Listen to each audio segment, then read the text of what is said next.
Upon awakening, Sun Cheng discovered to his astonishment that he had transformed into a mechanical Baina low-ranking spy known as Disarray, affiliated with the Decepticon faction, specifically the Cassette Corps. Surrounded by an alien world, he found himself alongside a cold and perilous partner, Barricade, who was also a Decepticon. In this realm of Transformers, human technology crumbled before the creations of Cybertron, yet Sun Cheng occupied the lowest echelons of the rigid Decepticon hierarchy. Possessing an advanced capability for electronic infiltration, he constantly faced threats and suspicions from his comrades. To survive, he must navigate the treacherous task of locating Megatron and the All-Spark, striving to exist in the crevices of danger. From the passenger seat of a police car to lurking within human networks, he would utilize his mechanical form and spy template to gradually escape his pawn-like fate, seizing his own power and future amidst the internal strife of the Decepticons and the relentless pursuit by human forces. The true war was only just beginning. Late at night, following a swift yet terrifying thunderstorm, a dilapidated factory, long abandoned, lay on the outskirts of Fairfax. A black and white Ford Mustang police car, marked with the number 643, slowly ventured further inside. The headlights flickered to life. Should anyone happen to pass by at that moment, they would surely be terrified into a cold sweat. For peering inside, the vehicle revealed an eerie emptiness. Both the driver's seat and passenger seat were void of any presence. What sent chills down the spine was the unsettling electronic sounds emanating from within the car, as it came to a haltan array of bizarre and indecipherable noises echoed. Zzz. Hey, Disarray. Damn it. Was my core template damaged by that lightning strike? As Sun Cheng's consciousness began to return, he felt as though a searing iron rod had been forcefully thrust into his head, twisting incessantly, causing him excruciating pain, nausea, and overwhelming dizziness, leading him to wish for immediate oblivion. To make matters worse, he began to experience hallucinations. I am Disarray, a mechanical life form from the planet Cybertron. No. I am Sun Cheng, a failed university student who drunkenly collapsed. An overwhelming torrent of unfamiliar memories and consciousness clashed within his mind, intensifying his suffering. Fortunately, this peculiar state did not last long. With a sudden wave of refreshing sensation, Sun Cheng swiftly assimilated the consciousness data belonging to the mechanical being Disarray, fully occupying this robotic form. Indeed, it was a form, not a body. After digesting the absurd information in his mind, Sun Cheng lowered his head, his expression a mixture of disbelief and wonder. His metallic arms, slender and gleaming, moved with a precision that belied their appearance. This isn't a dream, is it? I have truly become a robot. It was impossible for Sun Cheng to deny. The unique structure of this mechanical life form could not be fabricated. The storage and encryption of memory-related files, the consumption of energy, the wear and tear of various components, and the capabilities of transformation were all manifesting. In his mind, or rather, within the core template, at a frequency of once per second, Disarray, spy robot. Faction, Decepticon's Cassette Corps. Partner, Barricade. Height, 2.6 feet. Weight, 27.51 pounds. Core, Level 1 spy template. Status, good. Current mission 1. Proceed to Earth, seeking intelligence on leader Megatron and the All-Spark. Secret mission 2. Monitor Barricade, investigating the reason behind the sudden departure of the Vice Commander, Starscream, from Cybertron to the solar system. Decades ago, as Sun Cheng grappled with the bewildering circumstances of his current existence, a sudden dizziness overtook him. Before he could fully comprehend the situation, his remarkable mechanical eyes transmitted the drastically altered surroundings to the core template nestled within his mind. Wait, has the police car transformed into a robot?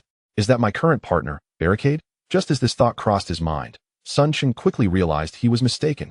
Damn it, the scum of the Cassette Corps.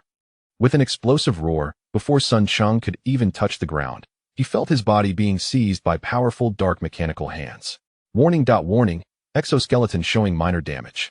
Although his robotic body shielded him from pain, the incessant alerts from the core template in his mind, combined with the sparks emitted from Barricade's grip, made it abundantly clear how dire his situation truly was. That I have lost all patience.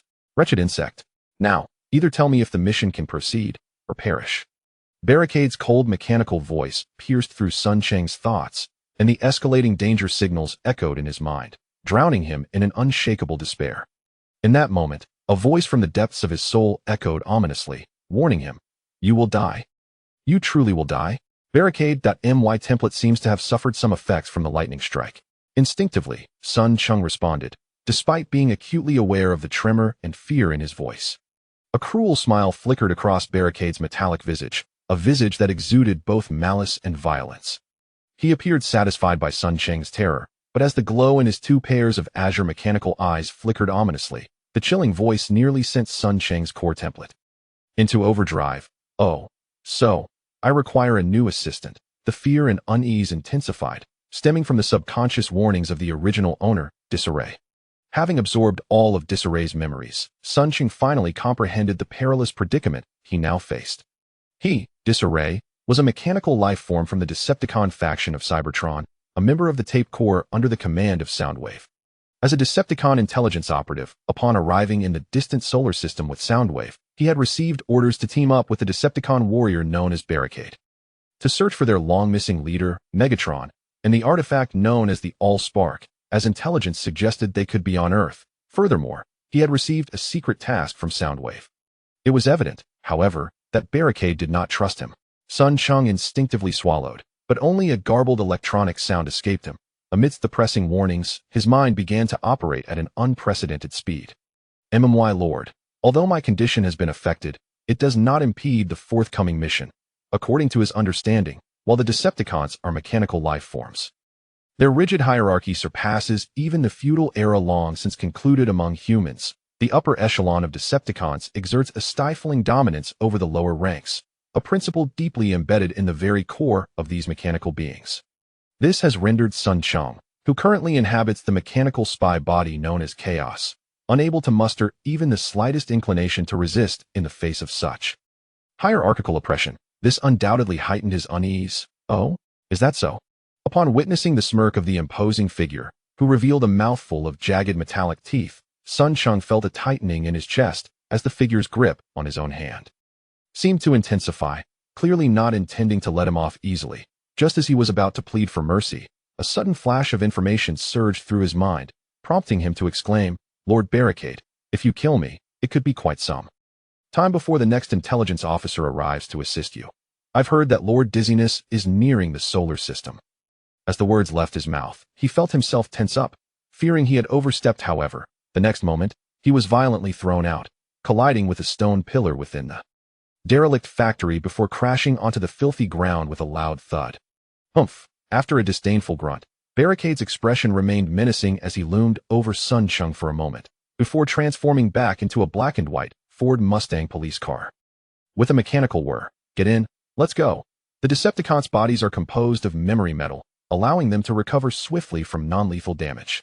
Thus, despite Sun Cheng's injuries, his mobility remained unaffected. Nevertheless, the experience of having his life so utterly in the hands of another left him feeling frustrated and enraged, compelling him to resolve not to let it go unchallenged. Silently, he climbed into the passenger seat, lowering his head as the blue light in his electronic eyes flickered incessantly while he began to organize his thoughts. Had he not fully absorbed all of Chaos' memories, he might have been killed by his partner Barricade without a second thought. This was no mere figment of Sun Cheng's imagination within the memories of the original owner, Chaos. Barricade was renowned as a cold, cunning, and violently bloodthirsty warrior that a minor disagreement could lead him to slaughter the lower-ranked Decepticons without hesitation, and even the leader of his faction, Soundwave, would likely not intervene on his behalf. Fortunately, the mission that had brought them to Earth was of utmost importance, and Barricade had a notable conflict with another Decepticon warrior, Dizziness. Otherwise, Sun Cheng might have faced an extraordinarily unfortunate fate. Despite this, he could not shake the feeling of having fallen into misfortune, having inexplicably traversed into this new world and transformed into a mechanical life form. A stroke of ill fate indeed. Indeed, Sun Cheng had come to acknowledge the reality of his transference. While sorting through Chaos memories, he realized he was still on Earth. However, the location had shifted from his homeland, China, to Fairfax City in Virginia, USA. If it had merely been a change of location, Sun Cheng would not have felt so despondent. Yet, he discovered from Chaos memories that while there was a country named China here, it operated under a Soviet-style socialism, which utterly shattered his preconceived notions. After all, in Sun Cheng's previous world, China had endured a tumultuous history with Russia, marked by territorial disputes and border conflicts lasting over a century rivalry. So deep it defied description, making it improbable for either side to adopt the other's systems. Moreover, this world had only reached the year 2007, and the existence of mechanical lithia concept he had previously speculated upon was now a tangible reality he could hardly fathom. Thus, the implications became starkly clear. Chapter 2. The Unbelievable Intelligence Theft. Once Barricade transformed back into the Ford Mustang police car and exited the abandoned factory, he maneuvered left and right for a while before heading towards the destination. Embedded in Sun Cheng's memories, there was silence throughout the journey. As one of the few elite warriors within the Decepticon ranks, Barricade likely deemed Sun Cheng too insignificant to engage with. Sun Cheng, aware of Barricade's caution towards him, refrained from provoking the situation. With time to spare before reaching their destination, he meticulously examined his current mechanical body. Although he remained baffled by the circumstances of his inexplicable journey, it was undeniable that the chaos he had supplanted was among the lowest ranks of the Decepticons.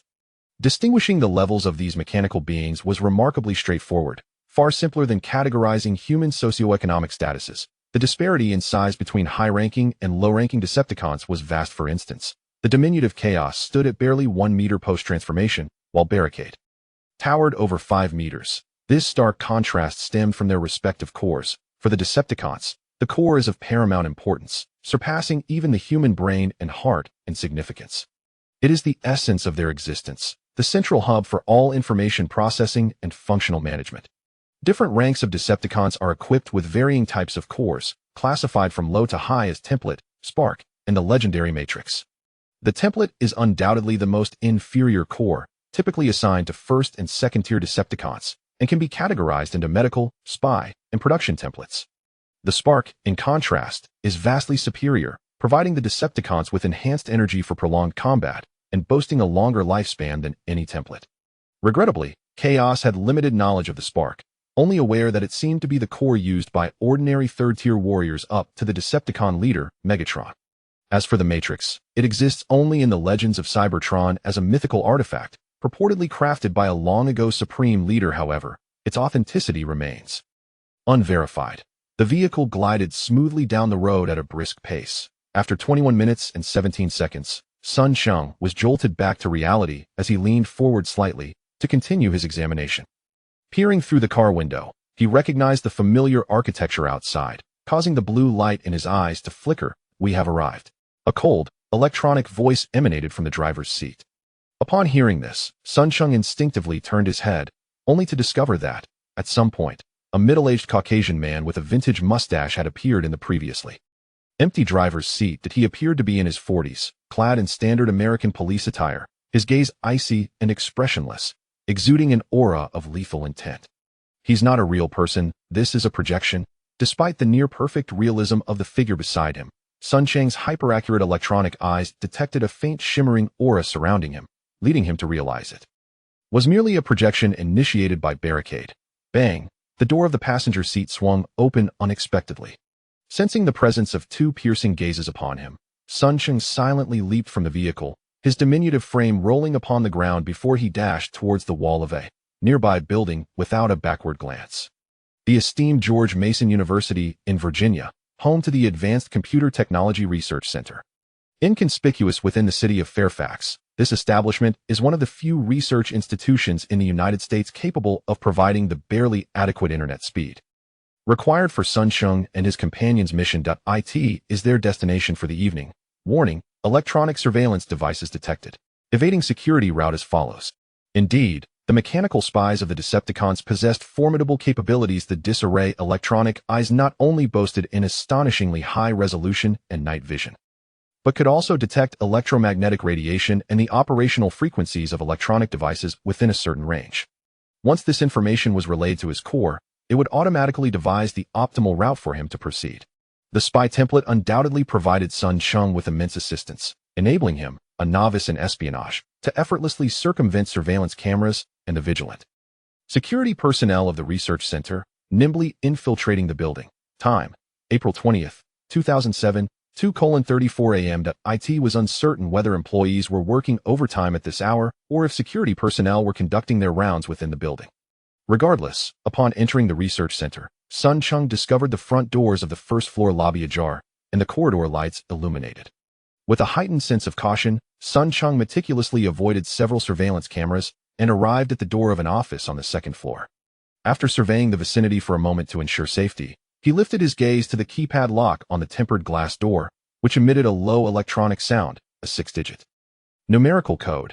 Is it? His face a mixture of disbelief. Sun Cheng, upon scanning with the electronic eyes, found that his core had drawn the conclusion that the code could be easily deciphered. Tentatively, he extended his right arm. The transformation function was activated, and his right index finger swiftly morphed into a slender cylindrical metal probe.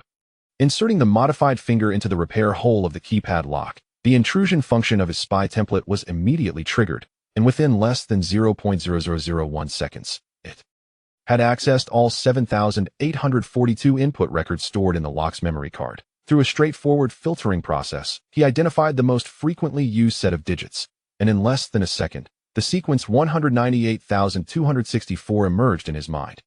Is this really it? He marveled at how effortlessly he had bypassed the lock. Though he had already grasped the formidable prowess of the Decepticon mechanical beings from the disarray memories he had absorbed, the ease of this task was astonishing. Human electronic devices, even when encrypted, seemed utterly defenseless before the might of the Decepticons. With a sense of wonder, he input the door code, and to his satisfaction, with a soft click, the office door swung open, allowing him to slip inside. The office was modest in size, adorned with a sign reading Vertical Writing Technology Research Lab, yet it measured around 40 square meters. Inside, several desks were haphazardly arranged, 3 of which were equipped with rare IBM desktop computers, while others appeared to be devoid of such devices, suggesting that the owner favored a laptop. From the colorful assortment of documents scattered across the desks, it was evident that the researchers who worked here were not so different from ordinary office employees. Selecting one of the computers, Sun Cheng verified the network and power connections before decisively powering it on, intending to use it as a gateway to infiltrate the American Internet in search of information regarding the Decepticon leader Megatron and the artifact known as the Allspark. It was worth noting that both the Disarray and Sun Cheng himself harbored considerable doubts upon receiving this mission, which had been designated as his current primary objective by the Corps. How could the leader of the Decepticons and their sacred artifact possibly be on Earth? As far as he knew, Cybertron was situated near the center of the Milky Way galaxy, while the Earth's solar system, although part of the same galaxy, was separated by a staggering distance of at least 15,000 light-years. Even if Cybertron had mastered artificial wormhole technology to significantly shorten this interstellar journey, new questions arose. How had Starscream, appointed by Megatron as the Decepticon second-in-command, come to learn that Megatron and the Allspark were currently on Earth? Soundwave, the commander of the Disarray faction, clearly shared these doubts. Thus, as he led the Disarray in pursuit of Starscream, they arrived in the solar system, and upon Starscream's proactive approach to share this intelligence, he agreed to deploy some spies to assist Starscream's operations while also issuing instructions for several covert missions. Shaking his head to dispel the myriad of uncertainties, Sun Cheng quickly refocused. His partner, Roadblock, was still waiting outside, though he felt a twinge of frustration. Sun Cheng understood that his companion lacked the patience to linger. He needed to complete his task swiftly and report back. Spotting that the computer before him had booted up, he leapt onto the desk, ready to commence his work. While the office's cleanliness left much to be desired, it was evident that the computer belonged to a researcher who maintained a commendable level of security awareness, having encrypted it. However, having just demonstrated his prowess, Sun Cheng was no longer daunted by such minor inconveniences. Disregarding the computer's startup password, he activated his transformation ability once more, converting both arms into USB connectors, which he plugged into the computer's main unit. As anticipated, the intrusion function of the spy template activated, and in less than a second, his core successfully breached the startup password, enabling him to infiltrate the American Internet at will. Chapter 3. Anomaly in this world. The year has barely reached 2007. The advancement of the Internet, without a doubt, exhibits a significant disparity compared to the world that Sun Cheng traversed before. Leaving aside other matters, the American telecommunications providers here have indeed introduced 100 megabit per second internet packages. However, the number of users remains scant, mostly comprising research institutions and corporate entities such as the Advanced Computing Technology Research Center. As of 2007, the average internet speed for the American populace has yet to surpass 2 megabits per second. And the information superhighway strategy proposed by former President Clinton over a decade ago has evidently fallen into neglect under his successors. Were it a high-ranking Decepticon, such as Soundwave, the leader of the Tape Legion, he would remain unconcerned. As the intelligence master of the Decepticons, Soundwave could metamorphose into a spy satellite in outer space, instantly infiltrating, surveilling, and even dismantling Earth's internet by capturing electromagnetic waves and various communication signals. However, Cheng lacks such capabilities. As merely a low-tier Decepticon spy, he is still constrained by the fundamentals of physics. Thus, he requires a relatively superior access point, such as the Advanced Computing Technology Research Center. The information channel successfully established a temporary port, enhancing authorization for the secondary storage area, activating security features, and initiating filtering functions. Key search terms such as alien, robot, mysterious symbols, unknown patterns, and extraterrestrial civilization invasion have been fully activated, targeting the global network. A series of commands swiftly emanated from the spy template, leading Cheng to once again confront the terrifying essence of the Decepticon mechanical life form. With the core operating at full power, he need not intervene further. The process of infiltrating the internet was proceeding methodically, leaving Cheng momentarily uncertain of his next course of action. The truths concealed by the White House. The revelations of the little-known Area 51. NASA has discovered Earth-like planets 174 light-years away that may harbor intelligent life. A UFO has been sighted above Houston, who is surveilling our space base. The Phantom of Tucson, unknown to many, with multiple witnesses reporting seeing what appears to be an F-22 fighter circling above a cemetery in the dead of night. Through the two arms connected to the computer's fiber optic interface, countless filtered pieces of information sourced from the internet were being downloaded into the storage area within Cheng's brain at a terrifying pace. 1M, 10M, 1G, 10G. Even with keyword search filters in place, within merely a few minutes, Cheng's brain storage had amassed nearly 10G of various intricate content, pushing the laboratory's download speed to its limits. It was at this juncture that Cheng finally recognized the limitations of the core. While his spy template was formidable, the meticulous analysis of specific intelligence still relied heavily upon his own capabilities. At present, having finally grasped what he ought to pursue, he cast aside all distractions, allowing his consciousness to plunge into the cerebral repository, sifting through the plethora of online news and materials that had been indiscriminately downloaded by the spy template. The enigmatic Area 51? Yet another pedestrian tale of extraterrestrials? The inexplicable cessation of the Apollo moon landing program, shrouded in conspiracy theories? It seemed as if the base of the Decepticon Legion lay hidden on the far side of the moon. Could there truly be a connection between the two? These characters inscribed upon the Mayan pyramids, though somewhat indistinct, unmistakably bear the markings of the Cybertronian language. What on earth? Why does the first automobile invented by Carl Benz bear the emblem of the Decepticons? Despite the overwhelming chaos and futility of the information available online. With an analytical prowess akin to a supercomputer, Cheng managed to extract some telling clues from the cacophony of data. To his astonishment, he discerned the Decepticon insignia inscribed in an inconspicuous corner of a black-and-white photograph of Carl Benz's first car. Even more surprising was his discovery of one, or several, groups of Cybertronian script featured in numerous promotional images of historical monuments. Among these inscriptions, only a scant few were decipherable to him, while the majority remained encrypted, comprehensible only to the author or to the more advanced Decepticons versed in cryptic writing. There was undoubtedly something peculiar at play, as he reveled in this revelation. A deeper contemplation sent chills down his spine. What on earth was happening in this world? The mechanical beings of Cybertron may have arrived on Earth long ago. Some Decepticons might have even concealed their forms, mingling amongst humanity. From his limited understanding of the Decepticon faction, this mechanical race could be described as being inherently filled with conspiracy, arrogance, and war. What perplexed him the most was the inexplicable fact that these Decepticons, who might have arrived on Earth ages past, had refrained from annihilating this world or subjugating humanity, whom they viewed as little more than primitive reptiles. The implications were chilling. One must concede that even a nation as powerful as the United States, which boasts of freedom, enforces stricter controls over the internet than outsiders might realize. Having caught a few faint traces, Cheng swiftly adjusted his approach to the intrusion, embarking on a more targeted search. However, to his dismay, he soon discovered that it was as if a hidden hand had meticulously scrubbed the internet clean. Aside from a scarce few pieces of information that had either become too prominent to erase or were forgotten in obscure corners of the web, the majority of information regarding the Decepticons and the Cybertronian language had been systematically obliterated. Such efficiency is undoubtedly beyond the capabilities of even a handful of internet companies. It is a feat that can only be accomplished by a singular force, namely, the state. Could it be that the United States government is erasing all traces of the Decepticons? Or is it possible that humanity is not as oblivious as presumed? Perhaps they have known about the existence of these mechanical life forms for a long time, and have even had prior encounters with them.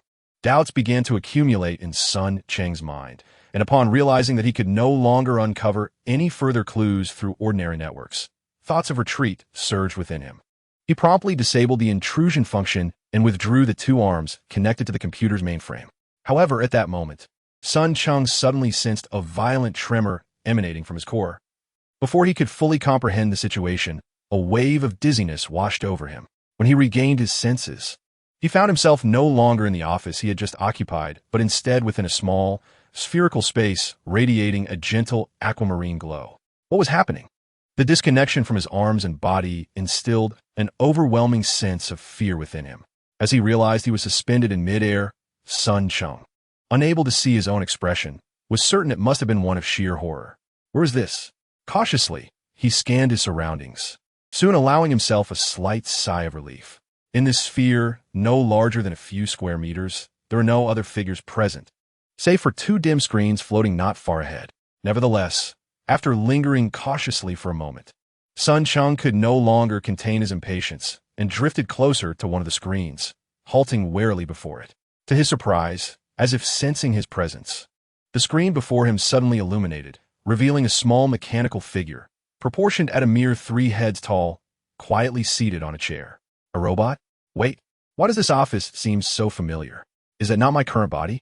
The unexpected appearance of the robotic figure left him momentarily stunned, but upon closer inspection, he was unequivocally convinced that the image displayed was indeed himself. What was happening? Still struggling to grasp the situation, he hesitated briefly before drifting to the adjacent screen. Much like the first, as Cheng approached this second screen, it immediately lit up, projecting the image of a weary young man lying supine on a bed. It's me, that's me. Upon seeing the young man on the screen, despite feeling utterly disconnected from his physical form, a surge of fervor rushed to Cheng's head. He excitedly floated back and forth in front of the screen, silently voicing his bewilderment and frustration. What is happening? Where am I? Why do I see the body before the time travel? Is anyone there? Come out. In a fit of excitement, he floated back and forth, inadvertently brushing against the luminous screen. In the next instant, an immense force surged forth from the screen. Cheng felt a sudden darkness envelop him, and he promptly lost consciousness. Chapter 4. The Trojan Horse. Uncertain of how long he had been in a stupor, he was jolted awake by a loud crash emanating from the neighboring dormitory. Still somewhat dazed, Cheng instinctively groped beside him for a moment before grasping a cold object and bringing it to his face. Struggling to open his bleary eyes, he glanced at his phone. April 14th, 8:23 a.m. Am I late? Rubbing his aching head, he tossed the phone aside and promptly closed his eyes once more. I am a disoriented mechanical being from the planet Cybertron. After savoring the remnants of chaotic memories lingering in his mind, Cheng stretched lazily and murmured. It was merely a dream. It was to be expected. Such absurd events could only occur in dreams, right? Nevertheless, it was a remarkable and incredible dream. Surprisingly, the memories did not fade with his awakening. Cheng still vividly recalled that in the dream, he had transformed into a being named Disarray, a mechanical spy from the extraterrestrial civilization of Cybertron. Alongside his partner, Barricade, he infiltrated a research institution in the United States and, using one of its computers as a conduit, hacked into the internet of that world. What a ludicrous dream. How could one become a mechanical warrior?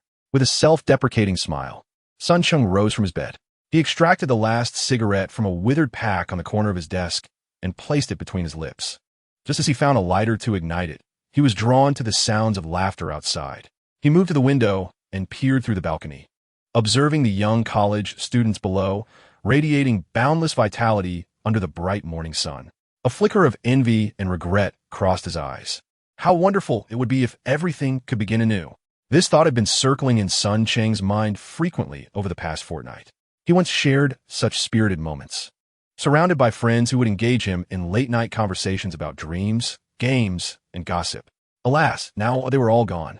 Lighting the cigarette, he took a mechanical puff, then turned around, quietly surveying his dorm room, now only inhabited by himself. After a prolonged moment, he sighed softly amidst the smoke. Deserved, cursing himself under his breath. Sun Cheng decided that since he was already late, he would not bother going.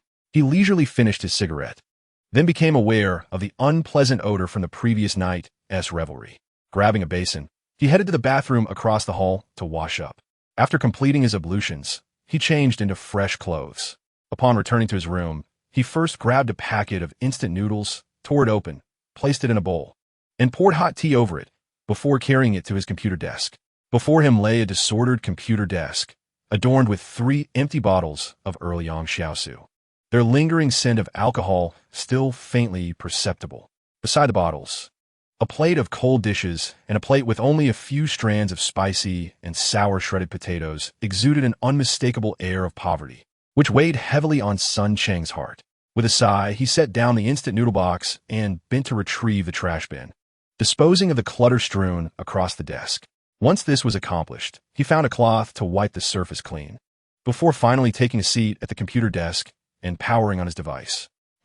Has it frozen again? To his dismay, his IBM laptop, purchased less than a year ago, had stalled during the startup process, causing Sun Cheng to furrow his brow. Recently, this laptop had developed a troubling habit of crashing unexpectedly, leaving him perplexed. He had taken it to the repair shop, where technicians had spent hours troubleshooting in his presence, yet failed to identify any issues. Reinstalling the operating system had proven fruitless as well. It continued to freeze without mercy, leaving him utterly bewildered. The common culprits for a computer's frequent crashes are usually few: excessive dust, hardware malfunctions, software incompatibility, or system issues. Given Sun Cheng's status as a senior in microelectronics at Nandu Industrial University, he could quickly dismiss the first 2 possibilities. He regularly disassembled and cleaned his hardware, having done so just a few days prior. As for software incompatibility, he had only a handful of programs installed, all of which he had tested, ruling out any compatibility concerns. Thus, the remaining suspect was undoubtedly a system issue. Upon reflection, pinpointing a system problem was rather ambiguous. Although the majority of computers in the country have been upgraded to Windows 7, 8, or even 10, many like Sun Cheng still clung to the now obsolete Windows XP. His reluctance to upgrade stemmed from a long-standing familiarity. Having used XP since his first encounter with computers, he found himself slightly uncomfortable with Windows 7. Despite having tried it a few times, he simply had not made the switch. Feeling somewhat adrift, he decided to check the forums for any new patches. Sun Cheng powered off his laptop and, after a few moments, turned it back on. As his gaze fell upon the screen, he was momentarily taken aback. These English characters. I can understand them all. He was astonished by this newfound realization. Sun Cheng was well aware of his own proficiency in English. Although he had passed Level 1 last year and obtained the National Professional English Level 1 certificate half a year post-exam, he had already forgotten most of the vocabulary he had learned. Moreover, at that moment, he not only comprehended the English text before him, but astonishingly grasped the principles of program initiation as well. Sun Cheng was acutely aware that his actual computer proficiency was only marginally superior to that of a novice. Rubbing his eyes in disbelief, he found that the situation remained unchanged. Intrigued and eager to experiment, he promptly pressed the F8 key to enter safe mode. The XP system installed on his computer was an older version, preserved by a former roommate, which contrasted starkly with the fully localized versions prevalent in the country today, as it retained many English elements. Under normal circumstances, even in a fully English-commented safe mode, Sun Cheng would have been at a loss regarding the subsequent steps. However, his current state was peculiarly altered. Upon entering safe mode, he merely glanced at the options and instantly understood the significance and function of each line of English text. with a myriad of interpretations flooding his mind. In an instant, he felt as though he had transformed. His fingers danced swiftly across the keyboard, and he even managed to multitask, maneuvering the mouse to make selections.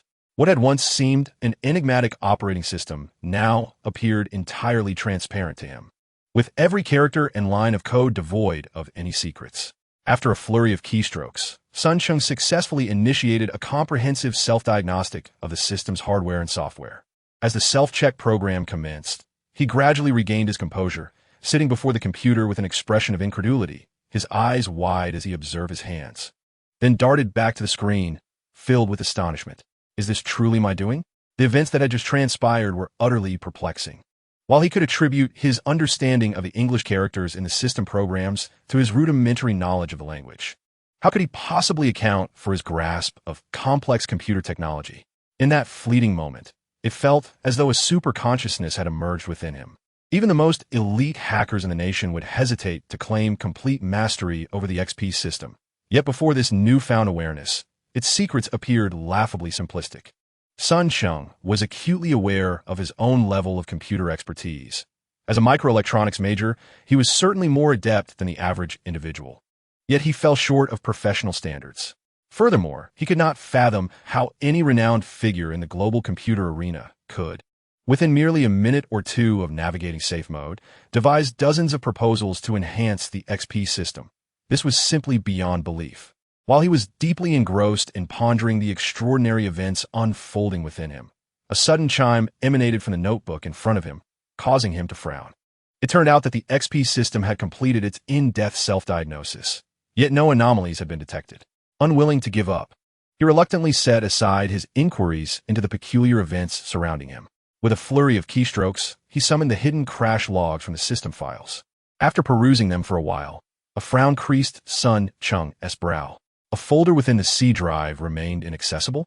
Each instance of the computer crashing coincided with its attempts to scan his files online. After this prolonged ordeal, it seemed his computer had indeed been infected. Yet, he had finally unraveled the mystery behind his laptop's frequent malfunctions. Just as he was preparing to eradicate the viral files in safe mode, he was suddenly intrigued by the inexplicable surge in his computer skills. He noted the name of the folder harboring the virus and opted to boot the computer normally.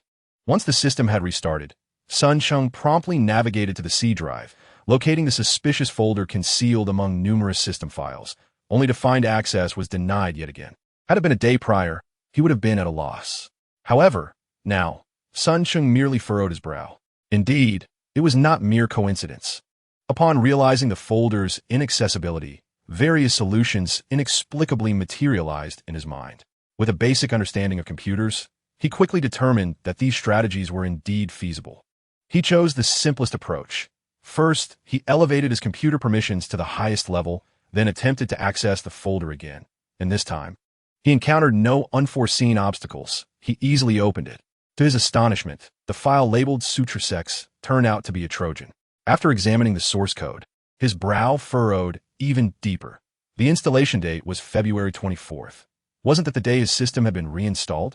After scrutinizing the source code further, a shadow passed over his face. There was no doubt the Trojan had been installed alongside the system on his computer. Suddenly, he bent down and rummaged through a drawer beneath his desk. After a considerable search, he retrieved an old 2 GB USB drive and held it up, his gaze distant. He hoped fervently that it was not as he feared. Murmuring softly to himself, Cheng's expression soured as his appetite vanished. He promptly shut down the computer, stowed the USB drive in his pocket, and, retrieving his phone from the bed, hastily grabbed his keys and stepped out the door. Chapter 5. Who was causing trouble behind the scenes? Part 1. It was nearly 9 o'clock. Why hadn't Brother Sun arrived yet? Stifling a yawn, Yang Fei peeked outside once more, then turned to the person beside him, irritation evident in his voice. Brother Sun sent a group message yesterday afternoon, instructing everyone to arrive early today. We all gathered before 8, yet here he is, still absent. You're just too anxious. Seated beside him, Anand did not look up, but continued fiddling with his phone, responding with irritation. Is there anyone who doesn't understand our current situation? It's only a matter of time before they come to announce the dissolution. What difference does it make if they arrive early or late? Yang Fei's expression darkened. clearly sharing the same sentiment.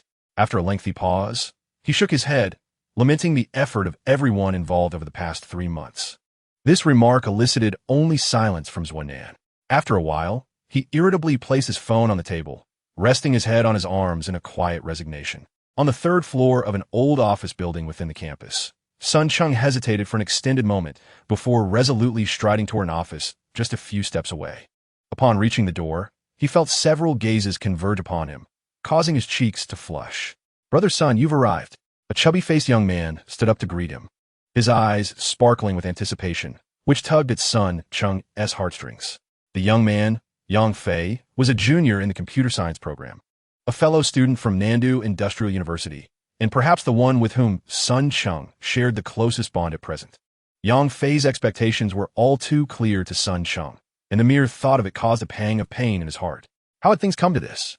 Unable to suppress his inner turmoil, he cast a glance at the 5 individuals in the office, feeling a sudden tightness in his throat. 3 months ago, Sun Cheng was filled with ambition, unabashedly expressing his confidence to those around him, proclaiming that we were in an era ripe with miracles, where success favored the prepared. Today we may have nothing, and tomorrow we may still be impoverished, but we possess dreams and actions, and the future shall surely reward us 100-fold. 1,000-fold for our efforts today. He had repeated this sentiment numerous times, to himself, to others, and even to his professors. Now, perhaps in the eyes of those around him, he was merely a fool who had already stepped into the threshold of failure, a victim of late-stage adolescent delusion. Yet, the bitterness of this realization was unbearable. Suppressing the growing ache in his throat, Sun Cheng took a deep breath and stepped into the office, meeting the eager gazes of his peers. "Apologies for being late. I was caught up with some matters that delayed me a bit. I want to waste time. You all must have guessed why I called everyone here today." Sighing, he acknowledged the necessity of facing the inevitable. Prolonging the matter would not only jeopardize himself, but also reflect irresponsibility towards everyone present. Thus, after composing himself, Sun Cheng met the anticipatory eyes of Yang Fei, Xuanan, Lu Yu, and every young individual in the room whose name he knew, and calmly began, "This year marks my graduation, and like all of you here, I am a vibrant young person with dreams and aspirations. 3 months prior, driven by ambition and preparation, I, alongside 2 roommates and another senior, collaboratively devised a startup project, seeking entrepreneurial support from the school, with the hope of carving out a niche for us young individuals." At this juncture, he paused, casting a smile towards the silent assembly. Although reluctant to admit it, the outcome was indeed bitter. "I faced failure, a defeat so profound that I found myself here today, compelled to express my sincerest apologies to each person who had once placed their hopes in me." Sun Cheng harbored a dream he was determined to realize. Yet he understood better than anyone the immense challenges that lay ahead. Thus, for quite some time, he had been tirelessly devising strategies to bridge the gap between himself and success. Consequently, 3 months ago, he rallied 2 classmates and a dormitory mate, and together they crafted a comprehensive business plan, applying for entrepreneurial support from the school. Perhaps due to the allure of their proposal, the school, after a brief review, approved their application, providing them with a makeshift office in an old classroom building, along with 5 desktop computers and 30,000 yuan in funding. In the nascent stages of their venture, the team worked fervently. Among the original 4, Sun Cheng possessed the least technical skill and thus did not engage in development. However, as the initiator of the startup and a skilled communicator, he undertook recruitment, daily management, and fundraising. Reflecting on that period, although it was fraught with hardship and fatigue, it was imbued with a profound sense of happiness amidst the struggle. "Regrettably, I must apologize." Bowing deeply with a serious demeanor, Sun Cheng addressed Yang Fei and the others, offering a sincere apology to each one of them. "All errors are mine. Perhaps this entrepreneurial endeavor was misguided from the outset." The thought of the USB drive in his pocket and the unconfirmed speculation weighed heavily on his heart. His teeth clenched tightly together in anguish. Clearly, his humble demeanor stirred memories of his past kindness among the young audience. Observing him bowing earnestly and shouldering all blame, Yang Fei, his closest ally, could no longer remain seated, rising to defend him. "Brother Sun, what are you talking about? We all know the situation. If it weren't for that opportunistic fellow, Huo Miao, we wouldn't be in this predicament." Upon hearing the name Huo Miao from Yang Fei's lips, Cheng opened his mouth, but ultimately said nothing, merely shaking his head slightly. Huo Miao was his classmate and one of the original four in the startup team, a talented programmer whom Cheng had painstakingly recruited, possessing coding skills that rivaled those of professionals. Half a month ago, after receiving a resignation letter from Huo Miao, one of the founding members of the initial team, he never returned. When it was later revealed that he had joined another entrepreneurial team, Cheng felt a pang of resentment. However, he has now come to realize that the entrepreneurial plan devised by the original group was flawed from the very start, far beyond what a small team like theirs could achieve. While Huo Miao may have set a negative precedent that hastened the team's collapse, Cheng found himself grateful for his decisive departure. Had Huo Miao not left so resolutely, Cheng might have continued to harbor hopes for the project, running around seeking funds to pour into it. If that had been the case, he feared he would have suffered an even greater loss than he currently faced. With a sigh, Cheng remained silent for a considerable time before finally expressing the words that had lodged in his throat. The project was my proposal. Initially, I only saw the potential for cross-platform operation of mobile games, hoping to develop a more compatible emulator that catered to the preferences of our compatriots. Unfortunately, I focused solely on the prospects and neglected the developmental challenges. Without an investment exceeding 1 million and a timeline of at least 6 months, failure was inevitable. With the departure of several key technical staff and the cessation of funding, I pondered for days before arriving at the conclusion that perhaps it was time to bid farewell to everyone. At this juncture, he bowed deeply to the gathered crowd, apologizing profusely for failing to fulfill the promises he had made, lamenting that he could not even afford a farewell meal. This bow was so profound that Cheng remained bent for quite some time. The office fell into a heavy silence, and after a while, a choked sound broke the stillness. It was the only young woman among them, who had covered her mouth and begun to weep softly. Following this, no one spoke. Yet, footsteps began to echo, one pair, then another, a flurry of them, heading straight for the office door until they faded away completely. Throughout this, Cheng maintained his bowed position, never lifting his head. After a long while, having wiped away the tears that had escaped from the corners of his eyes, he believed everyone had departed. It was only then that he raised his head, only to find that one person had remained in the office. Yang Fei. Cheng sniffled, suppressing the urge to break down in tears. Brother Yang Fei sighed. The team has disbanded, but do not be disheartened. None of us blame you, for we all understand that you have borne the greatest burden. Cheng fell silent.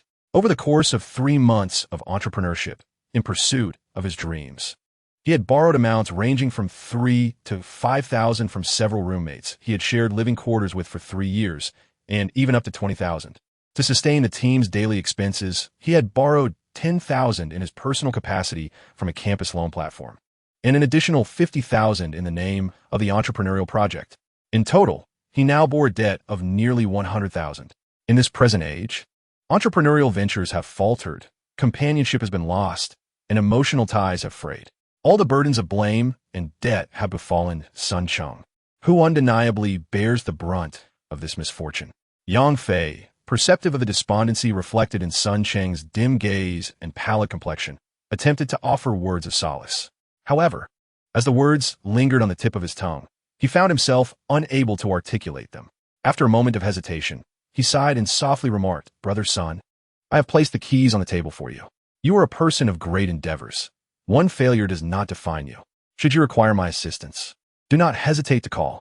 Upon witnessing Cheng's muted nod, he reluctantly turned to cast a lingering glance at the office where he had spent the past few months before departing.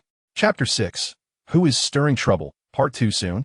The office, once bustling with life, stood empty, leaving only Cheng in its vastness. Drowning in his sorrow, he lingered in solitude for a considerable time before he sighed, closed the office door, and made his way to a desk at the far end. This modest office, originally allocated by the school during their application for entrepreneurial support, was meant for temporary use.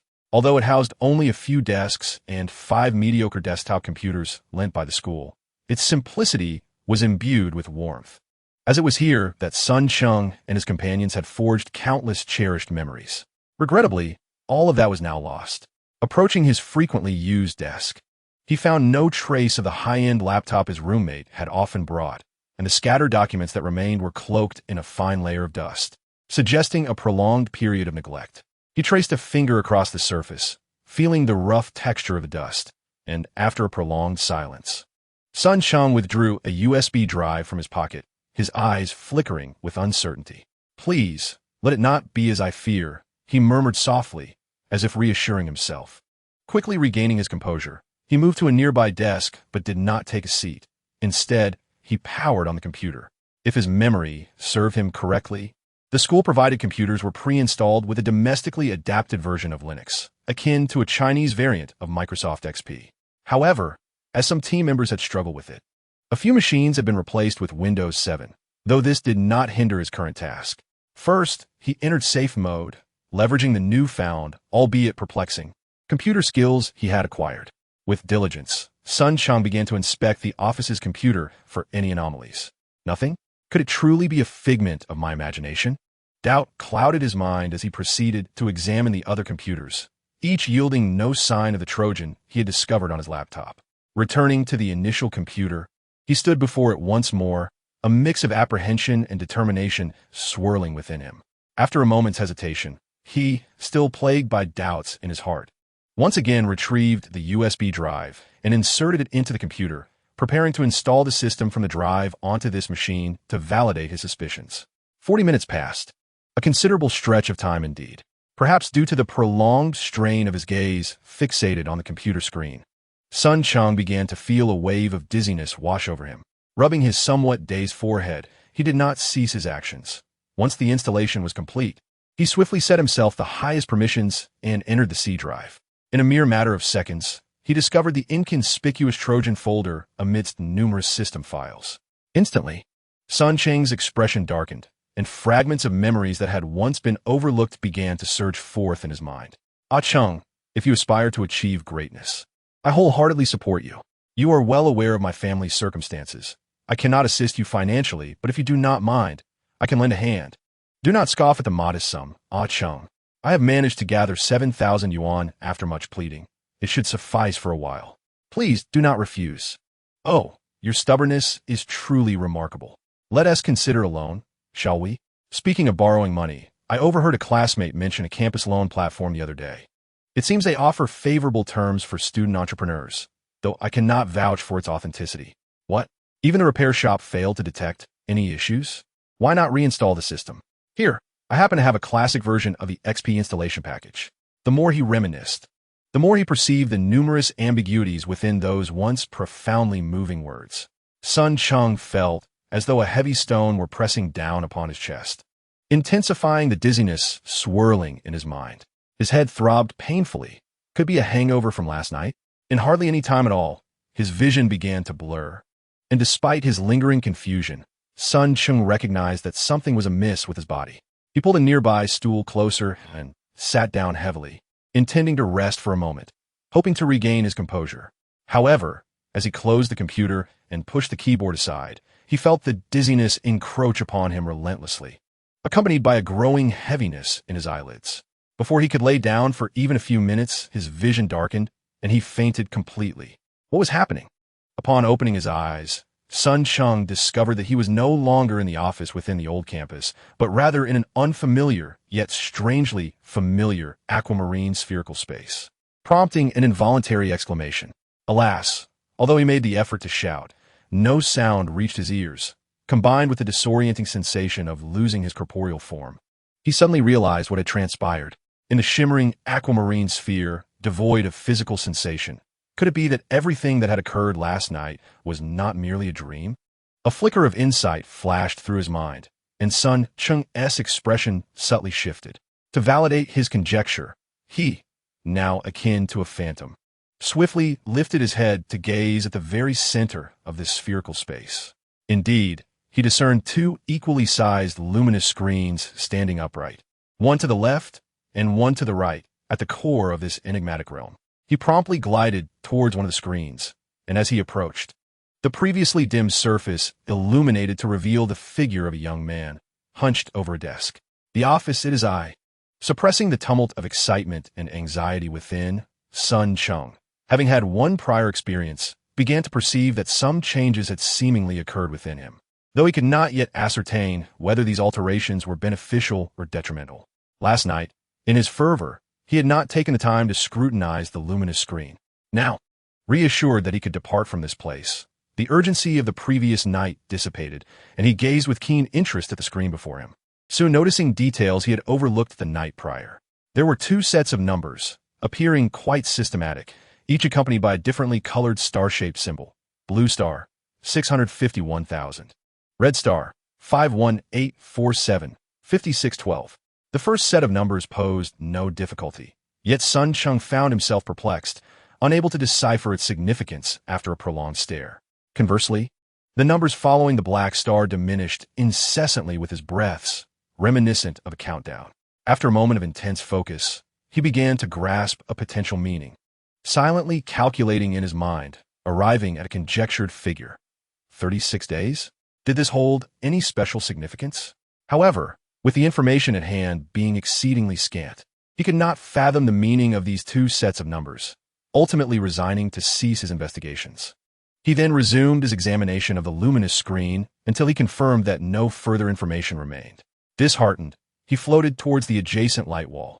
Suddenly, as if sensing his presence, the other luminous wall brightened upon his approach, projecting an image with which Sun Cheng was all too familiar.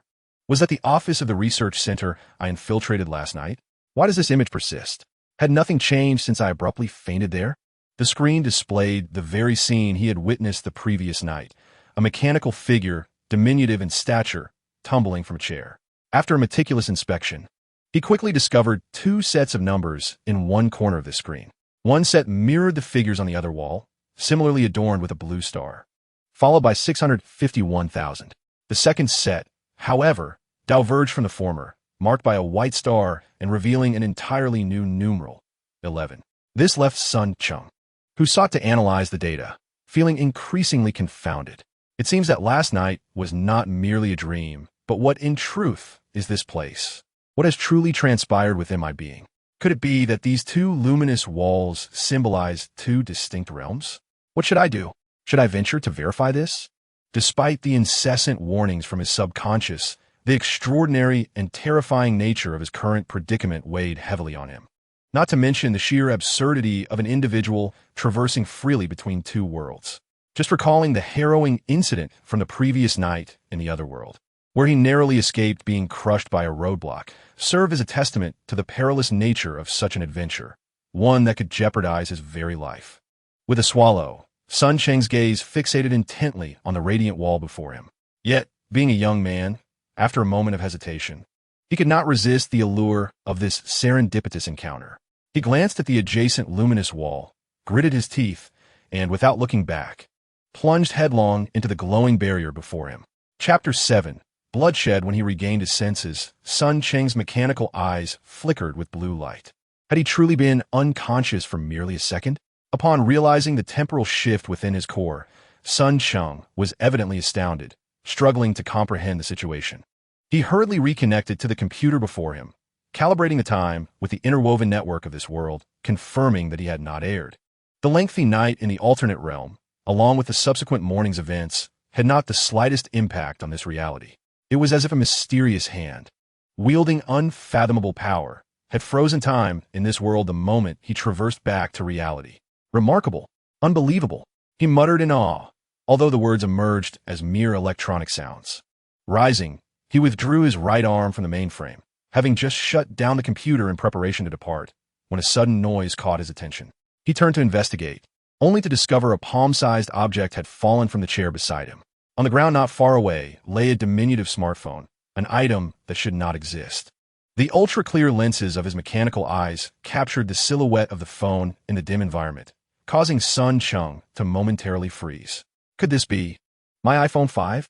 Upon closer inspection, it was unmistakably the iPhone 5, developed and manufactured by the American company Apple.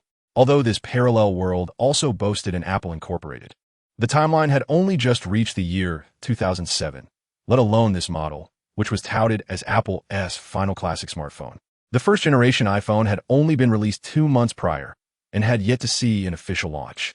Despite his bewilderment, he promptly leapt off the stool and bent down to retrieve the phone from the ground. Upon picking it up, He immediately examined the back and indeed found a nearly imperceptible burn mark, a remnant from an incident 2 years prior when he had been scalded by a cigarette but while dining with his roommate. In that instant, Sun Cheng was certain that this was the very phone gifted to him by his family upon entering university. It is truly my phone. How peculiar that it has accompanied me through this journey. With a swift input of the startup password, Sun Cheng accessed the interface of his mobile device, only to be met with an empty signal that left him perplexed. Just as he was grappling with his confusion, a sudden change flickered across his face. He had keenly detected the sound of footsteps echoing from the corridor outside the office, accompanied by a middle-aged male voice. Why is there light coming from the office ahead? Hey, Tom, is someone working late today? Panic surged within Sun Cheng as he silently cursed his misfortune. Though he had powered down his computer, the glow emanating from his phone screen in the darkness was undeniably conspicuous. Instinctively, he switched off the screen. However, as soon as he did, regret washed over him. Wasn't this a blatant indication that someone was present? True to his apprehensions, almost immediately after he darkened his screen, the previously leisurely footsteps in the corridor hastened significantly. The middle-aged voice grew tense. Unidentified light detected on the second floor. Repeat, unidentified light detected on the second floor. Suspected intruder. Not being a professional spy, Sun Cheng was gripped by anxiety for a considerable moment before regaining his composure. He placed his phone on the desk, then activated his transformation feature, morphing into a recording device and concealing himself with utmost caution. Although transformed, his ability to observe the surroundings remained intact, albeit with a reduced field of vision compared to his human form. Sun Cheng distinctly noted that approximately 20 seconds after his transformation, the office door swung open, and a beam of flashlight pierced through the darkness. Is anyone here? It was the middle-aged voice he had heard earlier, cautiously lingering outside the door. One hand wielding a flashlight while the other gripped a Colt revolver, he called into the office with great care. After calling out 4 or 5 times without detecting any suspicious figures within, the man, presumably a security personnel from the research center, could no longer contain himself. He temporarily held the flashlight in his mouth, brandished his gun with one hand, and cautiously felt along the wall with the other. Upon locating the light switch, he pressed it without hesitation. With a click, the dim office was instantly illuminated, allowing Sun Cheng to finally discern the figure guarding the doorway. A middle-aged African-American man with a common bald head, a portly physique, yet his robust arms suggested a commitment to physical fitness. As the lights brightened, the office layout became entirely visible, revealing no trace of hidden individuals. Nevertheless, the security guard remained vigilant, advancing slowly with his weapon drawn, meticulously inspecting the limited spaces beneath the desks that could potentially conceal someone. Only after confirming the absence of any threats did he exhale in relief and holster his firearm. Hey, Hachi, what's the situation? Should we call the police? A hurried inquiry crackled through the walkie-talkie attached to the guard's belt. The African-American security guard wiped the beads of sweat from his forehead, reluctantly picked up the walkie-talkie, and said apologetically, "My apologies, mate. Perhaps I misjudged the situation. It might have been a phone call that interrupted someone." Approaching the desk where Sun Cheng's transformation lay, he spotted the iPhone 5 that Sun Cheng had left on the table. The guard picked it up and fiddled with it for a moment, causing Sun Cheng to feel a surge of tension, ready to revert back to his transformed state at any moment. Yet he merely placed the phone back down. "Oh, Hachi, at last. I comprehend why they hastened your retirement before the Iraq War concluded. My friend, I strongly advise you to consult a psychologist." "Shut up, Tom." The African-American guard, seemingly irked by his companion's mockery, shouted through the walkie-talkie before promptly shutting it off. He forcefully shoved it in his pocket, but still seemed unsatisfied. He turned around and abruptly kicked the nearby desk. Bang! The sudden jolt caused the iPhone 5, which he had carelessly placed on the edge of the desk, to tumble to the floor, producing a sharp sound upon impact. Damn it! Upon witnessing the phone fall, Sun Cheng felt a wave of anger surge within him. This phone held profound significance for him. The guard, hearing the phone drop, merely cast a fleeting glance before striding toward the office door, showing no intention of retrieving it. In fact, he stepped on the phone, leaving behind a grimy imprint. Seeing this, Sun Cheng's anger intensified, prompting him to activate his transformation ability once more. In an instant, he reverted to his human form and leaped toward the guard. Clearly, the sudden commotion alerted the African-American security guard. Unfortunately, as he turned around, He caught only a glimpse of two silvery silhouettes before a sharp pain struck his throat and forehead simultaneously. His eyes bulged from the sudden influx of blood, and his body convulsed slightly for a few seconds before he collapsed heavily onto the ground. Thud! Sun Cheng landed deftly beside the guard's lifeless body, suppressing the discomfort that followed his violent act. Trembling slightly, he cast a cold glance at the guard before swiftly retrieving the phone, noticing a noticeable dent on one corner. His heart ached, intensifying his fury. The regret and fear that had previously boiled within him dissipated as he exited the office without a backward glance. Chapter 8. Request for instructions. Having encountered blood during the mission and fearing being discovered, Sun Cheng hurriedly fled the research center. Outside, the police cars that had formed a barricade remained in position. Clearly, the opposing party had anticipated his movements. As soon as Sun Cheng approached the police vehicle, the front passenger door swung open with a whoosh. Two stern gazes instantly fell upon him, causing him to shudder, reminding him once more of the terror associated with his partner. Though he had the intention to flee, Sun Cheng dared not take the risk. He distinctly remembered that amidst the chaotic tapestry of his memories, there were mentions of hundreds, if not thousands, of Decepticons stationed at the forefront base on the far side of the moon. Although only those of rank 3 and above possessed the capability for interstellar flight, it was merely a matter of time before Sun Cheng would be discovered and utterly obliterated if he dared to flee, unable to escape Earth's grasp. At that moment, suppressing an inexplicable warning emanating from the core, Sun Cheng cautiously ascended into the passenger seat. The door slammed shut, not out of fear of his escape, but because he had ignited the vehicle and was steering it away from the research center. Any findings? A cold mechanical voice inquired. I have uncovered numerous leads, he replied cautiously, having meticulously rehearsed his words in his mind. While I cannot yet ascertain whether Lord Megatron or the Allspark resides on Earth, one thing is indisputable. Decepticons have visited this planet long before us, perhaps eons ago. The chilling tone of the voice turned more menacing, startling Sun Cheng's core. He hastily responded, Lord Barricade, I have infiltrated the global interconnected networks and accessed nearly every country, corporation, institution, and research facility. Yet I have found no intelligence regarding Lord Megatron. Even the clues I did manage to uncover have been meticulously scrubbed, fearing that Barricade might not accept his explanations. Sun Cheng hesitated before resolutely retrieving his iPhone 5. Transforming his right arm, he connected it to the device, downloading a plethora of clues into its storage, particularly the Cybertronian script etched upon Earth's historical landmarks, along with a black and white photograph of Carl Benz with the first automobile he manufactured. Ah, the Elder Script? Indeed, the Pathfinder has been here, Barricade remarked, his gaze quickly captivated by the images flashing on the iPhone screen. Upon viewing the sets of Cybertronian text alongside the photograph of Benz's automobile, the usually taciturn Barricade displayed an unexpected look of astonishment, inadvertently revealing a fragment of hidden knowledge. Elder Script? So, within those advanced encrypted texts I could not decipher, there exists a form known as Elder Script? But what is the Pathfinder? Is it a type of Decepticon?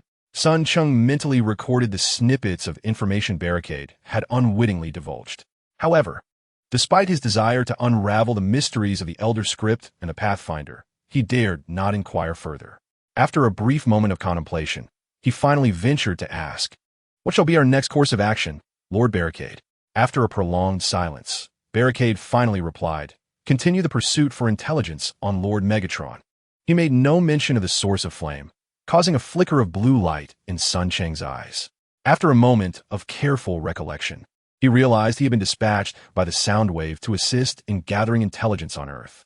The term source of flame seemed to be a taboo, never once uttered by the lips of the sound wave. There must be some undisclosed intricacies at play here.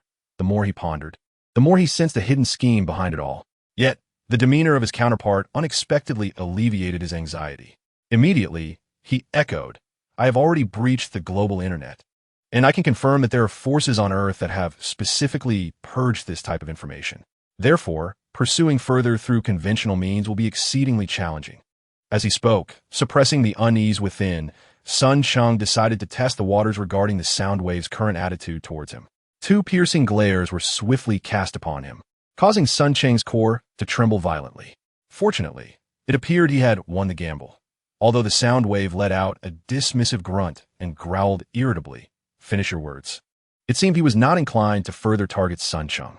Having reached this conclusion, Sun Cheng could hardly contain his excitement and quickly unleashed his prepared statement. Yes. Lord Soundwave, what I wish to convey is that to continue the investigation, I require access to the government, defense, and military networks of various nations on Earth. However, I cannot guarantee that this will not expose the existence of the Decepticons. Upon concluding his statement, Sun Cheng could hardly disguise his exhilaration as he gazed at the sound wave with anticipation.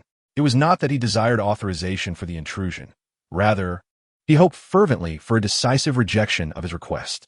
In comparison to the frail humans of Earth, the advantages of the Decepticons as mechanical life forms were glaringly evident.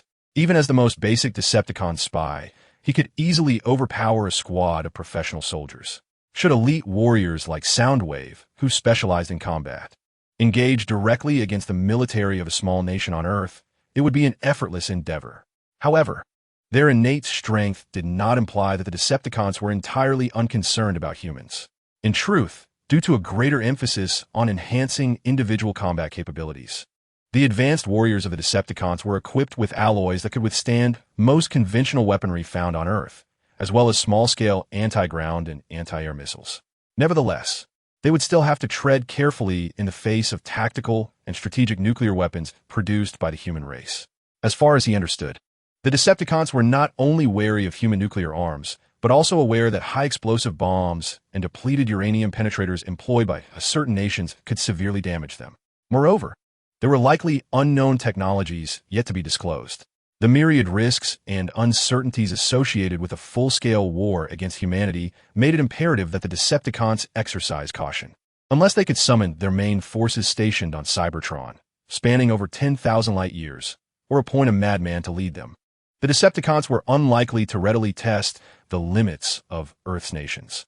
At the very least, the leaders of the Decepticons on the far side of the moon currently lack the inclination for such endeavors. As anticipated, upon Sun Cheng's suggestion, an eerie silence fell over the group, only to be broken after a considerable pause by Roadblock's cold response. I shall consult Lord Red Spider. The atmosphere remained muted. Chapter 9. Journey to Tucson. Casually toying with a pristine Apple V phone, Sun Cheng found himself engulfed in boredom. Roadblock had vanished, leaving behind a cryptic message 2 days prior, instructing him to wait, after which he seemingly disappeared without a trace. Their leader had absconded, leaving Sun Cheng in quite the predicament. With an exasperated glance at the heaps of refuse surrounding him, he realized he was situated within a sprawling recycling yard on the outskirts of Washington. Although no unpleasant odors wafted through the air, being encircled by towering mounds of junk was hardly uplifting. He began to regret his hasty decision to re-enter this world. 2 full days had passed. It was due to some setbacks in reality that Sun Cheng, in a moment of impulsiveness, opted to re-enter this realm, hoping to ascertain whether he truly possessed the ability to traverse into a parallel universe. In retrospect, he recognized the folly of his actions. He had assumed that having experienced a round trip before, returning to the real world would be effortless. Now, he wished he could slap some sense into his past self for such a naive notion. With Roadblock gone, Sun Cheng, who had meticulously plotted his departure, was now eager to return to reality. However, it dawned on him that he had overlooked a crucial detail. He had no idea how to access that spherical space. This predicament was quite awkward. Sun Cheng still could not comprehend how he had entered that spherical realm during his previous encounter at the research facility. Even in the real world, he was utterly bewildered as to why he could access that space, only possessing a vague sense that certain conditions must be met. With no immediate means of returning to reality, and wary of wandering aimlessly, lacking Roadblock's formidable prowess, he feared that if the U.S. government were to discover his presence, they might deploy forces to apprehend him, dissecting him into pieces to study the essence of mechanical life. With nothing to occupy his time, he resorted to stealthily exploring the vicinity during the stillness of night. This period of idleness allowed him to delve deeply into the study of his core and his bodily mechanisms, leading to the discovery of an astonishing enhancement capability seemingly overlooked by the Decepticons, yet inherently remarkable, perhaps due to their nature as mechanical life forms. The Decepticons possessed an innate ability to enhance electronic devices. In fact, Cheng had already employed this ability during the cyber intrusion that fateful night. The IBM computer that was temporarily requisitioned by him, while not subpar, certainly did not boast exceptional quality. Although the infiltration function had been activated, and the core and spy template within Cheng had commandeered all data processing and downloading, he still needed to utilize that IBM computer as the entry point for the invasion. Thus, he temporarily enhanced it. However, to be precise, this enhancement was not truly a profound augmentation. Cheng merely integrated the IBM with his own body for a brief period, transforming it into an extension of himself, which resulted in an unimaginable boost in its capabilities. This temporary enhancement would revert to its original state once he canceled it and would not deplete much of his energy. The enhancement function that Cheng discovered involved expending energy from within the Decepticon, or even its life force, to elevate certain electronic devices. The effects were not only permanent, but the magnitude of enhancement was also astounding. For instance, at this moment, Cheng was once again augmenting the sole electronic device he possessed, the Apple V smartphone that had inexplicably traversed dimensions with him. A barely perceptible blue fluorescence coursed through his finger, which had morphed and inserted itself into the phone's interface, performing a comprehensive scan of the device. Simultaneously, his mind was inundated with notifications from the core, indicating that the processor, screen, and camera had all reached their enhancement limits, while the battery and memory card were still eligible for further augmentation. Would he like to expend 1 point of energy to enhance this electronic device? Enhance! With the issuance of his command, Cheng immediately felt a sudden emptiness surge within him. Having experienced this sensation several times over the past 2 days, he was well aware that it was due to the permanent depletion of energy stored within his core.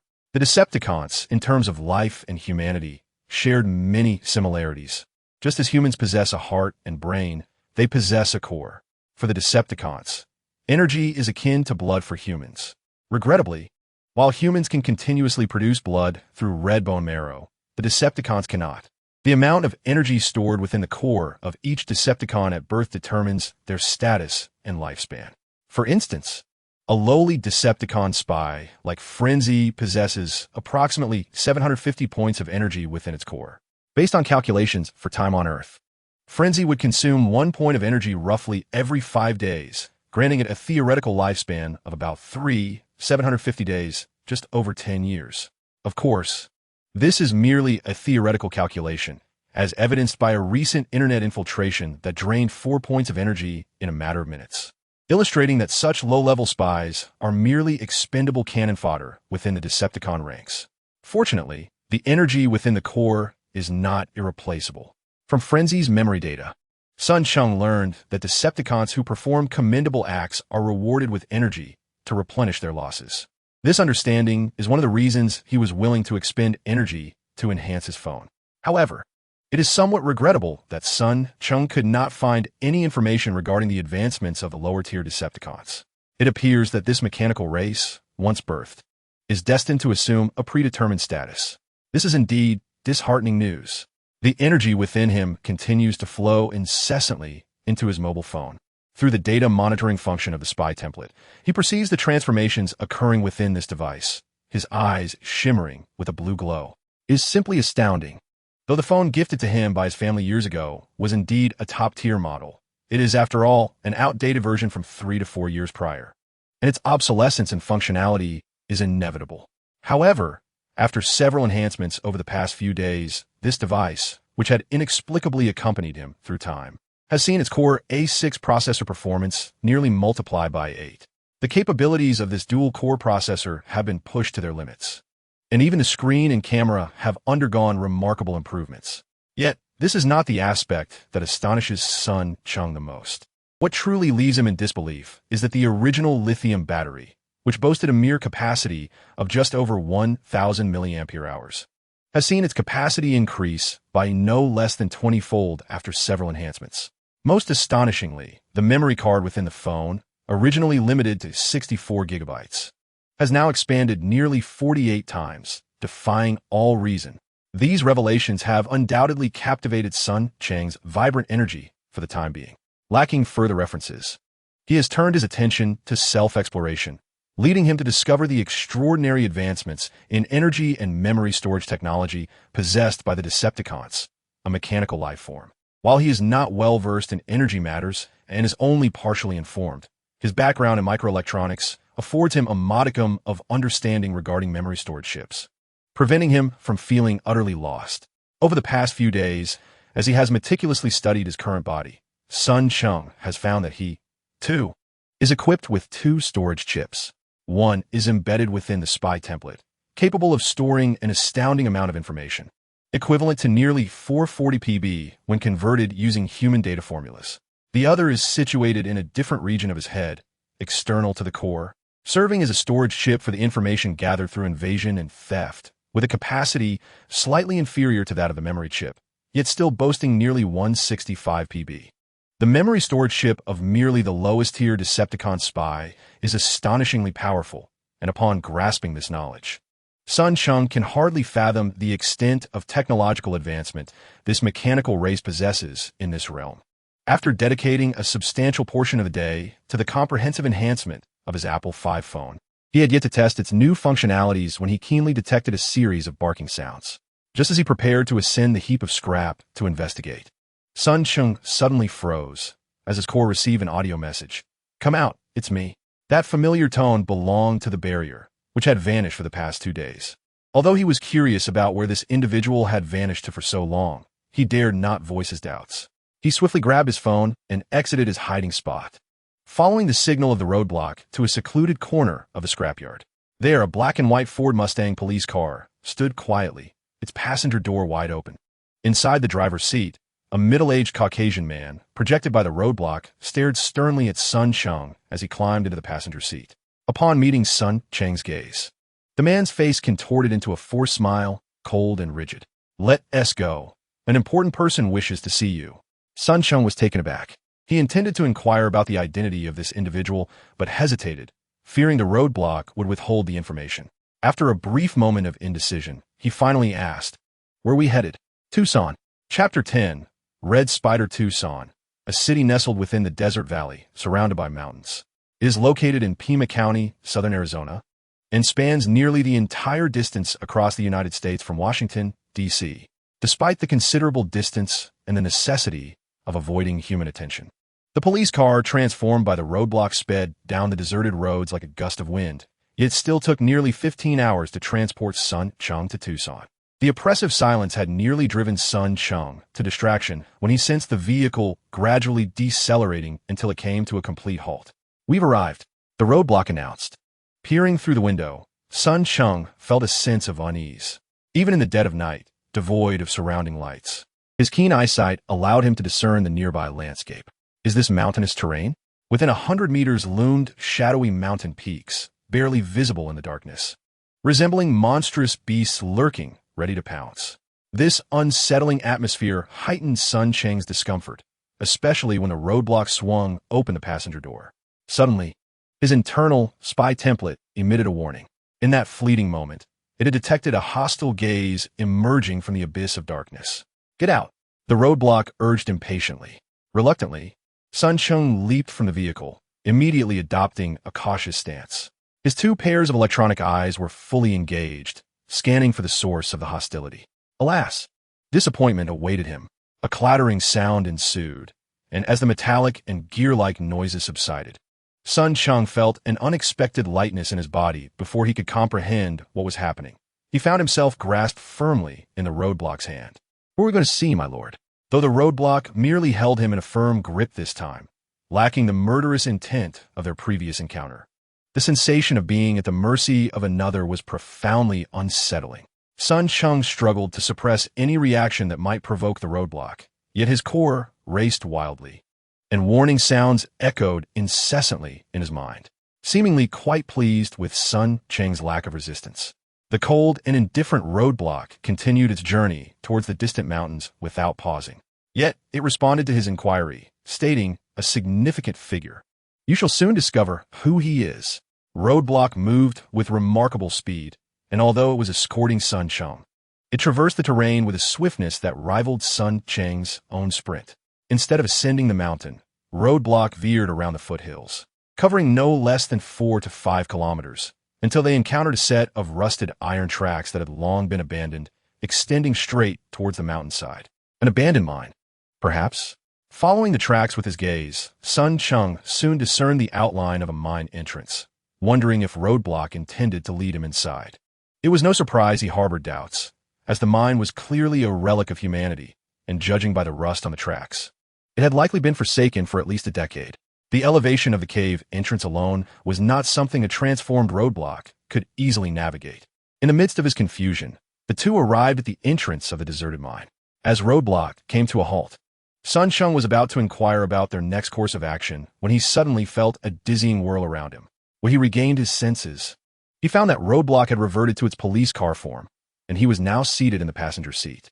With a thunderous roar of the engine, Roadblock deftly maneuvered onto the abandoned tracks and, without hesitation, drove into the mine.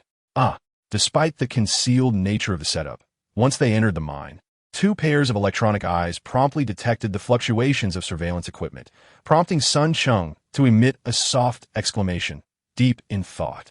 Initially, as they ventured into the mine, Roadblock maintained a slow pace, occasionally emitting a clattering sound as it collided with remnants of discarded, or showing no intent to evade the obstacles. After navigating through 4 branching tunnels, Cheng's eyes brightened as he gazed out the window. Though the tracks had ended here, it was evident that this section of the abandoned mine had been repurposed. It was not only more spacious, but also featured visible electrical cables. Continuing deeper into the mine, Cheng kept a mental tally of the time, and upon reaching 129 seconds, he was finally greeted by an expansive chamber measuring no less than 10 meters in height and covering a vast area of over 1,000 square meters. Having exited the junction, Roadblock came to a halt, this time offering no warning. Instead, it transformed and unceremoniously ejected the unsuspecting Cheng, who first collided with a nearby metal support beam before tumbling to the ground. "Hey, you fool, don't hinder my work." Cheng picked up his phone and stood up, still unsure if it had survived the fall, when an irate mechanical voice echoed nearby. As he followed the sound, his eyes suddenly lit up. The one who had shouted at him was a robot towering over him by 2 heads, resembling a bulldozer. Cheng had encountered its data in his memory and recognized that this hulking figure, equipped with a production template, was merely a low-tier Decepticon, much like himself. "Shut up," he retorted irritably, and after confirming that his phone was unscathed, he began to survey his surroundings with keen interest. Hidden deep within a mining site in a mountainous region of Tucson, this place appeared to be a small Decepticon base. While its scale was certainly not comparable to the lunar base etched in his memory, it was nonetheless impressive. In the hall before him, no fewer than 30 to 40 construction bots outfitted with production templates busily scurried about. Some were hauling machinery from nearby shafts, while others were engrossed in assembly, creating a scene bustling with activity. Equipped with spy templates, they were surrounded by a wealth of machinery data. After studying them for a moment, Cheng discovered that the machines being assembled were geothermal power generators, which piqued his interest, prompting him to watch intently. "You seem quite fascinated by my geothermal generators." A voice suddenly resonated nearby, startling him. He swiftly turned to see a colossal Decepticon, even larger than a Barricade, standing there with a broad smile. This Decepticon's form appeared rather comical. Despite its size, it bore an air of grandeur, somewhat resembling a crab. Yet, while it greeted him with a friendly demeanor, the sight of its true identity nearly caused Cheng's core to malfunction. "Red Spider." Despair flooded his eyes. Cursed be the day. Why did it have to be him? Had he known that Red Spider had also arrived on Earth, Cheng wouldn't have dared to approach him, even with 10 times his courage. The reason was simple. This Decepticon, known as Red Spider, was infamous within the ranks of the Decepticons. Red Spider, a leader-class Decepticon, served as the commander of the Air Corps and the deputy commander of the Decepticon army, his notoriety second only to that of Megatron. Although the new spy, created not long ago by Soundwave, had only recently come into existence, it did not mean he was oblivious to the targets that required particular caution, as emphasized by Soundwave during secret missions. According to the intelligence he possessed, this fearsome figure had instigated at least 6 rebellions over the past millennium, 2 of which nearly toppled Megatron's reign. If he were human, any nation facing such a tyrant would undoubtedly see its leaders torn apart by the wrath of the populace. Yet this elder, despite his repeated rebellions and failures, has not faced any repercussions from Megatron. Not only is he still allowed to command the Air Corps, but he has also retained his position as the deputy commander of the Insecticons. From this, one can glean a glimpse of the cunning and stratagems possessed by this formidable figure. Chapter 11. Crisis and Opportunity Fear. A visceral, profound fear. Even Soundwave, the leader of the Tape Corps, harbors immense trepidation towards the Insecticon, having warned him multiple times before dispatching the disruption to the barricades, urging him to steer clear of the Insecticon. Not only is the Insecticon powerful, but his malevolent and unpredictable nature makes him a daunting adversary. Moreover, he stands as one of the most distinguished scientists within the Decepticon ranks. If he so desires, breaching the security of the spy template and perusing the data contained within Sun Cheng's memory chip would be a trivial task. The thought of his identity as a traveler potentially being exposed only heightens Sun Cheng's anxiety. However, with the Insecticon looming beside him, escape is not an option. He can only remain on high alert, standing rigidly while observing the Insecticon with caution. The Insecticon gazed down at him, a smile broadening across his face, the murderous intent in his crimson electronic eyes growing more palpable. Still grinning, he addressed Sun Cheng. "It appears our little friend seems quite apprehensive of me." Slowly, Barricade approached, offering a respectful bow, oblivious to the greatness of your presence, my Lord Insecticon. Upon finishing his statement, he turned his gaze to Sun Cheng, his grotesque visage equally adorned with a smile. "Creeper, offer your loyalty to the great leader." No, Barricade, there is no need to intimidate our little friend." The Insecticon chuckled as he moved closer to Sun Cheng. At that moment, a construction worker transporting equipment inadvertently collided with his leg, resulting in a sudden fall that caused the machinery he was carrying to shatter across the ground. The Insecticon glanced down at the fallen worker, his smile unyielding. He slightly bent down, effortlessly lifted the worker, and despite the latter's struggles with a mere tug, he was torn asunder, carelessly discarded onto the ground beside Sun Cheng, producing a resounding thud. The sound reverberated through Sun Cheng's being, causing him to tremble, yet he remained motionless, compelled to stand in place, anxiously watching as the Insecticon approached him. The Insecticon leaned down, striving to bring his head closer, still grinning, revealing a mouthful of menacing teeth, and spoke in a leisurely manner. "I require you to accomplish 2 tasks for me." Upon hearing these words, Sun Cheng felt as though his heart had lodged in his throat, finally able to momentarily relax. Since the Insecticon needed him for a task, it seemed unlikely he would turn against him, at least not until the tasks were completed. However, the uncertainty of what those tasks might entail only intensified Sun Cheng's unease. Noticing that the Insecticon's gaze remained fixated on him, it was evident he was awaiting a response. Concerned for his very life, Sun Cheng dared not delay, promptly responding, "It is my honor to serve you, Lord Red Spider."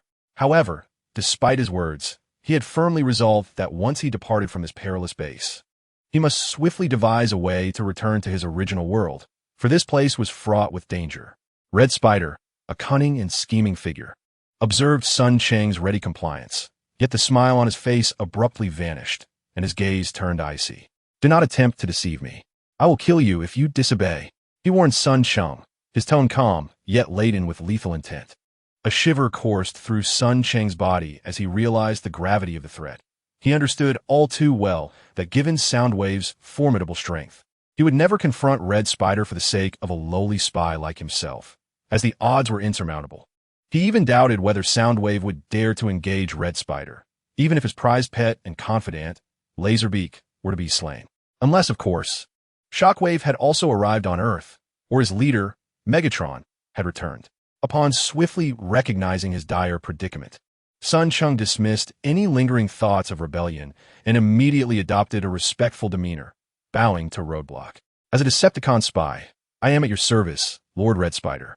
Please, give your orders." "Excellent." Red Spider's eyes glinted with intrigue as he suddenly inquired, "First, tell me the mission Soundwave assigned you on Earth." Sun Cheng's body tensed, his eyes flashing with anxiety. Although he had anticipated that Red Spider would not be easily placated by mere words of loyalty, he had not expected such decisiveness. leaving him no opportunity to report back to Soundwave. Sensing a slight movement from Roadblock beside him, his sense of urgency intensified, prompting him to divulge Soundwave's mission without hesitation. Soundwave sent me to accompany Lord Roadblock to Earth with two primary objectives. First, to assist Lord Roadblock in searching for any clues regarding Lord Megatron and the Allspark. Second, to investigate the reasons for your sudden departure from Cybertron decades ago. A radiant smile reappeared on Red Spider's face, his blood-red eyes gleaming with a sinister light as he continued to press for answers. When did Shockwave arrive in the solar system? Has he come as well? Shockwave, also a prominent warrior of the Decepticon ranks, was a staunch supporter of Megatron, and his relationship with both Red Spider and Roadblock was somewhat strained. Yet, Sun Cheng suspected that Red Spider's true interest lay not in Shockwave's whereabouts, but rather in the implications of Megatron's disappearance. The absence of their leader had evidently led to a fractious atmosphere within the Decepticon ranks, where factions vied for power, the two most significant being Red Spider and Shockwave. Both individuals serve as the right and left arms of Megatron. The former, prior to Megatron's disappearance, had repeatedly instigated rebellions, his ambitions being self-evident. Decades ago, upon his sudden departure from Cybertron to the solar system, he established a lunar base. If one were to claim that his intention was solely to locate Megatron, even Starscream himself would likely scoff at such a notion. Shockwave, strictly speaking, cannot be labeled as a faction for this temporary commander of the Decepticon army. Much like Starscream and Soundwave, is a supporter of Megatron. The Decepticon's ability to maintain control over Cybertron in Megatron's absence is undoubtedly attributed to Shockwave, who, after Megatron, is also the individual that Starscream fears the most. Unquestionably, these two inquiries posed by Starscream left Sun Cheng in a quandary. Although he had once used Soundwave to intimidate Roadblock, he was unaware of when Soundwave would arrive in the solar system. He only gleaned from fragmented memories that Soundwave had mentioned the imminent arrival of Starscream. As for Shockwave, aside from knowing his identity, Sun Cheng had no knowledge of his appearance. After organizing his thoughts, Sun Cheng finally responded. Lord Starscream may arrive in the solar system shortly. As for Lord Shockwave, Soundwave has never divulged any information regarding him. Implicitly, he suggested that while his superior Soundwave might possess knowledge, he had not shared it with him. Starscream immediately discerned the underlying implication in Sun Cheng's words, or perhaps he never anticipated that such a lowly Decepticon spy would possess such classified intelligence. Therefore, rather than displaying impatience, Starscream reached beneath his ribcage and produced a gray crystal, roughly the size of a walnut, tossing it at Sun Cheng's feet. Your response has pleased me adequately. This level 2 scout template is yours as a reward. Once the task is complete, I shall bestow upon you a spark. What? Sun Cheng's core raced wildly, instinctively thinking he had misheard. However, when he bent down to retrieve the gray crystal Starscream had thrown, he was immediately engulfed in a wave of warmth, his mind flooded with a surge of excitement and exhilaration, as if a voice within was incessantly urging him to accept the gray crystal, the key to his evolution into something greater. In an instant, Sun Cheng was consumed by ecstasy. Upon reflection, I realized that while Hollywood screenwriters are indeed professionals, their adaptations of anime into commercial films often leave numerous inconsistencies that fail to align with the narratives of subsequent blockbuster films. Thus, I found myself compelled to unleash my creativity to rectify their oversights. Chapter 12. Starscream's mission, seeing Sun Cheng clutching the bestowed scout template with uncontainable excitement. A faint, cold smirk appeared at the corner of Starscream's mouth. Once Sun Cheng had secured the scout template, Starscream concealed his mocking demeanor, replacing it with a beaming smile as he inquired, "So, little one from the Tape Legion, are you satisfied with my gift?" "Indeed, I am exceedingly satisfied." Sun Cheng would never utter a word of dissent. His two expressions of satisfaction were indeed heartfelt. Evolution is an instinct inherent to every being, and mechanical life forms are no exception. Unfortunately, after fully absorbing the chaotic memories, his consciousness appears to have been affected. The challenge for a lowly Decepticon to ascend to a higher echelon is far more daunting than one might imagine, significantly less feasible than the potential for a human to rise from poverty through sheer effort and determination. The Decepticons are a peculiar race. Even Sun Cheng, who has digested all the chaotic memory data, finds himself profoundly shaken by the information he has assimilated. This mechanical life form seems incapable of natural reproduction. Within the disordered memories, lowly Decepticons resemble creations emerging from an assembly line, requiring only sufficient resources and energy, along with a rare essence of life that defies verbal explanation, to give birth to a Decepticon. Thus, it is often more economical to directly produce a high-ranking Decepticon with fewer resources than to invest heavily in cultivating a lowly one to advance. Consequently, since the era of the Cybertronian Civil War, few lowly Decepticons have managed to achieve ascension before the end of their lifespan. Though the true intentions of Black Widow in granting him a more advanced scout template brimming with life essence remain unclear. Acquiring it means that Cheng merely needs to gather enough resources to modify his body in order to elevate himself to a higher tier of Decepticon. After all, a mouth that has been fed is reluctant to bite the hand that feeds it.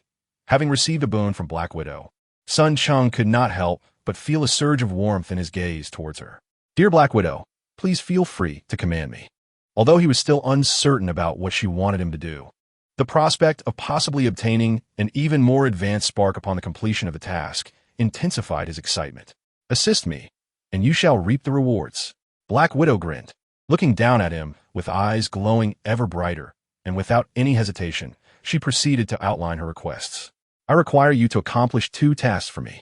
First, immediately send an interstellar communication to Soundwave, accurately informing him of my presence on Earth and the details of this base."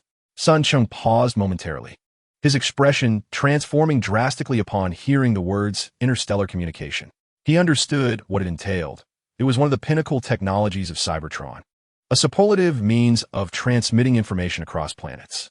It was said that advanced Decepticons could even use it to relay messages across star systems. However, despite each Decepticon possessing the ability for interstellar communication, none would employ it lightly.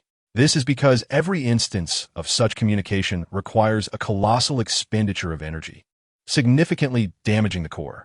Cheng conservatively estimated that transmitting sound waves directly from Earth to the lunar base would consume around 400 to 500 units of energy, leaving him significantly weakened. Moreover, the request to relay a message through sound waves and disclose his location on Earth was exceedingly peculiar. Upon reflection, he realized that the task assigned by the Red Spider was indeed strange, compelling him to muster the courage to inquire, "My lord, do you wish for me to send an interstellar transmission via sound waves? Must I also reveal this base?" Although the base located within the mountainous caves of Tucson was not particularly impressive, its abundant geothermal resources promised to transform it into a significant energy supply hub once the engineers established the geothermal power facilities. This would ensure a continuous energy supply for his faction, which was commendable in its own right. Furthermore, it was difficult for Cheng to believe that this base was established solely for energy purposes. Therefore, upon hearing the mention of informing sound waves and exposing the base, even the dimmest of minds would grasp the magnitude of the Red Spider's request. "Yes, shortly I will have someone guide you around the base to familiarize yourself. I expect you to report everything you observe to the sound waves. Is that too difficult for you?" The Red Spider's countenance bore a smile, yet it was laced with a sinister and cold demeanor. Feeling the weight of his blood-red electronic gaze fixed upon him, Cheng's heart raced, and he hastily nodded in agreement. "I can do it, my lord." As the words left his lips, a sense of relief washed over him, and the blue light in his eyes dimmed. He had narrowly escaped the brink of death once more. Cheng smiled wryly, acutely aware that a mere utterance of dissent would prompt the Red Spider to swiftly extinguish him without hesitation. "Excellent."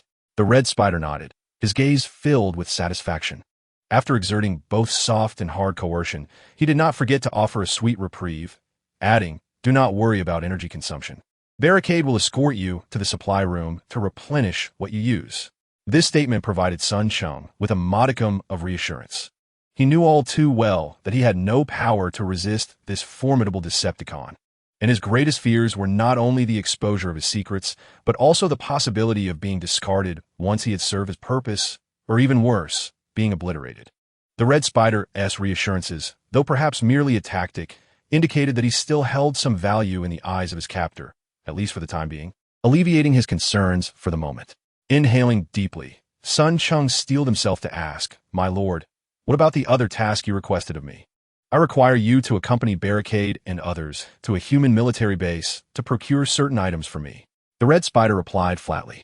Upon finishing his statement, he turned his gaze to Barricade, who, despite his imposing presence before Sun Cheng, seemed to fade into the background, silently awaiting further instructions. It appeared that the Red Spider was observing him. Roadblock nodded, assuring him that the attack had already been stealthily infiltrated. Coupled with my alliance with the esteemed Red Spider, it sufficed. It seemed that something significant was afoot. Sun Cheng could only manage a wry smile, noting that these two formidable figures had not elaborated on their intentions. Clearly, they anticipated that he would inevitably inform Soundwave. Hence, they merely requested his assistance without disclosing the specifics of the task or the target, an unidentified human military base, at all. What could he do? He had no choice but to acquiesce, though a sense of foreboding gnawed at him, as he felt these two matters might lead to a treacherous pitfall. Chapter 13. A quagmire. The Red Spider clearly did not concern himself with Sun Cheng's sincerity in offering help. Upon his agreement, a meaningful smile spread across the Red Spider's face, rendering Sun Cheng quite uneasy. It was then that he abruptly commanded, "Come forth." Puzzled by this sudden exclamation, Sun Cheng's internal spy template reacted far more swiftly than his conscious mind. Almost instantaneously, upon the Red Spider's utterance, the spy template detected a unique set of electromagnetic frequencies. Instinctively, his pair of electronic eyes turned towards the source of the newly emerged electromagnetic signal. It was then that Sun Cheng noticed a diminutive Decepticon, akin in stature to himself, emerging from a nearby corner behind the Red Spider. "Are you summoning me, Master?" The small Decepticon seemed to sense Sun Cheng's scrutiny, baring its teeth and growling, unrestrained in its hostility. As if oblivious to this scene, the Red Spider continued, "Not bothering to look back, Spectro, take our young friend on a tour of the base. Ensure he sees everything." Thus, the newly appeared diminutive Decepticon was identified as Spectro. The name rang a bell for Sun Cheng, and as a thought sparked in his mind, a stream of information surged from his memory chip. After scrutinizing the details, he realized the implications and regarded the hostile Spectro with newfound caution. Spectro was one of the reconnaissance members of the Decepticon faction known as the Camera Squad. This squad, which once operated as a part of the Decepticon intelligence team, comprised 3 members: Reflector, Spectro, and Viewfinder. Despite their classification as low-tier Decepticons, it was said that they were birthed from a grand experiment conducted by a deranged scientist of the Decepticon ranks. They possessed a unique combinational transformation ability, allowing them to temporarily elevate their power to that of elite warriors, akin to the 4th-tier Decepticons like Roadblock. However, in comparison to Soundwave's Tape Corps, the Camera Squad's efficiency in intelligence gathering was markedly inferior. They had previously been exploited by their reconnaissance targets, resulting in losses, which ultimately led to their expulsion from the Decepticon intelligence ranks. Perhaps this was the reason for Spectro's palpable animosity towards him, a member of the Tape Corps. Upon discerning the underlying reasons, Sun Cheng could not help but regard the splitter with increased caution. Although his strength was merely a tier below that of the splitter, the disparity in power between a level 1 Decepticon and a level 2 Decepticon exceeded all expectations. Moreover, combat was not his forte, and should the adversary choose to target him specifically, Sun Cheng would undoubtedly find himself in a precarious position. Upon receiving the orders from Red Spider, the splitter's eyes gleamed with enthusiasm as he eagerly replied, "Master, leave it to me. I assure you I will guide him around the base thoroughly." As soon as he finished his affirmation, he cast a toothy grin towards Sun Cheng, the malicious intent on his face utterly unmasked. "Take him for a tour," Red Spider commanded, not even glancing in his direction. Meanwhile, Roadblock, seemingly aware of the splitter's ulterior motives towards Sun Cheng, gave a disdainful huff as a cautionary reminder. "Rein in your thoughts. Lord Red Spider has further matters to attend to." "Yes, my lord," the splitter replied, disappointment etched on his face as he glanced at Red Spider, who offered no rebuttal. Bowing his head, he acquiesced, yet the frantic movement of his eyes revealed to Sun Cheng that Roadblock's warning had likely fallen on deaf ears. Despite being aware of the potential targeting by the splitter, Sun Cheng felt compelled to adhere to Red Spider's directive and thus departed the hall alongside the splitter, who was incessantly grinning at him with an unsettling fervor. Once the two had distanced themselves, Roadblock suddenly spoke, his voice cold yet laced with sarcasm. What is Soundwave thinking? A few days ago, when he resurrected Frenzy and sent him to assist me, I found it quite peculiar. Though my interactions with Frenzy on Cybertron were limited, we had undertaken missions together. The fact that he did not recognize me was astonishing. The memory chip was merely sealed. A trivial punishment. Red Spider, stroking his chin with a smirk, remarked, "The Cassette Corps has expanded too rapidly amidst the war. Laserbeak, Frenzy, and Rumble all harbor aspirations to usurp Soundwave as position. A bunch of fools, believing that a few accomplishments would earn them Megatron's favor. As a result, Soundwave employed a few tactics to ensure that Laserbeak and Frenzy perished before the war's conclusion. Without Frenzy, Rumble is rendered inconsequential." He chuckled sinisterly. "I am beginning to hold some admiration for Soundwave. I did not expect him to resurrect both Laserbeak and Frenzy, turning the former into a pet and relegating the latter to mere cannon fodder. Alas, his temperament remains rather petty. Had it been me, I would have retained their memories. That madman. No wonder he dares to challenge Megatron."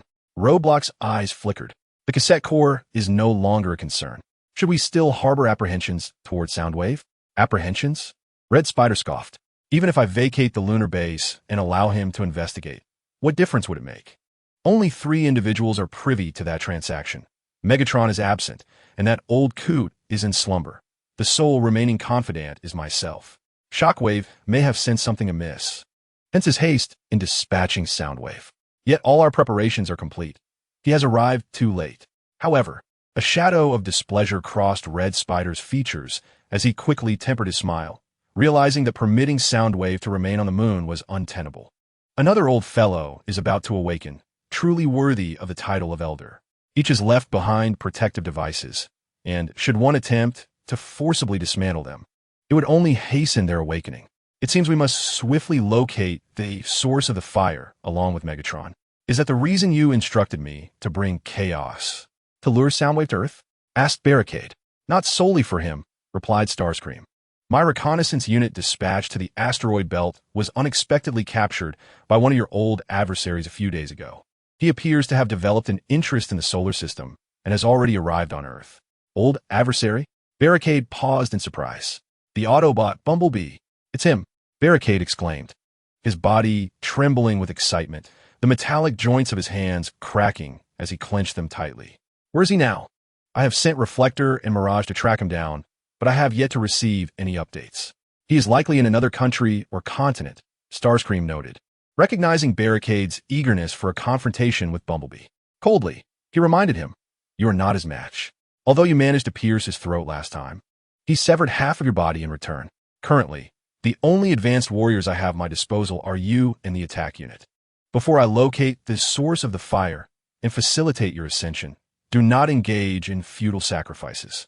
Such actions would expose us and attract the damned Autobots to Earth." Barricade clenched his fists, simmering in discontent, remaining silent. Upon noticing Starscream's glare, he reluctantly lowered his head. "I understand," suppressing his urge to seek out Bumblebee. Starscream redirected his attention elsewhere. He recalled Sun Cheng, who was being shown around the base by Mirage. A flicker of red light gleamed in his eyes. "Should I create some additional chaos for Soundwave? Perhaps assist in restoring Chaos's memories?" The thought of mischief brought a wicked smile to his lips. Chapter 14. Targeting the premonition was validated in an instant. Over the following day, Sun Cheng finally experienced what it felt like to be mindlessly targeted. It appeared that the camera squad harbored a deep-seated resentment towards the Tape Legion. Various jibes and mockeries were one thing, but Reflector seemed intent on finding ways to provoke him, seeking an excuse to strike. This seemingly dim-witted individual suddenly launched a segment of invasive information at him. Rather than merely disrupting his defensive functions, it appeared to be an attempt to infiltrate his core, which was already troubling enough. What was worse, while leading him on a tour of the base, Sun Cheng would occasionally lose sight of Reflector, and soon after, the blaring alarms would signal trouble, inevitably drawing some Decepticons to confront him. Fortunately, Reflector still heeded Barricade's warnings, and given that this newly constructed base had yet to install any armed defenses, they were spared from further disaster. Despite this, Sun Cheng found himself somewhat neurotic due to his entanglement with the individual and with his current strength. He was utterly incapable of resisting the Decepticon mirage. He could only follow him in a somewhat listless manner, cautiously on guard against his provocations, while simultaneously observing the underground base where the Red Spider and others were stationed. It must be acknowledged that the Decepticon Constructicons, whom he had previously underestimated, proved to be the most competent of slaves and laborers. According to Mirage, this base had only been established for about a month. Yet, these diligent Constructicons, capable of working tirelessly around the clock, had excavated an extensive network of tunnels from the foundation of an abandoned mine, accomplishing a monumental feat that would have taken humanity years to achieve within an impossibly short time frame. Even more astonishing was the fact that, while managing this excavation, the Constructicons also allocated resources to dismantle metal and manufacture machinery, all accomplished by over 100 Constructicons transported from the lunar base by the Red Spider. Viewed through a human lens, the base appeared rather crude. However, upon shifting his perspective to that of the Decepticons, Cheng quickly realized that the base had essentially taken shape. The Red Spider's base was primarily composed of three main sections: a supply room dedicated to energy storage, a manufacturing facility for assembling various machines and parts, and numerous geothermal power generators interconnected by a labyrinth of corridors. Unlike humans, Decepticons, as mechanical life forms, require no rest unless conserving energy. Thus, their efficiency was remarkable. The geothermal resources near Tucson were abundant, and the mountainous region was the most complex geological area. The Constructicons had located suitable sites deep underground, where they densely installed geothermal power generators derived from Cybertronian civilization. This allowed the continuous conversion of natural energy into electricity, which could be directly absorbed by the Decepticons to replenish their cores or transformed through complex processes into easily storable energy liquids or energy blocks. Once all geothermal power generators commenced operation, the base could convert energy exceeding 100 points daily, rivaling the efficiency of a medium-sized thermal power station. Suddenly, a kick from behind sent Cheng crashing against the wall. As he landed and turned to look, he indeed saw Mirage, who stood aloof in the distance, revealing no pretense. How dull! Was he already so weak after revival? It seemed that the Tape Legion was entirely comprised of dregs, silently rising from the ground. Cheng continued on his way toward the hall where he had first encountered the Red Spider and her companions. After their brief interaction, he had discerned that Mirage's intellect was undoubtedly questionable. Not only did he exhibit the typical irascibility of the Decepticons, but he also seemed to lack patience and, seemingly, a reliable memory. Initially, although the Reflector had targeted him with various provocations, it refrained from any direct confrontation. Regrettably, this restraint was short-lived, as it soon succumbed to its impulses. In dealing with this adversary, Cheng found himself at a loss. Engaging in combat was futile. Thus, upon realizing that the Reflector had become serious, he endeavored to evade it. However, this relentless pursuer, seemingly devoid of purpose, doggedly followed him. Each encounter invariably resulted in a few strikes, and the Reflector's blows grew increasingly forceful. Nevertheless, fortuitously, due to the Reflector's apparent lack of intellect, Cheng, both intentionally and inadvertently, managed to extract a wealth of unfamiliar information from it. After assimilating the chaotic memories, Cheng initially believed that the unfortunate soul he had taken over was merely a newly minted low-level Decepticon spy. However, the Reflector from the camera squad appeared to possess a degree of familiarity with him, frequently alluding to the Cybertronian Civil War during its taunts. From its tone, it became evident that the original entity he had usurped was, in fact, a high-ranking Decepticon, who had seemingly fallen in battle for reasons unknown and had only recently been resurrected. Although these deductions were based on hearsay from the Reflector, Cheng felt a growing sense of concern regarding the myriad of issues lurking beneath the surface. He wished to inquire further, yet found himself desperate to avoid the Reflector, making further contact unappealing. Thus, he suppressed the burgeoning questions within him. Observing Cheng's retreat, the Reflector seemed to become intoxicated with excitement, erupting into laughter as it pursued him relentlessly. Suddenly, a shell crater erupted perilously close to his feet, and sensing danger, Cheng quickly turned and fled. Could it be that this fiend intended to kill him? A fleeting glance revealed the Reflector raising its right arm, brandishing a rapid-fire machine gun. A wave of dread washed over him. He knew the Decepticon army's machine guns utilized shell-less energy rounds, a staggering technological advancement far surpassing humanity's rudimentary projectiles. These rounds not only had a pronounced effect on electronic devices, but also generated enough heat upon impact to obliterate the memory alloy of his own body. This machine gun was merely one of the Reflector's most fearsome weapons.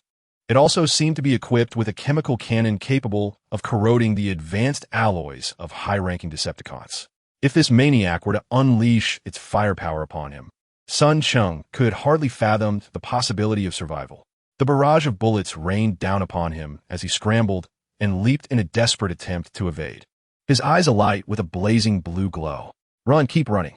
The Reflector cackled, its right arm flailing as it reveled in the chase. The mechanical laughter echoing with a dissonance that was utterly grating. Suddenly detecting an electromagnetic fluctuation lurking not far away, Cheng could not help but feel a surge of anger, his teeth grinding together as if they might spark. He shouted, "Barrier, if you do not reveal yourself soon, you may not live long enough to receive my service." The individuals around him were either mad or neurotic, and Cheng now regretted his return to this world. What manner of people comprised the Decepticon army? From his brief encounters, none seemed benevolent. They were either scheming against him from the shadows or brazenly plotting his downfall, treating him as less than human. The more he pondered, the more vexed he became, and Cheng resolved to take matters into his own hands. Regardless of Red Spider's intentions regarding Soundwave, he was determined to intervene and ensnare these wretches. Chapter 15. Interstellar Transmission. Perhaps Cheng had exposed their identities, making it difficult for them to remain hidden, or perhaps they simply felt that the prism mirror had been overly extravagant. In any case, upon hearing his shout, Barrier stepped out from his concealment, no longer inclined to hide. "Cease your antics, prism mirror," he said, gazing flatly at the overly exuberant prism mirror. "Barrier, I have not defied the will of Master Red Spider," Prism Mirror said with a sly smile, continuing his assault on Cheng without pause. "You see, I have not harmed him." The implication that he had merely been toying with Cheng only heightened the latter's ire, and he clenched his teeth, vowing to make Prism Mirror pay once he ascended in rank. Prism Mirror's demeanor evidently stirred jealousy in Barrier. Casting a glance at the struggling Cheng, he turned his attention to Prism Mirror, his eyes glimmering with a dangerous crimson light. "Are you suggesting that my will can be so easily defied?" Upon hearing this, the cunning Prism Mirror sensed the precariousness of his situation and hastily ceased his onslaught against Cheng. No, Barrier. I was merely jesting with an old friend." With that, his right arm transformed, the rapid-fire gun that had been mounted on the back of his hand retracting into his joints. Unfortunately, Barrier's temperament was evidently more difficult to decipher than Prism Mirror's. Before Cheng could exhale in relief, he suddenly perceived a flash in front of him, followed by a tremendous bang emanating from the nearby wall. Regaining his senses, he focused his gaze and felt a wave of satisfaction wash over him. Why, you may wonder. It turned out that the Prism Mirror, who had clung to him like a persistent gum throughout the day, was now deeply embedded in the wall, having been forcefully struck into it by Barrier's mighty hand. "Let there not be a next time," the menacing voice of the splitter echoed as it issued a fierce warning. Only then did the Barrier turn to face the obedient Cheng, the ferocity on its face gradually dissipating.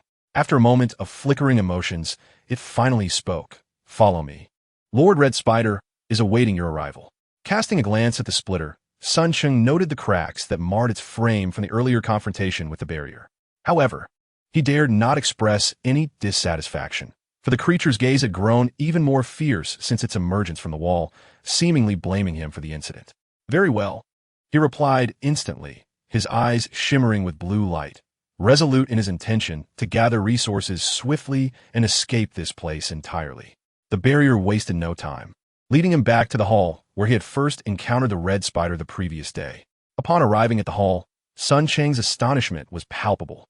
He sensed the approach of footsteps behind him, but the Red Spider remained in the center of the hall, seemingly oblivious, gently toying with a bluish fruit nestled among the steel vines. Without turning, it casually inquired, "Have you thoroughly explored the base?" "Yes, my Lord Red Spider." Cheng responded promptly, his gaze irresistibly drawn to the peculiar vine. It would be more accurate to describe the object as an organ nurturing a fetus. filled with a cerulean liquid that exuded an alluring aura. It is an energy fluid of remarkably high purity. The reminder from a spy template prompted son, Cheng, to quickly comprehend the nature of the azure liquid, yet new questions arose. What precisely was this entity? His keen eyesight revealed that within the bluish, fruit-like organ, a mechanical life form, no larger than a palm and still unformed, lay dormant. As the organ pulsated, minuscule metallic particles, nearly imperceptible to the naked eye, were continuously fed into it, gradually coalescing around the embryonic mechanical life. This is a nascent egg. Sensing Sun Cheng's inevitable curiosity about the organ, the red spider, still facing away from him, tenderly caressed the surface of the nascent egg before regretfully remarking, "Alas, the life source energy is insufficient. It will struggle to develop into a true Decepticon." A flicker of realization struck Sun Cheng. His fragmented memories held scant information regarding life source energy. He knew only that it was vital for the Decepticons. Without it, there could be no core. As for the nascent egg, there was not a single record available. Seizing the rare opportunity, he hesitated briefly before cautiously asking, "My Lord Red Spider, were a nascent egg and life source energy?" The red spider turned around, casting a fleeting glance at him with an impassive expression. It sent a chill down Sun Cheng's spine.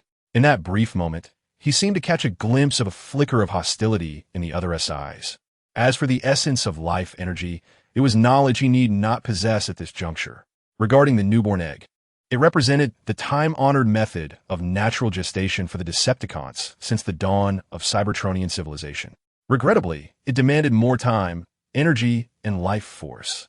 Sun Cheng, having been warned, dared not voice his myriad of questions, though he committed these two new terms to memory.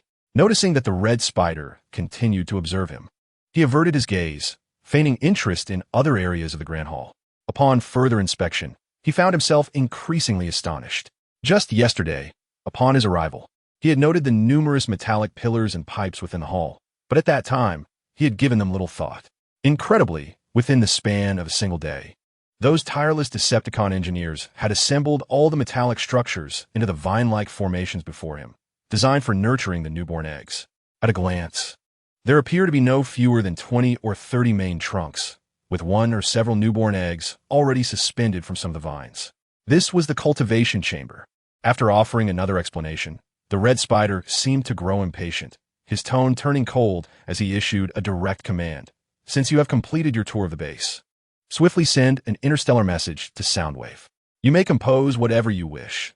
I shall not inquire, nor do I wish to. However, my requirement remains unchanged. Relay every detail you have observed within the base, without omission." Before Sun Cheng could respond, the red spider cast a glance at Barricade, signaling him. Barricade nodded, stepping forward to grasp Sun Cheng and, before he could react, transformed into a police vehicle, settling him into the passenger seat before driving straight out of the base. Chapter 16. Soundwave having been escorted from the base by Barricade, he was driven into a desert far from Tucson. Only then did Barricade revert to his original form, unceremoniously ejecting Sun Cheng. "I need to meet an old friend. You shall remain here to send your interstellar message. Wait for me here upon its completion." "Yes, Barricade."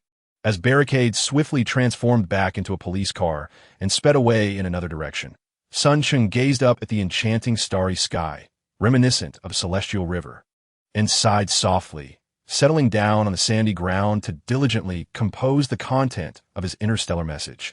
He bore no intentions of escape, even though the desire to flee stirred within him. Yet, setting aside whether he could truly evade capture, he found Barricade's words utterly unconvincing. It was entirely possible he was lurking nearby, surveilling me. With this sense of vigilance and unease, he suppressed the urge to run and began crafting the interstellar message.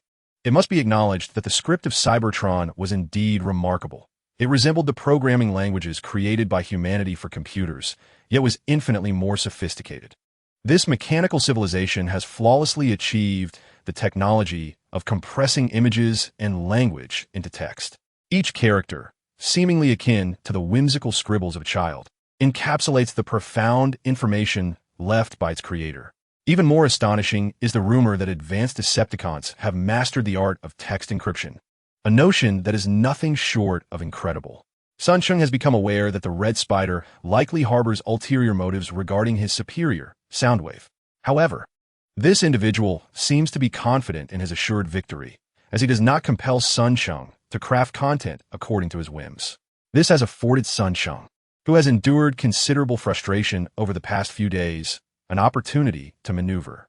As he contemplated and wrote, he toiled for over half an hour, ultimately producing a communique that left him thoroughly satisfied. He surveyed the eerily tranquil desert surrounding him, and after sending a spy template to scan the vicinity, he confirmed the absence of any suspicious electromagnetic waves. Only then did he gently press a spot behind his head, revealing a crystal emanating a rich blue light. This blue sentinel is his core, the most vital component of the mechanical body he has commandeered. Any damage to it could plunge him into a state of unconsciousness. And if the situation worsens, it could lead to death. Thus, no Decepticon would willingly expose their core unless absolutely necessary. However, he found himself compelled to do so, as interstellar communication requires the use of the core. Reluctantly, he exposed it, aware of the potential for a sudden and devastating ambush. The memory chip contained Soundwave's communication frequency, and after making some angular adjustments toward the moon, he gritted his teeth and activated the interstellar communication function. After locking onto Soundwave's frequency, he input the meticulously crafted content. The next moment, upon silently commanding the core to send the message, he felt as though all strength had been siphoned from his body, leaving him weak, nauseous, and overwhelmed by an unbearable fatigue that caused him to revert to his recording device form. Warning, warning. Reserve energy has fallen below the critical threshold. Certain functions cannot be maintained. Automatic defense functions disabled. Invasion functions disabled. Body maintenance functions disabled. Ding. Energy source detected. Automatic absorption function activated. Warning, energy source cannot be absorbed. Sleep mode engaged. As consciousness began to drift away, Sun Cheng instinctively glanced skyward, witnessing a beam of light shooting from his position, directed straight toward the moon. In the air, the unmistakable emblem of a Decepticon was visible. On the far side of the moon, within a vast crater formed by a fallen meteorite, Soundwave emerged. His expression dark with fury. He kicked a piece of ironstone, its surface completely sanded down, with such force that it soared away like a cannonball, disappearing from sight. Master, has Lament yet again refused to awaken the Red Spider? As a sharp voice of flattery echoed, a colossal avian robot, armed with twin machine guns beneath its abdomen, slowly ascended around him. It gracefully landed on Soundwave's right arm only after acknowledging the gesture. This was the Laserbeak, a member of the Tape Legion. Foolish Lament. Soundwave seethed with indignation. How could this imbecile seek a new master so soon after Lord Megatron's departure? He was not alone in such thoughts. Laserbeak conveyed, I have just received an interstellar message from the mechanical dog. The valiant Ramjet has also vanished from Cybertron, and Shockwave has dispatched Blitzwing to track him down, while instructing the mechanical dog and the sawtooth bird to come to our aid. Ramjet? Soundwave was evidently taken aback. That fool had finally left Cybertron? Ramjet was one of the elite within the Decepticon ranks, a figure recognized for both wisdom and peril. Even the proud and tempestuous Megatron held him in high regard. Yet, Ramjet was not a formidable warrior, which is precisely why Megatron dared to grant him significant authority, resulting in Ramjet's somewhat awkward status within the Decepticons. His power stemmed entirely from Megatron's trust rather than his martial prowess. When Megatron still led the Decepticons, Ramjet basked in glory and dominance. However, with Megatron's disappearance, the Decepticon faction swiftly splintered into two dominant camps, led by Starscream and Shockwave. Under the tacit pressure from both sides, Ramjet's standing diminished day by day following the conclusion of the Cybertronian Civil War. By the time Soundwave departed Cybertron, Ramjet's position had sunk below that of several senior warriors. Thus, Soundwave found no surprise in Ramjet's departure from Cybertron. What did raise his eyebrows, however, was Shockwave's decision to send Sawtooth Bird. The Civil War had cost the Decepticons dearly, yet they had triumphed over their arch-nemesis, the Autobots, claiming dominion over Cybertron. Although the post-war accolades could not be described as grand, they were substantial enough. Those senior Decepticons who survived and contributed during the civil strife were generally well rewarded. Soundwave was among the beneficiaries, acquiring a wealth of life force and energy cubes, and he ascended to become one of the commanders of the current Decepticon faction. Alongside him, the members of the Tape Legion also reaped benefits, particularly the Sawtooth Bird, who, without the suppression of Laserbeak and Frenzy, could not be contained by the simple-minded Thundercracker. As Soundwave had just dealt with several subordinates who had dared to challenge his authority, he discovered yet another challenger emerging. Very well, it was time to let him witness the current plight of Laserbeak and Frenzy. I truly require assistance. With him, the mechanical dog, and the collaboration of the disoriented. I trust even Starscream would hesitate to delay the search for Lord Megatron any longer. With this thought, Soundwave's expression softened slightly as he continued to inquire of Laserbeak. How long until the disoriented arrive in the solar system? Approximately 2 months. Such a long duration? Urge them to hasten their pace. The Soundwave commanded with an irritable tone. The Red Spider has been missing for several days. Although that scoundrel, Elegy, claims he is upgrading weapons. I can't shake the feeling that this is merely a delay. This individual arrived on the moon decades before us, and has concealed far too many secrets here. I even question whether he is still on the moon. Yes, Master. The laser bird flapped its wings. I shall urge the Dizzies to hasten their pace. Just as it was about to take flight, it noticed the sudden change in Soundwave's expression. In the next instant, the ember nestled within his chest cavity flared brightly. Instantly recognizing this as an interstellar communication, the laser bird promptly retracted its wings and waited quietly. After approximately 2 or 3 minutes, once Soundwave had finished reading the newly received message, his expression darkened completely. Damn it, the Red Spider is indeed no longer on the moon? That rascal Elegy is attempting to deceive me. Master, whose message is it? The laser bird inquired curiously. It is from Chaos, originating from Earth. He touched the laser bird's forehead, instantly transmitting the message's contents into its mind. The laser bird quickly absorbed the information and was equally astonished. The Red Spider has another base on Earth? It appears to be a recent establishment, but why is there a cultivation chamber? From the information sent by Chaos, this base is far inferior to the one on the moon and lacks the capability to incubate new eggs. Is the Ember Source truly on Earth? Soundwave growled through clenched teeth. Damn it, we must not allow the Red Spider to locate the Ember Source first. As one of the commanders of the Decepticon Legion, Soundwave not only had seen the Ember Source, but also understood its immense significance to the Decepticons. Given his knowledge of the Red Spider, if the Ember Source were not truly on Earth, he would never have left Cybertron to venture into this remote star system. Should this schemer gain control of the Ember Source, a new civil war within the Decepticon ranks would likely ensue. With this thought, Soundwave's face contorted into a sinister expression. He urgently commanded the laser bird, immediately urged the Dizzies to accelerate their pace. I need you to make a swift journey to Earth to meet with Chaos and verify the authenticity of the message. As you wish, my master.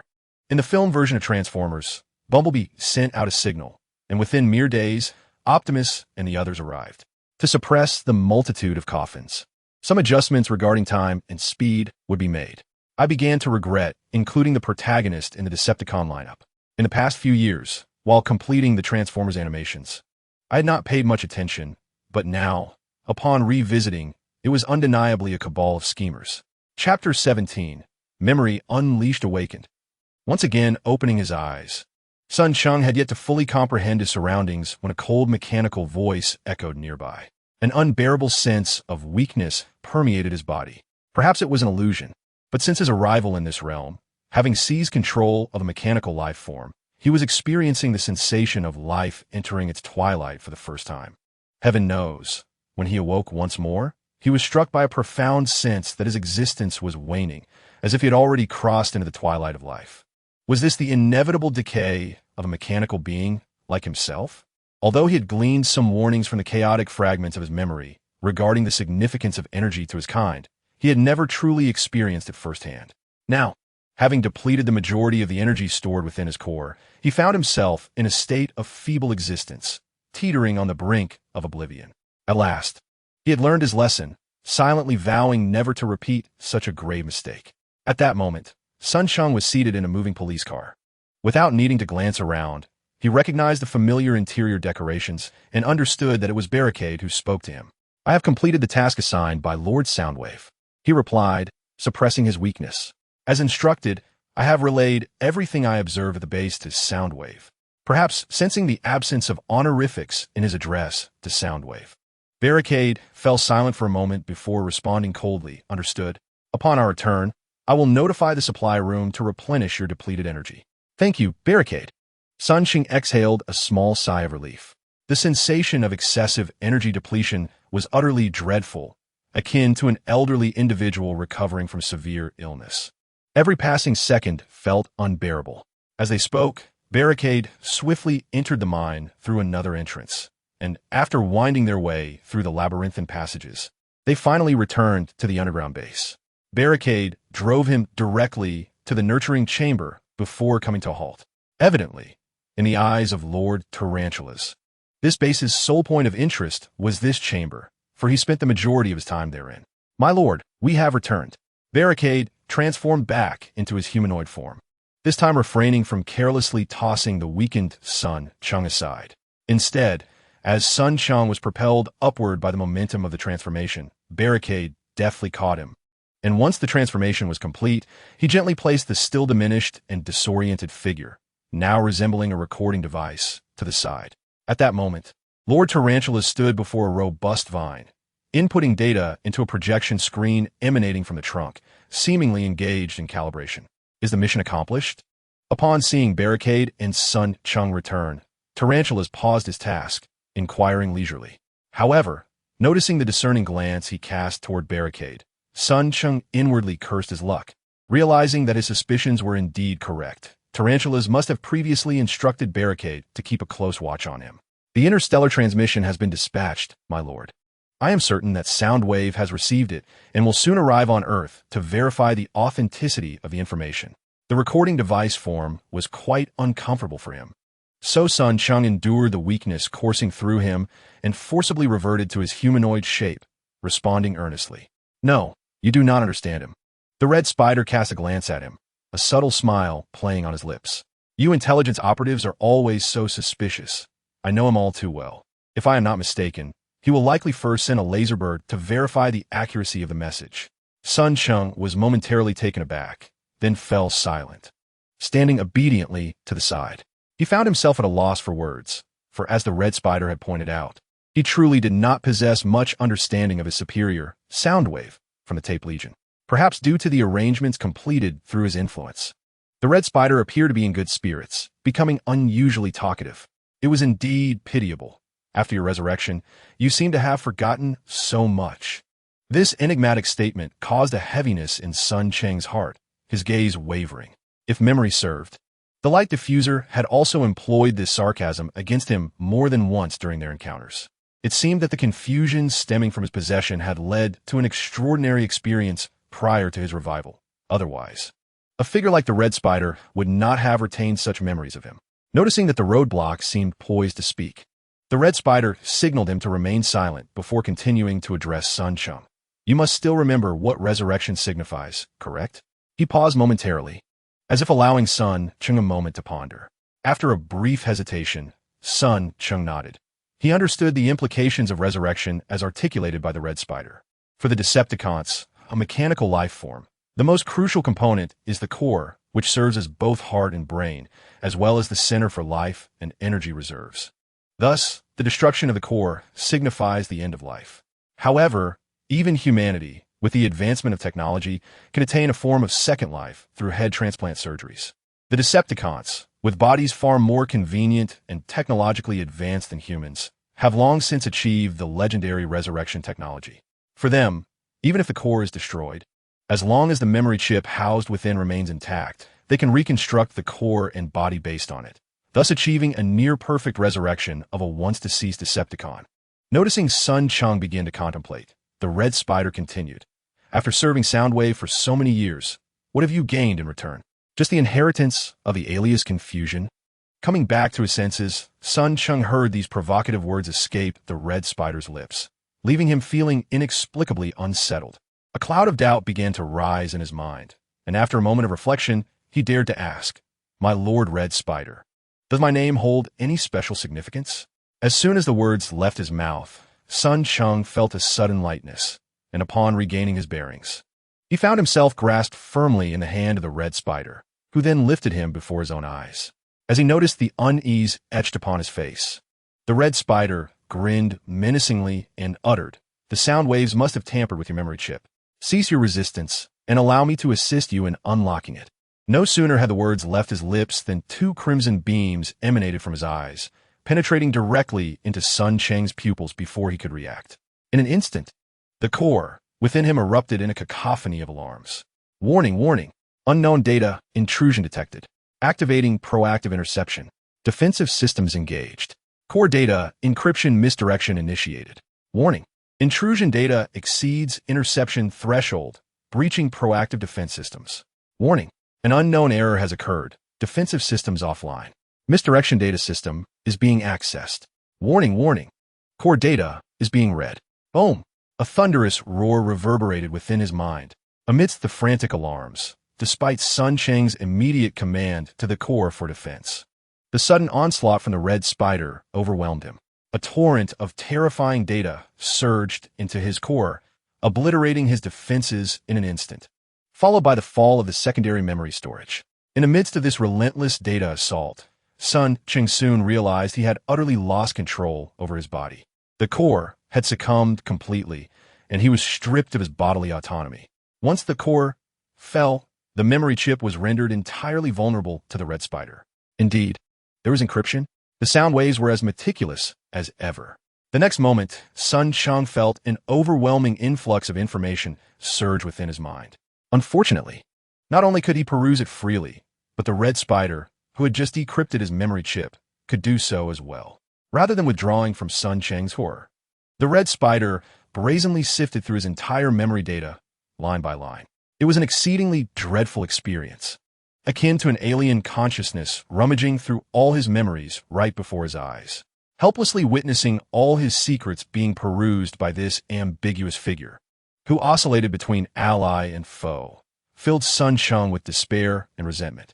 He was engulfed by fear, terrified that his greatest secret as a time traveler would be exposed, and more so, that the red spider, once privy to this truth, would strike at him, severing any possibility of return. "No, I do not wish to perish here." The will to survive ignited within him in an instant, and Sun Cheng fervently endeavored to awaken the core anew and reclaim control over his body, whether by serendipity or the fervor of his efforts. Just as the red spider was on the verge of completely accessing his memories, Sun Cheng suddenly felt an inexplicable, chilling sensation erupting from within the core. In a heartbeat, the red spider's consciousness, which had been attempting to read his memory data, was expelled from his core, allowing Sun Cheng to regain dominion over his physical form. Chapter 18. The Mysterious Space. Just as the memory data of Sun Cheng was on the verge of being fully accessed, a formidable will suddenly compelled the entity to vacate his core. The red spider couldn't help but emit a soft gasp. As he glanced at Sun Cheng, whom he held in his grasp, an unusual expression flickered across his visage. "My lord, the red spider." Just as Sun Cheng had regained control over his body and was about to revel in his triumph, he suddenly felt an alarming increase in the grip surrounding him, warping his form. In a moment of panic, he exclaimed, "Interesting." The red spider, seeming to have just returned to consciousness, observed Sun Cheng with a myriad of shifting expressions. After a prolonged silence, he finally regarded Sun Cheng with a knowing glance before carelessly tossing him aside next to a barrier. "Take him to the supply room for energy replenishment. Afterward, you are to proceed directly to rendezvous with the attackers. I must acquire that object at the earliest opportunity." "Understood."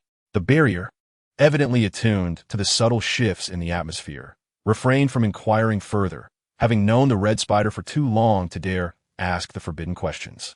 Thus, despite his curiosity about what the red spider had discerned from Sun Cheng's memory chip, he ultimately kept his silence and, upon receiving the order, hoisted the incapacitated Sun Cheng and made his way to the supply room. Soon, the supply room was left with only the red spider, who stood there, scratching his chin in contemplation, gazing at the perplexing data projected before him. He muttered to himself, unable to decipher. No clear starting point. Could these unfamiliar characters represent an ancient script? Frustration mounted on his countenance as his voice dwindled. After a considerable pause, he muttered a curse under his breath. "Damn it. The fallen Grimlock, have you restored your memory?" While escorting Sun Cheng to the supply room, the barrier, unable to contain his curiosity, ventured to ask, "Have you indeed regained your memory, my lord?" Sun Cheng, still grappling with the influx of newly surfaced memories, paused before responding, "Yes, my lord barrier." He had indeed recovered his memories, yet curiously remained unaffected by the chaotic consciousness, which struck him as peculiar. Having fully received all his memories upon the dissolution of the sonic seal by the Red Spider, Sun Cheng comprehended what chaos signified. The Tape Legion originated thousands of years ago during the Cybertronian Civil War, initially comprised of 8 elite Decepticons known by their codenames: Recon Car, Laserbeak, Sawtooth, Machine Dog, Rumble, Frenzy, Batbot, and Slaughter. However, as Cybertron was embroiled in war at that time, the Decepticons engaged in fierce battles with another faction they referred to as Autobots, contending for dominion over the planet. Thus, shortly after its inception, the Tape Legion was thrust onto the battlefield, engaged in the most perilous intelligence operations. The members of the Tape Legion inevitably faced death, including the reconnaissance vehicle, who perished first, followed by the inclusion of new members like the Lightning Bird, the Gang Beating, the Tyrannosaurus, the Stegosaurus, and the Triceratops, most of whom also failed to survive until the conclusion of the Civil War. The Cybertronian Civil War had only recently concluded over a century ago, and regrettably, the two most exceptional Decepticon spies, Laserbird and Confusion, fell in the final battle while attempting to capture the Autobot leader, Megatron. Although Sun Cheng had yet to fully assimilate Confusion's memory data, he had already unearthed numerous discrepancies. The internal dynamics of the Tape Legion appeared far less harmonious than he had envisioned, despite the formidable prowess of Soundwave among his 8 generals. Only the mechanical dog remained unwaveringly loyal, while none others were particularly amiable. Laserbird, self-assured of his superior espionage skills compared to Soundwave, continually sought Megatron's favor to usurp Soundwave and ascend as the leader of the Tape Legion. The Sawtooth Bird's rebellious nature and fervent enthusiasm for destruction were unsettling. The mechanical bat, a solitary and indifferent figure, exhibited a complete disregard for everyone but himself, rendering him incapable of loyalty to anyone. As for Thunder, a Decepticon warrior with immense destructive capability, he had never submitted to Soundwave since being incorporated into the Tape Legion. The original Confusion, too, was an ambitious individual. Through his cunning efforts, he managed to turn the somewhat dim-witted Thunder into both a friend and enforcer. From the newly acquired memory data, it was apparent that the duo had confronted Soundwave directly on more than one occasion. Within the Tape Legion, only the resurrected Kill and the mechanical dog could truly be utilized by Soundwave. The former, being simple-minded, lacked complex thoughts, while the latter was the only one genuinely loyal to Soundwave. It was rather absurd that such an eccentric team could achieve significant military accolades, leading Sun Cheng to reluctantly concede that Soundwave had ample justification for betraying his own. Thus, it was unsurprising that after the war, Soundwave would take action against Confusion upon his resurrection. "Barrier, my dear," a single utterance from him momentarily halted Barrier's movements. After a prolonged silence, Sun Cheng finally heard his laughter. "Indeed, it seems you have made your decision. How about considering loyalty to Lord Red Spider, just as I have?" Had Barrier uttered these words before the restoration of memories, Sun Cheng might have believed him. However, at this moment, upon hearing his words, Sun Cheng inwardly scoffed. From the newly acquired memories, he was now aware of Barrier's origins. This individual hailed from the Autobots, the sworn enemies of the Decepticons, and having prioritized strength above all, he defected to the Decepticons during the Cybertronian Civil War. Naturally, someone of his treacherous disposition would not be genuinely trusted, even within the notoriously peculiar ranks of the Decepticon Legion. Ironically, despite his volatile temperament, he had skillfully navigated the various factions within the Decepticons. It is said that he once exhibited unwavering loyalty to the Shockwave effect, ingratiated himself to the charge, and complied with Megatron's commands, never uttering a word against Starscream. During Megatron's reign over the Decepticon Legion, Starscream, who had rebelled numerous times, became a target for Megatron, with various factions within the Legion taking every opportunity to attack him, whether in jest or malice. It is thus rather ironic that someone who so readily aligned himself with Starscream in Megatron's absence would profess loyalty to another. Sun Cheng likely did not even believe his own words. Nevertheless, despite his disdain, he maintained a composed demeanor and readily acquiesced, stating that as long as he was not despised by Lord Starscream, he would comply. Clearly, his immediate affirmation pleased Barricade, who soon took him to the supply room. There, Barricade personally summoned a spider-like Decepticon equipped with a medical template to relay instructions before preparing to depart. Before leaving, he reminded Sun Cheng, once energy replenishment is complete, make sure to come find me in the incubation chamber. Lord Starscream may be growing impatient. We must complete the tasks assigned to us promptly. Understood, my lord. Once Barricade departed, Sun Cheng was promptly directed by the spider-like Decepticon overseeing the incubation chamber to a peculiar machine, where he was instructed to expose his core. Sun Cheng nodded, aware that this was indeed a necessary step in the energy replenishment process, and revealed his core without hesitation. In the next moment, the spider-like Decepticon casually tapped on the machine, projecting a luminous screen before him. The Decepticon swiftly entered a series of data on the screen, and soon after, numerous transparent tubes resembling plant tendrils emerged from the machine. The tubes promptly adhered to his core, and streams of azure liquid began to flow into it, causing rapid, lightning-like energy fluctuations to ripple across his surface. Ding! Energy absorption function activated. As the energy surged within him, Sun Cheng felt as though he had encountered a long-awaited rain after a drought. An overwhelming sense of pleasure and fulfillment emanated from the depths of his soul, compelling him to voraciously consume the continuous influx of energy. The spider-like Decepticon glanced curiously at the screen, puzzled. Is 500 points of energy insufficient? How could it be consumed so quickly? Without a moment's hesitation, he added another 500 points of energy for Sun Cheng. After all, being personally delivered by Barricade and mentioned in connection with Starscream indicated that his status was far from that of a mere low-tier medical Decepticon. Unbeknownst to him, this action greatly aided Sun Cheng. As the ample energy flowed into his core, he unexpectedly sensed a faint allure emanating from an obscure corner of his body. With a tinge of curiosity, he instinctively directed his consciousness toward the source of the alluring force. Soon, he felt as if a terrifying vortex had materialized, and before he could fully comprehend the situation, his awareness was drawn into a cerulean spherical space that had troubled him for several days. Chapter 19. Return to reality. Once again, he found himself in this enigmatic spherical realm. Sun Cheng felt a sense of relief as the anxiety that had lingered in his throat for days finally eased. Indeed, entering this place seemed to require certain conditions to be met. Subconsciously, he began to survey the interior of the spherical space, which, as before, was barren except for the two luminous screens at its center. However, upon closer inspection, he discerned some subtle changes. The last time he had transitioned from the real world to this space, the cerulean glow had been noticeably dimmer, unlike the current brilliance. Aside from this observation, he found nothing more remarkable.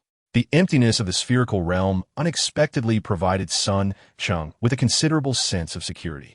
Although he still felt somewhat uncomfortable with the disembodied sensation, he soon mastered the ability to glide like a specter to the center of the space. Pausing before the screen on the right, the screen illuminated instantly, revealing an image of him quietly replenishing energy in the supply room of the Red Spider base. Sun Cheng gazed at the image for a while before shifting his focus to the lower right corner of the screen. Suddenly, his brow furrowed slightly, and he uttered a soft exclamation. If he recalled correctly, several days ago, when he had first entered this space, the lower right corner of the screen had displayed two sets of numbers: blue star, 651000, white star, 11. However, upon revisiting the screen, he was startled to discover that these two sets of numbers had completely changed to blue star, 4371000, white star, 21. What could these numbers signify? After pondering for a considerable time, without reaching a conclusion, Sun Cheng sighed and decided to set them aside for the moment, drifting toward another screen nearby.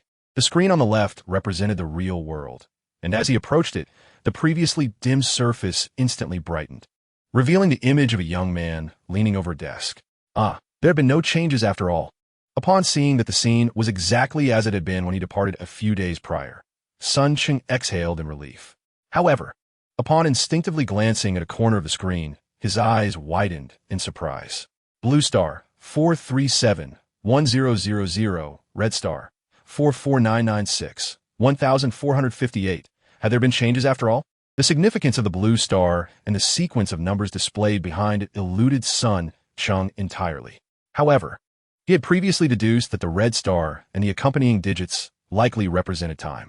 Reflecting on his recent stay in the realm of the Decepticons, he silently calculated in his mind for a moment and soon arrived at a profound realization. Surely, he had spent over 4 days in the Decepticon world, and upon conversion, the numbers following the red star indeed denoted time. Upon confirming his initial hypothesis, Sun Cheng found himself even more astonished. He recalled how he had inexplicably traversed into the Decepticon world due to inebriation, lingering there for a significant part of the night before returning to reality. Then, when he returned to the Decepticon realm the following morning, it seemed as though time had come to a standstill. Now, after spending 4 or 5 days in that world, apart from the timer displayed on the screen, it appeared that reality remained unaffected. Of course, this last point had yet to be verified. Without a moment's hesitation, Sun Cheng chose to plunge into the luminous screen before him, yearning to return to the real world. Though only a few days had passed in the Decepticon world, he felt an overwhelming sense of exhaustion, as if years had elapsed. The threats from roadblocks, the dangers posed by light refractors, and the tactics of sound waves were daunting.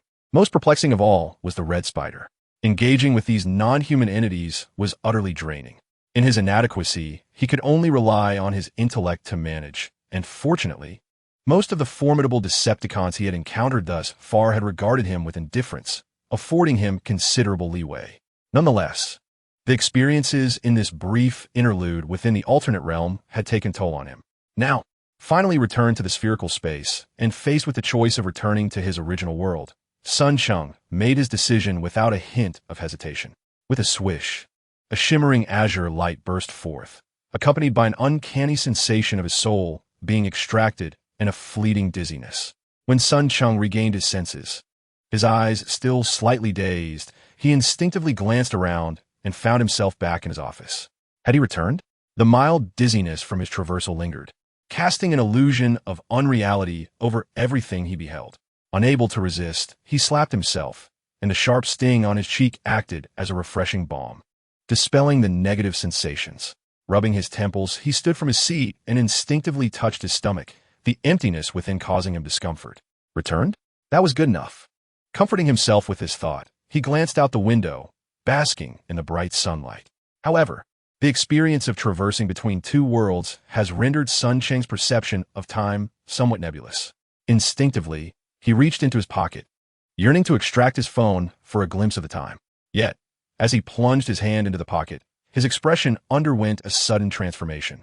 The cool sensation he encountered was indeed chilling, but it bore no resemblance to the metallic exterior of his remembered iPhone 5. Instead, it was a distinctly smaller and entirely different kind of chill. Hastily withdrawing the object from his pocket, Sun Cheng's eyes widened in astonishment as he gazed into his palm, where a black crystal rested, an item he had just retrieved. Could this be the scout template? It must be. This was the level 2 core bestowed upon him by the red spider a day prior. He had safeguarded it along with his iPhone 5 from the real world, utilizing the transformation function to incorporate it into his very being, treating it with utmost reverence. Although, upon the unsealing of all his muddled memories, he had begun to regard such a problematic low-tier item with disdain, the level 2 core was still a level 2 core. It surpassed the core equipped within the chaotic entity he had possessed in the alternate world, not to mention its computational prowess, which far exceeded that of all supercomputers on Earth. However, what perplexed Sun Cheng was how he had managed to bring such an object back with him. Chapter 20. The Conspiracy Begins, Part 1. To speak of transporting items from the world of the Decepticons back to reality, Sun Cheng had indeed pondered this possibility before. After all, during his last reversal, he had unwittingly transported his iPhone 5 to that realm. He had considered the potential for reverse operation, and upon discovering that he could incorporate the iPhone 5 into the chaotic body for safekeeping, he had consistently placed the phone within that entity. Unexpectedly, upon his return, he had not brought back his iPhone 5, but rather the level 2 core he had similarly stored within the body. He actually managed to bring it back. Upon realizing what he had retrieved from the alternate world, Sun Cheng felt a vague sense of joy that even he could not fully articulate. It was overshadowed by anxiety and unease. Though his exposure to the Decepticon mechanical life forms had been brief, their malevolent power had left a profound impression on him. Consider, Even the chaotic entity he had possessed, equipped with the most rudimentary core, could infiltrate the global internet in a remarkably short span. Introducing another formidable level 2 Decepticon could spell disaster. While possessing a core did not guarantee the immediate creation of a Decepticon, it did complete the most critical stages. The remaining task was to construct a body for it, and subsequently activate the core. This was perilously dangerous. Anxiously, Sun Cheng hastily returned the object to his pocket. However, his unease compelled him to retrieve it once more, stowing it within the inner pocket of his jacket. Despite this precaution, he felt an increasing sense of paranoia, as even the act of remaining outdoors began to unsettle him. Consequently, he swiftly extracted the USB drive from the computer's chassis and, with little desire to linger in the office, rose promptly to make his way back to his dormitory. After locking the door, he departed the office with purpose.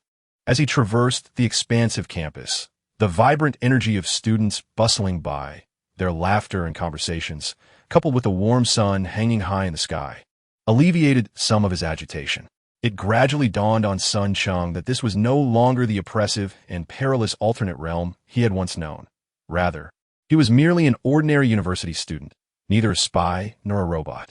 Passing the cafeteria, he rubbed his persistently growling stomach and, from his meager supply of cash, extracted a 5 yuan note to purchase a box meal. This scant sum inevitably rekindled memories of the debt crisis he had nearly forgotten, making him acutely aware that the reality he once perceived as a paradise was not as serene and comforting as he had reminisced about from the other world. With a decisive push, he opened the door to his room, finally returning to his dormitory. Sun Cheng placed the box meal on the table, and, after booting up his laptop, he first washed his hands in the communal restroom across the hall. Upon returning, he made sure to close the door behind him, then poured himself a glass of water before taking a seat at his computer desk. After detecting and eliminating the Trojan, his laptop had returned to normal functionality, free from the inexplicable crashes that had once plagued it. Taking a sip from his glass, Sun Cheng began to ponder earnestly.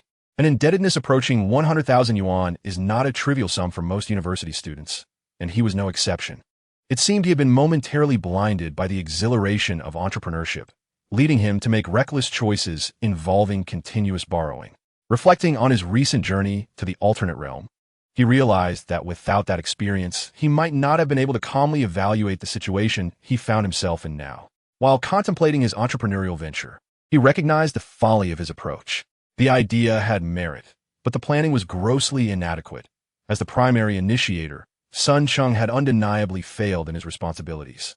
He had not taken the time to understand the risks involved from the onset, nor had he even formalized an agreement delineating the roles and responsibilities within the entrepreneurial team.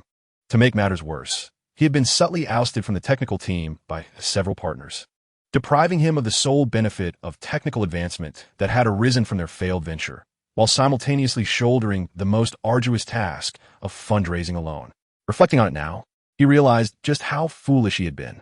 Most of his debts had been incurred in his own name, and, in a moment of folly spurred by his roommates, he had also taken out a substantial campus loan. As a result, following the failure of his entrepreneurial venture, while others could simply walk away unscathed, he, the principal initiator, found himself unable to escape the burdens of responsibility. He bore not only the entirety of the debt, but also the subsequent adverse repercussions that required his attention.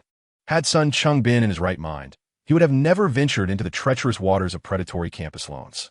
In recent years, the proliferation of such news during nighttime has become alarmingly frequent, a consequence of inadequate regulatory oversight by the state, allowing a plethora of shadowy capital and private usury to exploit the guise of campus loans, thus ensnaring numerous victims. The loans he had taken out in his personal capacity carried a minimum monthly interest of 15, while the loan acquired under the banner of his entrepreneurial team boasted an exorbitant annual interest rate of 25. It was likely only during a moment of folly that he unwittingly signed the contract, thus entangling himself in a web of troubles. A debt nearing 100,000 is no trifling sum, and given Sun Cheng's current financial situation, it is evident that repayment is beyond his means, unless his family intervenes to alleviate the burden. However, the mere thought of this swiftly dissipated from his mind. Sun Cheng did not wish for his family to be aware of his predicament, not because they were incapable of offering assistance, but rather due to his unique status as an adopted child. Indeed, Sun Cheng is simply an adopted son. His biological parents reportedly perished in a car accident when he was very young, and none of his relatives were willing to take him in, leading to his adoption by the family he currently resides with. Although his adoptive parents have treated him kindly and have never concealed his origins, Sun Cheng still wished to spare them any additional troubles. He resolved to shoulder this burden alone. Thus, the next consideration became how to swiftly procure the necessary funds. Having finished his meal and feeling unsatisfied, Sun Cheng frowned as he rose to dispose of the empty container, returning to his computer to deliberate on potential methods of earning money. Time, as it often does, slipped away unnoticed, and before he realized it, the horizon was tinged with the hues of dusk. After toiling at the computer all afternoon, Sun Cheng stretched his arms and yawned, the furrow of worry on his brow replaced by a gentle smile. It was a curious experience. Could this be the influence of his recent temporal excursions? Observing the refreshed interface on his computer screen, Sun Cheng's smile blossomed. The last time he returned to the realm of reality, he had inadvertently noticed a significant surge in his computer skills, leaving him perplexed at the time. As he contemplated ways to quickly amass funds to repay his debts, he recalled this phenomenon and decided to take a chance. Ultimately, his hypothesis was validated, likely influenced by the chaotic absorption of memories from his previous host. His computer skills had indeed skyrocketed. The very operating system he had chosen to practice with was the XP version on his computer, and in just one afternoon, he not only completed its comprehensive localization, but also enhanced its interface with aesthetic touches inspired by Windows 10. In addition to this, he ruthlessly streamlined the XP system while preserving most of its functionalities. Not only did he replace several of Microsoft's default applications, including the notoriously user-unfriendly Internet Explorer, with superior software, but he also eliminated an array of Windows components that the majority of users would never utilize in their lifetimes. After such meticulous refinement, the enhanced XP system boasted a more elegant interface and reduced its storage footprint from the original 24 gigabytes to a mere 1 gigabyte. Indeed, this version was undoubtedly more user-friendly than any of the other streamlined XP systems available on the market. Pleased with his inaugural creation, Sun Cheng swiftly packaged it for installation. Just as he saved the file, he heard a knock at the door, followed by a familiar young male voice. "Ah, Cheng, are you there?" In that instant, Sun Cheng's smile faltered. Chapter 21. The initial unveiling of the conspiracy. Could it be him? Sun Cheng's smile wavered, and his gaze flickered. He recognized the voice all too well. It belonged to Lu Kuan, one of his close roommates from university. Just a few days prior, Lu Kuan's visit to his dorm would have filled him with joy, but now, he retrieved a USB drive from his pocket, idly toying with it for a moment before rising to greet the visitor. After mustering a smile by rubbing his stiff facial muscles, he opened the door. The next moment, a young man dressed in a casual long shirt with a trendy hairstyle stood before him. It was none other than his former roommate, Lu Kuan. "Ah, Cheng, what's going on? I've been trying to reach you. Has your phone been cut off due to overdue payments?" Lu Kuan entered, carrying a bag of fruit, and adeptly placed it on an empty desk beside Sun Cheng before regarding him with concern. "Don't mention it. I was in a foul mood last night. Had a bit to drink and accidentally dropped my phone." Sun Cheng concocted a convenient excuse, feigning a look of frustration. His iPhone 5 was currently in another realm, so he had no fear of being exposed. The lingering scent of alcohol filled the room, and Lu Kuan, following the aroma, discovered a few cheap liquor bottles in a nearby trash can. Seemingly unperturbed, he gently chided, "You know, if you're feeling down, you shouldn't drown your sorrows in alcohol. Just a phone call, and I, along with the others, would be more than happy to keep you company." This familiar, warm exchange stirred a sense of guilt within Sun Cheng. Perhaps he was overthinking things, he reassured himself. Yet he could not shake the urge to avoid meeting the gaze of his longtime friend. Taking the opportunity to invite Lu Kuan to sit, he began to doubt whether his suspicion of his friend's actions over a mere Trojan horse was rather petty. With a tinge of guilt, Sun Cheng busied himself, pouring water and moving stools for Lu Kuan. His fervent enthusiasm made Lu Kuan feel somewhat uncomfortable.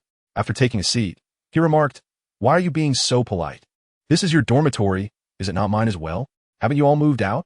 Returning now, you naturally feel like a half-guest. We didn't refrain from inviting you to move out with us. Neither the boss nor the fourth has quarreled with you over the borrowed money.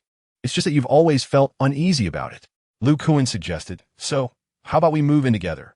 After all, graduation is only 2 or 3 months away, and living outside would be more convenient. Upon finishing his sentence, he casually glanced at Sun Cheng's computer screen, and his expression shifted slightly. You've changed the system? Sun Cheng nodded. Still feeling guilty, he became puzzled by Lu Kuan's reaction to such a simple upgrade. Could it be that the Trojan horse truly originated from him? He discreetly probed. Well, my computer kept crashing frequently, and they couldn't fix it at the shop, nor could reinstalling the system help. A couple of days ago, I sought help from a tech-savvy individual in our department who checked it out and discovered a Trojan. He helped me reinstall the system, and thankfully, it's finally working. As he mentioned reinstallation and Trojan horses, Sun Cheng, who was already keenly observing Lu Kuan's facial expressions, detected an unnatural shift. A wave of unease washed over him as he suddenly realized that his previous suspicions might not be unfounded. His roommate indeed seemed to have issues. Perhaps sensing his own guilt, Lu Kuan, shortly after sitting down, excused himself, claiming he had other matters to attend to. Once he left, Sun Cheng, now filled with curiosity, could hardly remain seated. He was eager to uncover the truth. After contemplating for a while, Sun Cheng finally figured out where to begin his investigation. Unfortunately, he had not been able to bring his phone back from the other world, which left him feeling quite uncomfortable, having grown accustomed to its convenience. Fortunately, after some thought, he remembered that the person he wanted to contact enjoyed gaming. He promptly returned to his computer, took some time to locate a gaming voice software they had previously used together, and downloaded and installed it. After entering his account and browsing for a bit, he finally found the other person's account in his friends list, which eased his tension slightly. Seeing that the other was online, Sun Cheng quickly opened the chat box and messaged, "Fourth, please reply as soon as you see this. I need to discuss something with you." After hitting send, he waited 4 or 5 minutes without a response, and quickly realized the other might still be engrossed in a game. He minimized the window to the lower right corner of his screen, waiting for the other to notice. Uncertain of how long he would have to wait, Sun Cheng soon shifted his gaze from the minimized window and reopened the browser. For Sun Cheng, tracing the Trojan horse that inexplicably appeared on his computer was merely a means to unravel some perplexities that lingered in his mind. However, what truly occupied his thoughts was the urgent need to amass funds rapidly to resolve a plethora of debts incurred from his previous entrepreneurial endeavors. While this predicament was undeniably burdensome, Sun Cheng recognized that it was not without hope. In fact, a recent attempt earlier that afternoon had solidified his confidence in his advanced computer skills, leading him to discover a viable solution. He swiftly stumbled upon an iOS community and diligently sifted through its contents. After some time, he finally unearthed the latest version of the iOS installation package within a particular thread and opted to download it. One of his strategies to swiftly earn 100,000 yuan involved seeking out bugs in Apple's iOS system, thereby earning monetary compensation. In September 2015, the vulnerability acquisition platform Zerodium issued a bounty for bugs in iOS 9, offering a staggering $3 million for anyone able to engineer a flawless jailbreak based on the browser. This bounty, which had stirred considerable excitement the previous year, had actually concluded by the end of October. On November 3rd, Zerodium announced that a hacker team had successfully created a browser-based jailbreak for iOS 9.12, thereby claiming a reward of $1 million. Although last year's bounty had reached its conclusion, this did not preclude Sun Cheng from capitalizing on the opportunity to profit. It was evident that the jailbreak system acquired through Zerodium would not be sold back to Apple. As the world's most popular smartphone brand, there would undoubtedly be individuals willing to pay handsomely for insights into the system bugs of Apple devices. Serendipitously, Sun Cheng was well acquainted with several of these vulnerabilities. His belief that the iOS system was far from perfect had crystallized after years of using Apple phones. However, it was the disillusionment he experienced a few days prior, when he was stranded at a scrap yard on the outskirts of Washington while en route to meet the Red Spider in another realm, that truly shattered his illusions. During that episode, he had utilized the bewildering enhancement capabilities to fortify his iPhone 5, simultaneously leveraging the formidable intrusion abilities of the spy template to completely decrypt every line of code in the iOS system, uncovering hundreds of various vulnerabilities in the process. Fortunately, upon returning to reality from that alternate dimension, Sun Cheng had lost the formidable intrusion capabilities but retained all memories of the vulnerabilities he had discovered. In fact, Under the lingering influence of that otherworldly experience, his computer skills had undergone a remarkable transformation. Thus, what remained for him to do now was to download the latest version of the iOS system online, meticulously verify whether the vulnerabilities he had identified had been rectified, and subsequently deliberate whether to sell them to Zerodium or directly to Apple. The internet speed in the dormitory was rather sluggish. A 14 gigabytes installation package took an interminable 20 minutes to download, and the progress bar had barely reached the halfway mark, leaving Sun Cheng feeling somewhat exasperated. Just as he was wallowing in boredom, the computer in front of him emitted a series of beeping notifications. Instinctively, Sun Cheng glanced at the lower right corner of the screen and indeed saw the voice chat software pulsating with activity. He hurriedly clicked it open, revealing a string of messages. "I called you, but there was no response. Why is your phone off? What do you need from me? Come to Master Wong's stir-fry place. We'll discuss it when you arrive. Don't tell the boss or the second guy, just come alone." After a considerable pause, the chat software finally replied, "Understood. I'll be there in half an hour." Chapter 22. The Conspiracy Unfolds. Part 2. Master Wong's stir-fry establishment is a renowned Shandong cuisine eatery located near Nandu Industrial University. Famed for its authentic dishes, Sun Cheng and his dorm mates, all hailing from the north, frequented this place often. Due to the exasperatingly slow internet speed, Sun Cheng left his computer on and dashed out of the dorm. Upon arrival, he discovered it was peak dining time, and, after surveying the restaurant, he chose a prominent table to sit at, as his phone remained trapped in the world of the Decepticons. In today's society, it is exceedingly difficult to locate someone without a mobile phone.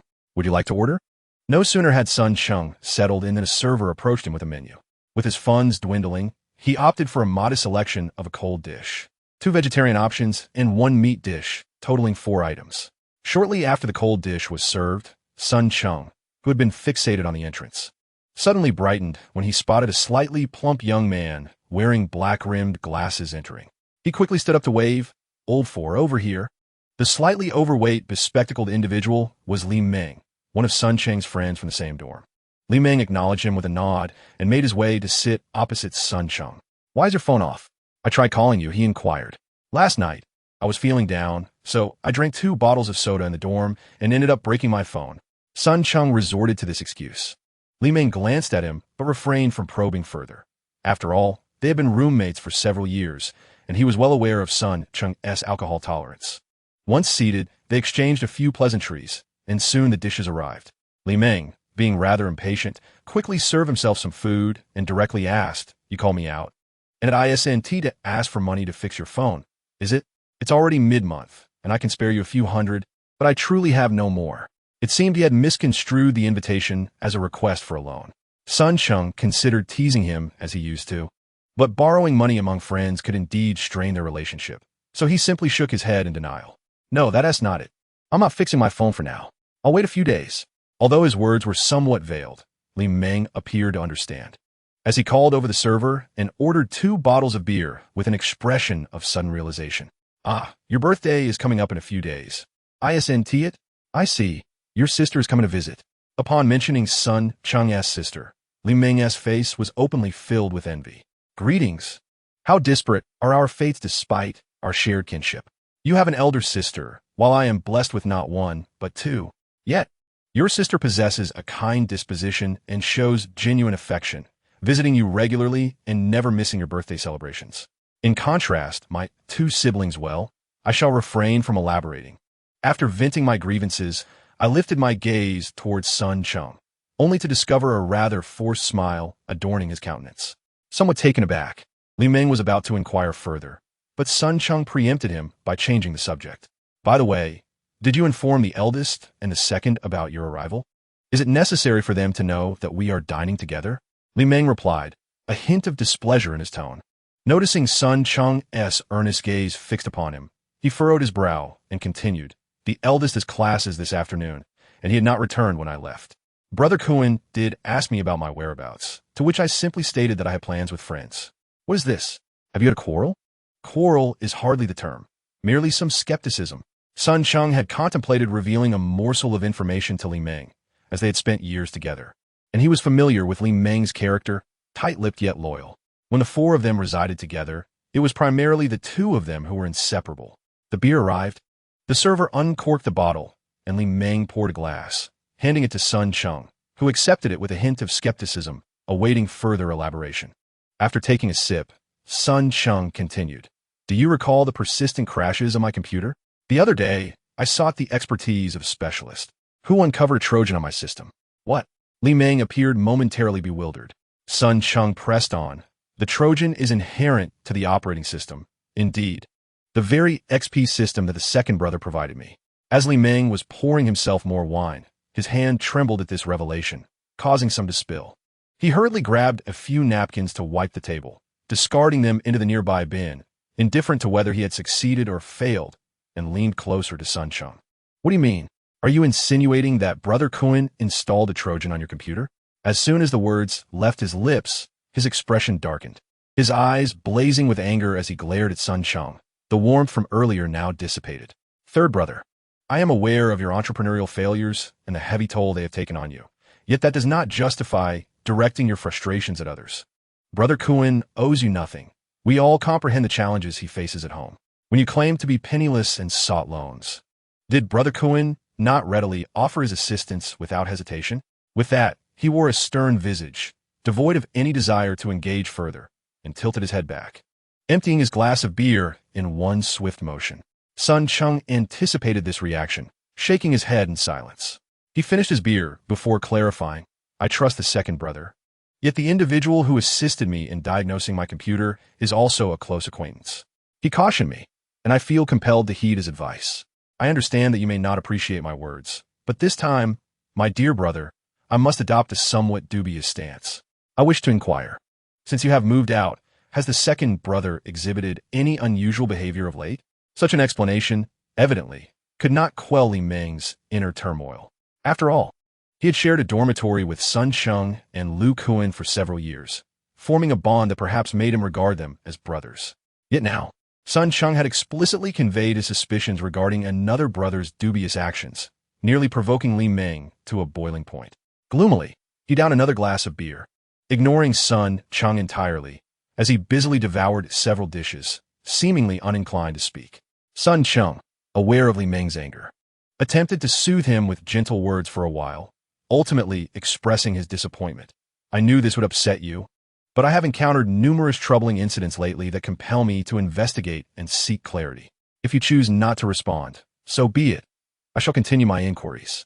If it turns out that I am simply overthinking, I shall personally kneel before Air and offer my apologies. With that, he too buried himself in his meal. Sun Cheng fell silent, but after a while, Li Meng, having consumed a fair amount of food, gradually slowed his pace, his expression shifting to one of hesitation. After a considerable pause, he set down his chopsticks, turned to Sun Cheng, and said, I too hope that you are merely overthinking. However, your inquiry has reminded me that Kuan has indeed been acting rather unusually of late. Sun Cheng, upon hearing this, felt a surge of energy and promptly ceased eating, looking at him with keen interest. What do you mean by unusually? He has been spending quite extravagantly recently, purchasing several new outfits, shoes, and even acquiring a new iPhone 6s. Calculating it all, he must have spent a small fortune in just half a month. Li Meng hesitated before adding. However, he claimed to have received a scholarship, so he did not think much of it. Does the school even distribute scholarships at this time? Sun Cheng frowned, casting a skeptical glance at him. Although Air's academic performance was commendable, it was still a stretch to assume he would be awarded a scholarship. Li Meng fell silent, having found the situation perplexing as well, but had not given it much thought until now. With Sun Cheng's insight, he began to sense that something was indeed amiss and offered another clue. By the way, there have been frequent calls for him lately, and he always steps out to take those calls away from us. Oh, and the boss mentioned before that he had seen Kuan dining with those individuals you approached for a loan. He suggested that Kuan might have acquired his new laptop through borrowed funds. What did the boss see this? Sun Cheng's expression changed dramatically as he pressed for details. Why did you not mention this to me before? During the earlier financial crisis of his startup, he had sought sponsorships and partnerships, merely intending to attract investments through his entrepreneurial venture, never considering the option of borrowing money. Reflecting on it now, he recalled that his first loan was supported by Air and a few roommates, with Lu Kuan being the one to propose it. Even the subsequent campus loan would not have crossed his mind if not for Lu Kuan's suggestion. As he pieced everything together, Cheng suddenly realized that he had likely fallen into a trap specifically designed for him from the very beginning. The shift in his mindset was nearing its conclusion, and the next chapter promised a transformation. Chapter 23.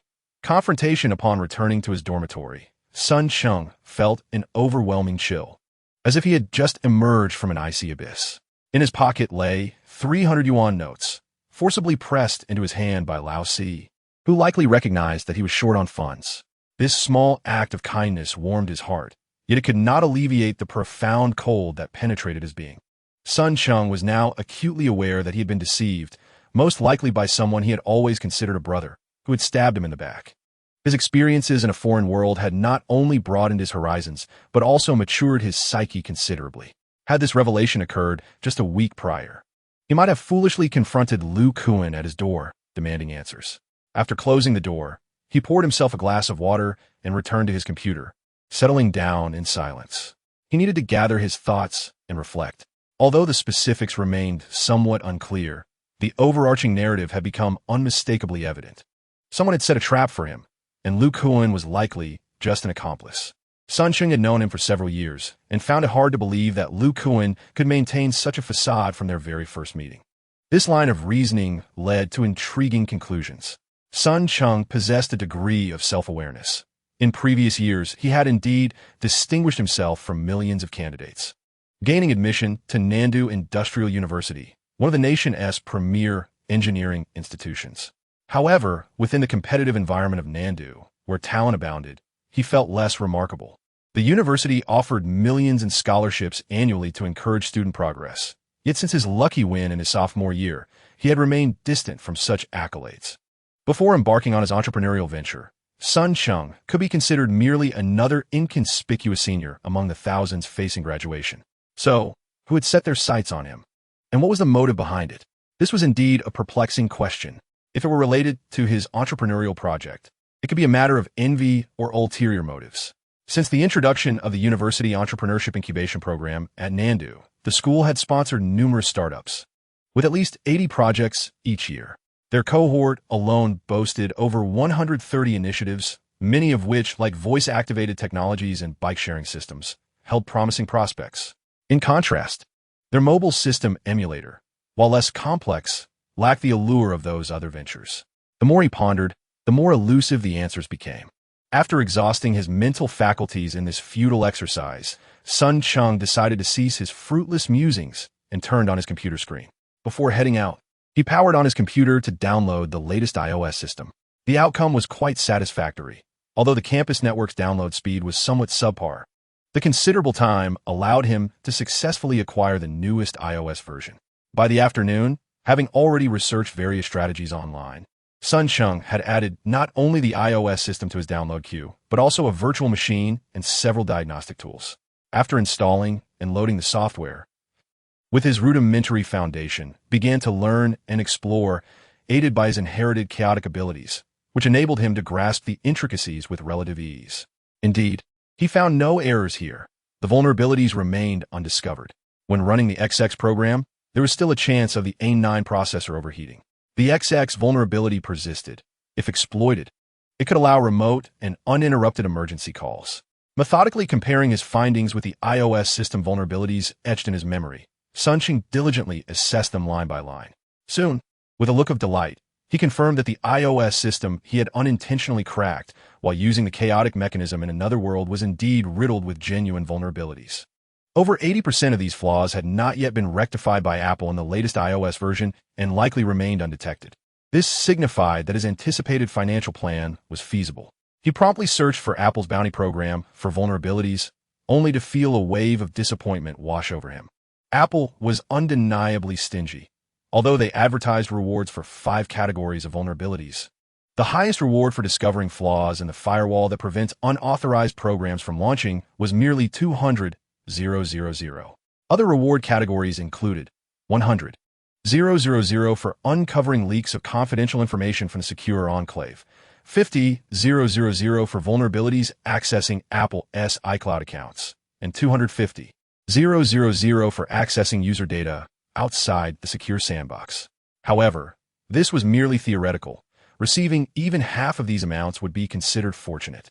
Glancing at his findings, Cheng noted that only 3 of the vulnerabilities he had identified could fetch a high price, while the remainder would yield at most 300 from Apple. A paltry sum that felt almost pitiable. In contrast, during his afternoon explorations, he had discovered that the major vulnerability bounties offered by Zerodium were 25 times greater than those of Apple. After some contemplation, Cheng quickly devised a plan. He intended to sell the more critical vulnerabilities in batches to Zerodium, while offloading the lesser ones to Apple for some recognition and a modest reward. Acting on impulse, he swiftly placed the discovered segments of vulnerable code into 2 separate folders.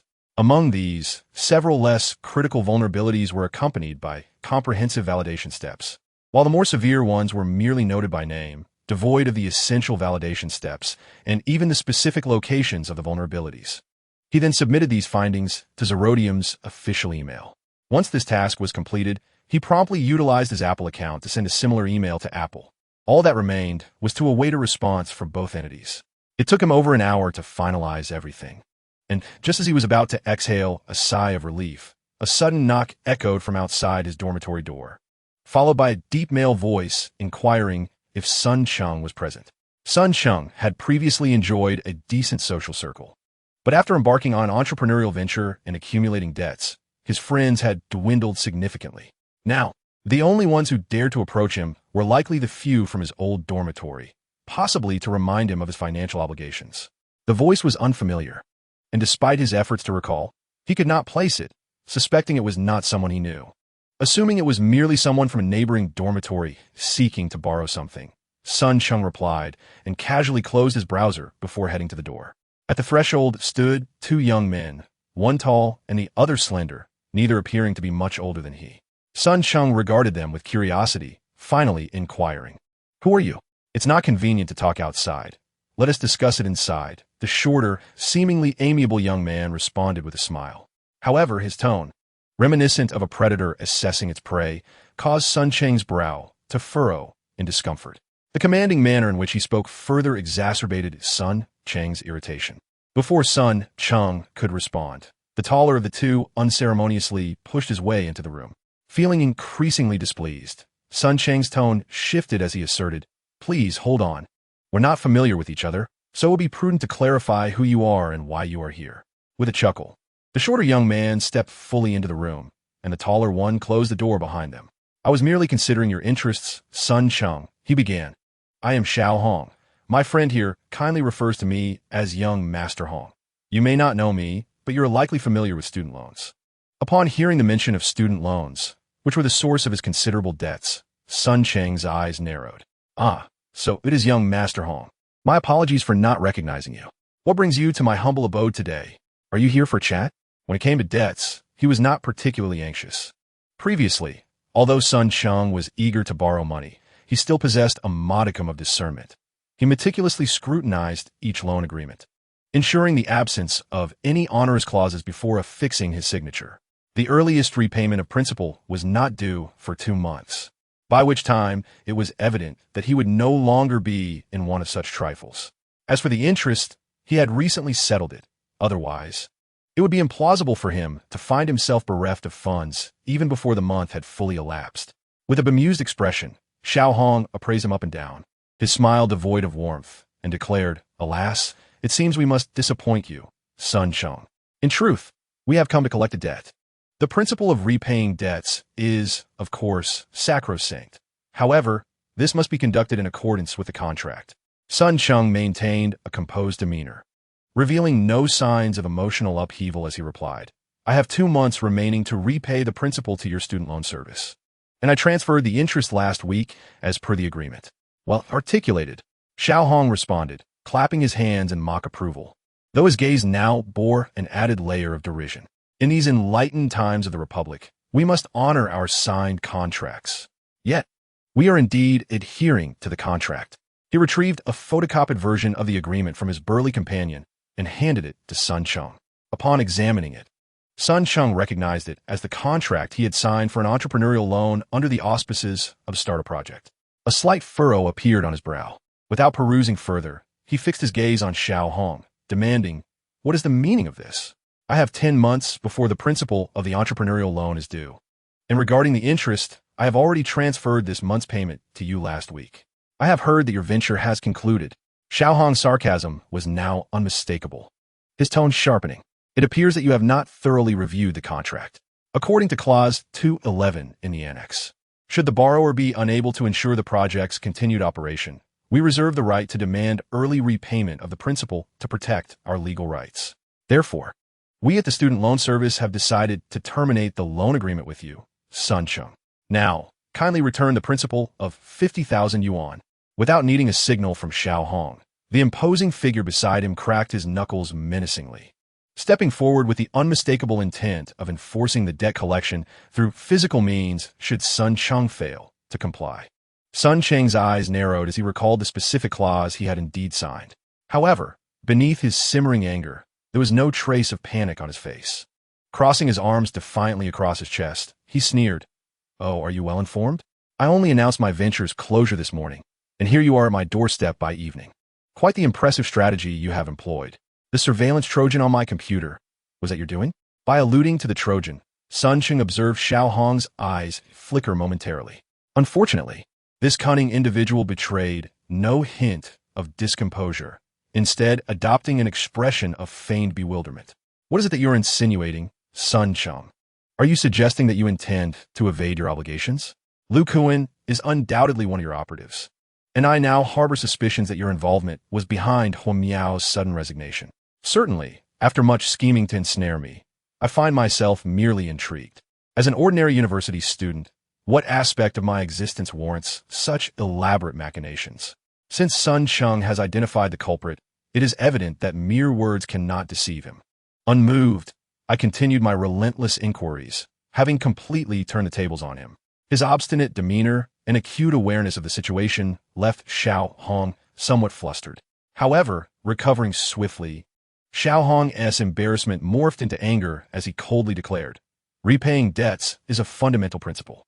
No matter how much you prattle, the debts you owe must be settled. I lay down my ultimatum. Either fulfill the contract and repay the money immediately, or I expect you to borrow funds to settle your debts. Otherwise, let your family come to your rescue."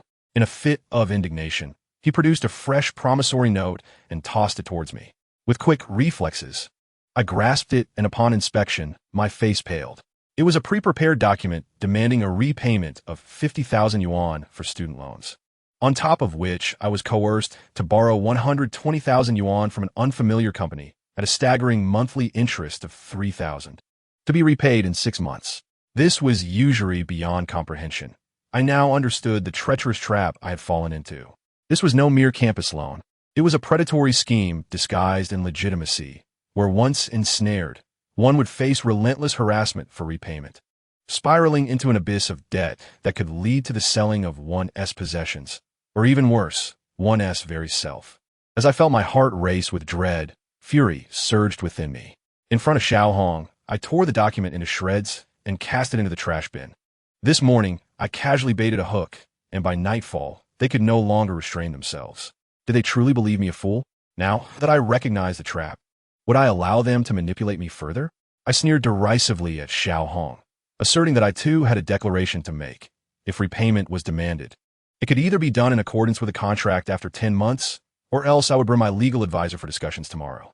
This evening, I would formulate a comprehensive plan for my entrepreneurial project, and I would invite the university officials for a thorough dialogue. I would not be intimidated. Xiao Hong scoffed. Yet as he regarded Sun Cheng, the mockery in his eyes was replaced by a weightier gravity. His words seemed to serve as a signal, and the imposing man beside him swiftly approached, seizing me by the collar. I forewarned them. Despite the discomfort of being manhandled, I maintained my composure. Fixing my gaze upon Xiao Hong, I pointed to the ground beneath us, declaring, "We stand at Nandu Industrial University, the premier institution in the country, not some back alley where you ruffians roam. If you possess the audacity to strike me, do so, and I shall ensure the authorities are notified, leaving no detail unspoken. Please believe that there are indeed surveillance cameras on campus that can capture your actions. I eagerly anticipate how society will react when your predatory lending practices disguised as campus loans are exposed." He gazed at Xiao Hong with a knowing smile. hinting that daring to lend in Nandu indicated that the esteemed Hong's family must possess some connections, which is truly intriguing. Xiao Hong's face darkened, and he looked at him with an unmistakable aura of menace. For a moment, he was genuinely intimidated by the audacious Sun Cheng.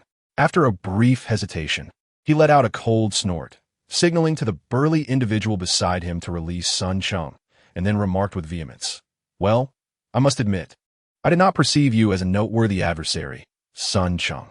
However, do not rejoice too soon. You shall find it impossible to escape from my grasp.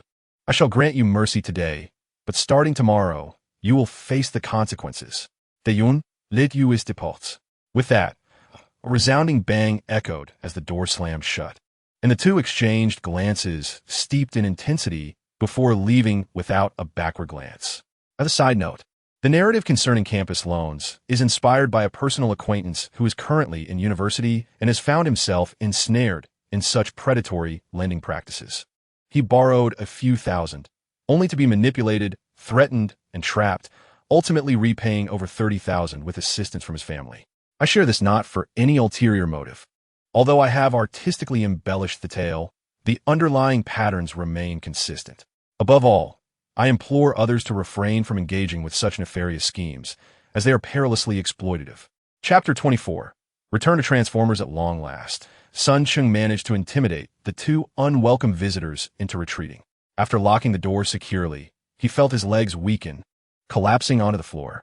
To confront two dubious loan sharks was an act fueled solely by an inner fire and a spur-of-the-moment performance. Moreover, it was fortunate that his adversaries were cowards, momentarily caught off guard by his bravado. Otherwise, he would have surely faced a brutal beating. Was the security at Nanjing Institute of Technology utterly incompetent? In a prestigious institution renowned for its engineering prowess, it seemed anyone could waltz through the gates without hindrance. As he sat on the floor, catching his breath, he could not help but mentally berate the situation. Yet, he recognized that the fault did not lie with the security personnel. After all, the campus facilities were the finest in the vicinity, and many young individuals, along with elderly residents, often meandered through the side gates to the playground. Even entering through the main gate merely entailed a registration process, which hardly deterred anyone. After resting for a while, Sun Cheng regained his strength and rose to his feet. At just over 20 years of age, he could hardly have anticipated how grotesque and sordid the world could be just a week prior. Returning to his computer, he found no inclination to continue tinkering with it, as the earlier confrontation had drained him of considerable energy. However, being a cautious individual, particularly after his experiences in a different realm, had only intensified Sun Cheng's mistrust towards everyone and everything beyond himself. Though he had merely mentioned to Xiao Hong and the others about presenting the entrepreneurial project progress tomorrow, in order to prevent that fellow from actually showing up unprepared, Sun Cheng felt he must not leave anything to chance. Thus, he promptly created a new document, reminiscing about his original business plan while summarizing lessons learned to enhance and modify it, becoming engrossed in his work at the computer. This engagement lasted for over 2 hours until the sudden dimming of the dormitory lights jolted him back to reality. A cursory glance at the time in the lower right corner of his screen made him realize that it was lights out. Lights out already? Perhaps it is best to rest for now. Tomorrow, I shall take some time to visit the library and find some programming textbooks to peruse. Although his laptop was equipped with an external battery, allowing it to endure an additional 2 hours even in the event of a power outage, Sun Cheng decided to halt his work and take a break. He had completed the new project proposal an hour earlier, and had since been attempting to leverage his suddenly enhanced computer skills to independently redesign and compile a simulator. However, the results dealt him a severe blow. After nearly an hour of effort, he discovered he was at a complete loss regarding where to begin. It was not that developing a simulator was inherently more difficult than streamlining and improving an operating system. In fact, when comparing the workload and complexity of the two tasks, it was abundantly clear that the latter was far more challenging. Yet during the day, when inspiration struck, he had managed to accomplish what seemed like an impossible task of enhancing the XP operating system in just a few hours. Now, however, when attempting to independently develop a simulator, he found himself utterly at a standstill. It was as if he possessed no concept of a simulator in his mind at all. Indeed, the sudden surge in my computer skills was merely an illusion. It was not truly my own capability, but rather the influence of disordered memory data. Although somewhat disheartened, Sun Cheng was not entirely unprepared for this revelation. In fact, from the very beginning, he had harbored suspicions, which were now confirmed. In that alternate world, he had once infiltrated the global internet using a chaotic entity, and the operating system most frequently utilized there was Microsoft's XP. It was likely that the disordered core had inadvertently fully deciphered this operating system and, through memory sharing, impacted his return to the real world.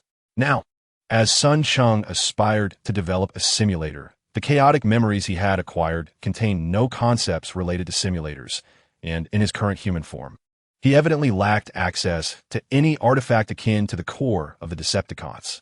He could only rely on his innate abilities, leading him to realize he was utterly at a loss.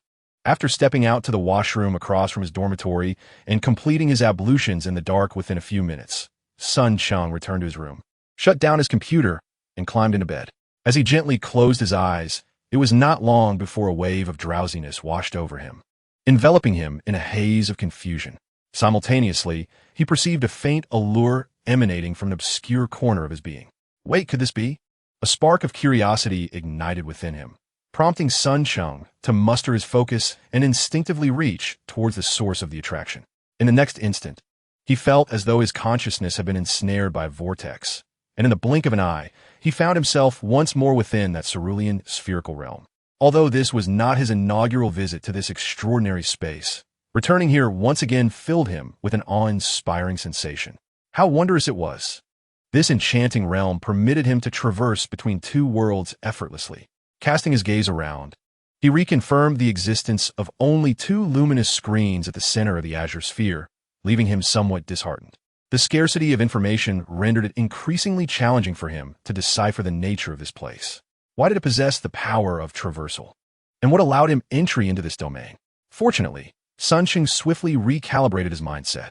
Controlling his body, which moved like a specter, he drifted restlessly within the spherical space.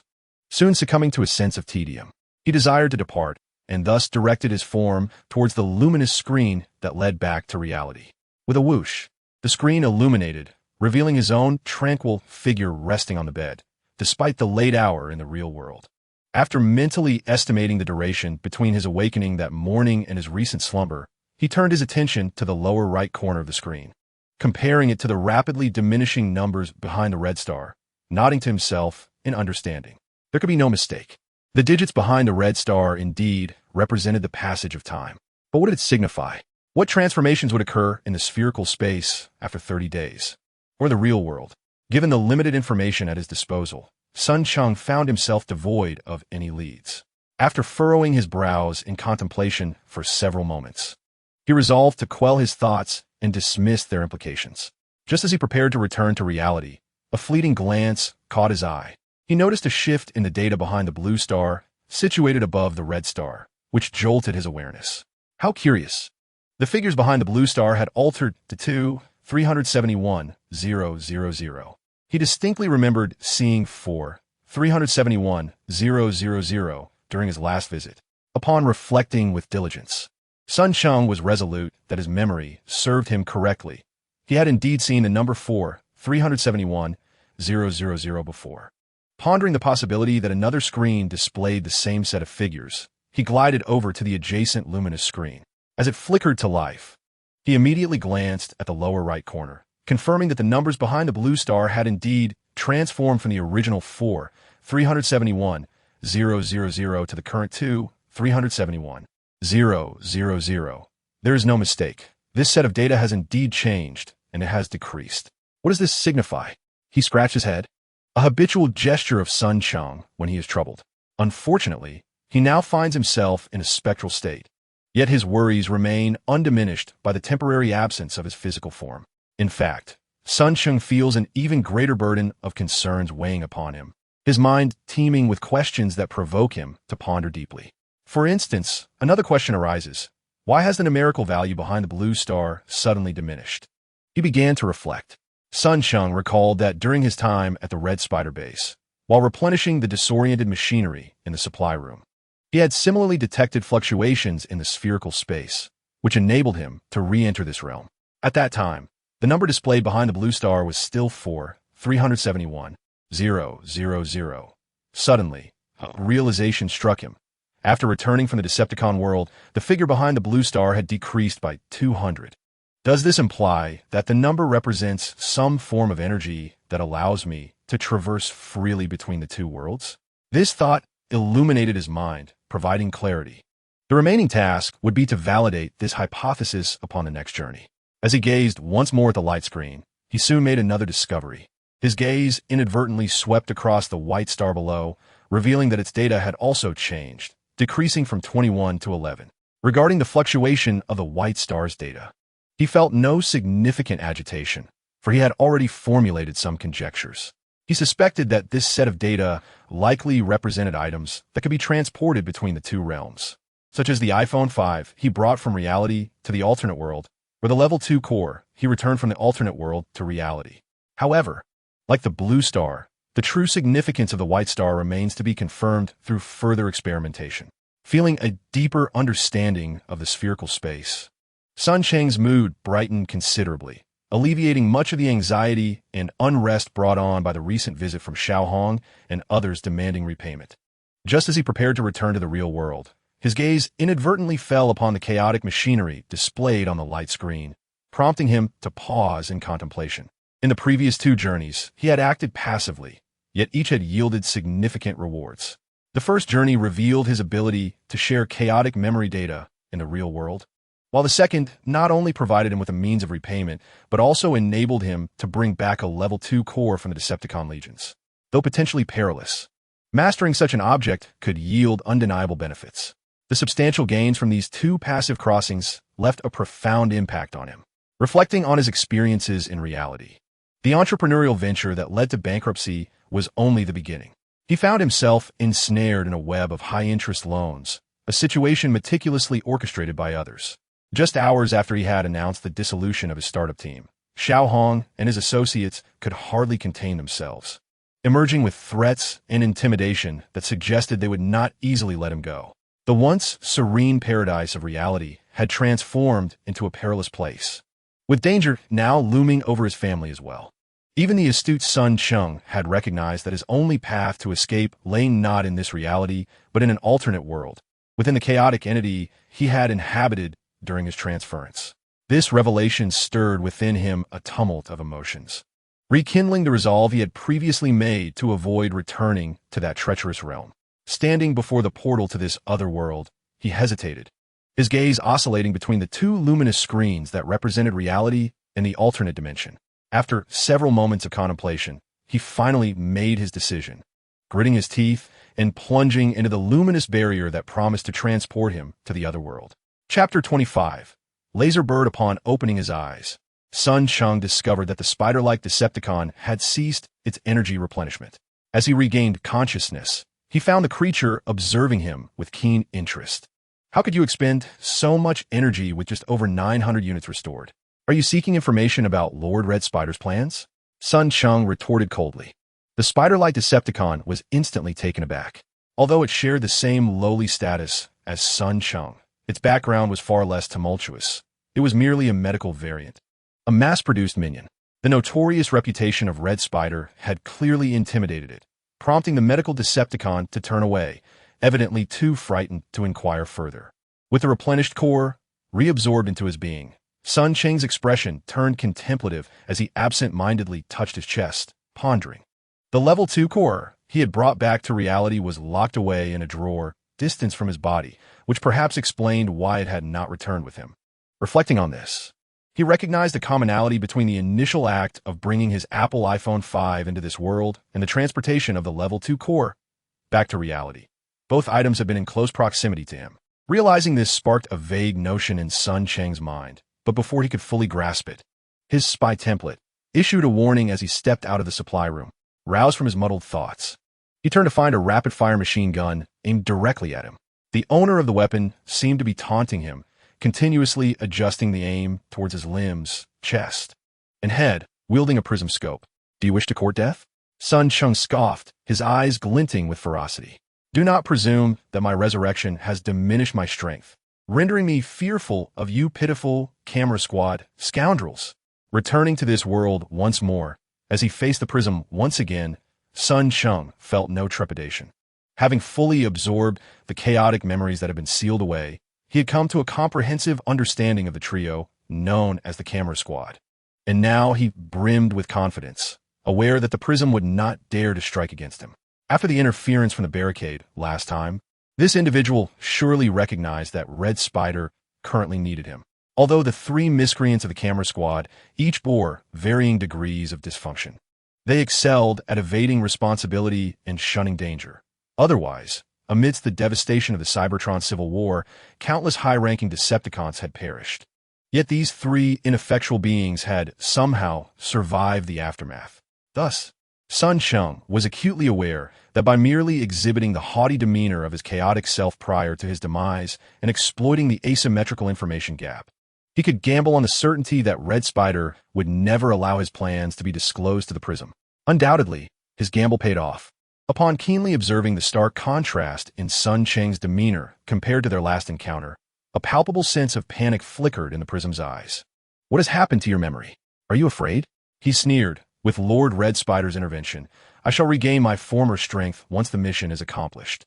Disgusting scum. Keep your distance." Putting on a fierce facade, Cheng bared his teeth at the flustered Prism, feeling an immense sense of satisfaction and a hint of relief. It was fortunate that it was the Prism before him and not Reflector or Converger from the Camera Squad, should he regain the peak of his chaotic prowess. Although he could not contend with their combined form, he was confident that even if they united against him, he could find a way to escape. However, based on the newly absorbed memories of his chaotic state, the combat prowess of the Camera Squad was still commendable, considering that most of the Tape Legion were rather lackluster in strength. Undoubtedly, the most unscrupulous among them was the Prism, who cowered before the strong and sought to usurp credit. When the situation turned adverse, he would readily betray his two comrades. Yet, compared to his fellow team members, this obviously flawed individual was the easiest to manage. In contrast to the Prism, Cheng held a far greater apprehension toward Reflector and Converger within the Camera Squad. The former was exceedingly dangerous, while the latter was exceptionally troublesome.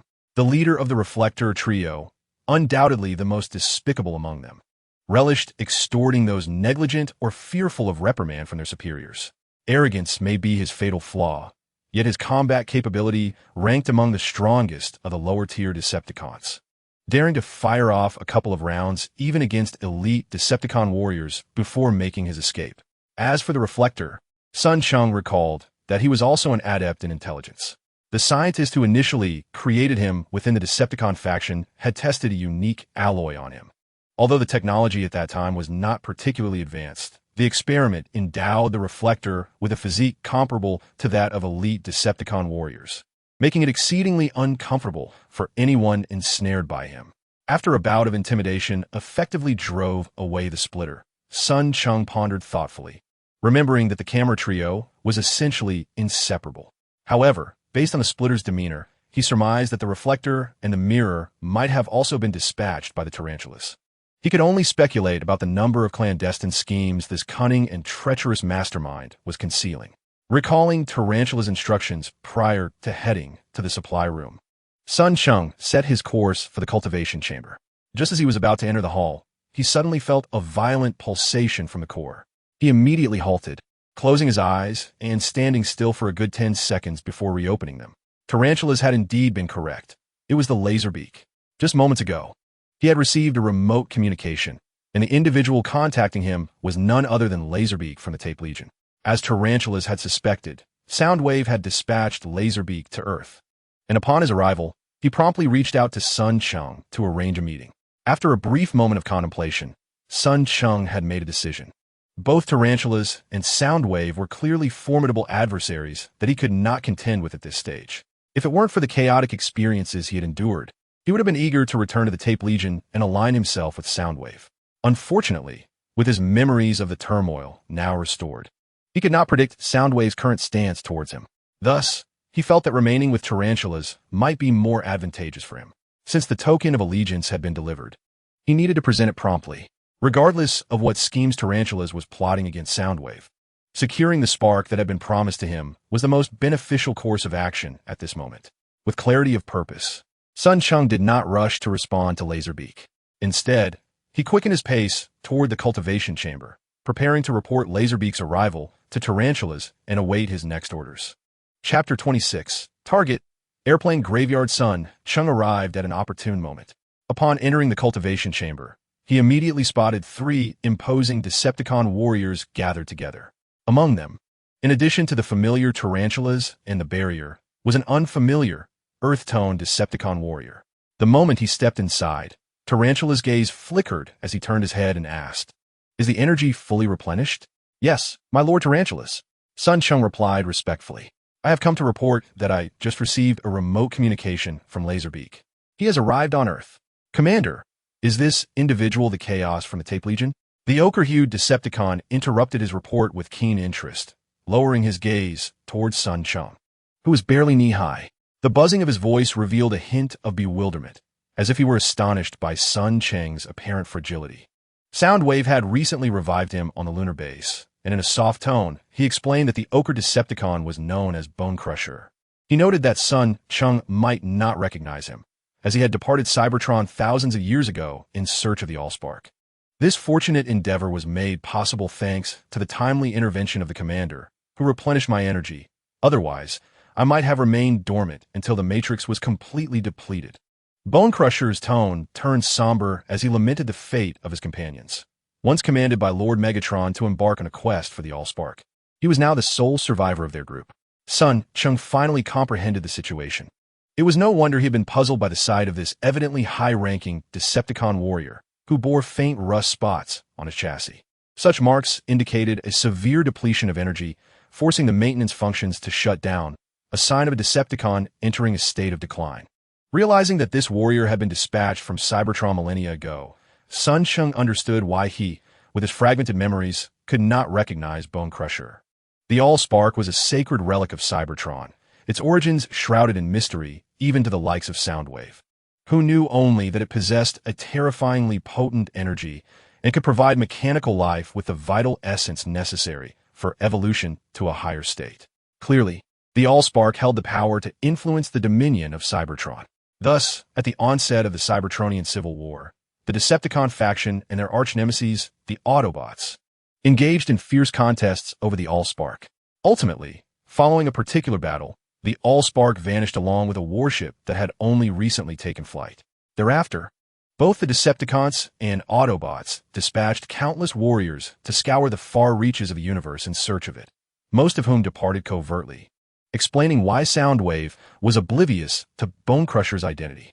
To Sun Cheng's surprise, Starscream swiftly dismissed Bone Crusher from the incubation chamber.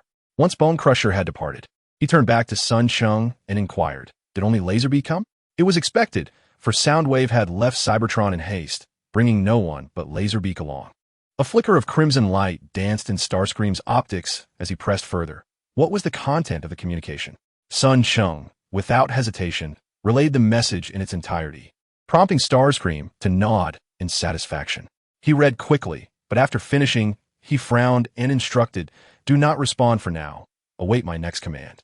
"Understood," Sun Cheng replied, obediently standing by in silence. The Red Spider glanced at him, choosing to disregard him, and instead turned his attention to the barricade. "How well prepared is the attack over there?" "The situation is rather grim. The defensive capabilities of humanity are somewhat unexpected. The attacker has complained to me 3 times already.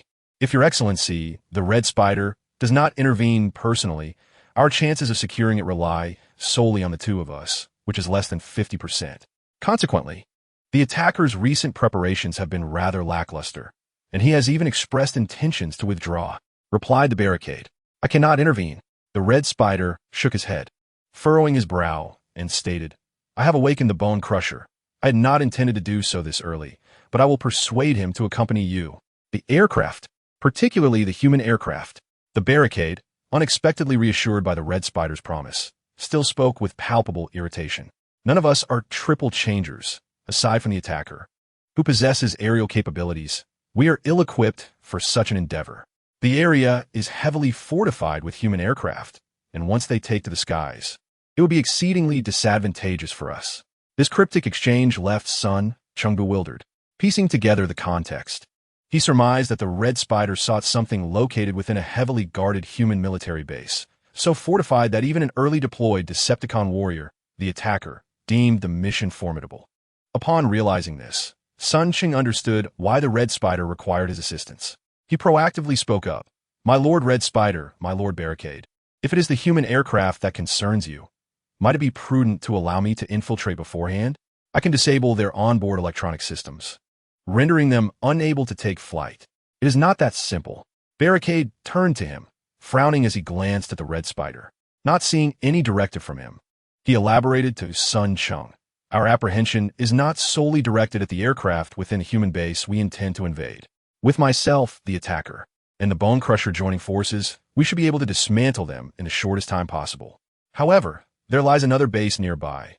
Once combat ensues, the enemy could deploy aircraft within 10 minutes, which would be exceedingly detrimental to our operation.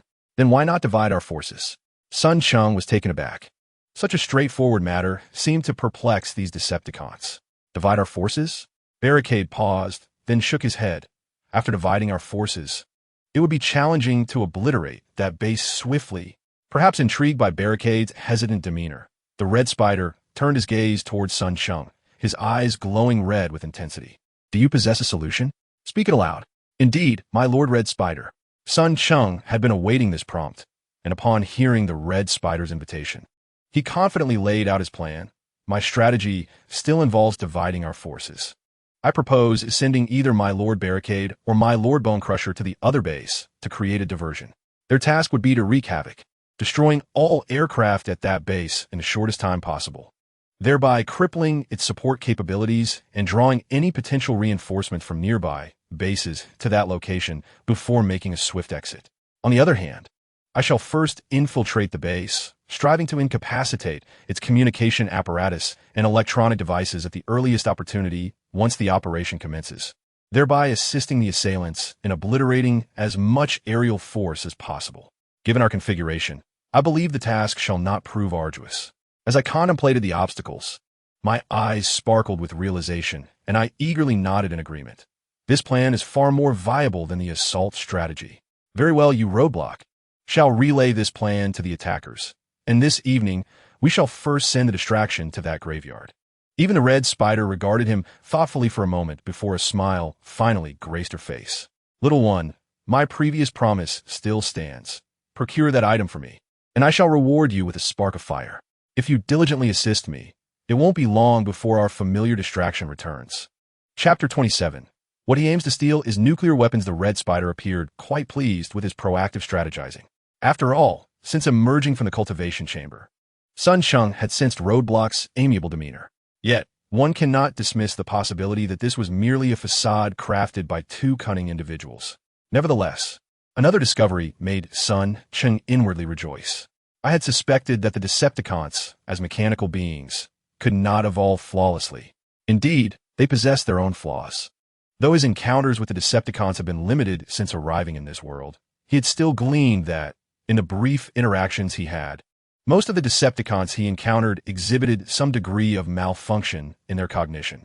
It seems that the Decepticons overly rely on their core for analysis and processing, particularly the lower-ranking ones, who exhibit a severely diminished capacity for independent thought.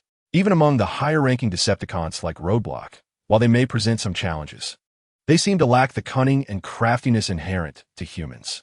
Not to mention, from the memories he accessed, Roadblock has existed for several millennia, while the civil war on Cybertron only concluded a little over a century ago.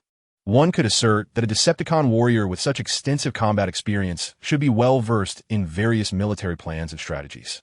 Yet, he could not even execute the simplest of troop divisions or make reasonable use of the forces at his disposal. This illustrates that the Decepticons, even their arch-nemeses, the Autobots, likely place excessive emphasis on personal strength, straying from the path of evolution. The night arrived more swiftly than anticipated.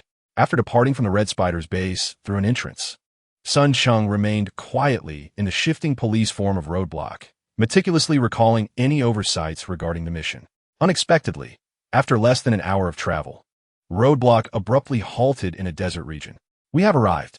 Roadblock swiftly transformed back into his humanoid form, unceremoniously ejecting him. With ample experience, although caught off guard, Cheng quickly regained his composure, executing a graceful turn in midair and landing steadily on the sandy ground not far from roadblock. The electromagnetic wave interference was captured. The spy template detected some irritating signals, prompting him to frown and alert the Barricade, only to find that it did not respond, seemingly engaged in remote communication with someone. Cautiously, Cheng extended his right arm forward, releasing several insect-sized reconnaissance drones to investigate the source of the electromagnetic disturbance. These small spy tools, crafted by Cybertron, exhibited commendable efficiency and speed. However, their resistance to electromagnetic interference was rather lacking, causing the data transmitted by the dual pairs of electronic eyes atop them to be sporadic. Nevertheless, this did not hinder Cheng's assessment of the surroundings. Before one of the insect drones completely lost its data connection, it captured an image of a vast military base located 7 kilometers to the southeast, far exceeding expectations. Was that the Decepticon Air Force Base? A shiver coursed through Cheng's body as he recognized the military installation. In his world, this base, known as the Aircraft Boneyard, managed and preserved over 5,000 retired U.S. military aircraft, making it one of the most renowned Air Force bases globally. According to the military data he had meticulously researched during the day to complete his mission, the Decepticon Air Force Base was home to the U.S. Air Force's 355th Wing. Although the data indicated that the 355th Wing had yet to transition to the F-22 fighter jets, still operating the F-15 series, MH-60 Pave Hawk helicopters, C-130 Hercules transport planes, a 10 Thunderbolt II attack aircraft, and AWACS, they were certainly not adversaries to be underestimated, especially since this was American soil. Any misstep could potentially escalate into a conflict between the Decepticon army and the world's foremost military power. The Barricade concluded its remote communication and, with keen interest, inquired, "What have you discovered?" "Sir Barricade, our target for the mission can't possibly be the Decepticon Air Force Base, can it?" Cheng asked, a hint of agitation in his voice. Intelligence regarding domestic military bases in the United States was not particularly difficult to obtain. The American mindset of supremacy allowed for a plethora of detailed information to be found online with a simple Google search. While not always entirely accurate, it was likely that over 70% of the information was true. Based on the data he had gathered, if the Red Spider intended to strike here, the complexity of their mission would indeed be substantial. Cheng had initially estimated his chances of success at around 70%, but now they had dwindled to about 50. "This is the place. The mission is about to commence," the Barricade replied, clearly no longer inclined to conceal the truth from him, nodding decisively. "What Lord Red Spider seeks is right here." No sooner had the words left his lips than the Barricade suddenly lifted its head, glancing behind him. Observing this shift, Cheng swallowed the question that had risen to his lips, puzzled by what the Barricade was observing. Approximately 20 to 30 seconds later, his spy template detected an unusual fluctuation reminiscent of Decepticon frequencies. Was an attack imminent? He suddenly realized the gravity of the situation, his heart sinking. The Barricade was not of espionage origin, yet, as a warrior, he had been able to detect the frequency of the impending attack even before it transpired. Clearly, although they belonged to the same corps, the advanced Decepticon was equipped with a spark that far surpassed the capabilities of his espionage template. 2 minutes later, accompanied by the low rumbling of an engine, a terrifyingly heavy truck resembling a Trex 3311C dump truck came to a halt before them. "Damn fool. I warned you not to approach human military bases." A furious reprimand echoed, and the truck transformed into a colossal warrior, towering over the Red Spider by a head and a half. After a few seconds, "His Excellency the Red Spider instructed me to deliver him to you to face such a formidable warrior, one who stands a third taller than himself." Barricade's voice was noticeably subdued.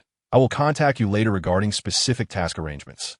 The attack let out a cold snort. Watching Barricade revert to a police car and drive away, muttering curses, human military satellites scan this area every 20 minutes. "That fool Barricade, I warned him." Unfortunately, by the time he finished cursing, Barricade had already vanished into the distance. Frustrated, he kicked the sandy ground, sending a cloud of yellow dust that seemed ready to engulf Cheng. Reluctantly, he approached the imposing advanced Decepticon. "My lord, attack. Since the military satellite will soon scan this area, we should find a more concealed location." Attack paid him no mind, nor did he hastily lead him away. Sun Cheng felt a tightening in his chest as attack scrutinized him with keen interest, for he still had not mastered the art of interacting with these mechanical beings. Fortunately, attack did not remain silent for long. After sizing him up, he inquired in a low voice, "Are you the one known as Confusion? The combat plan Barricade transmitted was your suggestion?" Upon receiving a nod, Attack seemed quite pleased, his tone imbued with a hint of joy. "Indeed.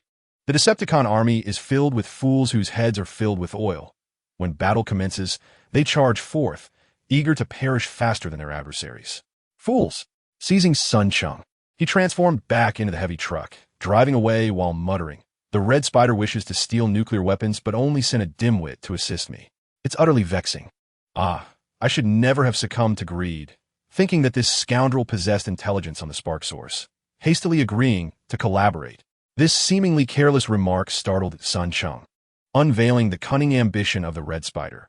His true desire was to pilfer nuclear weapons. Chapter 28. Awaiting action, the attack, transformed into an ultra-heavy truck, carried Sun Cheng onward. However, after just 4 or 5 minutes, he came to a halt once more. Seated within the driver's seat, Sun Cheng beheld, as a streak of ochre light flashed by, their vehicle seemingly cloaked in a layer of camouflage, melding seamlessly with the surrounding environment. "Here they come again, those wretched carbon-based life forms," he muttered. Without needing to be reminded, Sun Cheng had already detected the optical scanning frequency emanating from outer space. Clearly, the assailant was a person of considerable composure. As he waited an additional 20 to 30 seconds after noticing the cessation of the scanning frequency before continuing to drive Sun Cheng towards their destination. It was only when they reached a point several kilometers from the Davis-Monthan Air Force Base that Sun Cheng sensed a sudden weightlessness enveloping the vehicle.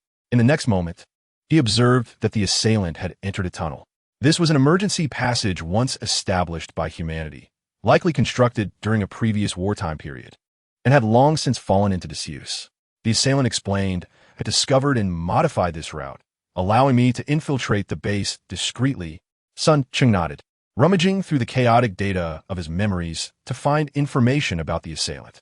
Regrettably, the original owner had only a vague understanding of him, knowing merely that the assailant had once served as a tactical advisor for the Decepticon army, a perfectionist who preferred to devise meticulous plans before the onset of war. Unfortunately, he had encountered a group of Decepticon warriors who were unlikely to adhere to his strategies. As the assault began and he ascended to the role of strategist within the Decepticons, the assailant gradually faded into obscurity. Nonetheless, Sun Cheng perceived the assailant as an anomaly among the Decepticons. Had it been the likes of Barricade, there would have been no hesitation to charge directly into battle. Noticing the assailant's seemingly amiable disposition, Sun Cheng felt emboldened to inquire, "Lord Assailant, is it true that this base houses nuclear weapons?" "Indeed," came a firm reply. The Red Spider had previously dispatched a reconnaissance trio, and although this site resembled a graveyard for aircraft, it also harbored facilities for missile storage. Among them were nuclear warheads that this nation had agreed to dismantle under treaties with other human nations. Evidently, those cunning humans had secretly retained a portion of these undestroyed weapons, and this location served as one such storage facility. When the subject of nuclear warheads arose, the assailant's voice was tinged with apprehension.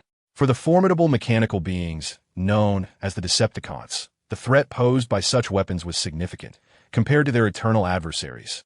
The Autobots, the nuclear weapons conceived by Earth's humanity, represented a potentially greater peril. Sun Cheng was taken aback, understanding that the treaty the assailant referenced was likely the Strategic Arms Reduction and Limitation Treaty signed between the United States and Russia. Clearly, the assailant had taken the time to familiarize himself with such information, for he could not possibly possess this knowledge without prior research. However, seizing humanity's nuclear arsenal would not be a simple endeavor. The assailant cautioned him that humans maintained a 24-hour vigilance over such weapons. The area was heavily fortified, and a military base nearby could provide rapid reinforcements if needed. The vehicle swiftly came to a halt within the abandoned passage, and instead of proceeding further, the assailant transformed into a humanoid form, plopping down on the ground with an air of enthusiasm as he fixed his gaze upon Sun Cheng. "Do you know, young one, that the Red Spider informed me he requires nuclear weaponry? Yet, he could only dispatch the camera squad along with the Barricade to assist me. After much deliberation, I managed to devise a plan for a swift resolution. However, Not long after, he informed me that the camera squad would not be coming, and we had to rely on the Bone Crusher. Damn it. Does he not realize that the capabilities of the Bone Crusher pale in comparison to those of the trio from the camera squad? Sun Cheng's eyes flickered with curiosity. He too was perplexed as to why the Red Spider was reluctant to take matters into his own hands. Given the Red Spider's formidable strength, collaborating with the assailant and the Barricade would undoubtedly increase the chances of seizing the nuclear weapon. Unable to fathom the reasoning and hesitant to inquire further, he deftly shifted the topic. How many combat-capable aircraft are stationed at this military base? He surmised that, due to the assailant's cautious nature, unlike other Decepticons, he would have conducted a thorough investigation. As expected, no sooner had Sun Cheng posed his question than the assailant promptly responded. There are a total of 117 operational combat aircraft capable of taking to the skies within the base, excluding early warning aircraft and transport planes, which leaves us with 79. After stating this, he turned his gaze towards Sun Cheng, his tone laced with a hint of admiration. I have reviewed your plan. It is quite commendable. Even I, upon learning of your involvement in the mission, would likely present a plan along similar lines. What are your next steps? This seemed to serve as a test for him. I am unaware of when the Red Spider intends to act, but prior to that, I hope the assailant will permit me to infiltrate the base to gather intelligence. This will ensure that once the operation commences, we can swiftly sever the base's external communications and assist in sabotaging a portion of the aircraft's electronic systems. The assailant pondered for a moment, neither agreeing nor refusing. Your Tape Legion should be equipped with insect reconnaissance devices, correct? To prevent our plans from being prematurely exposed, release the insect reconnaissance devices before the operation begins. Certainly, Sun Cheng responded, undeterred. The confusion entity carried hundreds of insect reconnaissance devices, which are ultra-microscopic espionage tools that are not only convenient to carry, but also exhibit high concealment capabilities. If one were to point out a drawback, it would be their reconnaissance radius of merely 10 kilometers and their internal batteries, which can sustain operation for only half an hour. The assailant quickly projected several patterns onto the ground, signaling him to draw closer. Sun Cheng approached and observed that some of the images were designs of abandoned underground facilities, while others depicted aerial views of the Davis-Monthan Air Force Base. It was unclear where he had procured such information. After studying the images carefully, he promptly released several insect reconnaissance devices, sending them flying along the dilapidated underground passage in various directions. In a short while, clear information regarding the base's internal facilities, patrol patterns, hangars, and ammunition depots was transmitted back to his spy template. This military base housed a total of 345 personnel, of which 214 were combatants. Equipped with 64 F-15 series fighter jets, 15 MH-60 Pavehawk helicopters, and 18 M2A3 infantry fighting vehicles, the ammunition depots are strategically positioned at coordinates XXXX, XXXX, XXXX, and XXXX, which can be preemptively targeted for destruction with explosives before the operation. The missile storage facility, located at coordinate XXXX, is guarded with 2-hour shifts. However, strong electromagnetic interference in the vicinity has been detected, along with trace amounts of radiation, making proximity impossible. After releasing several groups of insect reconnaissance devices, it took Sun Cheng several hours to grasp the layout and distribution of the base's facilities. Finally, he exhaled a sigh of relief, his confidence in completing the mission bolstered, eagerly awaiting the commencement of the operation. Chapter 29.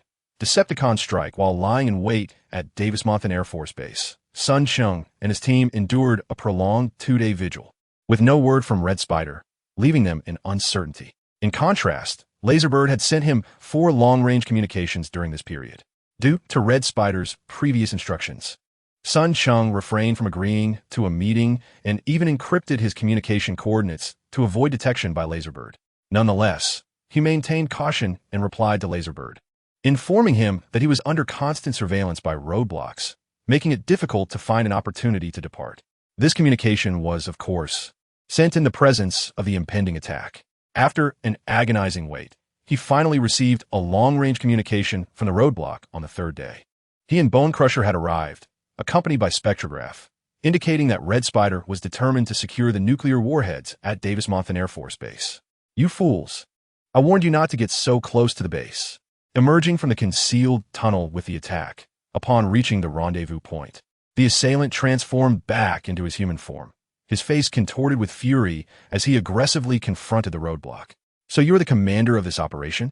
Bone Crusher recognized the assailant, his expression darkening with displeasure. Sun Cheng understood the sentiment. Having spent 2 days alongside the assailant, he initially thought him easy to deal with, only to realize he was a quintessential Decepticon. The perfectionist assailant placed immense importance on his plans, demanding strict adherence not just from himself, but also imposing similar expectations on others. Consequently, Sun Cheng's several attempts to explore the base during their wait were met with vehement refusal, leaving him to languish in boredom alongside the assailant in the nearby tunnels. The rough treatment of the roadblock provoked his temper, and he drew a spiked weapon from his chassis, hurling it towards the assailant, forcing him to stagger back a few steps. With a menacing glare, he growled, "Do you wish to engage in a fight before the operation?" "Oomph." The assailant, clearly irate, immediately entered a combat stance. As the mission had yet to commence, it appeared they were about to clash with each other first. Sun Cheng glanced at the Bone Crusher, noticing its peculiar interest as it stood idly by, showing no intention of intervening. Turning his gaze to the spectral lens, he could discern the unmasked delight in its eyes, as if it were eager to shout encouragement for a full-blown brawl. Faced with such a scenario, he reluctantly stepped forward and urged, "Esteemed barrier, honorable assault. The mission of the Red Spider is of utmost importance." At this moment, he had no choice but to invoke the name of the Red Spider. Fortunately, the reputation of the Red Spider still held a semblance of authority over both the barrier and assault, leading them to scoff and turn away upon hearing the mention of the name. The farcical situation was thus curtailed, although disappointment was evident on the face of the spectral lens. The Bone Crusher, glancing between the barrier and assault, declared, "The Red Spider has saved me. I shall assist in fulfilling this mission." With the two reluctant to engage in combat, he suggested, "Let us now arrange our respective tasks." Just as Assault was about to speak, the Bone Crusher impatiently interrupted, "I've had my fill of you on Cybertron. Let the plan be articulated by him. I wish to hear not a single word from you." With that, he pointed at Sun Cheng. "Indeed, let the delirium take charge." The barrier promptly concurred, casting a mocking glance at Assault, for after all, it was Delirium who had proposed the plan, so it was only fitting for him to orchestrate the arrangements. The spectral lens, however, displayed clear disapproval, exclaiming, "I object." He pointed at Sun Cheng, nearly leaping in indignation. "You expect this foot soldier to direct me? Not on your life." Assault, with a swift kick, sent him flying and then fixed a fierce glare at the Bone Crusher and the barrier before snorting, "Very well. Should the mission fail, you can explain it all to the Red Spider." With that, he transformed back into the form of a heavy-duty truck. The rumbling indicating the engine was revving up. Feeling the weight of several gazes upon him, Sun Cheng steeled himself and approached, stating, "The operational plan for today was indeed proposed by me. We shall divide into 2 teams. One will directly assault the Davis Mountain Air Force Base, while the other will target a nearby facility." Since no objections arose from the esteemed individuals present, he continued, "Lord Barrier, with your superior speed, I hope you can accompany the spectral lens to the nearby base, destroy its support capabilities, and then come back here to assist us." He then turned to Assault and the Bone Crusher, saying, "As the Bone Crusher speed does not match that of the barrier, I propose that you join Assault and me. The 3 of us will be responsible for the offensive on the Davis Mountain Air Force Base. I will incapacitate the communications system within the base at the onset of our operation and disable some aircraft electronic equipment. Shortly, I will send you the coordinates of several munitions depots within the base. I urge both gentlemen to destroy all aircraft at the earliest opportunity. Once completed, Bone Crusher shall continue wreaking havoc within the base to maintain diversion, while I will assist Assault in seizing the nuclear warheads." This seemed to be the most reasonable arrangement, prompting Assault to nod in agreement, appearing satisfied with the plan laid out. However, the other 2 formidable warriors, apart from him, expressed their discontent. Roadblock shot a glare at Sun Cheng, voicing his dissatisfaction first. "I intend to remain here to ensure that the operation proceeds without a hitch." The Bone Crusher, equally unyielding, flatly rejected his arrangement. The Assault let out a cold snort, and his gaze towards them turned somewhat hostile. Sun Cheng could only shrug and say, "Very well. Let us switch the arrangements, my lords. Roadblock, Assault, and I shall oversee this area, while Bone Crusher and Spectrum will proceed to obliterate another base." I object. Spectrum interjected once more, but unfortunately, Sun Cheng paid him no heed, and neither did Roadblock, Bone Crusher, or Assault, who all nodded in agreement. To ensure the success of our endeavor, we must strike simultaneously. Roadblock, please send the coordinates of the target base to them. Bone Crusher and Spectrum, you are to depart immediately. Be sure to send us a remote communication before you arrive at the destination and launch the attack, so we can coordinate our efforts. Understood. Bone Crusher readily agreed.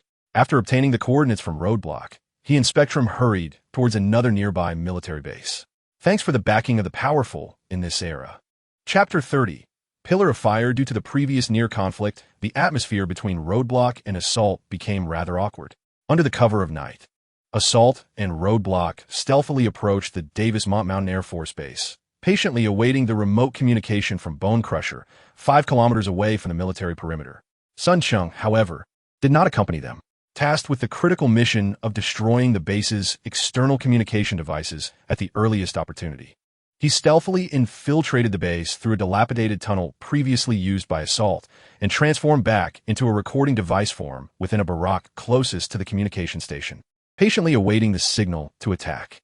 After more than 20 minutes, the spy template pulsed, and upon receiving the attack signal, Sun Cheng immediately sprang from the barack and dashed towards the communication equipment station. Almost instinctively, as he leapt out, he glanced into the distance, only to witness a violent explosion erupting. Momentarily halted, he gazed in astonishment at a brilliant light rising from afar, which, in the blink of an eye, was followed by an explosion that engulfed the military camp, obliterating an ungaraged C-17 transport aircraft in an instant, with explosions echoing in succession.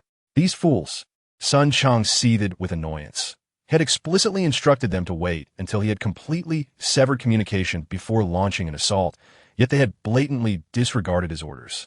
Though frustrated, he understood that warfare was no trivial matter.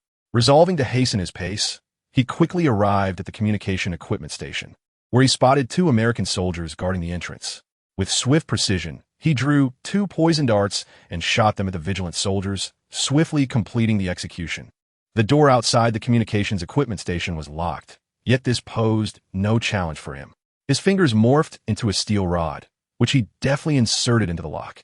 A moment later, the lock yielded, and he forcefully kicked the door open, storming into the room filled with communication devices, wreaking havoc.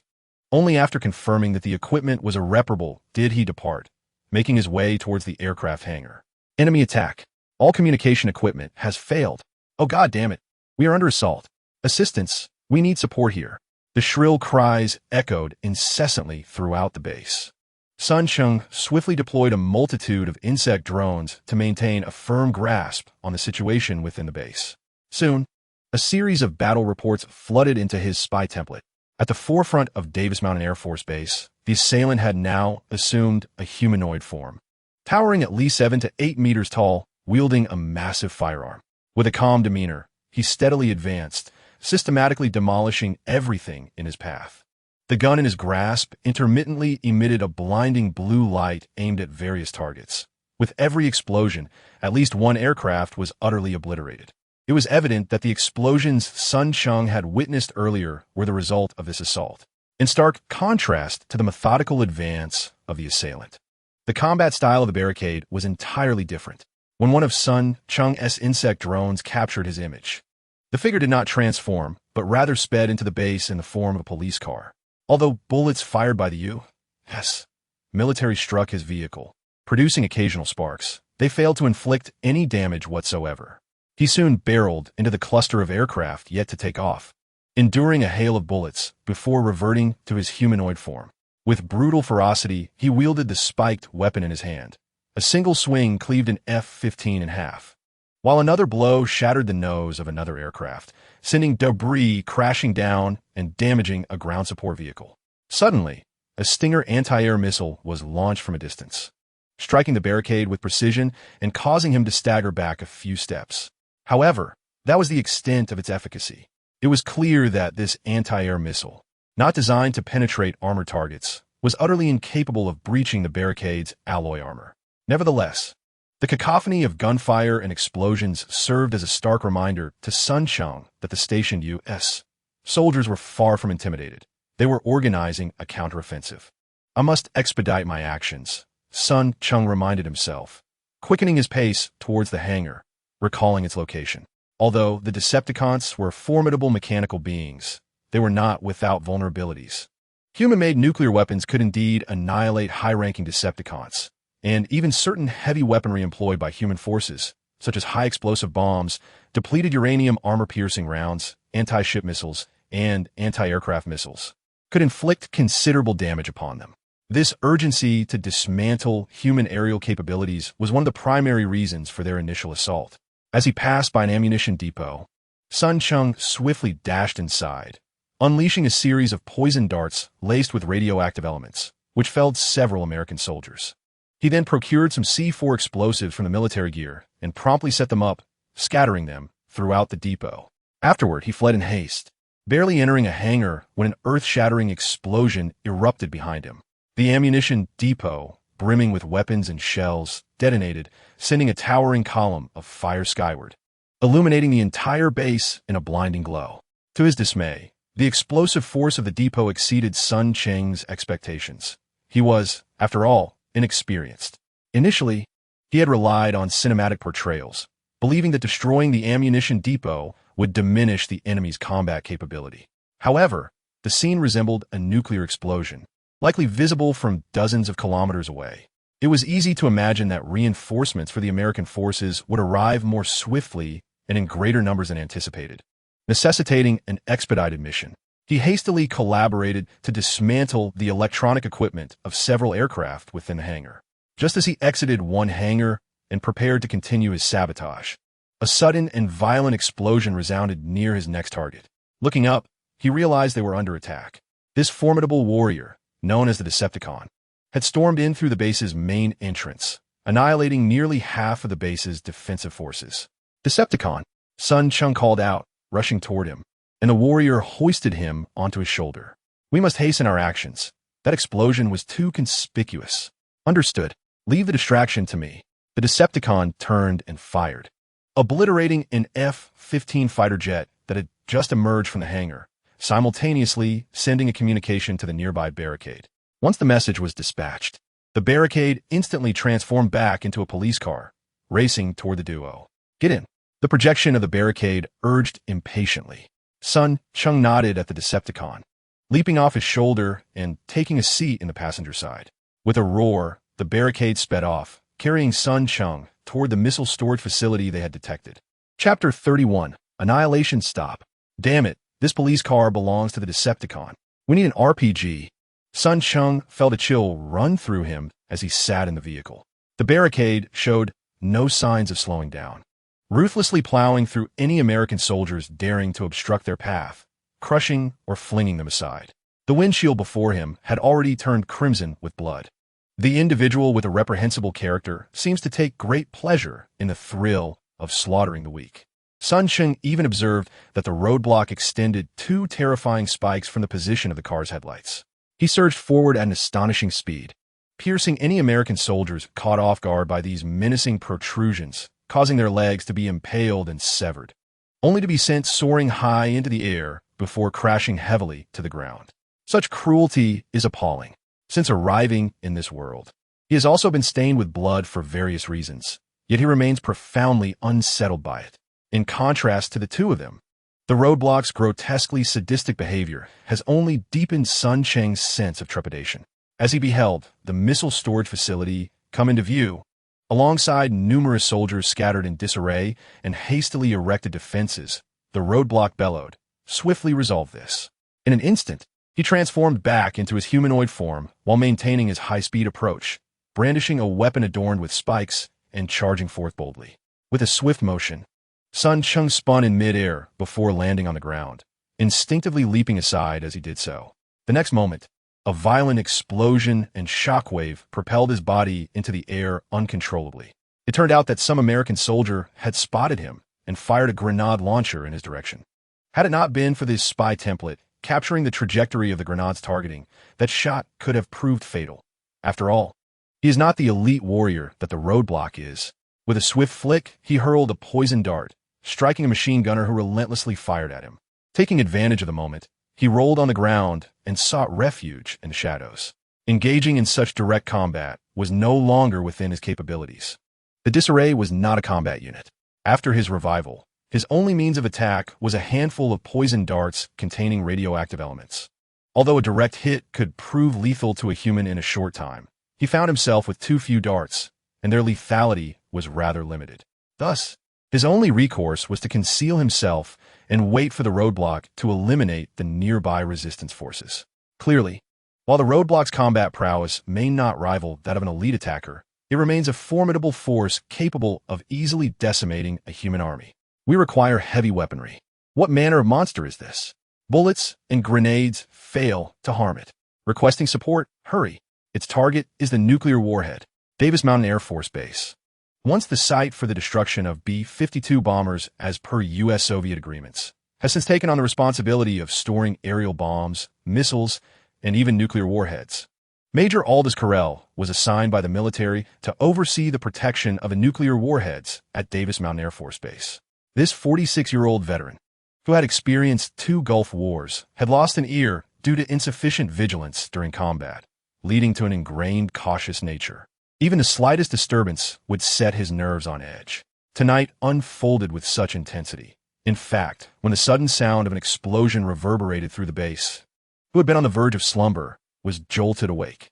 He immediately took command of the missile storage facility and the surrounding defensive operations. Damn it, Sass. Can't you repair the communication equipment? Carell shouted irritably at his communications soldier. We need support. Those monsters are targeting our nuclear warheads. He had discarded his night vision goggles, and within mere minutes, the relentless onslaught breached most of the defenses he had meticulously established. Now charging towards what remained of his final line of defense. At such a short distance, Carell could clearly see his young soldiers, desperately attempting the impossible task with their lives at stake, employing every heavy weapon they could muster. The machine guns could not penetrate the invaders' armor, nor could the grenades or RPGs. They could only watch helplessly as the indomitable creature savagely wielded a spiked weapon, mercilessly obliterating vibrant lives, splattering limbs that infused the air with a metallic scent of blood. The only means left to inflict damage on the target were 4M2A3 infantry fighting vehicles stationed nearby. Yet their effectiveness was limited to just a few rounds of fire. When several TOW anti-tank missiles struck the monster, causing cracks to appear in its armor, the creature swiftly retaliated by destroying the 4 infantry fighting vehicles, leaving them bereft of any means to harm it further. Major, the communication terminal has been destroyed. We have no way to contact the outside world. The communications soldier replied, his face etched with despair. Being a military base, even the U.S. Army, known for its principles of freedom and welfare, could not afford to implement civilian communication systems within its confines. They had specialized channels. External communication was not through wired or wireless means, but via satellite. Regrettably, the ground communication relay that connected the base to the satellite had been obliterated in the initial chaos. This left Davis Mountain Air Force Base. Despite being located within the United States and within a half-hour flight of other military installations, devoid of any means to summon assistance. Stay calm, Carell implored, striving to steady his communications soldier. He grasped the collar of the black soldier, pulling his head close and sternly admonishing. What does it matter that we cannot contact the outside? The recent explosion will surely draw attention from those nearby. Help will arrive soon. Let us not forget we have a lookout. They will scout this area every 20 minutes. Our only task now is to hold the line until reinforcements arrive. Alas, his efforts proved futile. As a glimmering projectile whizzed towards him, Carell, caught off guard, felt a sharp sting on his forehead as a poisoned dart embedded itself there.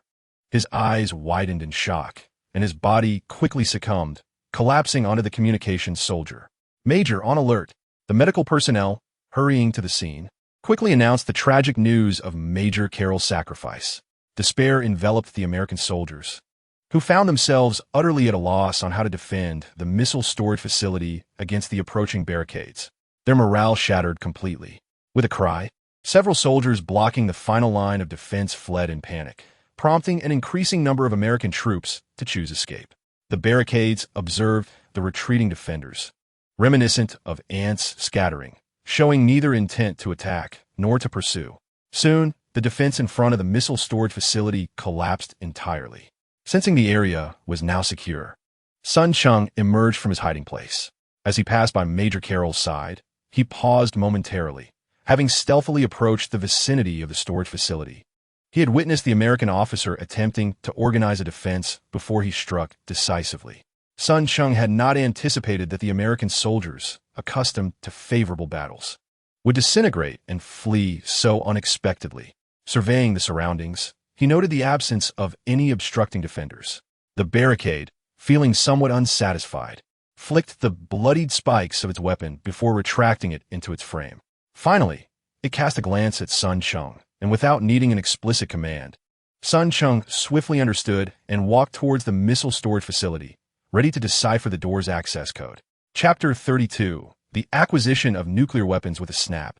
The American missile storage facility, despite employing 3 layers of security, posed no challenge to Sun Cheng's espionage system, which effortlessly breached its defenses and swung open the doors. The warehouse was sufficiently spacious, allowing even the Barricade to enter without needing to revert to its police car form. "We're short on time. Let's split up and search," Sun Cheng proposed as he followed the Barricade into the missile storage facility, his gaze fixed on the rows of shelves.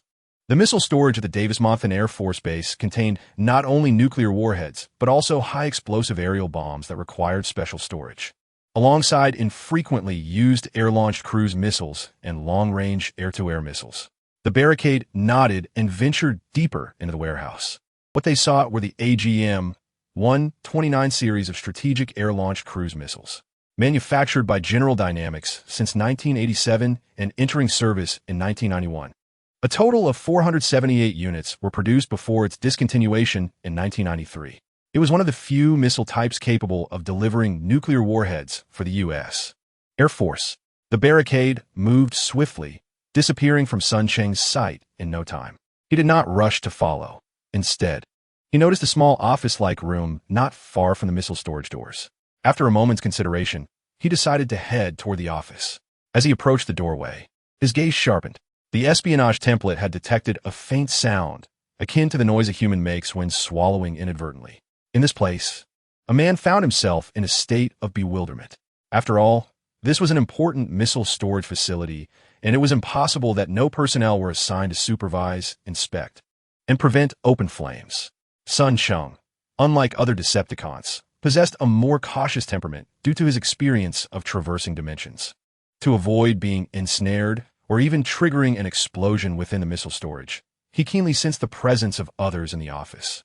He prudently deployed several recent batches of insect reconnaissance devices, directing 2 groups toward the office while dispatching the remainder into the warehouse.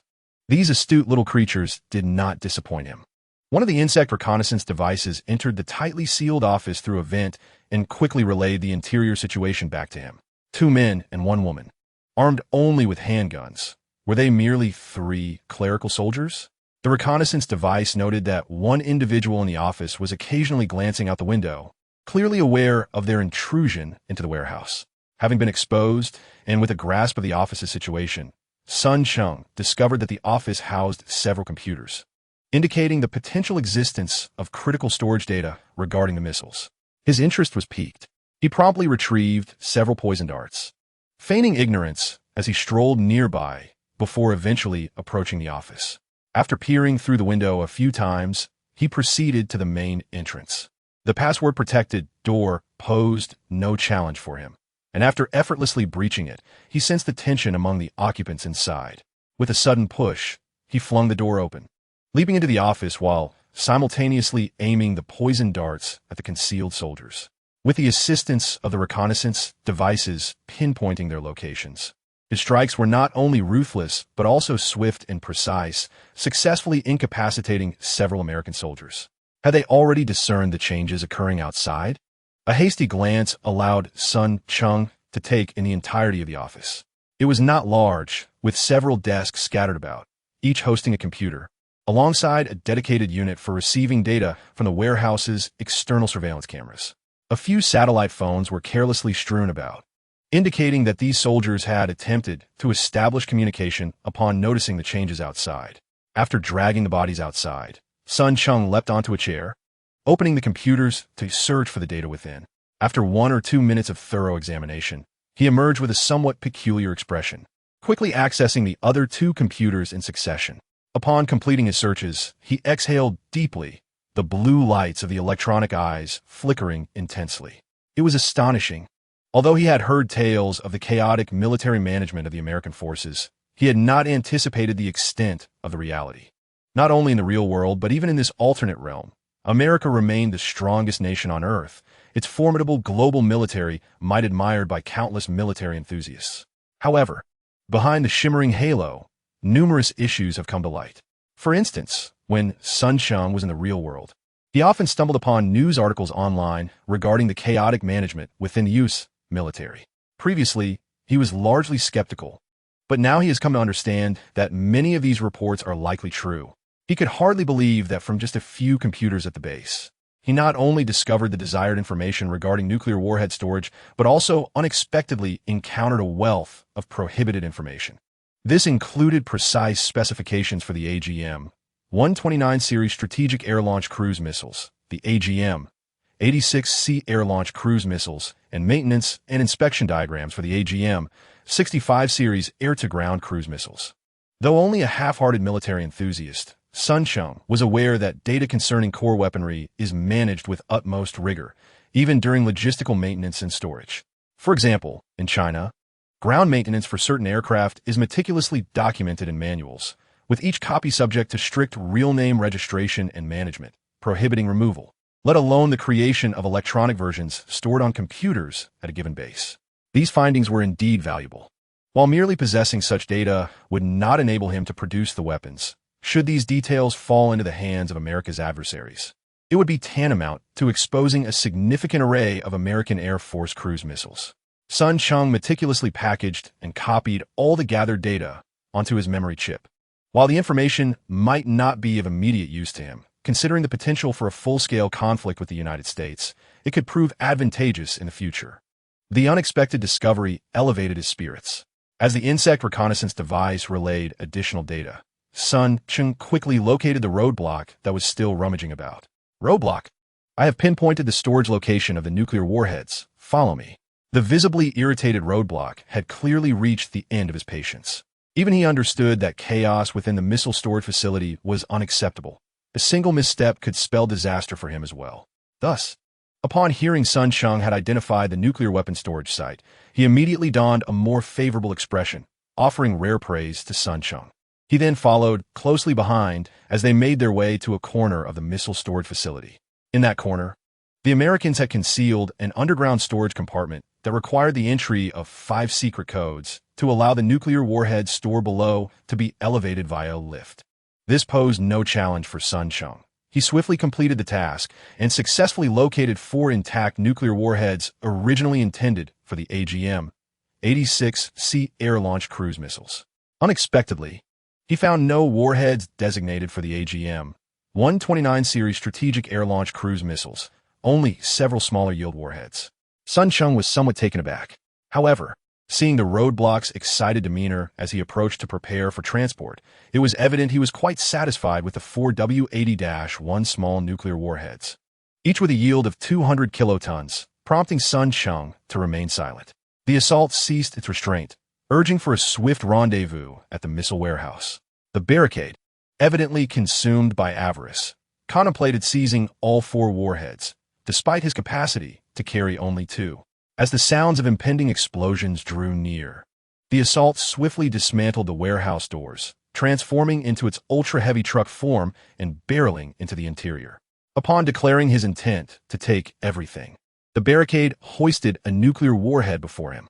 The assault's chassis morphed, revealing ample storage space to accommodate the warhead.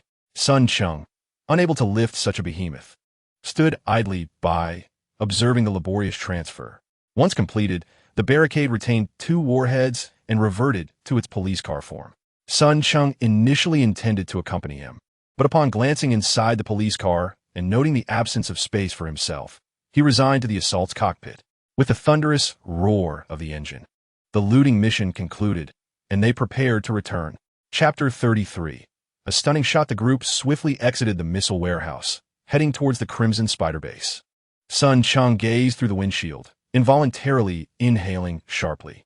He had previously perceived the Decepticons' combat prowess as formidable, but witnessing the devastation at the Davis Mountain Air Force Base left him breathless once more. The Barricade was of little concern, having defected from the Autobots to the Decepticons. His situation was evidently not as advantageous as presumed. This was hardly surprising. After all, even the lower-tier Decepticons, like the Camera Trio, were armed with heavy weaponry, whereas the Barricade possessed only a weapon adorned with steel spikes. Though it was indomitable, its lethality paled in comparison to that of the Assault. The scene before him, reminiscent of a hellish landscape, was largely a result of the Assault's onslaught. Its weapon, capable of firing at supersonic speeds, was akin to a legendary electromagnetic cannon, unleashing explosions with each shot, transforming it into a humanoid, self-propelled artillery piece. Suddenly, trouble arose as the Assault projected a hologram of a rugged, middle-aged Caucasian man clad in dirty overalls, his brow furrowed in concern. "Assault leader, what troubles you?" Sun Cheng inquired, intrigued. "The Bone Crusher has sent a distress signal. He is currently besieged by human reinforcements and is engaged in a fierce battle," the Assault replied, irritation evident in his tone. Sun Cheng recalled the personnel arrangements he had previously suggested, which had been the Assault's own strategy. Had the plan been executed as intended, dispatching the faster Barricade and the Mirage to another military base to divert attention, the likelihood of avoiding entanglement would have been significantly increased. Upon hearing this, Sun Cheng's heart sank. He was already aware that the Bone Crusher could transform into a heavily armored, mine-clearing vehicle, lacking the speed of the Barricade and the Assault. Now, learning of the Bone Crusher's predicament, he immediately recognized the gravity of the situation. Without timely assistance, the Bone Crusher was likely to be overwhelmed. What about the Mirage? Does the Barricade know? He quickly pressed for answers. The Mirage? The repugnant creature had long since fled upon sensing danger. The tone of the attack was somewhat grave.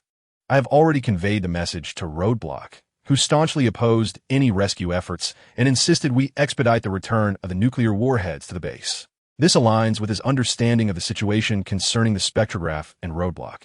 However, when it came to the decision of whether to return to the Red Spider's base alongside the attack and Roadblock, Sun Cheng found himself in a state of considerable indecision.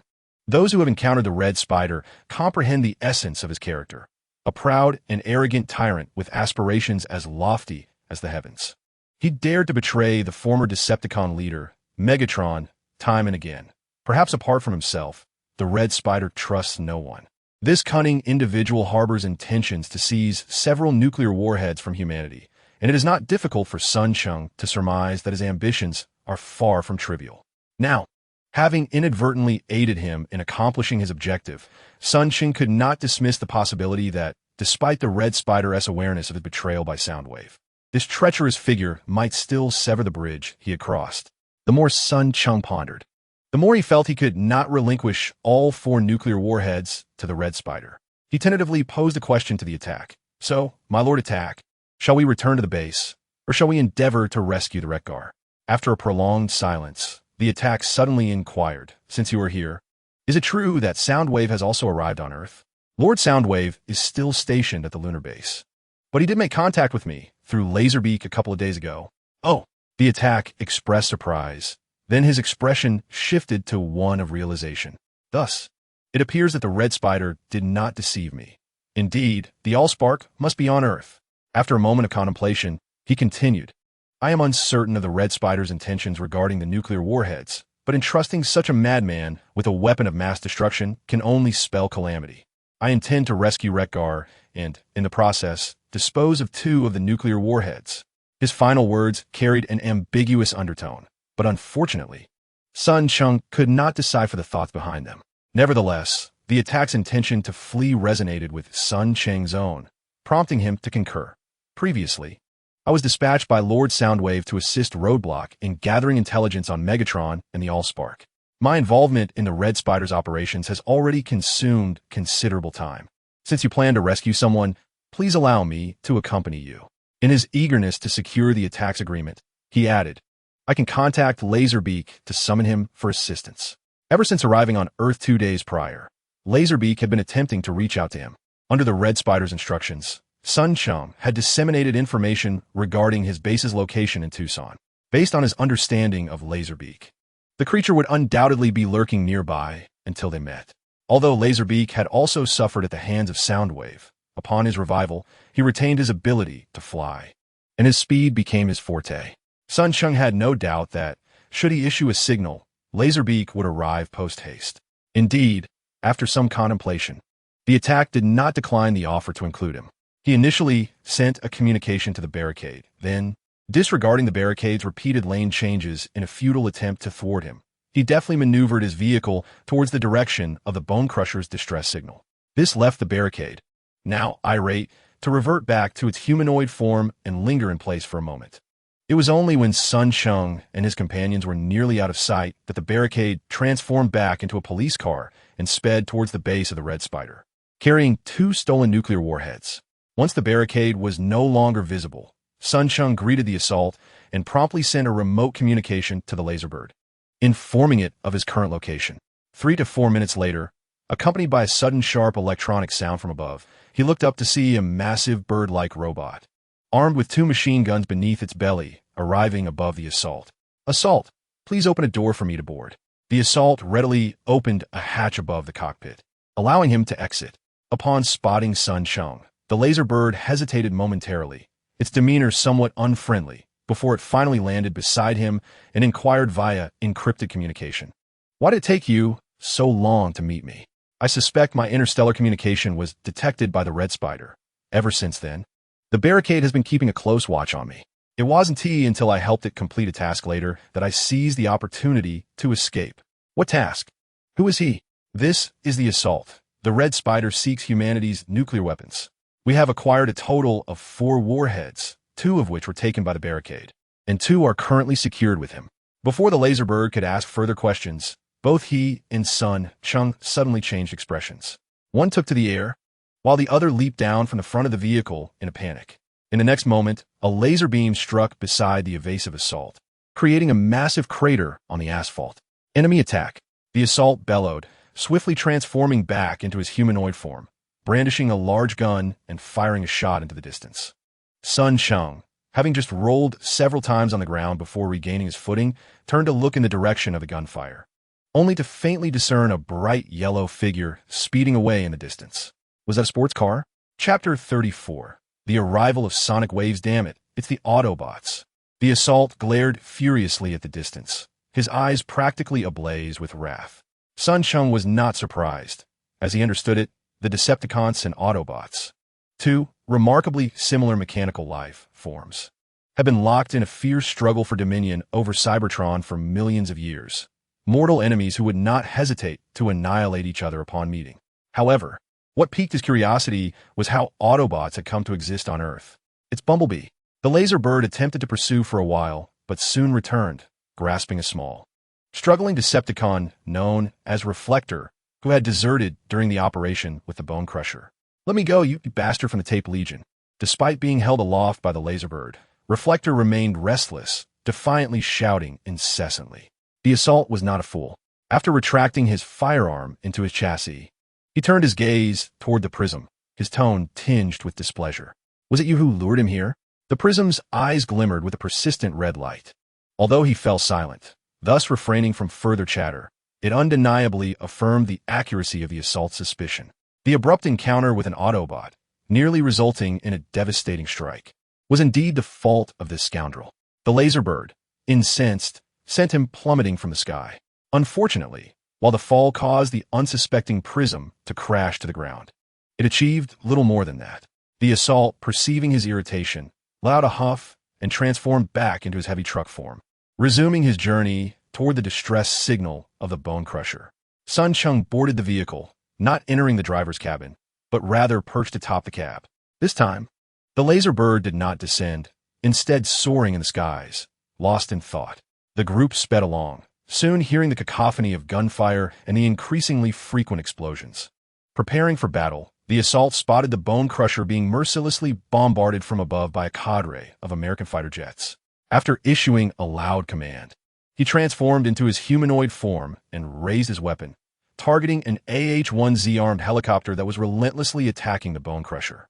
With a single shot, he obliterated it mid-air, scattering its disintegrated components across the landscape. "Stay back," the laser bird warned Sun Cheng, before taking flight with a burst of speed and reaching an A-10 attack aircraft. Two machine guns beneath its belly unleashed a torrent of fire upon its engines. With a resounding explosion, one of the engines detonated, and the A-10, which had been mercilessly suppressing the Bone Crusher, finally succumbed to defeat, spiraling downward after a brief struggle in the air. The arrival of the assault and the laser bird, two Decepticons equipped for aerial combat, undoubtedly provided much-needed relief for the Bone Crusher.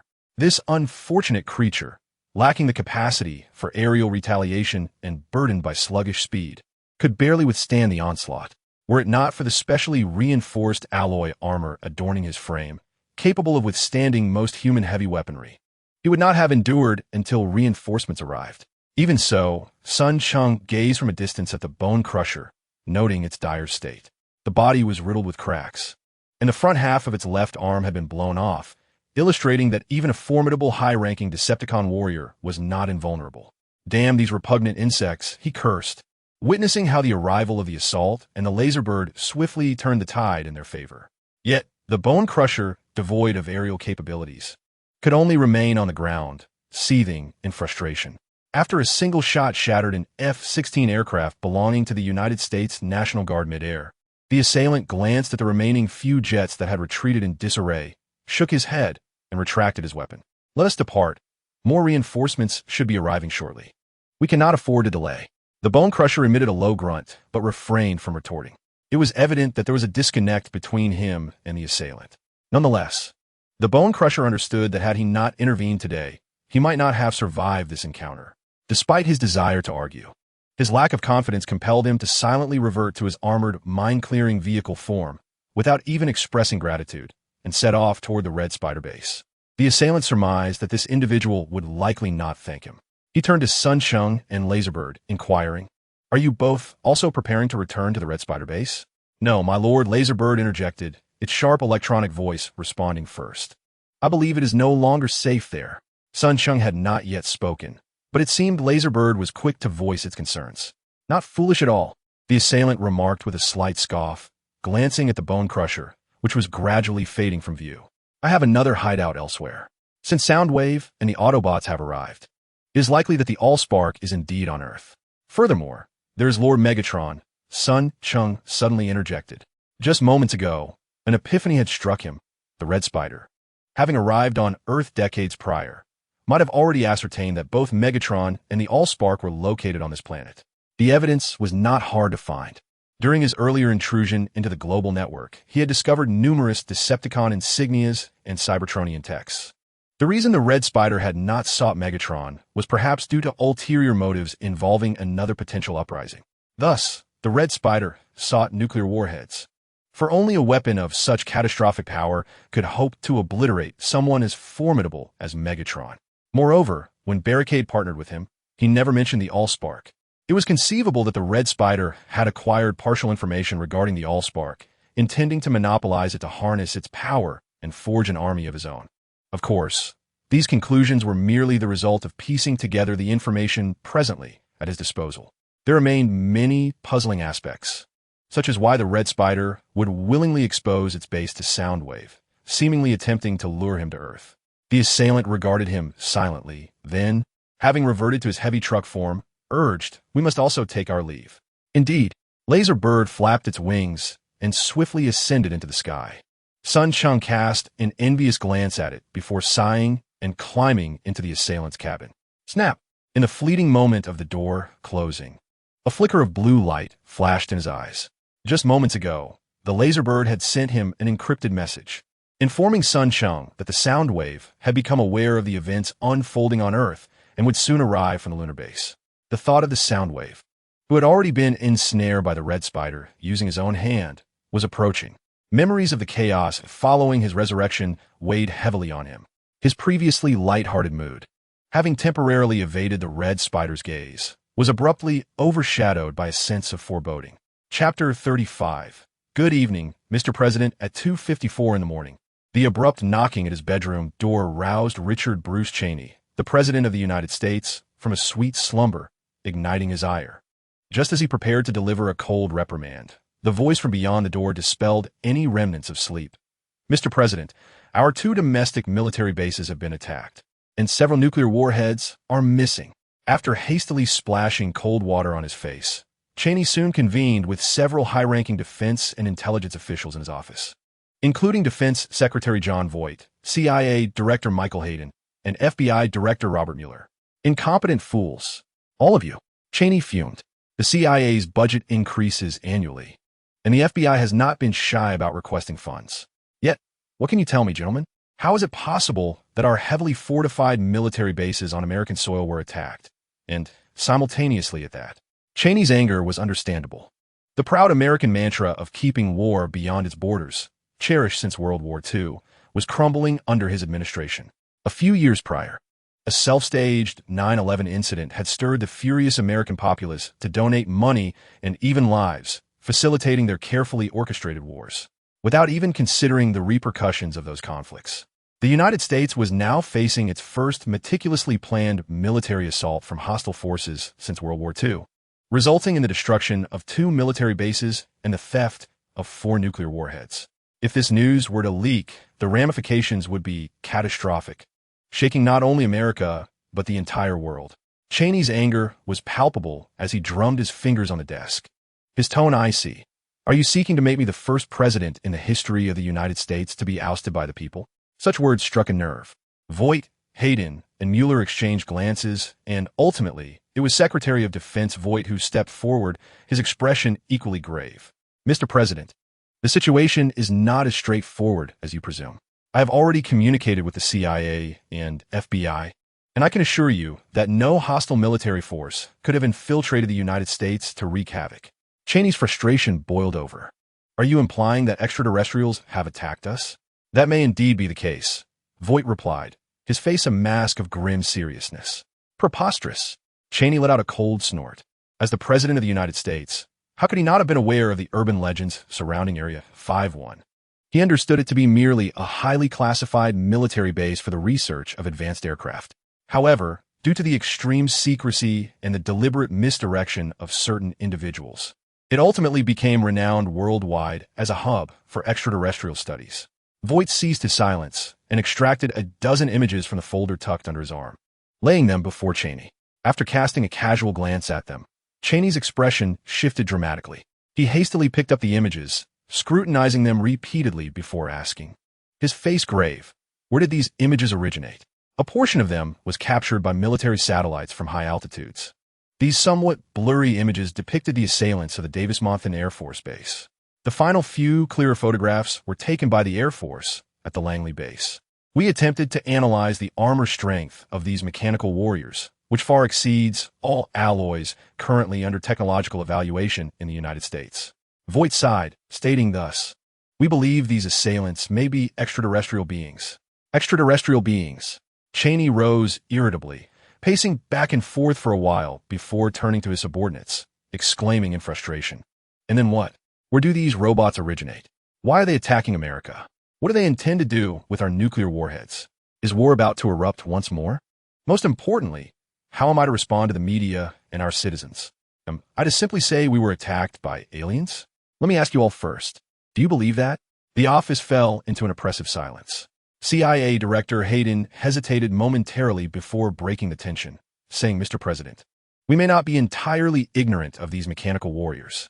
I only assumed control of the CIA last year, and due to the vast number of classified documents archived at the CIA headquarters, I have only recently completed the organization of the records.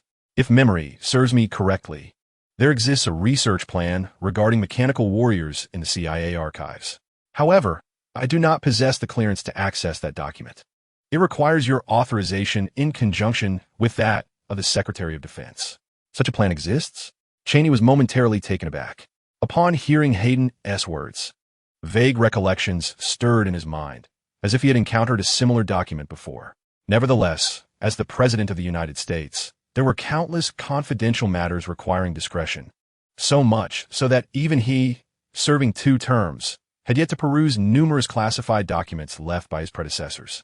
Voight, evidently the most informed, felt the weight of the president's gaze upon him and replied candidly, in American history, Only a few confidential documents necessitate simultaneous authorization from the President and the Secretary of Defense for access. If the CIA headquarters indeed retains such a document, then what Director Hayden mentioned could only pertain to Zone 7. Zone 7, a term even more obscure than the now globally recognized Area 51. Upon the conclusion of Voight's remarks, both Hayden and Miller, the respective heads of the CIA and FBI, exchanged bewildered glances, utterly perplexed. Even Cheney, the President of the United States, wore an expression of confusion. As the attention of the room turned toward him, Voight could only manage a wry smile and shake his head, indicating that he too required presidential authorization to access that document. The knowledge he possessed about the term was derived solely from the records left by the first Secretary of Defense. This implied that mutual authorization was the only means to access the document. Cheney pondered this realization. "It seems we have no other choice, Mr. President." Voight affirmed with a nod. "Very well then," Cheney declared, rising to summon several aides to accompany him into the subterranean residence of the White House, designed to withstand nuclear strikes and decapitation attacks. They proceeded to a room furnished solely with a desk and chair, a space specifically designated for the President to review high-level classified documents following the digitization of information. Typically, this room was off-limits to officials other than the President. But given the exceptional circumstances, Cheney temporarily set aside the rules. Once inside, Cheney confidently took a seat before the computer. After powering it on, a brief moment of buffering led to a password prompt, prompting everyone to turn away in unison to afford him privacy as he entered the code. After logging into the interface, he struggled with the outdated system for a good 10 minutes before locating the authorization pertaining to Sector 7 that Voight had referenced. Upon accessing the document, an unusual interface emerged, accompanied by a mechanical voice announcing, "Access to this classified document requires authorization from the current President and Secretary of Defense. Would you like to proceed?" After hastily clicking continue, the interface transformed once more, capturing an image to verify the identity of the current President, Richard Bruce Cheney. "Please proceed with voice authorization as prompted below. I, in my capacity as President of the United States, authorize the review of this document. Authorization confirmed. Please switch to Secretary of Defense authorization within 60 seconds. Reluctantly, Cheney rose to allow Voight to take the seat, and, after following the prompts to complete the authorization, the interface abruptly vanished. At that moment, an antiquated telephone, reminiscent of the 1990s, began to ring beside the computer. Cheney paused, momentarily taken aback, before realizing everyone was looking at him, prompting him to approach and answer the phone. Suddenly, a gentle middle-aged male voice came through the phone. "This is Sector 7. Greetings. Mr. President." Chapter 36. Reinforcement of the body. The assault on one's own base is akin to that on the Red Spider stronghold, both situated within the confines of Arizona. However, one is located in the southern region of Pima County, while the other resides within a segment of the canyon to the northwest.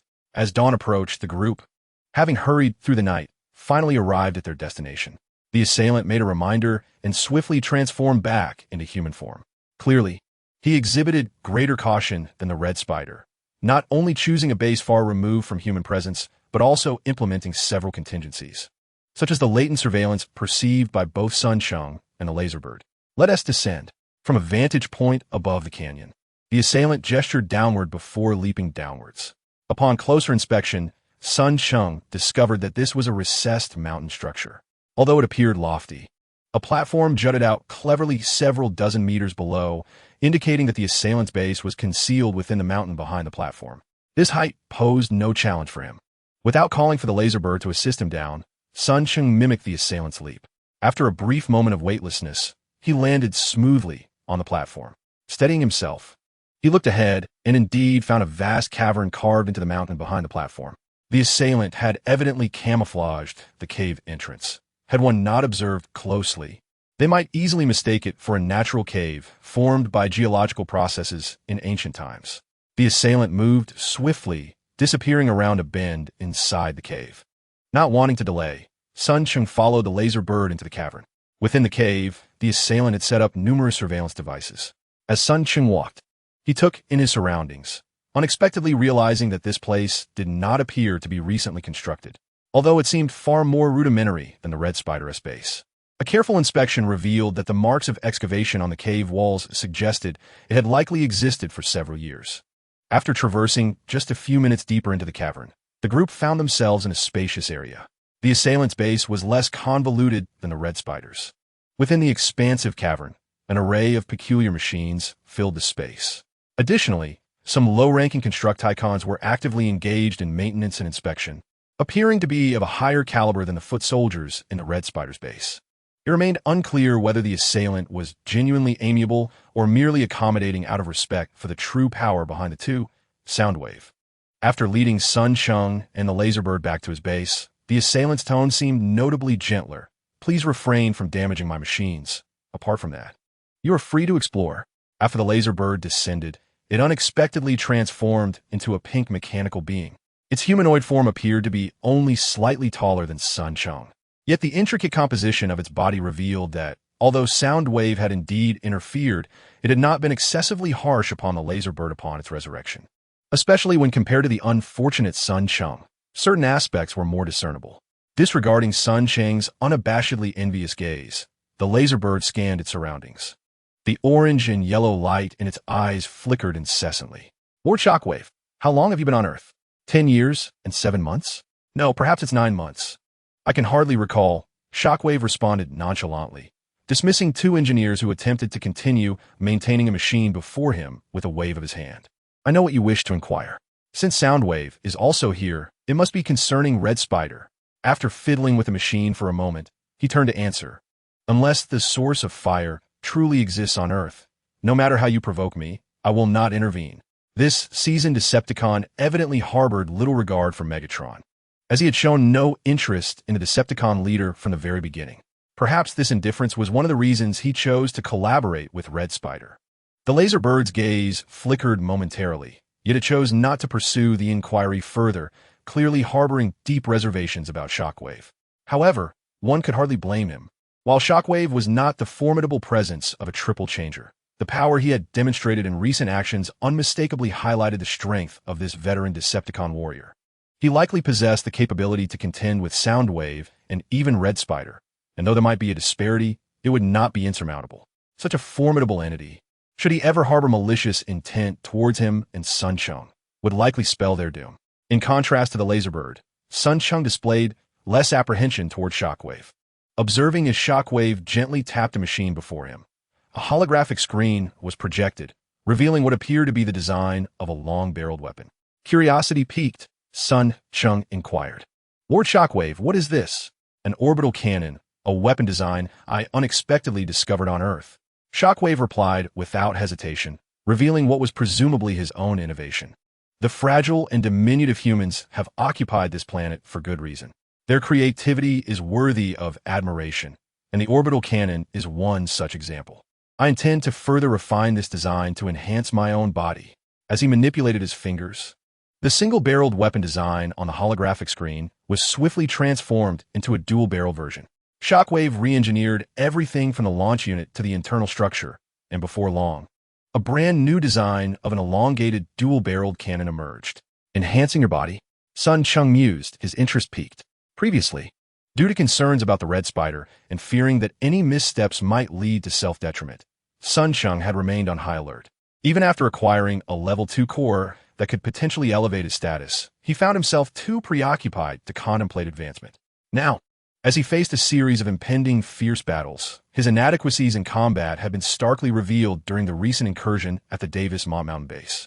Aside from the Red Spider and Roadblock, others were likely unaware of his newly acquired level 2 core, which he had inadvertently brought back to reality. However, a recent conversation with Attack had illuminated Sun Cheng's perspective. After a moment's hesitation, he could no longer restrain himself and boldly inquired of Attack. Esteemed Attack, the previous operation has exposed my insufficient combat capabilities. In order to better seek information on the leader Megatron and the Allspark, might I request your assistance in enhancing my body? The moment the words escaped his lips, Sun Cheng sensed several gazes fixated upon him. The orange glow in Laserbeak's eyes flickered with danger. Had Attack not been nearby, Sun Cheng would have had no doubt that he would have been swiftly torn to shreds. When Attack suddenly turned to regard him, the expression on his elevated face was one of surprise, mixed with an array of unnameable emotions. Sun Cheng's heart sank. He was acutely aware of the implications of his request. Yet, the impending arrival of the sound wave had instilled in him a profound sense of urgency, compelling him to muster the courage to ask.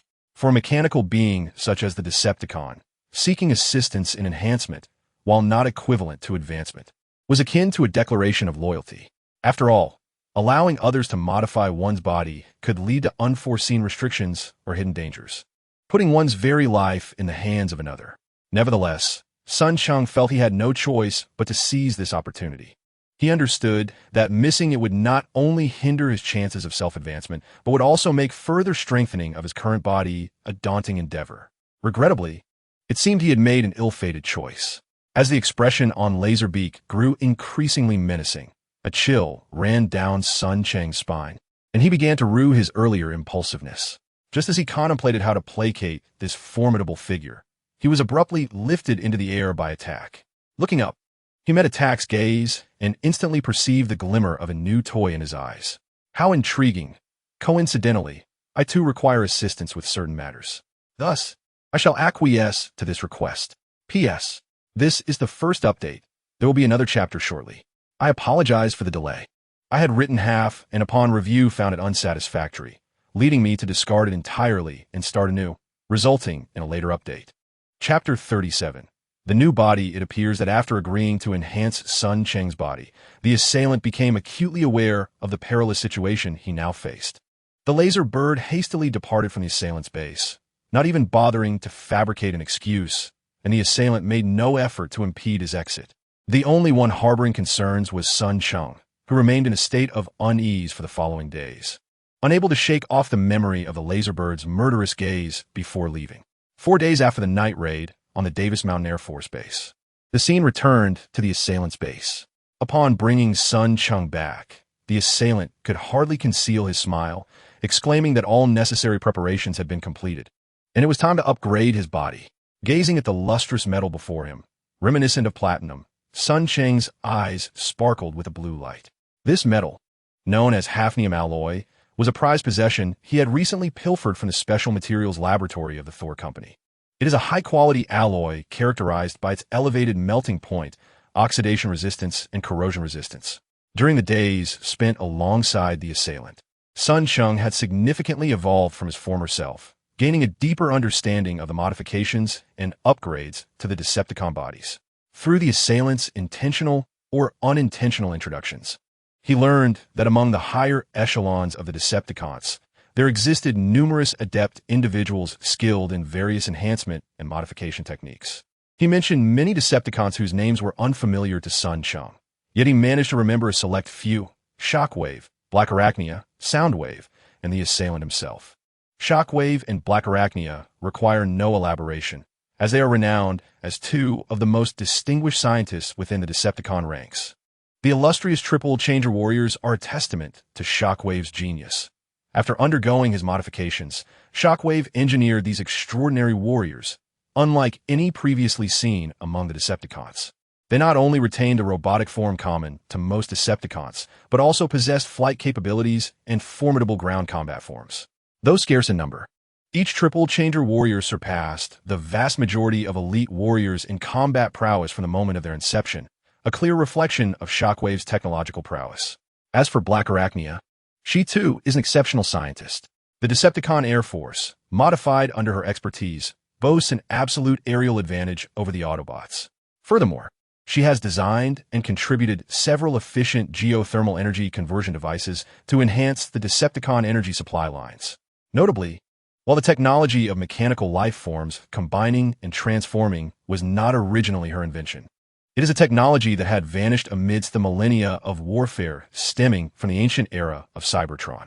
Yet Black Arachnia, undeterred by superstition, through her astonishing research talents, successfully resurrected this formidable technology. Although it is said to have numerous restrictions, the combat capabilities of the Decepticons after combining and transforming are catastrophic, which may also be a significant reason for her repeated rebellions being overlooked by Megatron. In comparison to Shockwave and Black Arachnia, Soundwave and the assailant undoubtedly pale in comparison. Although both individuals possess remarkable capabilities in body modification and enhancement technology akin to the majority of elite Decepticons, they perceive it merely as a means to augment their own strength. The alloys predominantly utilized in Decepticon bodies consist of two varieties, titanium alloy and hafnium alloy, with the former primarily employed by lower-tier Decepticons, while the latter is extensively favored by their higher-ranking counterparts. Unlike humanity, which is still in an exploratory phase, the mechanical life forms of Cybertron mastered the technology to imbue metals with superior resilience long ago, coupled with their inherent racial advantages. Both Decepticons and Autobots possess bodies that are difficult for humans to dismantle easily. Suppressing his inner excitement, Cheng felt an overwhelming urge to shout in exhilaration. Initially, he assumed that the assault would enhance his body using the same specialized titanium alloy that he currently possessed. However, he was taken aback when the assailant brought him directly to the base, allowing Cheng to utilize his spy template to search for and procure the necessary hafnium metal. To his astonishment, the assailant intended to redesign a new body for him entirely.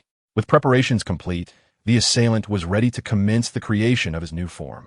Observing Cheng's exuberance as he fidgeted with impatience, the assailant grew somewhat weary. Little one, do not rejoice too soon. A powerful body also entails greater energy consumption. Your core is inadequate. Although I have studied the cores of lower-tier Decepticons and can assist in further enhancing yours, it remains unable to transcend to a higher level. Yes, I understand. Thank you, my lord. Thank you? No need for that. It is merely an equitable exchange. The assailant waved his hand dismissively, yet Cheng comprehended the underlying implication. Previously, when the assailant had taken him to pilfer hafnium, Cheng had concurrently acquired several rarer regulated metals from Earth, which were clearly not intended for the construction of his body, but rather for the assailant's own enhancement needs. Furthermore, he had been explicitly informed that his espionage abilities were required to assist in locating a matrix of leadership. Though he did not entirely trust the assailant, he at least felt that this individual was far more agreeable than the unpredictable personalities of Starscream and Soundwave. After 3 days of waiting, upon awakening from a brief stupor, Cheng instantly sensed a transformation. Previously, when his body morphed into humanoid form, it was almost skeletal, thin and frail, whereas now it appeared robust and intricately designed. Simultaneously, his core promptly relayed the current data to him as his consciousness returned. Designation, Spy Robot. Affiliation, Decepticons, Tape Core. Energy, 11, 991, 200. Height, 49 feet. Weight, 17, 779 pounds. Core, Level 1 Enhanced Spy Template. Equipment, 2.5, 56mm rapid-fire rifles, 400 rounds. Status good. Awake now? Would you like to test your new body? It seemed that Cheng was disturbed by the commotion caused by Cheng's awakening. He was engrossed in perfecting his 2 railguns on the nearby machine. Slightly tilting his head, he cast a glance at Cheng before turning away with an indifferent tone. Warning, remember to be careful not to damage my machines. Yes, master. Cheng could hardly contain his excitement. After responding, he leapt from machine bed where he had been lying. With a mere thought, he felt himself transform into a mechanical beast resembling the nearby North American bobcat.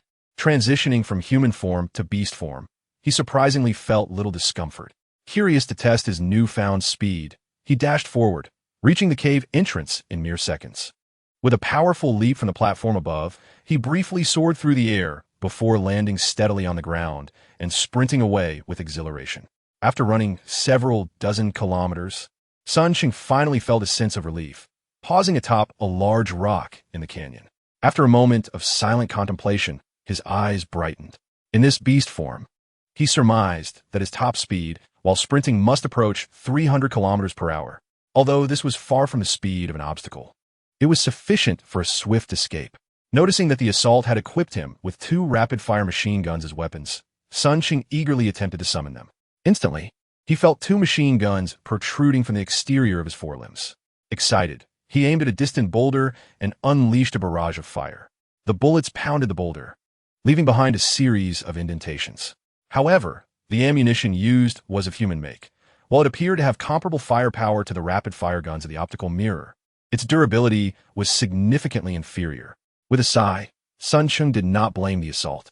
He had merely tested his speed for a short while, and the energy stored in the core had already dwindled a bit. After a careful calculation, he quickly grasped the meaning behind the assault's earlier statement. His new mechanical body was indeed powerful, retaining most of the original body's functions, with defensive capabilities now rivaling those of the optical mirror, and it possessed the ability to transform into a beast. However, correspondingly, the daily energy consumption of this new body was considerably higher than before. According to Sun Cheng's calculations, he could now expend a portion of energy in just 2 days while in a non-combat state. Although the total energy stored in the core had increased after enhancement, his theoretical lifespan had sharply decreased from 750 days to 400 days, a reduction of over a third. It was no wonder that the assault had not equipped him with energy-consuming rapid-fire machine guns. Simply put, his core could not bear that expenditure. Indeed, one must give up something to gain something. Though slightly disappointed, Sun Cheng quickly adjusted his mindset, just as he intended to experiment further with his human form. His internal spy template suddenly detected a hint of danger, prompting him to instinctively leap behind the rock. Before he could even touch the ground, 2 tongues of flame swiftly descended upon the large rock on which he stood. Sun Cheng looked up at the sky, his expression instantly transforming. High above, a colossal steel bird, exuding a chilling metallic sheen, coldly fixed its gaze upon him. With a slight lift of its wings, 2 machine guns mounted beneath its belly immediately aimed at him, unleashing a furious barrage. This formidable steel bird was none other than the laser bird. I apologize for the rather disjointed writing in these 2 chapters regarding the protagonist's new form. I spent 7 or 8 hours revising and editing to complete it, and I appreciate your patience. I must quickly retire for the night, as I have work to attend to in the morning. Chapter 38. The Laser Wave upon recognizing the assailant as the laser bird. Sun Cheng's mind raced for a brief moment before he decisively retracted the 2 machine guns from his forelimbs, adopting an attitude of non-resistance. Laser bird, why have you suddenly attacked me? It seems there has been a misunderstanding. While evading its gunfire, Sun Cheng took the opportunity to call out to it. Engaging in combat was futile. He knew he stood no chance against the laser bird. Despite acquiring a new form, he did not succumb to blind arrogance. He was acutely aware that his combat capabilities had seen only a limited enhancement, although he had equipped 2 machine guns. The total ammunition amounted to a mere 400 rounds, and whether these standard human bullets could even inflict damage on the laser bird's body remained uncertain. The scant quantity was undeniably insufficient for a proper confrontation.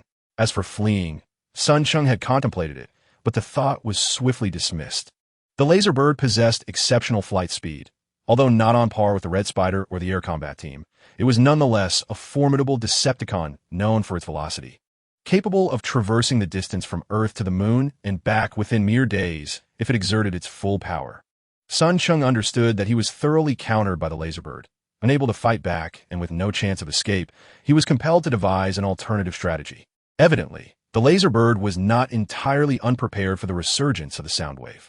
Although Sun Cheng was uncertain whether it had been manipulated like the confusion of his own takeover, with its memory chip tampered, the combat prowess exhibited by the laser bird should not have been so meager. The machine guns beneath its belly continued to unleash a torrent of fire upon Sun Cheng for a considerable time. Perhaps finally realizing that its opponent had no intention of retaliating, the laser bird begrudgingly ceased its assault. Hovering above him, it circled for a while before its sharp electronic voice pierced the air. Confusion, you dare betray your master, Soundwave. I do not understand how you arrived at such a conclusion, Laserbird. Sun Cheng vehemently denied the accusation. During my previous actions, I discovered my combat abilities were severely lacking, insufficient to fulfill the tasks assigned by Master Soundwave. It was mere coincidence that I encountered an opportunity for enhancement. I merely mentioned it in passing. Had it not been for the need of assistance, this situation would have been impossible to realize. Cunning as the Laserbird was, it did not easily accept his words, and indeed, the very next sentence it uttered immediately left Sun Cheng in a state of alarm. Oh, so you still have the audacity to accompany me to meet Soundwave? Upon hearing this, Sun Cheng momentarily fell into a contemplative silence. To be candid, the thought of meeting Soundwave made him feel quite uneasy. A week prior, Laserbird had mentioned that Soundwave was to arrive on Earth, yet he had not sought Sun Cheng out since, which inevitably led Sun Cheng to ponder various possibilities. After all, He was acutely aware that the Red Spider had already set a trap for Soundwave through him. During a recent excursion to search for metals, Cheng had been particularly attentive to the news while infiltrating the internet. To his astonishment, the incident involving the Lunflan base had been entirely concealed by the American government. Conversely, the commotion caused by the destruction of an armory at the Davis Mountain Air Force Base was too significant to obscure. Ultimately, the government attributed the explosion to the negligence of a certain American soldier. Since someone was willing to shoulder that blame for him, he felt rather pleased. Nonetheless, he had also noticed some unsettling information. He had taken special interest in various online comments from Tucson, revealing that many locals had heard explosions and rumblings 2 days after the attack. Yet similar complaints swiftly vanished from the internet. Although Cheng could not ascertain if the American military had traced the Red Spider's base and engaged in a fierce confrontation, or if Soundwave had fallen into a trap set by the Red Spider, one thing was certain. He was exceedingly reluctant to meet Soundwave.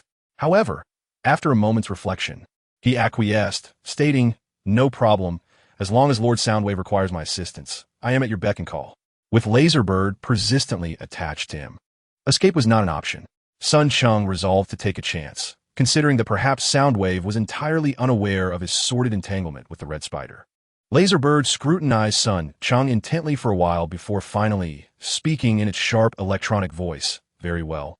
Let us proceed to meet Lord Soundwave." With that, Laserbird swooped down and seized him in one swift motion. Cheng noticed that 2 machine guns were fixed on him, suggesting that any sign of resistance would result in him being riddled with bullets. However, he was determined not to provide them with that opportunity. Complying with the capture, he watched as Laserbird suddenly flapped its wings and soared away at an astonishing speed. This flight lasted for 3 to 4 hours, during which Laserbird continuously circled and changed directions. Consequently, Cheng, who was already unfamiliar with the American terrain, soon found himself utterly disoriented, unable to pinpoint his current location. Nonetheless, Laserbird's excessive vigilance sparked some thoughts within him. Cheng realized that he needed to see Soundwave with his own eyes to validate whether his suspicions held any merit. At long last, after several hours of flight, as the undulating mountains stretched below, the Laserbird began to decelerate, swiftly descending with Cheng into a secluded gorge nestled amidst the peaks. "Master, I have brought the confusion." Just a dozen meters from the ground, the Laserbird abruptly reported to a certain point within the gorge, and without warning, it released Cheng from midair. Perhaps accustomed to such treatment recently, Cheng felt no alarm as he was flung out. However, just as he prepared to adjust his position for a safe landing, an unexpected wave of light flickered on the ground below. Suddenly, a mechanical giant arm shot forth from the luminous wave, seizing him firmly in its grasp. "Well done, Laserbird." Accompanied by a deep electronic voice, the flickering light wave began to pulsate violently. Moments later, feeling an intense constriction enveloping him, Cheng lifted his gaze to behold a mechanical warrior, marred with an array of horrific scars, materializing before him. It was none other than Soundwave. Chapter 39. Revelation: The Red Spider was terrifying. It had finally pieced together all the clues, leaving Cheng's heart chilled with realization. Yet, he had to muster his composure to face the wrath of Soundwave. "Lord Soundwave, I have always obeyed your commands without any concealment." He endeavored to present a calm demeanor, though he could hear the tremor in his own voice. "Otherwise, I wouldn't have come immediately when the Laserbird summoned me." "Oh!" Soundwave irritably extended a finger, flicking away a tiny medical Decepticon that had inadvertently crawled onto his optic sensor. As he turned to regard him, the Laserbird's eyes darted momentarily, but ultimately, it refrained from deceit, replying truthfully, "Indeed, Master, he speaks no falsehood." "Oof." Soundwave scoffed coldly, forcefully throwing him to the ground, towering over Cheng with unmitigated fury in his gaze. "Now, recount every detail of your experiences from the moment you reached the barricade to your arrival before me." "Yes." Cheng, unable to rise after landing, had suffered immensely at the hands of Soundwave. Although his new body was robust, it had been contorted and deformed under the relentless force of Soundwave. He knew recovery would take time. Thus, he recounted the events that transpired since he had been dispatched to the barricade, though he did not disclose everything, particularly his dealings with the Red Spider. Soundwave listened intently, the orange glow in his eyes flickering incessantly, his gaze fixed on Sun Cheng, a palpable sense of danger heightening Sun Cheng's nerves. "You are lying," Soundwave snarled, a menacing expression re-emerging on his face. He delivered a fierce kick to Sun Cheng, sending him hurtling several dozen meters away. The laser bird responded promptly to the call of Soundwave, soaring into the air and swiftly retrieving the immobile Sun Cheng, tossing him before Soundwave. "Every word I utter is false." Sun Cheng hastily defended himself as he sensed the growing menace in Soundwave's eyes. "Dare to deceive me again?" Soundwave seethed, striking the ground beside him with a furious punch, leaving a deep imprint in the earth. Why did the laser bird not seek me out immediately upon arriving on Earth? I had already informed him. Sun Cheng, having meticulously prepared his excuses, replied without hesitation, "On that day, I took the risk of sending you an interstellar message during the blockade, attempting to alert you to the arrival of the Red Spider. Subsequently, I exhausted my energy and briefly fell into a state of slumber, awakening only to find myself aboard the blockade's vehicle. It seemed they had discovered my actions. After that, I was promptly taken to the assault site by the blockade, and it wasn't until the mission commenced that I found an opportunity to contact the laserbird. Do you still wish to deceive me?" Soundwave, filled with rage, seized him, the sharp tips of his fingers sparking against Sun Cheng's pristine body. "You claim no betrayal? Where did your new body come from? Where's your new core?" "The new body was designed with the assistance of the assault. He is not affiliated with the Red Spider, of that I have assured. The laserbird should have informed you that the Red Spider orchestrated an operation to seize 4 nuclear warheads from the humans of Earth, 2 of which were taken by the assault," Sun Cheng explained.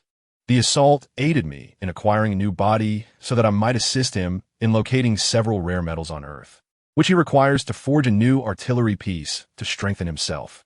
Additionally, the assault requested my assistance in searching for information regarding the source of fire. As for the core, I still utilize the original, albeit with some enhancements made by the assault." "Oh." Soundwave brought him closer, his eyes suddenly gleaming with 2 beams of red light that penetrated Sun Cheng's gaze. Before Sun Cheng could react, he instantly heard a flurry of urgent alerts emanating from his core. "Warning, warning, unknown data intrusion detected. Activating active interception function. Defense mechanism initiated. Core data encryption engaged. Misleading data function activated. Ding. Highest authority transfer. Core data is being accessed." A sense of dread washed over Sun Cheng.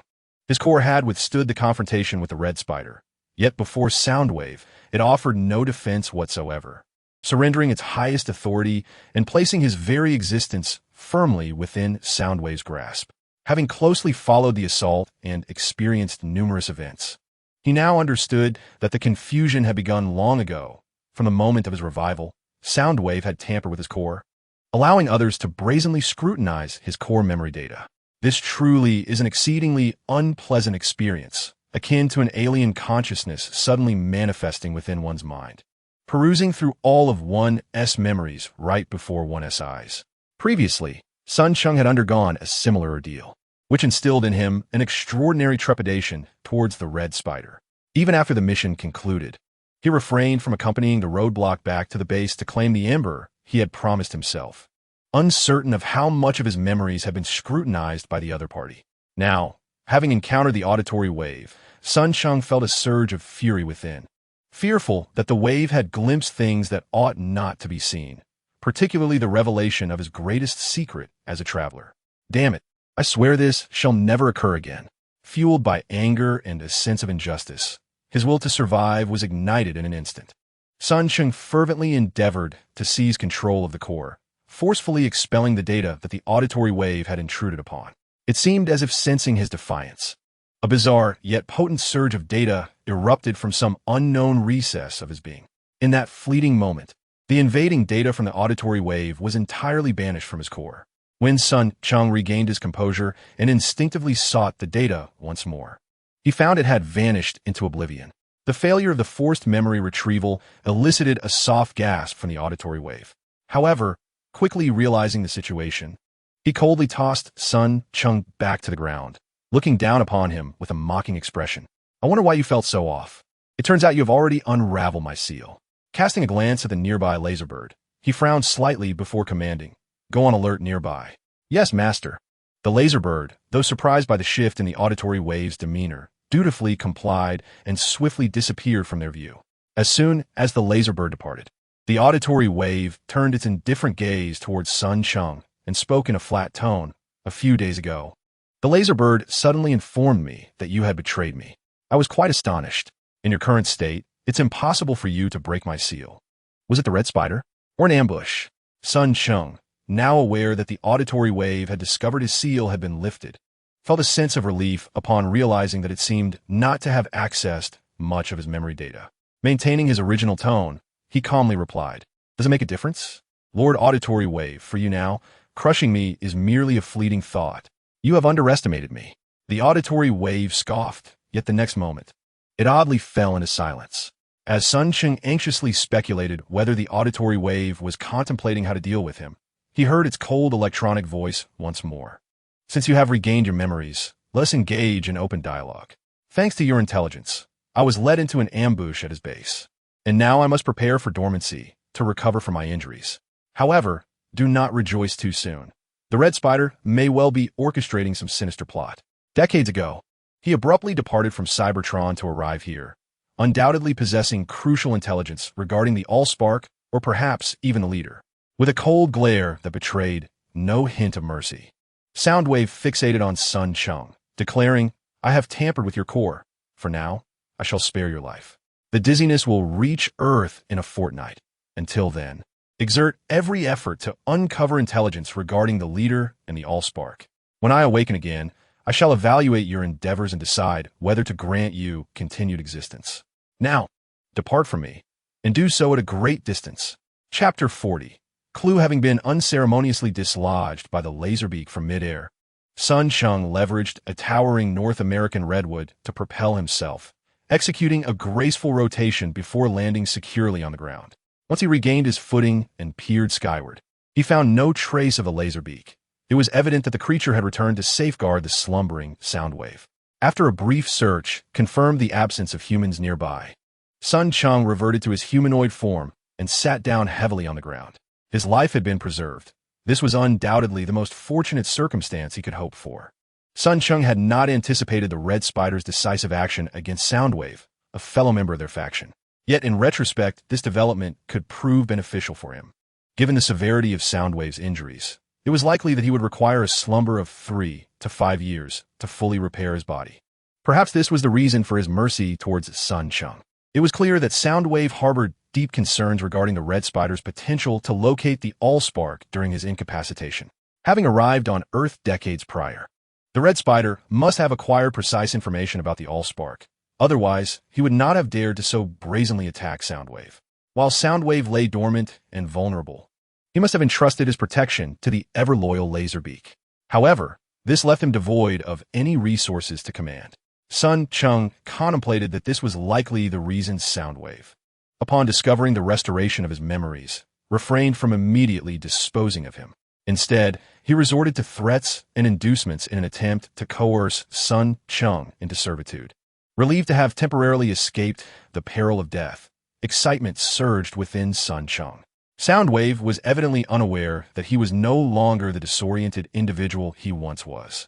By utilizing the enigmatic spherical space concealed within his own being, Sun Cheng could effortlessly depart this realm before Soundwave awakened, returning to his original reality. This, undoubtedly, was the most favorable outcome he could envision.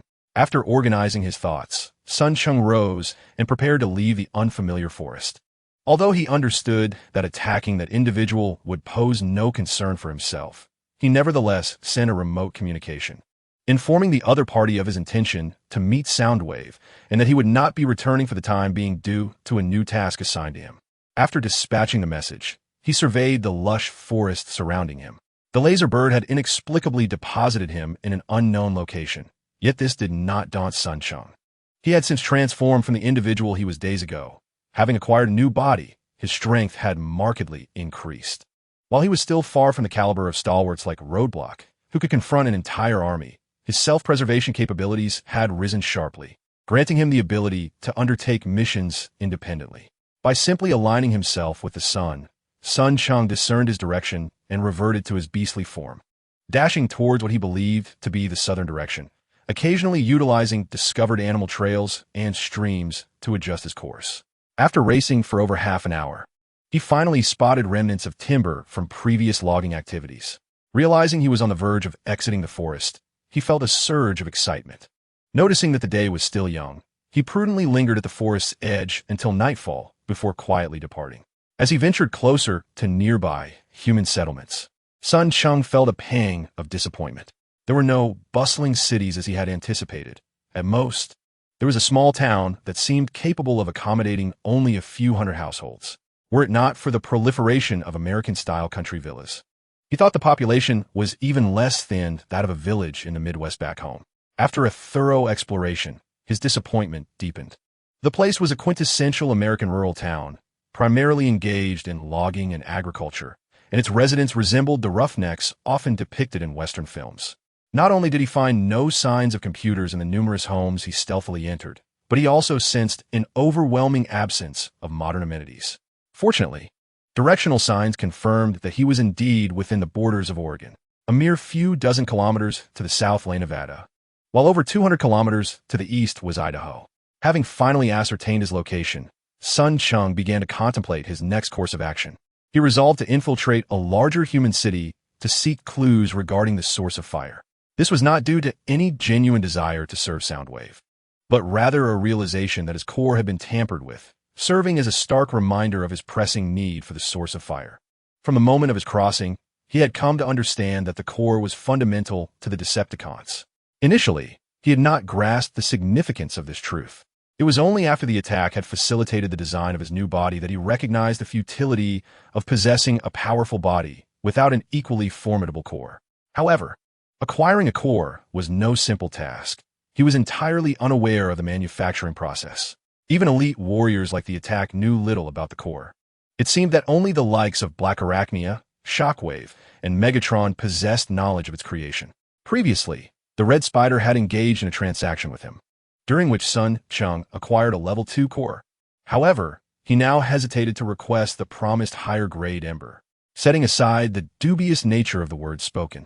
The fact that he had been forcibly stripped of half his spoils left Cheng feeling vulnerable to retribution. Moreover, considering the malevolent disposition of that individual, far worse than Soundwave, he was loath to endure the torment of having his life once again controlled by another, unable to fabricate cores himself, and with the only possible benefactor, Red Spider, invoking little trust, Cheng found himself at an impasse. The sole avenue left to him in his quest to upgrade his core and alleviate the threat posed by Soundwave was to seek out the source of embers. This source of embers, the supreme artifact of the Decepticon lineage, was a subject about which Cheng had been almost entirely ignorant. However, during a recent encounter, while shadowing an attack, he had managed to glean a wealth of information regarding it. According to the intel provided by the assailant, this source of embers was believed to have originated from the ancient era of Cybertron, specifically during the time of the Elder Council. It was rumored to be a divine artifact forged by one or more elders, possessing nearly limitless energy capable of imbuing machinery with life. In the ancient epics of Cybertron, all Decepticons, and even Autobots, were granted life and evolved into more formidable beings through this source of embers. This led Cheng to believe that if he could locate this source of embers, he would stand a considerable chance of resolving the issues surrounding his own core. However, the search for the source of embers was no simple endeavor. With the Red Spider scheming, Soundwave lurking nearby, the assailant waiting for an opportunity, and the Autobots that had appeared momentarily at the conclusion of a recent mission, the signs indicated that the source of embers might indeed be on Earth. Yet, the vastness of the planet made the pursuit of the source of embers a daunting task. He recalled that the assailant had mentioned the source of embers being a massive cube, which upon landing on Earth, would likely be mistaken for a meteorite. Surrounding it was a pervasive aura of evolutionary power, capable of endowing any electronic machinery that approached with life, transforming them into sentient robots. If that were the case, it was reasonable to assume that there would be witnesses who had recorded such occurrences. After meticulously piecing together two crucial leads in the search for this source of embers, Cheng felt a surge of determination. With a clearer sense of direction, he departed from the small town of Ogden Marsh, continuing southward toward Nevada. Regarding the protagonist's unfamiliarity with the world of Transformers, It should be noted that I have elucidated this in the first chapter. The protagonist hails from a parallel universe devoid of the Transformers series in any form of animation or film. Chapter 41. Following the clue after a fortnight. He found himself back in Tucson, appearing more cautious than before. The University of Arizona, was it? Do not let me down. Under the shroud of night, Sun Cheng stealthily approached the vicinity of the University of Arizona, meticulously surveying the distribution of surveillance cameras while calmly seeking an advantageous point for his infiltration into the campus. Before returning to Tucson, he had spent a full 2 days in Carson City, the capital of Nevada. During this time, Sun Cheng diligently sought out clues regarding the source of fire, repeatedly breaching the depths of the internet. He not only scoured through all recorded meteorite disasters in American history, but also painstakingly searched for various reports related to hauntings and robots. However, to his dismay, he found no disturbances caused by the source of fire on the internet. Nevertheless, he did uncover some suspicious details. In his investigation of meteorite falls, he stumbled upon a curious lead. As one of the countries most frequently struck by meteorites, the United States possesses a wealth of records concerning meteorite landings across its states. Many small craters are accompanied by professional survey records. Yet the investigation into a particular site, known as the Barricade crater, is notably vague, which immediately piqued Sun Cheng's suspicion. Persistently pursuing this dubious lead, he increasingly sensed something amiss. According to Sun Cheng's research, the Barricade crater, also referred to as the Arizona meteor crater, is situated within a desert in Arizona, measuring 12 kilometers in diameter and 180 meters in depth. It is believed to have been formed by a colossal meteorite impact approximately 10,000 years ago. The online descriptions are plentiful. For instance, geological experts estimate that the meteorite impacting the Arizona desert weighed several million tons, entering Earth's atmosphere at a velocity between 20 kilometers per second. The impact released energy equivalent to approximately 10 megatons of TNT, comparable to a high-yield hydrogen bomb. Logically, such a monumental meteorite impact is a rare occurrence. Even though the Barricade crater was created 10 millennia ago, there is no justification for the U.S. government to dispatch numerous experts to study the smaller meteorites that have fallen within recent decades while neglecting it. However, Sun Cheng's thorough investigation revealed that only over 90 years ago, in 1912, the University of Arizona had funded an expedition to investigate the Barricade crater. What did the expedition discover? Who were its members? Did they find any meteorite fragments? None of this information is available online. This is intriguing. The largest meteorite crater within the United States cannot produce a detailed investigation report, and there has been no news of the government allocating further experts to study it in recent decades. Moreover, this Barricade crater is located in Arizona, and based on Sun Cheng's understanding of the cunning red spider, he would not have placed the base in the suburbs of Tucson, Arizona, without compelling reasons after its arrival on Earth. Unable to find further information online, Sun Cheng had no choice but to take the perilous risk of infiltrating Tucson once again, aiming to penetrate the confines of the University of Arizona in hopes of uncovering more analytical reports regarding the Barricade meteorite crater. This was undoubtedly a reckless undertaking. Indeed, following the assault on the Davis-Monthan Air Force Base in the outskirts of Tucson, which resulted in the theft of 4 nuclear warheads, the American government, albeit discreet, had never relaxed its scrutiny of the entire affair. While uncertain about many aspects, Sun Cheng felt an overwhelming sense of unease even before nearing Tucson, a vague yet persistent anxiety warning him incessantly. Upon infiltrating the city, he was greeted by the frequent presence of armed National Guard vehicles and helicopters patrolling the streets, with police patrols being a commonplace occurrence. Thus, Sun Cheng exercised utmost caution, fearful of any misstep. The espionage template swiftly gathered information on all surveillance devices in the vicinity. As he scanned his surroundings, his eyes lit up upon noticing a large tree not far from the school's perimeter. Silently maneuvering to the base of the tree, Sun Cheng leapt onto a branch, using it to propel himself once more, landing within the premises of the University of Arizona. As the first comprehensive research university in Arizona, this public institution annually receives nearly $700 million from the National Science Foundation for research funding. The university's programs in astronomy, geology, geography, and civil engineering have been robust since its inception, which contributed to Sun Cheng's suspicion that the scientific expedition dispatched by the University of Arizona over 90 years ago must have uncovered something significant upon reaching the Barricade meteorite crater. The nightlife of American college students is evidently vibrant. Despite the onset of night, clusters of students continued to come and go throughout the campus, compelling Sun Cheng, who sought to avoid drawing attention from the vigilant National Guard nearby, to tread carefully. After considerable exploration within the campus, he finally located the university library. To his surprise, the library's entrance was secured by nothing more than a simple lock, which posed no obstacle to his intrusion. With a slight alteration of his finger, he deftly unlocked the door and, upon entering, closed it behind him, making his way directly to the administrator's desk.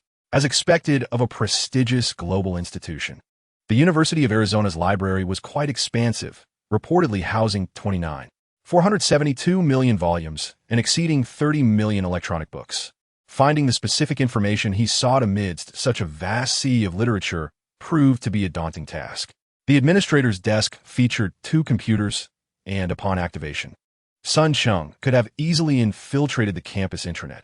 However, he refrained from doing so and instead connected directly to the library's electronic database, commencing his search for the requisite materials.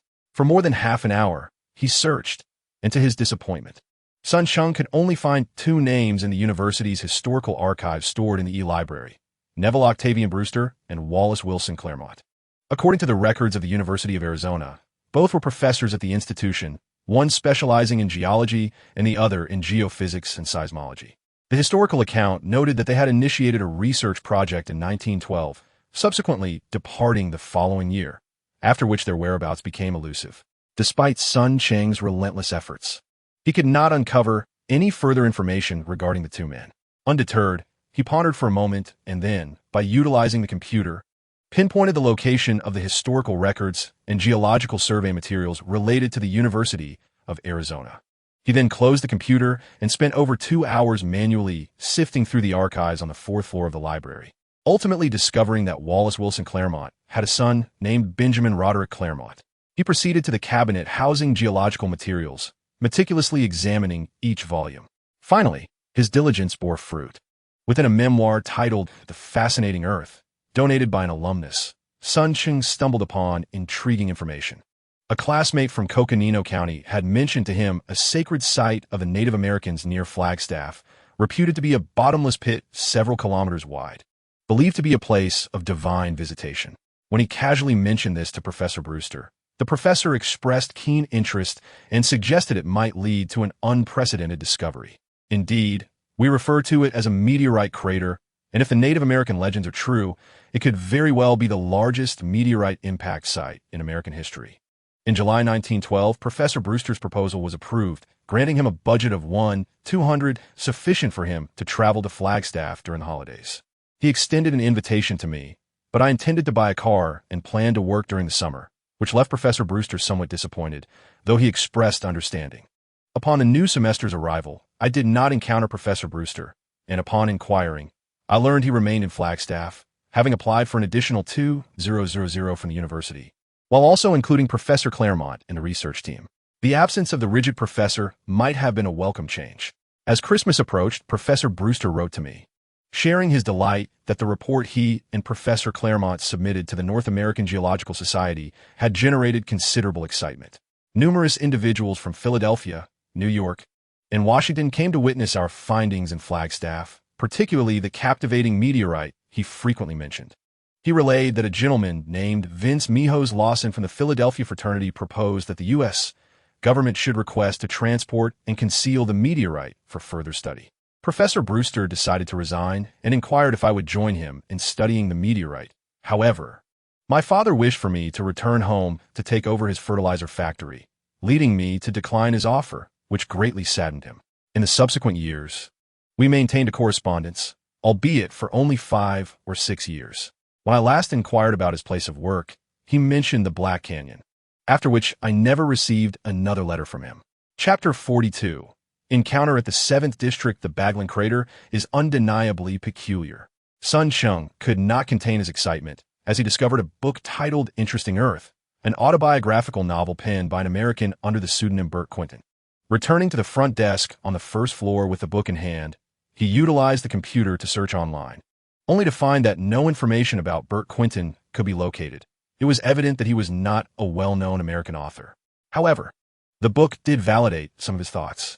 The professors Brewster and Claremont mentioned within its pages seemed to refer to Neville Octavian Brewster and Wallace Wilson Claremont, whom Sun Cheng had just uncovered in the university's history. This book undoubtedly confirmed that the two had indeed initiated a scientific expedition to the Baglin crater in 1912. And they had certainly discovered a meteorite there, one that left all who beheld it astounded. The meteorite must possess some extraordinary qualities. Otherwise, there would have been no suggestion to relocate and conceal it for further study. Thus, all the scattered clues began to connect. The reason Brewster and Claremont departed from the University of Arizona the following year was due to government intervention, as the discoverers of the mysterious meteorite. They had joined a government agency to commence research on it. As for why Bert Quinton abruptly ceased communication with Professor Brewster years later, it was likely because the latter had revealed the location of the meteorite. Black Canyon, perhaps? It seemed necessary to pay a visit there. After diligently finishing the book and confirming that there were no further mentions of the Baglin crater, Sun Cheng casually tossed the book onto the desk of the administrator and resumed his search for information regarding Black Canyon. There are no cities named Black Canyon within the United States, but there were two towns, one in Wyoming and the other in Colorado. Interestingly, he discovered that, aside from the towns, the canyon at the Hoover Dam, located at the border of Nevada and Arizona, was also referred to as Black Canyon. Having noted the locations of the three Black Canyons, Sun Cheng quickly shut down the computer. The Hoover Dam, it seemed, was not far from the base of the attack. With a thought, he made his decision to first head to the Hoover Dam. In passing, he also intended to return to the attack base.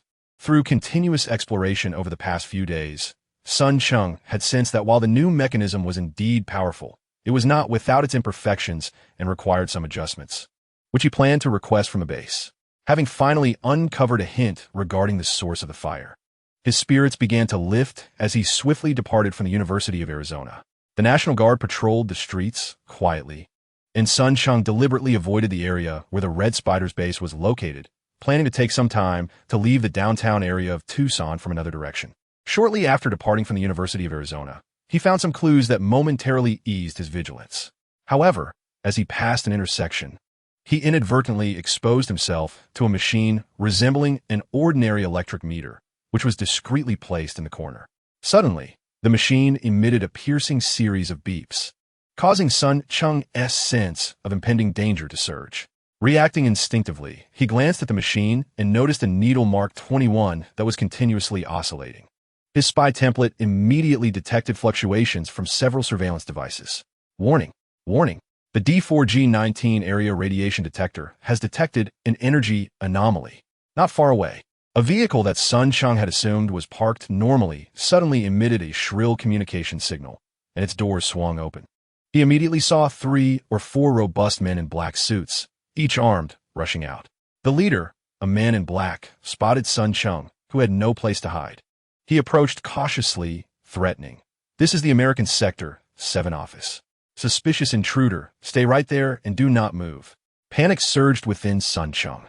Before entering the city, he had noticed that the National Guard was on alert in Tucson, but he had not anticipated that the Americans could develop a machine to monitor the Decepticons in such a short time. However, with his anxiety escalating, he had no intention of being captured by the U.S. government for dissection.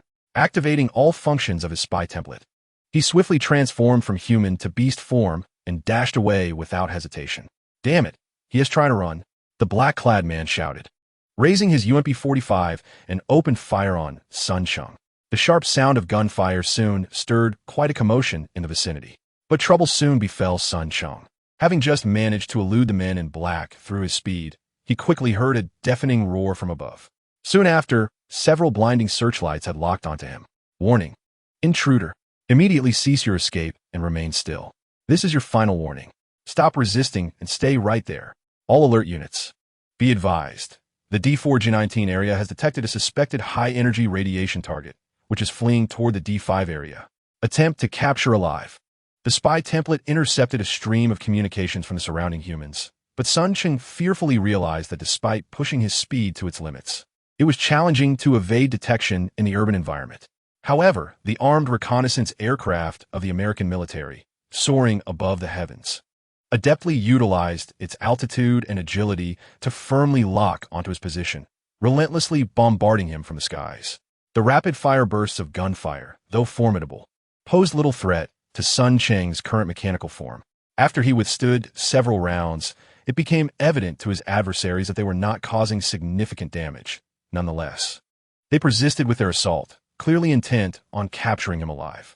After enduring a few more hits and sensing the strain on his machine, Sun Cheng felt a surge of urgency and instinctively began to evade. Unfortunately, this shift in strategy hampered his escape velocity. Boom! Ultimately, after repeated warnings failed to halt his advance toward the outskirts of the city, the aerial threat escalated. Accompanied by a violent explosion, Sun Cheng was struck by a ground-targeting missile, flipping through the air before crashing back to the earth, presuming him to lack combat capability. One of the armed helicopters descended slightly, issuing a final ultimatum. Intruder, cease your resistance immediately and remain where you are. Shaking his head, Sun Cheng assessed a shard of shrapnel embedded in his back, feeling no pain as he yanked it free. Observing 2 helicopters circling above him while 4 more approached from a distance, he realized the gravity of his situation. Suddenly, his gaze fell upon a nearby manhole cover, and he swiftly deployed an insect reconnaissance drone to investigate. His spirits lifted as he noted the impressive underground pipeline infrastructure, a testament to American engineering, particularly in a well-established city like Tucson. Without hesitation, he summoned 2 rapid-fire machine guns from within his form and, after accurately targeting the low-flying armed reconnaissance aircraft, he leaped into action, sprinting towards the manhole cover. With a swift motion, he removed the cover and plunged into the sewer below. Chapter 43. Journey to the Black Gorge. The sewer, a place of filth and decay, was far from inviting.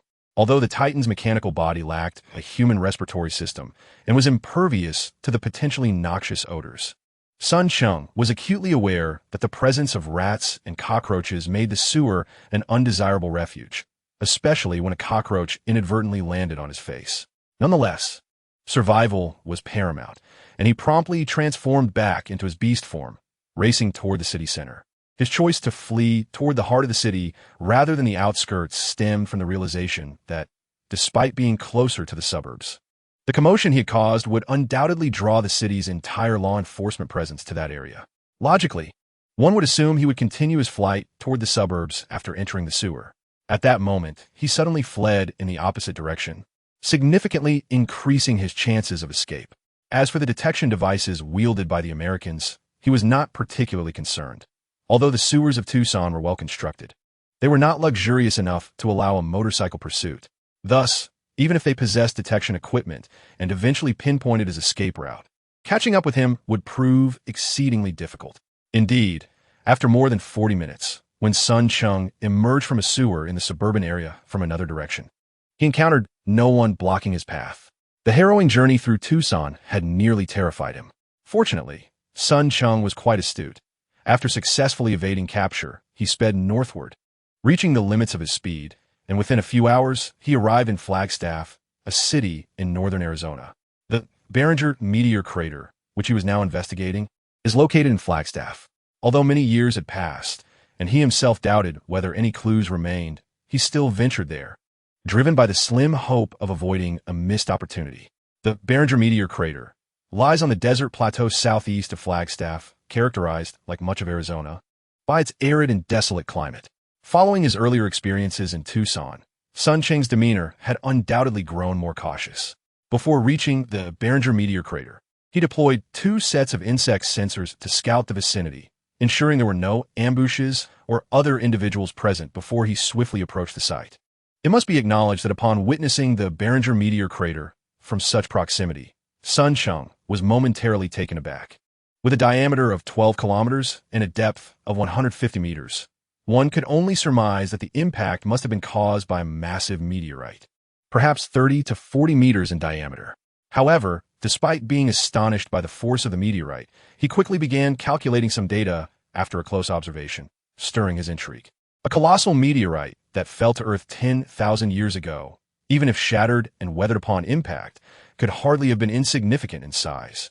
Given the engineering capabilities of America over 90 years ago, transporting it to a distant location would have been a formidable challenge, unless by waterway. To his knowledge, the two towns of Black Canyon in Wyoming and Colorado, one situated on a plateau and the other at the foot of a mountain, shared a commonality. They were both exceedingly far from this site. In contrast, the Black Canyon located at the border of Nevada and Arizona was much closer. Moreover, there existed nearly unobstructed waterways facilitating transport from Flagstaff to Black Canyon.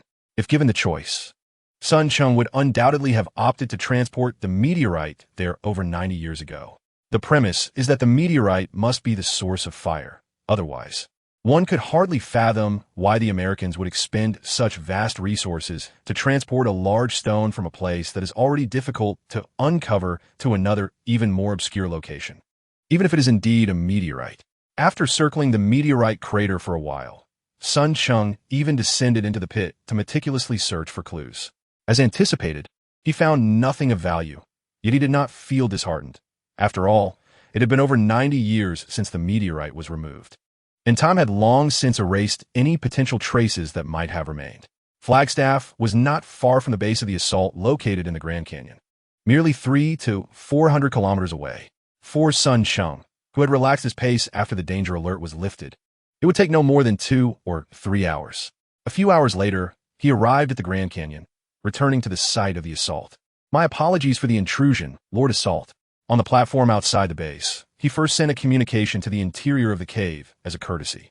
Sun Cheng was aware that the platform was equipped with surveillance devices placed by Assault, although their positions were quite concealed. They could not escape the notice of someone equipped with a spy template. After notifying the other party, he was about to enter when he suddenly received a communication from them. Have you found any leads regarding the source of fire? No, I'm still investigating. I came here because I have discovered some shortcomings in the mechanism and would like your assistance in addressing them. Since he had yet to ascertain whether the meteorite in the Baglan crater was indeed the source of fire, he refrained from mentioning it. To his surprise, shortly after sending that communication, he quickly received a response. Found nothing? If you haven tea, then don't bother me. Leave. A chilling reply from Assault caused Sun Cheng, who had just taken a few steps into the cave, to halt in his tracks, momentarily feeling as though he had fallen into an icy abyss, enveloped in coldness from within. Though he had previously surmised that Assault's intention to assist him in modifying his mechanism was merely to exploit his intelligence-gathering abilities for his own ends, he had spent the most time with Assault since his arrival in this world compared to other Decepticons like Roadblock, Red Spider, Soundwave, and Laserbeak. Previously, he had perceived Assault as relatively amicable, allowing him to selectively overlook the fact that, like Roadblock, Red Spider, and Soundwave, Assault was a Decepticon, a mechanical life form whose thoughts revolved solely around power enhancement, schemes, and destruction, possessing a value system and lifestyle starkly different from that of humanity. The faint sense of camaraderie he felt towards Assault evaporated entirely in the wake of that frigid response. Had he been overly optimistic? In this world, it seemed he could truly rely only on himself. Sun Cheng quietly lingered at the cave entrance for some time, forcing himself to regain his composure before silently turning back. He leaped from the platform and sprinted through the canyon towards the Black Canyon, which lies at the border of Nevada and Arizona. Chapter 44.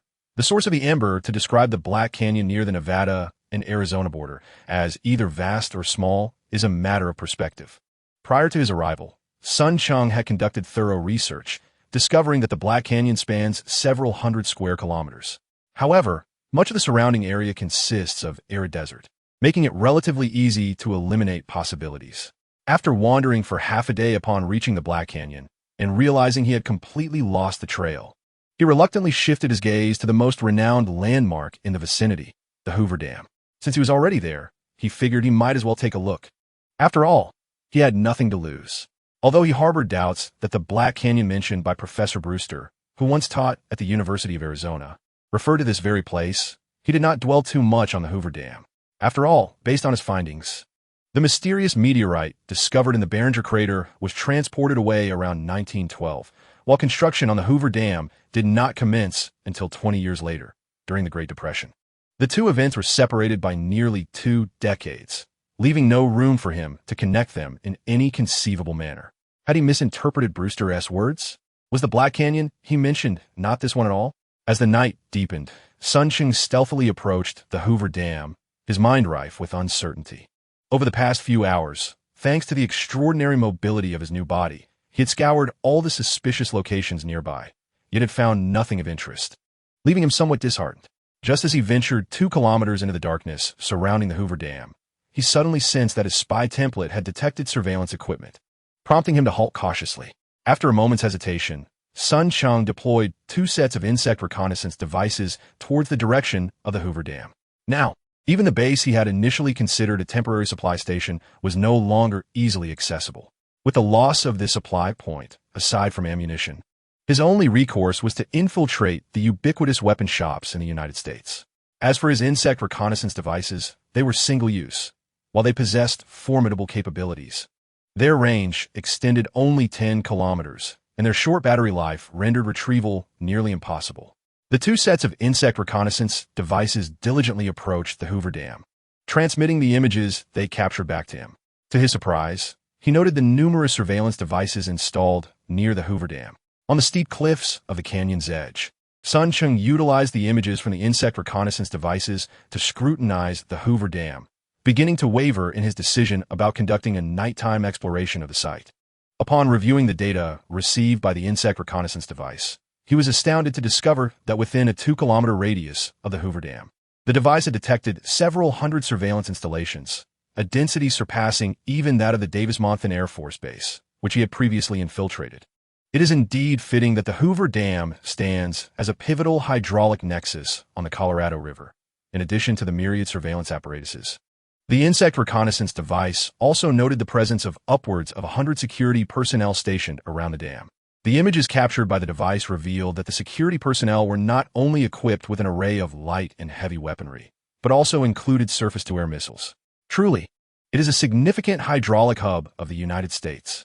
As he observed the diminishing energy levels of the 2 insect reconnaissance devices he had deployed, Cheng contemplated the situation and resolved to command them to continue their exploration.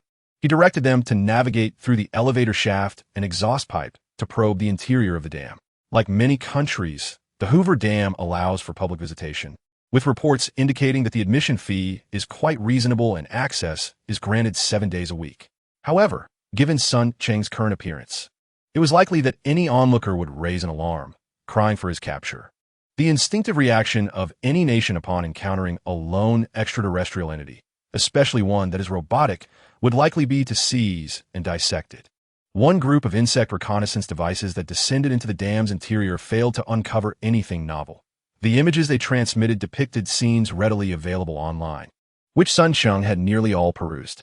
He attempted to direct one device toward areas off-limits to visitors, but alas, its energy was entirely depleted before it could reach those restricted zones, leaving it stranded in an unknown corner. Conversely, another group of insect reconnaissance devices managed to penetrate a restricted area of the dam through a ventilation duct, and they transmitted a wealth of images back to him.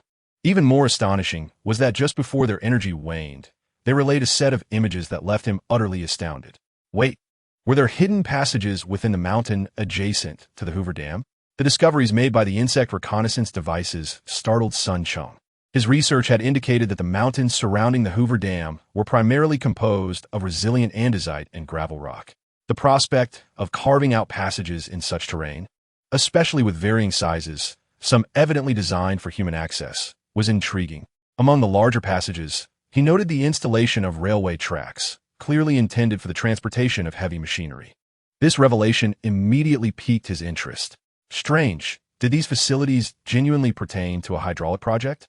They bore more resemblance to a vast military installation. Realizing he might have stumbled upon a significant lead, Cheng suppressed his excitement and stealthily evaded one surveillance device after another, descending from the cliffside until he swiftly arrived at a flood discharge pipe located beneath the dam. This outlet provided access to the interior of the Hoover Dam, though 3 gates along the way were designed to prevent backflow of water into the dam during discharge operations.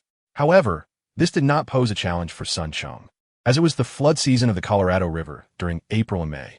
The Hoover Dam frequently conducted small-scale flood releases at night, providing him with a golden opportunity to stealthily infiltrate the interior through the flood outlet. Without hesitation, despite the torrent of water gushing from the floodway, causing a slight trepidation, he calculated the impact force with precision and determined that he would not be swept away if he exerted himself to the fullest. Thus, he leaped into the flood channel. With a splashing sound, his initial lack of preparation caused him to be thrust out of the floodway by the oncoming water. Swiftly climbing back out, he transformed into his beast form, carefully assessing the position before making another jump. The moment he entered the floodway, he thrust his forepaw powerfully into the wall. The rush of water surged violently against him, causing his body to sway. Yet this time, Sun Cheng was well prepared and did not get dislodged. He pressed forward with determination, inching ahead through the short flood channel, which consumed 3 to 4 points of his energy before he finally reached the end. Upon passing through the first gate of the floodway, Sun Cheng entered a vast water reservoir, a central storage area of the dam. Although it was tightly sealed, there were several pipes available for egress. After discerning the direction of the water flow, Sun Cheng entered one of the pipes and crawled forward for several hundred meters, navigating through numerous ascents and turns until he arrived at a significantly smaller storage tank. After a thorough search, he forcibly broke open the tightly locked exit above the reservoir, finally gaining access to the interior of the dam. In the next moment, a strange energy wave emanating from afar stimulated his core, causing it to throb intensely. This sensation was unmistakable. It was akin to an elevation of life and soul. It was the source of the fire seed mentioned in the attack. Chapter 45, The Fire Seed. The source of the fire seed. It truly was the source of the fire seed. As Sun Cheng emerged from the reservoir, he sensed a faint yet wondrous energy wave continuously emanating from the distance, exciting his core to the point of near chaos. The source of the fire seed, a legendary supreme being from the Cybertron planet, was described as the life source and spiritual refuge of the Decepticons, possessing the great power to elevate any Decepticon to a higher tier of existence. The thought of finally escaping the threat posed by Soundwave while simultaneously advancing the most rudimentary core within him to a higher level filled him with exhilaration. He quickly leapt out of the reservoir and cautiously concealed himself in a corner of the tank. Although he yearned to rush to the source of the fire seed immediately, he maintained a prudent composure, allowing himself to think clearly.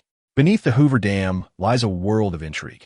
Indeed, as he surmised, the Americans discovered the source of fire that fell to Earth over 90 years ago and have clandestinely transported it here for research. The exposure of the source's capabilities is therefore highly probable. Consequently, this place is likely fortified with stringent security measures. To proceed with caution, he first deployed several insect drones to investigate the direction from which the energy fluctuations of the source emanated, while also assessing the security situation. Soon, a continuous stream of images was transmitted back from the drones. Sun Cheng found himself at a location clearly several kilometers away from the Hoover Dam, situated within a vast base. The base was brightly lit. Within mere minutes, the insect drones identified several massive factory-like workshops filled with various machinery. Not only were there armed guards patrolling the premises, but workers and technicians adorned with various identification badges also moved in and out. By maneuvering one of the insect drones closer to the technicians, he observed with astonishment that this base was abundant with energy sources, machinery manufacturing, metal materials, and a plethora of engineers specializing in artificial intelligence and computer technology. Given the density of such highly skilled personnel, he would unequivocally believe this to be one of America's premier research centers. Could this be what is referred to as Area 7? The insect drone caught a glimpse of this term on a manager's badge, prompting Sun Cheng to ponder. Not long ago, while infiltrating Tucson to gather clues regarding the source of fire, he had inadvertently triggered a peculiar detector, which quickly attracted the attention of several men in black. He recalled those individuals claimed to hail from Area 7. At that time, he had assumed that their swift response was due to the prior assault on the Davis-Monthan Air Force Base, which had revealed their presence, prompting the U.S. government to develop detection devices against the Decepticons in a mere fortnight. Upon reflection, considering the technological prowess of Cybertron, it seemed implausible for the Americans to have deciphered it so swiftly. Such an advantage would be unprecedented. The insect drones soon confirmed that the Americans had indeed recognized the unique effects of the source on electronic devices. Consequently, they constructed a thick lead wall as a barrier, while also artificially creating an electromagnetic interference zone beyond it, rendering his insect drones incapable of approaching the source, as they all met their demise within the interference field. Nonetheless, deploying multiple insect drones allowed him to ascertain the frequency and routes of the guards' patrols. After formulating a relatively safe route for himself, Cheng wasted no time and swiftly made his way toward the direction of the source. Utilizing the high-speed maneuverability of his new form, he dashed forward with great urgency. Thanks to the plethora of machinery within this base, and despite the presence of numerous personnel, Cheng was able to locate visual blind spots with the aid of the spy template and insect reconnaissance devices before his presence was compromised. Thus, he managed to remain undetected until he broke through the lead walls. Upon thrusting himself into the electromagnetic interference zone, a pained expression involuntarily surfaced on Cheng's face. For the Decepticons, this mechanical life form, electromagnetic disruption was undoubtedly the most cost-effective countermeasure. The body of the Decepticon was riddled with various circuits and silicon crystals. Although more advanced than human-made technology, it was not immune to electromagnetic interference, albeit to varying degrees, enduring the excruciating sensation that felt as if his head might explode. Cheng disregarded the need for concealment and nearly instantaneously propelled himself to his utmost speed, akin to an out-of-control race car surging through the electromagnetic interference zone. Bang! After bursting through the interference zone, Cheng, still somewhat dazed, was taken aback when he felt something fly away from his collision. Shaking his head, he soon regained full functionality of his core and focused his gaze ahead, where he first beheld a massive cube several meters away, emanating a terrifying energy that sent shivers of excitement through him. It was none other than the source of the spark. Reluctantly diverting his gaze, Cheng was acutely aware that despite being mere steps from the source of the spark, he had landed himself in grave peril.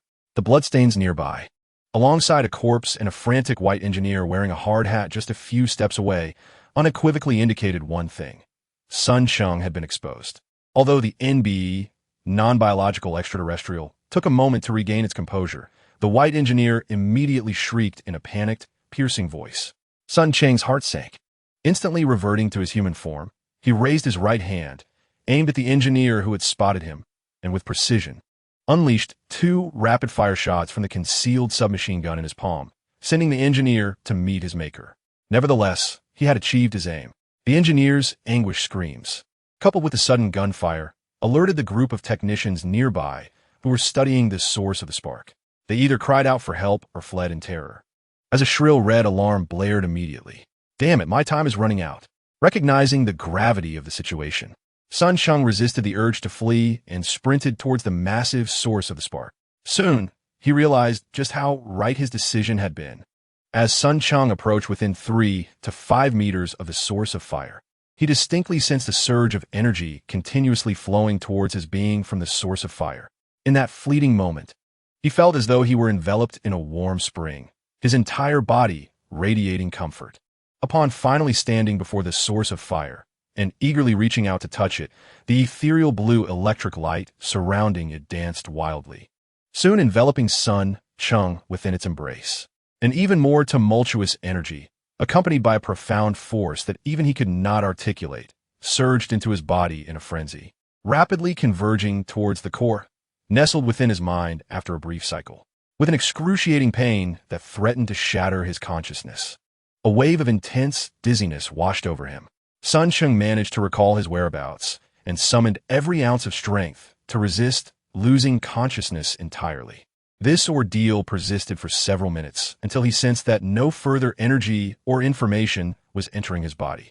Hesitantly, he withdrew his arm, which had been magnetically drawn to the source since the very beginning. Instinctively attempting to awaken the core, he sought to perceive the changes within himself. When a surge of information suddenly relayed from the core to his mind, his eyes widened in astonishment, and he could not help but exclaim, "Fire Seed." Chapter 46.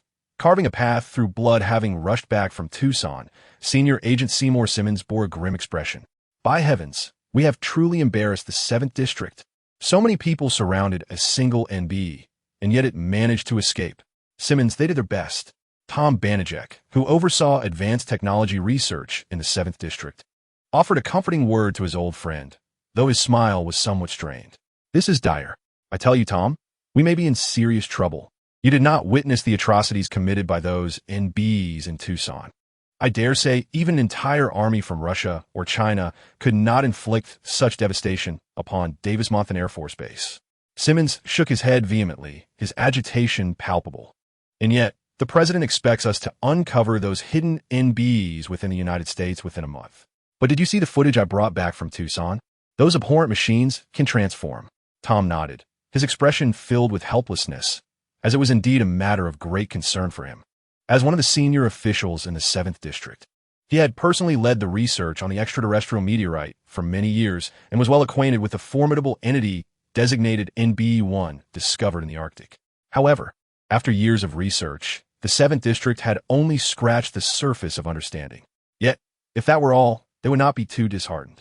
As technology continues to advance, it is remarkable to reflect on the pioneers of the 7th District who, decades ago upon the discovery of NB-1, struggled to extract even the tiniest particle from its armored surface. However, in the present day, armed with sophisticated scanning devices, they can now conduct detailed structural analyses. Yet, it appears that Providence has no intention of granting them additional time. Recently, a new wave of NB has emerged from an unknown source, and, alarmingly, they have launched assaults on 2 American military bases, making off with 4 nuclear warheads. These lawless extraterrestrial mechanical beings are not only formidable, but also deranged. Who knows where those 4 warheads might be deployed tomorrow? The White House is fraught with anxiety, and those in the know in Washington resemble frightened cats. Tom, who was summoned to the Pentagon just 2 days prior, vividly recalls the words of the Secretary of Defense before his departure. Perhaps after tomorrow, civilization on Earth will cease to exist, as America's nuclear arsenal stands poised for launch. Cursing under his breath like his old friend Simmons, he felt an overwhelming sense of fatigue.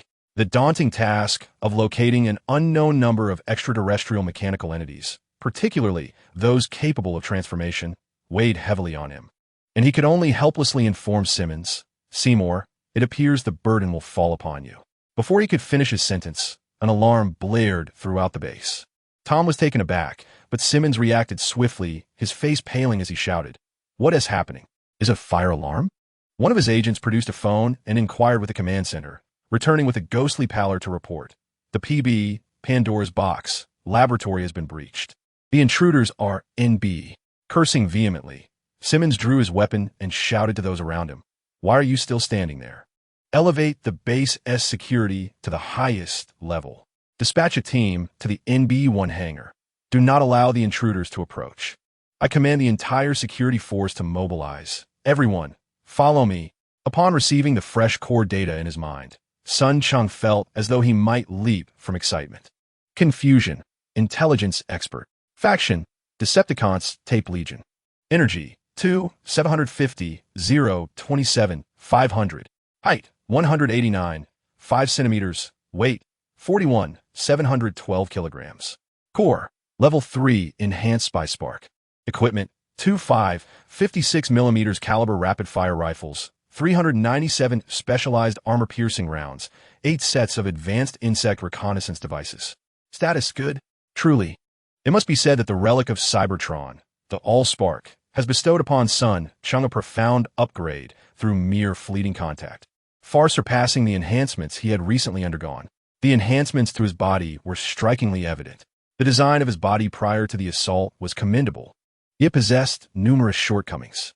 Under the influence of the source of Ember, not only had the strength of his body improved, but those 2 rapid-fire machine guns, which he both cherished and despised, could finally unleash energy projectiles akin to laser birds and spectrometers. The hundreds of human munitions stored within him had been transformed into specialized armor-piercing rounds. Most exhilarating of all, however, were the 8 remaining insect reconnaissance devices within his body, which, under the fortification of the source of Ember, had seen their detection radius expand from a mere 10 kilometers to an impressive 30 kilometers. With their endurance capabilities escalating dramatically, This undoubtedly elevated Sun Cheng's intelligence-gathering prowess to new heights. Of course, when compared to the enhancements of his body, the transformation of his core was truly monumental. Sun Cheng was elated to discover that his core had finally evolved from a rudimentary template into an ember. The ember, a symbol of advanced Decepticons, not only boasted a terrifying capacity for information processing, but also stored energy levels vastly superior by dozens or even hundreds of times to those of lower-tier Decepticons. The energy reserves of a non-combat unit like him, now elevated to an ember, exceeded those of the previously attacked and modified spy template by more than 20-fold. It was only then that Sun Cheng grasped why he was perceived as merely an expendable pawn by the likes of Roadblock, Barricade, Soundwave, and Red Spider. The disparity was simply too vast. In comparison to the template, the power bestowed by the Ember was remarkably pronounced.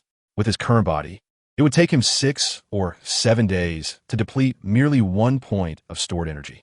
It became clear that even if he unleashed his full firepower in battle, he would not suffer the earlier fatigue of running out of steam after just a few shots. The source of Ember was even more wondrous than he had previously imagined. After his core upgraded from the spy template to the Ember, all the functionalities of the original template had been enhanced. Additionally, Sun Cheng acquired a novel ability, one that only high-tier Decepticons endowed with the Ember could possess, the ability to simulate transformation. With the extraordinary structural scanning capability provided by the Ember, high-tier Decepticons could execute a structural analysis of most machines in a remarkably brief period and, through the Ember, reverse engineer their forms to mimic their targets. However, despite its remarkable nature, this function was not without limitations. The ability to simulate transformation was constrained by the strength of the body and the performance of the Ember. For instance, if Sun Cheng, now possessing the Beast mode, wished to utilize the simulation transformation feature, he would have to relinquish the Beast form, as simulating a new form necessitated significant alterations to the entire structure of his body. Unless the performance of his Ember was further enhanced, and his body was specially designed to accommodate multiple transformations, he could not simultaneously manage various forms. A sharp gunshot jolted Sun Cheng from his contemplation of the Ember. Upon regaining his senses, he immediately spotted a squad of fully armed base security soldiers clad in black combat uniforms charging toward him from distance. Trouble. Sun Cheng furrowed his brow, casting a reluctant glance at the colossal source of fire before him. He yearned to take it with him, yet quickly realized its sheer size rendered such an endeavor impossible. The source of fire's significance to his enhancement was not merely incidental. It had been deemed a sacred artifact by the Decepticons for good reason. At his current stage, Sun Cheng could only assimilate a limited amount of energy and information, for any excess would exceed the capacity of his present physique and core. However, this also implied a promising future. One day, when he had fully integrated the gifts of the source of fire, mastered the flame, and acquired a more formidable body, he would be able to utilize the source of fire once again to ascend to new heights. Resigned to the fact that such a massive object could not be easily relocated, he decided to leave it stored here for the time being. Compared to humans, Sun Cheng felt equally uneasy around the Decepticons. Thus, after a brief moment of hesitation, he made his decision. Without reverting to his beastly form, he raised his hand, aiming the enhanced rapid-fire machine gun that he had also acquired at the approaching base guards, unleashing a barrage of gunfire. The sound of bullets echoed, accompanied by the splatter of blood. His expression remained cold and fierce, yet within, he felt a profound calmness as he prepared to carve a bloody path to freedom. Chapter 47. Soaring high, are they quick to react? As more and more base guards rushed toward him, the dense hail of gunfire persisted. Sun Cheng could not help but let out a silent scoff. With his current physical strength, even a powerful 20mm caliber aircraft cannon would require multiple concentrated shots to a specific area of his armor to inflict any damage. As for personal weapons, aside from a few exceptions like anti-material sniper rifles, there was no one here capable of preventing his escape. Realizing this, Sun Cheng accelerated rather than slowed down. After all, this was an American research facility, and one could not rule out the possibility of some insidious weapons being deployed to ensnare him. The source of fire had been in American hands for nearly a century. They had even developed machines capable of detecting the energy fluctuations of the Decepticons. If there were indeed any advanced weaponry that could harm him, the consequences would be dire. Set up a defense line and get the Bradley over here. Prevent him from approaching the hangar. Fire, fire. Damn it. Our weapons can't penetrate his armor. Amidst the cacophony of explosions, Sun Cheng pressed forward with reckless abandon. Awakening the rapid-fire machine gun concealed in his left arm, he unleashed a dual barrage, claiming several lives with each precise shot. Reveling in the unrestrained thrill of destruction, he burst through the electromagnetic interference zone and, with a powerful kick, sent a guard wielding a riot shield flying, who then fell heavily to the ground, never to rise again. Unbeknownst to him, a sudden wave of melancholy washed over Sun Cheng. Humanity, in its essence, is a fragile species. He cast a detached glance at the fearful faces of those around him, an inexplicable sense of despondency clouding his spirit. Observe the individuals within this clandestine American research facility, each one a member of the nation's elite, whether they be technological savants or military paragons. Far more illustrious than he ever appeared in the mundane world. Yet, what significance does that hold before the overwhelming might of the extraterrestrial behemoth? Their intellect can scarcely mask the fatal frailty of their corporeal forms. A single bullet, or even a swift strike from blade, could effortlessly sever the thread of their precious lives. They are so weak. The sorrowful resonance that surged within him abruptly halted Sun Cheng's rampage, as he found himself momentarily entranced by a complex array of emotions. He surveyed the terrified humans around him, who regarded him with the dread typically reserved for demons, before shifting back into his beastly form and charging with full force toward the entrance of the base. Simons finally caught a glimpse of the intruder. As he led his team past the newly established Power Research Center, the cacophony of violent collisions and anguished screams echoed from a nearby corridor, compelling them to raise their weapons instinctively. Oh damn, it's him, the Spectre of Tucson. Simons possessed keen eyesight, having diligently scrutinized the clear footage captured of Sun Cheng in Tucson, allowing him to recognize the intruder despite the altered dimensions of his beastly form. Fire. Shoot to prevent its escape, he commanded, rallying his men to unleash a torrent of bullets towards Sun Cheng, evidently intent on halting his advance, perhaps even capturing him alive. However, dismay soon shadowed Simon's countenance. As he witnessed Sun Cheng barreling toward them with unwavering ferocity, he hastily waved his hand and shouted, "No, get out of the way." Two agents clad in black, caught off guard, were propelled into the air by Sun Cheng's immense force, one crashing into a nearby stack of supplies, while the other collided heavily with the wall before plummeting down, their chances of survival rapidly diminishing. Use the freeze guns. Freeze him. Following Simon's desperate command, several agents equipped with freeze guns brandished their peculiar weapons, attempting to unleash a jet of liquid helium upon Sun Cheng's form. Get away. Enraged by a momentary lapse that left part of his body encased in liquid helium, Sun Cheng unleashed his fury. Twin machine guns emerged from the flanks of his forelimbs, targeting the agents of Sector 7 who sought to capture him. Rat-a-tat-tat. The energy projectiles derived from Cybertronian technology claimed a life with each precise strike, swiftly overwhelming those who dared to impede his progress. After mobilizing his body and recovering from the frozen state, Sun Cheng cast a cold smirk at Simmons, who was gaping in a corner, before resuming his sprint towards the entrance of the base. As he approached the entrance, the counterattack from the base guards intensified. Forced to halt his advance to evade a few grenade rounds, Sun Cheng was soon met with the deafening barrage of the Vulcan cannon, a stark demonstration of human might. As dozens of rounds, each at least 30 millimeters in caliber, rained down upon his forelimbs, leaving numerous fissures in their wake, he was compelled to take cover momentarily. The guard within the base had now fully reacted, and equipped with an array of heavy weaponry. They had evidently deduced his escape route from his earlier movements.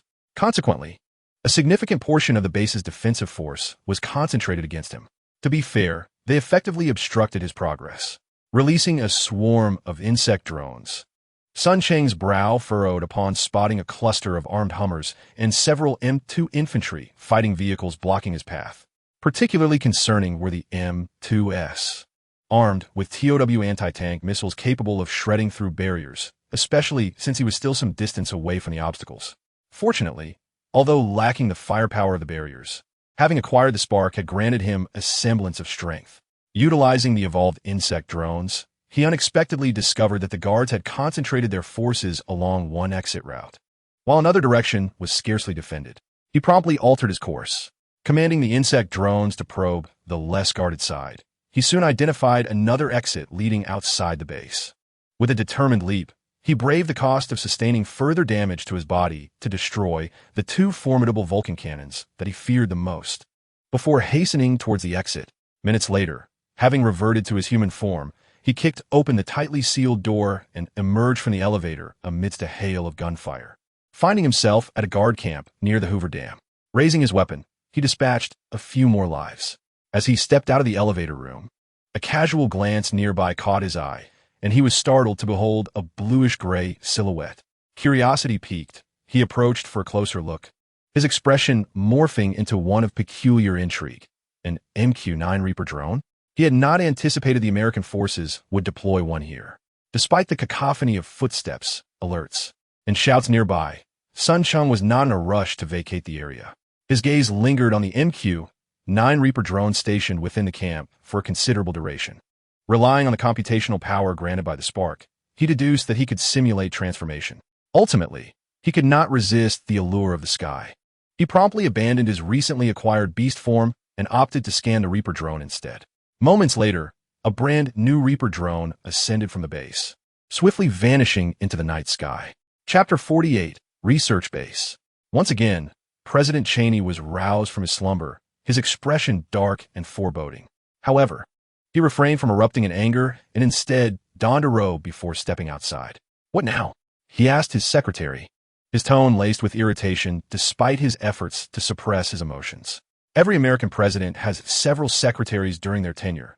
Some specialize in public relations, others manage social affairs. And there are those who handle document organization, not to mention the essential secretaries who report significant events. Recommended by the National Security Council, Seegers was Cheney's second executive secretary. Noticing Cheney's displeasure, Seegers appeared unfazed as he retrieved a document from his encrypted briefcase and respectfully handed it to him, then stepped back to await further instructions.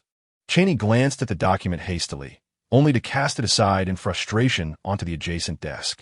"The 7th District has been breached?" Just moments after Banijak assured me of its security?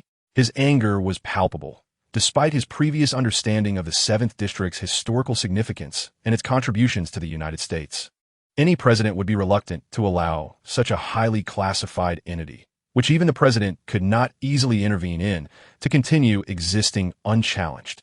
Indeed, Cheney had already begun contemplating a course of action regarding the 7th District.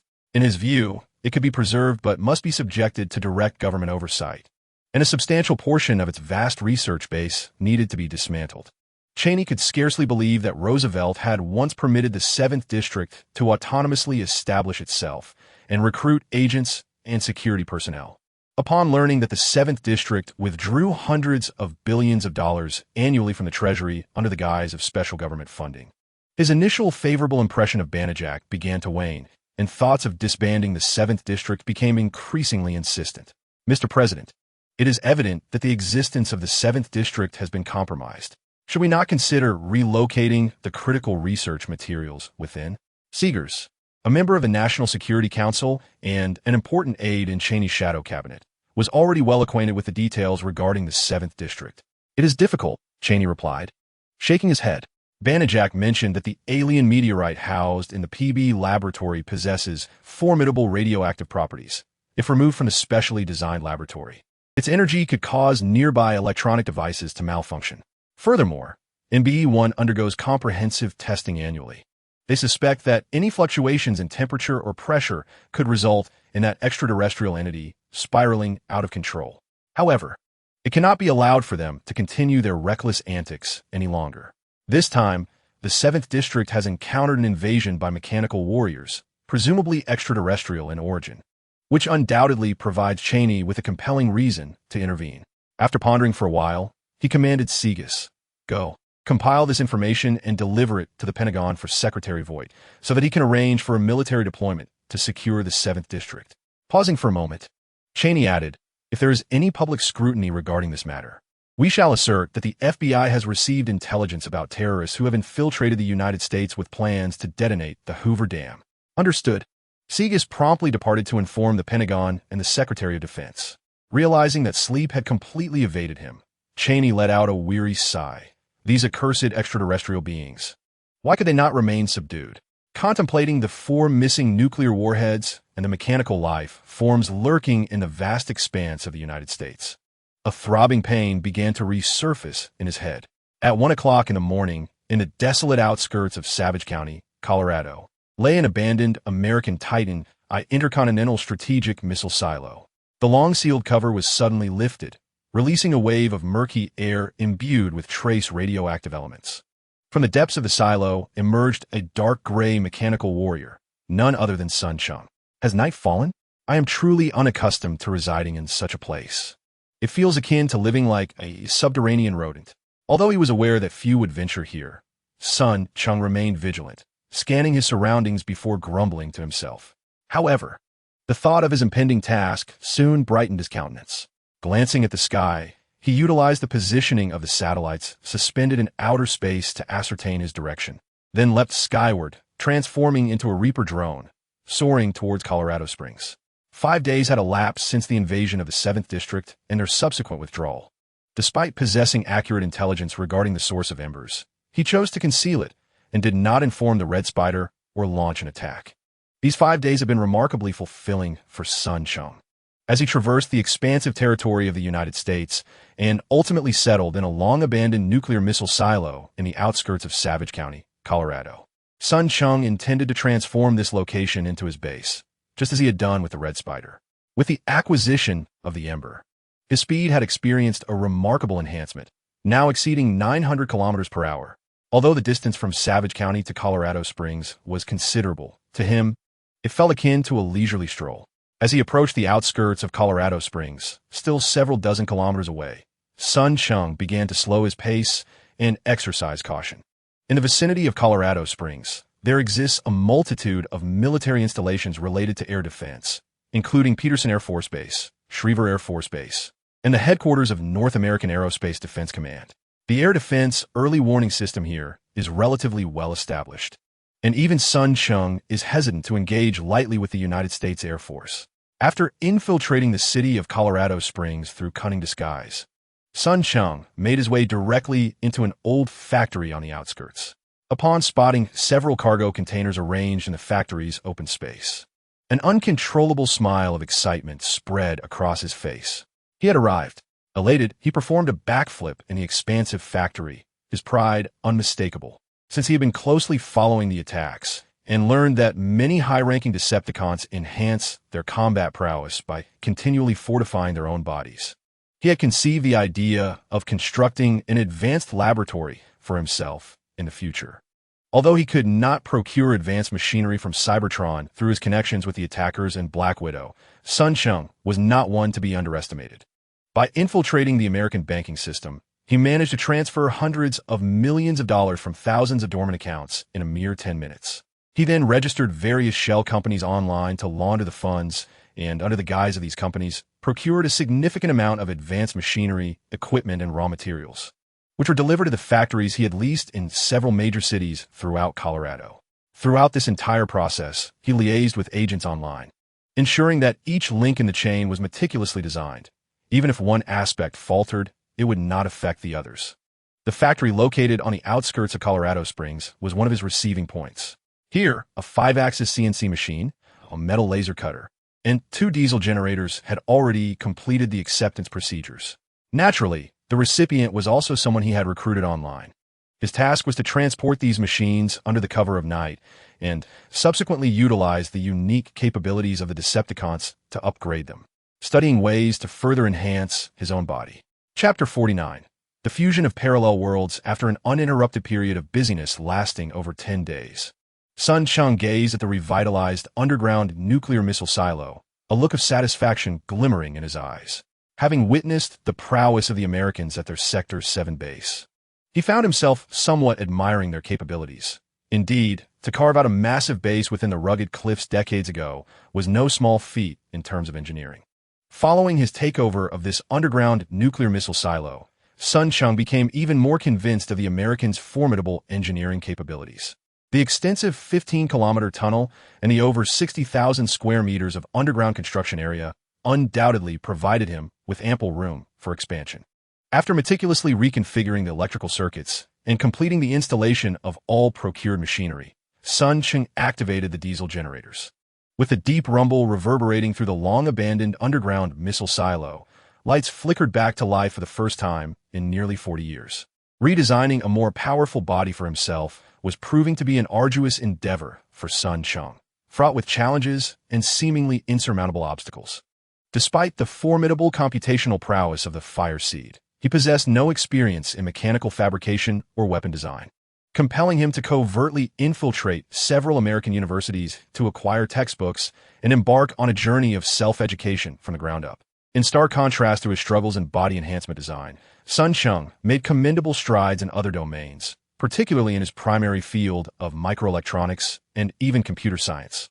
Recently, he had been leveraging the immense computational capabilities of the Fire Seed to aid in his memorization and simulations, which proved to be immensely beneficial.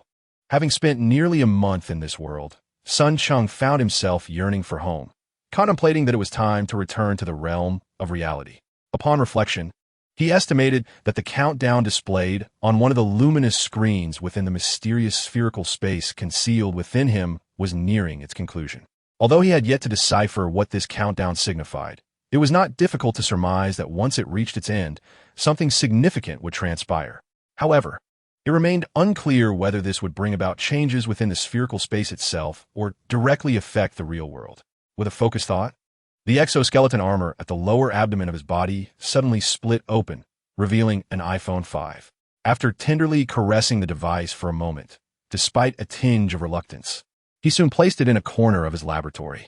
His attention then shifted to an IBM server before him, where a blue light flickered in his eyes.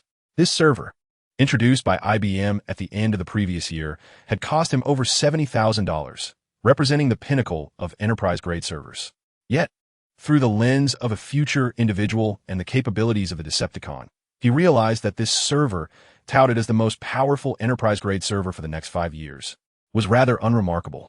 It was equipped with merely 8 Intel Xeon E3-1200V3 chips, 216 GB DDR3 memory modules, and a 1 TB hard drive, with only the server's optimization being somewhat commendable. Thus, with his enhanced computer hardware and software expertise, Cheng decided to practice on it, personally replacing the 8 Intel Xeon E5-2600 chips and the 232 GB DDR3 memory modules, while also optimizing the server's operating system. After completing these modifications, he did not hesitate to expend several energy points to utilize the Decepticon's enhancement capabilities, undertaking a series of upgrades. After considerable effort, he succeeded in creating a server whose performance would rival that of most servers available in the year 2016 of the real world. Cheng intended to use this upgraded server for an experiment to validate a long-held hypothesis that he could transport items placed upon himself into the real world. This was of paramount importance.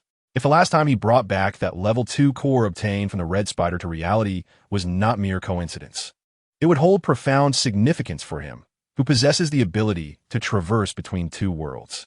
From a corner of the laboratory, Cheng picked up a handbag filled with diamonds and large gold bars, cradling it in his arms as he approached the server, leaning against it and settling onto the ground. As he silently contemplated the mysterious spherical space hidden within him, he soon felt a wave of indistinct energy pulsating. This was a newfound ability that Cheng had acquired only after his journey to Zone 7. On the day he touched the source of fire, causing his core to evolve in a fire seed, he unexpectedly discovered that when he thought of that enigmatic spherical space, he could vaguely sense its presence. As Cheng focused his consciousness, attempting to draw near to the elusive wave, he suddenly felt a force pulling him in, and before he could react, the world around him spun wildly. When he regained his senses, he found himself within that azure-hued, mysterious spherical space once more. "Am I back here again?" he mused, struggling to quell the excitement swelling within him. As he surveyed the spherical space, he quickly noticed that some changes had occurred. The space seemed to have expanded slightly. Previously, it emitted a faint azure glow, appearing rather dim, but now it was considerably brighter. Moreover, the The most conspicuous transformation was at the center of the space, where what had previously been 2 light screens had now become 3. Upon noticing this alteration, Cheng felt a flicker of surprise. He swiftly maneuvered his ghostly form towards the leftmost light screen, which represented the real world. As it illuminated, he glanced at the image displayed, revealing the familiar sight of himself sleeping in his school dormitory, which prompted a sigh of relief. A casual glance towards the lower left corner caught his attention. Cheng recalled that this screen had once displayed 2 sets of numbers, one for the blue star count and another for the red star countdown. However, only the blue star count remained, now reading 37,505,000. He promptly directed his body towards the rightmost light screen, and upon its activation, he indeed saw the image of his physical form, cradling the handbag against the server. Looking again at the lower left corner, he confirmed the changes. Apart from the white star data and the number 13, the expected blue star count was inexplicably absent, with a mix of unease and anticipation. Cheng silently drifted towards the newly appeared central light screen. The next moment, it lit up. However, only at the bottom of this screen did a set of text and data materialize. Unknown parallel world fusion countdown. 01. 4717. The concept of merging unknown parallel worlds, what could this signify? Given the scant information available, Cheng could only analyze it literally. Could this luminous barrier indeed generate an unknown realm akin to the Decepticon world? With less than 2 hours remaining to discern the meaning of this newly manifested light screen, Cheng resolved to wait within the spherical space. As time trickled slowly by, his spirit began to wane under the tedium of anticipation. At last, he beheld the countdown timer on the newly emerged light screen reaching its conclusion. In the next moment, a tumultuous and resplendent image abruptly materialized above the array of text and data on the once blank light screen. A transparent, glass-like barrier separated 2 colossal, swirling vortices radiating dazzling hues of light. Yet, these immense, colorful whirlpools continued to rotate violently, colliding fiercely against the transparent barrier that stood between them. A torrential rain of meteors surged through the void, crashing together with a resounding roar. Brilliant bursts of light erupted in waves, as the 2 gigantic vortices spun quietly, tugging at the transparent barrier, drawing it inexorably into their swirling depths. Gradually, the barrier grew thinner and fainter until it ultimately vanished from sight. In the following instant, with the barrier no longer present, the 2 vast, colorful vortices collided with great ferocity. Streams of energy surged forth, casting brilliant rays of light as the whirlpools, initially at odds, began to meld together in a tranquil union, ultimately dissolving into one another. Soon, as calm returned, Cheng clearly observed further changes on the light screen. Beneath the now-still image, 2 new sets of text and data materialized. Jurassic Park, fusion complete. Unknown parallel world merging. Countdown 103679. 5959. Chapter 50. These hands have never felt so powerful. After meticulously examining the images and text on the light screen, Cheng's gaze lingered with a sense of perplexity. Merging parallel worlds? He endeavored to extract more information from this newly appeared light screen, yet his efforts proved disappointing. Despite being in close proximity to the screen, he found no option to enter, unlike the choices presented by the other 2 screens. World fusion? Which 2 realms were merging? What manner of world was Jurassic Park? After further contemplation yielded no insights, Cheng reluctantly chose to abandon his inquiries. He turned to the light screen on the far left, with no hesitation in his mind, and promptly selected to enter the luminous portal, eager to return to the realm of reality. This journey to an alternate world had been both protracted and perilous for Cheng. In the span of a month, he had engaged in espionage, infiltrated military bases, and penetrated Sector 7. He had outsmarted both the Red Spider and Soundwave, not only preserving his own life, but also ascending from the ranks of the lowly Decepticon foot soldiers to a position of prominence among the higher echelons of the Decepticons through the power of the Allspark. From the initial discomfort of taking a life to a subsequent indifference towards fragile existence. From a trepidation of deceiving Red Spider and Soundwave for the first time to the serene confidence he felt when monopolizing the information regarding the Allspark. Cheng underwent a transformation so profound that even he could distinctly sense it. Yet, this metamorphosis had drained him immensely. Now, all he desired was to indulge in a peaceful slumber, to sleep without a care, and to dream without restraint. Suddenly, a flash of aquamarine light illuminated the room, accompanied by a peculiar sensation of his soul being extracted and a momentary dizziness. When Sun Cheng regained his composure, he felt an unexpected heaviness pressing down upon him, a weight so suffocating that it jolted his mind into alertness. Instinctively, he glanced at the object weighing him down.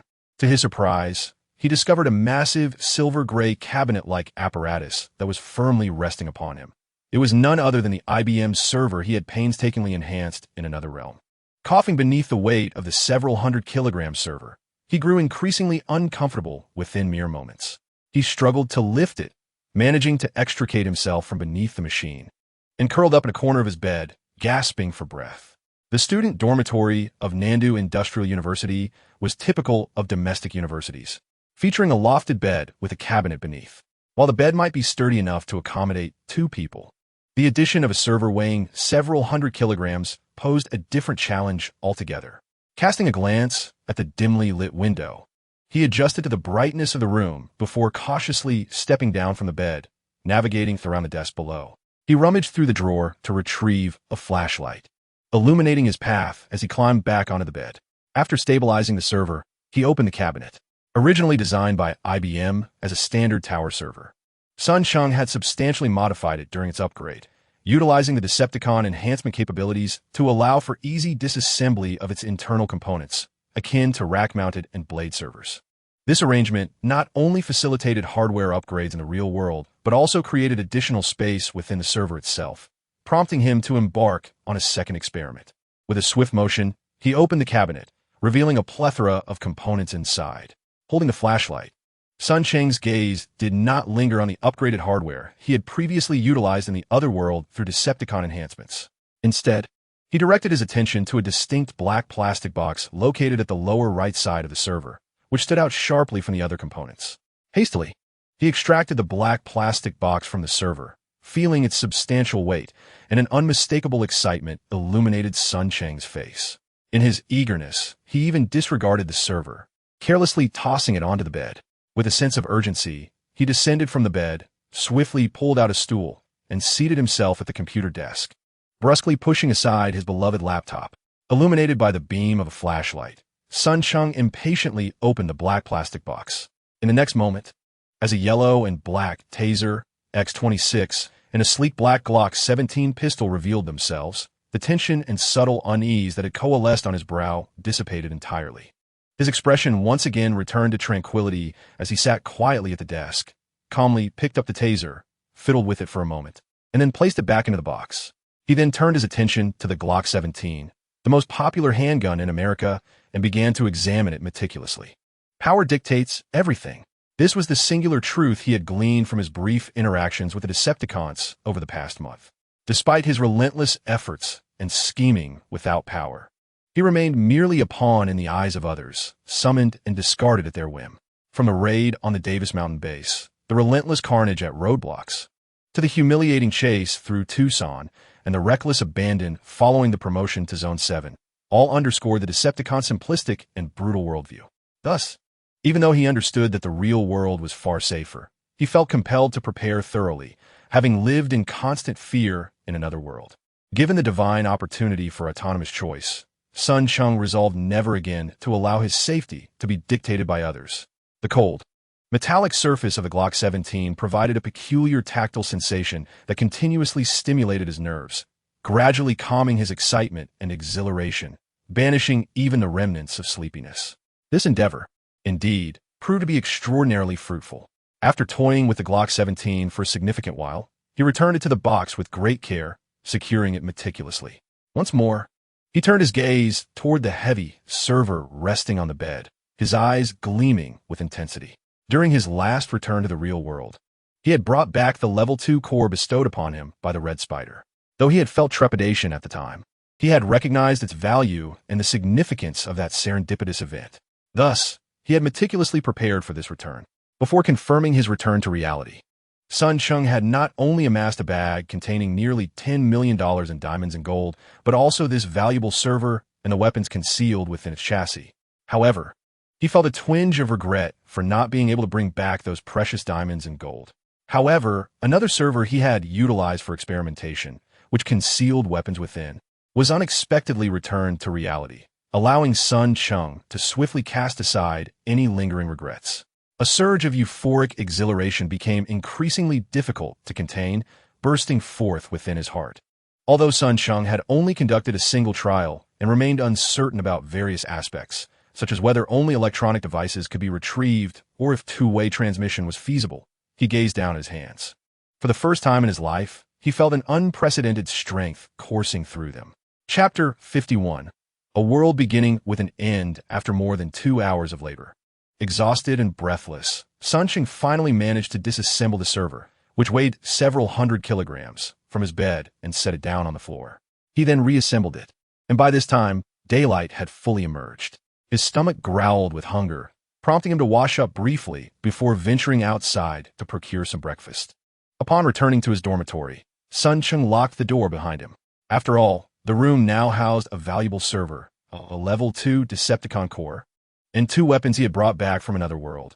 An accidental exposure could lead to considerable trouble. After 6 o'clock, the power in the school dormitories was restored. It is worth noting that modern China, despite having a President Rain Chun who valiantly revived the nation during the Xinhai Revolution, has struggled since the late Qing dynasty and the Opium Wars, with foreign powers dominating and enemies encircling. Consequently, since the establishment of the new China, its development has been arduous. The arduous path of industrialization has persisted from the 1920s to the present day, and the demand for electricity remains unresolved.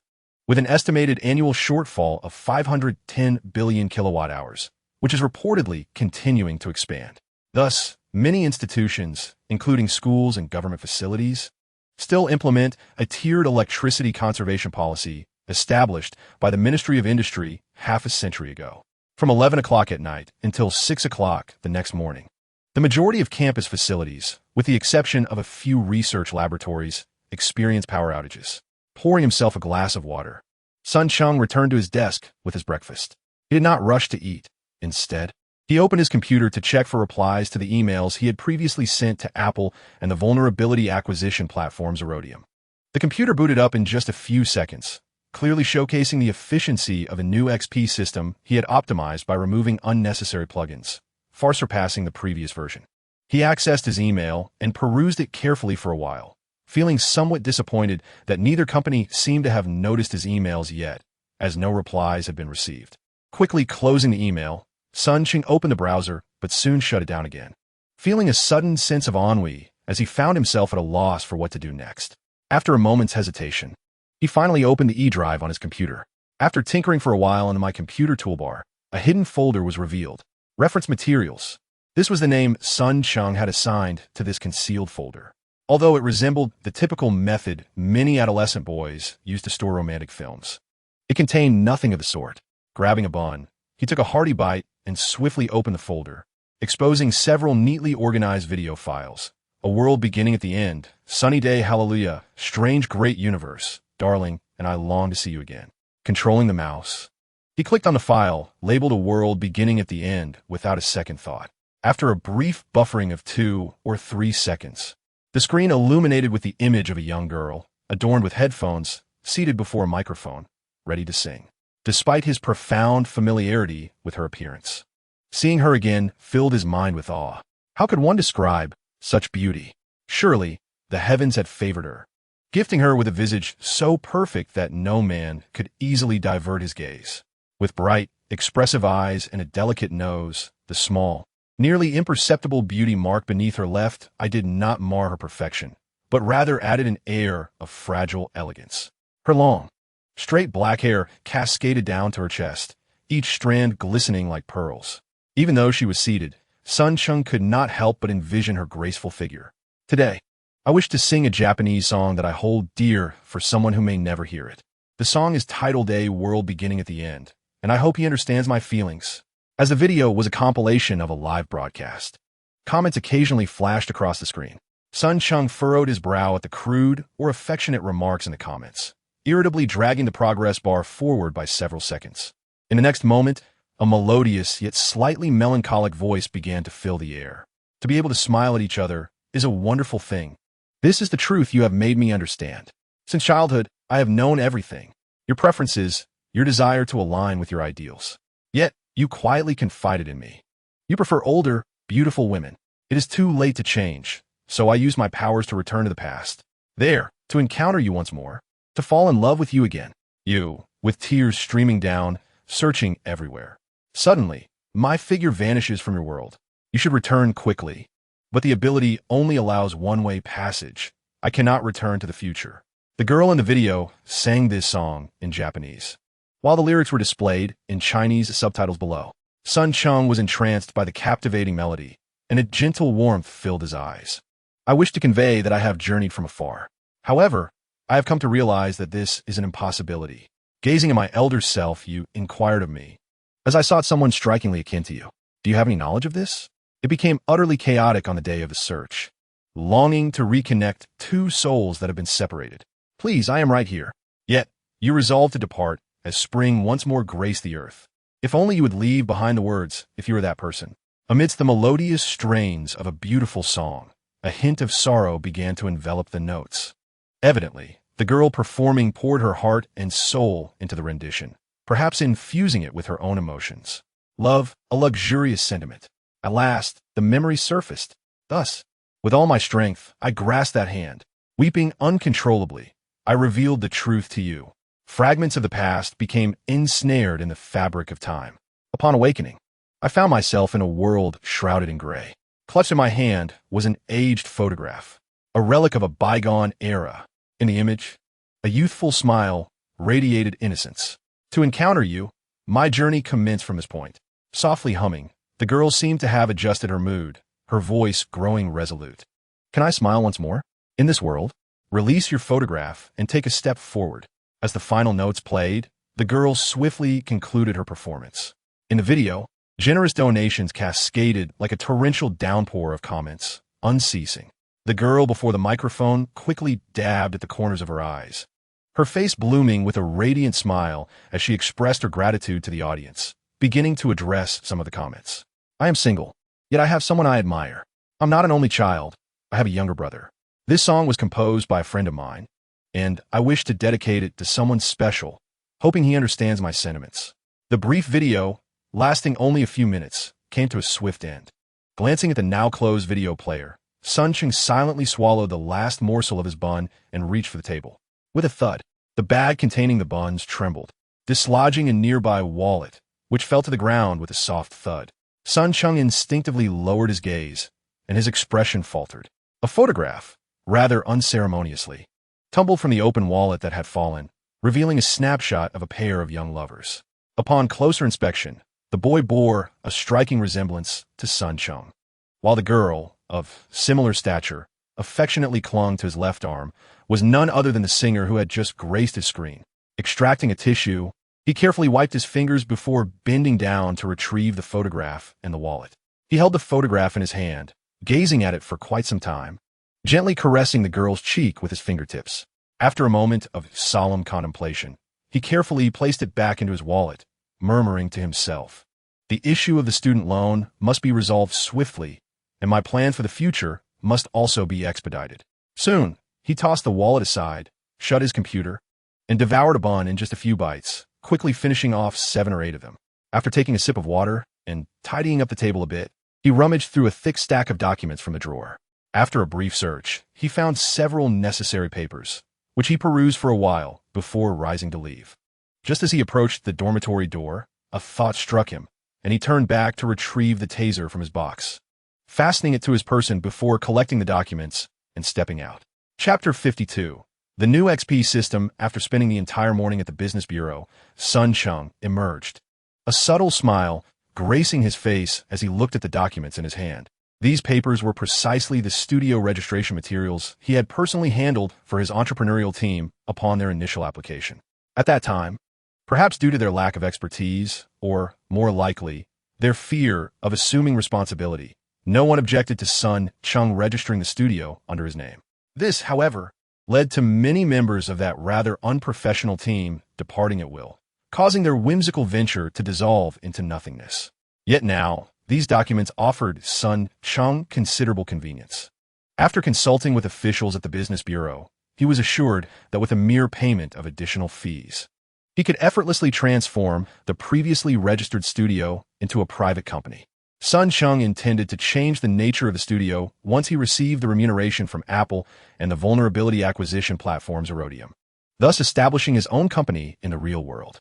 This was a matter of great significance. The previous experiment had confirmed his ability to transport certain items from the Transformers universe into reality. Moreover, during his second traversal from the real world to that universe, he had even brought his mobile phone along. Although Sun Cheng had yet to verify whether he could transfer items bidirectionally between the two worlds, if he could, it would undeniably be a remarkable discovery. Consider this. Even if he could only transport electronic devices, the timeline of the real world had progressed to the year 2016, rendering the majority of electronic equipment far more advanced than what existed in the Transformers world, which was still stuck in 2007. Conversely, the electronic devices from the Transformers universe also held their own merits. Not to mention, he could leverage the enhancement capabilities of the Transformers to upgrade the equipment he procured from that world, bringing it back to the real world. This would not only save on procurement costs, but also ensure superior performance. In addition, Sun Cheng could effortlessly procure equipment from the realm of the Decepticons that is entirely unavailable in the real world.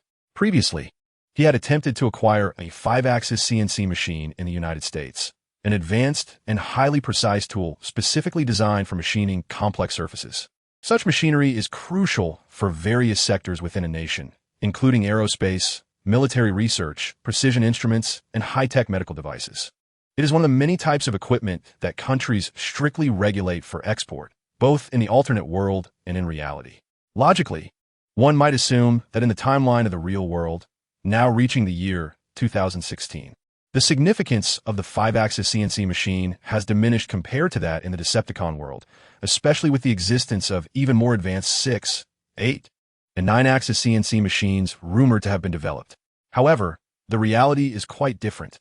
The 5-axis CNC machine remains one of the most elusive pieces of equipment to acquire in the real world. Industrial powerhouses in Europe and America rigorously control its export, and other nations often have to pay exorbitant prices merely to obtain inferior models compared to those utilized by the manufacturing countries themselves, with China being one such example. According to Sun Cheng, China, having developed its industrial capabilities over the years, can barely produce these machines domestically, yet its performance, precision, and longevity fall significantly short of their European and American counterparts, necessitating substantial imports. In the world of the Decepticons, however, 5-axis CNC machines are readily available. Manufacturers are unlikely to refuse monetary offers, making procurement straightforward as long as the products are not exported to banned countries. In fact, to expedite delivery, Sun Cheng merely paid a surcharge of 20% above the listed price to an intermediary company he contacted online, obtaining a 5-axis CNC machine that was reportedly commissioned by another company for purchase. It is evident that if he adeptly harnesses his ability to traverse worlds, it would not only greatly benefit his development in the alternate realm, but would also hold significant implications for his endeavors in the real world. After leaving the Business Bureau, Sun Cheng made a stop at the bank to activate foreign exchange services before cautiously returning to school. He encountered no sign of the student loan representatives along the way, which provided him with a slight sense of relief, suggesting that his previous performance had momentarily left them uncertain of his standing, thus granting him some time.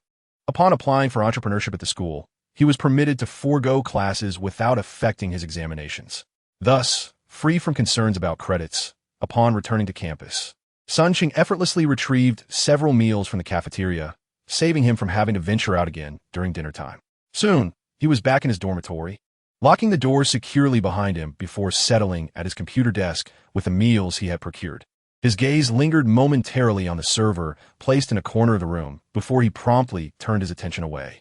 In the realm of the Decepticons, within his own base, Sun Cheng once placed some materials in the server to assess his programming prowess. However, the noise from the server was exceedingly loud, and he could not ascertain whether the electrical circuits in his dormitory could support it. Thus, he temporarily relinquished the thought of retrieving those items. Soon, he powered on his computer and first logged into his email, only to find no new responses, which prompted a wave of complaints regarding the inefficiency of Apple and Zerodium. After closing his inbox, he wasn't particularly hungry and did not rush to dine. His gaze shifted to several documents positioned beside his computer, and a sudden inspiration struck him. He promptly opened his browser and navigated to the largest domestic XP system exchange platform, where he registered as a publisher. This publisher account, distinct from ordinary visitors and general members, was typically reserved for studios and corporate entities. Only those with a publisher account could release and maintain their XP creations on this exchange platform. Utilizing the built-in camera of his laptop, he captured an image of his studio's registration information from the Business Bureau, formatted it into an electronic version, and uploaded it to apply for verification. During the waiting period for the platform's approval, Cheng reopened the new XP system backup he had optimized and, after adding necessary materials for publication, conducted a brief test before reformatting it into an installation package. After approximately 40 minutes, the XP system exchange platform finally approved his publisher account, granting him the privilege to publish his work.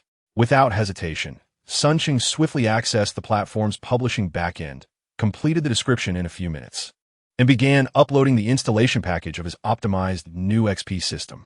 Chapter 53. Cybertron Studio Cheng is an employee at Apple's China branch, tasked with the review of vulnerability reports for the iOS operating system. In Cheng's view, he's been assigned a rather leisurely job. Indeed, as a leading giant in the consumer electronics sector, Apple not only possesses formidable hardware design capabilities, but also excels in software development.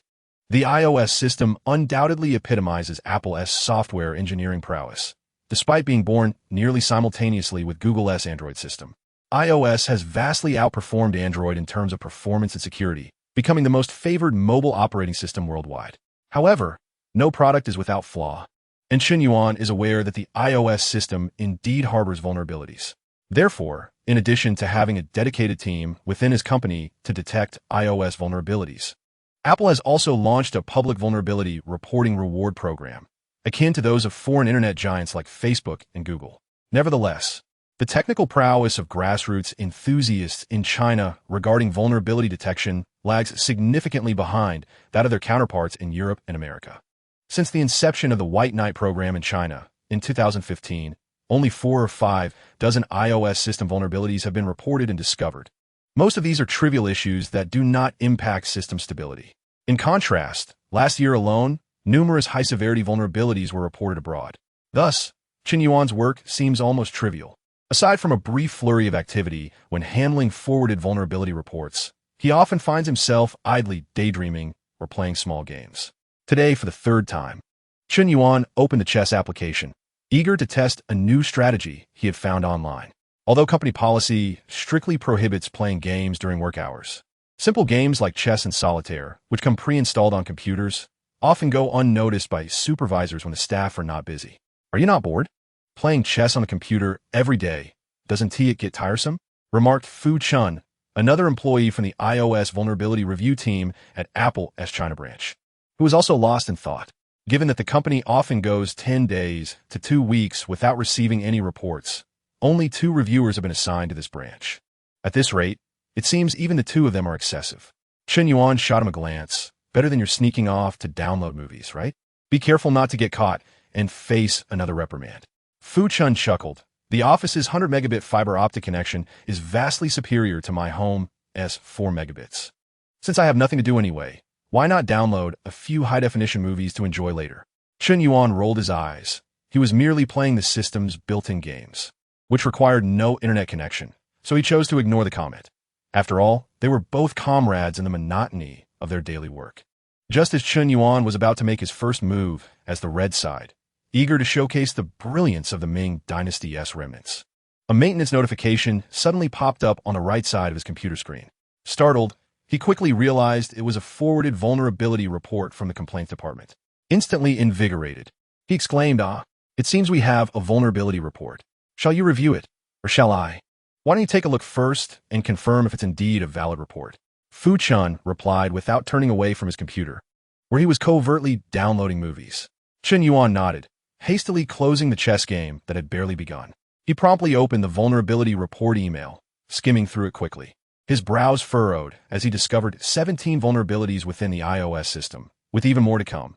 Now that was audacious. Fu Chun immediately burst into laughter. Rising to peer over Chun Yuan's shoulder with playful curiosity. Is this for real? Come on, let me see who has such audacity. Before Fu Chun could even glimpse the reporter's information, Chen Yuan had already downloaded the accompanying folder from the email and opened it. Fu Chun leaned closer to the ground, turning his gaze alongside Chen Yuan towards the detailed vulnerability analysis he had opened, his expression subtly shifting. Utilizing the search function revealed deleted messages. Indeed, this vulnerability did exist. Apple possesses its own system vulnerability detection team. Yet when new flaws are discovered in updated versions, they typically choose silence unless previously reported, opting to quietly rectify them in the next iteration. After all, Apple would not be foolish enough to undermine its own reputation. Nevertheless, for convenience, Apple periodically updates its technical staff, who are responsible for this area, regarding newly identified vulnerabilities to facilitate maintenance.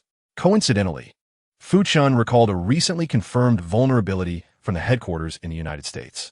Chen Yuan nodded in acknowledgement, fully aware of the identified flaw. The two then became earnest, meticulously examining each detail, their brows furrowing in unison.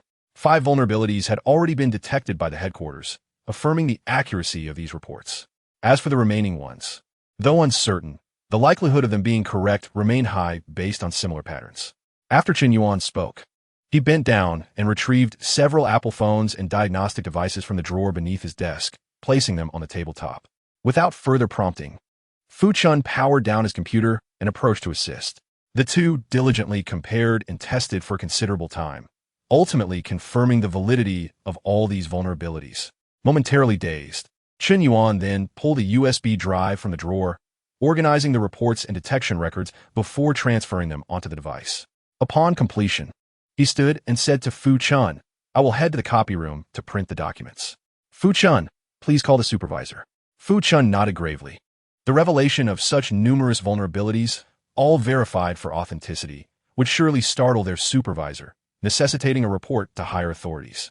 Should the other party possess even more iOS system vulnerabilities, it was likely that not only their branch in China would send an executive to liaise, but perhaps the headquarters would dispatch personnel from the United States to personally oversee the matter. However, these concerns were no longer their responsibility. When had China produced such remarkable technical talent? Just before exiting, Fu Chun couldn't resist glancing back at the computer screen, where the reporter's information within the report lingered. Cybertron Studio? A testing agency? With a hint of confusion, Fu Chun shook his head and followed Chen Yuan out of the office, heading towards the supervisor's office. 1. Locked in a small dark room, unable to emerge all afternoon. 2. The real-world segment will conclude within the next couple of days. Chapter 54. Cybertron Studio. After adjusting his attire in front of the mirror, Sun Cheng nodded in satisfaction. The casual suit he wore had been prepared months ago for his entrepreneurial endeavors, and Sun Cheng still vividly recalled the frugal month he spent saving up to purchase a decent outfit. As April reached its midpoint, the heat of the southern city was palpable. Nonetheless, he was compelled to don his suit today, for after a brief wait, the long-anticipated email from Apple had finally arrived. A smile crept across his lips, his face adorned with a sense of pride. He was, after all, a young man of sound mind, and this time, armed with numerous vulnerabilities in the iOS system, he had compelled the tech giant, ranked among the top 10 companies worldwide, to eagerly request his contact information. Upon learning that he was based in the headquarters of the China branch in the southern city, they promptly arranged for a vice president to meet with him. How could this not fill Sun Cheng with immense pride? After meticulously preparing, he retrieved a brand new USB drive, placing it in his pocket before locking the door and stepping out. Not far from the dormitory, he encountered a familiar face. The person, upon seeing him, brightened up and hurried over. "Ah Cheng, are you heading out?" It was Lu Lan, a classmate and one of his creditors. Sun Cheng smiled upon recognizing him and nodded, promptly asking, "Old Lu, with the end of the month approaching, are you here to collect your dues? I have a meeting with an investor shortly. If you're not in a rush, come by my dorm tomorrow. If you need the money urgently, I can return the 2,000 tonight." In his pursuit of entrepreneurship, he had indeed accumulated considerable debt, including several classmates he had once been close to. However, since his project had encountered a series of setbacks, whispers and rumors had circulated within the class, causing many relationships to grow distant. With the impending arrival of a return from Apple, Sun Cheng felt reassured that the funds would soon be his. Without waiting for Lu Lan to speak further, he preemptively addressed the debt. Lu Lan appeared momentarily taken aback by his forthrightness. After a brief hesitation, he inquired, Cheng, didn't your entrepreneurial project fall through? If you're short on funds, you can repay me later to avoid any awkwardness. Sun Cheng narrowed his eyes. The news of his startup's dissolution had just been announced 2 days prior. The speed at which this information had spread suggested that there were those fanning the flames behind scenes. After a moment's contemplation, he tentatively asked, was it Lu Lei, Hu Miao, or Lu Kuan who informed you? Lu Lei, Hu Miao, Lu Kuan, along with Sun Cheng himself, were indeed the 4 founders of the entrepreneurial project. The first 2 were classmates of Lu Lan, already acquainted with each other, while Lu Kuan, although his roommate, also crossed paths with Lu Lan often. Though their familiarity might not have been as deep, they were certainly on speaking terms. Lu Lan was indeed candid with him. Perhaps he didn't consider it significant at all. He had encountered Lu Kuan the previous evening and heard him mention it. A slight smile curled at the corner of Sun Cheng's mouth, as he thought to himself, as expected. However, he also decided against delving into the details. Lu Kuan had left the entrepreneurial team over half a month ago, and he was not privy to their specific circumstances. Here's the plan. I'm pressed for time. If you're concerned, just wait for me outside my dormitory this afternoon. Oh, and please don't call me. I dropped my phone the day before yesterday, and it's still being repaired. Being classmates, and with the conversation having progressed to this point, Lu Lan felt it inappropriate to voice any further reservations. He nodded in acknowledgement, neither fully committing to coming over nor outright refusing, suggesting he indeed believed the rumors. After Sun Cheng finished speaking, he wasted no more time, bidding Lu Lan farewell before swiftly making his way to the school gate. He hailed a taxi at the entrance and soon vanished from sight. The meeting with representatives from Apple and others was conveniently arranged in the Jiangning area, where Sun Cheng was located. The taxi ride cost him less than 20, leading him to a rather distinctive cafe. Sir, how many in your party? Upon arrival, a server approached him. Sun Cheng nodded slightly. I have a reservation. Could you direct me to room 3013? Please follow me. He followed the server up to the 3rd floor, where he soon spotted room 3013. He thanked the server and proceeded on his own. Taking a deep breath, Sun Cheng knocked on the door. Creak! The door swung open swiftly, revealing a slender, middle-aged man wearing gold-rimmed glasses. Upon seeing Sun Cheng, his eyes brightened immediately, and before Sun Cheng could speak, he inquired, Are you perhaps Mr. Sun Cheng of Cybertron Studio? Cybertron Studio was the ID Sun Cheng had used when he reported a vulnerability previously. Just yesterday, he had changed the name at the business bureau, switching from his former ID, Crossing Studio, to Cybertron. Sun Cheng was somewhat familiar with branding from the man's attire, which likely cost no less than 5 figures. In his demeanor, he surmised that this slender middle-aged man held a prominent position at Apple. However, he adjusted his mindset better than he had anticipated. With a slight smile, he nodded and replied, That's me.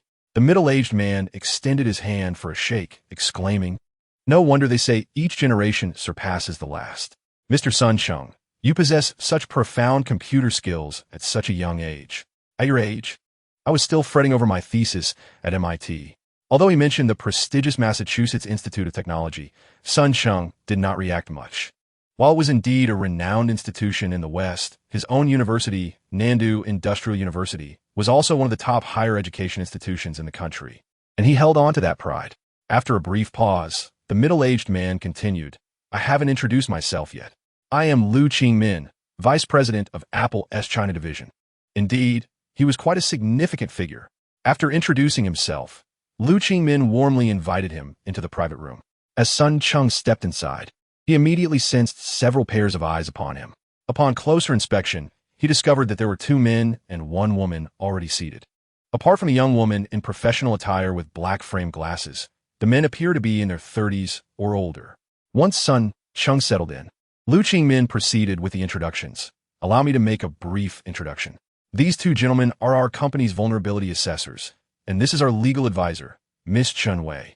Although this may seem somewhat abrupt, I would like to pose a question to you, Mr. Sun Cheng. Does your studio, Cybertron Studio, still possess any vulnerabilities related to our iOS system? Indeed, Sun Cheng nodded, choosing to keep the discussion brief. He was acutely aware of the significance of the iOS vulnerabilities in his possession for Apple. Thus, he remained composed amidst the brewing storm. Any urgency should rightfully rest with them. As anticipated, it was Apple that could no longer contain itself. Observing Lu Qingmin's mature demeanor, the representative finally spoke up. We sincerely appreciate your and your studio's support for Apple. Previously, we couldn't elaborate in our emails, but we have yet to inform you of the reward for the vulnerabilities you reported. Sun Cheng perked up at this. It was indeed the matter he was most concerned about. Fortunately, Lu Qingmin did not keep him in suspense. He nodded to his legal advisor, Chun Wei, who then retrieved a document from her briefcase and handed it over. Upon inspection, Sun Cheng realized it was an agreement. Although the document spanned only 2 brief pages, he meticulously read through every word, and several minutes elapsed before he finished. After placing the agreement back on the table, Sun Cheng's expression remained largely unchanged, yet he felt a profound satisfaction with its contents. The reward from Apple wasn't exorbitant, but it was fair. Upon signing the confidentiality agreement with a 6-month term, they would promptly issue him a cash reward totaling 20,000 yuan, approximately $3,000 US dollars, which exceeded his expectations. However, despite his satisfaction, Sun Cheng believed he could negotiate further. He stated, "While I have no objections to the other terms, a 6-month confidentiality period seems excessive. The vulnerabilities we've discovered are mostly rather obscure, and it's difficult to predict when they might be discovered by others. At that point, should you seek accountability, our modest studio cannot bear the repercussions." As Chun Wei, Apple's legal advisor, was about to counter his argument, she was interrupted by Lu Qingmin's hand gesture. After a moment of contemplation, he nodded in concession. "Very well, we can reduce the confidentiality period to 3 months. Sun Cheng glanced at him in surprise, clearly not expecting such an easy concession. 3 months seemed reasonable. After a moment's thought, he nodded in agreement. 3 months was acceptable. Chun Wei retrieved a blank document with disputed sections from her briefcase, made slight modifications, and handed it over with a flourish, stating, "Please sign in the designated blank spaces and provide me with a bank account. I shall transfer the bonus to Mr. Sun's account within 5 minutes." Sun Cheng promptly complied. Shortly thereafter, Chun Wei produced a sleek Apple laptop and, before his eyes, transferred 20,000 yuan in cash from the finance account to the bank card he had provided. Although he merely glanced at the transaction, Sun Cheng felt reassured that a colossal corporation like Apple would not deceive him over such a trivial sum. When the transfer was confirmed, his taut nerves began to relax. Lu Qingmin, evidently aware of the importance of seizing the moment, capitalized on their newfound collaboration and directly broached the subject at hand. "Might I inquire if you are willing to discuss other vulnerabilities with us?" "Certainly," Sun Cheng replied with alacrity, clearly pleased with the straightforwardness exhibited by the representatives from Apple.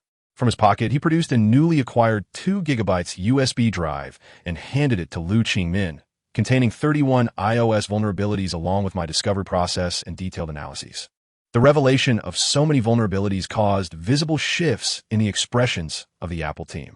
Lu Qingmin expressed his gratitude, passing the USB drive to the 2 technicians he had brought along. The duo promptly inserted the drive into a computer and began examining it, subsequently testing several Apple devices. The entire process lasted over half an hour, filled with constant affirmations of success. The first vulnerability was confirmed, matching the one discovered by the headquarters, DFGH156265884. The second vulnerability was indeed valid, with the verification process yielding no discrepancies. The technicians consistently reported findings, with each vulnerability being substantiated. However, to Sun Cheng's surprise, Lu Qingmin, the Apple vice president, who had been attentively monitoring the testing progress, increasingly cast bright, eager glances at him, his smile growing more pronounced as he engaged in casual conversation. "Mr. Sun, your Cybertron studio has truly brought pride to us Chinese. You may not know, but in recent years, our Chinese branch has discovered very few bugs, often drawing ridicule from the headquarters technical team. I am a few years your senior. May I affectionately refer to you as Little Brother?" "Oh, so Little Brother is an outstanding graduate from Nanjing University of Technology. May I inquire how many members are in your Cybertron studio? Would you be interested in joining Apple? With your skills, I assure you a salary exceeding 100,000 annually would be quite effortless." The warmth of the invitation was overwhelming, leaving Sun Cheng somewhat taken aback. He had no choice but to firmly decline, saying, "Thank you for your generous offer, Mr. Liu, but our members at Cybertron Studio are all students from Nanjing University. The inception of this studio was to unite individuals who harbor dreams and embark on entrepreneurial ventures together. Thus, I can only offer my apologies." Lu Qingmin, still unwilling to concede, patiently advised, "Young brother, you must understand that while entrepreneurship holds great promise, the associated risks should not be underestimated. Merely possessing technical skills does not guarantee success. After graduating from university, many of my classmates and friends have plunged into the entrepreneurial tide of Silicon Valley. Yet the number of successful individuals is exceedingly scarce."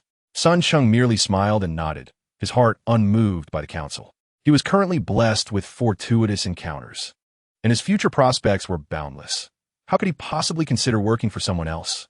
Lu Qingmin wished to persuade him further, yet upon witnessing his steadfast demeanor, he could only sigh in regret.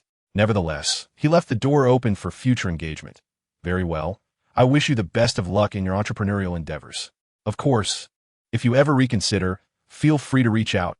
Our doors at Apple will always be open to you." Although Sun Cheng remained unconvinced, he exchanged contact information with Lu Qingmin. Meanwhile, the two Apple inspectors who had been diligently working finally completed their examination of the last vulnerability. As the final assessment concluded with the confirmation of an existing issue, all eyes in the room turned once more to Sun Cheng. Meeting their gazes, he offered a gentle smile. Sun Cheng understood that it was time for him to set sail in the real world.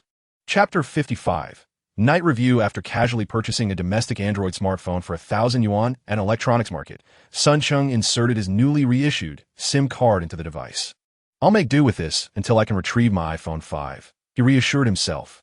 With that thought, he quickly tucked the phone into his pocket and headed back toward the school. During the transaction with Apple, he had provided nearly 50 vulnerabilities. However, Sun Cheng was aware that although these vulnerabilities were indeed clever and concealed, they primarily affected user experience and were not classified as critical threats. Consequently, he accepted the 9,000 yuan cash reward from Apple without much complaint. The rewards for critical vulnerabilities from Apple were disappointingly low, which is why he had initially focused on a vulnerability acquisition platform, Zerodium. He anticipated that those vulnerabilities would yield him at least $200,000 to $300,000. Nonetheless, the efficiency of Zerodium left him exasperated. Even acknowledging the vast ocean and the time difference with China, it was disheartening to wait 2 days for a response to an email sent from China. While he vented his frustrations internally, his spirits were buoyed by the recent influx of funds. Thus, upon returning to the vicinity of the school, Sun Cheng did not rush back to his dormitory. Instead, he indulged himself at a small eatery near the campus, ordering 2 dishes and a bottle of beer, savoring a rare moment of luxury. This meal lasted over an hour. While indulging in a meal and fiddling with his newly acquired Android phone, Sun Cheng realized, upon finishing and settling the bill, that the sky outside had succumbed to darkness. Shortly after exiting the small eatery, a sense of unease washed over him. Perhaps it was the lingering reminders from his harrowing month within the Decepticon realm that had rendered him exceedingly vigilant as he walked. He felt compelled to remain acutely aware of his surroundings, scanning the area with hawk-like precision. Even the slightest presence brushing past him would elicit a scrutinizing glance, as he sought to memorize their features. Not long after leaving the restaurant, he became acutely aware of a gaze that had been fixated upon him throughout. The owner of this gaze clearly harbored ill intentions, for it stirred a reaction in Sun Cheng, who was already on edge.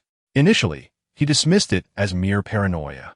After all, while he could not claim to be exceptionally handsome, he possessed a certain rugged masculinity that might attract a few glances on the street. However, he soon decided to test the waters. He deliberately entered a nearby supermarket, feigning an interest in shopping while seeking a temporary refuge to gauge his pursuer's intentions. To his astonishment, after a few minutes of concealment, he noticed a young man with golden hair hastily entering the store. It was him. Sun Cheng narrowed his eyes from his hidden spot, although he could not recall the young man's name. He recognized him as someone he had encountered during a student loan event. A sardonic smile graced his lips as he touched the subtle protrusion beneath his left rib, realizing that he had expected a period of tranquility.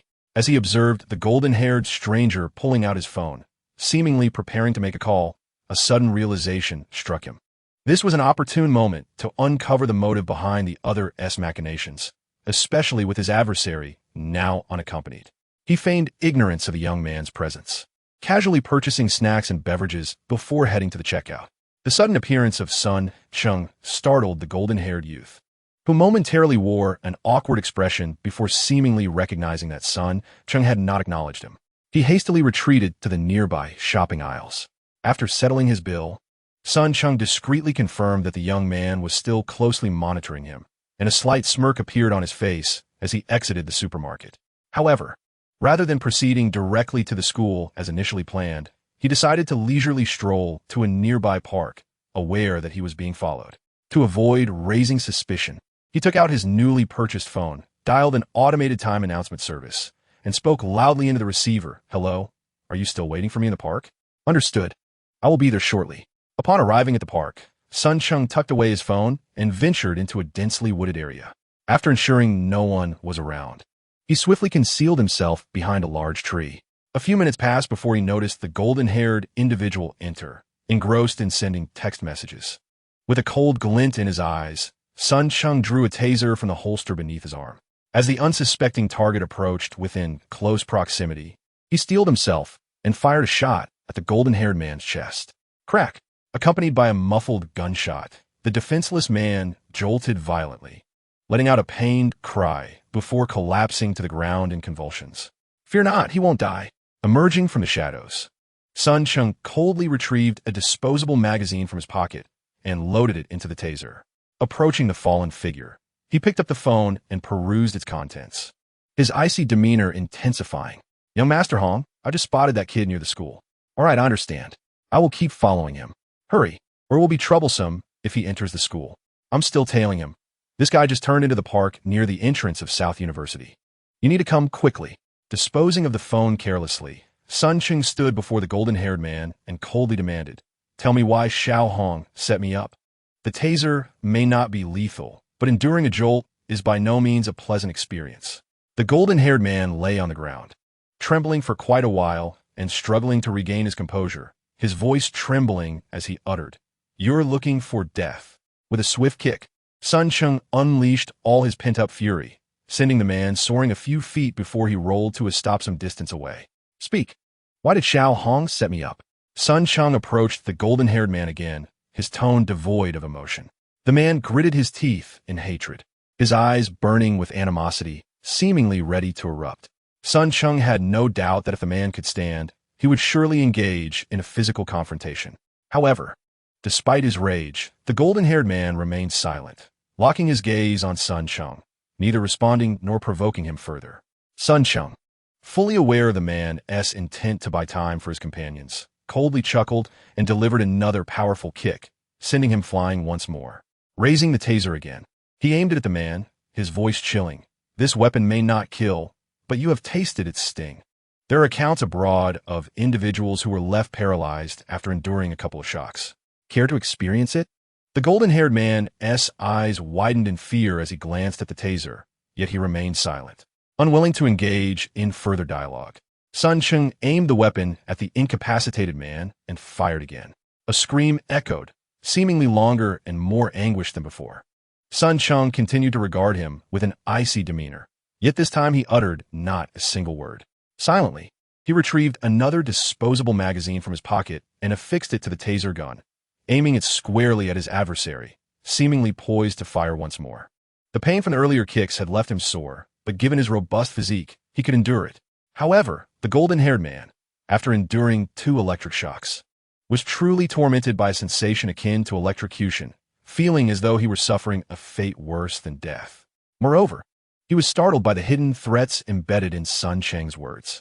Witnessing his opponent's unwavering resolve to shoot again, he realized he was up against a formidable adversary, which filled him with dread, prompting him to hastily respond.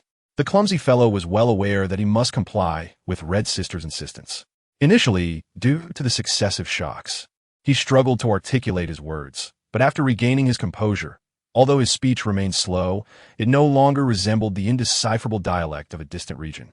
Nevertheless, his response evidently failed to satisfy Cheng, who coldly raised the gun again, aiming it at the golden-haired man, commanding, Do not attempt any tricks, or I shall ensure you become a lifeless corpse tonight. You and Hong Xiao clearly dared to provoke me without understanding the situation. Taking a life is trivial for me. Now, I will pose questions, and you shall provide answers. Have you comprehended? Yes, understood. Excellent. Now, hear my inquiry. Why did Xiao Hong set a trap for me? What role does Lu Kun play in this? What is the background of Xiao Hong's family? Brother, I truly do not know why Hong Xiao targets you. As for Lu Kun, that fellow borrowed a considerable sum from us. Later, Hong Xiao sent someone to pressure him for repayment, and unable to pay, he had to exchange it for a larger IOU. One day, I do not know what he discussed with Hong Xiao, but Hong Xiao seemed quite pleased and mentioned that his debt would be forgiven once the matter was resolved. Though he spoke tremulously and at a sluggish pace, he did provide some information that appeared to appease Sun Cheng. However, when it came to the final question regarding Xiao Hong's identity, the man's eyes darted about incessantly, clearly reluctant to answer. Concerned that Xiao Hong's associates might arrive at any moment, Sun Cheng grew impatient, raising the taser once more, his irritation palpable as he pressed the trigger. This time, he directed the gun's muzzle to the golden-haired man's forehead. In the next instant, an unmistakable odor wafted through the air. Before Sun Cheng could identify the source of the stench, the golden-haired man pleaded tearfully, "Brother, please, I will tell you everything. Xiao Hong is not merely a street thug. He possesses several lending companies, and many in the vicinity hold him in high regard. It is rumored that his family has connections to officials, providing him with substantial backing. Some of us have encountered legal troubles, yet he managed to extricate us from custody." Seeing him weep pitifully, Sun Cheng contemplated relenting. However, he inadvertently caught a glimpse of wrath and malice in the man's eyes, prompting him to coldly chuckle as he raised the gun once more.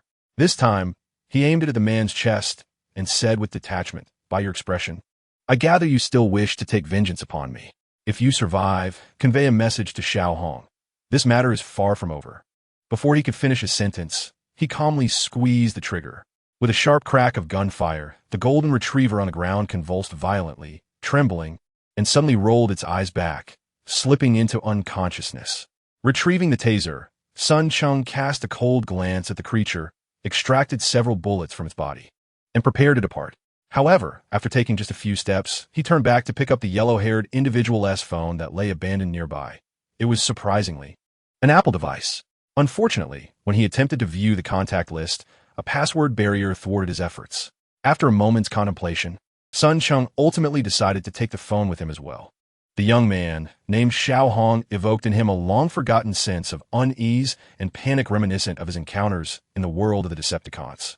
A feeling that left him profoundly unsettled, compelling him to take the initiative. Well then, I have managed to produce this chapter. The historical debt still stands at 10 chapters. It is time for rest, and upon awakening, I shall continue to repay this debt. Today, I anticipate concluding the reality segment and returning to the realm of Transformers. Chapter 56. Return to Transformers. Due to its proximity to the Yangtze River, the breeze blowing in from the water carried with it a hint of moisture, and in mid-April, the nights in the southern city still bore a chill. After dealing with the golden retriever, Sun Cheng had vented some pent-up frustration and simultaneously validated some of his previous conjectures. Indeed, Xiao Hong was now harboring intentions regarding him, influenced by certain words from Lu Kun. This was the most perplexing aspect. After all, Sun Cheng had never revealed his extraordinary experiences to anyone, and their schemes had evidently been devised prior to that revelation. Having shared a dormitory with Lu Kun for many years, it was impossible for him not to be aware that the family that took him in barely scraped by. They possessed nothing that could warrant the elaborate scheme Xiao Hong was orchestrating around him. Suddenly, as Sun Cheng pondered this conundrum, a flash of insight struck him, causing him to pause mid-stride on his way back to campus, a surge of uncontrollable fury crossing his features. It could only be this possibility. If Lu Kun was indeed involved, that scoundrel must be privy to this information. At that moment, Sun Cheng felt a seething anger boiling within him. Lu Kun had been his roommate throughout college, and their relationship had once been amicable. This fellow had not come from a well-off background and had always struggled financially, dependent on his peers for support. Reflecting on this, Sun Cheng silently cursed his earlier naivety. He should have recognized the signs. After all, Lu Kun had suddenly become affluent at the start of their senior year, rumored to be pursuing a junior. Sun Cheng, preoccupied with entrepreneurial plans, had paid little attention to such matters. In hindsight, it seemed that Lu Kuan had likely borrowed money through student loans back then, and given the predatory nature of those disguised as campus lenders, he must have found himself ensnared in an ever-deepening quagmire, pressured to repay debts he could not afford. He had evidently succumbed to malicious thoughts, setting his sights on those around him. Within his heart, the malevolent fire known as anger had been steadily intensifying, and Sun Cheng found himself increasingly unable to suppress the urge to deliver a harsh lesson to Lu Kuan. A sudden gust of river breeze swept through, causing Sun Cheng, clad in an unbuttoned suit, to shiver, thus regaining his senses as he continued towards his dormitory. Fearing encounter with Xiao Hong and the others, who had received a message from Jin Mao and were likely on their way, Sun Cheng opted to take a detour after exiting the park, choosing a different route to return. Soon, he arrived at the entrance of a familiar alley, only to discover it shrouded in darkness, prompting him to pause. Had the lights gone out? This alley, although short, merely around 100 meters, served as a shortcut back to the university. Traversing it would lead him within a few hundred meters of the South Engineering University S-Gate, whereas taking the longer route would add at least 3 miles to his journey. Generally, few individuals relish navigating dark paths at night. However, after a brief moment of hesitation, Sun Cheng decided against taking a longer, unnecessary detour and swiftly entered the alley. As night fell, the alley exuded an eerie tranquility. The absence of illumination rendered it pitch black, and walking alone inevitably stirred a sense of unease. Yet after a short while, upon hearing footsteps approaching from the opposite end of the alley, he felt a slight relief and instinctively slowed his pace. Given the alley's short length and the fact that they were walking towards each other, the figures approaching soon came into Sun Cheng's view. "Ah, it's Sun Cheng. What a coincidence!" A voice, laced with ill intent, called out. Despite the dimness of the alley, Sun Cheng was not so blind as to fail to recognize the person who had just stepped into his path. His gaze lingered on the face of the leading young man for merely a second, and his heart sank. It was none other than Xiao Hong, with whom he had some unresolved grievances. "Sun Cheng, so late at night. Where have you been gallivanting?" Xiao Hong, cigarette in mouth, wore a smug expression, nearly bursting with delight. "Damn it!" Sun Cheng cursed inwardly, utterly taken aback by his misfortune. In a bid to avoid this very encounter, he had chosen to take a longer route back to school, only to find that his caution had been in vain, leading him straight into their path. Xiao Hong exchanged glances with his companions, and they promptly closed in around Sun Cheng. "I was wondering why that guy, Mao, hadn't he messaged me in a while? Clever fellow, ISNT. Even he managed to slip away," Xiao Hong remarked, reveling in the knowledge that Sun Cheng was cornered. "Why aren't you trying to escape now?" he taunted. "I was just pondering how long you could remain calm." An alarm bell echoed relentlessly in Sun Cheng's mind, and he clenched his fists, forcing himself to respond with a cold composure, despite the turmoil within. He casually switched the shopping bag he had been holding in his right hand to his left, only to notice that 2 of the young men accompanying Xiao Hong were drawing closer to him with a palpable wariness. Thus, he reluctantly set aside his intention to draw the taser from the holster beneath his ribs. "What are you pretending to be so tough for?" Xiao Hong sneered, his gaze fixed on him. "Do you really think you can play the part of big shot in front of me?" After discarding the smoldering cigarette, he turned to Sun Cheng, his smile devoid of warmth, and queried, "It's time to settle the debt you owe me, isn't it? However, we must amend the IOU a bit. Would you prefer to sign for 300,000 or 500,000? Upon finishing his statement, he stepped forward in unison with his companions, effectively encircling Sun Cheng. This fellow seemed to be losing patience for further evasion and was prepared to resort to intimidation. It was understandable. The elaborate trap had ensnared him without a sound. Realizing that retreat was no longer an option, Sun Cheng deftly maneuvered to the wall's edge, reaching for the taser at his side. As he gripped it, his confidence surged, and he cast a cold, unmasked glare at Xiao Hong, his eyes brimming with lethal intent. "I'm quite curious about your family's background that allows you to act with such impunity without fear of consequences." Xiao Hong grinned, a radiant smile illuminating his face. "There are many capable of dealing with me, but you certainly are not among them. Today, I have you at my mercy, Bing. Prepare a 50,000 IOU for him to sign." With a mocking gesture, Xiao Hong signaled to a young man beside him, who bore a tattoo resembling a scorpion. The young man promptly retrieved paper and a pen from his pocket and began drafting the IOU by the light of his phone. You dare to feign indifference while owing me money? You will sign this IOU, whether you like it or not. Clearly pleased with Sun Cheng's expression, Xiao Hong lit a cigarette, placing it between his lips as he slowly continued.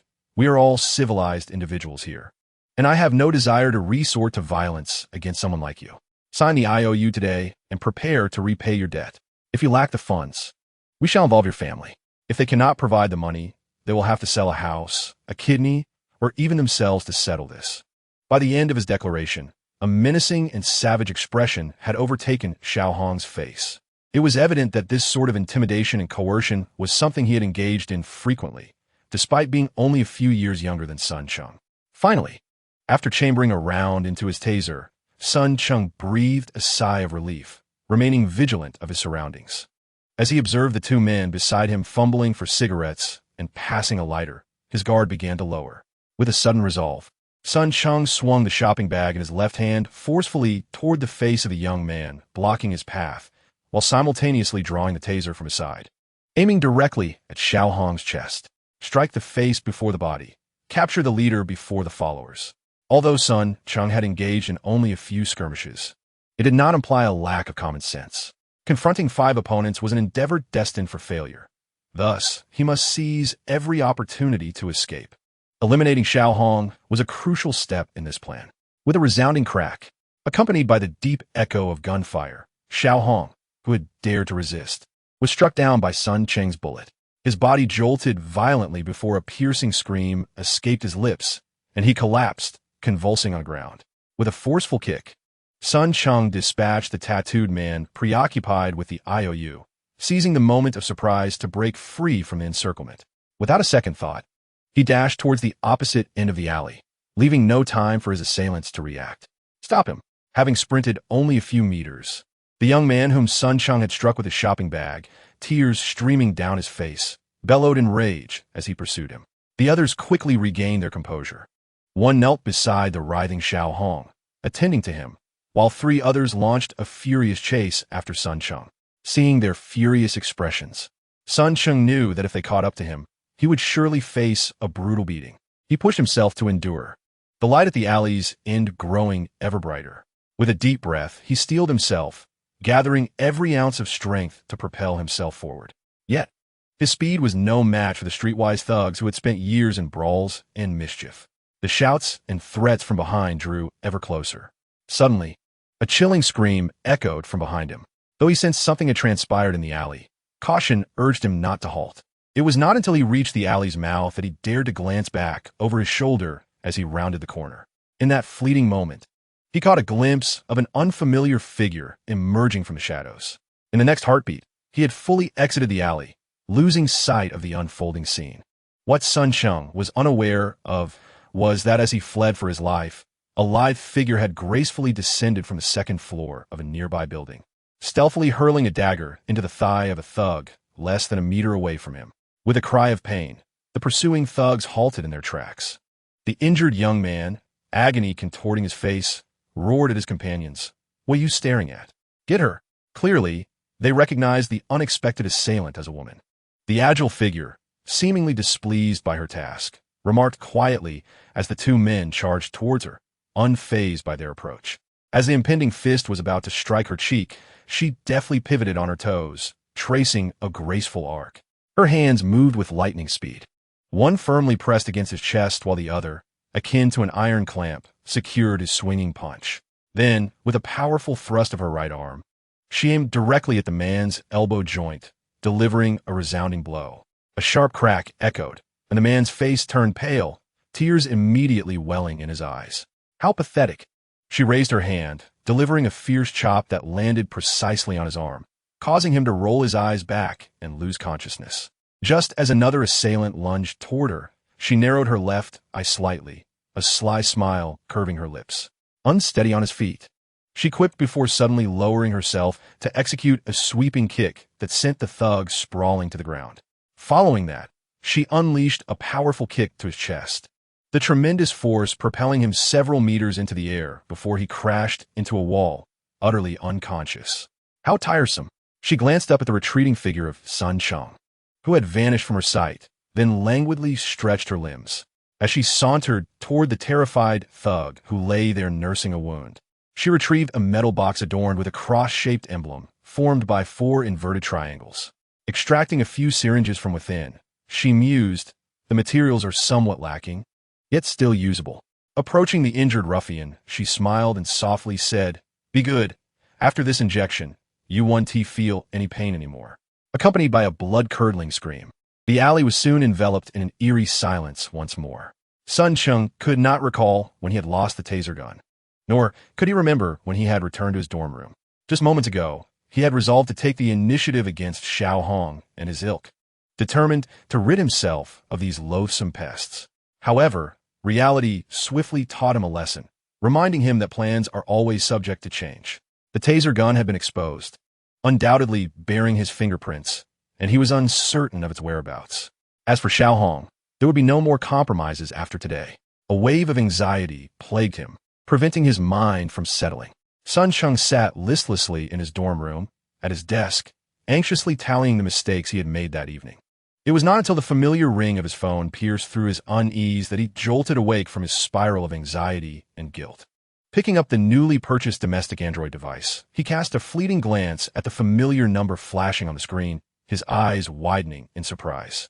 After hesitating for what felt like an eternity, the phone continued to ring for several seconds before he finally answered, inhaling deeply to calm his racing heart. "Sister, what is the matter?" In the next moment, a gentle, youthful voice emanated from the phone. None other than Yi Chi, the daughter of the family that had adopted him. Now his sister. "Hello, Cheng. Why have I been unable to reach you on your mobile these past couple of days? I accidentally dropped my phone a few days ago, and it was only just repaired today. Is there something you wish to discuss?" His voice carried a hint of anxiety. "Is it not permissible to call you if there is nothing pressing?" A gentle note of complaint swiftly followed, soon accompanied by a soft laugh. "Well, isn't your birthday approaching? I happen to be heading to Nandu in a few days. Will you come to pick me up then? You are coming to Nandu?" Sun Cheng felt a heaviness in his heart, his tone becoming grave. "I've been quite busy lately. It would be best if you refrain from coming for the time being. Birthdays are inconsequential. Missing one is of little significance." Before the other end could react, he hastily added, "Do not come for now. I have matters to attend to. Goodbye." With that, Sun Cheng abruptly ended the call, tossing the phone onto the table. Leaning back into his chair, furrowing his brow and closing his eyes, lost in thought. Not long after, the phone rang again, but Sun Cheng did not answer. A few minutes later, it rang once more, yet he still did not respond. When the third call came, his irritation finally compelled him to rise, rummaging through drawers until he unearthed a gray crystal from the depths of a cabinet. Merely holding it in his hand gradually alleviated his agitation. Casting a glance at the ringing phone on the table, he took a deep breath and quietly returned to his seat, closing his eyes once more. In the next moment, a steady rhythm of breathing emerged, and upon glancing at his palm, he found the gray crystal had mysteriously vanished. Chapter 57.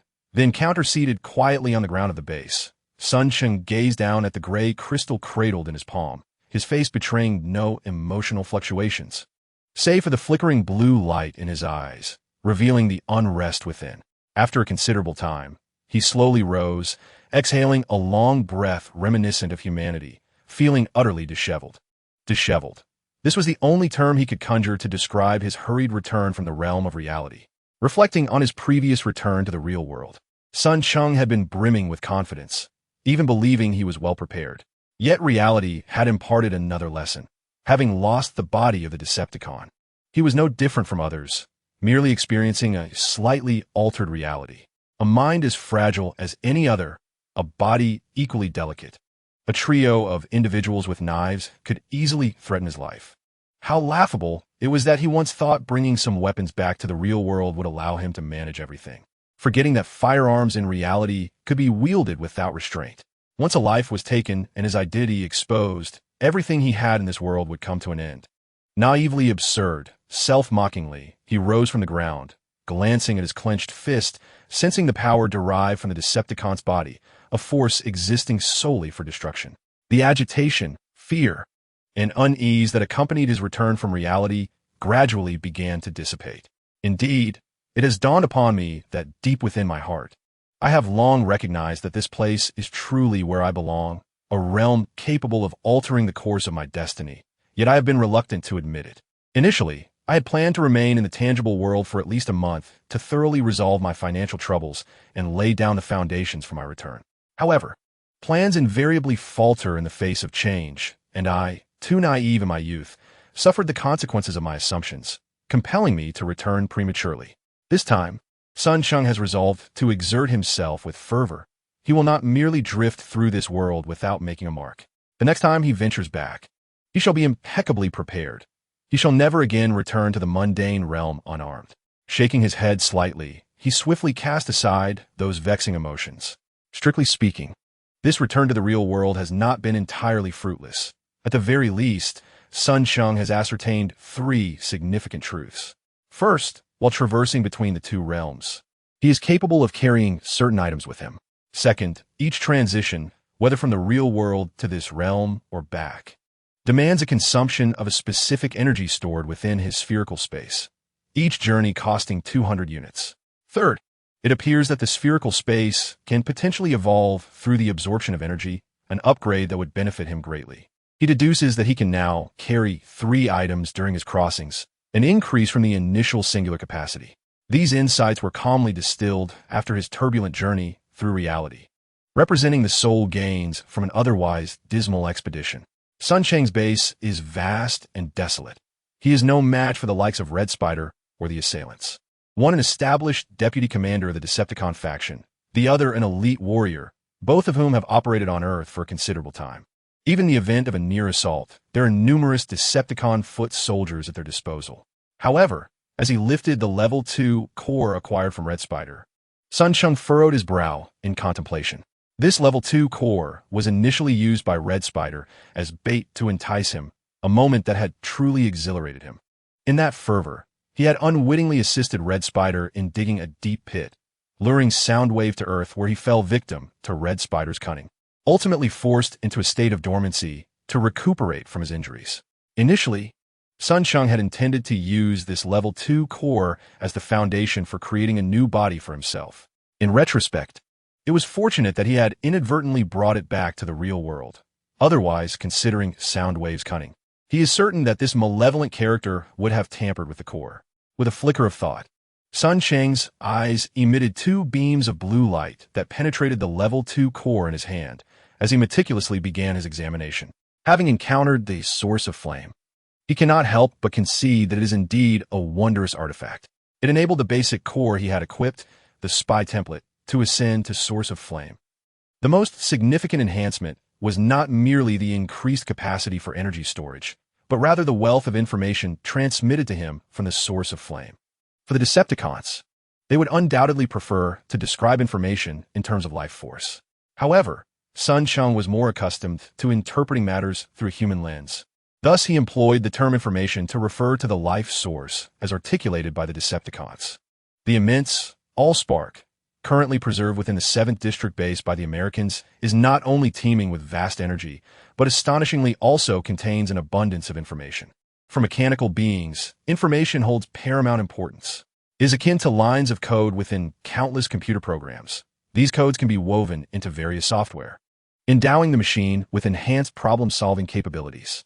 Should humanity, in a reckless moment, endeavor to craft logical reasoning pathways and emotional systems through coding for computers, it is conceivable that, in the not-too-distant future, a non-human intelligent life, form reminiscent of the Decepticons, could indeed emerge from human hands. The information derived from the Allspark is truly wondrous. It is more refined than human code, yet capable of preserving a greater volume of data, although within a mere span of a few days. Sun Cheng has only assimilated a fraction of the information housed within his own spark. It has nonetheless proven immensely beneficial.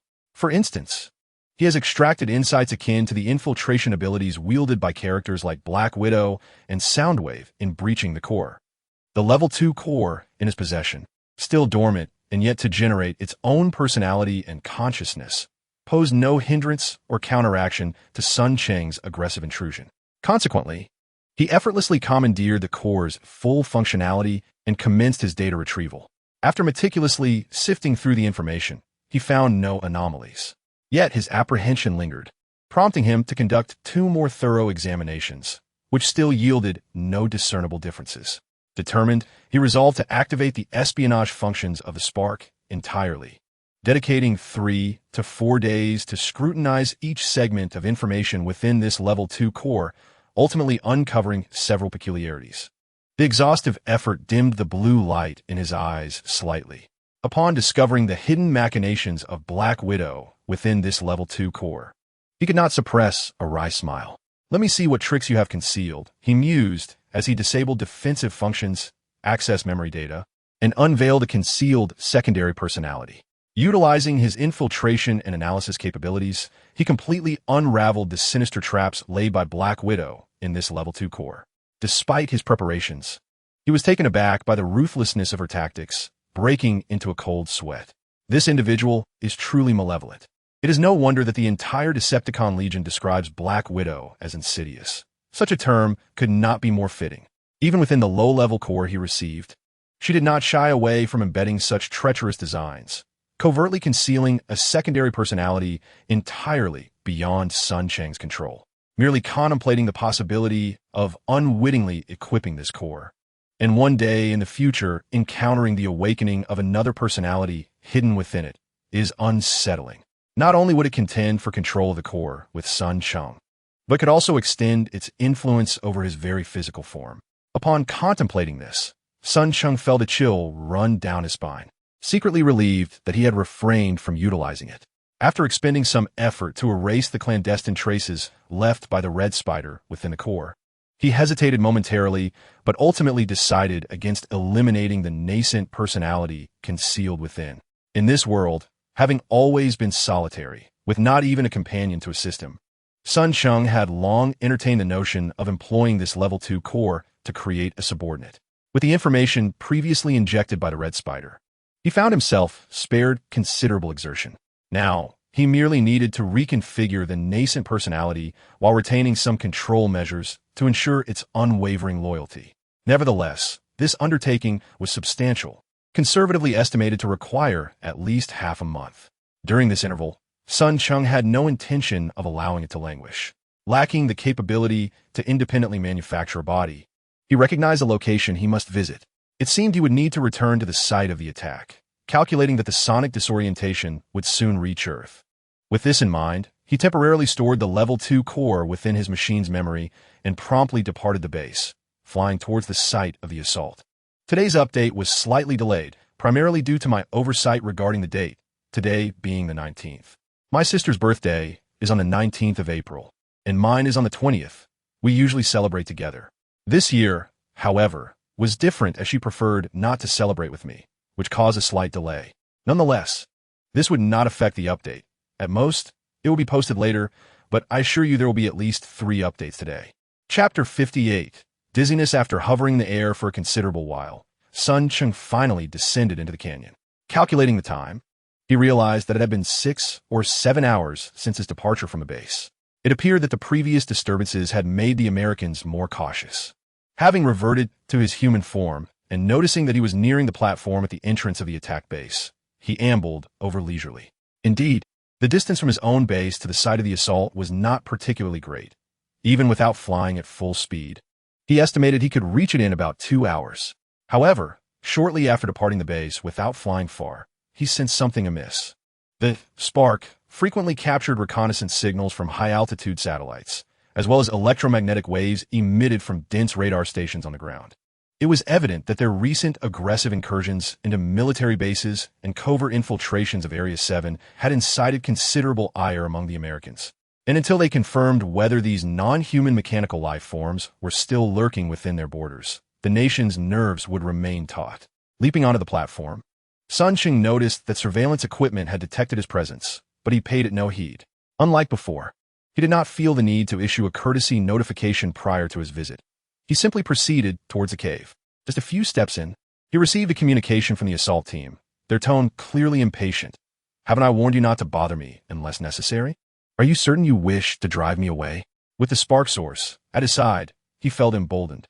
Casually responding, Sun Cheng did not pause, but proceeded directly towards the base hidden deep within the cave. Perhaps due to the base's location in a desolate canyon, it was evident that there were fewer arrangements.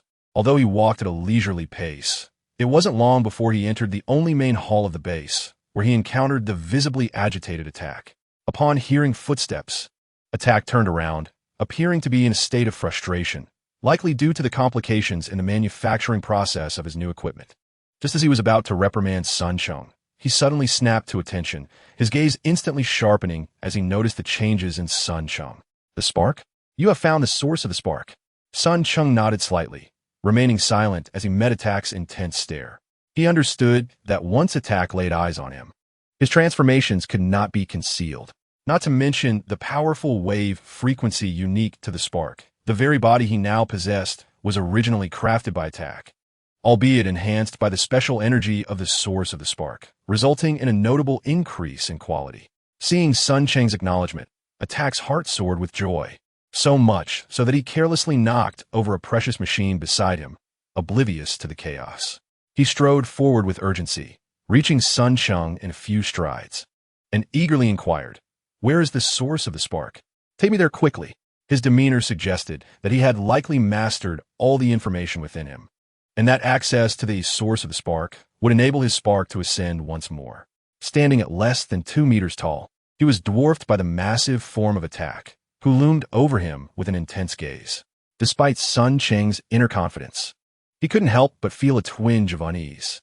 However, he had grown accustomed to the mannerisms of the Decepticons, responding in a calm and deliberate manner. "Lord Attack, the source of the spark is currently stored in a human base. I have been tirelessly gathering information and have finally located it." Upon hearing this, Attack's displeasure was palpable, and he let out an irritated huff, glaring at Sun Cheng with a fierce intensity. The spark within his eyes flickered ominously, causing Sun Cheng to instinctively adopt a defensive stance and create distance, preparing for a potential escape. After weighing the risks and benefits in his mind, Sun Cheng felt a mix of annoyance at the extortion and recognition of Attack's palpable desire for this source of the spark. He hesitated to gamble on whether he could evade Attack, fully aware that if he did escape, he might have to endure many more years of searching for the elusive source of the spark. Quickly calculating his options, Attack, now visibly agitated, demanded, "Speak. What are your terms?" Relieved that Attack had finally shown some willingness to negotiate, Sun Cheng maintained his vigilance and declared, "I require a new body." "Impossible!" Attack exclaimed, stomping his foot in frustration, leaving a significant dent in the hard rocky ground.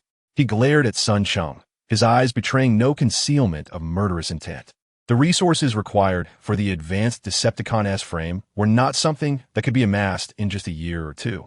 Sun Cheng felt a pang of disappointment. He intentionally refrained from articulating his needs clearly, hoping to gauge the limits of what the Attack could tolerate.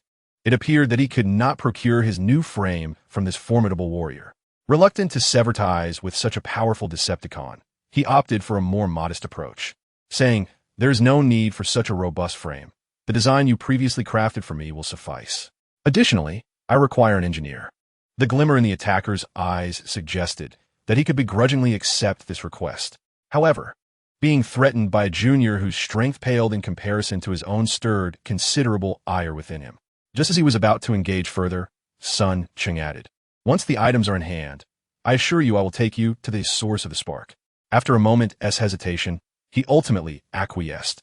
"I can provide you with an engineer for now, but the frame will take a few days to prepare, and you will need to gather the materials yourself." Sun Cheng understood this was likely the limit of what the Attacker could concede. Just as he was about to agree, he suddenly paused, turning sharply to gaze into the unknown distance. After a brief moment of darkness clouding his expression, he shook his head and directly declined the Attacker's offer. "I fear I will require your assistance in gathering the materials as well." The Attacker squinted at him, recognizing Sun Cheng's previous demeanor, suspecting that he had received an interstellar communication. "Who else has arrived on Earth?" he inquired, having deduced some connection between Sun Cheng and Soundwave, as well as the likes of Red Spider. The mere fact that he would barter information about the source of the spark hinted at this. Sun Cheng furrowed his brow, and after a protracted silence, he softly uttered 2 words. "Dizzying, dizzying." This name brought a moment of silence to the Attacker, who eventually nodded slightly. "You may take the engineer, but the frame will be ready in 2 days. Remember, do not attempt any tricks." Clearly, the arrival of dizzying instilled a deep-seated apprehension in him, prompting him to accept conditions he had previously been reluctant to agree to.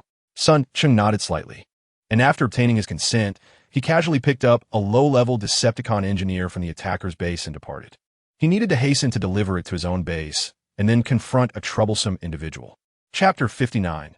Encounter with Bumblebee. He had been pondering how this individual had arrived so swiftly, carrying a compliant Decepticon engineer.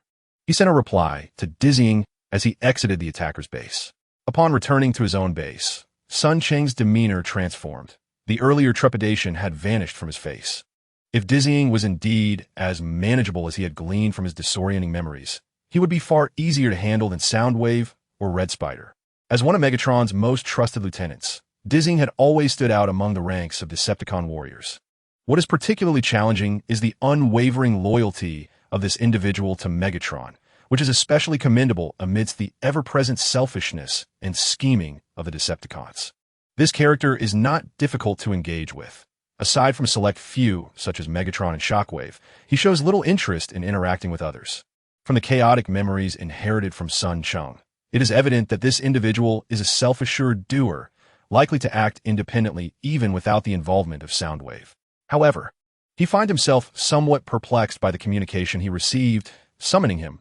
Was it merely to inquire about the progress in locating Megatron and the Allspark? After sending a message and not receiving a reply from the individual, Sun Cheng did not hastily set out. He took some time to inspect the construction drone he had acquired from the ambush. This low-ranking Decepticon, dedicated to production, proved to be quite valuable, as its core contained numerous production technologies originating from Cybertron, an unexpected boon from his visit to the ambush. Once he confirmed there were no hidden tricks left by the ambusher, Sun Cheng issued new commands to the drone. With its assistance, he could manage the base, alleviating his concerns regarding routine maintenance. After completing his tasks, Sun Cheng departed from the base, preparing to meet the individual. The landing site was rather inconvenient. Upon receiving the geographical coordinates, Sun Cheng recognized it was in Mauritania, Africa, separated from the United States by a vast ocean. Though distant, his speed allowed for swift travel. Given the current state of affairs in the United States, he chose to fly lower and slower, taking 13 hours to arrive in Houston, Texas, maintaining a state of alert throughout the journey. Just after passing Dallas and nearing New Orleans, Sun Cheng suddenly became vigilant. His core detected a peculiar frequency, similar yet distinctly different from that of the Decepticons, prompting a moment of surprise before he quickly deduced its implications. Autobots. A surge of inexplicable emotions washed over him. He had encountered numerous images of Autobots in the chaotic memories, but akin to how an Asian might struggle to discern the differences among British, French, and German individuals. He found it impossible to distinguish between the two groups based solely on appearance. Consequently, he focused on the frequency, deciding to take a detour. Unlike other Decepticons, who might charge forth to confront Autobots, he deemed it prudent to first ascertain the nature of the opposition. On the highway south to Houston, an exceedingly old yellow Chevrolet Camaro sped along the road at a pace that belied its appearance. This was Bumblebee, a courageous warrior of the Autobots on Cybertron. Just before the Civil War reached its climax, and the Autobots faced imminent defeat, had been dispatched by his leader, Optimus Prime, to pursue Megatron, who had vanished into the vastness of the galaxy. Not long after, he lost all trace of the other party, helplessly searching along the paths they might have taken. It was not until he captured a group of Decepticon scouts in a small asteroid belt located in a remote corner of the Milky Way that his aimless quest, which had spanned decades, sparked a flicker of excitement within Bumblebee. He promptly ventured into the solar system and soon discovered the peculiarities of this strange star system. Astonishingly, it harbored a life-bearing planet. This revelation was nothing short of incredible. In pursuit of Megatron and the quest for the Cybertronian relic, the Allspark, Bumblebee had traversed the galaxy for over a century, crossing numerous systems far grander than the solar system itself. Yet, he had encountered only 2 or 3 systems capable of nurturing life, all of which were still in the pre-civilization stage. Planets like Earth, which not only fostered life and birthed civilizations, but also saw their cultures reach a certain level of advancement, were indeed rare gems within the vast expanse of the Milky Way. Driven by curiosity and concern over a potential Decepticon incursion, he discreetly descended upon Earth. Almost immediately, Bumblebee sensed he had arrived at the right place. He was being watched, but not by the inhabitants of this planet. Rather, it was a pair of familiar adversaries from the Decepticon ranks, Reflector and Spectro, while he was concealed in a Latin American nation, observing human civilization. He unexpectedly encountered the duo, who had evidently been tracking him. Despite their inferiority in combat, they sought refuge among the populace to evade him, forcing Bumblebee to allow their escape in order to prevent collateral damage. Soon after, they re-engaged him, leading to a series of confrontations as he made his way northward. It was only upon reaching the United States that he found an opportunity to severely damage Reflector and Spectro. However, just as Bumblebee prepared to obliterate those two loathsome Decepticons, they summoned Mirage, who momentarily interrupted his assault, allowing them to flee decisively. Unexpectedly, in his pursuit of Mirage, Bumblebee nearly encountered a squad of Decepticons. Sensing the presence of a particularly formidable warrior among them, he made the prudent decision to retreat. Yet, that encounter hinted at troubling signs. Why were so many Decepticons drawn to such a remote planet in the Milky Way? To unravel this mystery, he reversed course, actively seeking the Decepticons' trail after losing track of the trio. As he sped along the endless highway, Bumblebee's search function remained engaged. Suddenly, a line from movie unexpectedly emerged from his still-repairing vocal system. In a swift encounter, Bumblebee detected a fluctuation in the skies, originating from the Decepticons.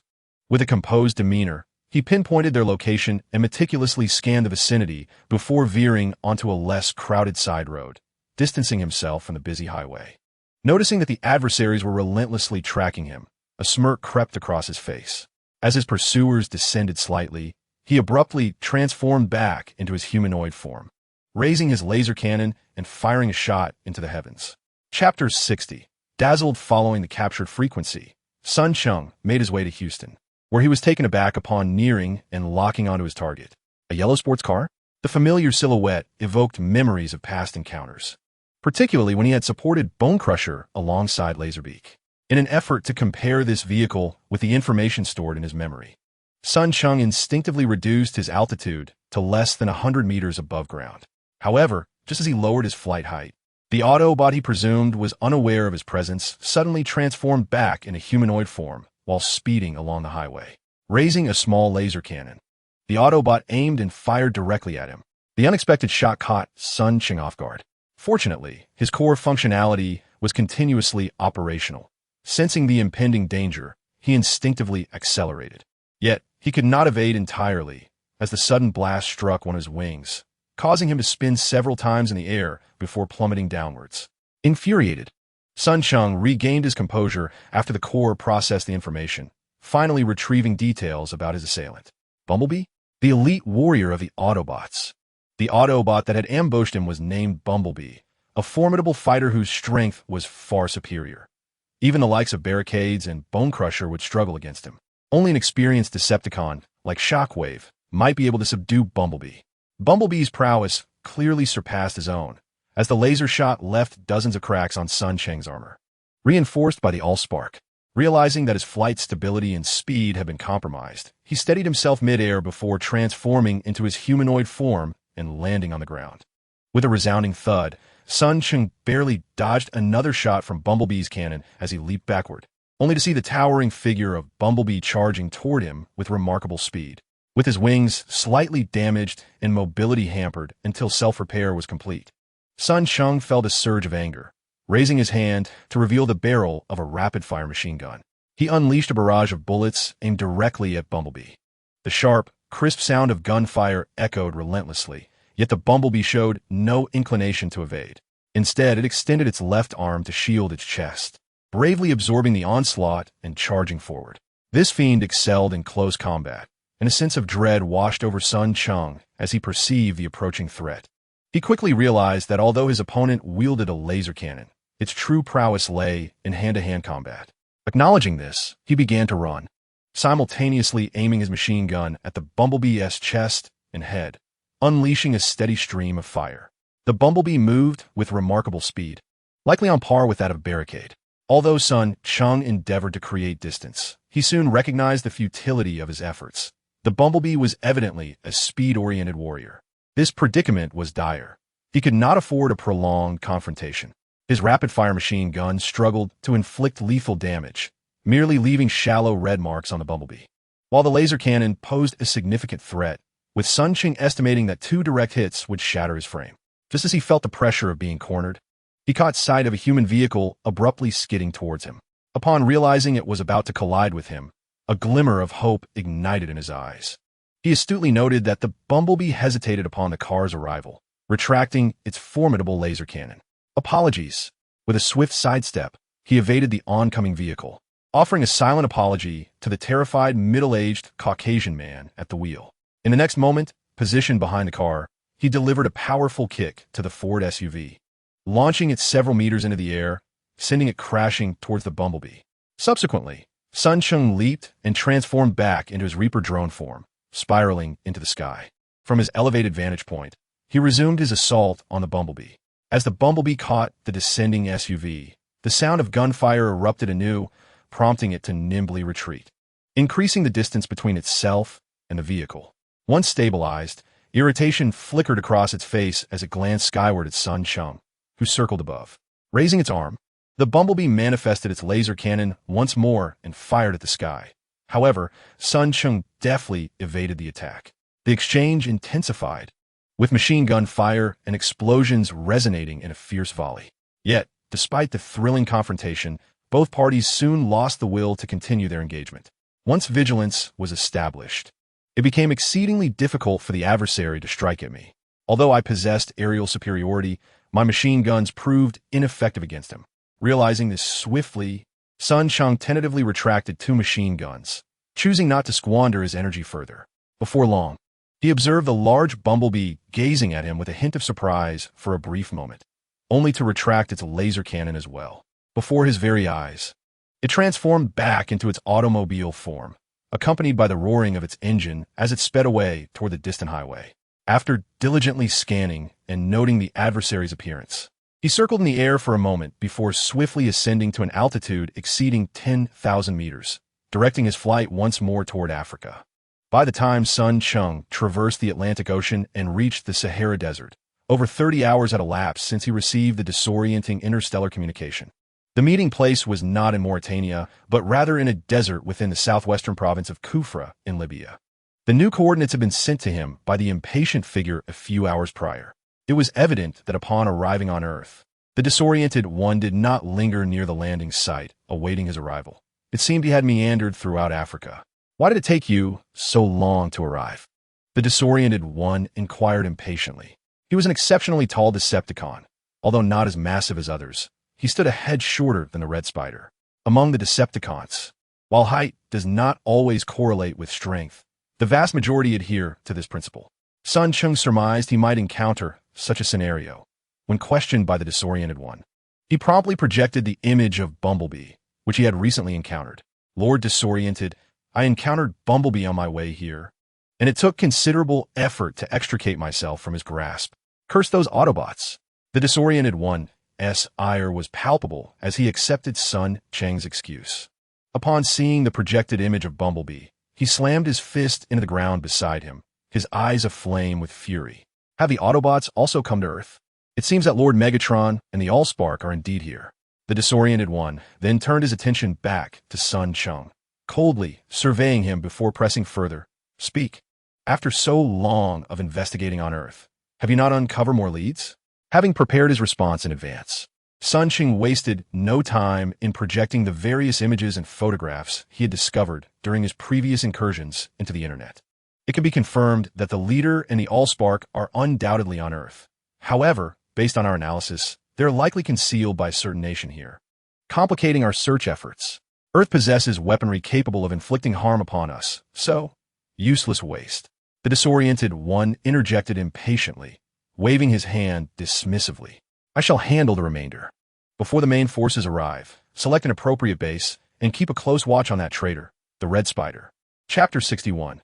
The wisdom of humanity, since he was no longer permitted to track Megatron and the Allspark, whether it was due to the latter's disdain for his combat capabilities or sheer arrogance. Sun Cheng found these matters unworthy of his concern and thus expressed no dissent.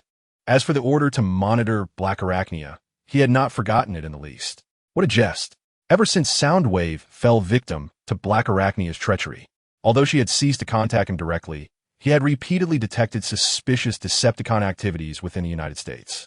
The frequency of these operations was not only diverse, but also exhibited an alarming upward trend.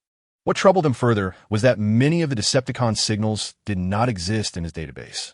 This unequivocally indicated that after forcing Soundwave into dormancy, Black Arachnia's influence was expanding exponentially.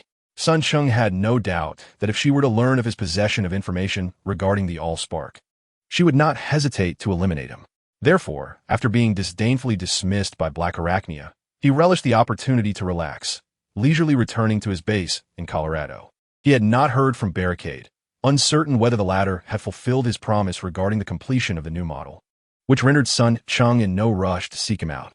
For several consecutive days, he remained within his base, studying the production-type Decepticons he had acquired from Barricade, while also contemplating how to swiftly enhance his combat prowess given his current mechanical conditions. The two rapid-fire machine guns were not without merit. As long as he did not engage in fortification tasks, they were adequate for dealing with human soldiers. However, their power was undeniably limited. During a recent confrontation with Bumblebee, Cheng had already realized that despite having established air superiority, he was still unable to inflict substantial damage, which made him exceedingly cautious. In Cheng's mind, all Decepticons, including Barricade, could potentially be his enemies. As a traveler from another world, he felt profoundly insecure in this realm, which heightened his vigilance towards everything. In a certain laboratory within the base, Cheng, having reverted to his humanoid form, stood before a 120-inch LCD display, his gaze fixed unwaveringly upon the screen. Although he had procured a production-focused Decepticon engineer from Barricade, the time was still too brief, and his grasp of Cybertronian technology was scant. Consequently, the vast majority of the equipment within the base had been sourced from the human world. The enormous LCD monitor before him was the largest he could acquire from the American market. Of course, in comparison to its cost and the manufacturer, what captivated his attention more were the structural diagrams that now appeared on the display, densely populated with a plethora of data. The current form of my body, resembling that of a Decepticon, is composed of millions of intricate components. Within this structure, various parts can be adjusted as needed. It is indeed possible for my body to temporarily accommodate several missiles, akin to an attack, but this would inevitably compromise both agility and defense.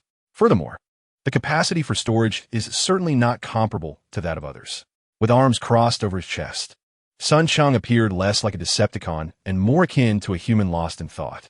Displayed before him on the screen were structural diagrams of his current form, both in humanoid and Reaper drone configurations, reconstructed using enhanced, high-precision detection equipment.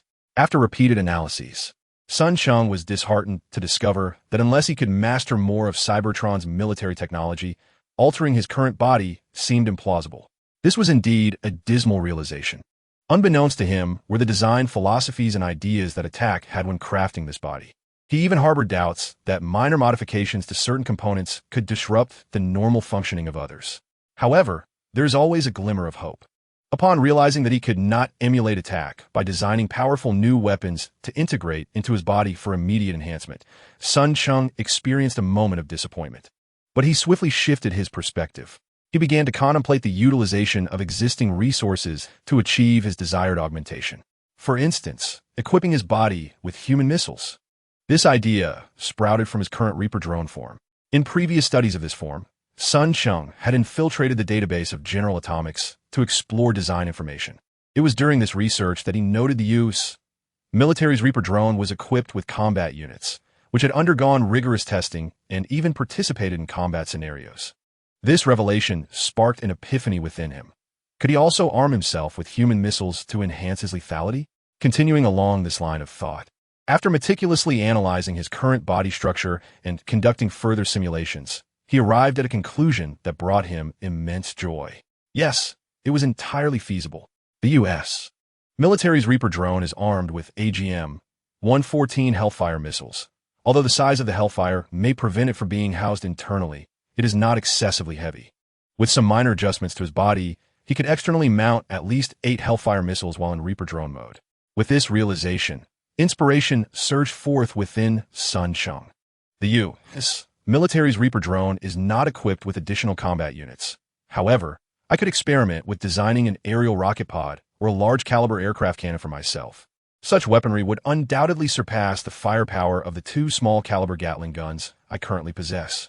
Moreover, if designed appropriately, I might even incorporate it into my very being. Finally, I have devised an enhancement plan for myself, and Sun Cheng could hardly contain his excitement. In this plan, all the equipment intended for augmenting his body, while somewhat cumbersome, consists entirely of commercially available items.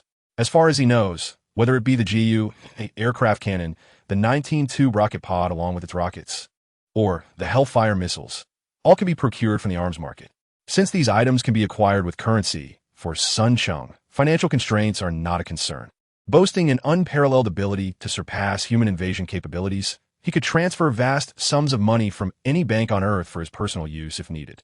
Thus, his considerations revolve not around monetary issues, but rather on how to secure the necessary equipment from the arms market. This endeavor is certainly more complex than procuring restricted machinery domestically in the United States. Apologies for the less than favorable writing conditions I've experienced lately. I aim to resume 2 updates starting today, and I will endeavor to draft something during my lunch break. Chapter 62, Transaction on the 33rd floor of the Roland Building on Wall Street. Johnson, as usual, ordered 2 Mexican burritos and a large cup of coffee from a nearby fast food joint, carrying them into his office. NJ International Trade Company, formerly known as Nolan Giplin International Trade Company, bears a name that might evoke a sense of banality and mediocrity. However, any individual with a modicum of intellect would not regard it so lightly. The mere fact that its headquarters is situated in the prime real estate of Wall Street attests to NJ's exceptional stature. In truth, this international trading company, which specializes in the import and export of various equipment, stands out among the thousands of arms trading companies in the U.S. Since its establishment in 1971 by 2 retired high-ranking officials from the Department of Defense, it has consistently generated annual arms sales totaling hundreds of millions to over $1 billion. As a non-manufacturing arms intermediary, such figures are indeed remarkable. Upon settling into his office, barely having touched his breakfast, Johnson was interrupted by a knock at the door. "Come in." He heard the sound of the door opening, followed by the familiar voice of his young secretary. "General Manager, there is an email that requires your attention." Johnson looked up at the young woman entering his office, a look of surprise crossing his face. "Nina, what is the email about? You may wish to peruse the document yourself." The secretary, named Nina, appeared somewhat apprehensive as she extracted a pre-printed sheet from the folder cradled in her arms and presented it to him with a beaming smile. Johnson nodded, refraining from further comment. Having spent several years at NJ, he was well aware of the numerous unspoken rules governing a company primarily engaged in arms trading. He swiftly accepted the printed document, scrutinizing it intently, only to furrow his brow slightly before inquiring, "Has Mr. Smith arrived?" The Smith to whom Johnson referred was the company's president and chairman.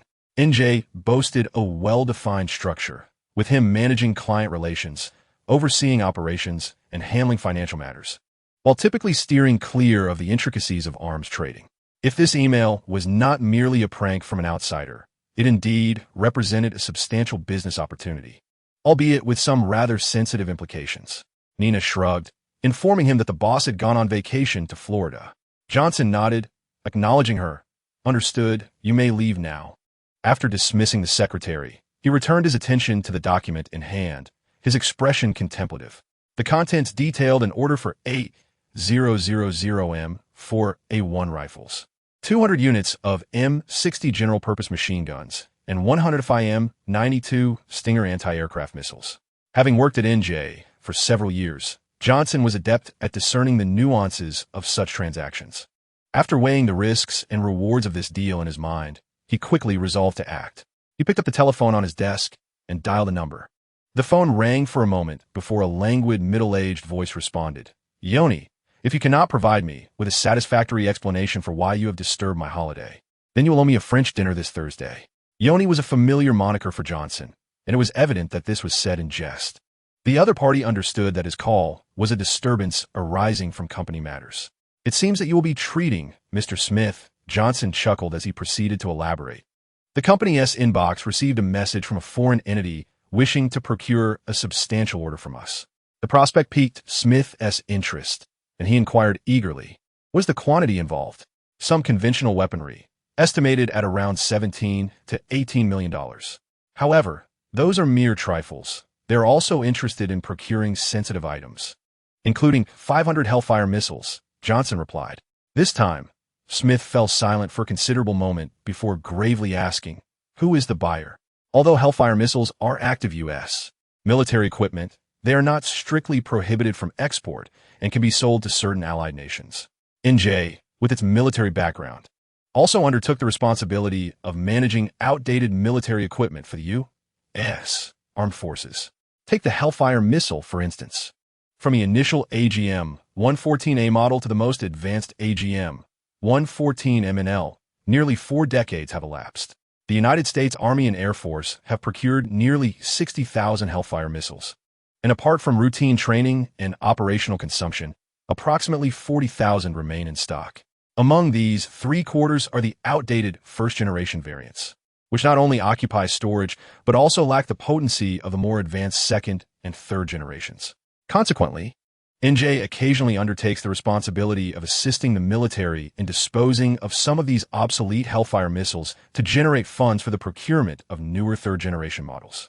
Therefore, for NJ, the export of Hellfire missiles is not an impossibility. However, the sellers must weigh their options carefully.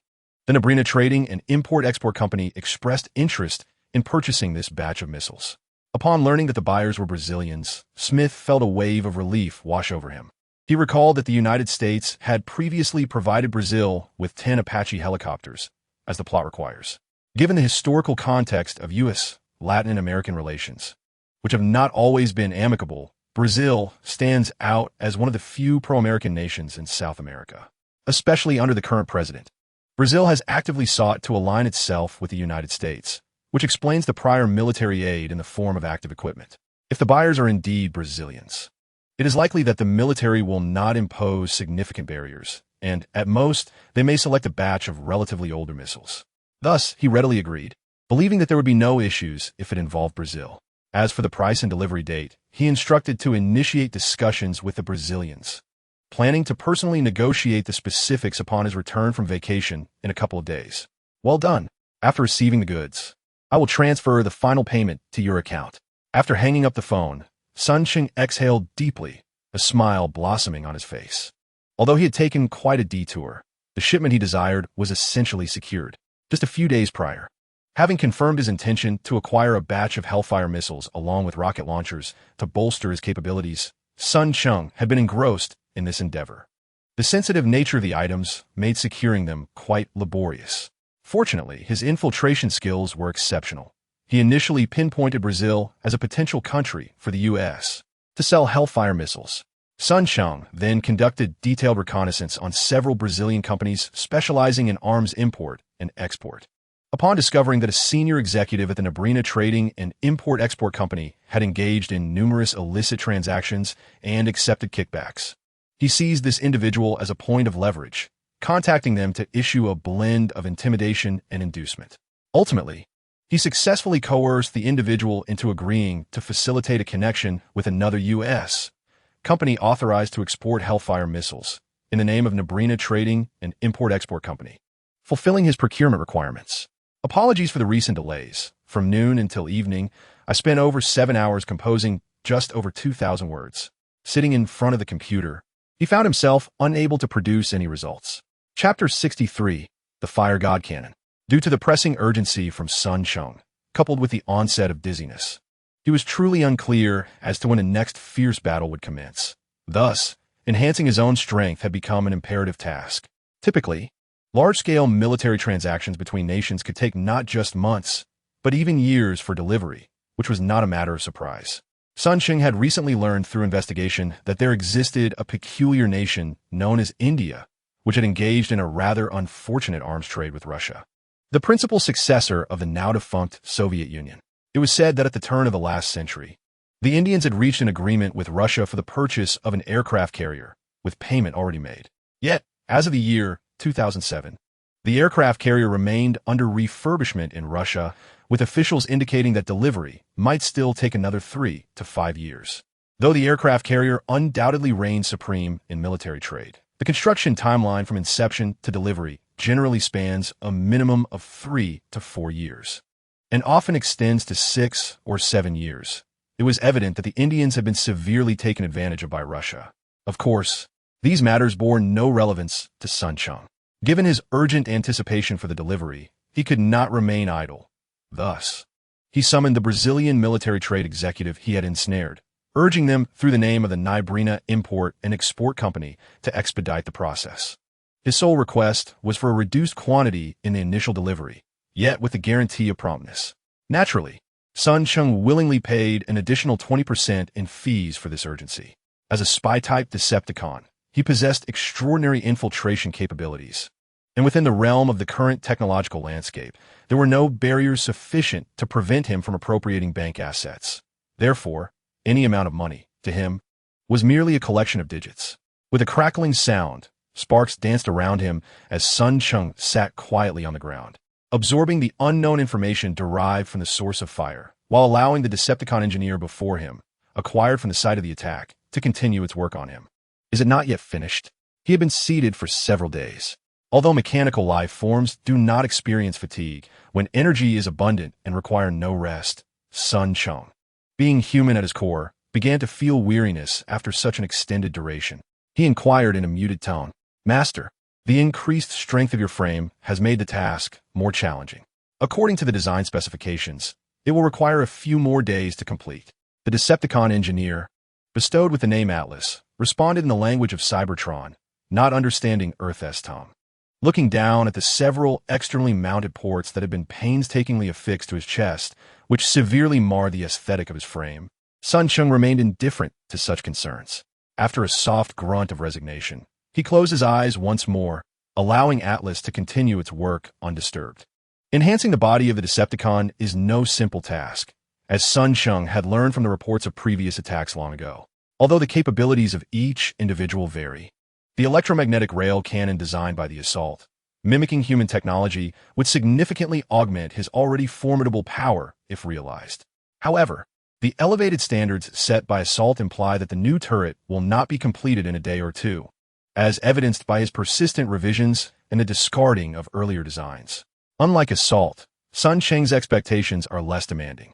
He merely seeks to elevate his strength swiftly to avoid becoming a casualty in the impending conflicts that may arise. Unlike Red Spider, Soundwave, Assault, and Stun, who only ascertain that the source of fire resides on Earth without knowing its precise location, Sun Cheng has encountered the source of fire firsthand.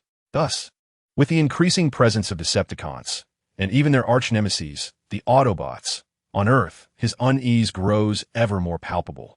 From the chaotic memories locked within him, Sun Cheng recalls the brutal civil war that once ravaged Cybertron.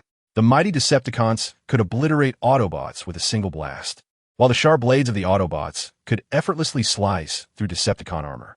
With an onslaught of artillery and swarms of missiles, both the Decepticon forces and the Autobots' resistance could annihilate Earth countless times over. It was, ironically, the self-destructive tendencies of both factions that prolonged their civil war for millions of Earth years, depleting not only the resources of Cybertron, which dwarfs Earth by nearly 1,000-fold, but also exhausting those of nearby star systems. Ultimately, both factions, on the brink of annihilation, begrudgingly submitted to a ceasefire agreement, opting for dormancy to conserve energy. Legend has it that in the ancient times of Cybertron, every being possessed a powerful spark, and even the current leader of the Decepticons, Megatron, perhaps did not fare much better than the foot soldiers at the onset of the Cybertronian Civil War. While the current Decepticons and Autobots exhibit a stark regression in strength compared to those ancient times, their might remains unquestionable. Thus, Sun Cheng, feeling an acute lack of security in this world, is eager to augment his power. Nearby, an M61 Vulcan cannon lies quietly on a shelf, ready to be mounted on his body once his modifications are complete. This cannon was acquired through less than honorable means. It is said to have originated from a decommissioned S-16 fighter jet and was subsequently procured by a rather influential American arms collector. After stumbling upon photographs of the collector's prized possessions online, Sun Cheng, wishing to avoid provoking the U.S. military, took the time to locate the collector's address and executed a stealthy theft. Logically speaking, in comparison to the formidable Vulcan cannon, Sun Cheng evidently holds a greater affinity for the Gu-8A Avenger, renowned as the king of airborne artillery. However, when he approached NJ regarding the procurement of this weapon, he was met with a swift and unequivocal response, informing the Brazilians that it was an absolute non-saleable item, strictly prohibited from export by military decree. It is evident that acquiring such a marvel is not as simple as mere desire. Alternative means would have to be sought in the future to obtain it. After tirelessly laboring for over 10 days, Atlas finally ceased his work, respectfully reminding Sun Cheng of the completion of the task. At that moment, Sun Cheng felt an exhilarating sense of rebirth. Eagerly rising from the ground, he brusquely urged Atlas to take his leave. Yes, following his command, Atlas promptly tidied up the scattered tools and exited the workshop. As soon as Atlas departed, Sun Cheng, unable to contain his excitement, seized the heavy Vulcan cannon, which weighed over 100 kilograms, and joyously waved it about for a while before reluctantly attaching it to his chest via the specially designed mounting ports. With a definitive snap, the last port sealed shut, and Sun Cheng turned to face a large floor-to-ceiling mirror in the studio, only to have his exhilaration swiftly replaced by dismay. How unsightly! The massive cannon protruding from his chest hung down to a distance of several inches off the ground, presenting an appearance that was both grotesque and awkward. Were it not for the possibility of detaching it, even he would struggle to accept such an appearance. However, a thought struck him, and he promptly activated the transformation feature. With a series of undulating motions, it took an additional 30 to 50 seconds to revert to the form of the Reaper drone, now adorned with the Vulcan cannon, which undeniably enhanced its aesthetics compared to his humanoid shape. The cold glint emitted from the well-maintained barrel added an imposing air to his Reaper drone form. Indeed, my efforts alongside Atlas in meticulous design were not in vain. After gliding around the spacious studio for a while, Sun Cheng was satisfied enough to transform back into his humanoid form. To facilitate the use of the Vulcan cannon, Atlas had also redesigned the ammunition system for him. This was fortuitous, as during the design of Sun Cheng's new chassis, a dedicated ammunition system had been created for the two rapid-fire machine guns. Although Sun Cheng had limited knowledge in this area, Atlas, being a Decepticon engineer specializing in industrial production, made minor modifications to the original design. Given that Sun Cheng's current form was larger than the initial design, Atlas was able to integrate a storage compartment within his chassis capable of housing 280 rounds of 20mm ammunition. However, this limited capacity was clearly insufficient, leaving Sun Cheng decidedly dissatisfied. However, this was already the limit of modifications that he and Atlas could achieve. After tinkering with the machine gun for quite some time within the studio, Sun Cheng finally set it down with satisfaction.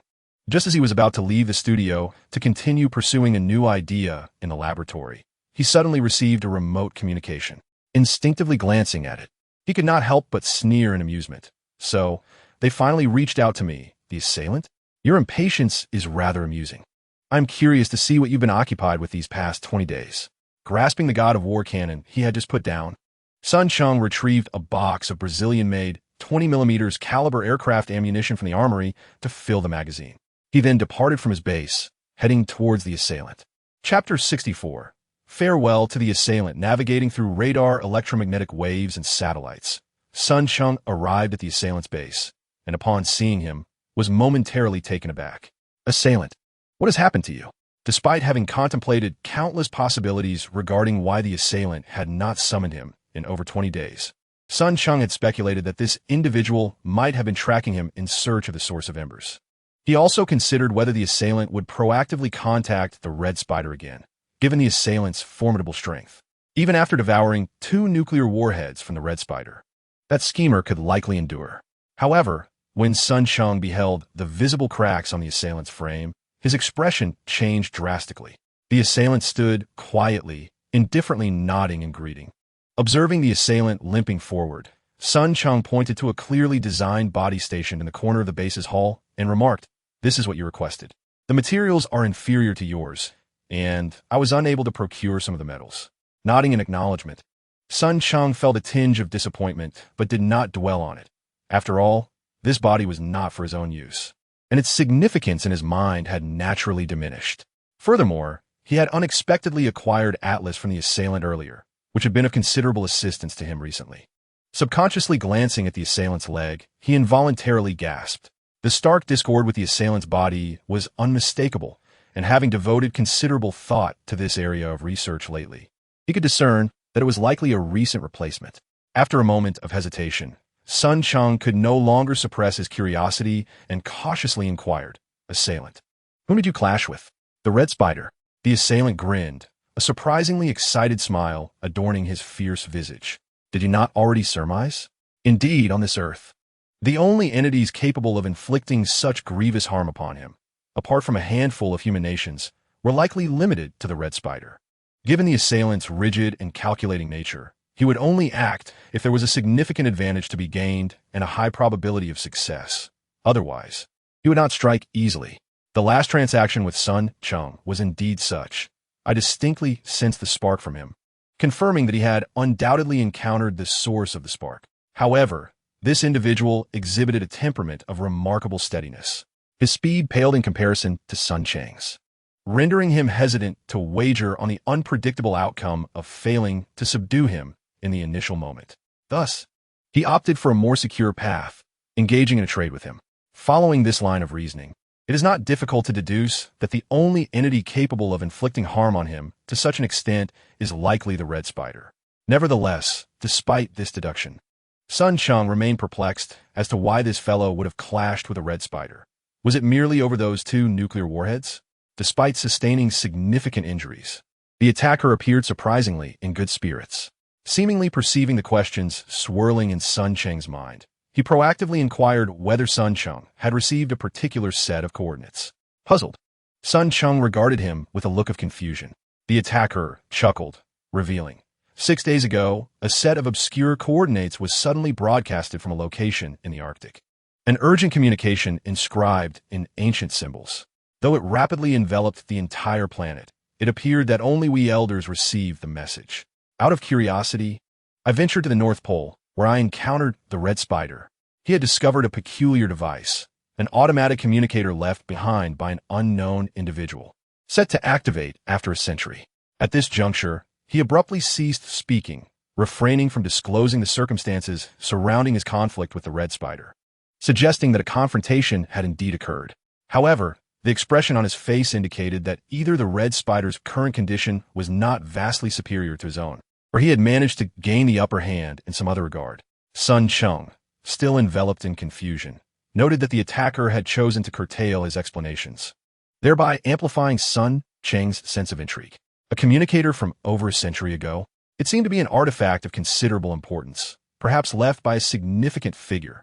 Sun Cheng was aware of the ancient symbols, having previously gleaned information from a slip of the tongue by roadblock. Upon inquiring further with the attacker, he learned that these symbols were remnants of an ancient language from the planet Cybertron, understood only by its leaders.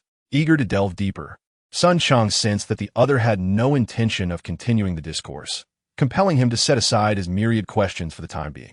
Seemingly noting the changes in Sun Cheng, the attacker scrutinized him closely before breaking into a grin. "Is this the enhancement you have made to your own frame?" He emitted peculiar sounds akin to steel being chewed, leaving Sun Cheng momentarily uncertain whether he was deriding his method of enhancement. Nonetheless, unperturbed by the disheveled appearance he bore, which even he found distressing, Sun Cheng candidly admitted that he had encountered an Autobot recently. After a skirmish, he realized that his twin rapid-fire machine guns were utterly ineffective against his opponent, prompting him to experiment with replacing them with a human weapon, though regrettably, it could only be wielded in its transformed state. Indeed, the formidable god of war cannon that Sun Cheng is currently equipped with can only be utilized in the form of the Reaper drone, as he is unable to redesign a comprehensive ammunition system within his own chassis. Despite Atlas's prolonged efforts, he has merely managed to adapt the pre-existing design to enable ammunition supply for this cannon in the Reaper drone form. Upon hearing this, a spark of brilliance flickered in the eyes of the attacker. He gazed intently at Sun Cheng, seemingly hesitating, yet more akin to deep contemplation. After a considerable pause, he unexpectedly nodded at Sun Cheng, indicating a stroke of fortune. "Remember to touch the source of ember again next time. There may be unexpected delights." The words illuminated Sun Cheng's eyes, prompting him to inquire eagerly, "Esteemed attacker, could you please elaborate?" The attacker glanced at Sun Cheng, but refrained from an immediate response. He turned and exited the hall, making his way down a corridor into the depths. Despite his disappointment and curiosity, Sun Cheng restrained himself and waited patiently. Shortly thereafter, he beheld the attacker emerging from the corridor, cradling a massive turret boasting dual barrels, likely weighing several tons. This was a railgun, retaining much of its original form. Sun Cheng instantly recognized it as the railgun meticulously designed by the attacker. With adeptness, the attacker disassembled the turret into a myriad of components and summoned about a dozen Decepticon engineers, evidently the entirety of the personnel at this base. "Just wait until the engineers have mounted it onto my chassis, and we shall set forth to the source of Ember," he commanded, then transformed back into the form of an ultra-heavy truck, remaining still. Sun Cheng, undeterred, pressed on. "Esteemed attacker, could you please provide more details about what you just said?" As soon as he uttered these words, he himself had little hope for a response. Yet unexpectedly, he heard the attacker's voice emanating from the driver's cabin. There are only two methods for the Decepticons to enhance their capabilities: evolution and reinforcement. Evolution is a distant aspiration, a coveted dream for every Decepticon, representing a comprehensive enhancement of the Ember and the chassis. However, as evolution necessitates vast energy and life essence, particularly the latter, there are few means to acquire even a small amount of life essence aside from the source of Ember. Thus, many Decepticons may never experience evolution until their chassis has completely decayed. Reinforcement, on the other hand, is a man-made enhancement of one's power, such as through the augmentation or replacement of the core, or by acquiring a more robust chassis. You should have ample experience with this. While reinforcement can indeed bolster one's strength, it is fraught with limitations compared to evolution and cannot be compared favorably. Indeed, after Sun Cheng had replaced his chassis, although the core had been somewhat reinforced by the attacker, it paled in comparison to the evolution he experienced after encountering the source of Ember. The matrix of leadership is an extraordinarily mystical treasure, imbued with vast and astonishing life force. It not only replenishes our expended energy and heals our wounds, but even if you have already achieved evolution, rendering further transformation improbable in the short term, its wondrous power can still refine your being, continuously adjusting you towards the pinnacle of perfection. Do you grasp the significance of this? Sun Cheng is not a fool. The directness of the attacker's words ignited a spark in his eyes, his face illuminated by an uncontrollable smile of excitement. Chapter 65. The arrival of the Autobot as Sun Cheng patiently awaited the installation of the railgun by the attacker in Duluth, Minnesota, at a factory on the outskirts. The battered Bumblebee raised his laser cannon, aimed at a severely damaged old adversary, Barricade, who lay on the ground, his eyes filled with disdain. "It appears that your allegiance to the Decepticons has not significantly enhanced your power. You shameless traitor," Bumblebee scornfully taunted this former Autobot warrior in the language of Cybertron. "Do not rejoice too soon, you wretch. With your left leg shattered, you are now my mercy," Barricade retorted, his already menacing visage twisted further by frustration and rage. A glance at Bumblebee's laser cannon stirred a flicker of panic within Barricade. Being a former Autobot himself, he possessed profound knowledge of this erstwhile kin. He was not bloodthirsty, but showed no mercy towards traitors. During the past Cybertronian Civil War, many indecisive Autobots, like Barricade, defected to the Decepticons. As one of the finest spies and intelligence operatives among the Autobots, Bumblebee's mission included the systematic eradication of such traitors. This is one of the reasons Barricade harbored deep resentment for Bumblebee. He had encountered his attacks numerous times on Cybertron, and had it not been for his cunning nature, he would have long since become a heap of decaying machinery. A flicker of thought crossed his mind, and he quickly resolved. "You are protecting that human, aren't you? Allow me to guess. He possesses clues regarding the matrix of leadership?" Bumblebee regarded him coldly, pressing harder with his foot against Barricade's chest. However, this seemingly unfazed demeanor was the best answer in the eyes of the cunning Barricade. He smirked maliciously. "Let us wager, will I die by your hand first? Or will they perish at the hands of the Reflector?" Days prior, after learning of the arrival of the dizzying force on Earth, the Red Spider had sent him out again, assigning him to a team with the only operational member of the camera trio, Reflector, to continue the pursuit of clues regarding the matrix of leadership. Due to Sun Cheng's prior guidance on their mission, having previously infiltrated various nations' internet systems, he found no leads regarding the source of fire on the surface web. Consequently, he sought permission from Roadblock to breach the national defense intranets of various countries and major military research institutions. Thus, when dispatched by the Red Spider to investigate the leads on the source of fire, Roadblock directly arranged for Mirage to infiltrate Air Force One, the president's aircraft. Utilizing the defense privileges aboard the plane, Mirage briefly penetrated the highly fortified and concealed American classified intranet. Although the intelligence-gathering capabilities of the camera trio paled in comparison to those of the Tape Legion, this was a relative assessment against the backdrop of Cybertron. On Earth, Mirage's infiltration prowess proved equally formidable, impervious to the protective measures of the American network. They effortlessly uncovered classified documents and pinpointed a young man named Sam Witwicky in Duluth. As fate would have it, upon arriving in Duluth, Roadblock discovered that their perennial adversary, Bumblebee, had also traced Sam Witwicky in such a short span of time after arriving on Earth, leading to an inevitable confrontation. The blue light in Bumblebee's optics flickered incessantly. Despite his commendable composure, he managed to suppress any overt emotional fluctuations. Yet, it is often the adversary who understands one best, and Roadblock keenly sensed the turmoil within him, his countenance reflecting a growing madness. Having suffered multiple defeats at Bumblebee's hands, he had come to recognize the disparity in their strengths. But his survival hinged on being more reckless and ruthless than Bumblebee. In a sudden burst of ferocity, Roadblock lunged, seizing Bumblebee with both hands. A manic gleam in his eyes, declaring, "If I cannot possess the source of fire, I shall ensure you do not relish it either. Let us perish together." As he spoke, the armor of his chest cavity unexpectedly opened, exposing the core of the source. Sensing the surge of energy emanating from Roadblock, Bumblebee's demeanor shifted drastically. A realization struck him: self-detonation. Panic surged within him as he swiftly retracted his laser gun, transforming it into a blade that he plunged into Roadblock's arm, then hurled him aside. In the next instant, he raced after the spot where Mirage had vanished. Shortly thereafter, Bumblebee caught sight of Mirage in a secluded corner of a factory.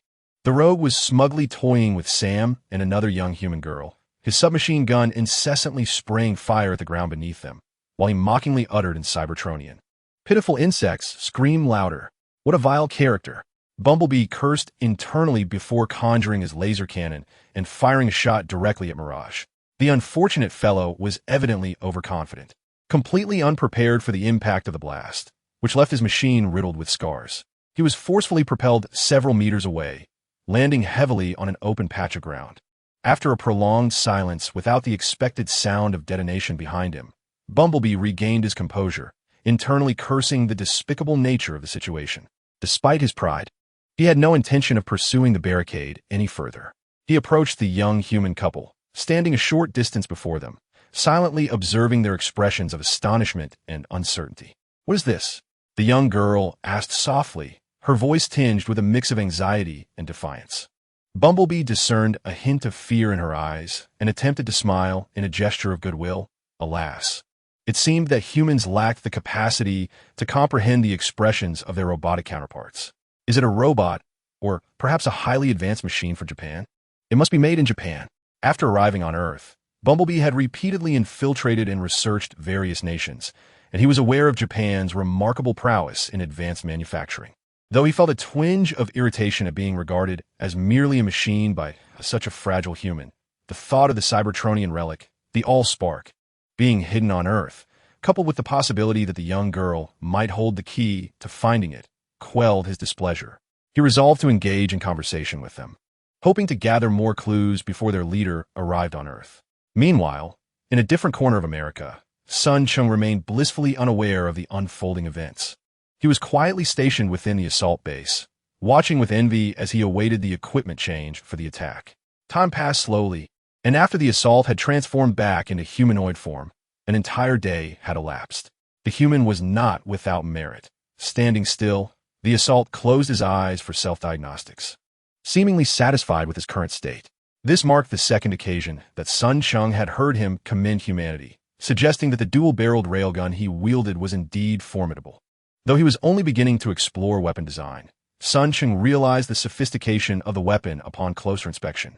The railgun was crafted from a brilliant silver alloy of unknown origin, evidently of a higher caliber than his own machine. Each barrel boasted a caliber exceeding 200 millimeters. While he had not conducted a thorough scan to ascertain precise specifications, the sheer size of this artillery indicated that the assault's equipment was undoubtedly more powerful. After a moment of contemplation, Sun Cheng let out a long sigh. When compared to the meticulously crafted masterpiece that was the railgun, the enhancement he and Atlas had labored over for more than half a month could only be described as subpar at best. Unbeknownst to him, the attacker was oblivious to his thoughts, yet remained preoccupied with the source of embers. Quickly directing his gaze towards Sun Cheng with an undeniable tone, "Let us proceed to the source of embers." He refrained from mentioning the mech, and Sun Cheng chose not to elaborate further. The time spent waiting had been ample for him to retrieve the mech in return, but without the attacker's approval. He suppressed the urge to act, unwilling to provoke him. In light of the ambiguous stance of the Red Spider, coupled with the arrival of Soundwave and the dizzying developments on Earth, not to mention the recent encounter with the Autobots, Sun Cheng was acutely aware that relying solely on his own strength would render him ill-equipped to handle the myriad of challenges ahead. Thus, while he understood that the attacker might not regard him with the same esteem that he held for the attacker, he recognized him as one of the more rational and approachable Decepticons he had encountered thus far, which sufficed for his current needs. If utilized wisely, the attacker could indeed provide the necessary protection and support until Sun Cheng could bolster his own strength. However, now that he had completed his tasks, despite the attacker's insistence, Sun Cheng resolved to first claim his reward. "Please wait a moment," he said, shaking his head as he approached the mech designed by the attacker, lifting it with care. He then retrieved the Level 2 core from within himself and addressed the attacker. "The human base we are destined for is heavily fortified. It may prove somewhat challenging with just the two of us. Therefore, I kindly request your permission to activate this core first." The Level 2 core in his hand appeared unchanged compared to over 20 days prior. Yet only Sun Cheng understood the extensive research he had conducted on it during that time. He had meticulously embedded several control mechanisms within the core to ensure that the Decepticon at birth would be wholly loyal to him. The attacker regarded the Level 2 core with curiosity, but soon lost interest. Activating the core did not require much time. He nodded and stood silently to the side, awaiting the outcome. Sun Cheng then turned his attention to the mech before him, which he had previously noted bore an uncanny resemblance to the one the attacker had originally designed for him. Upon closer inspection, he couldn't help but curse inwardly at the petty nature of his circumstances. After a thorough examination, it became clear that, aside from slightly inferior materials, the new mech was nearly identical to his original one. This indicated that the new mech would still possess the ability to transform into a beast form. Suppressing his discontent, he adeptly opened the head armor of the mech and placed the core within. In the evolutionary journey of the mechanical life forms on the planet Cybertron, the beast mode represents one of the myriad branches of evolution, said to have given rise to a wondrous evolutionary branch known as the primal beast. However, the Decepticons have not shown a high degree of acceptance towards the beast mode, despite the presence of a few individuals within their ranks who retain this form, such as the notable warriors, the mechanical dog, and the bat demon. The overall perception of beast mode among the Decepticons remains unchanged. It could even be posited that beast mode has long been a term employed by the Decepticons to mock those incompetent foot soldiers and lowly cannon fodder. How could Sun Cheng, who had fully embraced the disordered memories and data, be oblivious to the intentions behind the attack? Though he held little regard for those empty titles, his ire surged within him. Had he not been unable to best his opponent, and had the assailant not been of considerable utility to him, a conflict would surely have erupted between them. Soon, he dispelled his dissatisfaction and redirected his focus to the Level 2 core that had been installed within the mechanical body. Once the connectors were fully inserted, he cautiously extended a finger, silently extracting a stream of energy and information from the ember to input into the core. In the next moment, the core illuminated brightly. The head armor of the pristine mechanical body he had held in his grasp suddenly sealed shut, causing him to convulse as if seized by an electric shock. Simultaneously, a series of cold, mechanical voices emanated from the body. Core activation confirmed. Loyalty verification initiated. Self-diagnostic function engaged. Active defense mode enabled. Combat functionality activated. Reconnaissance capabilities online. This entire process lasted a full 2 to 3 minutes. Upon sensing that the body had finally settled and turned its gaze towards him, Sun Cheng released the hand that had been grasping it. Standing steadily before him, the newly awakened entity addressed him with a respectful tone. "Your loyal servant, the Forerunner, reports to you, my master." The name Forerunner was derived from the first generation of domestically produced robots in China, while the previous name, Atlas, belonged to a robot developed by Google in his original world. The choice of such a name reflects Sun Cheng's high expectations for this creation. Having witnessed the fruits of his labor after a considerable passage of time, Sun Cheng felt a surge of joy as he realized he was no longer alone in this world. He finally had a capable subordinate. Containing his elation, he turned to the assailant, who had been observing him and the Forerunner, and nodded respectfully. "I apologize for the wait, Lord Attacker. We may proceed." Chapter 67. A strong assault on Sector 7 as they approached within 4 to 5 dozen kilometers of the Hoover Dam. Sun Cheng, the Forerunner, and the assailant were compelled to halt. "We are in trouble." Sun Cheng's expression turned grave as he retracted a set of advanced insect drones. "There are dense human patrols in this area." He projected an image of a temporary base composed of 4 U.S. National Guard transport vehicles, situated 2 kilometers away. For the assailant's view, the reconnaissance drones revealed that the closer they drew to military installations like the Hoover Dam, the more numerous the American forces became. Though this small contingent posed no challenge to the trio, even the newly emerged pioneers could effortlessly dismantle it. However, Sun Cheng harbored concerns regarding the implications behind this. As the Americans had once again bolstered the defenses of Area 7, the attack cast a fleeting glance at the projected image before turning away, his expression betraying no more than a flicker of emotion in his eyes. Although he was one of the few rational members among the Decepticons, he remained, at heart, as proud and haughty as the majority of his comrades, especially now that they possessed new weaponry, which naturally diminished their apprehension and heightened their arrogance. Sun Cheng furrowed his brow slightly, but chose not to elaborate further. Since the confirmation of the source of fire being located here, he had kept a close watch on Area 7. While he had not attempted another incursion for reconnaissance, he had taken the opportunity to leave a backdoor in the ground control station of a military satellite, diligently monitoring the developments here nearly every day. From the intelligence gathered during this period, it was evident that since his last incursion into Area 7, the U.S. government had fortified its defenses for the 3rd time. The initial reinforcement occurred just days after his first intrusion, when the American government, under the pretense of intercepting intelligence, claimed that terrorists intended to bomb the Hoover Dam, thereby deploying an infantry battalion and an artillery battalion in the vicinity of the dam. Through their own spy satellites, Sun Cheng even identified several groups of Mi-104 surface-to-air missiles stationed nearby.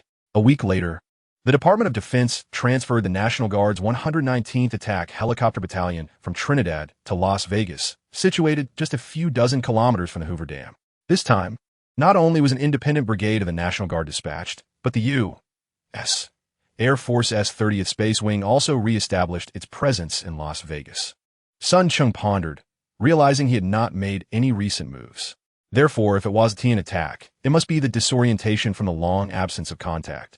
Or perhaps the Red Spider had stirred up some significant news, inadvertently alerting the enemy.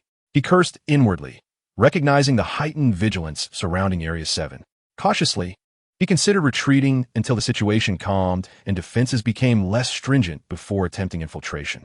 However, upon observing the attack, he quickly dismissed this notion. The assault on the source of fire had evidently been in the works for an extended period. He had waited long enough, and that arrogant individual had even compensated him. If he failed to present the source of fire, today, the consequences were all too predictable. Thus, he suppressed his unease and proactively stated, "Based on the reconnaissance data previously received, I have devised a relatively safe route that will bring us within approximately 15 kilometers of the base. Beyond that, we would have to resort to a direct assault. There is no need for such complexity. Provide me with the data on the nearby defensive forces." The attack merely glanced at him, abruptly interrupting his plan. Very well." Sun Cheng could not manage him, furrowing his brow without saying much. He raised his hand and pointed at his head, transmitting all the data captured by the reconnaissance device regarding the American military's deployment. "Is there a more precise coordinate for the human aerial forces 100 kilometers away?" Attacker inquired, a flicker of intensity in his eyes as he quickly processed the data. Cheng nodded. Indeed, there were coordinates, but they were quite distant. Before he could finish his sentence, he witnessed attacker suddenly transform back into the form of a super-heavy truck, raising the dual-barreled railgun mounted on its back. "Can you hit it?" A surge of joy filled his heart, and without waiting for attacker's response, he nodded in agreement. "I understand. I will transmit the data to you immediately." Having previously observed changes near Las Vegas, situated close to the 7th District through a spy satellite he had installed with a backdoor, Cheng had the coordinates for the stationed 119 Attack Helicopter Regiment and the temporary base of the 30th Air Wing. After promptly transmitting the data to attacker, he and the Pioneer watched as attacker adjusted its position. The dual-barreled railgun began to charge, glowing intensely with a deep blue light. The entire charging process lasted approximately 5 to 6 seconds. Upon completion, a resounding boom echoed as the ground beneath attacker descended by about 10 centimeters. A clear testament to the power of the recoil. Boom! After firing a round, attacker made slight adjustments and charged again, firing consecutively 7 or 8 rounds before coming to a halt. Not witnessing the transformation back into human form, Cheng commanded, "All right, let us depart." Although he harbored doubts about whether those shots could truly neutralize the American Air Force threat in Las Vegas, he refrained from voicing them. He glanced at the crater created by the tremendous recoil beneath attacker and nodded to the Pioneer. He then transformed into the form of a Reaper drone, soaring into the sky. "I shall clear the obstacles ahead," he declared before heading towards the nearest temporary National Guard outpost. With his speed, it did not take long for him to arrive above the outpost. Suddenly, he received a warning from ground communications attempting to establish contact. "Unidentified aircraft. You are currently in a military-controlled airspace. Please identify yourself and proceed east to exit the military-controlled airspace. Repeat, please identify yourself and proceed east to exit the military-controlled airspace." The Corps quickly identified that the communication originated from the direction of the Hoover Dam, several dozen kilometers away. Cheng promptly notified attacker, "Lord Attacker, at coordinates XXXX. There is ground surveillance radar and several Patriot missile defense systems nearby. Please ensure their destruction." Soon, he observed ominous thunder in the sky as several shells, imbued with terrifying energy, raced toward the newly reported coordinates at a speed imperceptible to the naked eye. With the coordination of the assault and the absence of threats, Cheng resolutely fixed his gaze on the few armored vehicles and the guard soldiers on the ground who had evidently detected his presence, launching a rapid dive attack. The sound of gunfire erupted. Chapter 68. Farewell to the Source of Fire, Part 1. In the gambling city of Las Vegas, Sergeant Durant chewed gum as he rode a commuter vehicle back to the temporary base from the city center. "Sergeant, the women in Las Vegas are truly alluring. It's fantastic to be stationed here."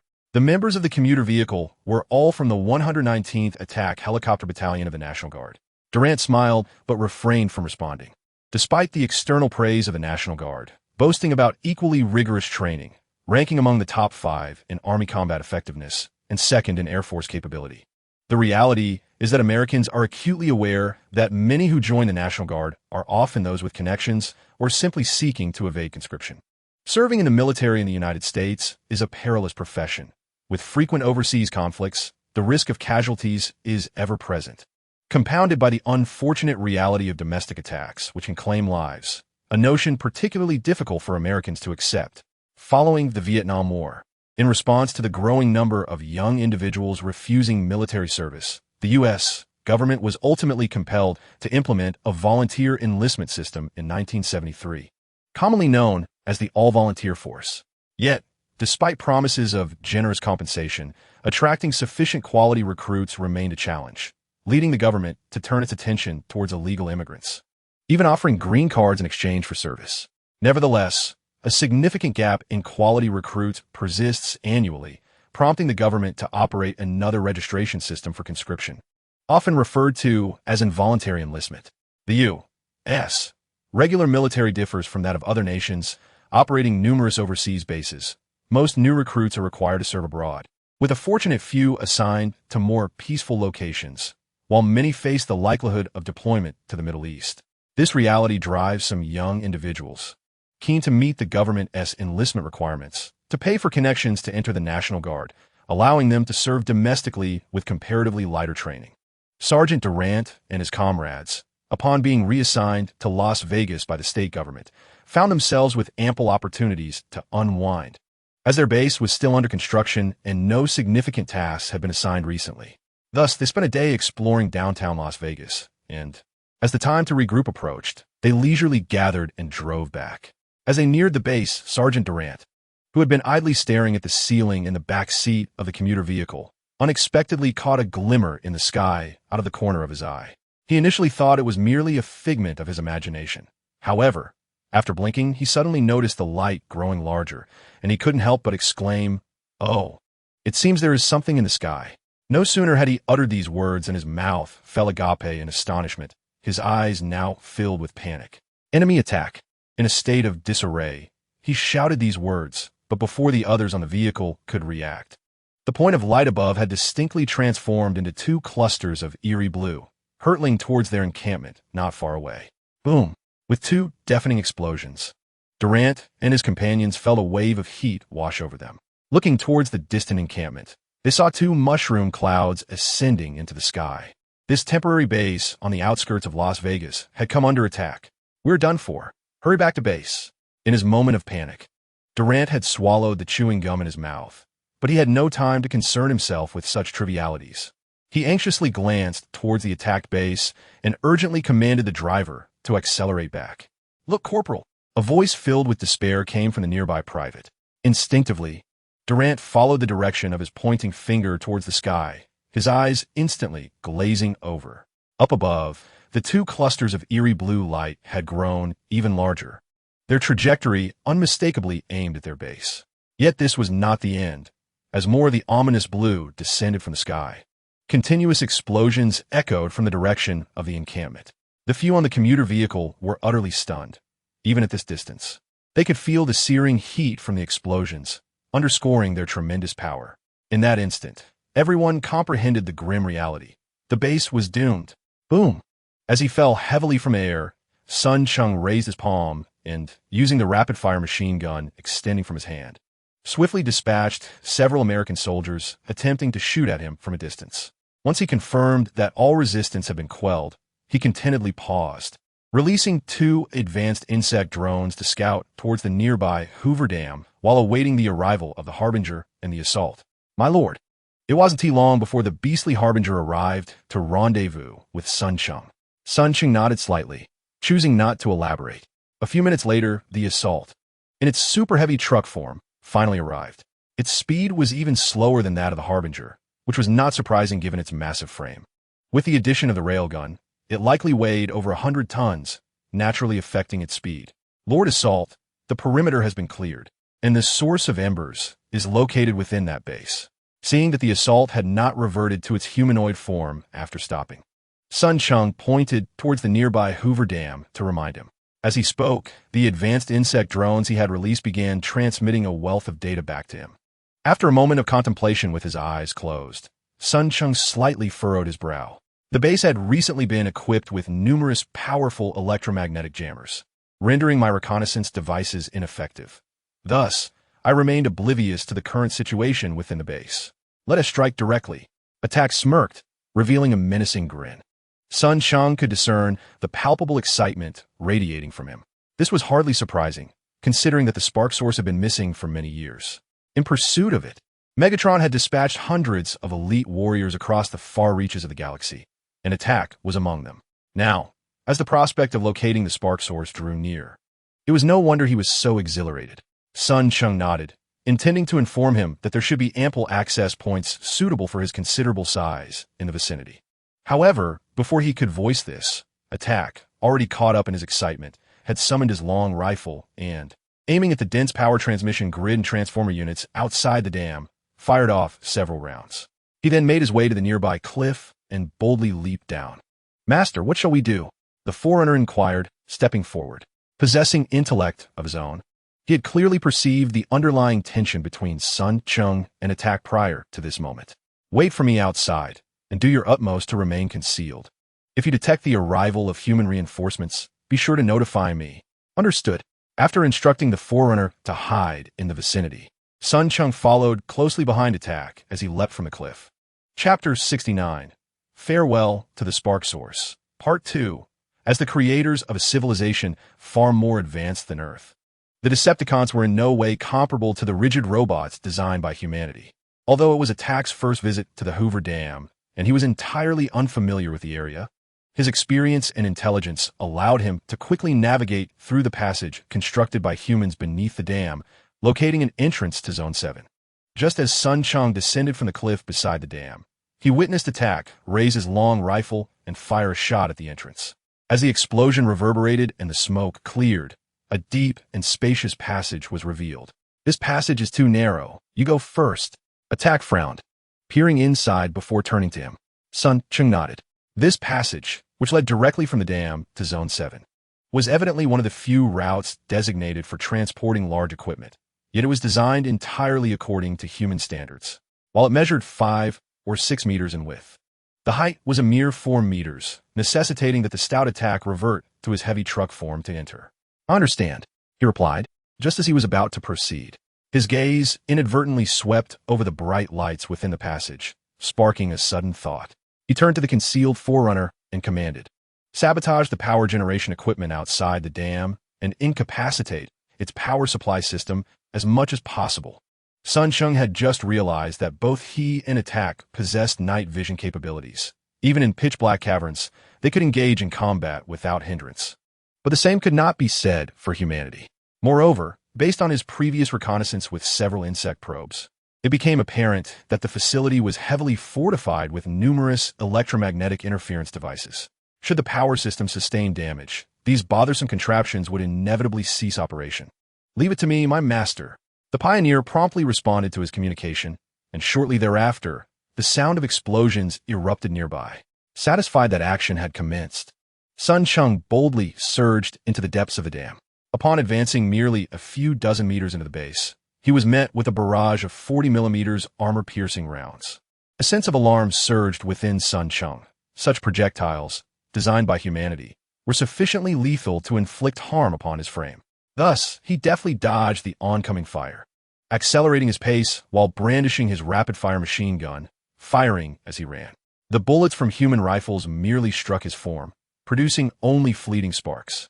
With keen vigilance, Sun Cheng swiftly eliminated the soldiers wielding recoilless rifles and grenade launchers, rendering the remaining defenders utterly powerless against him. Having shattered the initial wave of resistance attempting to establish a defensive line, Sun Cheng and his companions quickly navigated the passageway into the interior of the dam. At last, with ample space to unleash his full potential, he transformed back into his humanoid form, summoning forth his formidable long gun. In a fervor, he unleashed a series of shots at the panicked humans fleeing within the base. "My master, a situation has arisen." He suddenly received a communication from the pioneer, prompting Sun Cheng to halt. "What is it?" "A squadron of human helicopters is approaching, already within my reconnaissance range. I have detected a unique frequency that aligns with the data you transmitted regarding the Autobot Bumblebee." "Humans? Bumblebee?" A weight fell within Sun Cheng's heart as he quickly commanded, "Understood. Maintain stealth and do not reveal yourself." He then turned to Attacker, his voice low. "Attacker, the pioneer has detected the arrival of human reinforcements, including the frequency of the Autobot Bumblebee." "Autobot?" Attacker smirked, disdain evident in his expression. "Those wretched hybrids are regressing further with each passing day." Foolishly attempting to ally with these reptiles, clearly he dismissed Bumblebee's threat, pointing into the distance with palpable excitement. "Right there, although it is quite indistinct. I can sense the call of the source of fire. Let's proceed." With that, he raised his long gun and led the charge toward the depths of Zone 7, where the source of fire awaited. Yes, though a sense of unease lingered within Sun Cheng, an instinctual foreboding that ill fortune loomed. He reassured himself that with Attacker by his side, even a confrontation with Bumblebee would not be to their detriment. He promptly followed closely behind Attacker, the two hastening toward the laboratory housing the source of fire. With a resounding boom, the relentless advance continued, embodying the essence of unparalleled combat prowess. His armored chassis exhibited such resilience that even the formidable 40mm armor-piercing rounds, which instilled great trepidation in Sun Cheng, merely left a few shallow dents. As for the other weaponry wielded by humanity, they posed no threat whatsoever. In stark contrast, the sonic gun in his possession was of remarkable potency. Even the well-armored M2 infantry vehicle succumbed to its firepower, the armor shattering upon impact, not to mention the numerous modified Humvees within the base. It appeared that the facility had a backup power source, as the two encountered several operational electromagnetic interference devices along their path, causing significant inconvenience for Sun Cheng. Fortunately, these devices seemed to have no effect on the relentless advance, and with a single shot, all issues were swiftly resolved. As they pressed onward, they soon arrived at the laboratory designated by humanity as the Pandora's Box. Upon arrival, they stood before the source of fire. With a powerful kick, the heavy lead door of the laboratory was sent flying, and he was the first to enter.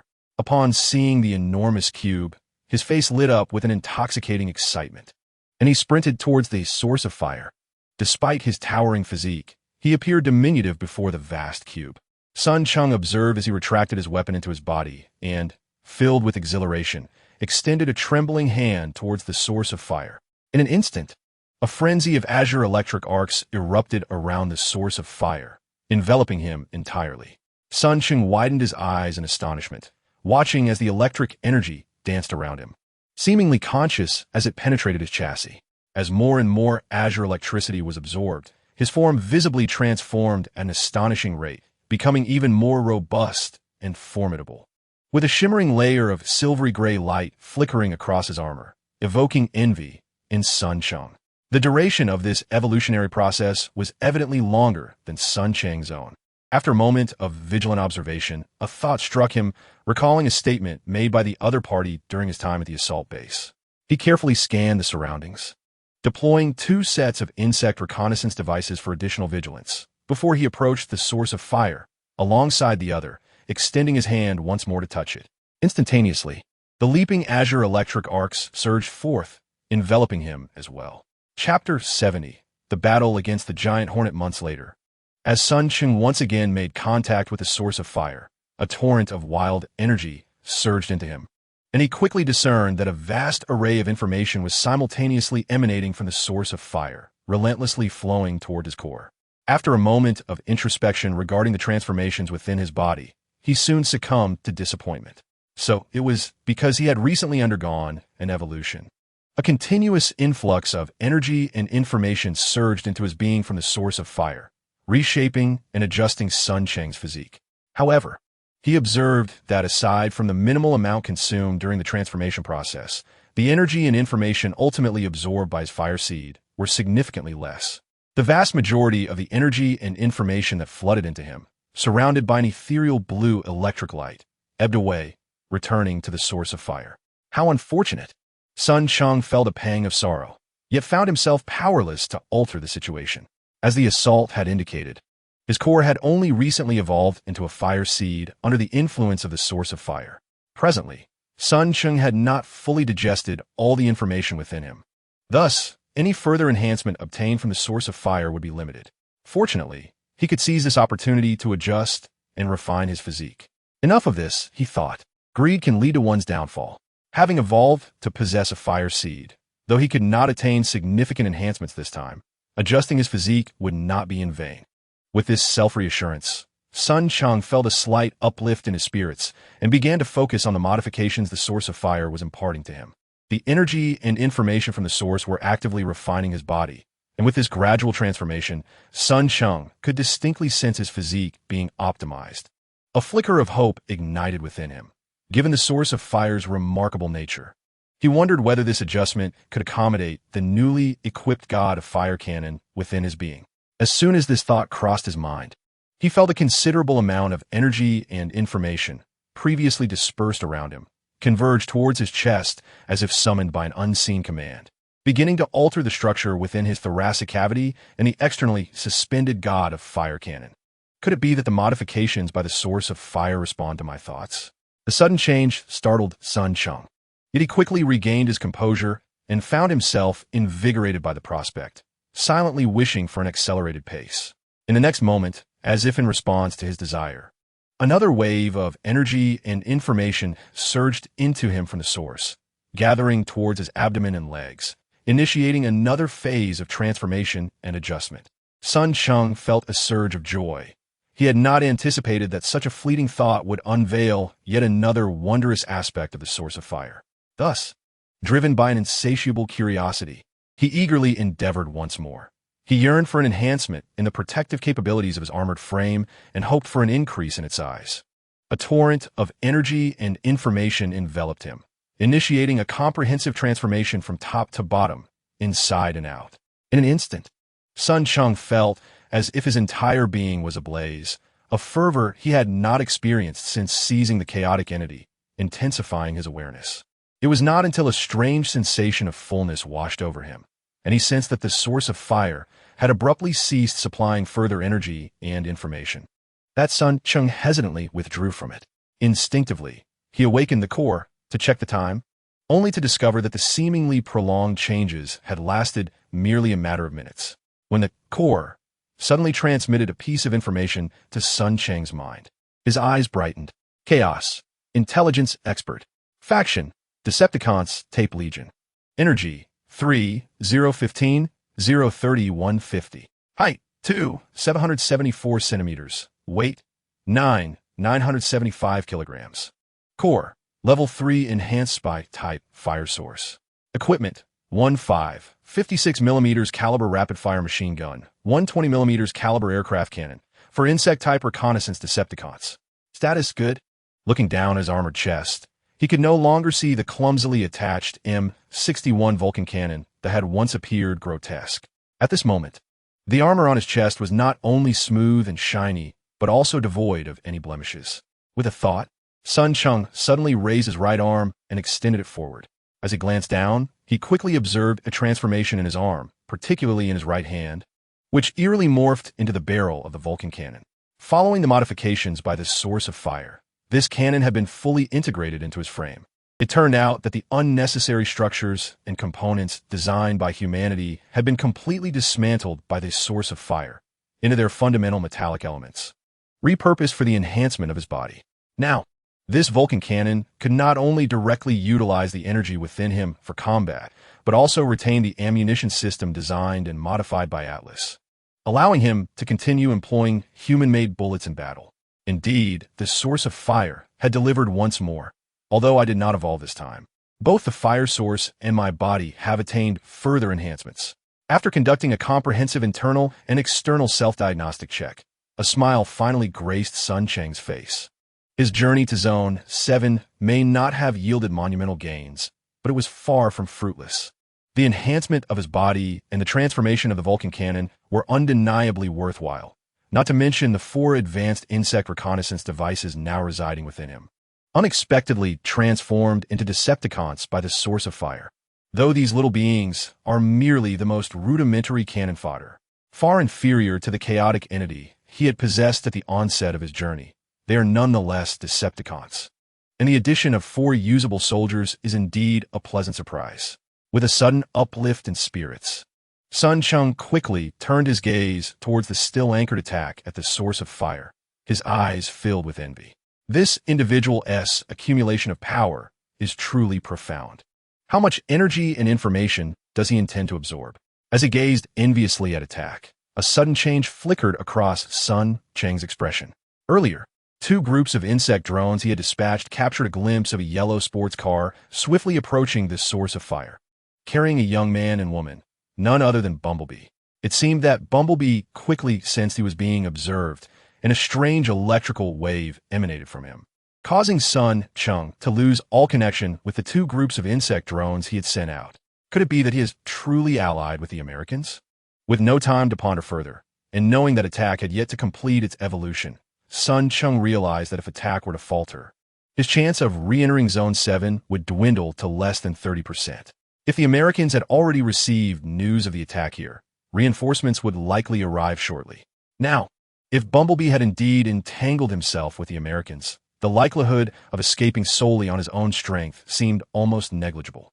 It was a gamble. With a flicker of malice in his eyes, Sun Cheng stood before attack, raised his right arm to transform it back into the fire god cannon, and hastened towards the door of the laboratory, bracing himself for vigilance. Chapter 71. Megatron 3 days prior. Sam Witwicky could never have imagined the whirlwind of events that would unfold in his life. "Sam, thank you. You were truly brave just now." A sultry voice filled with gratitude reached his ears. Just as Sam turned to respond, he felt a slight dampness on his cheek. This unprecedented sensation of youthful warmth jolted him from his previous confusion and fear. Turning to face the source, he was struck by a wave of emotion. Before him was a sun-kissed, alluring visage, radiating youthful vitality and a hint of seduction, none other than his high school classmate and secret crush, Michaela. Upon seeing Michaela's smiling face, which barely concealed a hint of shyness, Sam felt a rush of exhilaration, his throat suddenly dry. Heaven knows, as a hapless little virgin, this was his first kiss from a girl of his age, and moreover, from the very goddess he had secretly adored. This thought filled Sam with a sense of pride, and his gaze towards the Chevrolet sports car they were riding in softened considerably. The past 3 days had been a tumultuous yet unexpectedly thrilling journey for him. Initially, after obtaining his driver's license, he persistently pleaded for several months, ultimately convincing his notoriously frugal father to buy him a car as a reward. Subsequently, Sam was taken to a second-hand car dealership in Duluth, where he spent $4,000 on a seemingly dilapidated Chevrolet sports car. However, to everyone's astonishment, on the very night he acquired the vehicle, Sam unexpectedly discovered that it had been stolen. The ensuing events grew increasingly bizarre. The car operated autonomously and even transformed into a colossal robot in the countryside, projecting enigmatic patterns into the cosmos. Consequently, after reporting the theft, Sam found himself apprehended by the police, nearly accused of drug use. Not long after, the stolen car mysteriously returned, appearing to harbor ulterior motives as it relentlessly tracked him. In a frantic escape, when Sam spotted a police car approaching, he mistakenly believed salvation had arrived, only to realize it was, in fact, a more menacing and lethal robot. In the midst of chaos, Sam encountered Michaela, and as they fled from the police vehicle, they were rescued by the robot that had transformed from the Chevrolet sports car. That very night, several meteors streaked across the sky, descending upon Duluth, though they were not meteors at all, but a legion of robots akin to the sports car that Sam had purchased. According to a figure who identified himself as Optimus Prime, they hail from a planet called Cybertron and wish for Sam to refer to them as Autobots. The robot warrior that had metamorphosed from Sam's Chevrolet was named Bumblebee, who was purportedly his protector. Optimus Prime explained to Sam that their arrival on Earth was prompted by the presence of an evil Decepticon named Megatron, who sought a cube known as the Allspark. Should Megatron succeed in acquiring the Allspark, he would harness its boundless power to transform all machines on Earth into malevolent, warlike Decepticons, thereby plunging not only Earth but the entire universe into the threat of war. Even more incredulous to Sam was the revelation that the key to saving Earth and the universe lay in a pair of glasses left by his adventurous great-grandfather on his deathbed. Regardless of the veracity of Optimus Prime's claims, Sam, swept up in the fervor of the moment, decided to take Michaela and the extraterrestrial visitors back to his home, intent on assisting them in locating the world-saving glasses left behind by his ancestor. However, to his surprise, shortly thereafter, a team of agents claiming to be from a government agency known as Sector 7 forcefully invaded his home, apprehending Sam's family and Michaela. In the attempt to rescue him, Bumblebee was captured by humans, and the group, including Bumblebee, was transported via military helicopters to the location of Sector 7 at Hoover Dam. Before the group could reach the Hoover Dam, they received an urgent distress signal from Sector 7, indicating a suspected Decepticon mechanical life form had launched an assault on Las Vegas and was advancing towards the Hoover Dam. Upon landing, they discovered that the situation was far graver than anticipated. The temporary military base established by the U.S. government in Las Vegas, situated several dozen kilometers from the Hoover Dam, had been almost entirely obliterated, rendering it incapable of safeguarding Sector 7. Even more alarming, personnel stationed at the base informed them that at least 2 mechanical life forms had infiltrated deep into Sector 7, severing all communication with the Pandora's Box laboratory housing the Allspark.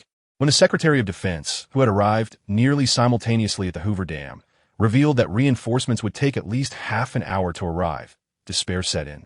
Realizing that human strength alone could not protect the Allspark, Sam impulsively approached the rather brusque Agent Simmons, requesting the release of Bumblebee to safeguard the Allspark. After a heated debate, to Sam's astonishment, not only did the previously unfamiliar Special Forces team support his proposal, but the Secretary of Defense also wholeheartedly agreed. Thus, the current scene unfolded, with Simmons reluctantly unleashing Bumblebee. Following a brief standoff, Bumblebee, who had already sensed the Allspark signal, learned of the two suspicious mechanical life forms that had breached the base and were heading towards the Allspark. He immediately agreed to collaborate with the humans, escorting Sam and Michaela towards the Pandora's Box laboratory. The atmosphere in the vehicle was charged with emotion, heightened by Michaela's heartfelt kiss, when suddenly a low-frequency ultrasonic wave erupted from Bumblebee. Although this deep sound posed no threat to humans, it startled Sam and Michaela, who had been exchanging furtive glances. Sam, visibly taken aback, inquired Bumblebee what's happening. "There are scouts, Decepticon insect scouts," Bumblebee replied, his vocal system still malfunctioning, yet the message was clear. "You better get out of the car immediately. I've intercepted 2 sets of Decepticon frequencies. It's dire. One of them is even beyond my capability to handle. Aside from the leader, only Ironhide could possibly contend with it." "What?" Sam and Michaela's expressions shifted dramatically. They had witnessed Bumblebee's fierce battle against Barricade. Such a formidable mechanical warrior had ultimately been vanquished by him. Had it not been for Bumblebee's restraint during the clash with Sector 7, he would never have been captured. Hearing Bumblebee admit that he might not be able to overcome the invaders sent shockwaves of fear through them. Just as their panic escalated, they heard Bumblebee urgently shout, "Buckle up." Before either of them could react, Sam and Michaela felt Bumblebee's vehicle suddenly accelerate, followed by a relentless barrage of bullets striking the car's exterior. Despite their attempts to evade the gunfire from the front, the narrow passage of the base hindered their movements. Bumblebee, though skillfully maneuvering, was increasingly bombarded by bullets. Cursing in frustration, he transformed back into his humanoid form, swiftly grasping the startled Sam and Michaela and gently tossing them behind him. He then raised his arm, revealing his laser cannon, and aimed it at the Decepticon warrior who was intermittently exposing himself at the end of the corridor. With a resounding blast, the laser struck the wall, leaving a deep crater in its wake. Seizing the advantage, Bumblebee deftly evaded the incoming fire while propelling himself forward. Although the enemy's weaponry could inflict damage, they were evidently more wary of his laser cannon, constantly dodging his shots. The two exchanged fire in a relentless back and forth, and empowered by his formidable weaponry, Bumblebee soon subdued the opposition and charged into the laboratory housing the Allspark. Upon entering, he spotted a massive cube not far away, and feeling the tumultuous energy permeating the lab, Bumblebee excitedly transmitted a message to all Autobots on Earth, announcing the discovery of the Allspark at coordinates XXXX. As he fired a shot at the Decepticon warrior attempting to snipe him, he initially wondered why only one had come to thwart him. However, a brief sweep of his surroundings revealed a towering Decepticon warrior standing beneath the Allspark, reaching out to touch it. Alarmed, Bumblebee quickly aimed and fired at the Decepticon. A tremendous explosion erupted from behind, drowning out the sounds of battle in the lab. Startled, Bumblebee then heard the piercing warning broadcast echoing around the laboratory. Highest level alert notification. NBE-1 has lost control. All personnel must take cover and await assistance. Repeat. Highest level alert notification. NBE-1 has lost control. All personnel must take cover and await assistance. In the next moment, Bumblebee sensed an overwhelming Decepticon frequency rushing towards him. The familiar energy wave darkened his expression. Megatron. Chapter 72. Chaos of Battle Sun. Cheng felt a pang of disappointment. The confines of the laboratory were too restrictive. If he could revert to his Reaper drone form and utilize aerial dominance, defeating Bumblebee, although unlikely, could at least buy him some precious time. Now, witnessing Bumblebee's decisive actions, especially as he noticed the attack still aimed at the evolving Allspark, Sun Cheng wasted no time in firing a shot directly at the target. Although this cannon fire merely left a few cracks on his armor, it disrupted the evolution process of the assailant. Staggering backward a few steps and distancing himself from the Allspark, he exited the state of evolution. Once he regained his composure, a murderous intent enveloped the assailant's face. "You wretched Autobot, you seek your own demise." Infuriated, he immediately summoned his sonic blaster.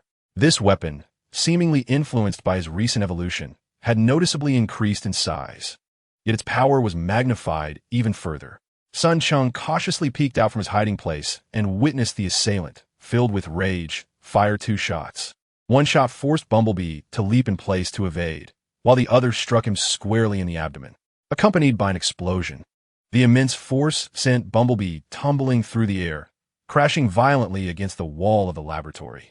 Seeing a prime opportunity, Sun Cheng could not afford to hesitate. He leaped from his concealment and raised his Vulcan cannon, ready to strike Bumblebee while he was down.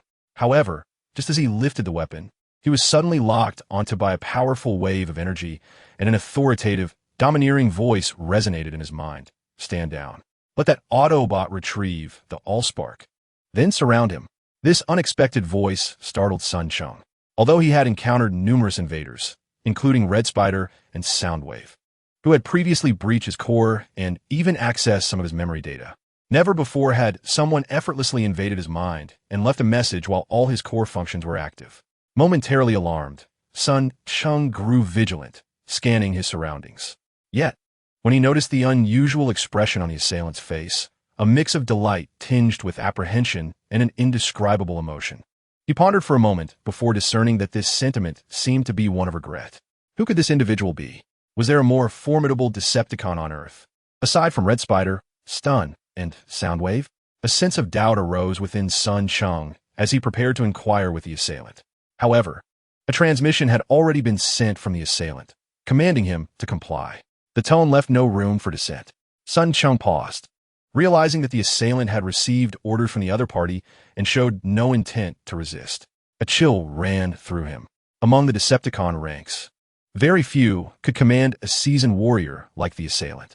Red Spider and Shockwave could be considered such figures, but the former had just quarreled with the assailant, while the latter was occupied with suppressing the rebellious Autobot guerrillas on Cybertron. Those two could be readily dismissed. After filtering through his memories and the information at his disposal, Sun Cheng began to suspect the identity of the voice's owner. As the assailant withdrew, Bumblebee, though filled with suspicion, could not overlook the splendid opportunity. He leapt into action, raising his hands to fire 2 shots directed at Sun Cheng and the assailant. The sudden assault appeared to catch him off guard. He remained motionless and was directly struck by an explosive, staggering backward as he distanced himself from the source of fire. Although Sun Cheng was unaware of the intention shared between him and the voice's owner, he instinctively leapt further away, creating a considerable gap from the source of fire. The Hornet, emboldened by its advantage, unleashed a relentless barrage. The attacker, understanding the importance of theatrics, quickly regained composure and raised his sonic gun to fire in rapid succession, albeit with precision that could not compare to earlier shots. Despite a few near misses, he failed to land a hit on the Hornet. Sun Cheng, positioned on the opposite side, seized the opportunity to fire 2 quick shots at him. It became increasingly evident to him that the voice's owner and the attacker harbored ulterior motives regarding the Hornet. Otherwise, they would not have allowed him to approach the source of fire. Thus, he maintained his defensive posture, permitting the attacker to approach the source of fire unimpeded. The chaotic skirmish lasted merely a few dozen seconds, and as the Hornet beheld the source of fire within reach, a smile crept across his face. He rolled into a blind spot beneath the source of fire, evading the attacker's line of sight. Although he realized he remained within Sun Cheng's view, he felt no apprehension about being harmed and reached out to touch the source of fire, simultaneously transmitting a unique set of information into it. The next moment, as Sun Cheng aimed his gun at the Hornet, he was astonished to witness the enormous source of fire undergo an inexplicable tremor, revealing an array of minuscule cubical grids on its surface. As the Hornet's hands continued to input segments of specialized data into this source of fire, it resembled a contracting Rubik's Cube, the numerous cubical sections rapidly retracting from top to bottom and outside to inside, swiftly transforming from a colossal entity into a size akin to that of a packaging box. Sun Cheng could not suppress an exclamation of surprise. Had he not witnessed this transformation with his own eyes, he would have deemed it utterly unbelievable that such an immense source of fire could undergo such a change. It is worth noting that during his previous solo infiltration of the 7th District's base, Sun Cheng had contemplated removing this source of fire. However, upon seeing its dimensions, each side measuring no less than 15 meters. He quickly abandoned the thought after calculating its weight. Such a massive object, far exceeding the weight of an ordinary rock, would easily weigh several thousand tons. Even the most capable attacker would find it futile to attempt its transport. It was truly remarkable how the Americans managed to bring it here over 90 years ago. Sun Cheng was in close proximity to the Hornet. While he was unaware of its carrying capacity, he suspected it could not surpass that of the attacker. Now, he clearly observed the Hornet embrace this source of fire. And in that fleeting moment, he was not the only one to entertain a mischievous thought. Act now! A thunderous command echoed from a corner of the laboratory. And Sun Cheng knew, without looking, that it was the attacker. The two individuals, in perfect synchrony, launched their assault. Although the formidable Bumblebee remained vigilant. A momentary vulnerability appeared in the heart of the Allspark, held by Shinji, affording the duo a fleeting opportunity. With a barrage of rapid gunfire, they unleashed a series of shots towards Bumblebee, who, despite his apprehension, managed to evade each attack. However, he could no longer spare a thought for Sun Cheng. Energy expenditure was no longer a concern. Seizing the moment, Sun Cheng unleashed a torrent from the Fire God cannon, creating a series of minute fissures across Bumblebee's chassis.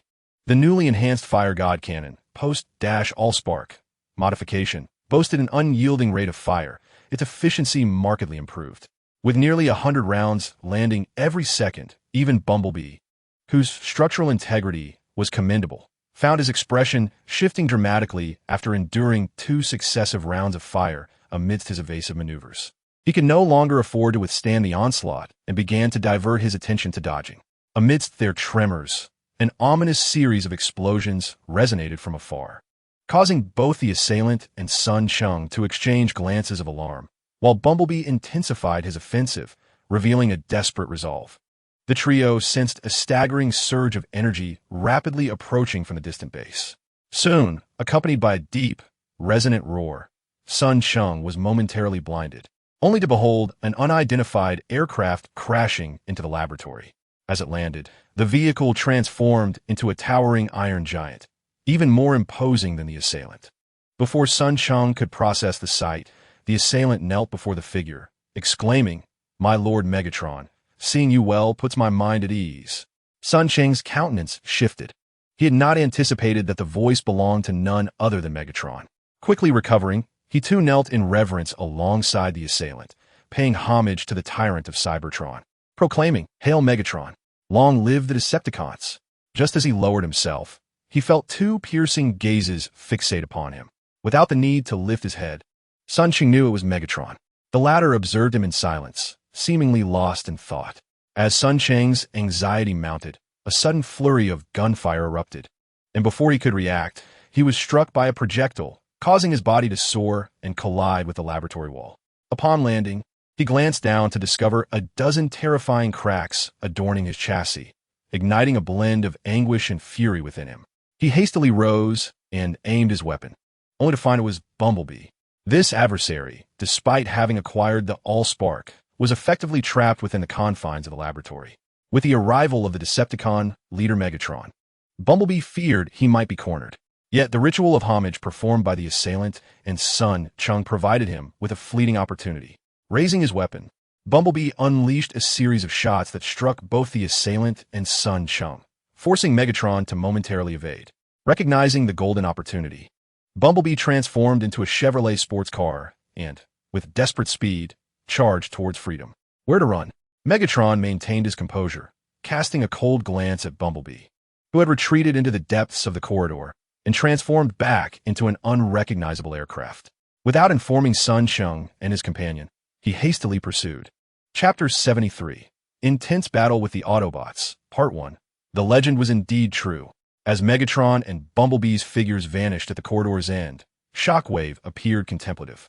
Sun Cheng, stirred by curiosity, approached and inquired, "Lord Shockwave, which legend is true? We must follow. We cannot allow the Autobots to steal the Allspark." Shockwave gestured for him to follow, quickening his pace while imparting, "Have you heard the origin legend of the Allspark? The Allspark harbors terrifying energy and unique information. It is the supreme artifact of Cybertron. Due to its immense importance, it vanished during the Civil War, and while I have never encountered it, I have heard tales regarding its origins. After a moment of reflection, Sun Cheng replied, I have heard that the Allspark did not exist from the beginning, but was rather a product of Cybertron's ancient civilization. Indeed, Shockwave nodded, his eyes gleaming with intensity. Before I was dispatched from Cybertron to seek the Allspark, I heard Lord Megatron mention that the Allspark was a creation of the Elder Council from the previous era. During the Elder Council period, before the outbreak of the Civil War, it is said that 13 powerful mechanical beings emerged, some from the Decepticons, some from the Autobots, and many from the neutral faction. This assembly constituted the highest decision-making body on Cybertron. The exact method of the Allspark's creation remains a mystery. Some speculate it may be linked to stars. Legend has it that before crafting the Allspark, the 13 elders reached an agreement. The first Allspark would belong to the Decepticons, but the means of control would be retained by the Autobots, who would also receive compensation from the Decepticons. These legends are likely grounded in truth, which is why Lord Megatron instructed us not to impede the Autobots, for only they possess the knowledge to control the Allspark. What Shockwave recounted was likely obscure even within the ranks of the Decepticons. Upon hearing this, Sun Cheng felt a sudden clarity. Understanding why Megatron had previously commanded them not to prevent Bumblebee from approaching the Allspark. There were so many secrets he was unaware of. Yet, another question arose within him. Sun Cheng glanced at Shockwave, pondering, but ultimately refrained from voicing it. The expression on his face indicated that Shockwave, too, was likely perplexed about Megatron's sudden appearance. The evolution process was abruptly interrupted by Bumblebee, and the assailant, evidently seething with pent-up rage, surged out of the laboratory in pursuit of Megatron and Bumblebee. Along the way, anyone he encountered, even the researchers from Base 7, who posed no real threat, was met with ruthless gunfire, leaving a trail of blood in his wake. It must be acknowledged that, despite not fully completing his evolution, the assailant's strength had significantly increased, far surpassing that of Sun Cheng on 2 occasions. A testament to the immense accumulation of power over millennia. Before long, he cut a bloody path out of the 7th District base. When Sun Cheng and the assailant reached the Hoover Dam, they were taken aback to find that Bumblebee and Megatron had vanished without a trace, leaving them in a state of confusion. Frustrated, the assailant kicked a destroyed transformer by the roadside with such force that it flew far into the distance. Sun Cheng, feeling equally vexed, lamented the loss of the Allspark. Without its power, he was at a considerable disadvantage compared to other Decepticons and Autobots. Unsure of how long it would take him to catch up, just as he was wallowing in despair, he suddenly detected a familiar frequency. Precursor, come forth, he called out. Soon, the Precursor, who had been hiding near the dam, emerged from its concealment. Master, have you seen where that Autobot and the other Decepticon from the base went? He inquired urgently. Indeed, along with a group of humans, they headed in that direction. The Precursor pointed, rekindling hope in Sun Cheng and the assailants' hearts. Northwest. The only city near Hoover Dam with a human military presence is Las Vegas. It's merely a few dozen kilometers away. I'll scout ahead, Sun Cheng declared as he leapt into the air, transforming into his Death S-head drone form and soaring towards the direction indicated by the Precursor. His speed was already remarkable, and after being enhanced during the Allspark transformation, it had improved by at least 30 to 40%, surpassing Mach 1. Ascending to the skies, he quickly reached his maximum velocity, flying towards Las Vegas for several minutes without detecting any fluctuations or frequencies. Undeterred, he pivoted, decelerating to retrace his path along a highway leading into Las Vegas. After a tense 15 minutes, he finally detected the unique energy waves emitted by the Allspark from an altitude of 12,000 meters, and with renewed confidence, he promptly relayed the coordinates and notification to the assailant and the Precursor, announcing the discovery of the Allspark before diving downwards. Sun Cheng was initially curious as to how Megatron, with his overwhelming strength compared to Bumblebee, could have fled so far. As he descended, he quickly spotted Megatron engaged in a fierce battle on the road. Is that Optimus Prime? Upon entering the scene, one could not help but notice a towering Autobot, formidable as Megatron himself, engaged in a fierce close-quarters battle. Nearby, 2 or 3 other Autobots were simultaneously assaulting Megatron. With a slight comparison to his disoriented memories, Sun Cheng swiftly recognized the massive mechanical warrior valiantly holding back Megatron, none other than Optimus Prime, the new leader of the Autobots. Megatron, I have arrived, he transmitted urgently. Without descending, Sun Cheng hovered in midair, commanding a vantage point from which he unleashed the devastating fire god cannon, targeting the Autobots encircling Megatron. He was well acquainted with these warriors, as they were renowned figures among the Autobots.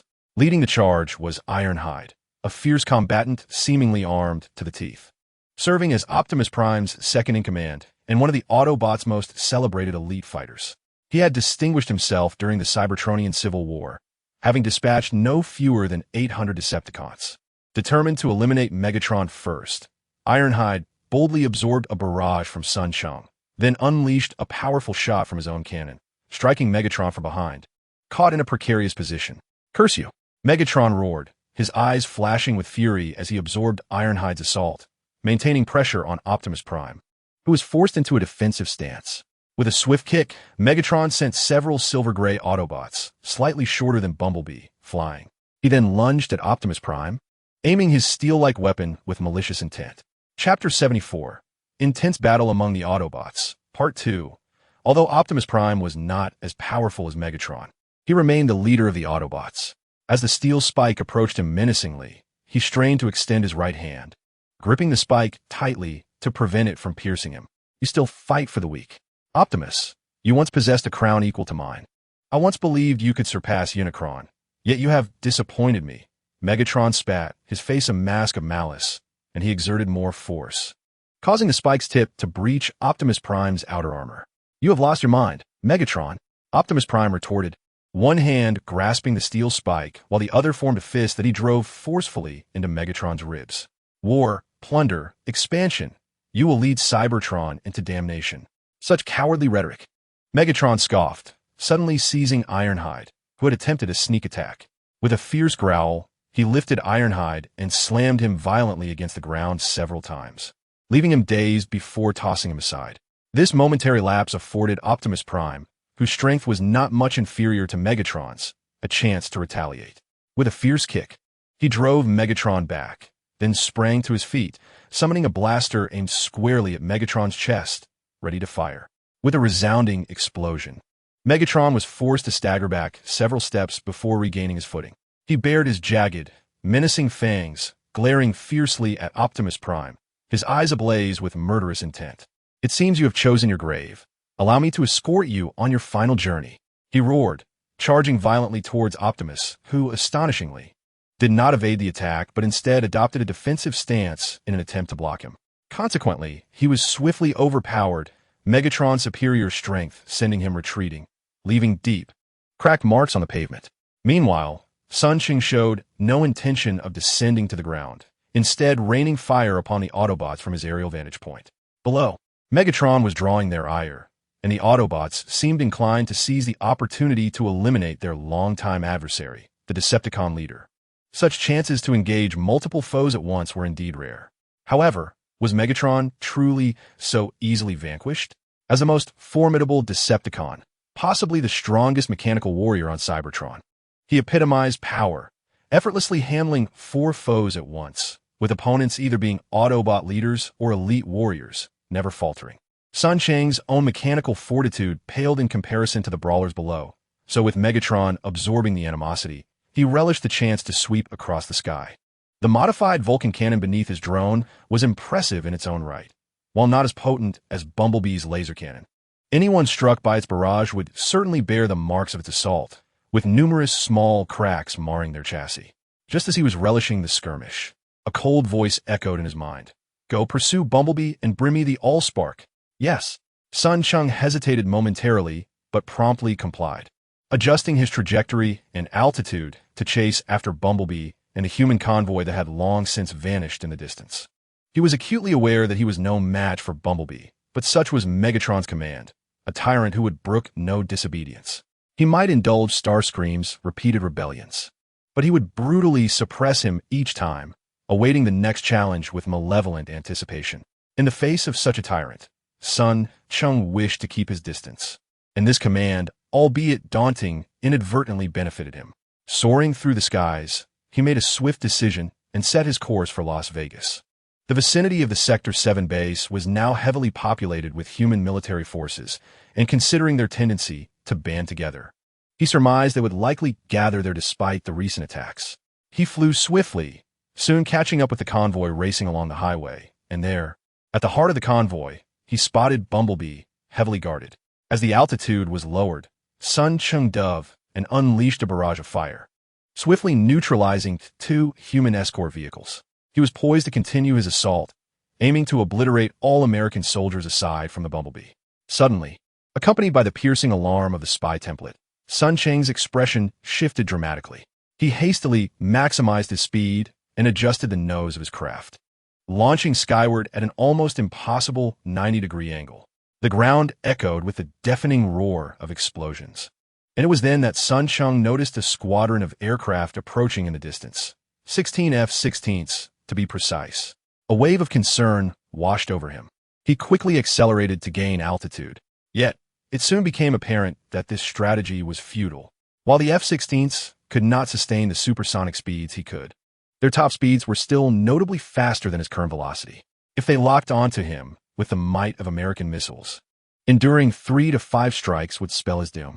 Setting aside his personal apprehensions, Sun Cheng activated long-range communication, locking onto his coordinates after confirming the presence of the spark source. He urgently requested support, knowing that compared to the disorienting Dizzy, Red Spider was undeniably the finest aerial combat master within the Decepticon ranks. However, the danger he posed was immense. If the spark source fell into his hands, Sun Cheng feared he might never see it again. Unless he was truly cornered, he doubted he would even inform Dizzy. Acknowledged, Dizzy responded with remarkable efficiency, sending a succinct message just 3 to 5 seconds later. Though this interval seemed brief on the battlefield, it was ample time for the American squadron to lock onto Sun Cheng and initiate a lethal pursuit. The F-16s launched a preliminary test of 4 air-to-air missiles, which quickly homed in on him. Initially startled, Sun Cheng regained his composure. He made slight adjustments to his altitude while continuing to ascend, purposefully steering toward the formation of American aircraft.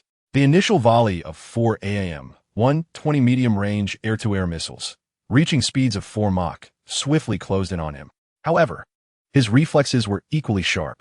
Despite the American squadron's tactical evasion amidst the chaos, the maneuverability of human-controlled aircraft paled in comparison to the transforming capabilities of the Decepticon vessel. He soon found himself in close proximity to one of the F-16s. Oh no, dear God! Sun Cheng nearly flew past the aircraft, catching a glimpse of the pilot's panicked expression within the cockpit. He shot the man a cold smile, abruptly shifting back to his humanoid form and plummeting towards the ground under the force of gravity.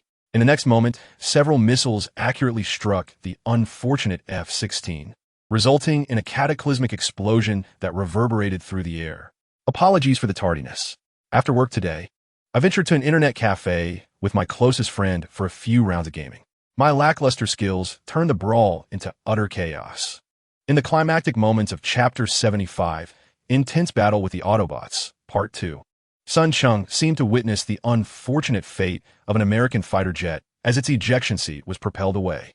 Alas, the pilot's misfortune was palpable. The formidable power of 4 AAM-120 missiles detonating almost simultaneously created a devastating energy shockwave, which even sent Sun Cheng plummeting hundreds of meters below, reeling unsteadily. One can only imagine the slim odds of survival for that pilot. However, Sun Cheng soon found himself preoccupied with his own peril. In an attempt to evade the 4 AAM-120 missiles, he inadvertently maneuvered into the formation of the American squadron, momentarily escaping one danger, but plunging headlong into another crisis. Without the Corps' reminder, his auditory sensors were already keenly aware of the approaching barrage of numerous combat missiles converging from all directions. The AM-9 Sidewinder, a short-range air-to-air missile employed by the U.S. Forces, utilizes infrared guidance with significantly enhanced detection range and sensitivity. Its laser fuse improves detonation accuracy, allowing it to engage in close combat while being capable of all-direction, all-altitude, all-weather operations, rendering it a formidable adversary. At this juncture, Sun Cheng found himself within a mere kilometer of the nearest American fighter jet launching Sidewinders, and with a speed exceeding Mach 25. The missile was already less than 200 meters away upon launch. Recognizing the imminent danger, Sun Cheng remained remarkably composed. The explosive yield of the Sidewinder was significantly less than that of the AAM-120 missiles, which could severely injure him with just 2 hits. His armor was far superior to that of conventional fighter jets, allowing him to withstand 2 or 3 sidewinders, sustaining only minor injuries. Moreover, the infrared-guided nature of the sidewinder made it susceptible to countermeasures. Although he had not equipped infrared decoys, the Corps could effectively simulate such interference. Thus, Sun Cheng extended the fingers of his left arm, unleashing a sequence of infrared radiation waves at the oncoming missiles.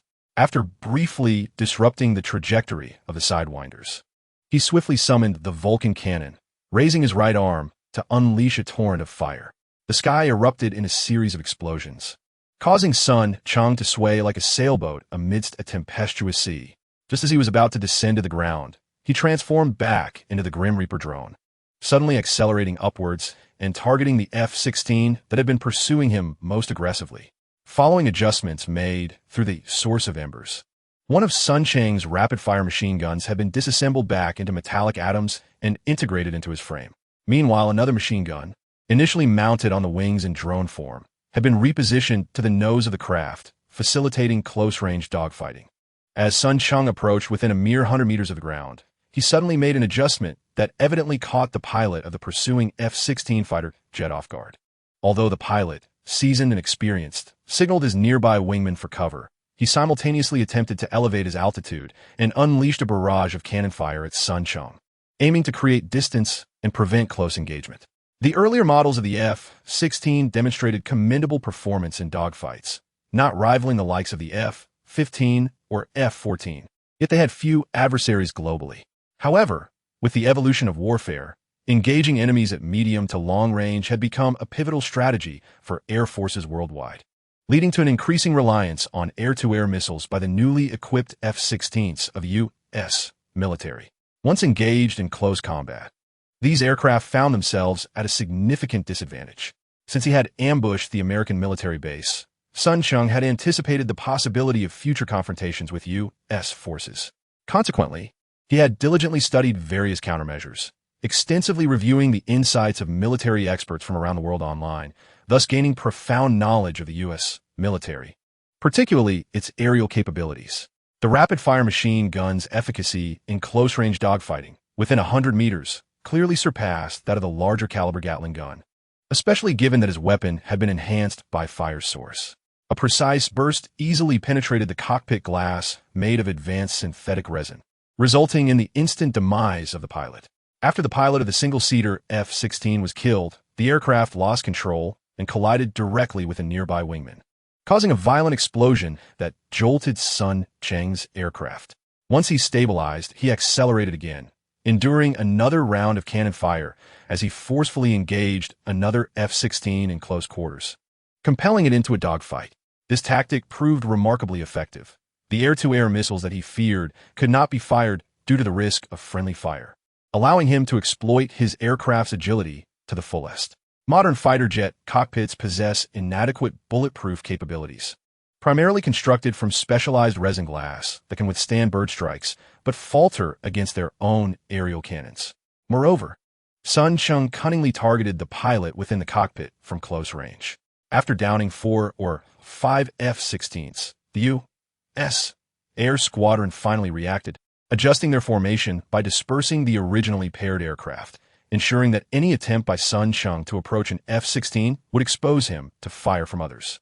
Additionally, 2 notably newer F-16s, nearly cornered by Sun Cheng, unexpectedly surged to supersonic speeds. It is noteworthy that most aircraft require a preparatory phase to accelerate. While they did not match the newly equipped F-22s, the latest F-16s maintained a brief period of supersonic cruise. However, leveraging their absolute speed advantage, Sun Cheng's aircraft endured thousands of bullets, with more than half originating from those 2 advanced F-16s. Fortunately, the damage inflicted upon Sun Cheng by projectiles of 40 millimeters caliber or below was negligible. Although the sheer volume of fire had left countless fine cracks on his frame, it had not resulted in any significant loss. Just as a stalemate ensued, with no further progress being made, for F-16s that had been relentlessly assaulting him suddenly accelerated, attempting to increase the distance between them. Had they exhausted their ammunition? Sun Cheng's eyes gleamed with realization. The M61 Vulcan cannon mounted on the American F-16 was of the same type he wielded. However, unlike his own variant, which had been modified by fire source to draw energy directly from his core for continuous fire, the American aircraft carried a mere 400 to 500 rounds. He had been anticipating this moment since earlier, and upon noticing that the F-16s had depleted their cannon ammunition and were now attempting to distance themselves to employ air-to-air missiles, Cheng was determined not to let them have their way. The Titan's frame far surpassed the materials used in the F-16, and although his maximum speed was inferior, he could maintain a supersonic cruising state for an extended period due to the strength of his body. This meant that, once he closed the distance, apart from the two newer models capable of brief supersonic flight, the older F-16s could not shake him off in the short term. This interval was more than sufficient for Cheng to execute a counterattack. In drone form, he unleashed a series of infrared jamming beams, thwarting their attempts to close in and fire a few Sidewinder missiles. He accelerated towards two of the aircraft and mercilessly revealed his Vulcan cannon, obliterating the two F-16s in midair. Soon after, he swiftly approached another nearby F-16, utilizing the rapid-fire machine gun mounted at the front to eliminate the pilot. Recognizing that they posed no threat, he now turned the tables and pursued them with vengeance. The remaining F-16s seemed to reach a tacit understanding, hastily firing all their combat missiles at him, forcing Cheng to momentarily halt and defend himself. Once the jamming detonated, he surveyed the sky, which now held only a few distant specks resembling insects. Chapter 76. The new Titan having fled beyond the range of Cheng's pursuit, the few F-16s, filled with resentment, launched several AM-120 medium-range air-to-air missiles, seemingly still harboring some lingering thoughts of retaliation. However, without the blockade of the F-16s, evading these non-intelligent missiles proved to be a trivial task. Cheng merely executed a swift dive, and, as he neared the ground, just 2 or 3 meters above, he adeptly angled upwards at 45 degrees, propelling himself skyward once more. Soon after, a series of violent explosions erupted behind him. As the surging heat waves rolled through the sky, Cheng steadied himself and chose to disregard the faint radar signals that he could still perceive, resolutely pursuing the trail of the Bumblebee and his companions, continuing his flight towards Las Vegas. He had been delayed too long by that squadron, and by the time he entered the confines of Las Vegas, he had yet to catch sight of Bumblebee and the others. It was peculiar. Why could he no longer lock onto the frequency of the Allspark? In exasperation, he decided to reach out to the Voyager to inquire about the situation on their end. "Master," came the swift reply from the Voyager, "the battle here has concluded. The attack severely injured a silver Autobot, and Optimus Prime has also sustained injuries. The Autobots have retreated, fleeing towards Las Vegas, and Megatron has already pursued them. We are en route as well." This was within his expectations. Although he had only briefly witnessed it, the power of Megatron had genuinely astonished Cheng. Here was a being able to hold his ground, even when besieged by Optimus Prime and several elite warriors. It was unsurprising that he could turn the tide and crush the Autobot squadron upon their arrival. However, upon hearing of the injured silver Autobot, Cheng's heart stirred. He recalled that there was only one silver warrior among the Autobot team, known as Jazz, who was one of Optimus Prime's lieutenants. While his combat prowess might be slightly inferior to Bumblebee's, he was certainly on par with Bulkhead. By this reasoning, Cheng finally grasped the nature of the current attack. Even if he was still no match for Starscream, he was assuredly not far behind. "Understood. No need to wait for the attack. You should come over," he instructed, urging the Voyager to provide him support. After a moment's thought, he resent the coordinates of Las Vegas to stun. Had he known earlier that he could handle that squadron of American fighter jets, he would never have notified Stun. Nevertheless, since he had already informed him, it was futile to conceal the matter any longer.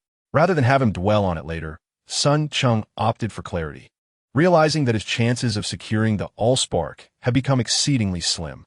As he drew closer to the urban center, Cheng, relying on his speed advantage and with all core functions activated, meticulously scanned the frequencies of the Allspark from the skies, yet found nothing. Just as he began to doubt himself, contemplating whether Bumblebee and the others might have seized the opportunity to escape in another direction, the Corps unexpectedly detected several sets of unusual frequencies that did not match anything in his database. Analyzing the fluctuations, it appeared they also belonged to the Decepticons. Could it be Starscream? Hastily, he flew towards the newly detected Decepticon signals, a sense of unease settling in his heart. The sudden emergence of Megatron from an unknown source, along with the inexplicably diminutive Allspark, had already disrupted his plans. If the enigmatic Red Spider, who has been operating on Earth for decades and whose secrets remain shrouded in mystery, were to join the fray now, the ensuing events would truly no longer concern him. Sun Cheng even felt that, given his own capabilities, he could depart prematurely from the scene. Amidst his unease, it wasn't long before he soared to the location from which he had detected the fluctuations of the Decepticons. Upon descending onto the rooftop of a human structure, he surveyed from above the chaotic figures of rampaging Decepticons instigating panic in the streets below, momentarily taken aback. He observed a group of newly emerged Decepticons. Unlike any he had previously encountered, the data returned from his core scan revealed that each of these beings possessed a spark. However, to say that any of them could rival his own spark would be an understatement. Even the most formidable among them emitted energy fluctuations inferior to that of a level 2 core within a prime. What could this mean? As doubts began to cloud his mind, Sun Cheng scanned the surroundings but failed to capture any additional frequencies. He then leapt from the high building, landing directly in front of the largest and most boisterous of the Decepticons. This towering figure, slightly taller than Sun Cheng himself, was entirely green and wielded a weapon resembling a rocket launcher, zealously firing missiles in every direction. Frowning at the irrationality of this Decepticon, Sun Cheng approached and delivered a swift kick, sending the creature crashing against the wall. He then stepped upon its chest and demanded, "Now, answer my question. Did any Autobots pass through here?" The response was a cacophony of chaotic, furious growls, indicating that the creature had yet to establish a coherent thought process. As it raised its weapon, seemingly intent on firing at him, Sun Cheng felt a surge of anger. With his eyes glowing blue, he employed a technique once utilized against him by the Red Spider in Soundwave, transmitting a terrifying data stream through his spy core to infiltrate the Decepticon's core. There was no resistance. He effortlessly breached the core, only to be met with a torrent of disordered data. Fortunately, some usable information emerged amidst the chaos. After retracting the invasive data, Sun Cheng pondered thoughtfully. A convoy escorting the source of sparks had just split mere minutes ago. Bumblebee appeared to have gone to assist Optimus Prime, while human soldiers, under the protection of several infantry vehicles and tanks, were escorting a boy named Sam to a military camp on the outskirts, seemingly preparing for his evacuation by air. It seemed the source of sparks had been dropped here, automatically emitting a radiation wave. No wonder the Decepticons he encountered were so chaotic. They were merely human machines transformed by the source of sparks. It was no surprise that they all possessed sparks, yet they were merely hollow shells of cannon fodder. Glancing at the newly transformed Decepticon, who lay subdued and unresisting on the ground under his complete control, Sun Cheng felt a sudden impulse. He swiftly composed a control program and infused it into the being's core. He then commanded this formidable entity, which seemed incapable of withstanding even a few rounds of human grenades, to evade human sight and depart from Las Vegas, directing it to his base. The creature, appearing somewhat dazed, nodded in compliance before rising and making its exit. Just as Sun Cheng felt a twinge of concern, he received a transmission from the Pioneer, revealing that it had already arrived in Las Vegas. At once, he instructed the Pioneer to escort the creature away, advising it to return to his base while remaining discreet and avoiding human cities. With the Pioneer as protection, he was confident that this unexpected acquisition would be safely retrieved. Having arranged everything, Sun Cheng transformed once more into the Reaper drone, soaring towards the human base on the outskirts. Despite his formidable prowess, the chance of obtaining the source of the fire was dwindling, yet he vowed not to relinquish it until the very last moment. Chapter 77. The Gambling City of Las Vegas. Although Las Vegas is a city that emerged post-World War II, its unique backdrop has fostered an environment rife with organized crime and villainy since its inception. Coupled with America's permissive stance on private weapon ownership, this city has become a paradoxical realm of both paradise and hell. Due to the incessant violence, vendetta, and gang-related disturbances, the Nevada state government had stationed a National Guard unit in the suburbs of Las Vegas as early as the 1950s to quell the chaos. The 119th Attack Helicopter Battalion and the 30th Space Wing of the Air Force, which Sun Cheng had previously observed, were temporarily stationed in the National Guard's base upon their arrival in Las Vegas. After acquiring intelligence regarding the source of the fire from the newly transformed Decepticon, Cheng promptly vacated the city, directing his flight toward the National Guard base situated in the southwestern desert of Las Vegas. Not long ago, in preparation for an incursion into Area 7, he had executed a round of long-range bombardment here. Although he trusted in his own strength, he remained vigilant. The 119th Attack Helicopter Battalion from the National Guard was one thing, but according to his prior reconnaissance, this unit had nearly fully deployed within Las Vegas before the attack. However, the situation with the 30th Space Wing of the Air Force was less certain. The operational requirements for Air Force aircraft are considerably higher than for helicopters.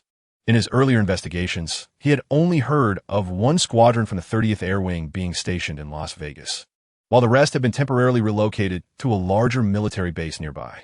The thought that the main forces of the 30th Space Wing might have been preserved sent a flutter of anxiety through Cheng's heart. The world-renowned Area 51 is situated within the confines of Las Vegas, now designated under Lincoln County, thus no longer part of Nevada, but rather under the jurisdiction of the United States federal government.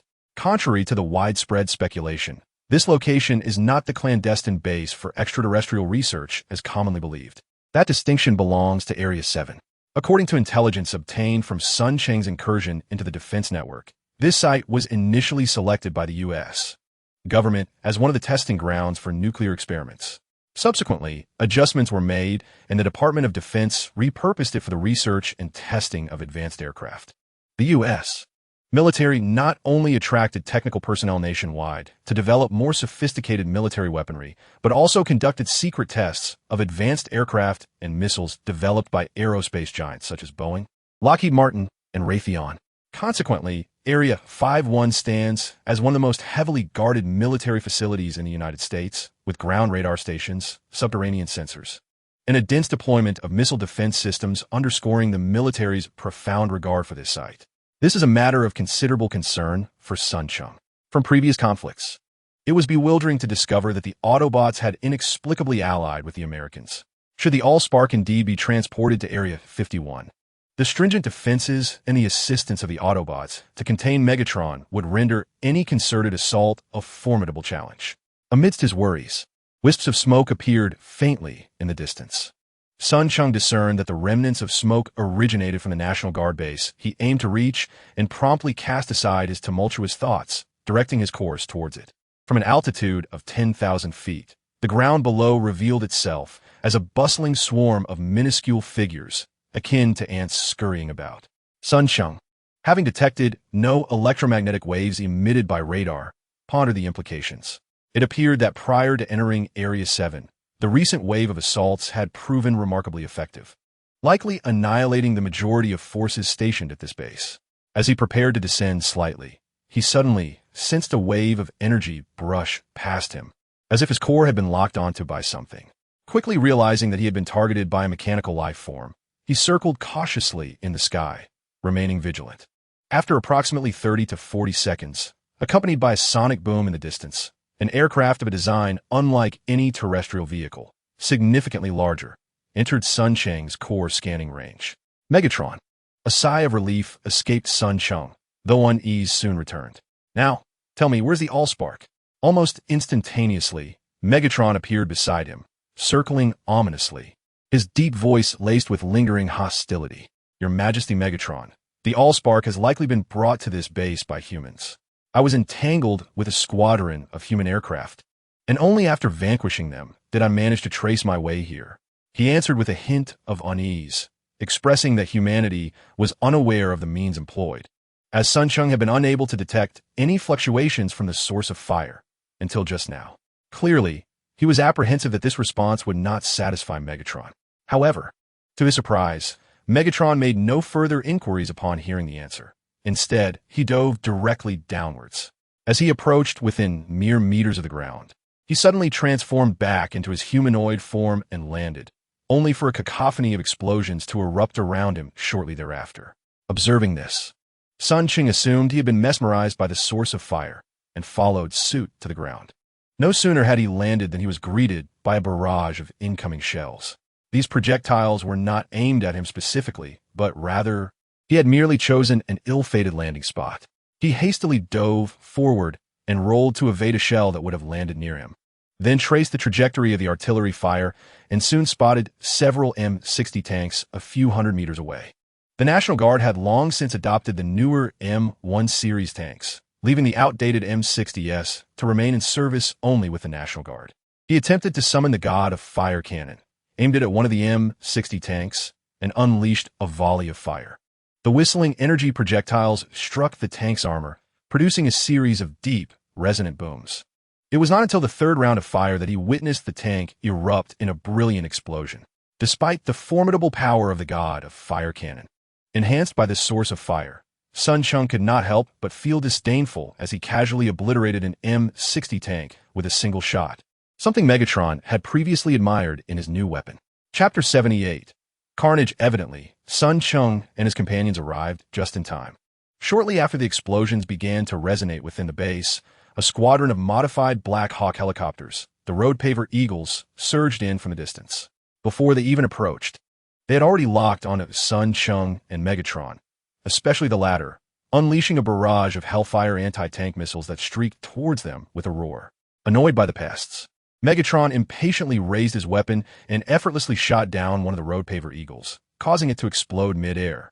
He rampaged through the base, encountering no resistance from the guards or defenses, and it wasn't long before he laid eyes on a familiar sight, a convoy from Sector 7 escorting this source of fire. Finally, I have found you, he grinned wickedly, revealing a menacing smile. From his elevated vantage point, he observed a group of American soldiers, alert and anxious, protecting two young individuals, one male and one female, who were huddled closely together. The young boy held a small cube in his arms, unmistakably the source of fire. However, the situation remained unclear, as the matrix of leadership seemed to be ensconced in a dormant state, emitting not a single ripple of energy. It was no wonder that Sun Cheng and his companions lost their ability to sense it immediately upon entering Las Vegas.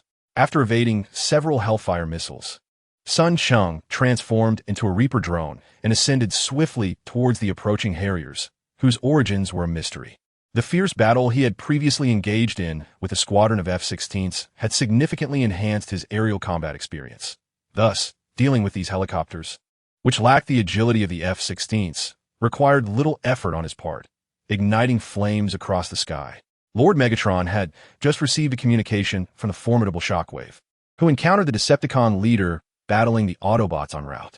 The Autobots had already retreated, and despite his skirmish with Shockwave and Optimus Prime, he had been unable to detain them. Considering the time elapsed, they were likely to arrive shortly. Upon landing beside Megatron, Sun Cheng reported the situation. Shockwave? He had also arrived on Earth. Hearing Shockwave's name, Sun Cheng was surprised to sense a noticeable softening in Megatron's tone, indicating his satisfaction with this ever-loyal subordinate. Yet, in the next moment, Megatron inadvertently lifted his gaze toward a specific point in the sky, his eyes quickly clouding with apprehension, anger, and menace. Following his line of sight, Sun Cheng noticed an eerie emptiness in the sky, devoid of any discernible object. Comparing it with his memory data, he found no indication of satellites from any nation traversing that area, which sparked further confusion within him. What could be present in that void that could instill such trepidation in Megatron? Suddenly, a realization struck him. Wait, that direction points towards the moon. Could it be that Megatron fears the Red Spider? As Sun Cheng grappled with his thoughts, Megatron resumed his impassive demeanor and strode purposefully towards Sam and the others. Threatening in the Earth language, hand over the matrix of leadership, boy, or everyone here will perish. Boom! A laser beam unexpectedly struck Megatron, causing his frame to stagger and tumble 2 meters away. It was an Autobot. It was only then that a distracted Sun Cheng noticed a yellow Autobot charging towards Megatron, wielding a laser cannon. Following closely behind was a silver Pontiac sports car, unmistakably Jazz. As foretold by the Harbinger, Jazz appeared to have sustained serious injuries. His chassis marred by numerous cracks, some fine and small, others long and wide, indicative of a fierce prior battle. Get lost, Scrap. Upon regaining his footing after the hit, Megatron's gaze fell upon the rapidly approaching Bumblebee, his eyes gleaming with renewed ferocity. Upon summoning his weapon, resembling a steel barb, he wielded it with an unexpected finesse, transforming it into something akin to a steel whip. With a fierce strike, he directed it toward a nearby human Hummer, unleashing a terrifying force that sent the vehicle soaring, colliding with Bumblebee. The latter did not flinch, or rather, dared not to evade, for upon seeing the imminent threat, the escorting humans bearing the Allspark hastened towards him. It was evident that any attempt to dodge would result in the Hummer, propelled by Megatron, inflicting harm on the humans.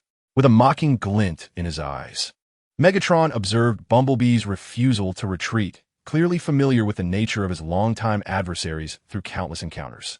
Boom! Bumblebee retaliated with a blast from his laser cannon, shattering the Hummer, then resolutely positioned himself in front of the humans, braving the onslaught of debris that relentlessly pelted his form. Yet, the peril was far from quelled. The greater threat loomed in Megatron. This fiend showed no mercy, especially against a foe like Bumblebee. Seizing the moment while Bumblebee shielded the humans, Megatron advanced, wielding his steel whip menacingly, and struck with brutal intent. Crack! Accompanied by a unique metallic shatter, Bumblebee was sent soaring, crashing several meters away. This exquisite planet, now occupied by these insignificant human insects, evoked a cold smirk from him as he transformed the whip back into a cannon, aiming it at Bumblebee's head, ready to extinguish his life. Since you have willingly chosen to fight for these despicable creatures, you shall perish alongside them. Enough! Jazz roared, hastily reverting to his human form, disregarding his grievous injuries, and charged fiercely at Megatron. Bang! With all his might, Jazz collided with Megatron, causing the latter to falter momentarily, the cannon tilting downward. Though the shot still fired and struck Bumblebee, obliterating one of his legs, it ultimately spared his life. However, Jazz was not as fortunate. Enraged, Megatron retracted the cannon and forcefully stomped down on Jazz, who was no taller than his thigh. Is this all you can do? Though pinned beneath Megatron's foot, Jazz continued to taunt him. Come on, you little wretch. How do you wish to die? With a chilling smirk, Megatron leaned down, grasping Jazz and lifting him before his gaze. I suspect you will meet your end at the hands of Optimus Prime. Just as Jazz broke free from Megatron's grip, he summoned his solar photon blaster and unleashed a flurry of shots at Megatron's face and head. This action evidently incensed Megatron, who retaliated by slamming Jazz violently to the ground. Grasping one of Jazz's arms with one hand while the other seized his thigh, Megatron hoisted him before him. You shall never witness such a day, accompanied by a cold and merciless proclamation. With a sudden and forceful tear, a sharp crack echoed through the air, and the light in Jazz's eyes abruptly dimmed. The Autobot warrior, Jazz, has perished in battle. This chapter serves to supplement yesterday's events, as I expressed the night before. Addressing the conclusion of the transformation arc has proven quite arduous for me. Chapter 79. Collision. The newly arrived Ironhide and the ambulance bore witness to the harrowing sight of Jazz being torn asunder by Megatron, their eyes wide with disbelief. Sun Cheng was equally startled by Megatron's savagery, although his acquaintance with Jazz had been brief and they stood on opposing sides. He recognized that Jazz's combat prowess far surpassed his own. To behold such a formidable Autobot warrior fall in battle before him, and if Sun Cheng's memory served him correctly, Jazz was the first of the Cybertronian mechanical beings to meet such a fate. In that fleeting moment, while grappling with the overwhelming might of his Decepticon leader, Megatron, Sun Cheng found himself inexplicably engulfed by a tumult of complex emotions. Optimus Prime arrived shortly thereafter, only slightly delayed compared to the two. With the arrival of the Autobots, a fierce battle reignited. Megatron immediately spotted Jazz's shattered body beside him. The voice of Optimus Prime, laced with fury and sorrow, emerged as he drew his blaster and unleashed a barrage of shots at Megatron, clearly consumed by a righteous rage. Megatron, in his self-destructive indifference, coldly summoned his weapon, and they exchanged fire. However, it seemed that the Decepticons favored close-quarters combat over ranged weaponry. After a series of futile shots, both warriors, realizing they could not strike each other, instinctively retracted their weapons and clashed head-on. With a resounding crash, the solid concrete floor of the base fractured beneath them. You are no match for me, Megatron sneered, casting a disdainful glance at his old adversary. Despite Optimus Prime exhausting all his strength, he was gradually overpowered, his legs bending under Megatron's immense force. I fight for justice. I fight for my beliefs. Therefore, I fear nothing. Optimus Prime defiantly glared back, his face resolute. Suddenly, from a distance, Bumblebee's laser struck Megatron's back, causing him to stagger. Seizing the opportune moment, Optimus Prime exerted his strength and hurled Megatron away. As he rolled through the air, Megatron transformed into his flight mode, seething as he glared at the anguished Bumblebee not far off. "Little insect, you should be next," he coldly remarked, casting a disdainful glance at the incapacitated Bumblebee, who could not move after losing a leg. Just as he intended to deal with Bumblebee before returning to confront Optimus Prime, Ironhide and the ambulance, both fueled by their rage over Jazz's demise, surged forward. With a swift gesture, the former aimed at Megatron, unleashing a barrage of missiles, while the ambulance quickly positioned itself in front of Bumblebee. "Megatron, your sins have accumulated beyond measure." Optimus Prime leaped from the ground, effortlessly grasping the hovering Megatron, who was several meters above.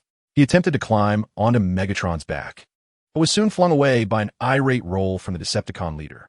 In the distance, amidst a cacophony reminiscent of a tempest, a CH-53 style heavy transport helicopter hurtled towards them at no less than Mach 1. "Is this my reinforcements?" A wave of cheers erupted from the base, but the Autobots engaged with Megatron quickly turned pale. It was Soundwave. With a roar, Ironhide raised his rocket launcher, targeting the distant speck 2 kilometers away and unleashing a volley. Explosions echoed in the sky, but as the smoke cleared, a silver-gray Titan emerged unscathed, wielding a spinning rotor in one hand as he descended into the base. "Megatron, I have arrived." The newcomer was none other than Soundwave. Just in time, Soundwave. Upon seeing his trusted lieutenant, Megatron's face lit up with joy. He then turned his gaze towards son Cheng, who was still engaged with the human defenders, a cold frown creasing his brow as he commanded, "Go secure the Allspark." Megatron clearly understood son Cheng's combat prowess. No Autobot here could withstand him alone. With Soundwave by his side, they would be more than capable of handling the Autobot squad, hence the order. Soundwave's arrival had already begun to tilt the scales of victory in favor of the Decepticons. It seemed that once the assault commenced, no one would be able to thwart their triumph. "Understood," son Cheng replied succinctly, transforming into his Reaper drone form and immediately deploying the Vulcan cannon beneath him, aiming directly at the terrified Sam and his companions. "Are we going to die?" Clutching the Allspark cube, a pale, Sam asked tremulously, uncertain of whom he was directing his question towards. A heavy sense of unease was festering within the base. Michaela cast a worried glance at Bumblebee, her gratitude for the Autobot warrior who had protected her on numerous occasions evident.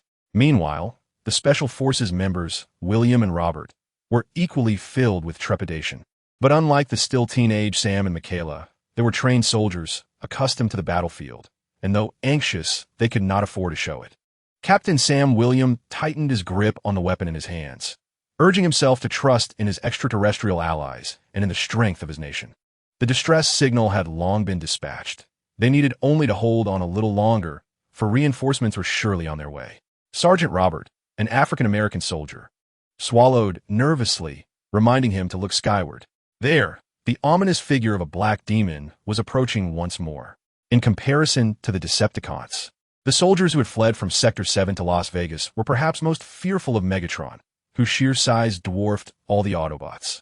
However, the true source of their terror lay in the skies above, the Decepticon capable of transforming into a Reaper drone, not to mention its previous incursions into Sector 7.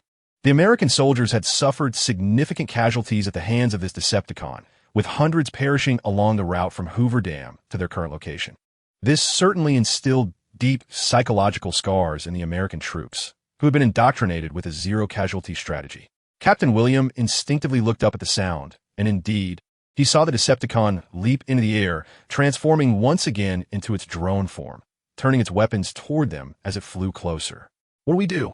Sam asked in terror, his fingers clutching the Allspark cube, turning pale from the strain. "Quick, get the stinger," Captain William shouted reflexively. Yet, Sergeant Robert could only manage a wry smile. They had brought a few with them during the evacuation from Sector 7, but those had already been deployed against Megatron. Now, they were left with only a handful of RPGs. Hitting such an agile Decepticon with an RPG seemed almost impossible. The rapid-fire sound of bullets soon echoed through the air.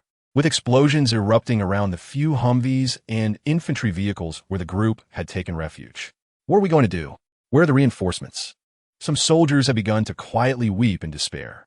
Captain William and Sergeant Robert exchanged a glance, both recognizing the desperation reflected in each other's eyes.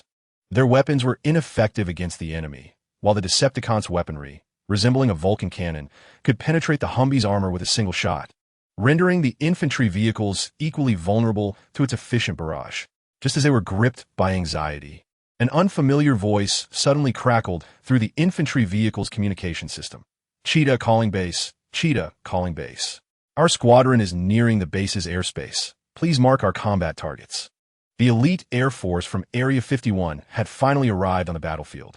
Chapter 80, Above the Sky, accompanied by the roaring formation of fighter jets. The survivors hiding within the base erupted in jubilant cheers. "It's our planes!" Captain William exclaimed with excitement, a smile breaking across his face. Sergeant Robert swiftly seized the communicator, proactively calling for reinforcements. "Ground, calling Chameleon, we have a highly significant individual here who requires your immediate protection." This statement was not made lightly. Aside from the bond between Sam and the Autobots, he stood as a crucial link between humanity and those extraterrestrial beings. The mere fact that the Autobots entrusted him with the vital matrix of leadership sufficed to justify his designation as a person of importance, even if only in the capacity of its temporary custodian. Chameleon acknowledged. "I have redirected to the rear and arranged for a helicopter evacuation. Please release smoke promptly to indicate your location." "Received. We are about to release green smoke to denote our position. Should you spot a Reaper drone hovering over the base, ensure its destruction." Chameleon was one of the subordinate squadrons from the 19th Air Force, serving as a permanent guard force at Area 51. Although currently equipped solely with F-15E fighter jets, these aircraft were modified variants by McDonnell Douglas that enhanced ground attack capabilities while retaining formidable aerial combat prowess. It was not an exaggeration to claim they were among the finest dual-seat supersonic fighter bombers in the world. Clearly, the U.S. military had learned of the dismal performance of the National Guard's F-16 squadron against Sun Cheng not long ago. To avoid repeating such a tragedy, they had dispatched a squadron from Peterson Air Force Base in Colorado, equipped with 6 of the latest F-22 Raptors to provide support, while the guards at Area 51 were fully mobilized to assist. Upon seeing a formation of F-15 jets soaring through the sky, Sun Cheng felt a weight settle in his heart. Having recently familiarized himself with various nations' Air Force capabilities, he recognized the formidable nature of the F-15s. Just moments ago, he had barely managed to contend with a squadron of F-16s from the National Guard, and now he faced a superior force. Unlike the more versatile F-16 series, the F-15 boasted more robust power and payload capacity. Designed specifically for high-altitude interception and air-to-air combat, it exhibited exceptional maneuverability and aerial combat capabilities. Globally, aside from the F-22 Raptors that had only recently begun to be deployed by the U.S. military, few aircraft could rival the F-15. Sun Cheng's pride in his maneuverability paled in comparison to the F-15s. This aircraft theoretically could reach speeds of up to 2.5 Mach, and even in combat, it could achieve over 2 Mach in a shorter time than the F-16. However, conflict does not vanish due to one party's reluctance. And soon Sun Cheng detected multiple fire control radar emissions illuminating the electromagnetic spectrum. Foul!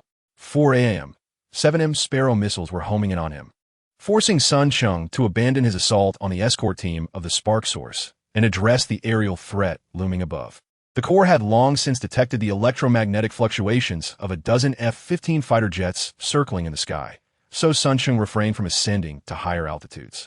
He understood that once he ventured into the optimal combat zone for his adversaries, he would be mercilessly hunted by the flock of eagles.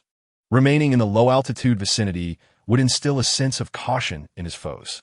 Leveraging his agility, Sun Cheng maneuvered within the confines of the base, evading the 4 Sparrow missiles that had locked onto him for some time before suddenly transforming in a humanoid form and descending beside an American M60 tank, luring them into destroying the wrong target. "Attack! I need assistance." At that moment, an ally named Assault arrived at the base just as Sun Cheng had taken to the skies again. Upon seeing him, Assault swiftly approached, seeking help. With a flick of his wrist, Assault seized a Sidewinder missile and hurled it viciously into the air, triggering an explosion. He cast a glance towards another battlefield nearby, where Megatron was previously dominating the Autobots, but had now found himself in dire straits following the arrival of the U.S. Air Force. Assault did not rush to assist. Instead, he summoned his weapon and aimed at the 3 F-15s that had been pursuing Sun Cheng, firing several rounds before inquiring, "Where is the spark source? Why can I no longer sense its presence?" It seemed the Autobots had tampered with the spark source among the humans. Just as Sun Cheng finished his response, a momentary lapse in attention resulted in him being struck by a Sidewinder missile, the explosion sending him plummeting to the ground. Fortunately, the blast radius of the Sidewinder was relatively small, leaving only superficial scars on his frame, sparing him from serious injury. In contrast to Sun Cheng, Assault was also caught off guard, sustaining a hit to his waist from Sidewinder missile. However, when the missile detonated, his body showed no signs of damage, suggesting that his physical strength had improved during the previous evolution that had not fully succeeded. The bothersome pests. Although he noticed that the dogfight missiles fired by the human aircraft posed no threat to him, allowing these aerial nuisances to persist without resolution was not the style of the Decepticons. Thus, Assault raised his weapon and unleashed a furious barrage into the sky. His weapon possessed immense power. Even a single shot could incapacitate a human tank, let alone an F-15. Before long, an F-15, hovering below 100 meters, failed to evade in time and was struck by Assault's fire, resulting in a spectacular explosion midair. In a fleeting moment, the F-15 fighter jets, previously engaged in the pursuit of Sun Cheng, hesitated to confront his weaponry and ascended to a higher altitude. Yet, none retreated. Instead, they focused their ferocity on Sun Cheng and his companion. Soon, a torrential downpour of missiles surged toward the two. I apologize for the delay in delivering 2 chapters. Writing combat scenes is not my forte, as I have never ventured into this genre. Last night, I sought inspiration from science fiction work, hoping to glean insights into crafting battle sequences, but found little illumination. My creativity seems stifled, and the ongoing combat scene, which could likely be resolved by a different author in 2 days, has left me struggling to produce even 100 words in an hour. These 2,000 words have taken me from late last night until now, requiring 2 complete rewrites, yet I still cannot capture the essence I seek. Chapter 81. The situation worsens. Troubling insects, the relentless barrage of missiles finally provoked several members of the Decepticons. Megatron, in a fit of rage, kicked a nearby ambulance and gazed skyward, his eyes ablaze with fury. Despite his formidable physique, which rendered him largely impervious to the close-range missiles launched by the F-15s, he was engaged in combat with the Autobot leader and several elite warriors. Each time he was struck by a human missile, his adversaries seized the opportunity, particularly Optimus Prime, who had already inflicted numerous grievous wounds upon him. "What a useless thing," he coldly remarked, casting an irate glance at the distant Sun Cheng. Yet, beneath his anger lay a remarkable calm. Megatron was astute. He could easily discern that Sun Cheng, who possessed aerial combat capabilities, had reverted to his humanoid form and was now dangerously close to his adversary. Was he truly unable to fight? Perhaps his motivations were more about self-preservation and conserving strength. After all, despite being the least formidable among the Decepticons, if he were to engage in a life-and-death struggle, he could certainly take down a few human aircraft. Curiously, it seemed that the little one under Soundwave's command was harboring treacherous thoughts towards the Allspark. Fortunately, amidst the chaos of battle, Megatron, while aware of Sun Cheng's intentions, chose not to act immediately. With a frigid gaze, he marked the cunning little figure in his mind and commanded his loyal guardian, Starscream, "Go. Deal with those abhorrent entities in the sky." "Yes, my lord," Starscream replied, immediately turning his gaze upward. He then reached behind his back to retrieve his propeller. Gripping it tightly, with a sudden surge of strength, he hurled it skyward. Strangely enough, the propeller, which appeared to be anything but a weapon, now flew like a boomerang, hurtling with terrifying velocity towards an F-15 jet suspended dozens of meters above. The rapidly spinning propeller was effortlessly evaded by the exceptionally maneuverable F-15, a development that was clearly anticipated amidst the chaos. Suddenly, he raised a laser cannon and unleashed a series of shots. In the next moment, debris from the exploded F-15 rained down from the sky. Sun Cheng, not far off, had transformed back into his human form, concealing himself beside the assailant, allowing the towering and formidable figure of the attacker to draw the hostility descending from above. He wielded the Vulcan cannon, intermittently firing bursts at the airborne foes. In a short while, he had not been struck by any missiles. Instead, he managed to down one aircraft and severely damage another F-15. Despite this modest success, an increasing sense of unease settled within him. Stay alert, he admonished himself. The American counterattack came swifter than Sun Cheng had anticipated. Just as a squadron of over a dozen F-15s, the mainstay of the Air Force, arrived, they began to pose a significant threat to the Decepticons. Should more reinforcements arrive, the battle could swiftly turn unfavorable. The Decepticons, with an inherent disdain for humanity and Earth-S civilization, tended to underestimate the threat posed by humans, often disregarding it due to their arrogance. If this continued, the Decepticons were bound to suffer losses. The disorientation abruptly ceased its onslaught on the Autobots and, alongside the assailant, began to eliminate the aerial threat posed by the American forces. This development brought him a slight sense of relief. With their combined efforts, the number of F-15s down by the two had quickly risen to 7 or 8, forcing the expensive aircraft to ascend to higher altitudes, retreating from low-level maneuvers. Seeing this, Sun Cheng exhaled softly, though his vigilance remained unwavering. The Americans possessed more strength than mere numbers. If they remained ensnared here, reinforcements would arrive in a continuous stream. He needed to secure the Allspark, otherwise, hope would be lost. Naturally a contemplative individual, he had previously faced dire consequences for his lack of preparation, which heightened his suspicions. As the tide of battle seemed to turn once more in favor of the Decepticons, a sudden plume of green smoke erupted near the group guarding the Allspark. Sun Cheng felt a surge of concern rather than relief. After evading a cannonball with a roll, he decided to disregard the aerial skirmish and charge directly towards the human defenders safeguarding the Allspark. Boom! Stop him! The moment he moved, a torrent of gunfire erupted from within. Remaining composed, he deftly dodged the incoming projectiles that posed a threat to him while steadily advancing towards the Allspark, all the while firing back to suppress the defenders attempting to hinder his progress. The sound of human gunfire echoed against his armored form, producing only a series of crackling noises, failing to inflict any significant damage. The bullets fired from Sun Cheng's Vulcan cannon soared through the air, their whistling sound heralding death. Any foolhardy enough to show their face in retaliation would be struck down by his extraordinary precision. Moreover, even if they attempted to take refuge within the armored Hummers and infantry vehicles, their armor proved inadequate against the sweeping fire of the Vulcan cannon. Suddenly, a barrage of missiles altered their trajectory, relentlessly pursuing Megatron, creating chaos and disorientation, while diverting towards Sun Cheng, hindering his advance. The explosive waves tugged at his frame, tossing him about.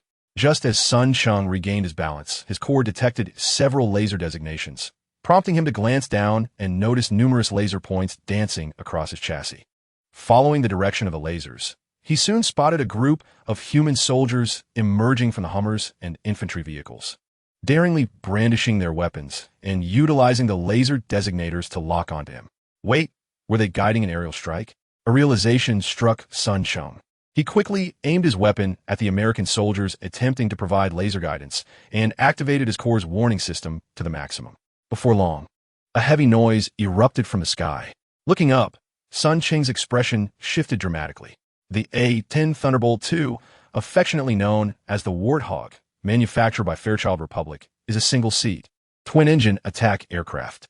It serves in the United States Air Force, tasked with providing close air support to ground troops. With its fearsome GU-8A Avenger cannon rocket pods and a payload capacity vastly superior to that of an F-15, it was uncertain whether it could pose a threat to Megatron.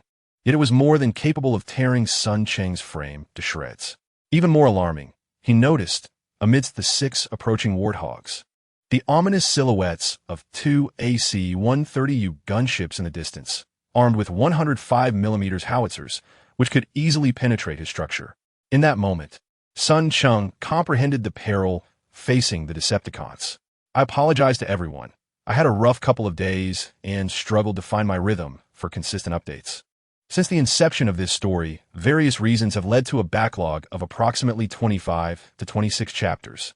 To prevent this from escalating further, I will no longer adhere to specific days for repayment. I will endeavor to release 3 chapters whenever I have free time after work until the debt is settled. Additionally, the current plot arc is expected to conclude tomorrow, barring any unforeseen circumstances. Chapter 82, The Fall, Part 1, Ground, the helicopter arranged for you is about to arrive. Please prepare for evacuation. As this notification echoed through the communicator, Sam, who had been on edge for what felt like an eternity, finally relaxed his taut nerves. His life was spared. He cast a wry smile at Michaela, who was also looking at him. He extended his unoccupied hand, offering a reassuring grasp. It's all right. Everything is over now. He comforted her, though his gaze frequently darted towards the distant battlefield where a fierce confrontation raged on. There, his newly acquainted extraterrestrial allies, the Autobots, were engaged in a grueling struggle against the malevolent Decepticons. Bumblebee, having sustained a leg injury, was unable to evade and had already endured several blasts, lying on the ground, barely clinging to life. Ratchet fared little better. Not a combat-oriented warrior, he had been injured in the left arm while attempting to restrain Megatron, now visibly wounded. Ironhide, seasoned and experienced, was primarily locked in combat with Shockwave, occasionally managing to fire a shot at Megatron from behind, but as a result, he was mercilessly targeted by the relentless foe, his frame riddled with cracks. However, without a doubt, the most tragic fate belonged to Jazz. Sam could scarcely bear to look at the torn remnants of Jazz's body not far away.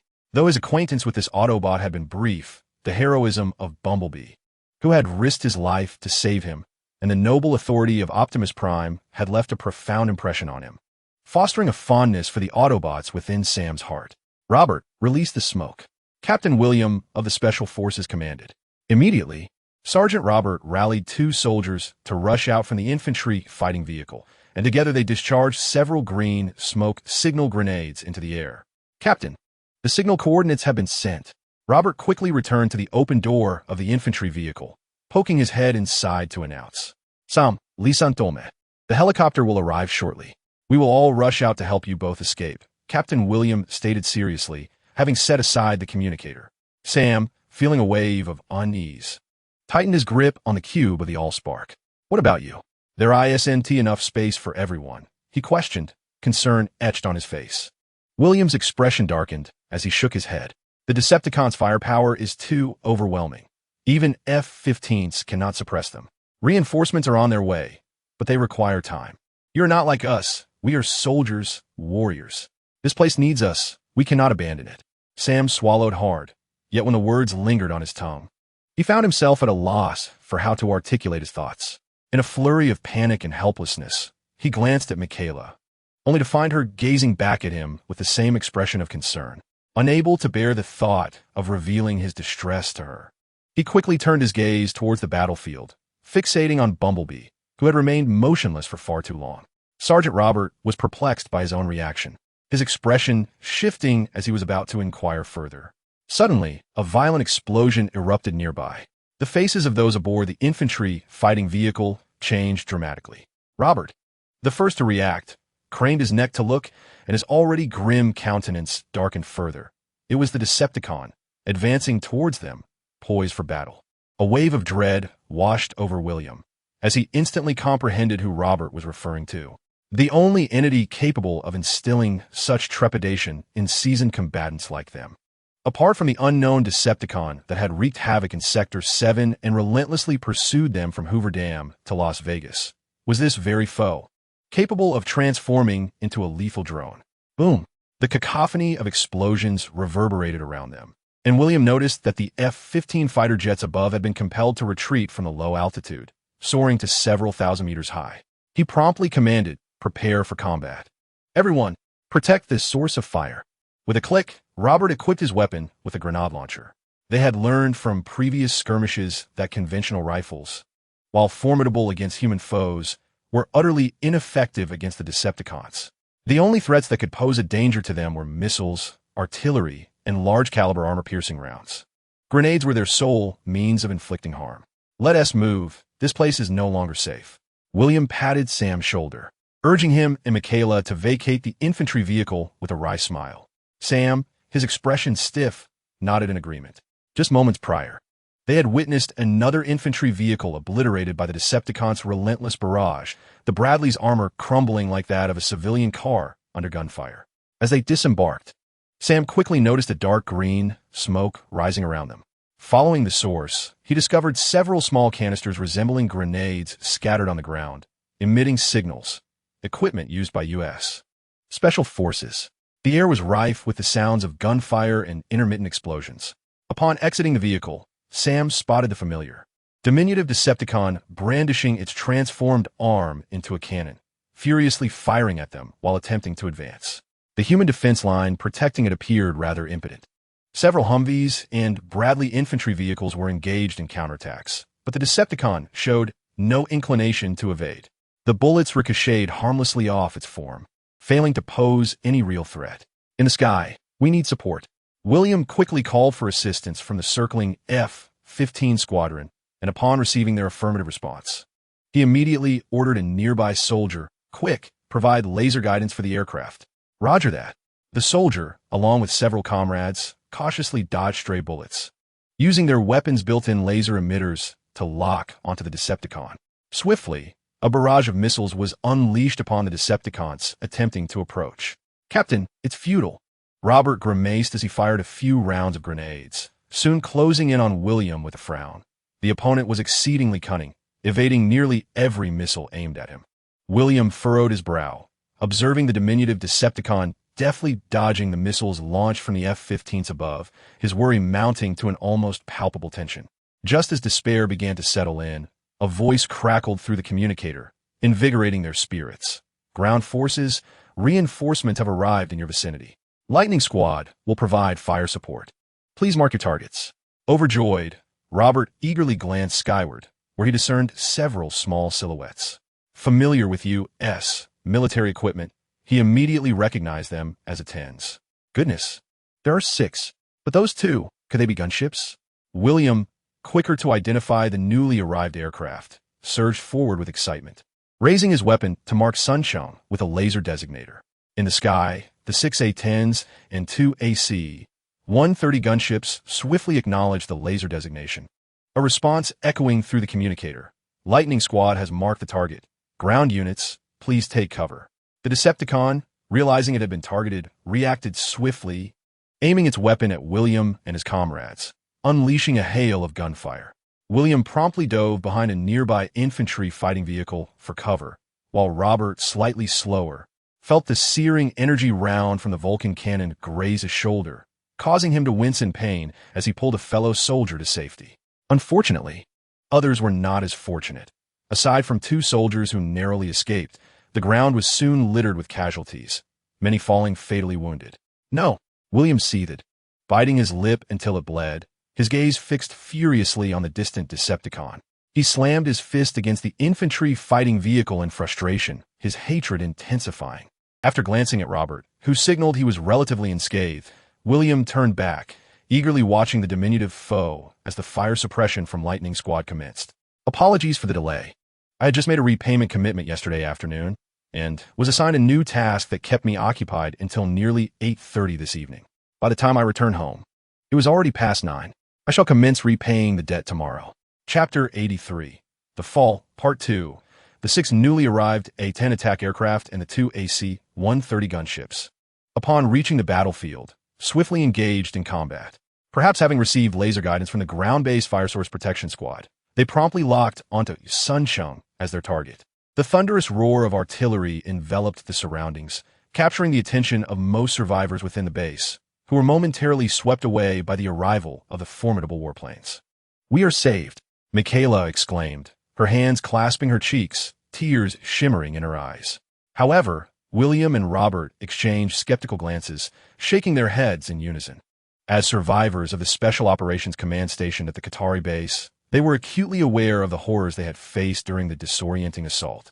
Even the mighty AC-130 gunship's 105mm howitzer had merely wounded that scorpion-like Decepticon, ultimately failing to secure a lasting victory, underscoring the terrifying prowess of these extraterrestrial mechanical warriors. Indeed, just as they received notification through their communicators that 2 Black Hawk helicopters were en route to evacuate Sam and the source of fire. The dynamics of the battlefield shifted dramatically. A thunderous explosion erupted from the heavens, plunging the elated American soldiers back into despair. Robert gritted his teeth. Disbelief etched across his face as he gazed upward. The source of the explosion was an A-10 attack aircraft, renowned for its fierce firepower and resilience. Having achieved miraculous returns even after sustaining severe damage in prior conflicts, thus earning a near-mythical status among the troops. As the F-15 squadron, known for their close-quarter combat prowess, was compelled to launch missiles from a distance to engage ground targets, the newly arrived A-10s audaciously descended to a perilously low altitude, unleashing their firepower. Consequently, they were forced to reckon with the repercussions of their arrogance. The Decepticon, in a swift maneuver, raised its laser cannon and unleashed a barrage upon one of the A-10s, striking its side and causing it to erupt in a dazzling explosion reminiscent of fireworks. Yet, this was not the most dire situation. The sudden detonation threw the American air squadron into momentary disarray. Amidst Sam and his companions' panicked gazes, the diminutive Decepticon they had been observing sprang into action once more. Despite its chassis being marred by numerous bullet holes and scars of battle, it surged upward with an aggressive ferocity, rapidly closing the distance to an aerial gunship. It circled around, unleashing a frenzied barrage. The gunfire did not persist for long in the sky. Soon, Sam and the others witnessed the gunship appearing to lose control, its nose tilting precariously before it careened toward the northwestern corner of the base. "No!" Robert cried out in agony, covering his face. William hastily seized the communicator, urgently warning the aircraft above. "Hurry, ascend altitude, launch combat missiles. Do not allow it to approach." Unfortunately, the newly arrived American fighter jets reacted too sluggishly. By the time 2 Warthogs began to ascend and attempted to engage Cheng with their combat missiles, he had already neutralized another AC-130 gunship and was now targeting another A-10. The fierce support aircraft had barely been on the battlefield for 5 minutes when 4 Warthogs and 2 gunships were shot down, leaving only 2 remaining. Realizing the situation was untenable, they promptly requested permission from the command center to withdraw. As they departed, the 2 Black Hawk helicopters that had just arrived to extract Sam and the source of fire became Cheng's new targets. Approaching the vicinity of the base, one was swiftly brought down by 2 successive barges from the Vulcan cannon, while the other, enveloped in smoke, made a hasty retreat, ultimately resulting in a series of explosions several kilometers away. It was over. William's face turned pale, and even his fingers trembled as he clutched the communicator. Though accustomed to witnessing life and death, his reaction was still profound. Sam and Michaela, the 2 high school students, were even more affected, their faces ashen and stricken with horror. After a prolonged silence, the communicator crackled back to life. "Calling base, the enemy's air defense firepower is fierce. Before more aircraft can reach the battlefield, we cannot secure air superiority. Please withdraw to the following safe location. The Army is about to conduct an extensive strike on the base." An extensive strike? Robert approached, taking the communicator from the still-dazed William. "Are they going to cover the entire base? There are still many people here. Evacuation will be difficult. Please evacuate to the following safe location as soon as possible. We are about to deploy 27 M270 multiple rocket launchers for a comprehensive strike on the base." The voice on the communicator suddenly turned cold. Having frequently engaged in special operations, Robert and William finally grasped the gravity of the situation. After tentatively dispatching 2 squadrons of aircraft and discovering they could not rely solely on these aerial forces to dismantle the Decepticons, the U.S. military, or rather, the U.S. government, could no longer remain passive. They had called in a battalion equipped with M270 rocket launchers, prepared to utilize this formidable conventional weapon to obliterate the Decepticons. To this end, they had even forsaken the base. "Damn it, we must retreat." Once he grasped the reality, William hurriedly called to the soldiers around him to withdraw. Spotting Sam standing dazedly, clutching the source of fire, he rushed over, pulling him along, saying, "Sam, it is no longer safe here. We must leave immediately." "Ah, okay," Sam responded, and he and Michaela anxiously followed, remaining vigilant as they prepared to evacuate.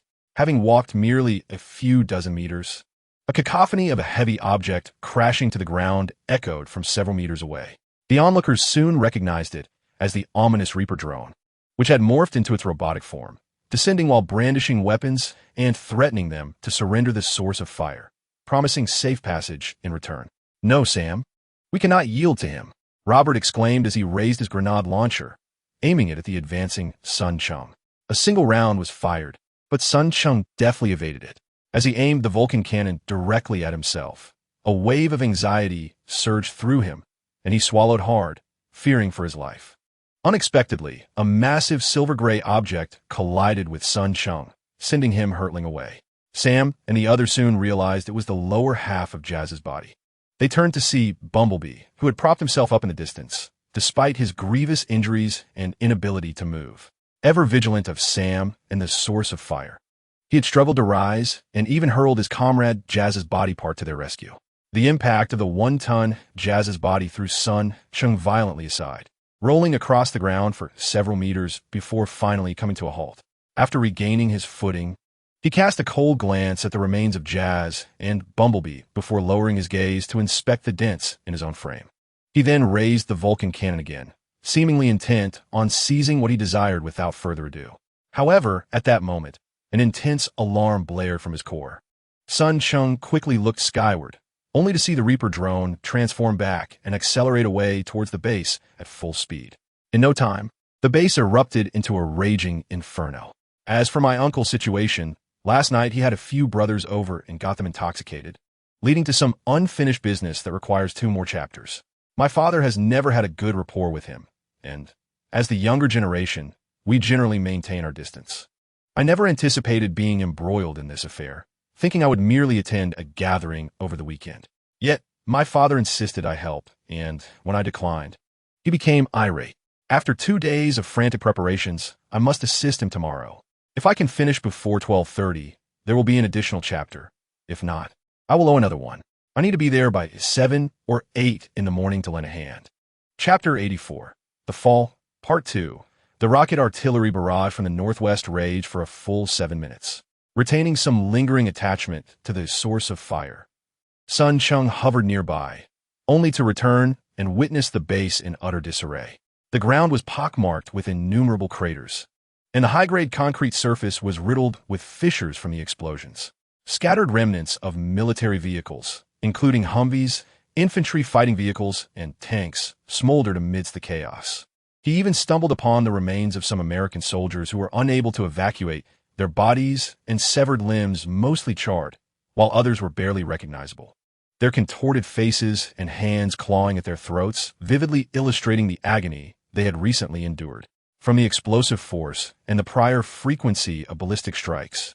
Sun Cheng surmised that these assaults were likely delivered by the M270 multiple launch rocket system employed by the United States Army. This formidable conventional military weapon could unleash devastation so swift that even the mighty Decepticons and Autobots would struggle to withstand it. Upon encountering the remaining Cybertronian beings within the base, Sun Cheng felt a profound sense of relief for his earlier decision to retreat, following a barrage of rockets. When he returned to the ravaged base, he found that the relentless artillery had obliterated any structures or facilities that might have remained intact, rendering the area desolate. Scanning the surroundings, apart from the Decepticon and Autobot factions, who had clashed for countless years, he could find no other survivors. He arrived just in time to witness the attacker retracting its twin-barreled railgun, transforming from its oversized truck form back into its humanoid shape. The attacker was the unsung hero that had quelled the rocket storm. Despite the haste of its counterattack, it had managed to fire several rounds toward the position of the M270S within mere minutes, thus halting the onslaught. Nevertheless, during those brief moments, the American forces had unleashed at least 600 to 700 rockets upon the base. Consequently, the attacker, even with its formidable build, bore the marks of the assault. With only a faint white outline left where missiles like the Sidewinder had struck, its body now riddled with terrifying fissures. Upon seeing him, the attacker wasted no time and dashed out of the base, its movement causing countless metallic shards to fall from its frame. The dizziness it experienced was far worse. Its body, not as resilient as the attacker's, had evidently sustained significant damage from the prior bombardment, with no part of it remaining unscathed. To make matters worse, Sun Cheng noticed a gaping wound at its chest, where its spark, which should have been shielded by armor, was now exposed. The dim glow emanating from it suggesting that its time was running out. In contrast, Megatron appeared to be in a significantly better state. His frame exhibited greater strength than that of the attacker, showing only a handful of cracks and dents despite enduring the recent barrage. When Sun Cheng arrived, it was evident that the battle at the base was nearing its conclusion. Bumblebee lay motionless in a crater, beside him a battered ambulance. And had it not been for the occasional twitch, Sun Cheng might have assumed they had both met their end. The metallic figure mysteriously vanished, and Sun Cheng, of course, would not believe that he had been obliterated in the recent barrage of rockets, leaving no trace behind. Thus, only one explanation remained.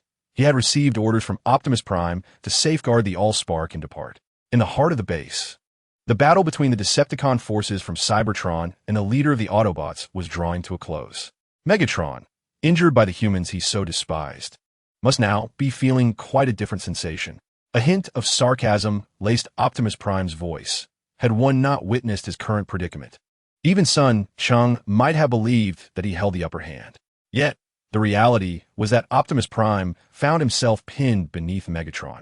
His arms shattered and several pieces of his outer armor stripped away, a pitiable sight indeed. It was evident that this young leader of the Autobots had suffered greatly in his confrontation with the merciless Megatron. Silence. Megatron's face contorted with malice. Though a self-serving tyrant, the incapacitation of his loyal and favored soldier weighed heavily on him, aggravating his already foul mood. He coldly taunted Optimus Prime. The vermin you sought to protect have callously chosen to seal your fate here. You have disappointed me greatly, Optimus. Your cowardice has led the Autobots further into decay. If Unicron were still alive, he would, like me, be utterly disillusioned with you. At the mention of Unicron, a flicker of despair crossed Optimus Prime's eyes. And even Sun Cheng, who had just arrived, displayed a subtle change in expression. Unicron was the former leader of the Autobots, rumored to be a descendant of an ancient elder, a mechanized warrior of formidable strength. In the chaotic recesses of memory, Unicron was portrayed as a dominant and tyrannical leader, much like Megatron, ruthlessly dealing with the Decepticons, causing countless Decepticon warriors to meet their demise at his hands. Thousands of years ago, when the Decepticons and Autobots awoke from the chaos of their origins, it was Unicron who, in pursuit of greater resources and the reclamation of dominion over Cybertron, led the Autobots fearlessly against the Decepticons' threats, reigniting a brutal civil war that would last millennia. Legends speak of him dispatching a cadre of elite Autobots to pilfer the Allspark from the Decepticons, with tales suggesting he himself infiltrated the Allspark chamber to seize it, and others claiming he had seduced a high-ranking Decepticon to obtain the Allspark. In essence, within nearly every tale concerning the Allspark on Cybertron, the name Unicron resounds. This formidable leader commanded the Autobots, whose strength had waned significantly since the last Civil War, as they clashed with Megatron and Shockwave's Decepticon forces for over 10,000 years. It can be said that had it not been for the sudden change in leadership among the Autobots during that monumental battle over a century ago, coupled with the inexplicable disappearance of Unicron, it is difficult to ascertain how many more years the Civil War on Cybertron would have endured. Unicron, being the mentor of Optimus Prime, evoked a visceral reaction upon mention of his name. The mentor sought peace, and even once entertained the notion of negotiating with the Decepticons for the sake of tranquility. However, you, Megatron, with your cruelty and unrestrained plunder, are destined to bring utter destruction upon Cybertron. With the last vestige of his strength, Optimus Prime unleashed a forceful blow that sent Megatron hurtling through the air, quickly regaining his footing with one hand pressed against the ground. As Megatron steadied himself a few meters away, he caught sight of Sun Cheng, and the malevolence in his crimson gaze intensified. "Where's the Allspark I seek, you little wretch?" "My lord, the assault has pursued the target," Sun Cheng replied cautiously, acutely aware of the murderous intent emanating from Megatron's eyes. "Useless fool." Megatron snorted disdainfully and, summoning his weapon, unleashed a shot that knocked Optimus Prime back down. Just as he prepared to pounce upon this old adversary, a sudden surge of energy emanating from the Allspark erupted, freezing Megatron in his tracks. His gaze lingered momentarily on both Optimus Prime and Sun Cheng before he fired 2 more shots at Optimus and transformed back in his aircraft form, soaring toward the source of the disturbance. Yesterday at noon, I attended 2 events in the evening, which interrupted my updates. Last week, I faced several days without updates, resulting in a backlog of 30 chapters. From today onward, I shall begin to repay this debt. I guarantee 3 updates today. This is the first chapter, with 2 more to follow shortly. Chapter 85. The fall. As soon as Megatron departed, Sun Cheng hesitated, contemplating whether to follow and investigate, when he suddenly witnessed the grievously injured Optimus Prime rising once more. Although this young leader of the Autobots was somewhat inferior in strength to Megatron, and currently incapacitated by his wounds, Sun Cheng dared not entertain any thoughts of confrontation. He was acutely aware that Optimus could effortlessly overpower him. Thus, he decided against lingering and transformed into his drone form, heading toward the location of the Allspark. After all, only about 10 minutes had elapsed since the turmoil began. Despite Ironhide's protection, Sam and the others had not managed to escape far. Sun Cheng had barely taken flight from the base when he detected the energy fluctuations of the Allspark below. Sam was engulfed in despair, a profound hopelessness enveloping him. The recent barrage of rockets had nearly obliterated the vast military base. Were it not for the girl he secretly admired standing by his side, and the special forces who had been safeguarding him since the 7th District, encouraging him, he might have truly given up. Yet, sometimes mere courage is insufficient to alter one's fate. Sam was acutely aware that if it hadn't been for Ironhide's timely arrival during the critical moments, their chances of escaping the base alive would have been grim. Even so, out of the 3 Humvees and 1 infantry vehicle, only 7 or 8 individuals from their infantry vehicle managed to survive. Having burst forth from the base, they were on the verge of reaching the designated rendezvous point when, unexpectedly, an ultra-heavy truck caught up with their convoy and engaged in a fierce struggle with Ironhide. Amidst the cacophony of explosions, Ironhide's furious roars echoed, "Decepticon, you shall not advance another step. Surrender the Allspark." The response came from a cold, menacing voice belonging to the mechanical warrior that had transformed from the ultra-heavy truck. Clearly a formidable adversary comparable to Optimus Prime and Megatron. Earlier, Sam had witnessed his ferocious prowess at the base, as he had taken down several American fighter jets with his compact firearm. Had it only been this single Decepticon assaulting them, Sam might have felt apprehensive, but not entirely despondent, for he had the formidable Autobot warrior Ironhide to safeguard him. However, with the onset of the attack, the sound of whirring engines soon filled the sky. The group that had just escaped the base initially believed it to be aircraft sent by the military for reinforcement, only to discover upon looking up that it was a bizarre flying vessel, unlike any aircraft known on Earth.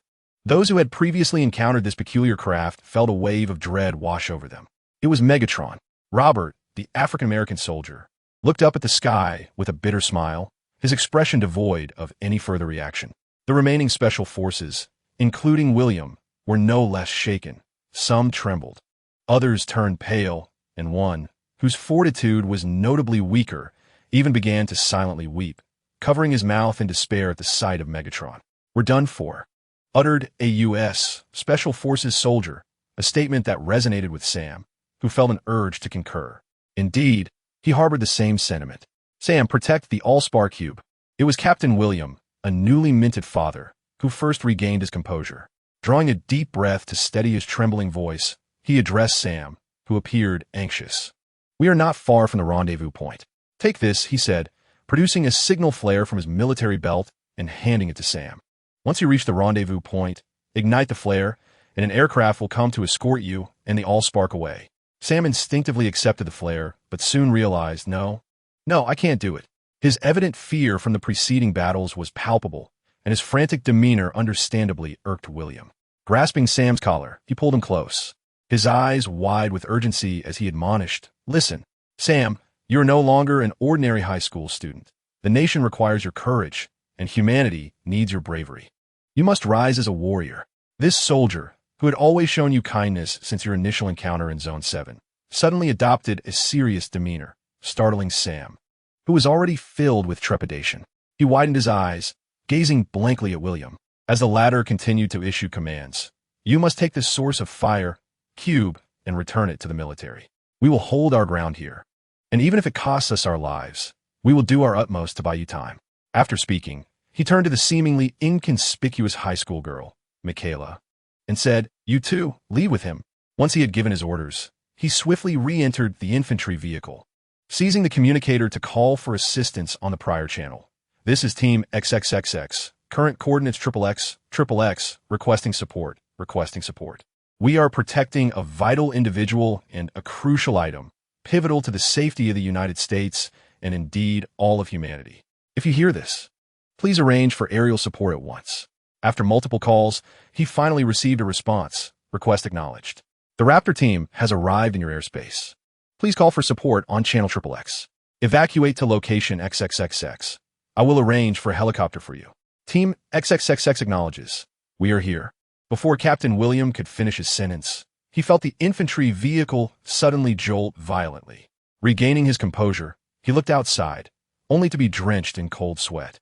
The formidable Megatron had already descended from the skies. It seemed he sensed that the source of fire was securely in his grasp, and he had the leisure to toy with them.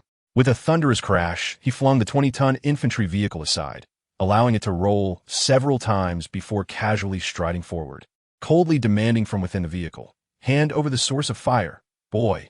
Although the previous tumult had left the occupants of the vehicle slightly dazed, most had only sustained minor injuries. As soon as the vehicle stabilized, the physically adept soldier, Robert, kicked open the door and leaped out. "Hurry, Sam.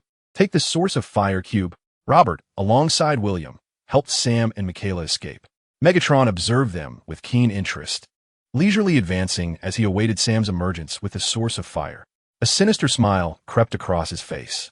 In the next moment, he brandished his weapon and aimed at the infantry vehicle, unleashing a devastating shot. "No!" William and Robert shouted in despair as they threw themselves over Sam and Michaela. The ensuing explosion instantly claimed the lives of the soldiers still trapped inside the vehicle, while the shockwave and flying metal shrapnel violently hurled the four of them away, leaving them each with countless wounds. Sam coughed as he rose to his feet, well guarded by Robert and William.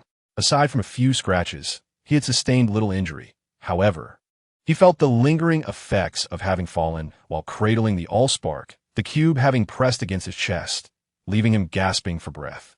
Shaking off the dizziness clouding his mind, Sam swiftly recalled his perilous situation and turned his gaze towards Megatron, only to see him once again raising his weapon, this time aimed directly at Sam himself. "Am I to perish here?" He swallowed hard, casting a reluctant glance at his enchanting dream girl, Michaela, whose face bore several bloodied scratches yet remained alluring. Strangely, a sense of calm washed over him as he braced himself for the impending death.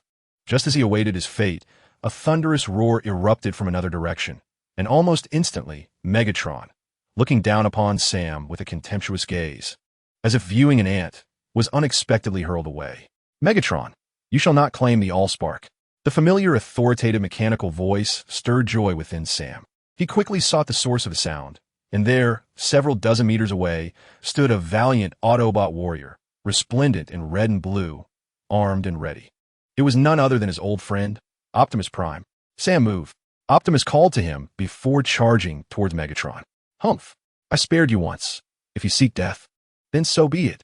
With a furious shout, Megatron's anger ignited upon seeing Optimus reappear before him, transforming into his flight mode and rushing towards his foe. The two titanic mechanical warriors engaged in fierce combat.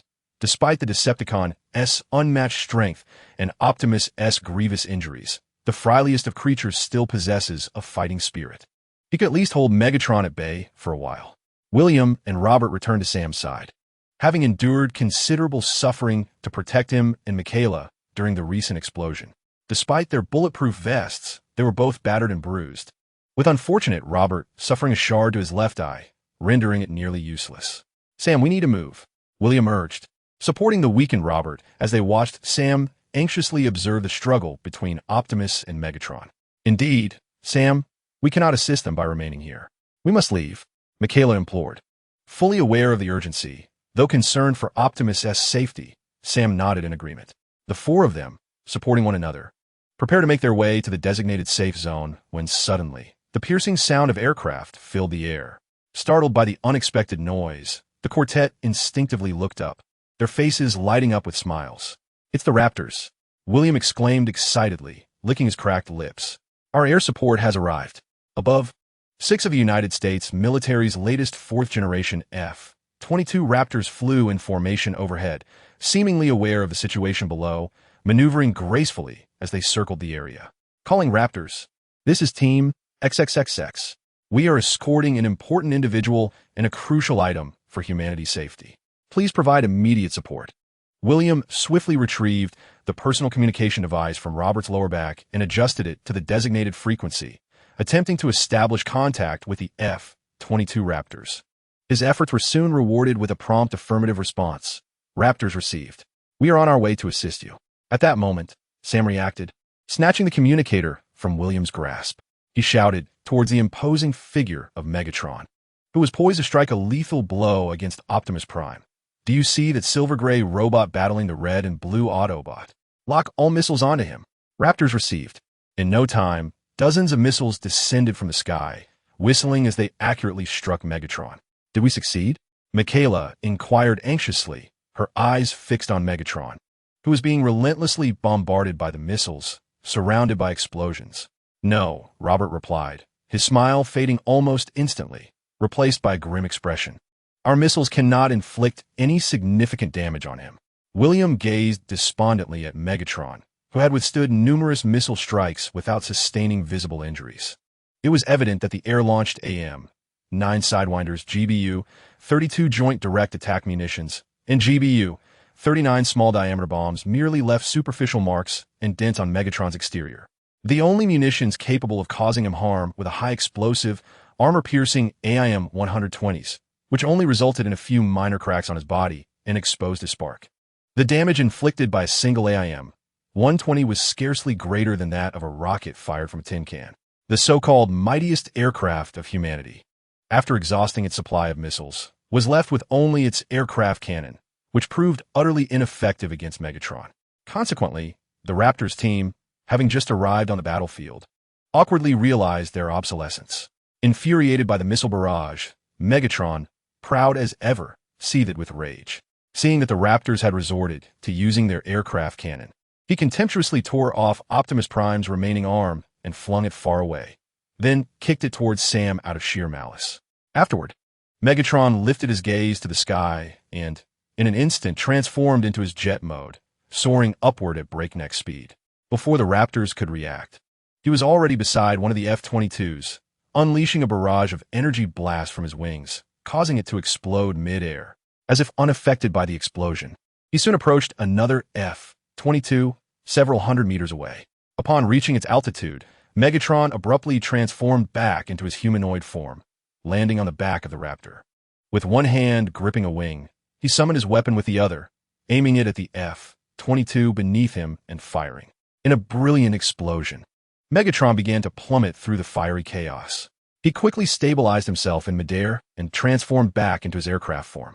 After destroying 2 costly F-22s, the Raptor squadron was evidently terrified. As he advanced once more, the remaining 4 Raptors hastily accelerated to their maximum speed, synchronously engaging their supersonic crews to flee from the battle. Watching the aircraft escape, Megatron could have pursued them, but annihilating them all would undoubtedly require time. His mind still lingered on the Allspark and Optimus Prime. Therefore, after witnessing the human-piloted aircraft retreat in disarray, he coldly remarked, "Just a waste of toys," before turning back toward the ground, landing beside Optimus Prime.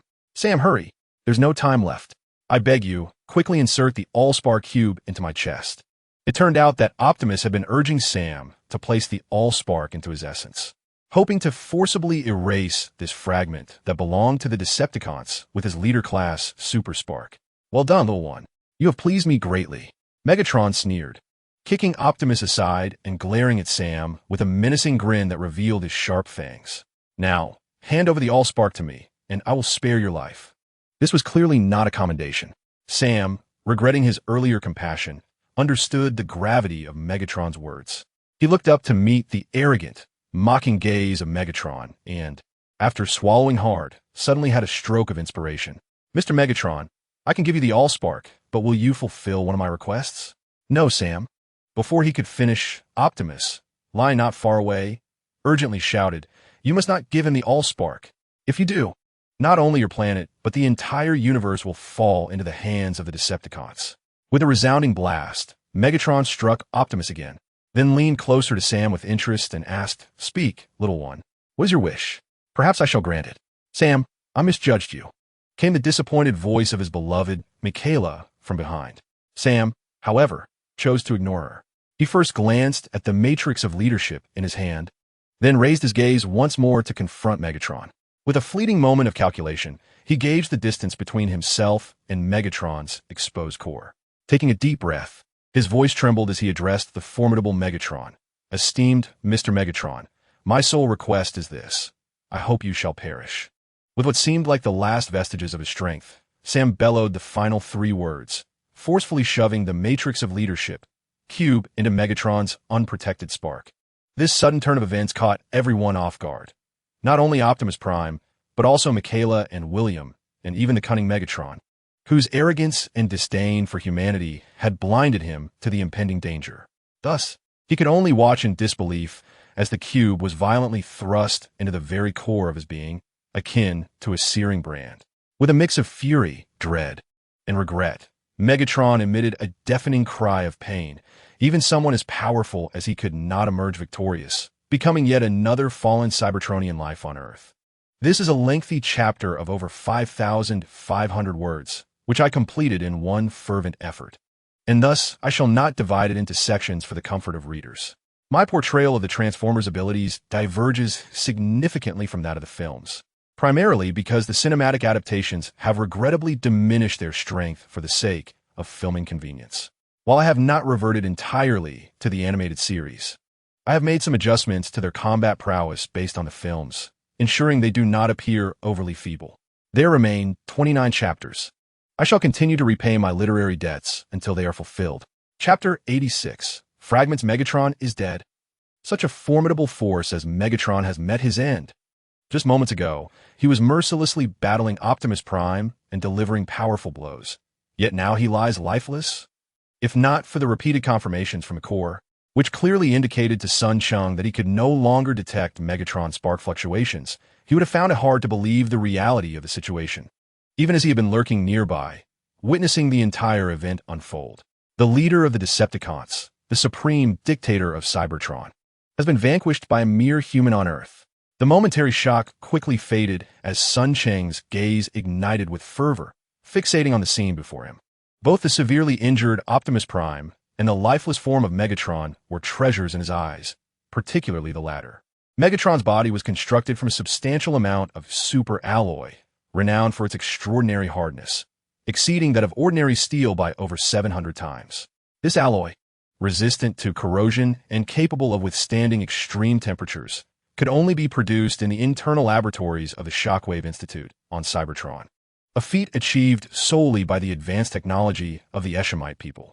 Aside from select few high-ranking Decepticon commanders like Megatron, who utilized super alloy steel to augment and fortify their physical forms, it is conceivable that Optimus Prime, who once shared a cordial relationship with Shockwave, possesses a trace of it as well.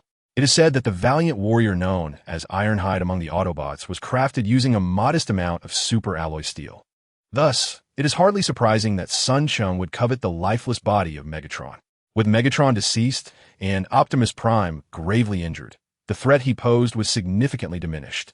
Observing this, Sun Cheng could no longer contain himself. He sprang from his concealed vantage point and transformed into a drone, soaring towards Megatron's remains. Damn, it's a Decepticon. Upon landing, the surviving individuals, who had been reveling in their recent triumph, suddenly turned pale, particularly Sam, who was in a passionate embrace with his beloved Michaela, nearly collapsing under the weight of his fear. Casting a detached glance at the group, Sun Cheng was not inherently a bloodthirsty individual. As long as they posed no danger to him, he had no intention of further engaging with the survivors. Approaching Megatron's corpse, he quickly furrowed his brow. The sacred artifact he coveted most, the Allspark, had been concealed within Megatron's spark, resulting not only in the demise of the Decepticon leader, but also in the destruction of the Allspark itself. In its absence, the remains of Megatron before him undeniably represented a significant prize. However, as he drew nearer, he realized he had overestimated the situation. Megatron's form was colossal. This towering mechanical warrior weighed likely over 100 tons, while Sun Cheng's maximum lifting capacity was merely 2 tons. Exceeding that limit would render him unable to revert to flight mode, forcing him to rely on walking. This presented a daunting dilemma. Sun Cheng had to make a choice, as he could only salvage a minuscule portion of Megatron's remains. Just as he hesitated, he suddenly felt something firm beneath his foot, surprisingly undamaged by his weight. Initially assuming it to be a mere fragment of alloy that had fallen from Megatron, he cast a cursory glance at it, only to find his eyes ignited with a brilliant blue light. He gasped in astonishment, instinctively bending down to retrieve the shard beneath his feet. Holding it before him, he realized it was a fragment of the Allspark. His core, which had been continuously scanning the vicinity, had failed to detect any energy fluctuations emanating from this piece earlier. Thus he had overlooked it.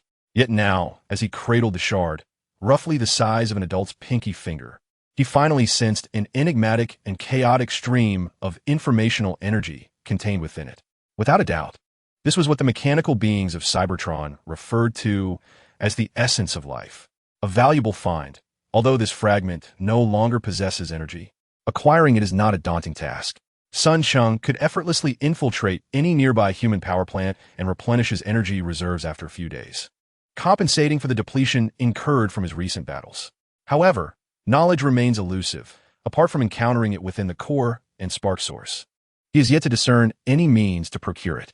Compared to energy, this element is far more crucial for the evolution of mechanical beings. Initially believing that the spark source had vanished with the demise of Megatron, he was surprised to discover remnants still existed. Intrigued, Sun Cheng promptly bent down, cautiously searching the ground in proximity to Megatron. "Hey Sam, what is he doing?" Michaela asked anxiously, clutching Sam, perhaps due to their prolonged safety from Sun Cheng's attacks. Her heart, which had been in her throat, settled back down. With her naturally extroverted and lively demeanor, she scrutinized Sun Cheng for a moment before questioning Sam. "I don't know," Sam replied, equally puzzled, fixated on Sun Cheng. After a pause, he hesitantly responded, "It seems like he's searching for something." As they conversed, Sun Cheng had already circled Megatron, traversing a few meters around him. Besides the initial fragment he discovered, he astonishingly found 3 additional pieces of the spark source.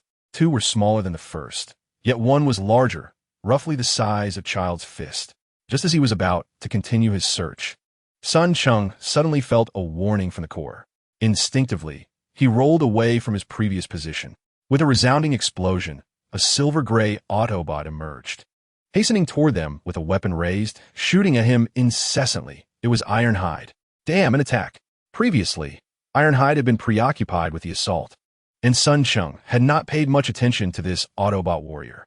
Now, as he arrived to provide support, Sun Cheng had neither received a warning of an impending attack nor spotted Ironhide's presence.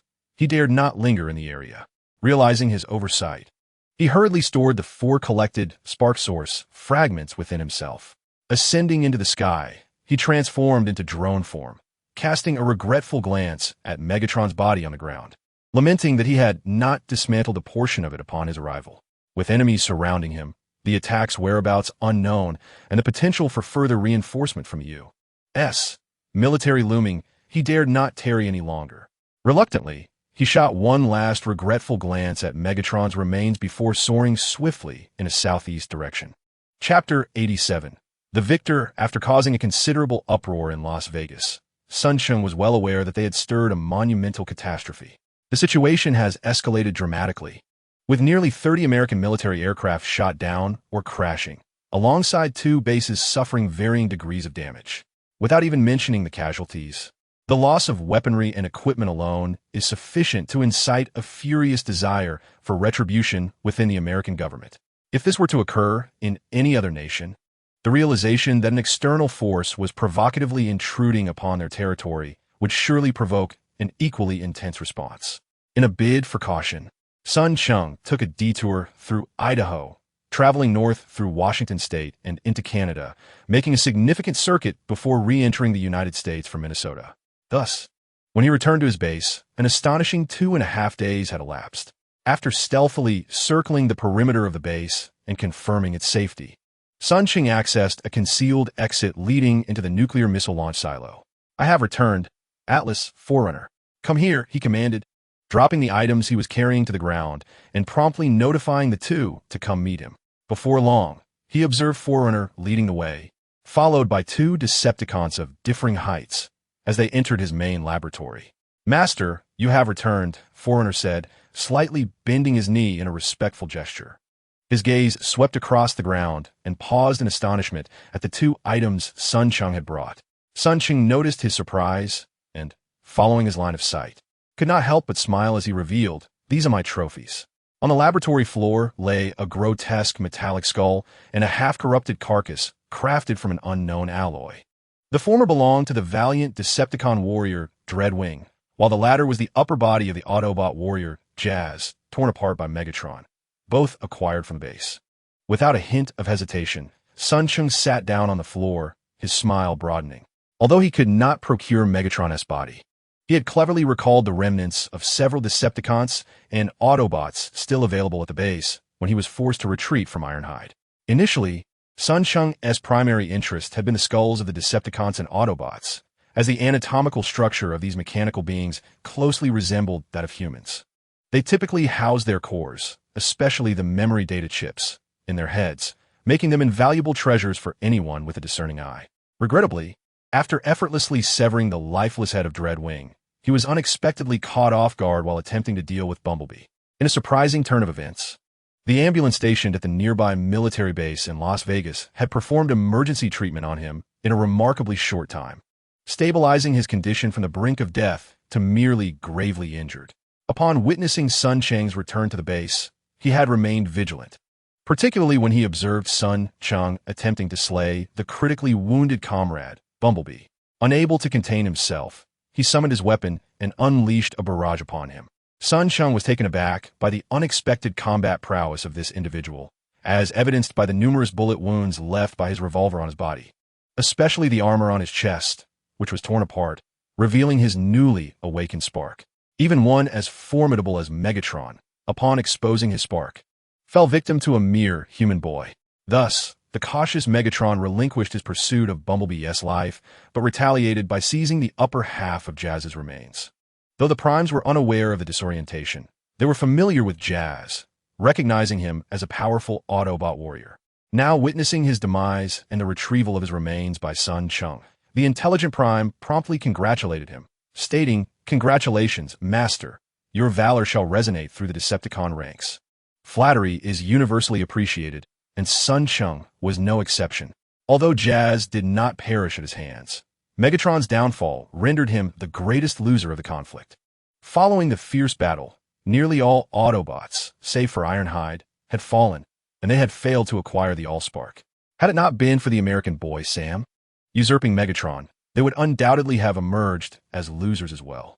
The cunning Megatron, while interrupted in his evolution by Bumblebee, had spent a considerable amount of time in contact with the Allspark within the Sector 7 base, surpassing Sun Cheng's total time by quite a margin. Despite his current power being inferior to Megatron's, it likely rivaled that of Starscream, ensuring a profitable venture for him. However, the ultimate victors were undoubtedly the Americans and Sun Cheng. To address the Americans first, despite suffering immense losses during the battle and losing the Allspark, they seem to have reached a certain understanding with the Autobots and acquired two Decepticon bodies, one of which belonged to their leader, Megatron. This could provide insight into the advanced technology of Cybertron, indeed marking a significant gain for them. As for Sun Cheng, his fortunes were not far behind. Having narrowly avoided disaster in the real world previously, he now approached situations with heightened caution and meticulousness, calculating every step with care. During the battle, he refrained from unnecessary bravado and decisively made sacrifices when necessary. This strategy not only yielded him 4 fragments of the Allspark, but also the disembodied head of the disoriented 1/2 of Jazz's body.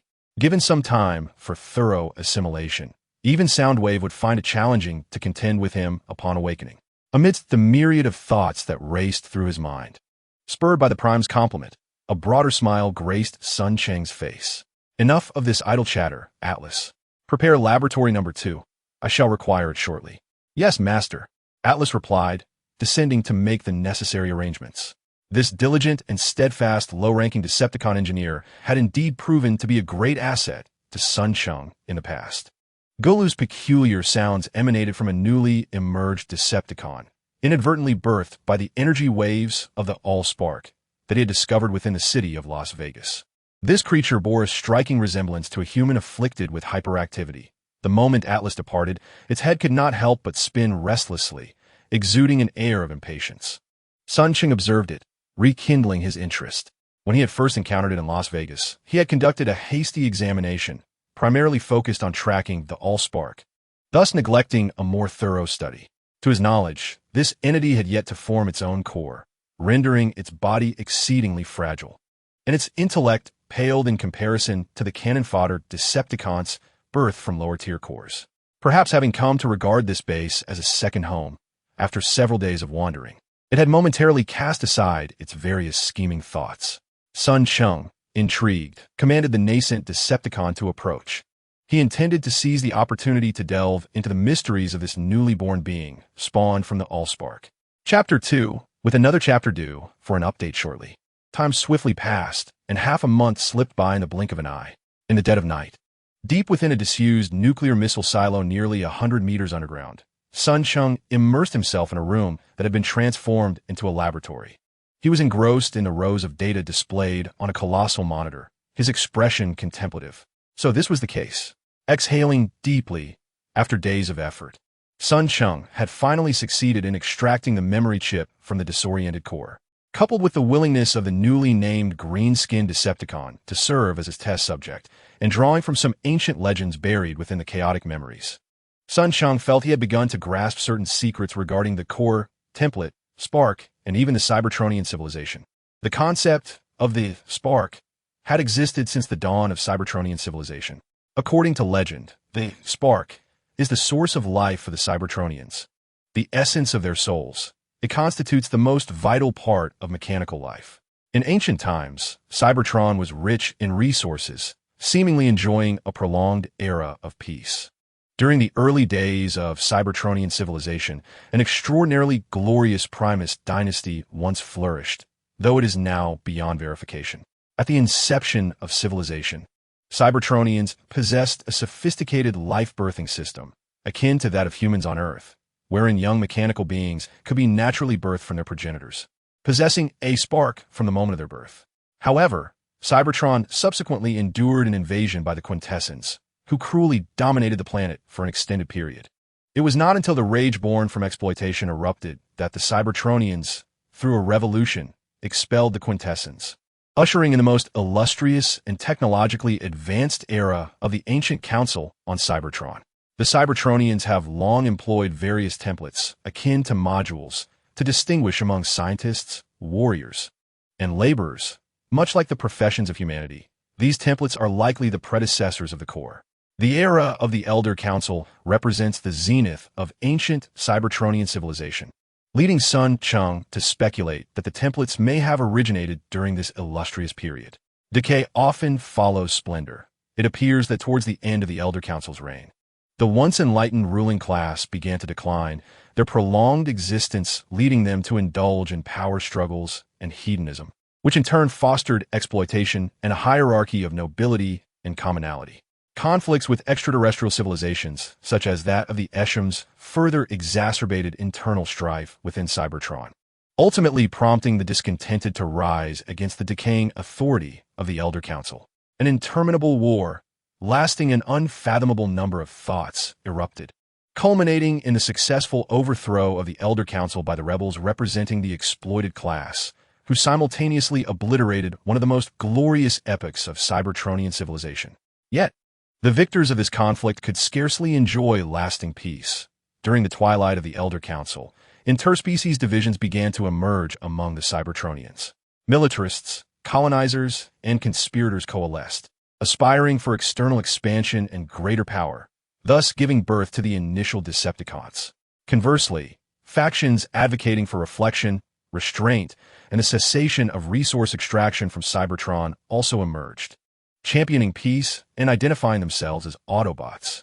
In their nascent stages, the two factions exhibited a degree of mutual restraint, as many high-ranking Decepticons had previously fought alongside Autobot commanders against the Elder Council. However, as the rift between the two factions widened, particularly concerning dominion over Cybertron and the distribution of the Elder Council's legacy, their differences became increasingly irreconcilable. Ultimately, the Decepticons, possessing military superiority, instigated the conflict, prompting the resolute Autobots to respond defiantly. Each faction carved out its territory, and no one anticipated that this war would evolve into a brutal civil conflict that nearly obliterated Cybertronian civilization.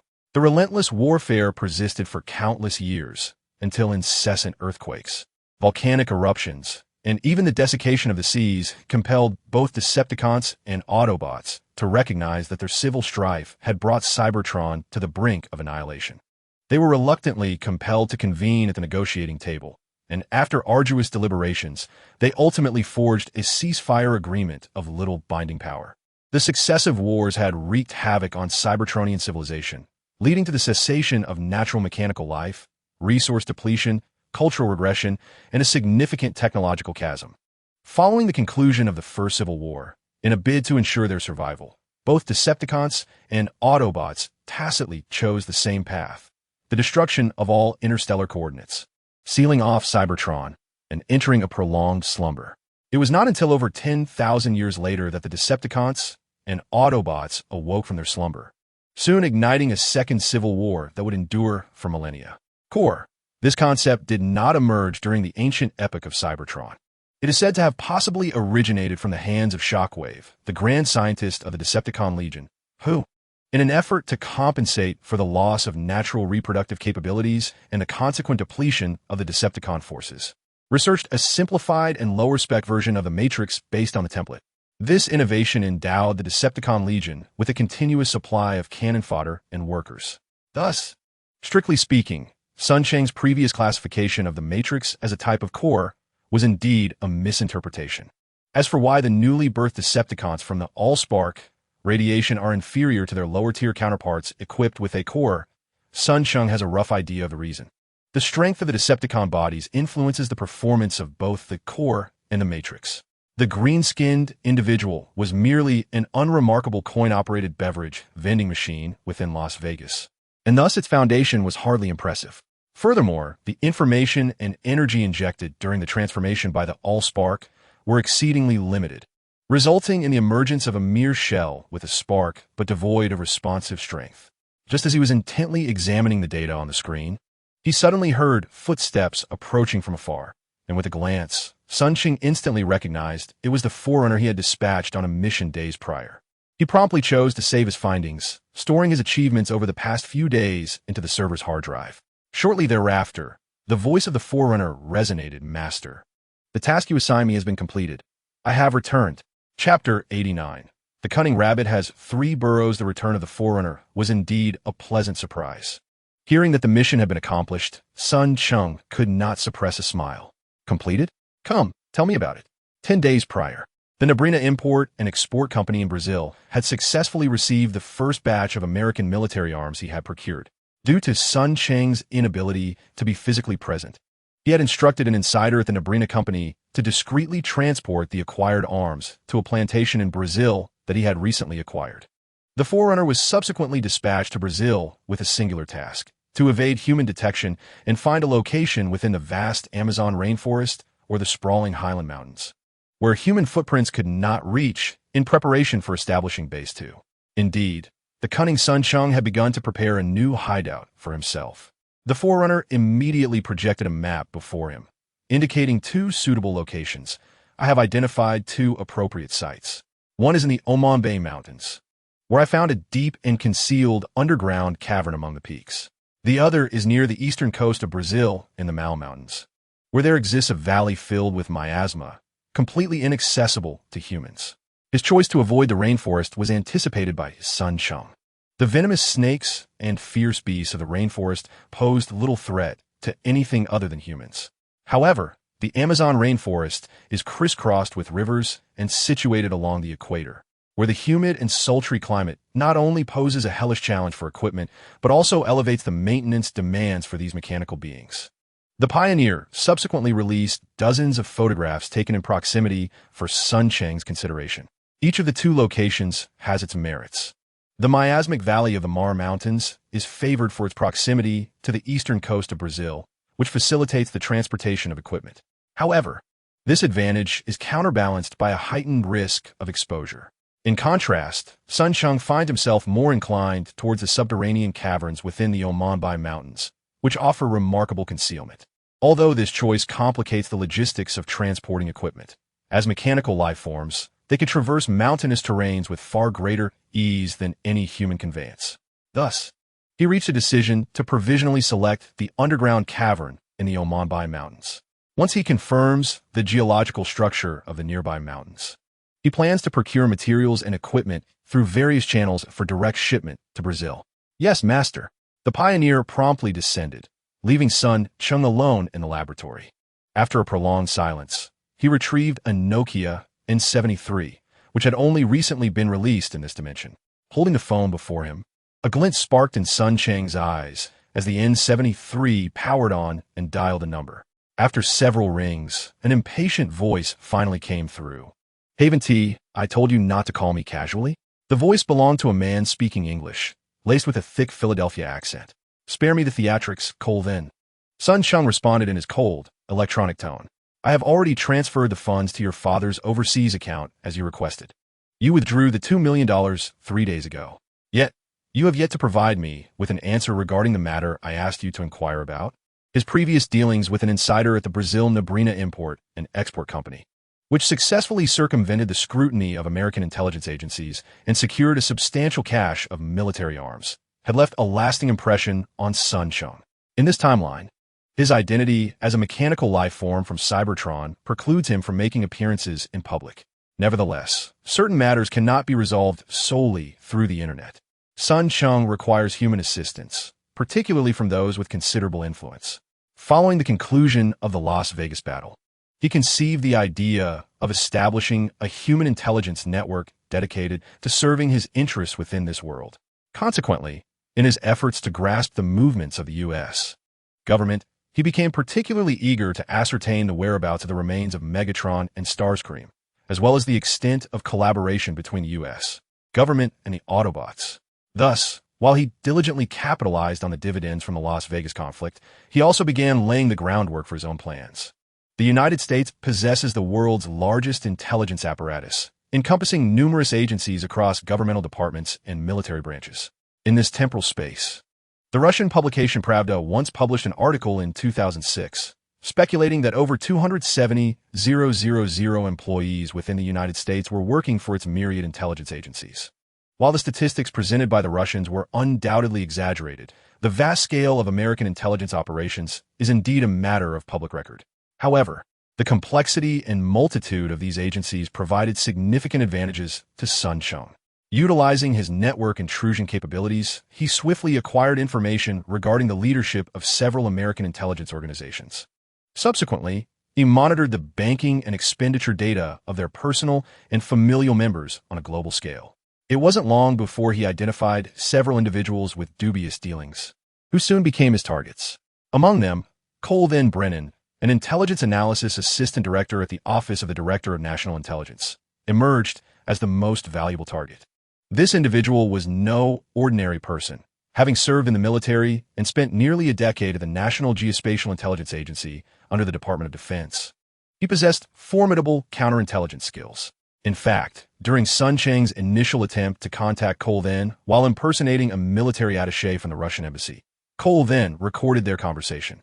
The following day, Sun Cheng learned that the unfortunate Russian attaché, whose identity he had assumed, had been ensnared by the FBI and subsequently expelled by the U.S. government. Regrettably, while Colvin outwardly presented himself as an upstanding public servant, Sun Cheng held a compromising piece of information over him. Several years prior, Colvin had fallen victim to the seductive trap laid by the Israeli intelligence agency Mossad, engaging in an intimate relationship with a female spy who subsequently threatened him. Since then, under the financial pressure exerted by Mossad, Colvin had been providing them with intelligence. The data unearthed by Sun Cheng indicated that over the past few years, significant sums, nearly $20 million, had been deposited into overseas bank accounts opened in the names of several of Colvin's relatives, which he had used to acquire a vast array of assets, including properties, gold, and jewelry, with some funds discreetly funneled into more obscure accounts.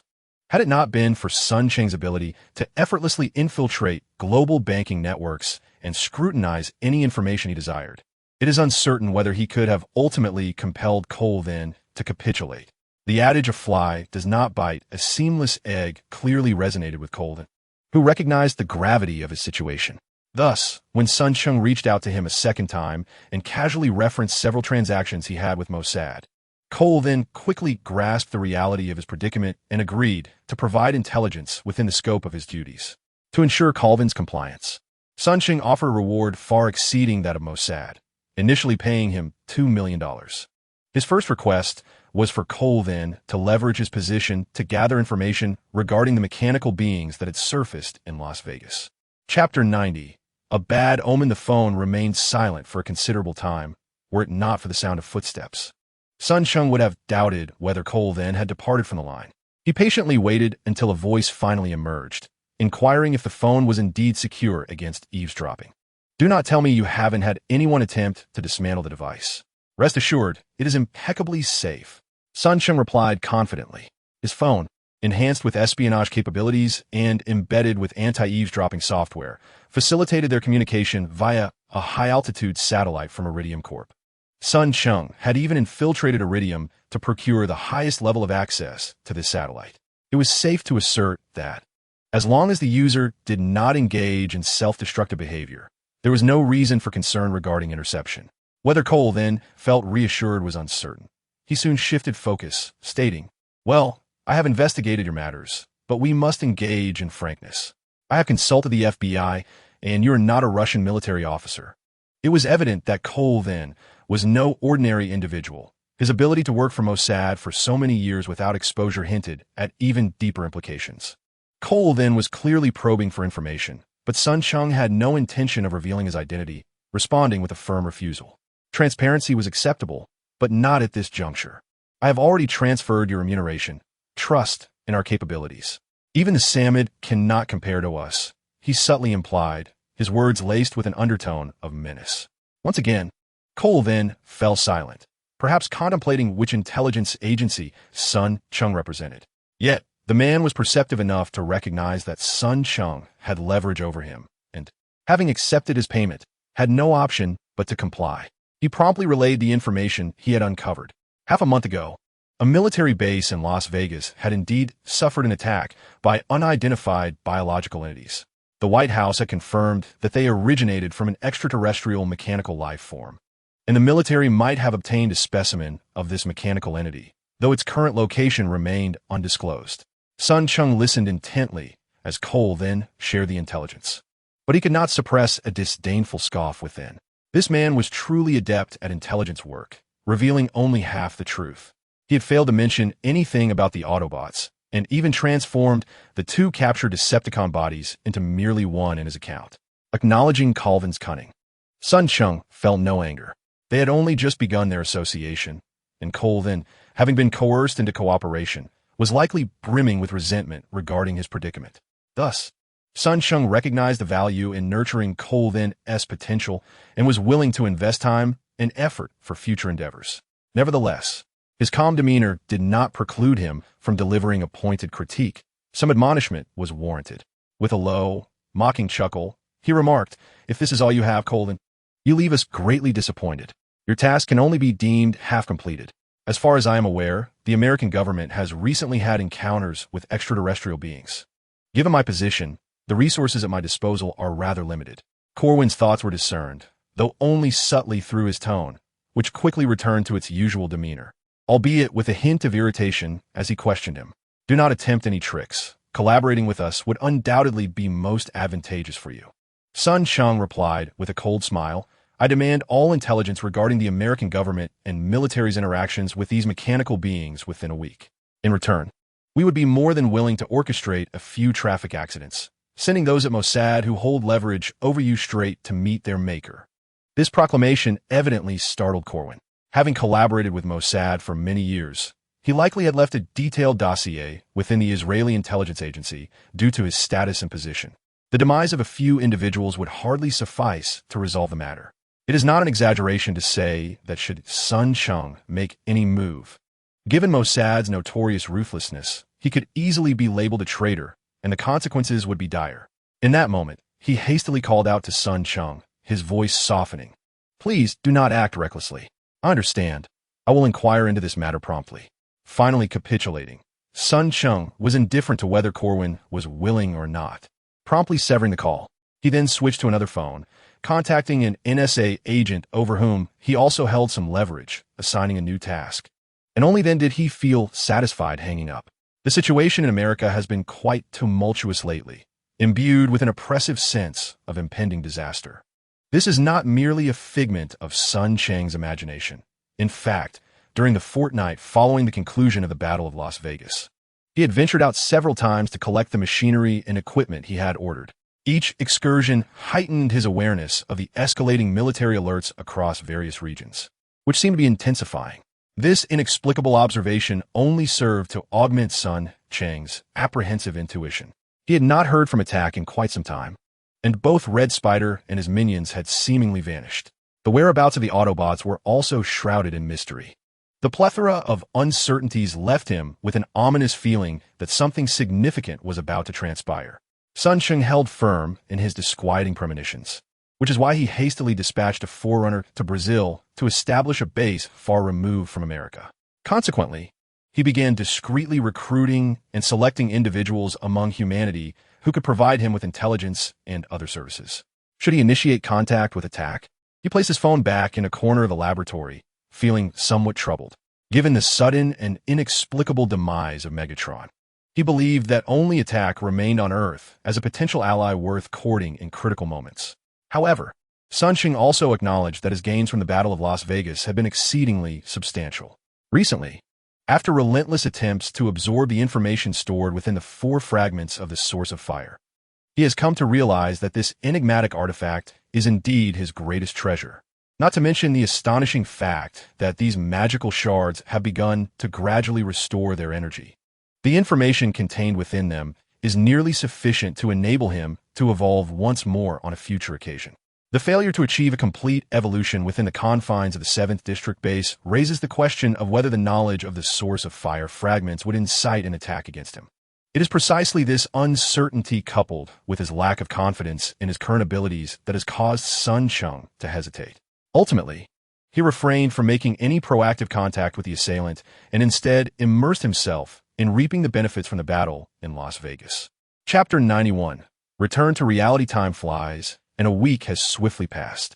On this day, Sun Cheng was engrossed in his laboratory, diligently studying a peculiar object resembling a grotesquely enlarged fly, merely a metallic insect with a more menacing visage. Suddenly, a cold, rigid voice broke the silence of the spacious laboratory. Master, the reconnaissance-type Decepticon, Defender, reports for duty. The voice emanated from the metallic insect clutched in Sun Cheng's hand. Is it a success? Sun Cheng's gaze remained fixed on the diminutive creature, excitement involuntarily illuminating his face. This little marvel is a new discovery, its prototype originating from the micro-insect reconnaissance devices embedded within the disruptor. Perhaps due to a previous encounter with the source of fire for insect reconnaissance devices, which had been stored within his body, were astonishingly transformed into 4 miniature Decepticons during his last infiltration of the 7th District base alongside the assailant. It has been some time since the conclusion of the battle in Las Vegas, and, as he has now spent nearly 2 months in the realm of the Decepticons, Sun Cheng has rekindled the desire to return to the reality. However, his prior experiences in the real world, marked by immature actions that nearly led him into peril, have left an indelible impression on his mind. This time, Sun Cheng is determined to be thoroughly prepared for his return to reality. Defender, transform. Having issued the command, the insect-like Decepticon immediately complied. Soon, its form began to undergo intricate transformations until it ultimately morphed into a sleek, ultra-thin laptop. Success! Sun Cheng clenched his fist, his eyes sparkling with exhilaration. Ever since the thought of returning to the real world took root in his mind, he has suspended most of his ongoing projects over the past few days. dedicating the remainder of his time to the 4 miniature Decepticons, while continually attempting to absorb the information from several fragments of the source of fire. Recently, I have absorbed a wealth of information regarding Cybertronian script. It is through this knowledge that Sun Cheng has acquired the capability to translate terrestrial languages, images, and data into simplified Cybertronian text, subsequently transmitting it into the core of the Decepticon. These 4 small Decepticons, endowed with remarkable reconnaissance abilities, have become his subjects of experimentation. Thanks to their inexhaustible energy supply, the Decepticons require no rest, thus affording Sun Cheng ample time and vigor to engage in his endeavors. Remarkably, within a mere week, he began to witness tangible results. With a glimmering azure light in his eyes, he transformed the Decepticon into an ultra-slim laptop, and suddenly unleashed an intrusive data stream that breached its core. Perhaps taken aback by Sun Cheng's sudden offensive, the Decepticon offered no resistance and was swiftly subdued. Seizing this opportunity, Sun Cheng delved into its core, erasing all memory data, while simultaneously controlling his own core to input a newly crafted memory and control program into the Decepticon's core. After meticulously reviewing his work multiple times to ensure no oversight, he finally retracted the intrusive data. With these 2 safeguards in place, he felt confident, returning the Decepticon, now in the form of an ultra-slim laptop, to a device before him. Sun Cheng glanced at another camera adjacent to it, a smile curling at the corners of his mouth.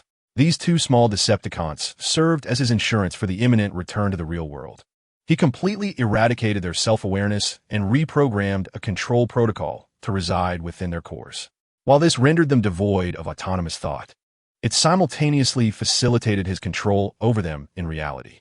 Do not underestimate these 2 Decepticons. They are as formidable as the chaotic mechanism he had commandeered upon his initial arrival. Although their core energy reserves were merely 300 or 400 points, it seemed that due to their prior contact with the source of fire along with Sun Cheng, their physical compositions were derived from the same alloy as his own. Thus, conventional weaponry would find it nearly impossible to dismantle them. Moreover, these small Decepticons were equipped with weaponry as well. As for whether he could transport them back to reality, Sun Cheng had never harbored any doubts. He had previously brought back the core of a prime, and it stood to reason that if a core could be transported, so too could the Decepticons. Gently tapping on the 2 small Decepticons, now in a dormant state, which required a special awakening signal to rouse them, Sun Cheng swiftly shifted his gaze to a Nokia N73 phone that had just received an incoming call. He pinched it between 2 fingers and raised it to his face. With a flicker of blue light in his eyes, the call was promptly connected. "You've kept me waiting, Cole," he began coldly. "I expected you to be quicker. I am merely an assistant director under the DNI, not the DNI director himself. Moreover, the intelligence you seek is classified at an exceedingly high level, accessible only to a select few." On the other end of the line, a deliberately muted voice from Corvin emerged. Sun Cheng let out a soft snort, then inquired, "So, where is the information I requested?" "I have obtained it, but how shall I transmit it to you?" Corvin replied. "Use the mobile phone I provided to capture the information. Then activate the emergency transmission feature on the device, lock the photos, and send them over." "Is that secure?" "Single-channel satellite transmission. The data remains unmonitored." "Very well." After a brief pause, Sun Cheng heard the voice on the other end. "I have prepared it. Be ready to receive." Hastily making his way to a server within the base, he executed a series of operations to access the Iridium Corporation's database through a concealed entrance he had previously established. Soon, he located several photographs sent by Corvin. After enlarging them for a closer examination, he expressed his satisfaction over the phone, stating, "I have received the materials. Well done. I should not need to contact you again for the time being. Additionally, it remains the same account, with a payment of $2 million for your efforts this time." Upon hanging up, Sun Cheng furrowed his brow. Were these photographs of Chief of Staff Traw's meeting with Optimus Prime? It appeared that the Autobots may have indeed reached some form of accord with the U.S. government. However, what precisely was the nest plan proposed by Secretary of Defense John Voight during President Cheney's National Security Council meeting 2 days prior? Could it also relate to the Autobots? Given Corvin's rank, it was evident that he had reached the limits of his inquiries. Despite the burgeoning questions swirling in his mind, Sun Cheng refrained from pressing him for further details. It was not an opportune moment for such probing. rubbing his metallic palm against his chin. Sun Cheng pondered for a considerable time, yet found himself without a clear direction. He decided to temporarily set aside these vexations, seizing the two awaiting Decepticons, and made his way to a nearby laboratory. Chapter 92. Activation accompanied by a fleeting sensation of dizziness. Sun Cheng once again opened his eyes to find himself back in the tangible world, within his dormitory at South University of Technology. It was truly remarkable. Though this was not his first experience, the peculiar and wondrous nature of traversing between two realms still left him in awe. Beside him, two ultra-thin laptops and a camera, both transformed from Decepticons, lay quietly on the floor. Despite having speculated beforehand, the reality of having brought these two diminutive Decepticons back to the real world elicited an unmistakable excitement on Sun Cheng's face. This time, he returned with 3 items. In addition to the 2 small Decepticons, there was also a metallic case resembling a portable briefcase leaning against his leg. As he picked up the laptop and camera, preparing to place them on his cluttered desk, he noticed the chaotic array of various small items strewn across its surface. It is evident how frantic and hurried his escape from the real world to the other realm was. Observing these items, memories that had gradually faded over the past 2 months in the alternate world began to resurface in Sun Cheng's mind. Xiaohong, regardless of who you are, this matter is far from over. His gaze turned cold, and with a mocking smile, he carelessly shoved everything on the computer desk into the drawer, even tossing aside the IBM laptop he had once cherished onto the bed. Once the desk was completely cleared, Sun Cheng lifted the heavy alloy case and placed it on the table. This portable alloy case he had brought back from the alternate realm was indeed a valuable item. Although it did not compare to the 2 smaller transformers, it was nonetheless crucial. This was the control platform Sun Cheng designed to manipulate the 2 small transformers in reality, housing over a dozen transformation and function enhancement schemes for miniature reconnaissance transformers. Initially, to facilitate his control over these transformers in the real world, Sun Cheng had erased their consciousness. Thus, without this control platform, the utility of the 2 small transformers he had brought from the alternate world would be significantly diminished. The alloy case was not particularly large, comparable to an ordinary briefcase, yet it was exceedingly heavy, weighing around 20 pounds. With a gentle press of a red button beside the handle, a screen approximately 5 to 6 inches in size materialized on the front of the alloy case. At the top was a row of 24 empty slots, while below was an inexplicable list composed of 26 English letters, 10 Arabic numerals, and 4 punctuation marks. This was the password system Sun Cheng had designed for himself, employing a 24-digit mixed password list. Anyone other than him, even if they obtained the briefcase, would find it impossible to crack and open it in a short time. After skillfully entering the 24-digit password on the screen, a metallic sound resonated from within the alloy case, and gaps appeared where the case had seemed seamlessly welded shut. Having input the correct password to unlock it, Sun Cheng gently lifted the lid to reveal the interior. The upper half of the case displayed a large screen, while the lower half featured a keyboard, largely similar to an ordinary computer, but with additional peculiar function keys made of special characters and 6 uniformly sized ports. Additionally, within the alloy case lay 4 data cables that were distinctly different from Earth standards, along with a thin pouch wrapped in silk. Taking the small pouch, Sun Cheng squeezed the granular contents within before tossing it into a corner of the table. This pouch contained precious rubies, sapphires, and diamonds worth over $10 million, all in finished form, most of which were crafted by renowned artisans from Europe and America, acquired through various means in the American market of the alternate world. Although there's an implication of bringing these gems into the real world for financial gain.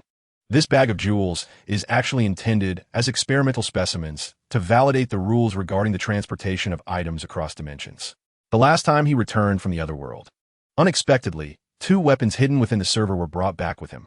Prior to his return to reality, he suddenly recalled this matter, which prompted him to make a spontaneous decision to purchase these jewels anonymously from several jewelers in the United States a few days before his return, causing quite a stir. Now, this indeed confirmed his previous discovery. Smaller items concealed within an object recognized by the spherical space can also traverse dimensions. He has uncovered a new principle regarding the spherical space, undoubtedly providing him with greater maneuverability in the future. The control platform is equipped with 2 notebook batteries enhanced by the power of the Decepticons, capable of storing a total of 80,000 milliampere hours, sufficient to support the platform for an extended period without a power connection, thus proving to be quite convenient. Once he activated the control platform, he inserted a specially designed data cable into one port of the platform, connecting the other end to the socket beneath the camera. Soon, a prompt appeared on the control platform. The data for this model has been successfully matched in the database. Would you like to input the activation code to activate this model? This was a deliberate act of obfuscation on his part to prevent loss of the control platform under special circumstances. Its true meaning was known only to him. Confirm. Upon clicking the confirmation button, a longer input field, 36 characters beyond the initial activation screen, appeared. He had memorized 2 sets of 36-character mixed activation codes, and with skillful precision, he entered the correct code. The screen promptly conveyed, "Activation code input confirmed is correct. The model is about to be activated. Please be patient." A sequence of data composed of Cybertronian text was swiftly transmitted from the control platform into the camera, which had remained quietly on the table.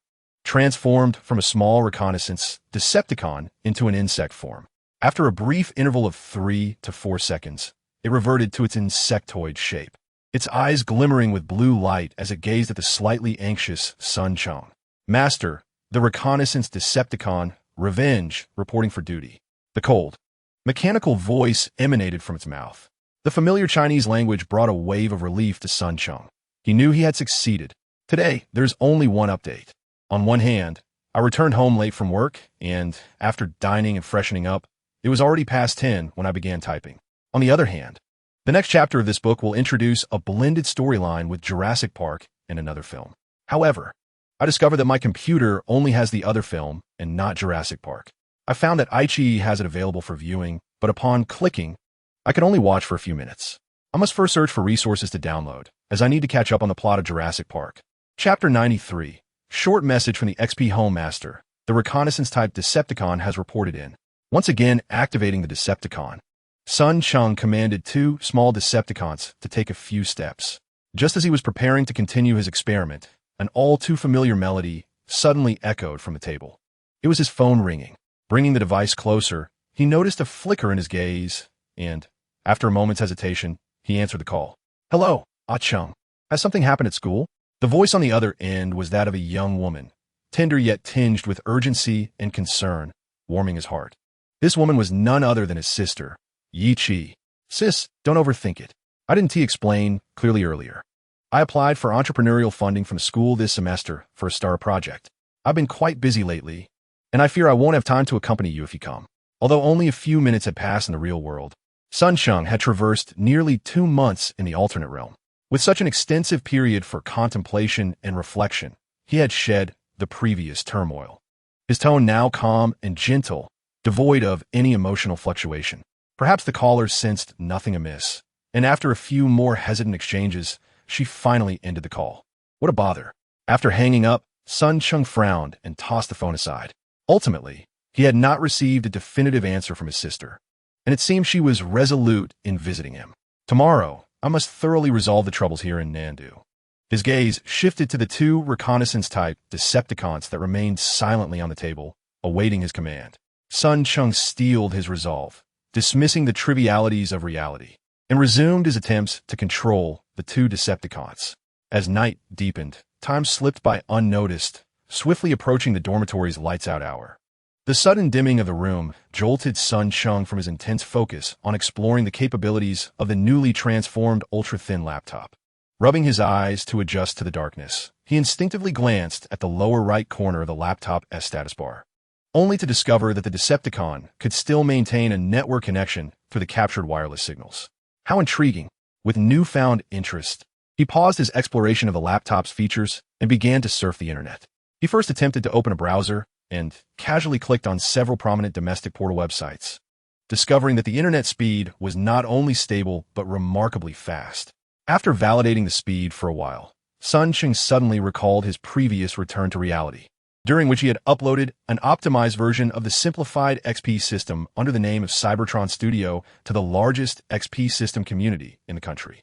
Upon opening the website, I was poised to log into my publishing account to assess my performance when, to my astonishment, I caught a glimpse of a familiar icon nestled within a recommended corner near the bottom of the homepage. This unexpected discovery left Sun Cheng somewhat taken aback. Although the XP system home has dwindled in recent years following Microsoft's cessation of support for the XP system, its legacy as the nation's largest platform for operating system exchanges and recommendations remains significant. The works uploaded by various studios or software to XP Home, without a substantial number of clicks and downloads, would unlikely garner the site's favor for a spot on the homepage. Curiosity piqued. I ventured further and soon found a smile gracing my face. The pure version of the XP system, released on April 14, 2016 by a Cybertron studio, has been approved and edited by Blue Star, boasting a commendable 5-star recommendation. Astonishingly, within just 2 days of its upload, it had already surpassed 700 downloads. The comments section below the release page was unexpectedly bustling.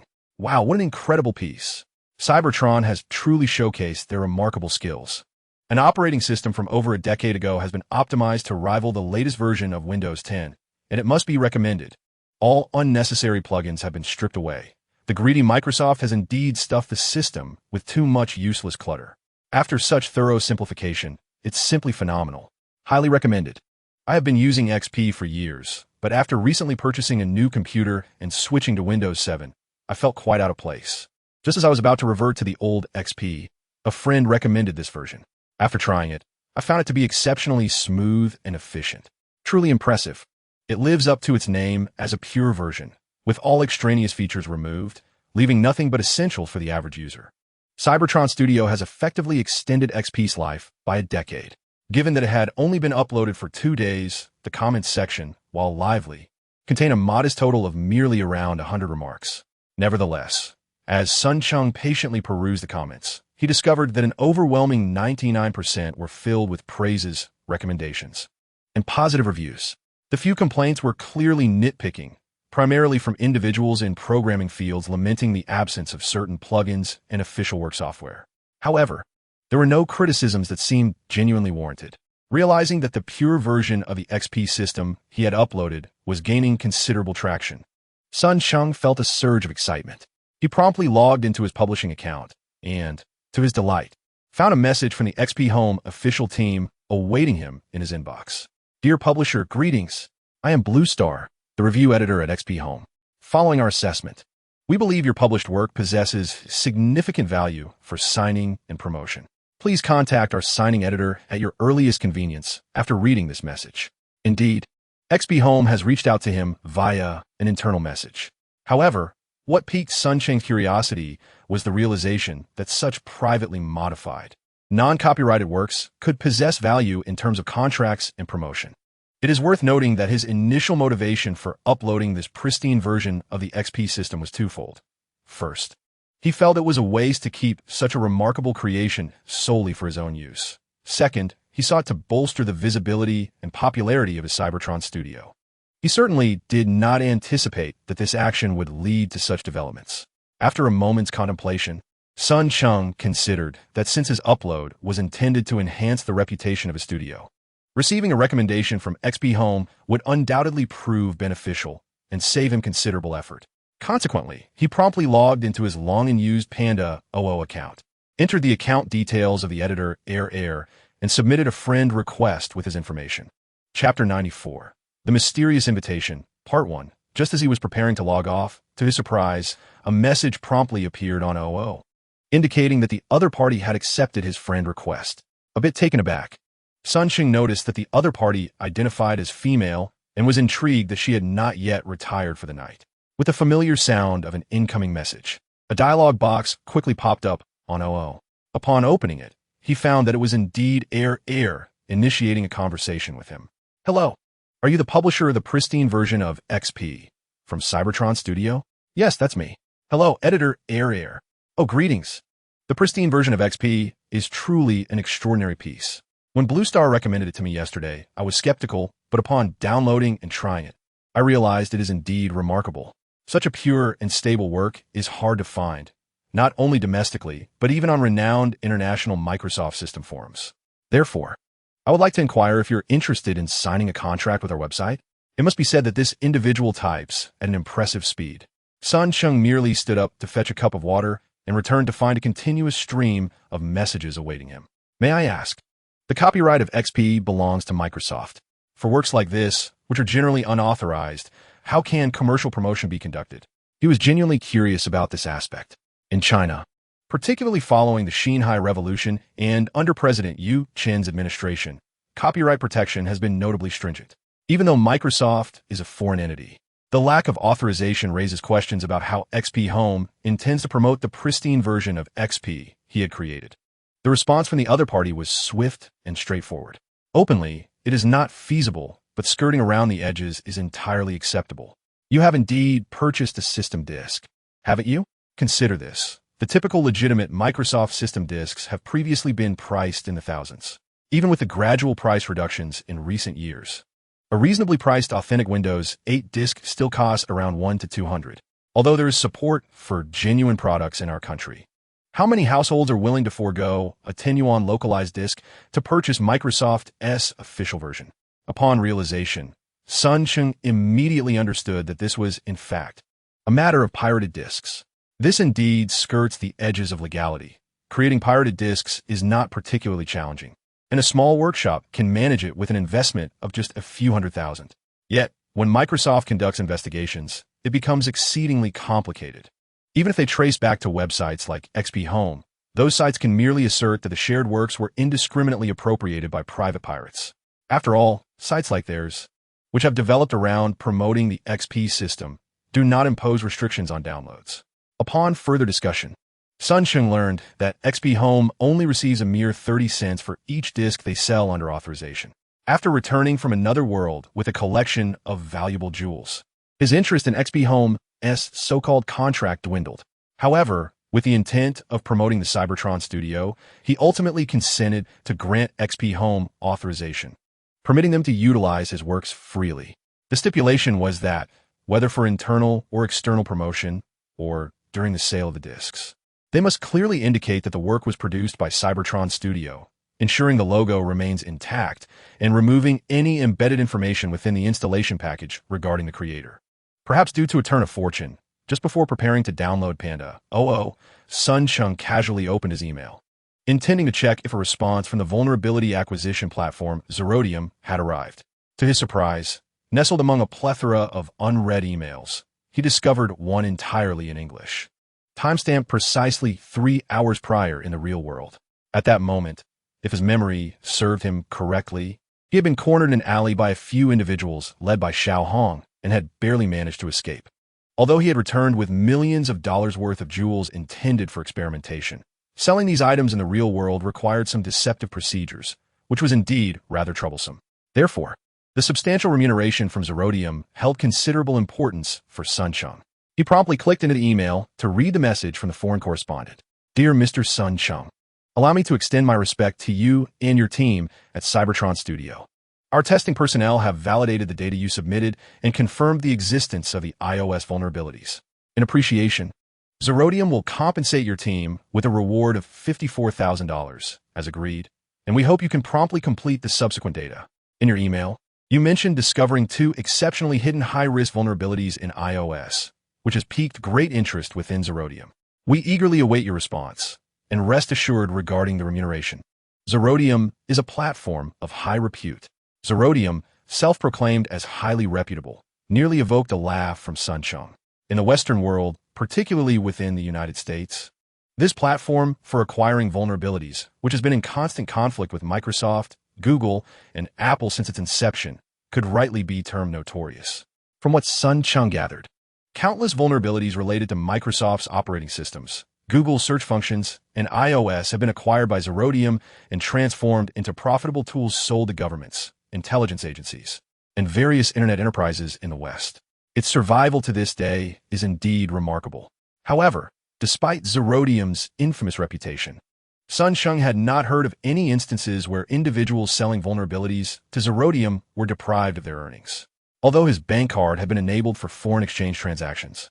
For some inexplicable reason, he had not received any SMS alerts. To ascertain whether the funds had been transferred, Sun Cheng resorted to logging into the Agricultural Bank of China's app on his phone. Upon verification, he discovered that his bank account had indeed received an influx of $54,000 in foreign exchange. While this compensation was not particularly substantial in comparison to the number of vulnerabilities he had submitted, the presence of the stingy Apple company made it somewhat more palatable. Once he confirmed that Zerodium had remitted his rightful earnings, Sun Cheng retrieved the USB drive containing the vulnerabilities from his drawer. After connecting it to his ultra-thin laptop, he composed a new email, not only completing the previously unfinished documentation of the vulnerabilities, but also including portions of two high-risk vulnerabilities that the recipient was most eager to acquire. The remainder would be sent only after Zerodium deposited the funds, and once he was thoroughly satisfied with the compensation. Having spent some time on these matters, Sun Cheng, feeling utterly fatigued and ready to retire for the night, was startled to realize it was already past 1 a.m. Before sleeping, he issued a command to the defense system to infiltrate the police department of South City and swiftly gather information regarding Xiao Hong, including his address. Only then did he climb into bed, quickly succumbing to deep slumber. Chapter 95. The Mysterious Invitation. Part 2. The body of the Decepticon could remain in a state of wakefulness for extended periods, perhaps due to the fact that during the nearly 2 months spent in the alternate world, he had not once rested so peacefully. Upon returning to the real world, Sun Cheng enjoyed a deep and refreshing sleep, not awakening until the sun was high in the sky the following day. Rubbing his eyes, he rose from bed and did not rush to check his phone for the time. Instead, he walked directly to the balcony, opened the window, and inhaled the fresh air. After stretching his back for a while, feeling the drowsiness dissipate, he turned back to the room. Defense, please provide a situation report. Grabbing a water cup, he approached the water dispenser and poured himself half a cup, sipping as he inquired. As his voice resonated, the once quiet ultra-thin laptop on his desk began to writhe, swiftly transforming into a menacing, metallic insect. Master, I have infiltrated the household registration center of the Southern City Police Department and confirmed that there are only 3 males named Xiao Hong, aged between 20 and 30, in the local registry. Upon further precise searching, one of them is currently employed at the Jiangtown shipyard, and his vehicle's license plate is NAN L5234L. An investigation reveals that the car's recent trajectories have predominantly been within Jiangtown, showing no signs of returning to Southern City. Here is his photograph. The image projected reveals a man. Sun Cheng approached the table and sat down, casting a glance to ascertain that this was not the Xiao Hong he recognized. He nodded in satisfaction at the defender and continued, "Very well, master. The second man named Xiao Hong resides in the rural area of Chuangao District, where he operates a grocery store." Before he could finish, Sun Cheng interrupted him, "Not him. Please proceed directly to the last one." "Understood." The defender, momentarily taken aback by the interruption, displayed no signs of discontent. He swiftly continued with the details regarding the third Xiao Hong, who is 27 years old and the owner of Nandu Beitong Investment Company. He has a notable criminal record with the Southern City Police Department, including 2 instances of drunk driving, 1 of drug driving, and 4 counts of brawling. Here is his photograph. Upon hearing the description, Sun Cheng had a premonition that this Xiao Hong might be the one he knew. When the defender projected his photograph, he immediately confirmed his suspicion. It was indeed that individual. "Finally, you have found him," he scoffed, shaking the water cup in his hand, and commanded, "Defender, retrieve more detailed information about him for me, including his family situation and current address." Xiao Hong hails from a single-parent household with an unknown father. His mother, named Xiao Yan, is 45 years old, originally from Xianzhou, and currently resides in Anqing, where she operates a furniture market. "Is that all?" Sun Cheng frowned, as the family information he sought was disappointingly vague. "No. There is one extremely important piece of information I haven't had the chance to report to you." The defender, seemingly oblivious to his dissatisfaction, continued, "Just 2 hours ago, the police confirmed that Xiao Hong has been deceased, along with several others from Beitong Investment Company. The police have already opened an investigation." "What?" Sun Cheng's hand trembled, causing the cup he held to fall into his lap, splashing water everywhere. He quickly stood up, brushing the disposable cup to the floor, and shook the tea-soaked fabric of his clothing as he headed toward the dormitory door to fetch a towel. Just as he reached the doorway, he was suddenly drawn to a large, grayish-yellow object on the floor. He exclaimed softly, discovering that a large envelope had mysteriously appeared not far behind the door. Hastily bending down to retrieve it, Sun Cheng examined the envelope in his hand and noticed that the back was entirely unmarked, devoid of postage stamps or any inscriptions. Strangely, the seal had been affixed with glue. How peculiar it was to receive a letter without any accompanying information. He pinched the envelope. Had it not been for the discernible bulge suggesting its contents, he might have suspected it to be a prank. As one hand busied itself exploring the envelope, the damp fabric of his clothing clung to his skin once more after a brief release. The moist air sent a shiver down his spine, and he snapped back to reality, quickly grabbing a towel from the doorway. He tucked the nameless letter under his arm and began to wipe the moisture from his attire. Defending, he continued to discuss the murder case of Xiaohong. Soon, he returned to his seat and carelessly tossed the nameless letter onto the table, furrowing his brow as he inquired about the investigation. Indeed, the intelligence I've gathered thus far is scant. Primarily, the police have made little progress, merely categorizing this murder as a crime of revenge and pursuing inquiries in that direction. Revenge?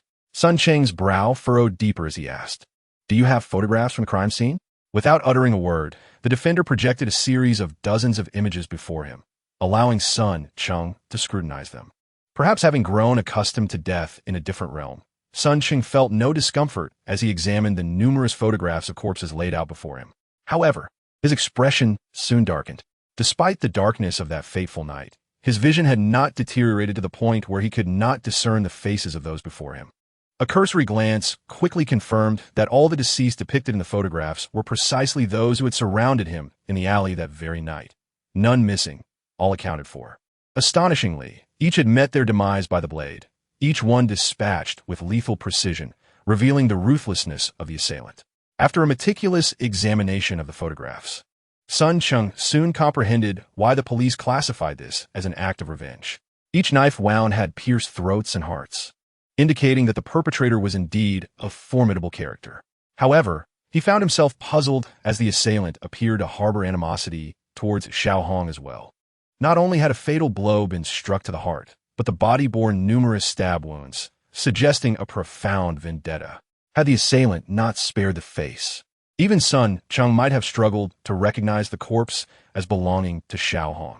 Though he was filled with questions, the reality remained that Xiaohong was dead, and within the confines of his own home, no less, an outcome that undoubtedly simplified matters for him. With a wave of his hand, he directed the defender to retract the projection. After a moment's contemplation, he issued a command: "Keep a close watch on this murder case. Report any new developments to me." "Understood, Master." After receiving a new command, the Guardian responded with a blank tone before reverting to its ultra-slim form, lying quietly on the desk before him, much like a vengeful spirit, safeguarding his security.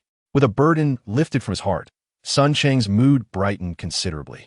Unable to resist, he glanced at the nameless letter on the table, took it into his hands, and toyed with it for a moment before tearing open the seal with a crisp sound. In the next instant, he poured forth 2 golden invitation cards that exuded a faint aroma of roses from the envelope. Chapter 96, Jurassic Park 2, Reg China Investment Company. We are honored to extend an invitation to your esteemed company. The International Genetic Technology Company will host its 3rd investors meeting on April 23rd on the private island of Nublar in Costa Rica. Your presence is highly anticipated as Dr. Hammond has prepared an unexpected surprise. Please note, Nublar Island is a private island with no international flights or other forms of transport available for direct access. Kindly safeguard this invitation, as we have arranged for reception personnel at the Larvis Hotel in San Jose, where it will be required. John Hammond looks forward to your esteemed presence. This was all the information inscribed on the golden invitation, printed entirely in English. Although the quality of the paper was evidently far superior to ordinary commercial stock, Sun Cheng remained skeptical of its authenticity. An invitation from a company named International Genetic Technology addressed to Reg China Investment Company? How could this have reached me, especially slipped under the door? Gently flicking his finger against the invitation, Sun Cheng held the unmistakably genuine golden card, his eyes filled with confusion. After pondering for a while without arriving at any conclusions, he swiftly picked up the second golden invitation, only to find the information on it was identical to the first, devoid of any superfluous or useful details. Shaking the envelope revealed no additional contents, so Sun Cheng returned the 2 invitations to the envelope and cast it back onto the table. After a moment's contemplation, his curiosity ultimately prevailed, prompting him to call out to the Guardian. Guardian searched the network for information regarding Reg China Investment Company, International Genetic Technology Company, Nublar Island, and John Hammond. The Guardian screen lit up, and a cold electronic voice immediately responded. As you wish, Master. Streams of light danced across the screen. Rows of binary sequences composed of zeros and ones pulsating rapidly, appearing and disappearing at an astonishing frequency. After a few moments of watching, Sun Cheng felt a strain in his eyes and turned his head aside. The Guardian's search lasted merely 2 or 3 minutes before it came to a halt, instinctively reverting to its insect form to report back to him. Reg Capital China Investment Company, established in the year 2002, currently stands as one of the most renowned venture and angel investment firms within China. Its most notable investment case occurred in 2003, when it invested $40 million to acquire a 175 share of Panda Technology, yielding an extraordinary return of up to 2,000 times, earning global acclaim. The chairman, Li Zhengping, is a descendant of Li Yuanhong, who served as the first and second vice president during the Republic of China era. The International Genetic Technology Company, whose founding date remains uncertain, is led by John Hammond, an American entrepreneur. The firm specializes in biotechnology and genetic engineering, but is currently embroiled in litigation due to the unexpected deaths of several employees. Nublar Island, a private isle located 190 kilometers off the west coast of Costa Rica, is owned by Dr. John Hammond and is suspected of being utilized for a commercial project known as Jurassic Park. Local media in Costa Rica frequently report the arrival of fleets and procurement teams to Nublar Island. John Hammond, the chairman of the International Genetic Technology Company, holds a PhD in paleobiology from Columbia University. His personal life includes a deceased wife and a single daughter who is currently entangled in a divorce, along with one grandson and one granddaughter. Additional investigations reveal that Hammond possesses a fervent fascination with archaeology, particularly prehistoric biological archaeology, having financially supported numerous archaeological teams across the United States, Mexico, and South America over the past decade. Jurassic Park. Sun Cheng was momentarily taken aback, only to have his eyes light up with realization. The last time he returned from the other world, he had witnessed a monumental transformation within that enigmatic spherical space. A parallel world, seemingly referred to as Jurassic Park, was merged into another realm under the influence of an unpredictable force. Sun Cheng had never doubted the veracity of his observations, although the mysteries of the spherical space elude his understanding. It was through its influence that he had traversed back and forth between the real world and the other world on multiple occasions. He had even acquired a body of an alien mechanical life form, distinct from humanity, and returned with 2 small Decepticons to the reality. Thus, every time he recalled the merging of the 2 worlds witnessed within spherical space, he could not shake the suspicion that the spherical space might have captured a new parallel world formed by the fusion of 2 realms, much like the world inhabited by the Decepticons and Autobots. He even speculated that in the near future, he might, under the sphere's influence, find himself entering that merged world, akin to his journey into the realm of the Decepticons and Autobots. However, Sun Cheng had never contemplated the existence of another possibility. Could it be that the reality I inhabit is, in fact, that very merged world? Forcing himself to suppress the anxiety and excitement within, Sun Cheng felt his heart race faster than ever before. This revelation is truly astonishing. Although he comes from a background in science and engineering, he is not entirely oblivious to the knowledge of celestial bodies and the cosmos. He possesses a modicum of understanding. However, it is precisely because his knowledge is superficial that Sun Cheng finds the merging of 2 parallel universes incredibly bewildering, leading him to initially dismiss the concept of world convergence as mere fantasy. Now, 2 mysterious invitations, inexplicably placed in his dormitory, have unexpectedly unveiled a commercial project bearing the same name as Jurassic Park. In an instant, Sun Cheng felt a rush of both joy and astonishment, sitting in his armchair to contemplate the implications for a considerable time before finally exhaling deeply. He instructed his companion to continue investigating all information and news related to Jurassic Park online. Additionally, he requested access to the campus surveillance system of Nanjiang University of Technology, seeking footage from the past few hours that captured all individuals entering and exiting his dormitory building. The mysterious invitation's connection to Jurassic Park piqued Sun Cheng's interest in the enigmatic person who had delivered it, prompting him to direct his companion to further investigate. To prevent theft, fire hazards, and potential external criminal intrusions, Nanjiang University has installed surveillance equipment throughout the campus. However, the locations of these cameras are often quite selective. Aside from some experimental buildings and critical facilities, surveillance in the dormitories is typically limited to the entrances on the first floor and emergency exits. Within the dormitory itself, to safeguard students' privacy, no cameras are installed in the hallways of male dormitories. This undoubtedly complicates Sun Cheng's investigation. Although his companion swiftly retrieved footage from the previous day concerning his dormitory building, relying solely on the entrance footage to identify who had slipped the invitation into Sun Cheng's room was akin to searching for a grain of gold amidst a pile of sand. He also decided to peruse the student management system of Nanjiang University to see if he could find a list of all residents in his dormitory building. Sun Cheng was uncertain of the dormitory allocation criteria. He only recalled that he and a few others had been assigned to their dormitory by their class advisor. Whether the university maintained any specific records on this was unclear. Nevertheless, this was still a potential avenue for investigation, prompting him to reiterate his instructions to his companion. The human body, after all, does not rival the might of a transformer. Since the previous night, Sun Cheng had not eaten for an extended period and felt an intense hunger pang. After a quick wash, he changed into a fresh outfit, grabbed his wallet and phone, and made his way to the dining hall. Upon reaching the nearest cafeteria, he unexpectedly spotted a familiar figure waiting in line for food, none other than Lu Lan. Old Lu, Sun Cheng mused, momentarily taken aback. After a moment's reflection, he recalled that during his last return to the real world, he had arranged to repay Lu Lan.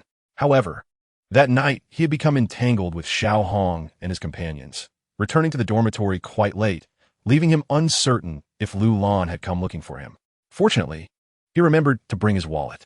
During his last withdrawal, he recalled the necessity of repaying his debt to Lu Lan, so he had taken out some cash from the bank to settle the amount owed. Upon seeing him, Sun Cheng approached with a smile, gently tapping Lu Lan's shoulder, who was absorbed in fiddling with his phone. Old Lu, are you heading out for a meal? Startled by the light pad, Lu Lan instinctively shook himself, lifting his gaze to discover Sun Cheng. Ah Cheng, he said, hastily putting his phone away and nodding. Yes, I just finished class, and I'm quite hungry. Let us go. No need to queue, Sun Cheng exclaimed, pulling him away from the line. Let us eat outside. It's on me, and I'll return the money I owe you. The dynamics during their university years were relatively straightforward. Though there were indeed some mercenary and cunning individuals among them, the majority were rather uncomplicated. Otherwise, he wouldn't have been able to borrow a significant sum from his classmates solely based on his position as class monitor. Upon hearing that Sun Cheng intended to repay him, a look of delight spread across Lu Lan's face. He playfully patted Sun Cheng's chest and laughed. That sounds great. With graduation just around the corner, there aren't too many opportunities left to share a meal with you, the future big boss. Sun Cheng smiled faintly, and they exited the campus together, making their way to the nearest food street. They casually selected a small restaurant with private rooms, ordering a mix of cold and hot dishes, along with a case of beer. Perhaps we VE ordered too much. Just the two of us certainly can't finish all this. It would be quite wasteful, Lu Lan remarked. Coming from an average background, he likely wouldn't have lent Sun Cheng money if not for his role as class monitor.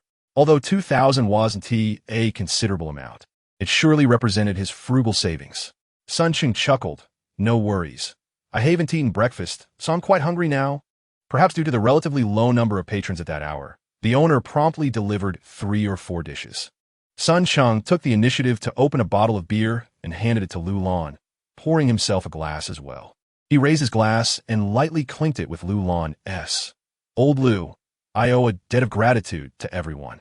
Back then, my mind was consumed with entrepreneurial thoughts, yet my preparation was lacking, and I faced many setbacks. It was thanks to your support that I didn't falter. Lu Lan downed his beer in one gulp and wiped his mouth, saying, You don't need to explain. I've seen enough to know that starting a business is no simple feat. We all understand that. His words rang true. As one of the nation's premier universities, Nanjiang University produced countless graduates each year attempting to start their ventures. Yet how many truly succeeded? Not many indeed. Most either settled into regular jobs or pursued civil service exams. Entrepreneurship is not merely about possessing skills. It requires the right timing, location, and relationships. Lacking one element is akin to chasing a fleeting star, while lacking two leads to a path strewn with thorns. Without all three, one might end up, like he once did, with projects that never saw the light of day. As they clinked their glasses, Sun Cheng quickly finished a bottle of beer. With his poor tolerance, and having consumed it on an empty stomach, he began to feel a pleasant warmth from the alcohol.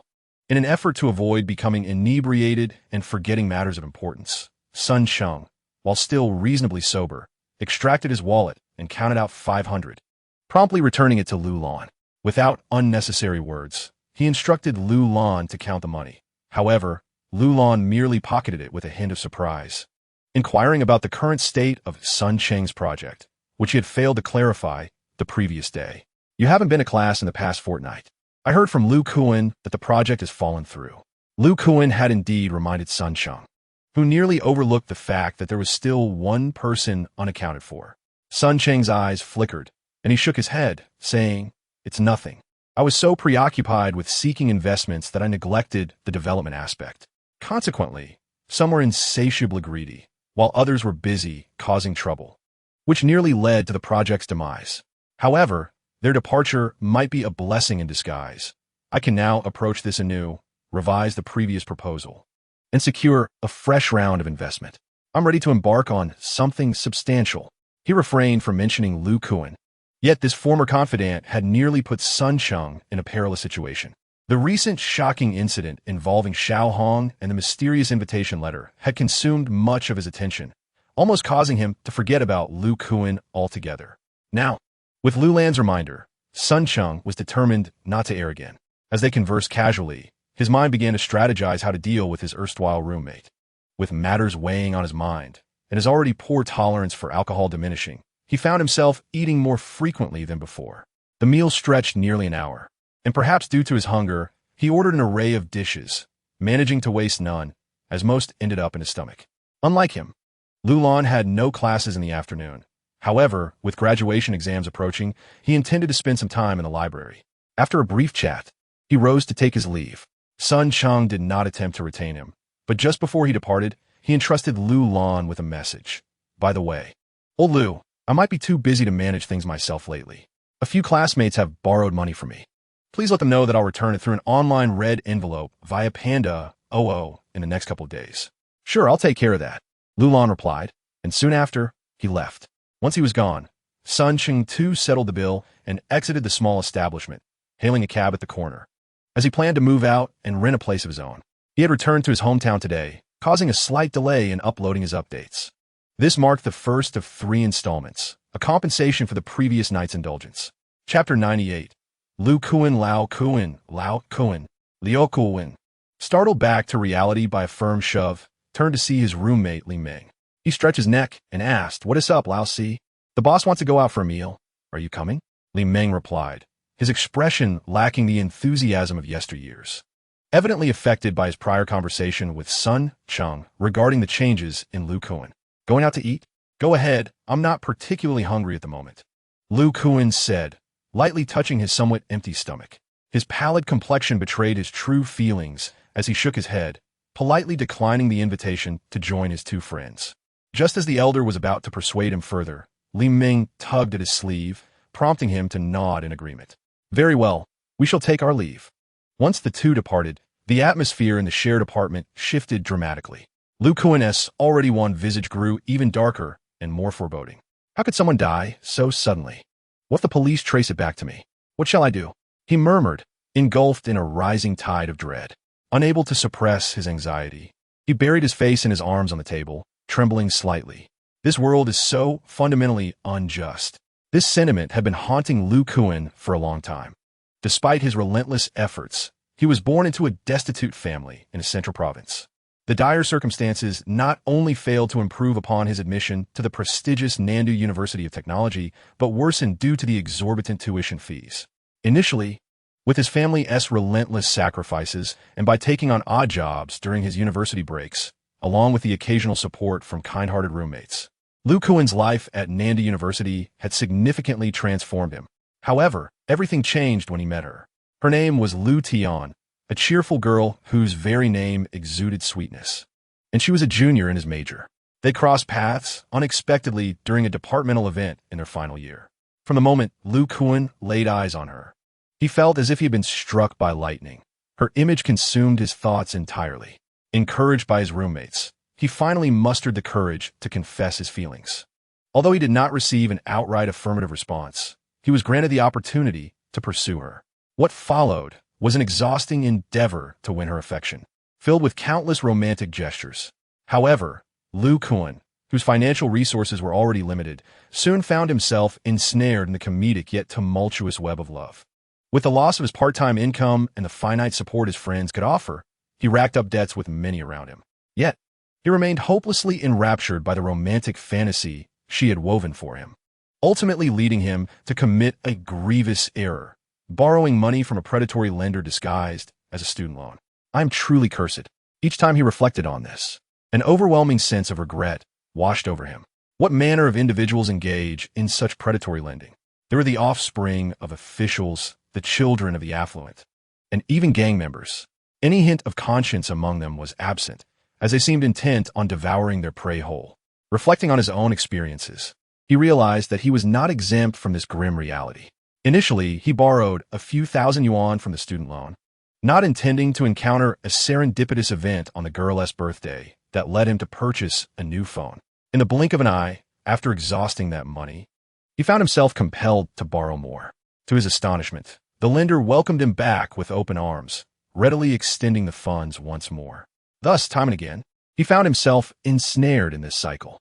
By the time Lu Kuan finally sensed the precariousness of his situation, he had amassed debts amounting to 20 or 30,000 yuan, a sum far beyond the means of an ordinary university student to repay. Eventually, it seemed the lenders had determined that this foolish creature had been sufficiently fattened for slaughter, and they swiftly approached him demanding repayment. Gone were the initial gentle words and warm demeanor. Instead, he was met with menacing threats and relentless pressure. After enduring a second brutal confrontation, during which they threatened to call his parents to demand repayment, he found himself coerced into signing a new debt contract, one with even higher interest to settle his previous obligations. At this juncture, even fear could not deter him, and in a desperate bid to shield his family from the calamity he had unleashed upon himself, Lu Kuan was forced to become an errand boy for the lenders, scouring the campus for more lucrative prey. Our love, once past, never returns. The sudden ringing of his mobile phone startled Lu Kuan, who was already on edge in the shared apartment. Upon glancing at the caller ID, a chill gripped him, and he hesitated to answer. The phone rang for several seconds before finally ceasing. Lu Kuan let out a sigh of relief, only to be caught off guard as it rang once more. Casting another glance at the screen, he noted with dismay that it was the very call he dreaded the most. After a moment's hesitation, he ultimately chose not to answer. The phone rang again, and predictably, it soon resumed its incessant ringing. Minutes passed, and he realized the calls were unrelenting. Yet he dared not turn off his phone, for that would unmistakably reveal his presence beside it. It seemed they were determined to reach him at any cost. After grappling with his indecision, he answered on the 17th ring. "Hello, you finally answered my call," came a dispassionate young male voice from the other end. Lu Kuan swallowed hard, attempting to steady his racing heart, though his voice still trembled slightly. "Ah, Cheng, I'm sorry, I was outside doing laundry. What is the matter?" "Oh," replied the voice with even greater indifference, so cold that it felt as though he were conversing with a block of ice. Fully aware of the other's character, Lu Kuan began to suspect that this former roommate might already be privy to his misdeeds. Just as he struggled to find the right words, the caller spoke again, leaving him momentarily speechless. "I need to ask you something. As for what it is, you already know. Half an hour later, at Hedgia Park. Come or not, it is entirely up to you. You have done things that require an explanation." The call has already been disconnected, yet Lu Kuan tightly clutched his newly purchased iPhone 6s, feeling a chilling sensation engulf him from head to toe, inside and out. He realized that all his sordid actions had been unveiled to the other party. What should he do? Panic, guilt, and an overwhelming sense of unease and embarrassment consumed him. He found himself at a loss on how to confront his former roommate, a friend he had nearly pushed into the abyss. Several readers have expressed their opinions regarding my occasional use of 1 or 2 chapters to depict supporting characters. Perhaps it is simply a matter of individual interpretation. I believe that if a book does not stretch to a complete 200,000 words, it is at least necessary to dedicate 700 to 800 chapters to the protagonist.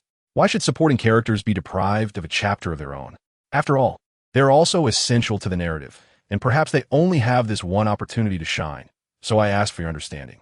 Chapter 99. To go or not to go. Lu Kuan pondered for quite some time whether to go or stay. It was only after a good 10 minutes had passed that he finally made his decision. He would go. Xiao Hong was dead. He had learned of this shocking news from the police investigating at the Beitong Investment Company just the afternoon before, which had startled him greatly. However, with his death, even if someone at Beitong remembered the loans he owed, no one would know the extent of the betrayals he had inflicted on his roommate. This, without a doubt, instilled a sense of reckless optimism in Lu Kuan.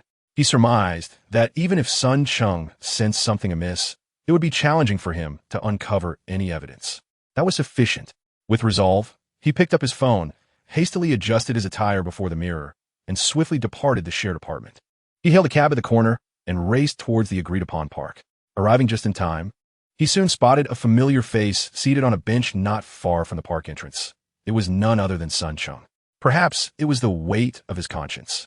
Upon seeing him, Lu Kuan instinctively hesitated, inhaling deeply before managing to muster a faint smile as he approached Sun Cheng. "Ah Cheng, I apologize for being late. I was doing laundry." His guilt rendered him unable to meet Sun Cheng's gaze. His eyes flickered nervously. Sun Cheng rose and pulled a pack of cigarettes from his pocket, extracting one and placing it between his lips without lighting it. "Walk with me," he stated, his voice devoid of any discernible emotional fluctuation. Yet, this calm demeanor only heightened Lu Kuan's anxiety, prompting an instinctive urge to refuse. "Ah Cheng, whatever you have to say, please do it here. I have things to attend to. You know the exams are nearly over, and I must prepare for my defense and job hunting. There's just too much going on."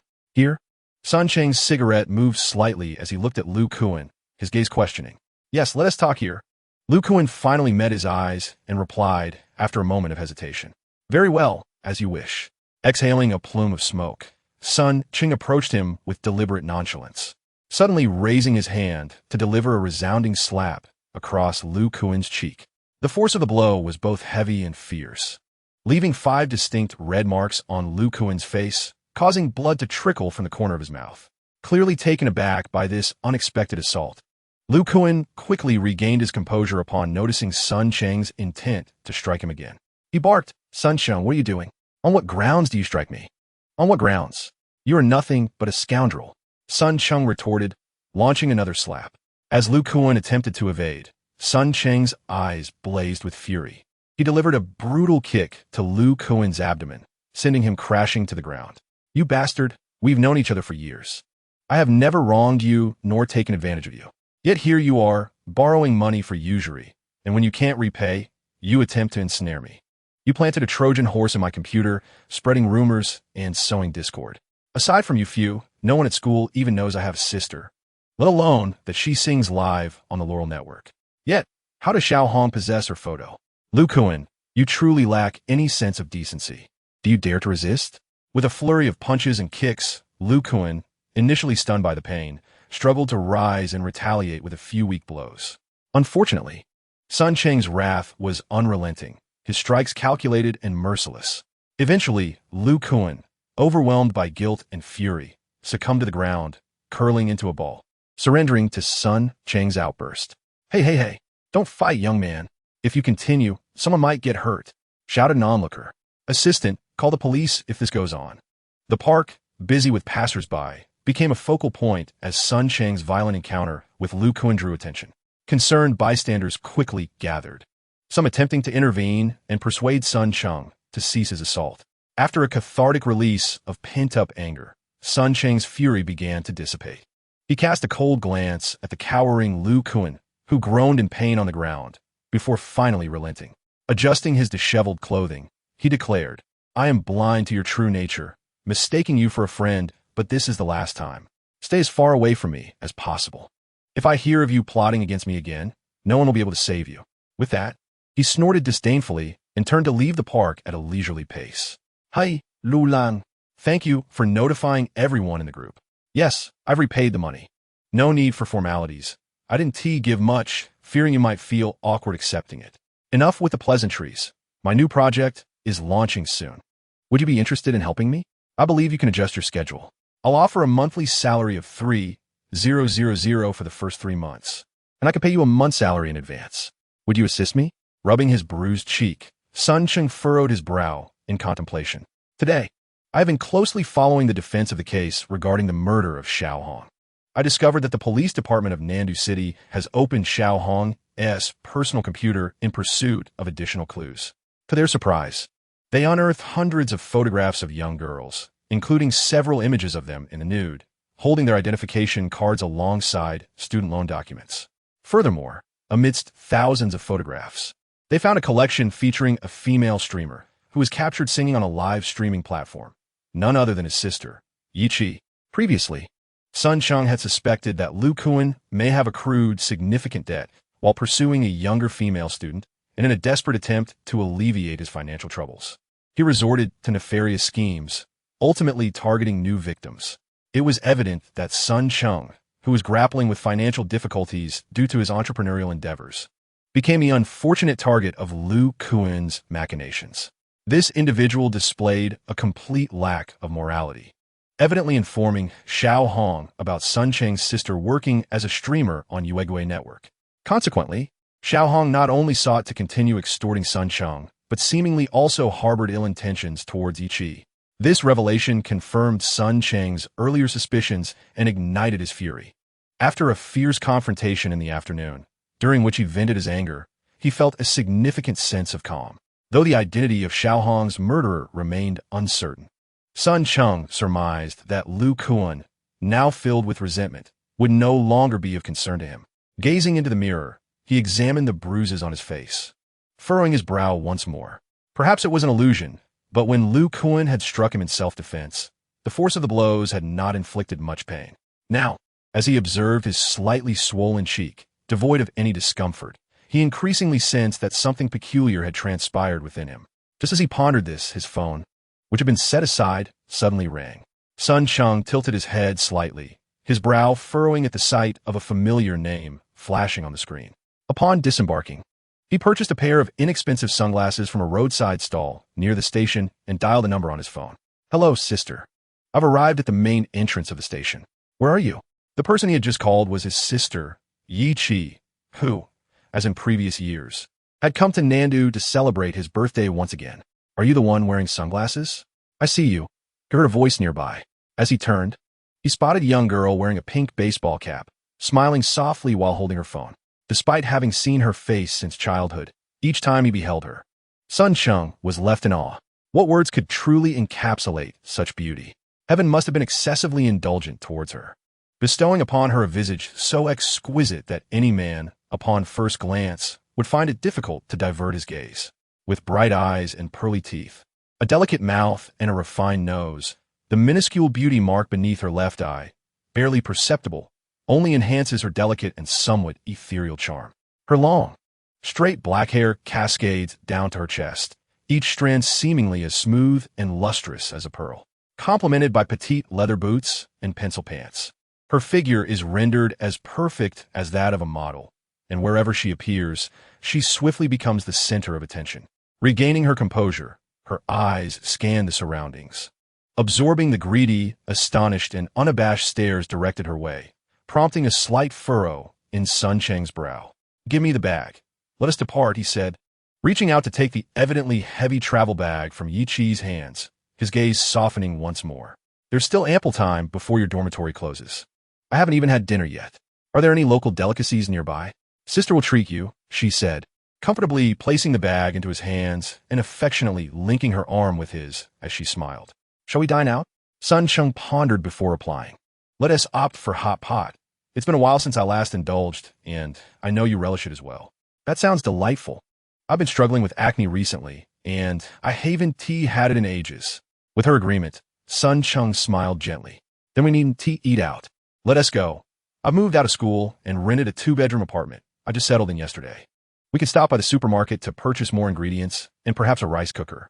Upon hearing the mention of the rice cooker, a flicker of nostalgia danced in Yi Chi's eyes, and a smile graced her face. The Yi couple, who had adopted Sun Cheng, were both public servants. Though they occupied lower-level positions, their roles provided a comfortable living. In Sun Cheng's recollection, they often had social engagements that left little time for home. He remembered frequently cooking meals with his sister Yi-Chi. When craving struck, they would use the rice cooker to prepare hot pot. Perhaps stirred by his reminiscence of joyful childhood memories, Yi-Chi licked her lips in anticipation. "All right, first, let me drop off the bag at your place. That way, we can save on tonight's hotel expenses. We should buy extra." After a busy flurry, by the time they returned to the apartment, arms laden with several large bags of groceries from the supermarket, the clock had already struck 8:30 in the evening. They placed the numerous bags into the kitchen, and Sun Cheng set down the induction cooker he had been holding. Ultimately, they chose not to buy a rice cooker, but rather an induction cooker paired with a square pot, as the latter would allow them to cook several dishes simultaneously, making the hot pot preparation significantly more efficient than using a rice cooker. "Thank you for your efforts, strongman. Please wait over there for a moment. I shall handle the rest," she said, tying on the newly purchased apron. Yi-Chi first retreated to the restroom to remove her light makeup before stepping into the kitchen, playfully pushing Sun Cheng out, who had just rolled up his sleeves, ready to assist with washing the vegetables. "Are you truly certain you do not want my help?" He leaned against the kitchen doorway, tilting his head as he inquired. "You are so beautiful. Tomorrow marks your birthday. So I shall take the kitchen today to prepare a feast for you, my dear birthday star." "Very well." Perhaps concerned that the scent of cooking oil might waft out, the kitchen door was quickly shut, with a lingering smile upon his face. Sun Cheng made his way to the living room and sat down. As his gaze drifted across the coffee table to the thin laptop that had taken on the mantle of a guardian, the smile gradually faded from his countenance. An emotion that should not exist. He had understood this long ago.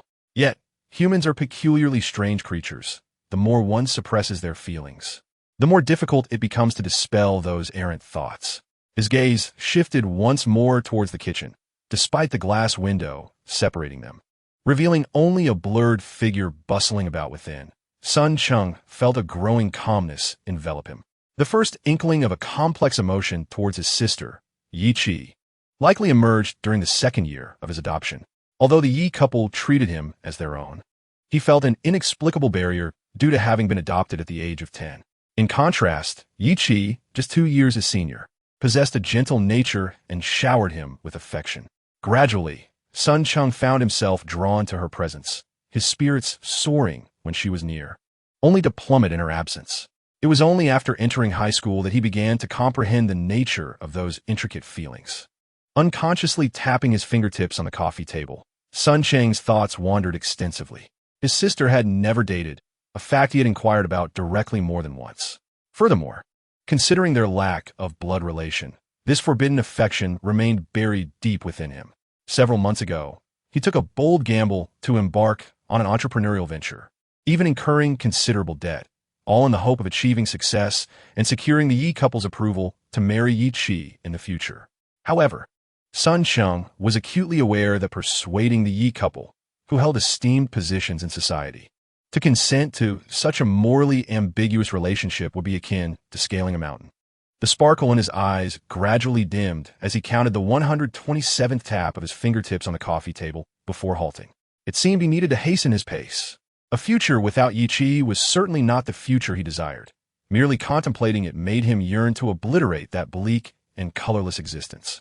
Finally resolute, Sun Cheng directed his gaze to the guardian on the coffee table and commanded, "Guardian, please display once more the information you have gathered regarding Jurassic Park on the screen." Accompanied by a cold mechanical voice, the ultra-thin laptop before him brightened instantly, revealing a dense array of information. "I apologize. The complexity of handling this chapter is proving to be far more troublesome than I anticipated. From 9 o'clock until now, I have deleted and rewritten it twice, and it was only around 2 that I managed to finalize this chapter. I regret not posting 4 updates yesterday. I will see if I can steal some time at work today to make amends and hopefully recover today." The next chapter will officially commence with the Jurassic storyline. Chapter 101. After a satisfying meal, Sun Cheng willingly took on the task of cleaning. He first retrieved his old IBM laptop for Yi-Chi to use for internet access, and then busied himself in the kitchen. The washing and tidying took about 7 or 8 minutes. Upon emerging from the kitchen, he stretched lazily, only to find Yi-Chi sitting cross-legged in front of the coffee table, already engrossed in her computer. "What are you up to?" he inquired, drawing closer. "Just browsing the live streaming room," she replied without lifting her gaze. Both of them had a penchant for spicy food, and they had added quite a bit of hot pot base earlier. Perhaps the lingering spiciness had left her charming face flushed, making her look particularly alluring. Upon hearing her intention to explore the live streaming space, Sun Cheng furrowed his brow slightly, but chose not to comment. Yeji, 2 years his senior and a graduate of St. John's Women's College in the vibrant city of Chengcheng, had majored in English and minored in Japanese. She was a prodigy, adept at reading, writing, and singing in both languages. Sun Cheng was not entirely clear on why she had not opted to return home after graduation to seek assistance from her parents in securing a position at a local school. Perhaps she had truly been captivated by the splendor of Chengcheng, the largest metropolis in China. Regardless, shortly after graduating, Yiqi signed a contract with the country's largest live streaming platform, LaurelNet, becoming a somewhat well-known online broadcaster. To be frank, Sun Cheng held a rather unfavorable view of live streaming platforms. Due to Yiqi, he occasionally browsed LaurelNet, only to be met with a plethora of individuals flaunting their sensuality, posturing provocatively, and indulging in crude humor. He found the new social paradigm of the internet age quite disconcerting. However, as long as Yiqi enjoyed it, that was what mattered. Back at their residence, it was impossible for him to continue wearing sunglasses. During their meal, Yiqi had noticed the bruises on his face, but she held her tongue until now. "Cheng, what happened to your face?" "It's nothing, just had a little spat with a classmate and got into a scuffle," he replied nonchalantly, wanting to steer clear of the topic. Sun Cheng then pulled out his phone from his pocket, intending to download a couple of games to pass the time. Yiqi skillfully manipulated his IBM laptop, downloading the live streaming client for LaurelNet. When she glanced up and noticed his new phone, she raised an eyebrow and asked, "Did you get a new phone?" "No. The screen of my old one cracked. It's an older model, and to replace the original screen will take a few days. This phone is just a temporary one from the repair shop." He fabricated an excuse without looking up, his actual iPhone still residing in the base laboratory of another world. Although he had considered bringing back the upgraded iPhone, enhanced by his Decepticon powers, on several occasions during his returns to reality, he rationally opted each time for items that would serve him better in this world. However, the next time we return to reality, it is time to bring it back. The thought of that phone, upgraded with his formidable capabilities, performing on par with a high-end business notebook, might indeed prove to be a valuable asset. Yeji, seemingly unaware of this, suddenly brightened with excitement while sipping her juice, exclaiming, "I've been pondering what birthday gift to get you this year. How about this? Tomorrow, I'll accompany you to the Apple Store to get a new phone." Although she was merely a minor influencer on the Laurel network, she had garnered a modest reputation, earning a monthly income of around 20 to 30,000. However, in the past, Sun Cheng had been too shy to ask her for money, and now it was even less likely he would accept it. He shook his head vigorously. "No. After all, that was a gift you gave me when I entered university. I've developed an attachment to it after using it for several years, and besides, I hardly play games on my phone. It suffices for making calls and sending messages." Very well then. The client for the Laurel network was quickly downloaded. Sun Cheng, drawn by the notification sound of the completed download, looked up to find her logged into her streaming account. Rather than idly browsing other streamers' channels, she had directly entered her own live broadcast room from the back end. "Cheng, come here," she beckoned. Sun Cheng glanced at the computer in front of her, frowning slightly. "Sister, it's quite late. Are you going to stream?" The contractual daily streaming hours had already been fulfilled, but before he arrived, she had mentioned to her fans that she was celebrating her brother's birthday, prompting them to request her to feature him on the stream tonight. She smiled sweetly. "There will be rewards, at least 2 gardens." Sun Cheng looked at her in surprise. He occasionally browsed the Laurel network and was aware that a garden was the highest form of reward on that streaming platform, valued at 1,000. Even with the platform's minimum 50-50 split, she would still receive 500. He was not particularly inclined to expose himself, but seeing her eager expression, he reluctantly nodded. Yiqi then rose from the nearby sofa and retrieved her bag, extracting a compact set of Bluetooth headphones for herself.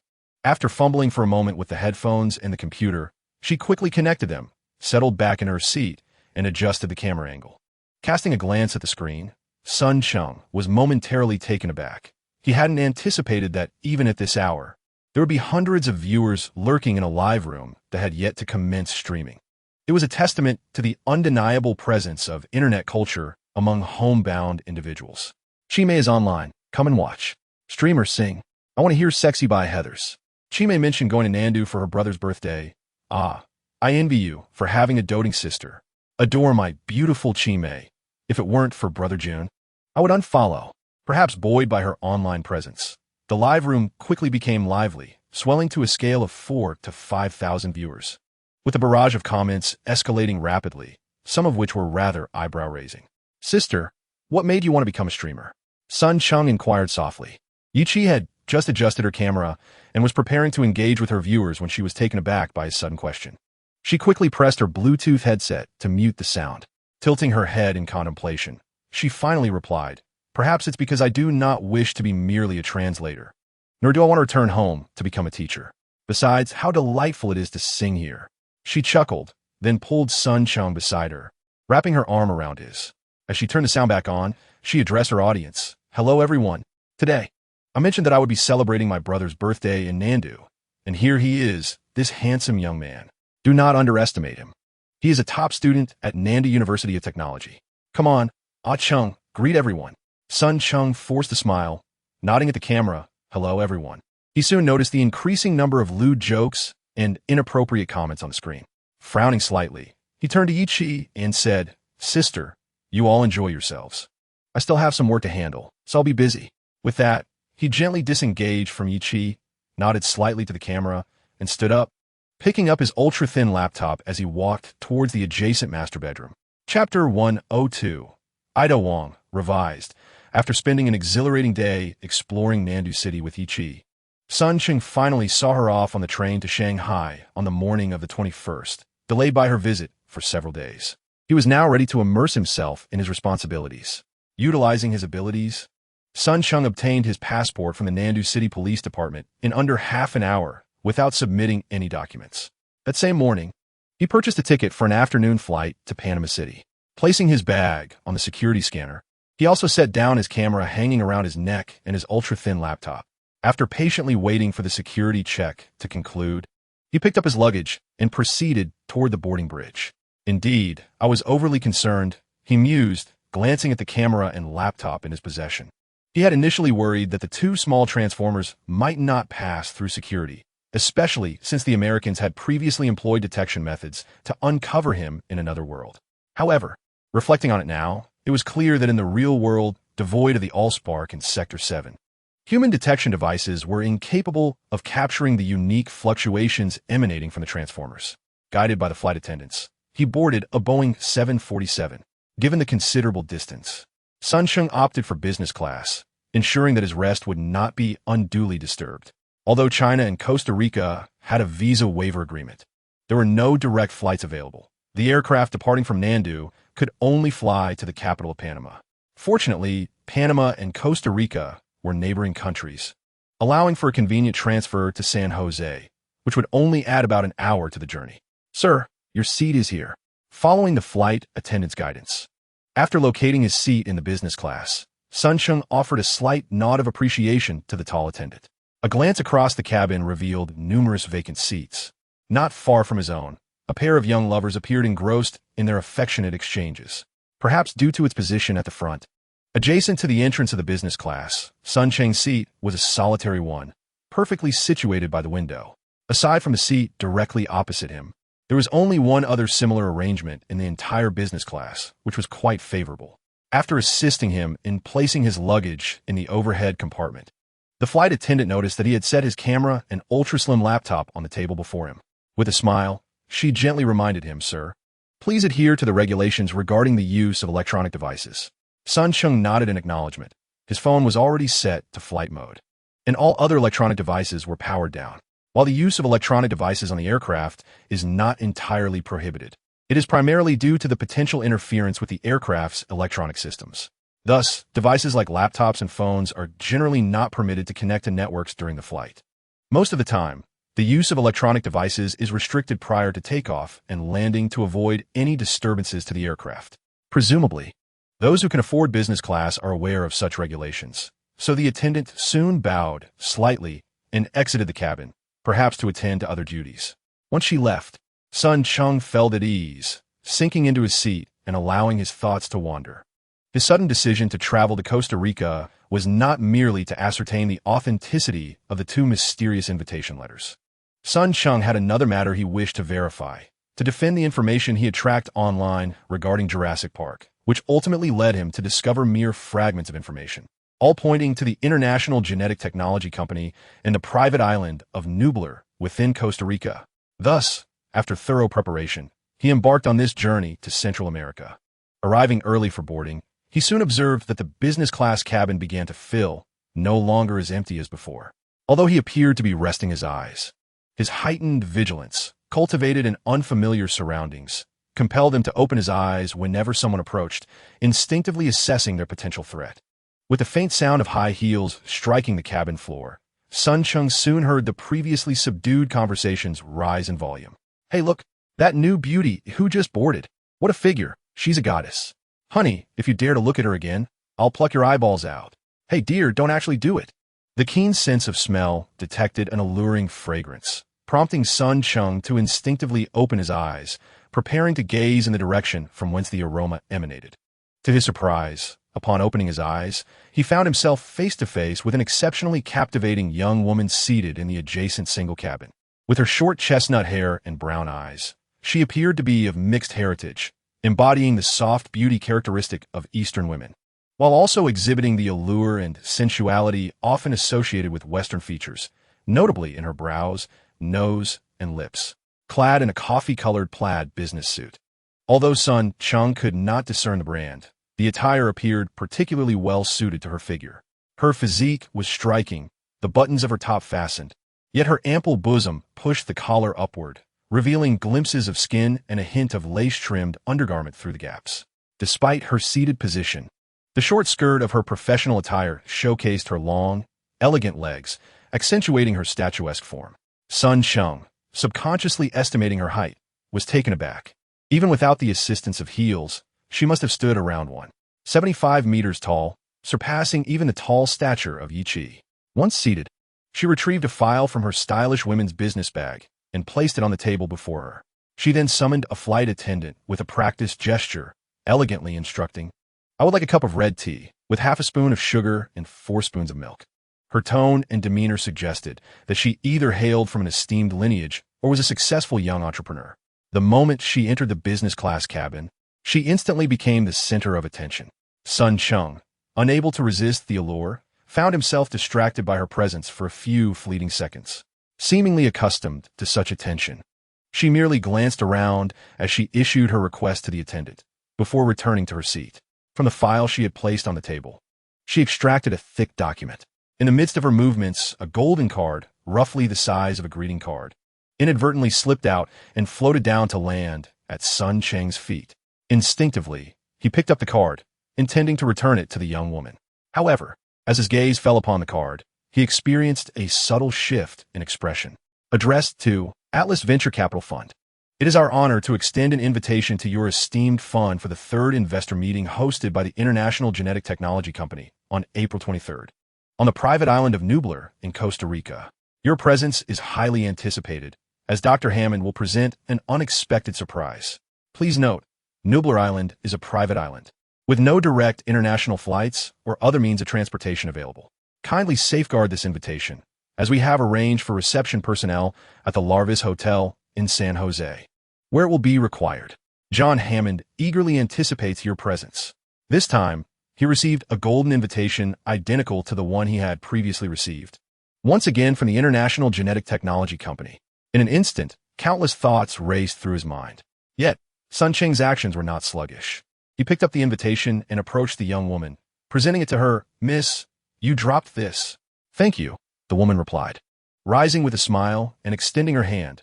"Ada Wong, pleased to meet you."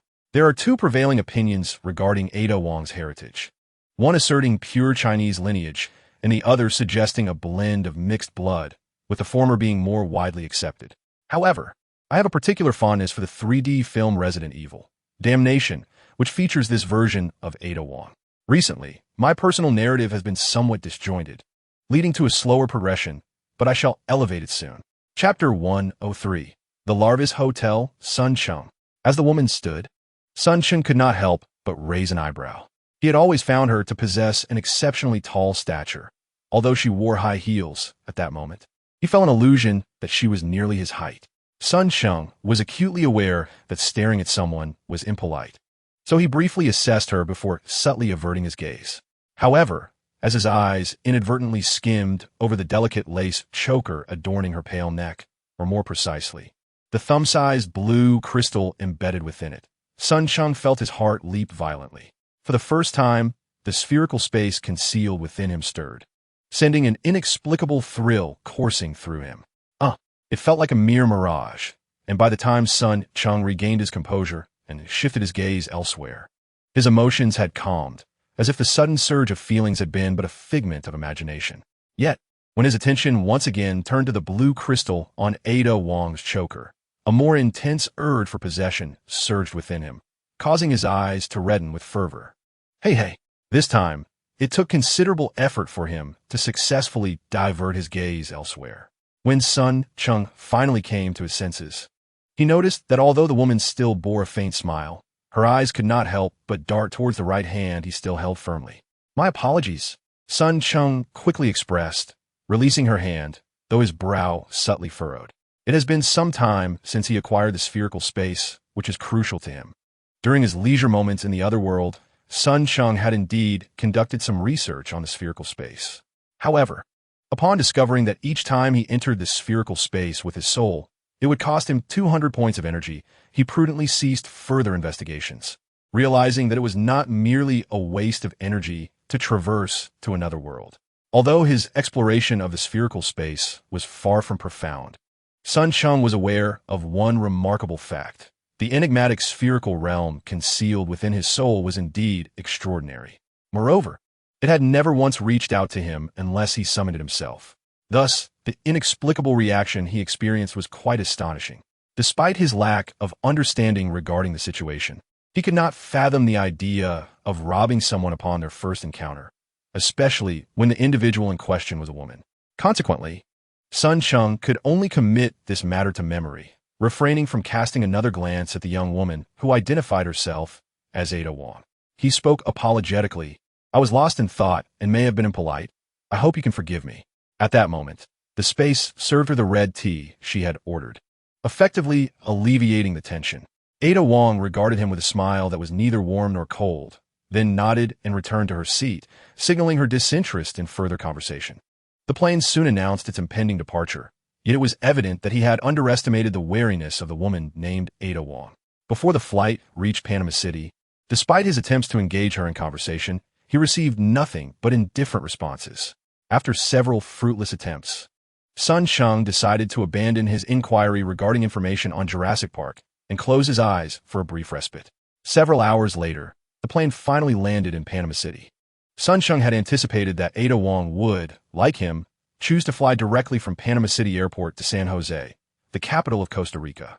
However, to his surprise, she exited the airport and was whisked away by a car. In this unfamiliar land, particularly in Central America, where drug trafficking was rampant and military governments held sway, he felt somewhat lost. Sun Cheng could only watch her recede into the distance, abandoning any thoughts of following her. Panama and Costa Rica were neighboring countries, and, combined, they were not even as large as a single province in China. Thus, apart from air travel, railways, bus services, and waterways provided convenient means of transportation. However, prior to his arrival, Sun Cheng had researched the political instability in Panama over the past 2 years, which had seen tourists kidnapped and murdered. Although he had vengeance on his side and was unafraid, he preferred to avoid unnecessary trouble. Therefore, he booked a later flight to San Jose, delaying his departure by 2 or 3 hours. By the time his plane descended into San Jose, the night had already fallen. Sir, ride with me. Boss, take my car. I know all the fun places in San Jose. Upon exiting San Jose Airport, he was quickly surrounded by a throng of taxi drivers, each proficiently speaking Spanish and English as they vied for his patronage. Sun Cheng furrowed his brow as he interrupted a middle-aged driver who was about to forcibly take his suitcase, inquired in English, I need to get to the Larvitz Hotel. Does anyone know the way? I was immediately approached by a robust driver, a towel draped around his neck, who cheerfully lifted my suitcase and said, Sir, follow me. I know the way. It will cost 20,000 colones. The figures sounded alarming, yet prior to my arrival, I had researched that the colon is Costa Rica's official currency, with an exchange rate roughly equivalent to 550 to 600 colones per dollar. In other words, it amounted to merely $30 or $40. Before departing from my homeland, I had prudently exchanged $2,000 into smaller bills for convenience. Thus, although I was uncertain whether the fare was indeed exorbitant, I recognized that he was equally uninformed about the destination. Reluctantly, I acquiesced. Let us go, but drive quickly. I don't have colones on me. I will pay in dollars. All right. The burly Costa Rican driver grinned, revealing a set of teeth stained a dark yellow from tobacco, clearly indicating that the international currency of the dollar was highly favored in Costa Rica. It is often said that when traveling, taxi drivers are invariably the most talkative, and this gentleman certainly exemplified that notion. From the moment I entered the vehicle, he did not cease his chatter. "Sir, are you Japanese?" Upon hearing this, I could not help but furrow my brow. Although China has experienced a resurgence since the Wu-Chang uprising under the leadership of President Yuan Shikai, Japan, as an island nation, should not be underestimated. During the first 2 decades of the Republic, China and Japan fought 3 wars that determined their fortunes. Japan lost 2 land battles but reaffirmed its status as the preeminent naval power in Asia through a decisive maritime conflict. After the northern expedition became unfeasible, Japan briefly recalibrated its strategy and ventured southward, methodically expanding its influence over the course of 20 years, from the Southeast Asian peninsula to the East Indies. Had it not been for Japan's hubris during World War II in its attempts to seize Malacca and Australia and to contend with the United States for dominance in the Pacific, it is uncertain whether China, choked by the first island chain, could have developed in a short time. What of Japan's defeat in World War II? The American military sacrificed nearly 2 million soldiers in the Pacific Islands and Australia to reclaim Australia, only to eventually acquiesce to a peace treaty with Japan. Post-war Japan swiftly advanced, benefiting from decades of colonial exploitation, and as an established power, its influence on the international stage indeed surpasses that of China. "I am Chinese," I replied flatly, losing interest in further conversation. I closed my eyes and rested during the journey, until the vehicle finally came to a halt after approximately 20 minutes. I opened my eyes to gaze outside. Not far away stood a modest 7-story building, its hotel sign prominently illuminated by flickering neon lights. Was that not the Larvis Hotel? Today, I can only provide a single chapter. Apologies for the interruption. I encountered some difficulties in reality, resulting in a 2-day hiatus. A brief explanation. The company encountered a significant problem with a major business deal. I had previously noticed that the documents were stamped and, therefore, did not conduct a thorough inspection before issuing the shipping notification.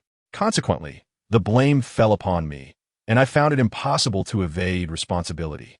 I endured several days of reprimands, personally covered the transportation costs, managed the losses from the reshipment, and even hosted 3 days of hospitality, resulting in a considerable depletion of my resources and the loss of my performance rating for the first half of the year. In light of these recent setbacks, I can only allocate time, starting tomorrow, to catch up on the overdue updates. Chapter 104. Nublar Island. Larvis Hotel, is this the state of affairs? Sun Cheng could not help but feel somewhat astonished. Although he had been resting his eyes during the journey, primarily to avoid the incessant chatter of the taxi driver, he had occasionally glanced outside and noticed that the capital of Costa Rica did not appear significantly larger than some of the 3rd and 4th-tier cities back home, perhaps only marginally more bustling. However, the condition of the hotel specifically mentioned in the invitation left him feeling somewhat discontented. Thus, he refrained from exiting the vehicle and inquired of the driver, "Is this indeed the Larvis Hotel?" The driver, noting Sun Cheng's skepticism, smiled warmly, wiped his face with a towel draped around his neck, and replied, "There's only one Larvis in the entire San Jose area, and it is right here." San Jose is the most vibrant and central district within the city. Although Sun Cheng remained somewhat doubtful after hearing this explanation, he had no choice but to accept it. He settled the fare, retrieved his luggage, and reluctantly approached the hotel, which appeared less impressive than a small establishment in a domestic 4th-tier county. Upon entering the lobby, Sun Cheng could not help but take a closer look. The hotel's decor bore a somewhat antiquated charm, yet it was undeniably distinctive. An old chandelier hung from above, and the walls were adorned with exquisite murals reflecting Spanish influences, leading one to momentarily believe they were in Madrid. Seeing this, Sun Cheng felt a slight sense of relief. Just then, a middle-aged Caucasian man in a suit approached him with a mild smile. Sun Cheng mused internally, this must be the place. As anticipated, the man soon reached Sun Cheng and, with an apologetic tone, stated, "I am sorry, sir. The hotel has been fully booked, and unless you possess an invitation, we cannot accommodate external guests." He spoke in English rather than Spanish, seemingly uncertain of Sun Cheng's identity. Is this the case? Sun Cheng, maintaining his composure, retrieved an invitation from his inner suit pocket and presented it to him. Upon seeing the golden invitation in his hand, the middle-aged man's expression shifted slightly. He quickly accepted it, examined it closely to confirm its authenticity, and then bowed slightly, stepping aside. "Forgive my oversight, esteemed guest. I shall arrange for someone to escort you to your accommodations and prepare dinner for you immediately. If you have any dietary restrictions, please do not hesitate to inform us.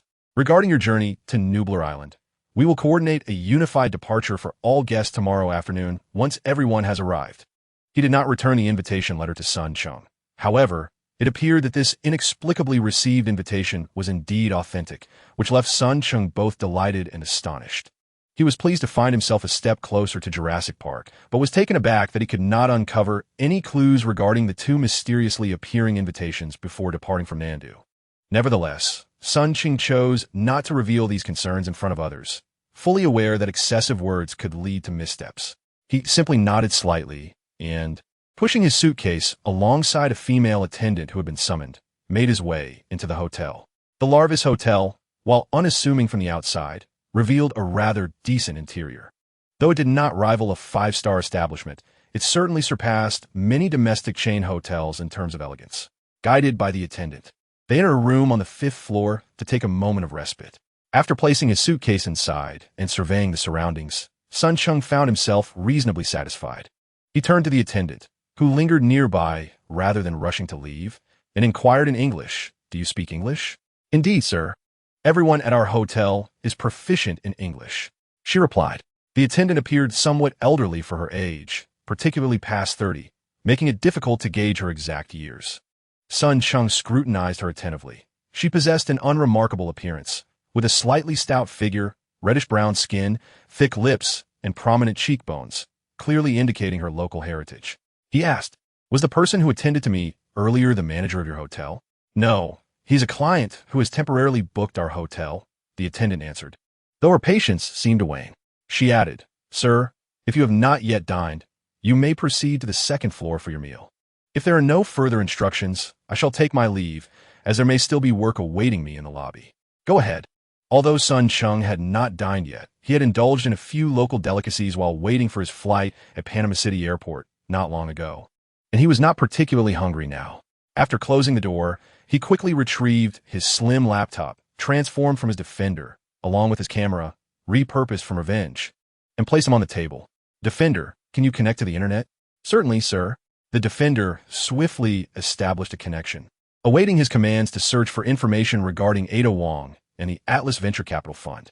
Though he had inadvertently gained entry into the Larvis Hotel through that mysteriously inserted invitation letter, the amount of useful information he could access was exceedingly limited. Thus, upon discovering a new avenue for investigation, he had been inclined during his flight to pursue this new lead related to Ada Wong. The Defender's functional light flickered for several seconds before a stream of collected data began to appear. Ada Wong, 27 years old, American of Chinese descent. Graduating from the Wharton School of the University of Pennsylvania, I am currently employed at the Atlas Venture Capital Fund, serving within the Venture Capital Department. I have also been awarded a black belt in Brazilian Jiu-Jitsu. My investigation into Ada Wong was remarkably thorough. Not only did I find photographs from her university days online, but there were also numerous travel and personal snapshots that she had shared. Sun Cheng was quite taken by this stunningly beautiful and exceptionally alluring woman. Stealing glances at her before turning his attention to the content regarding the Atlas Venture Capital Fund. The Atlas Venture Capital Fund is a renowned venture capital firm in the United States. As I continued to delve deeper, I encountered several pages filled with information about the fund and its past investment records. After patiently perusing the material, my brow furrowed in frustration. I still could not locate any information regarding the Jurassic Park project. A sense of bewilderment washed over me as I lightly tapped my forehead. This Jurassic Park seemed to have appeared out of nowhere, eluding any in-depth investigation. It appeared that I would have to wait until tomorrow to embark on the adventure to Nublar Island and uncover what this extraordinary manifestation of Jurassic Park truly entailed. After a refreshing morning wash, I retired to bed, rising early the next day. At the hotel, I performed a few sets of simple stretching exercises to loosen my muscles before heading to the second-floor restaurant for breakfast. As fortune would have it, just as I arrived and ordered a serving of the signature Spanish seafood paella, I spotted a tall, alluring figure entering the restaurant, none other than Ada Wong herself. With a cup of Indian black tea, a tuna sandwich, and a beef sandwich freshly ordered, Ada Wong turned around and noticed Sun Cheng seated in a corner of the restaurant. I was certain I saw her expression falter for a brief moment, but it quickly transformed into a captivating smile as she approached him. "Mr. Sun Cheng, are you also here for the investor meeting of the International Genetic Technology Company?" Today, she donned a silver-gray women's suit, and I could not help but feel that the cut of the collar accentuated her ample figure even more. "I never expected to encounter you here again, Miss Ada Wong," Sun Cheng replied, maintaining his composure and resisting the urge to gaze at the peculiar crystal adorning her neck. His expression remained neutral as he continued, "I was quite eager to converse further with you after unexpectedly spotting that invitation on the plane yesterday. Please call me Ada." She pulled out a chair and sat opposite him, her gaze fixed on his face, a playful smile dancing on her lips. "Unfortunately, I thought I was merely encountering another man hoping for a romantic encounter on the plane yesterday." Sun Cheng felt a slight twitch at the corner of his eye. He was genuinely surprised by her boldness. However, despite their limited interactions, this woman, Ada Wong, evoked an inexplicable sense of intrigue within him, especially that enigmatic crystal around her neck, which stirred a strong emotional response in him, heightened his wariness further after his recent misjudgment. Rather than being captivated by a romantic encounter, I find myself more intrigued by how Miss Ada happened to appear in the South City. He paused momentarily before inquiring anew. In a whisper of commercial secrecy, her delicate fingers grazed the edge of the freshly served cup of red tea, yet she bestowed a faint smile upon Sun Cheng, her eyes shimmering with an enigmatic glimmer. "You have come regarding the Jurassic Park project, have you not? Although I remain unaware of your company's identity, it is clear that you have caught wind of the developments.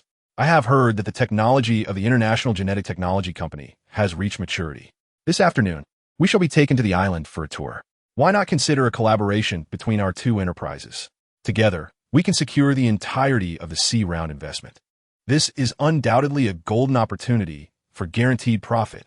Sun Cheng's gaze flickered. He realized that this woman before him indeed possessed knowledge that eluded him. Eager to extract further intelligence from her, he feigned contemplation for a brief moment before nodding slightly. A pleasant cooperation, he echoed.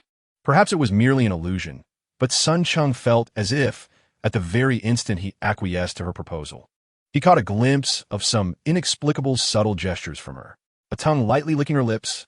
What could that imply? Was she confident in her hold over him? Or was it just a figment of his imagination? Chapter 105. Dinosaurs? Dinosaurs. After a morning of repose at the Larvis Hotel, Sun Cheng remained industrious. Through his deliberate inquiries, he swiftly unearthed the identities of all the investors invited by the International Genetic Technology Company. Excluding himself, there were not many who had been invited to this journey to Nublar Island.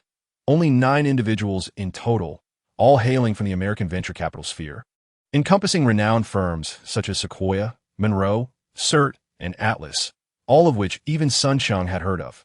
However, apart from Ada Wong, the remaining 8 were all middle-aged gentlemen, their average age likely exceeding 40.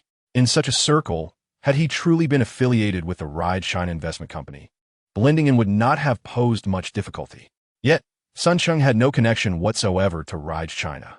Although his inquiries revealed that no one else from Ride China had come, he chose to maintain a low profile to avoid exposure, refraining from further conversation with even Ada Wong.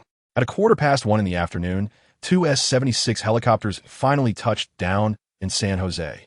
Upon receiving notification, the Larvis Hotel arranged for a large 20-seat Mercedes-Benz van to transport the group to the helicopter landing site.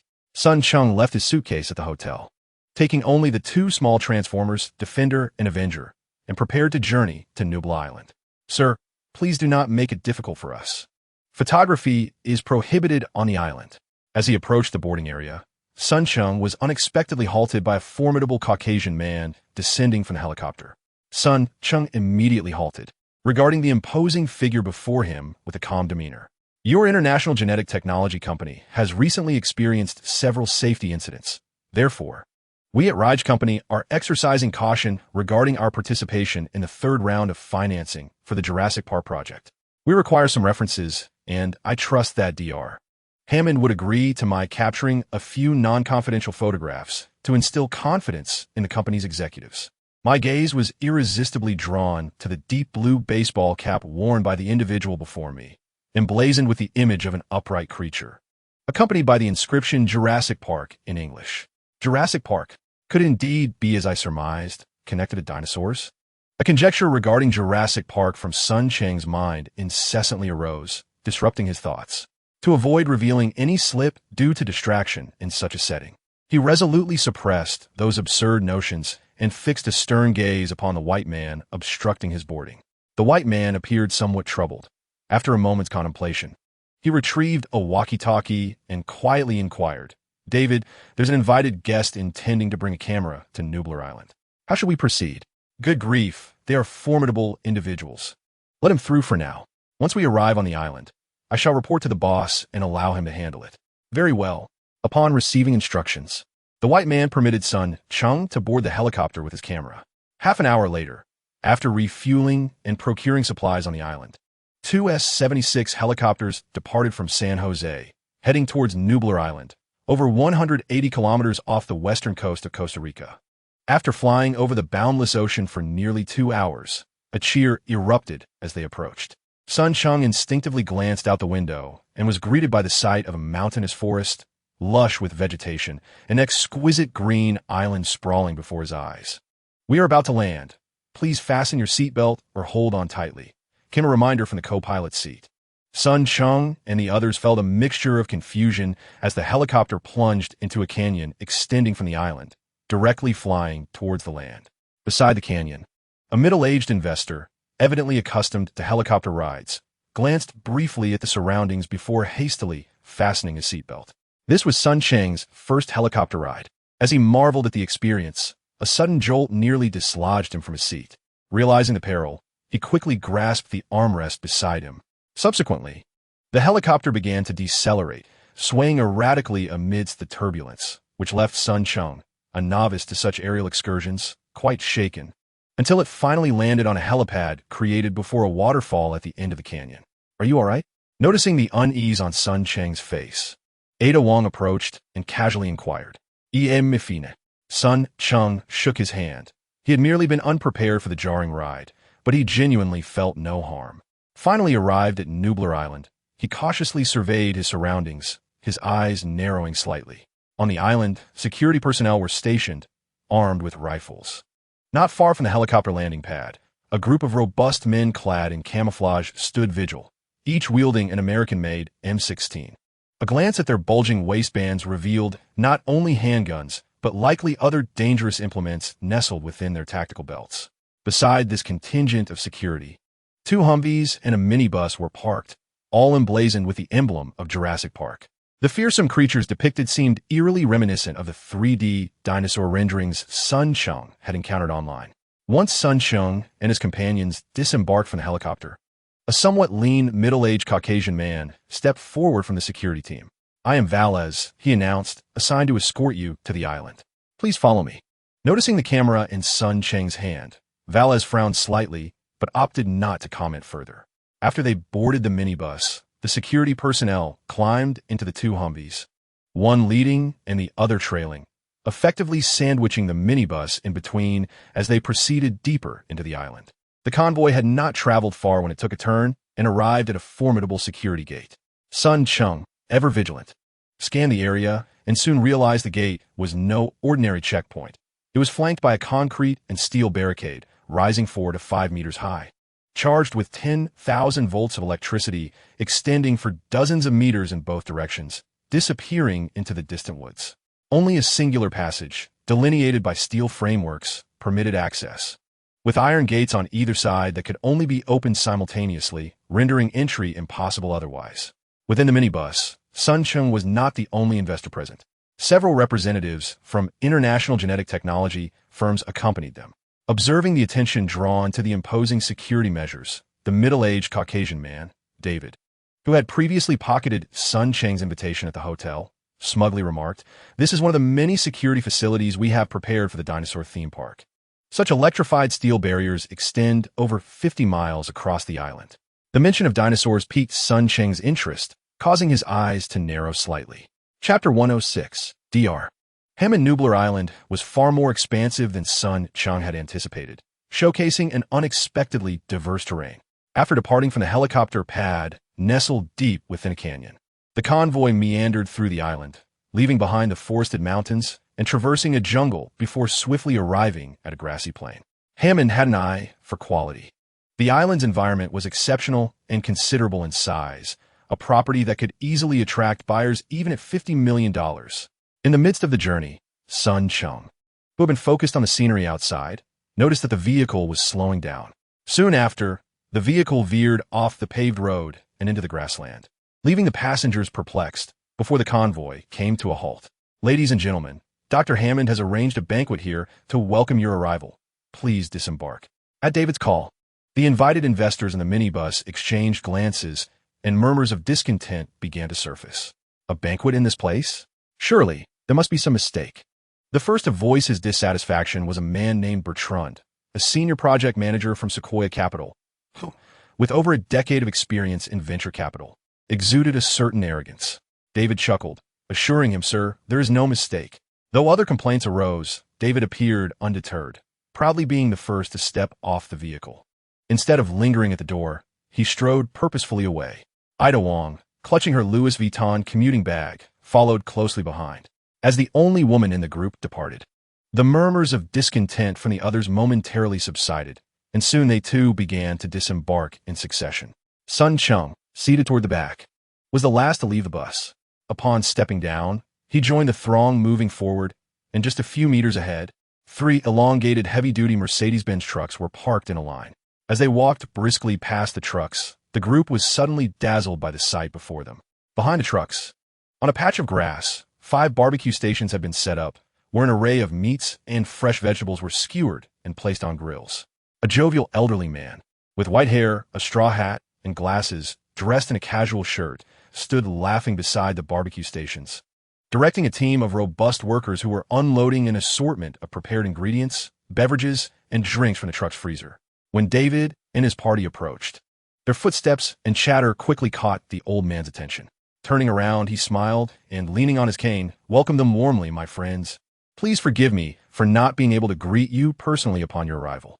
This man was none other than John Hammond, the proprietor of International Genetic Technologies, a businessman and scholar fervently devoted to archaeology and paleobiology. Upon meeting the host of this invitation, Bertrand from Sequoia Capital was the first to step forward, rather bluntly stating, "Donald informed me that Jurassic Park would yield substantial profits. However, we have already invested $70 million, only to find ourselves entangled in lawsuits from the federal government and facing an additional $20 million in damages. Doctor, we require an explanation." Dr. Hammond maintained his smile, yet it was evident that this was his first encounter with Bertrand. After whispering briefly to David, he turned to Bertrand, responding with calm assurance, "Mr. Bertrand, you will soon come to share Donald's unwavering faith in me." Bertrand scoffed lightly, but ultimately conceded, granting him a measure of respect and refraining from escalating the matter further. "Doctor, it is still early. If possible, could you share with us your new financing proposal?" Adeptly embodying her professional attire, Ada Wong exuded an air of competence, directly addressing the matter at hand with an assertiveness that stemmed from her feminine identity. Dr. Hammond appeared momentarily taken aback by her forthrightness, yet he quickly regained his composure, smiling and nodding in response. "Of course, my dear lady. The development phase of the Jurassic Park project has concluded, and we are poised to enter the operational stage.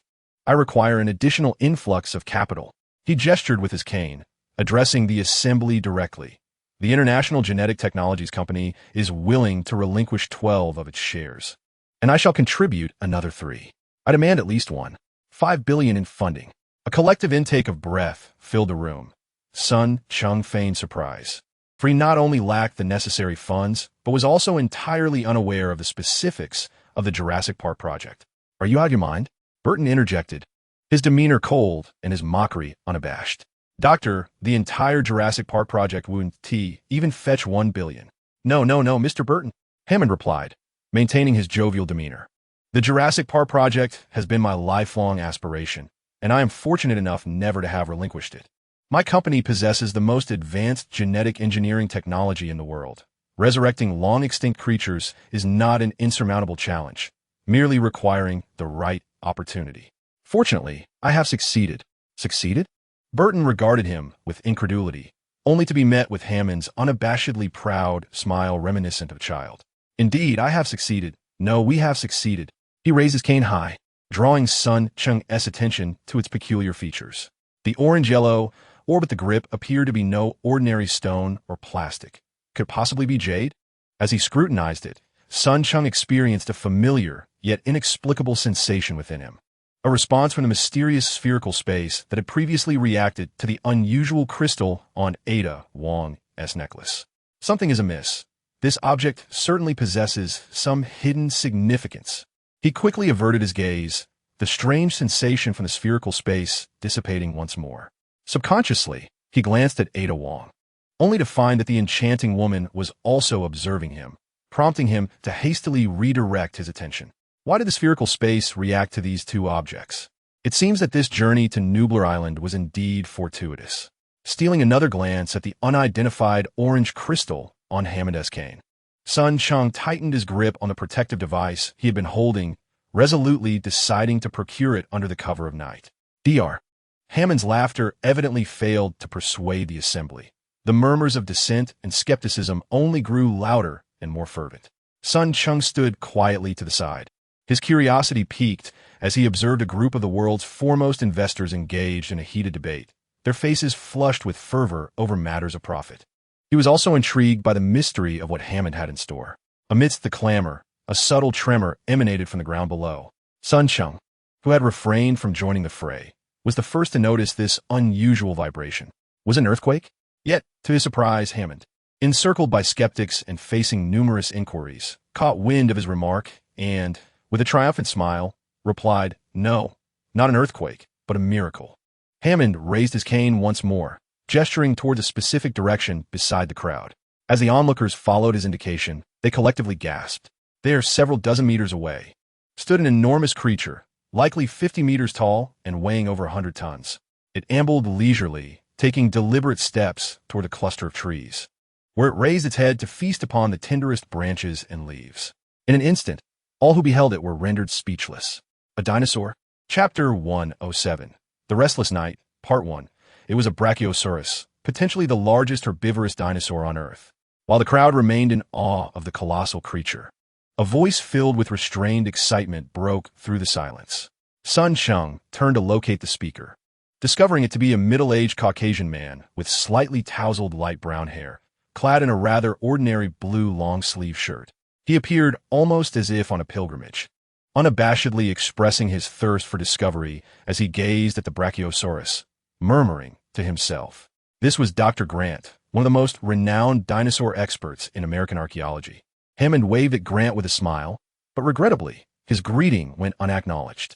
Instead, a woman beside Grant, wearing sunglasses and sporting a similarly disheveled hairstyle, nodded apologetically in Hammond's direction before guiding him over.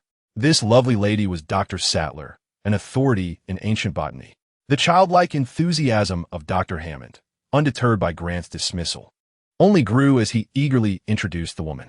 "Greetings," Dr. Sattler said somewhat shyly, revealing her own social awkwardness akin to Grant's. One could not deny the overwhelming impact of the gigantic Brachiosaurus, which left the attendees, despite their usual preoccupations with profit and strategy, utterly astounded. It took a considerable moment for anyone to regain their composure, after which one individual rushed to Hammond, questioning fervently, "Doctor, is this a real dinosaur? Why, do you doubt your own eyes? With something this colossal, do you think I could fabricate it?" "Ha ha ha," Hammond replied, brimming with pride. He shook his cane and pointed towards the distance, declaring that this place was not solely home to one dinosaur. As the crowd followed the direction of his cane, Even those with less keen eyesight could easily discern, over 100 meters away, a small pond where another, slightly smaller Brachiosaurus leisurely swayed in the water. By the pond's edge, a dozen or so elephant-like, diminutive, unnamed dinosaurs were drinking, presenting a scene of harmony and tranquility. Dr. Grant, suddenly seized by an almost frenzied excitement, dashed toward the pond. Sattler, with a face full of disbelief, quickly followed suit. "Oh my God, this is nothing short of a miracle." Sun Cheng distinctly heard the exclamations from the venture capital leader from Scotray. Hammond, evidently catching the same sentiment, glanced at him with a smug smile, his white beard quivering with delight. "No, this is not a miracle. It is a marvel of science." Under his guidance, the group cautiously approached the pond. To their surprise, the boldest among them, the daring Ida Wong, ventured close to one of the elephantine dinosaurs. However, just as she was 3 to 5 meters away, she startled the creature that had been drinking. With a sound reminiscent of a train whistle, the dozen elephant-like dinosaurs snorted nervously, exhaling clouds of steam, and timidly fled. Those were the Astrodon, a timid herbivorous species. Dr. Grant, somewhat irked, remarked to the group that he had been attempting to approach the drinking Astrodon, only to have his efforts disrupted by Ida Wong's intrusion. Nevertheless, he was a man of grace and did not let his irritation show towards a young lady. He merely stomped his feet in frustration, lamenting the missed opportunity for close encounters with these ancient beings. This incident undoubtedly confirmed that what they witnessed was no illusion. Hammond's International Genetic Technology Company had certainly employed some extraordinary means to resurrect these long-extinct creatures. The venture capitalists present, all astute individuals, quickly recognized the true value of Hammond, the owner of Island Nublar, and the company that had brought dinosaurs back to life. They promptly surrounded him. "Dr. Hammond, I believe we can discuss the financing matters now. Regarding the $15 billion in funding, we at Sequoia find it feasible, though there are details that require further deliberation." To avoid arousing suspicion, Sun Cheng also chimed in, mingling without any real intent, much like the others who had planned to approach Hammond privately for discussions. Hammond was evidently prepared to sell his vision to the highest bidder. As the group engaged in a lively discussion, their raucous chatter was soon interrupted by the island staff, who arrived to invite them to dinner. Thus began an evening of island-style barbecue, rich with flavor and charm. As the 2-hour banquet concluded, the sun had already descended, leaving only a faint blush of twilight on the horizon. The International Genetic Technologies Company had evidently been planning the development of Nublar Island for quite some time. After satisfying their appetites, the task of tidying up naturally fell to others, while Sun Cheng and his companions boarded the minibus, trailing behind Hammond's vehicle toward the island. Once the vehicle departed from the grasslands, human constructions became increasingly visible. Near the forested areas, towering steel fences and numerous electrified warning signs were apparent. Additionally, the island boasted 3 significant structures. The smallest among them was a mere 5-story building, its total area unlikely to exceed 2,000 square feet. This was the Dinosaur Technology Research Center of the International Genetic Technologies Company, which was also destined to serve as a dinosaur museum in the future. Following Hammond, Sun Cheng and his group were led to this site. Here, Hammond, alongside the technical personnel of the International Genetic Technologies Company, elaborated on the extravagant endeavors of the company, detailing how they had employed a strategy of generous funding to support archaeological teams, ultimately discovering a piece of ancient amber containing a mosquito from millions of years ago within a mine. From a single drop of dinosaur blood extracted from the amber, they utilized cutting-edge genetic technology to trace a set of dinosaur DNA. Subsequently, the company employed the world's foremost supercomputers and enlisted numerous top engineers to identify and rectify the gaps in the incomplete genetic data chain, supplementing it with frog DNA. After witnessing the hatching of a newborn dinosaur at the research center, Sun Cheng and his companions were driven by security personnel to a resort. Although termed a resort, it was merely a collection of Hammond's private villas, arguably the most well-equipped area on the island. Not only were Sun Cheng and his group scheduled to spend the night here, but several other guests invited by Hammond, including Dr. Grant, his wife Dr. Sattler, and Dr. Malcolm, along with Hammond himself, were also residing in this location, having returned late from visiting his uncle's family for the Dragon Boat Festival. Sun Cheng took a warm shower and then retreated to his room on the first floor of one of the villas. Through the window, He caught a glimpse of the rapidly disappearing silhouette of Burent against the night sky, his gaze flickering with intrigue. Can we establish a network connection? The data transmission from the island had been captured, and reconnaissance indicated a direct link to the satellite communication system of the American Fryson Telecommunications Company. Shall we initiate contact immediately? Connect, and see if it's possible to locate the data port of the research center on the island. Upon hearing the Defender could connect to the island's network, Cheng couldn't help but feel a surge of joy. The reason he brought Defender and Vengeance back from another world was that these two small reconnaissance Decepticons had been meticulously calibrated and enhanced by him to ensure his safety in the real world. Among the two small Decepticons, Defender leaned towards infiltration and reconnaissance. After Cheng transmitted some chaotic data from the Confounder to it. This entity's ability to infiltrate the internet in the real world surpassed that of the Confounder when he first traversed worlds. As for Vengeance, it was more focused on assassination and combat. Cheng equipped it with a blowgun and an energy gun, enhancing its core reconnaissance capabilities. Despite his dependency on Defender, in Cheng's heart, it was Vengeance, with its formidable assassination prowess, that gave him the most reassurance. Upon receiving his command, Defender immediately set to work. Cheng waited for over 10 seconds without receiving a response, but remained unperturbed. He walked to the bedroom refrigerator, retrieved a bottle of an unknown brand of red wine with Spanish labeling and a wine glass. After pouring himself a glass, he sat quietly by the window in the dark, waiting. The recent experience at the research center had convinced him that Hammond's International Genetic Technology Company indeed possessed the world's most advanced genetic engineering technology. However, he found it hard to believe that merely extracting DNA data from amber dating back 100 million years could allow for the resurrection of dinosaurs, prehistoric beasts that have been extinct for over 100 million years. With such technology, Cheng doubted that the International Genetic Technology Company would naively expose its research center to the internet without any precautions. His gaze lingered for a moment on the flashing, functional lights of Defender before he smirked slightly and redirected his attention. Private companies are not akin to state-run military research institutions.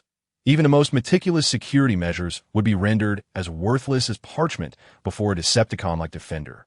Adept at internet infiltration, no hardware or software could achieve perfection. Even the advanced technology of the Cybertronian realm, which far surpassed Earth by at least several centuries, was not infallible. Therefore, as long as the security system of the International Genetic Technology Company had even the slightest vulnerability, Defender would find a way to breach it. As expected, he did not have to wait long. After about 40 seconds, Defender's functional lights ceased their flickering, and a cold electronic voice announced, "Data port of the research center detected. Security system successfully breached." Cheng rose with satisfaction and walked towards Defender, increasingly feeling that bringing these two small Decepticons into the real world was indeed the wisest decision.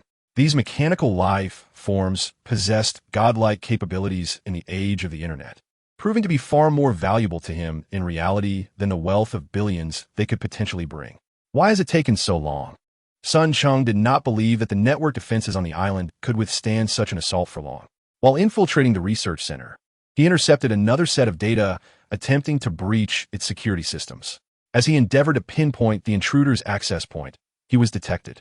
The target released a barrage of jamming data and then completely vanished. What?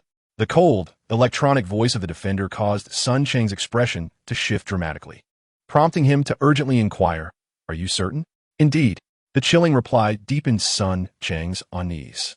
He was acutely aware that while the Defender and Revenge were merely the most rudimentary forms of mechanical life in this alternate world, their capabilities were beyond question. To learn from the Defender, an entity skilled in network infiltration, that someone in the real world could detect its tracking and even thwart its pursuit, sent a wave of alarm through the cautious and suspicious Cheng.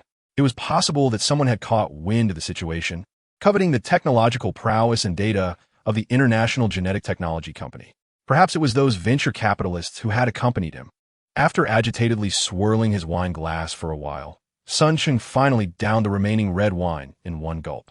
According to his original plan, Revenge and the Defender were to split up that evening. The former would head to Hammond's location to retrieve the amber from his cane, which astonishingly could elicit a reaction from the spherical space within Cheng. Meanwhile, The defender was to stealthily infiltrate the research center to extract all data and materials regarding the International Genetic Technology Company's genetic engineering technology, which boasted the capability to resurrect dinosaurs from millions of years ago. It was impossible for son Cheng not to be intrigued by such prospects. However, it appeared that he was not the only one eyeing Hammond and the research center. After a moment of contemplation, son Cheng quickly devised a plan. Just as he was about to issue orders to the defender and revenge, a sudden wave of intense dizziness struck him, accompanied by a surge of nausea. He staggered to the nearby bed. As he lay down, he noticed a transformation occurring around him, with a sound resembling shattering glass. Son Cheng was alarmed to discover that the space surrounding him seemed to twist like a distorted glass cup, becoming bizarre and surreal. Just as he was becoming increasingly frustrated and bewildered by the unfolding events, a mysterious pale blue glow suddenly emanated from his body, quickly enveloping him and alleviating the overwhelming dizziness and nausea. Regaining his composure, Son Cheng gazed at the pale blue glow radiating from his outstretched hand and suddenly recalled his previous journey from reality to this alternate world, where he had spent nearly 2 months before returning. Now, having been back in reality for several days, he calculated the time and realized it was indeed nearing the moment indicated on the third light screen within the spherical space, the time for the second world merger. At that moment, he hastily gathered his thoughts and surveyed his surroundings. Soon, he felt the distorted space around him becoming increasingly chaotic, reminiscent of the starry sky. Upon closer inspection, he noticed countless specks of starlight incessantly twinkling amid the chaos. Among them, a particularly bright light emerged from the depths of darkness, drawing nearer and growing ever brighter, completely capturing Son Cheng's attention. He longed to stretch his neck and discern what it was. At that instant, a chill surged through his mind, accompanied by a notification. Iron Blood Warrior. Fusion complete. Unknown parallel world merging. Countdown 207182. 5959. Inside the room, he lay on his bed, evidently oblivious to the meteor hurtling toward Nubra Island in the sky outside. This chapter was not written smoothly. It took until 4 o'clock to finish, and I must quickly retire for the night. Chapter 109. The Coming Storm on April 24th, 2016, at 11 a.m. in Cuba at the Guantanamo Bay military base. Above the sea, a Sikorsky CH-53E Super Stallion helicopter approached the coast with the roar of a hurricane. Minutes later, the helicopter landed at the now-defunct McCalla Airport, which had been closed for several years. Subsequently, a squad of elite soldiers, exuding an imposing and fierce aura, disembarked from the helicopter and were taken away by 2 military Humvees, heading towards the Guantanamo Naval Base headquarters, located 5 kilometers away from McCalla Airport. "They have arrived," said Rear Admiral Utrielst, the base commander, in a serious tone to the office behind him after hanging up the phone. Through the ajar door, one could clearly see a burly black man sitting inside the office, leisurely savoring a bottle of rum, a Cuban specialty. "General, the CIA appreciates your assistance." A few minutes later, heavy footsteps echoed as a muscular and imposing soldier, puffing on a cigar, approached the door of Rear Admiral Utriel's office. The admiral, who had been waiting at the door, quickly greeted him with a beaming smile. "You look well, Major Doc." The muscular soldier extended his hand for a handshake, his tone nonchalant. "Long time no see, General. Let's talk inside." The admiral tightened his grip on his hand and gestured for him to follow into the office for a more detailed discussion. Once inside, the admiral promptly invited Major Doc to his desk, where he spread out a map and pointed to an island, saying, "About 12 hours ago, we lost an aircraft here, which was carrying several American soldiers. The last signal indicated their location was approximately in this vicinity." Major Doc leaned closer to examine the area on the map, furrowing his brow. "Nubra Island? This should fall within Costa Rican territory, right? Do these soldiers enjoy traveling extensively? During the Cold War, the United States operated thousands of military bases worldwide. However, in recent years, as anti-American sentiments have surged across various nations, only one military base remains in the vicinity of Central America, Guantanamo Bay, a territory that rightfully belongs to Cuba. This entrenched political sensitivity made Major Daci immediately aware that the general's words were not only ambiguous but also somewhat misleading. After a brief silence, the general replied, "They have deviated from their course. I received a notification from above. Nubra Island is now a private island owned by an American businessman, John Hammond. At this revelation, Major Dachi raised his head to look at him. Given that there was an island in the vicinity owned by an American, why was there no direct communication to assist with the rescue operations? Why were we, a special forces team, specifically summoned? The general's gaze flickered, and he hesitated to meet Dachi's eyes. At that moment, a voice emerged from the office's partition. Because an idiot thinks you are the best, he specifically requested you. Upon hearing that familiar taunting voice, Major Dachi shifted his suspicious gaze from the general, turning around with an expression that suggested he was ready to brawl. Yet, upon closer inspection, his eyes sparkled with joy and mirth. The imposing figure stepping out from the office was Dylan, a man who had once been a close comrade of Major Dachi. Since Dylan voluntarily joined the CIA, their paths had diverged due to the unique nature of his new work, and they had not been in contact for quite some time. Their nostalgic exchange lasted only a brief moment before Major Dachi inquired anew, "So, what is our mission this time? Those soldiers are of great importance to us." Just as the general was about to respond, Dylan interjected, "Dachi, we received a weather forecast. In 8 hours, a torrential downpour is expected in the waters surrounding Nubra Island. Due to the suddenness of the incident, we are not familiar with the conditions on the island, and we do not know if there are sufficient supplies of fresh water and medication to ensure the safety of the missing personnel. Therefore, we require the best search and rescue team, which is why you have been summoned here." Major Dachi regarded him, still suspicious that Dylan was withholding information. But out of trust for his old friend, he reluctantly nodded and continued, "This is a rather straightforward task. We can complete it in a day. We need you and your team to head to the incident area, locate the missing personnel, and return before the storm arrives." "What do you mean by we?" Major Dachi astutely caught the implication in his words. Dylan smiled at him. "I want to join you in this operation." This statement undoubtedly intensified Major Dachi's skepticism regarding the true purpose of the mission. He glanced at his somewhat unfamiliar old friend Dylan before addressing the general directly. "General, you know my team has always operated independently." The general looked at Dylan before responding, "This is a requirement from above, Major. If necessary, Dylan will take command of this operation." The weight of that statement sank heavily into Major Dachi's heart. He silently puffed on his cigar, inhaling and exhaling in a rhythmic cadence, until a lengthy silence enveloped the room. Finally, he nodded slowly and, with a respectful salute to the Major General, declared, "Sir, I shall promptly notify the team to prepare for departure." Without further ado, he turned to leave the office, omitting a farewell to his old friend, Dylan, as he set off to alert the team members. Although Dylan's expression was one of displeasure, he was well acquainted with the man's temperament. With a wry smile, he shook his head at the Major General before hastening after him. "Hey, Dachi, don't be upset. I'm only compelled to accompany you on this mission because of circumstances." The CIA's reputation among American soldiers was far from favorable, primarily due to the numerous coups, invasions, and wars orchestrated during the Cold War, leaving American troops and taxpayers to clean up the aftermath.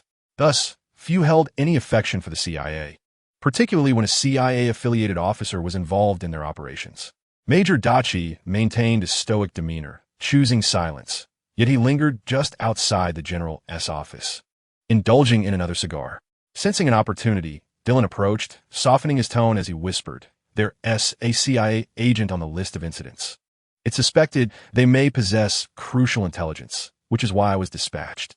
Rest assured, unless absolutely necessary, I will not interfere with your team's operations." With his concession and assurance, Major Dachi finally picked up his cigar and released a voluminous smoke ring. "Is there anything else you are withholding from me?" Dylan shook his head. "I've disclosed everything I can. You know the CIA has its regulations. Let us go."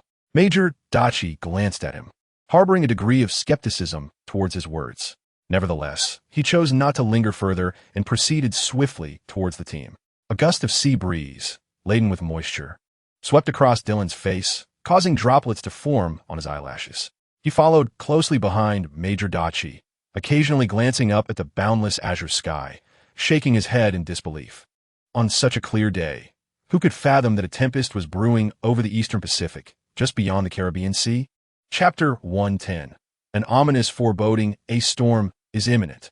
Shielding his forehead with his hand, Cheng gazed up at the still radiant sky. Were it not for the meteorological alerts he had researched online from neighboring countries, he might have doubted how such a bright day could soon give way to torrential rain. Mr. Sun Cheng, how did your conversation with Dr. Hammond go this morning? A melodious and charming female voice suddenly called from behind, snapping him back from his idle musings. With no progress in sight, Sun Cheng forced a stiff smile and shook his head. He raised his camera, capturing several shots of a nearby triceratops.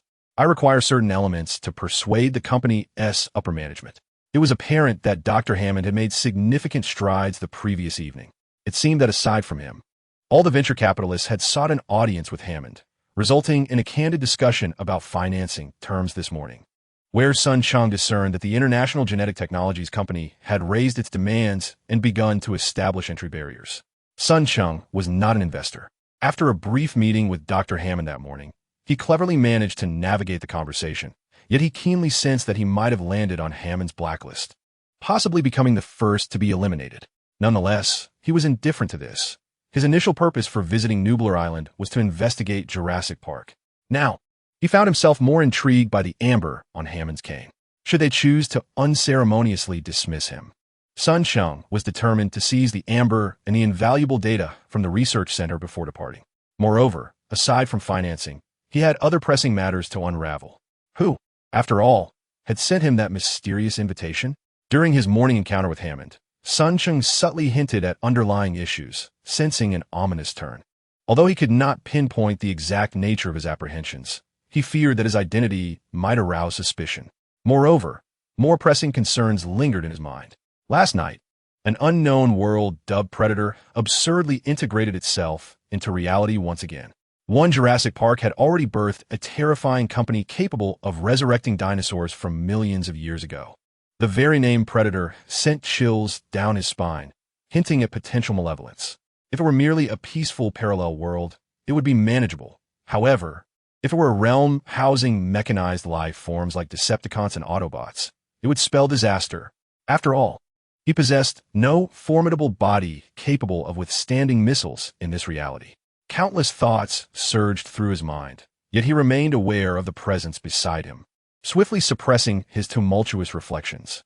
He turned to Ada Wong and inquired, "Miss Ada, how are the advancements at Atlas progressing?" He held a favorable impression of the capable and alluring woman before him, albeit with a degree of caution. It was not that Sun Cheng was overly suspicious, but rather the deliberate sharpness and acumen she exhibited during their limited interactions left him perplexed as to why she would seek collaboration with him rather than aligning with the giants of Sequoia. Furthermore, the peculiar crystal adorning her neck inexplicably stirred impulses within him. He had experienced a similar strange sensation with the amber belonging to Dr. Hammond, which only fueled his curiosity regarding Ada Wong. Dr. Hammond's demands have surpassed the threshold acceptable to us at Atlas. It appears I am out of the game.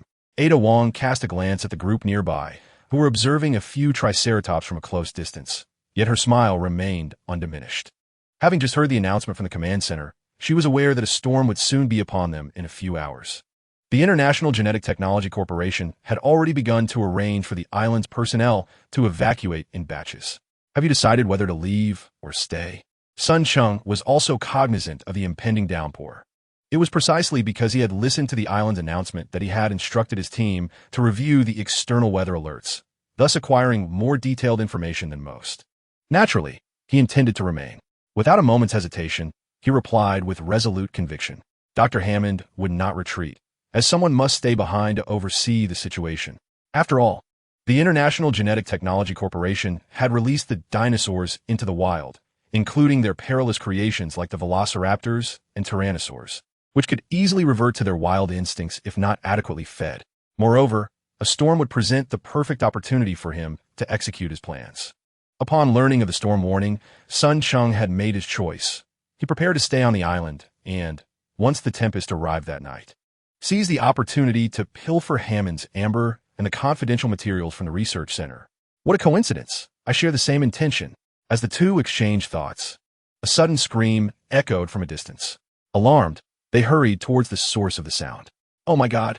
Dr. Grant stood at the center of the crowd, covering his face in despair, his expression filled with sorrow. What happened? Sun Cheng and Ada Wong approached, unsure of the situation, and inquired with those nearby. A headless dinosaur, apparently decapitated by some sharp instrument, was the answer provided by Dr. Malcolm, a chaos theorist with expertise in paleontology and biological evolution, allegedly summoned by the corporation's director, Donald.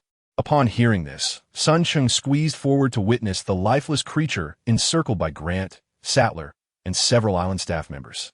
As he caught sight of the severed neck, the precise cut made by a blade, he couldn't help but draw in a sharp breath. Goodness, how brutal! This dinosaur had evidently been dead for quite some time, as the blood from its wound had long since dried, and numerous flies and ants swarmed its corpse, adding a layer of grotesqueness to the scene. Cheng felt a wave of nausea, yet he steeled himself to scrutinize the wound closely, and soon enough, he gleaned valuable insights. Such a smooth incision. It does not resemble the work of a chainsaw or axe, but rather appears to have been made by a blade with a finely honed edge.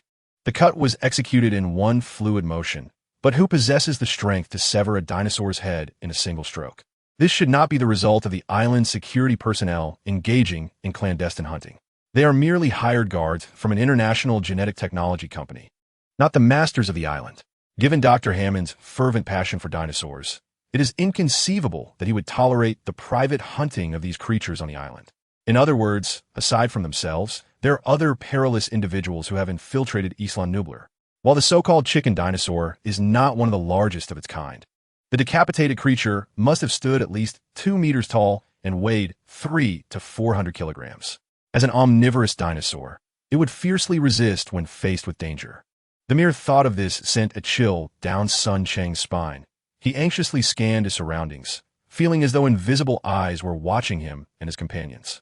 The sensation was utterly dreadful. Chapter 111. The blood-curdling scream, the death of a precious dinosaur, has caused quite a stir, and Dr. Hammond quickly received the news. Accompanied by a team of security personnel, he arrived at the scene, and upon catching a glimpse of the deceased chicken dinosaur, his face turned a ghastly shade of pale, his lips trembling with fury as he barked orders. Investigate. I want a thorough inquiry. The first suspects, unsurprisingly, were the island's security staff. It is no wonder. They were the only ones on the island capable of hunting dinosaurs, making their suspicion particularly hard to dismiss.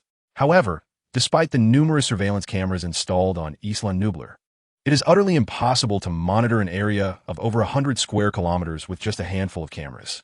Dr. Hammond was evidently aware of this limitation, so he quickly concocted an excuse, entrusting Dr. Grant and his wife to entertain his newly arrived grandchildren, suggesting they explore other areas of the island. Although Cheng and his companions held the status of prospective investors, they were still merely guests, and thus they continued to wander the island, taking in the sights. It appeared that the island was far from tranquil. Ha ha ha, chuckled Liar, the supervisor from MHG, while Cheng was uncertain about the negotiations between MHG and Hammond. Liar's tone suggested that the outcome was far from favorable. It was understandable. The International Genetic Technology Company had an impressive array of innovations, and even someone like him, who had infiltrated the scene, was intrigued, let alone the sharp-eyed venture capitalists. However, was the bait thrown by Hammond truly that enticing? Perhaps not. Every other party, aside from Cheng, was vying to monopolize the financing quota of 15%. It remained to be seen whose conditions would captivate Hammond. Currently, it seemed that Brent from Sequoia Capital held the upper hand, as Sequoia had invested in the International Genetic Technology Company in the previous 2 rounds. Even with equal terms, Sequoia's prospects appeared to be more favorable. Moreover, given Sequoia's strength, it was likely they sought to claim the entire financing for themselves. Brent evidently had his own thoughts, as he concurred that the incident was solely the responsibility of InGen, the International Genetic Technologies Company, given the absence of outsiders on the island. However, a contemplative expression crossed his face, prompting an idea. Once the park commenced operations, it would be prudent to designate a specific area to house some dinosaurs, allowing for the issuance of hunting licenses to attract affluent individuals to the island for dinosaur hunting each year. Alas, the prospect of hunting dinosaurs domestically seemed implausible. It could only occur here. The headquarters of InGen is situated in Palo Alto, California, where its initial research and development center also resides. Thus, both Brent and the American venture capitalists, along with Dr. Hammond, harbored intentions of establishing another park on the American mainland following the operation of this Jurassic Park on Nublar Island. While the United States has implemented targeted hunting policies for various protected species from other countries, it is evident that obtaining permission to hunt creatures like dinosaurs, which went extinct millions of years ago, is an impossibility. As the group sat in the rugged sightseeing vehicle, they spent an entire afternoon traversing the island. Except for a few heavily guarded high-risk forested areas that were still under construction and not permitted for close inspection, they managed to circle the island, even visiting the largest under-construction twin hotel on the island, spending time wandering around while donning safety helmets. As dinner time approached, the sky began to shift ominously. Not only did it grow increasingly gloomy, but the sea breeze also carried a different scent. While driving along the coastal road, Cheng glanced outside and clearly saw the waves crashing against the protective embankment, frothing white, surging forward relentlessly, seemingly intent on engulfing the entire island. With security personnel and construction workers, nearly 1,000 individuals were on Nublar Island. Given the current facilities, the safety of everyone could not be guaranteed in the face of an impending storm, which is why arrangements were made to evacuate a group by boat. The last ferry to return people from the island had already departed, primarily carrying construction workers hired nearby in Costa Rica and researchers from the center. In light of the bizarre killing of a dinosaur, the responsibility of the island's security personnel was paramount. Except for the 10 or so who had already evacuated with the boat, the remaining 20 or so chose to stay behind. One reason was Dr. Hammond's insistence on thoroughly investigating potential hazards on the island, such as the risk of intruding thieves. The other reason was undoubtedly to allow them to prove their innocence. The group of venture capitalists, accustomed to a life of luxury, soon began to feel fatigued, even after a leisurely drive around the island. As one or two expressed their weariness, Dr. Hammond, ever astute, sent a message inviting them back for dinner. He had reportedly summoned a Japanese chef from San Jose and airlifted fresh tuna, seemingly intending for them to savor exquisite sashimi. Meanwhile, Dr. Grant and several other scholars chose not to join them. In contrast to Cheng and his companions, who were primarily there for sightseeing, the group of doctors, despite being accompanied by Hammond's grandchildren, remained steadfast in their quest to study the dinosaurs on the island. To their astonishment, they encountered ailing triceratops along the way, which compelled them to gather around in concern. Cheng and his companions, initially intrigued, drew closer to observe, only to witness Dr. Settler, a true heroine, boldly probing a pile of dinosaur feces to ascertain the cause of the creature's ailment. This grotesque spectacle left the onlookers retching, prompting them to part ways from Dr. Grant and his team. While the island boasted a few villas, none could rival the grandeur of the research center, aside from the two twin hotels still under construction. When the convoy finally returned to the research center, the sound of rain began to patter outside, and the wind howled with greater ferocity. As Cheng entered the research center with a group of people, he was met with the grim visage of Dr. Hammond, who was reprimanding staff with a dark expression. The communication devices on the vehicles were likely disrupted by the storm, rendering them currently unreachable. However, half an hour prior, personnel had been dispatched to the last known location of Dr. Grant and his team, and a response was expected shortly. The individual receiving Dr.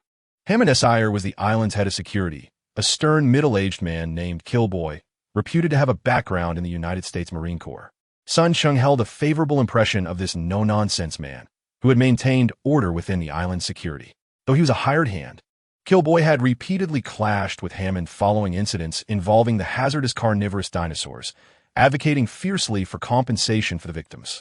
Furthermore, he had long recognized the perilous game being played by the International Genetic Technologies Company, having made several requests to halt the resurrection of carnivorous dinosaurs.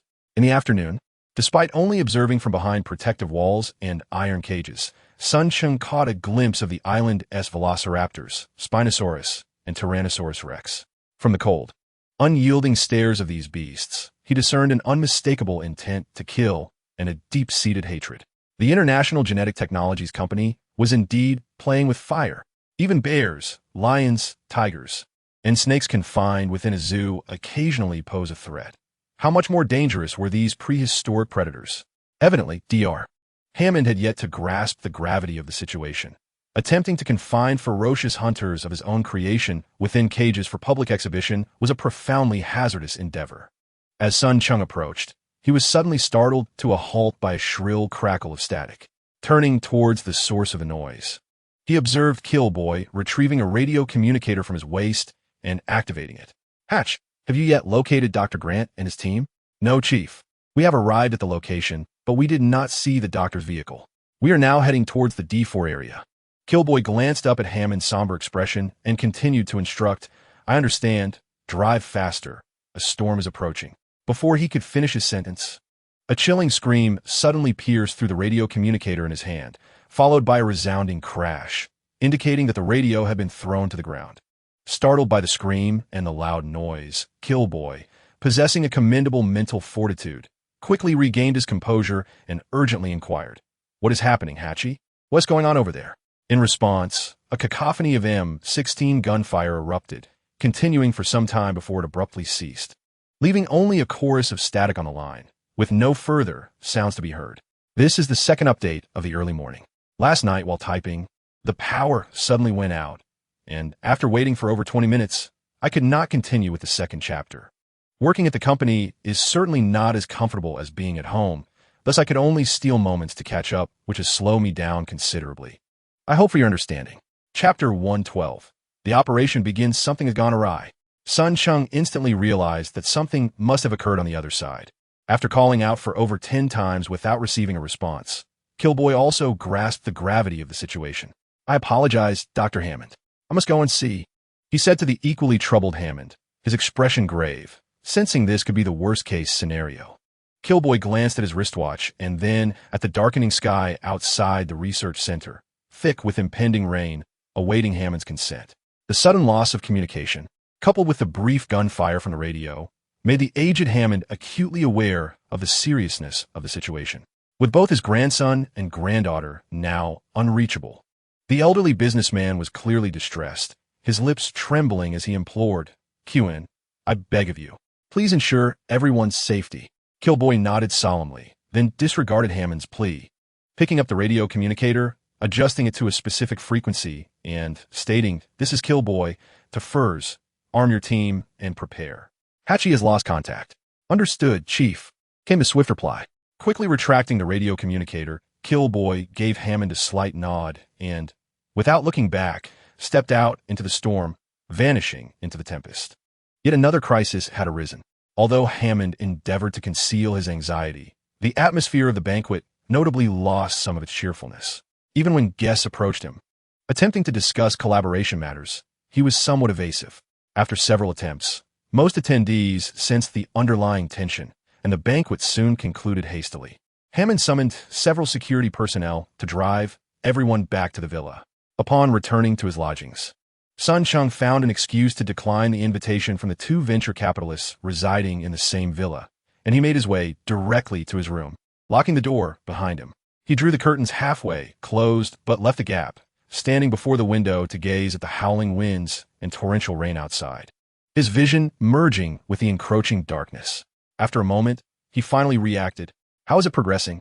He asked, suppressing the excitement that bubbled within him, his tone laced with a hint of anxiety.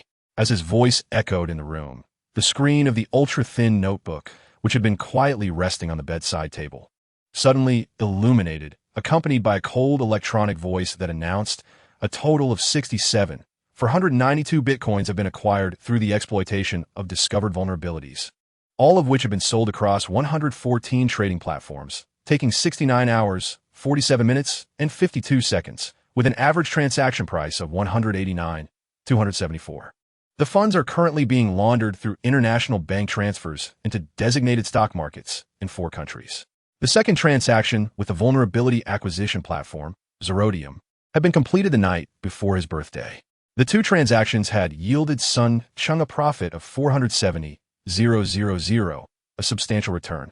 Yet in light of the grander schemes he envisioned in the real world, it was but a drop in the ocean. Originally, he had returned with a bag of diamonds worth over $10 million, a remarkable haul of jewels. However, selling those gemstones in reality proved to be a formidable challenge. While Sun Cheng could fabricate false receipts and purchase documents through certain online channels, this would undoubtedly consume significant time and entail considerable risk. Should anyone pursue an investigation, his true identity could easily be exposed. After contemplating the notion of traveling abroad, he ultimately decided against taking the diamonds with him for sale. Yet, The inability to sell the jewels he had brought back from the alternate world left him in a quandary. Though he had the backing of his skills in defense and revenge, Sun Cheng still possessed numerous illicit means to amass wealth, albeit all of them were decidedly underhanded. After extensive deliberation, he devised a new money-making scheme on the eve of his birthday, to exploit his hacking abilities to siphon funds from the internet. With his sights firmly set on the virtual currency king, Bitcoin, the rationale behind targeting virtual currency rather than directly seeking out banking vulnerabilities was clear. Even the loss of a few $100s could spark significant media attention, given the implications for a nation's financial security. Investigations would inevitably follow. Moreover, the disparity between his abilities in the alternate world and those of his current self left Sun Cheng wary of leaving any trace. In contrast, virtual currency offered a greater degree of safety. Even if an incident garnered media coverage, it would merely be framed as a hacking issue, attracting far less societal and public scrutiny than a banking scandal. Moreover, the scale of Bitcoin is indeed substantial, as the most resilient virtual currency in the world. The global Bitcoin market has reached nearly $20 billion. Sun Cheng is no stranger to Bitcoin. As one of China's premier engineering universities, Nanjing University of Technology has numerous students engaged in Bitcoin trading, some of whom have made a small fortune, while many more have reaped nothing, leading to his acquaintance with the cryptocurrency. In essence, Bitcoin, a virtual currency crafted from lines of code, is merely a concept born of speculation, never a synonym for security. In recent years, a plethora of news regarding Bitcoin vulnerabilities and gray market transactions has emerged. Consequently, after determining to acquire a substantial sum by any means necessary, Sun Cheng promptly set his sights on Bitcoin. After a brief calculation of potential earnings, a smile involuntarily graced his face. He was pleased with his assessment. Ultimately, he remained influenced by the realities of the world, hesitant to engage in the reckless plundering he might have dared in another realm. Even upon discovering certain vulnerabilities within Bitcoin, Sun Cheng merely had it control the registration of thousands of accounts, each accruing dozens of Bitcoins. Even when major platforms uncovered these actions, it only brought to light the vulnerabilities, and further investigation would likely stall as it had in the past. With such a staggering, some exceeding $100 million poised to enter his accounts, there was no doubt that upon returning to his homeland after concluding matters on Nubra Island, he could immediately embark on his endeavors in the real world. However, this elation swiftly faded as his thoughts turned to the events that transpired on the island that day. The affairs on the island were pressing. "Haven't we prepared to act?" he commanded. "Yes." Responding to his calm directive, the Guardian transformed into a menacing insect-like figure. "Hammond should be at the research center. Go. Retrieve the amber from his staff and copy all possible data stored there, but do your utmost to remain undetected." "Yes, master," the Guardian replied in a cold electronic tone. Sun Cheng then opened the window, creating a sufficient gap for its passage. As the window swung open, a gust of wind, laden with moisture, rushed in from outside, quickly soaking his garments. The Guardian, resembling a fly with a pair of metallic wings, possessed the capacity for flight as a reconnaissance transformer. Yet, in the tempestuous winds brought on by the torrential rain, it was no better than human aircraft. Thus, upon taking to the air, Sun Cheng observed it flying close to the ground, swiftly vanishing into the night. As the master defended himself, mere moments after his disappearance, the Avenger, maintaining its camera form, unexpectedly reverted to its insect guise and flew beside him. A pinhole camera I had discreetly installed within the villa had just captured this scene. It suddenly projected a luminous image before Sun Cheng, vividly recording the agile figure that, after a brief look around, stealthily exited the villa, vanishing into the night. Sun Cheng squinted, his eyes narrowing. It was her. Chapter 113. A stormy night. It was indeed her. Sun Cheng fixated on the screen, deep in thought. As a naturally suspicious individual, even though Nublar Island was not his territory, he had not been idle upon his arrival. He had instructed the Avenger to set up numerous surveillance devices across the island the previous night. Although the inclement weather had destroyed much of his efforts, the cameras at the villa and research center remained operational. These pinhole cameras, though acquired in the real world, were of high quality, and he had further enhanced them using the capabilities of the Decepticon. While they may not compare to his devices from another realm, they were certainly on par with those used by spies and operatives worldwide. If his first impression of Ada Wong had been one of astonishment, The more he interacted with her, the more the suspicious Sun Cheng began to sense something amiss about this woman. It dawned on him that her identity might not be as authentic as it appeared, much like his own. Through the surveillance projected by the Avenger, Sun Cheng observed Ada Wong donning a transparent raincoat over a black, form-fitting leather outfit. Her poised movements exuded an air of seasoned counter-surveillance. No ordinary corporate spy could escape detection. He wondered if Ada Wong was en route to the research center, but given the storm, many of his monitoring devices had likely been dislodged. Feeling uneasy, he inquired of the Avenger how many of the surveillance points on the island can still provide feedback. Aside from 6 nearby, only 2 at the research center remain operational, the Avenger replied. Sun Cheng sighed, glancing through the curtain's gap at the howling storm outside, shaking his head in resignation. In the face of nature's might, even the colossal vessels crafted by humanity were at risk of obliteration, let alone mere surveillance equipment. Just as he lamented nature's power, he suddenly noticed the Avenger's mechanism twitch inexplicably. He was about to inquire when it abruptly turned to gaze into the distance, only to turn back after several seconds. Is there something amiss? Sun Cheng asked.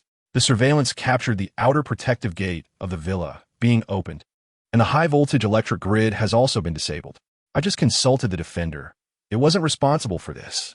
The Avenger responded in a chilling, electronic tone. This is dire. Sun Cheng's expression stiffened as he immediately recognized the gravity of the situation. Nublar Island is far from secure. The International Genetic Technologies Company has transformed it into a dinosaur park. Yet Hammond, the proprietor, exhibits a lack of prudence by resurrecting formidable carnivores such as Tyrannosaurus rex, Velociraptor, and Spinosaurus. These ancient predators are significantly larger than the most renowned beasts of the present day: lions, tigers, leopards, and wolves, implying a correspondingly terrifying appetite. Consequently, they are confined within enclosures, requiring daily feeding of meat at scheduled intervals. Hammond attempts to mitigate the ferocity of these primordial creatures over time, adhering to a zoo-like methodology. Yet he has also established a steel perimeter spanning several kilometers on the island, fortified with high-voltage electricity for added precaution. Upon hearing that the protective gates nearby had suddenly swung open, along with a power failure in the high-voltage electrified fence surrounding the villa district, Sun Cheng felt a sinking sensation in his heart. Whether this incident was the result of human error or a tempest, it confirmed one unsettling truth. This place was no longer safe. It was time to leave. Having experienced numerous battles in another world, Sun Cheng displayed remarkable decisiveness in the face of danger. Recognizing the villa's precariousness, he made an immediate decision, arriving on the island with only 2 small transformers. He found himself without additional provisions. After searching the villa's common area for a raincoat in vain, he retreated to his room, rummaging for a while longer, and ultimately resorted to tearing down half of the dust curtain from the window to drape over himself. He then climbed out onto the balcony of his first-floor bedroom. Being drenched in rain was preferable to staying in that perilous location. Sun Cheng recalled having seen, from a distance, a heavily guarded area in the nearby forest, approximately 4 to 5 kilometers from Villa. Inquiring with the obstructive security personnel revealed that this was the site designated for housing velociraptors. Should the security system there falter, allowing those beasts to escape, the villa would be in grave danger. As he departed the villa, the torrential raindrops pelted against him. Although the half-dust curtain provided minimal water resistance, it was no match for the deluge and soon became thoroughly soaked and heavy. Nevertheless, Sun Cheng did not hastily discard it. Wrapped in its embrace, it was still better than facing the storm directly. After leaving the villa, he made his way directly to the research center, located about 7 to 8 kilometers away, which was considered the safest location on the island. It was the first structure completed, boasting 5 stories above ground and 2 below, housing not only the security center, but also an independent backup power source, making it a veritable fortress. The area between the villa and the research center was home to a few herds of Hypsilophodon, a docile herbivorous dinosaur, which could tolerate human presence. However, this also posed a latent risk. Should the velociraptors escape, there would be no better source of sustenance than this. Sun Cheng hurried towards the research center, nearly breaking into a run. This afternoon, a creature resembling a chicken dragon had been killed on the island, and shortly thereafter, Dr. Grant and his colleagues had lost contact. Before dinner, a team of security personnel appeared to have met with misfortune. All these indications suggested that the island was currently perilous. He needed to exercise utmost caution. As he rushed forward, he was painfully aware of his mortal limitations, unlike a machine that could tie or not. After about 20 minutes of dashing through the torrential rain, he spotted a small grove of trees in the distance. Gasping for breath, he wiped the rain from his face, paused to survey his surroundings cautiously, and then made his way towards the grove, seeking a large tree to take refuge from the downpour and rest for a while. However, just as Cheng reached the edge of the grove and found a densely branched tree to take a brief respite while wringing out the rainwater from his drenched clothing, a tall, robust figure suddenly emerged from behind a nearby tree and lunged straight at him. Before he could react, the imposing figure pinned him to the ground, wrenching his right arm behind his back while a cold object pressed against his cheek. Realizing what was happening, he prepared to resist, but at that moment, a detached male voice whispered in his ear, urging him to comply if he wished to avoid trouble. Recently, he had been plagued by a discontented mindset. The sight of a computer had become irksome, and he had not anticipated experiencing writer's blocks so early in the process of his new book. The initial fervor had faded, and complications at work had left him disheartened and contemplating a job change. At home, his family berated him for being 29 and still single, reprimanding him just that afternoon. A series of unfortunate events had rendered him listless. After work, he found little motivation to write or even return home, longing instead to gather with friends for drinks and distractions. Increasingly disinclined to write, he resolved to adjust himself promptly. Chapter 114. The perilous rainy night. Cheng, ever alert, felt the sinking sensation in his heart upon hearing several dry twigs snap nearby. This could spell trouble. Were there 2 or 3 individuals lurking about? Could they be the ones who had stealthily infiltrated the island to hunt dinosaurs? His mind raced, quickly realizing that despite his desire for vengeance, he might find himself in grave danger.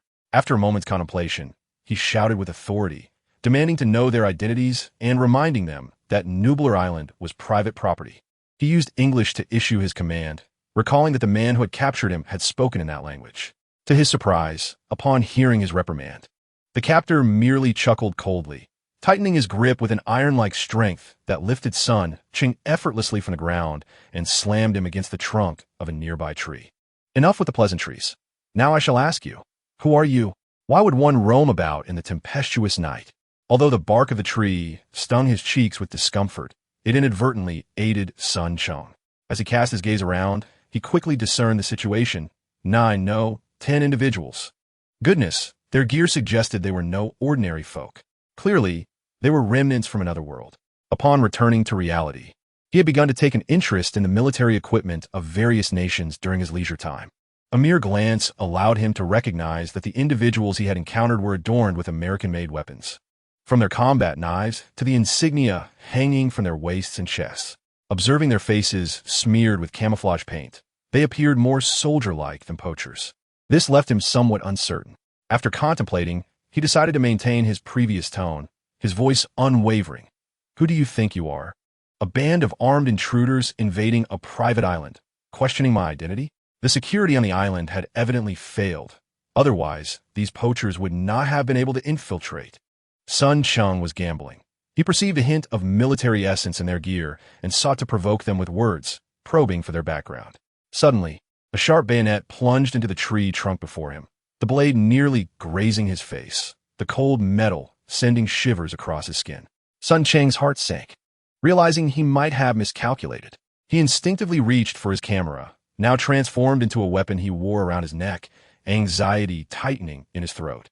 Just then, another male voice resonated, laced with a subtle mirth. Billy, let him go. After all, we are here to save, not to kill.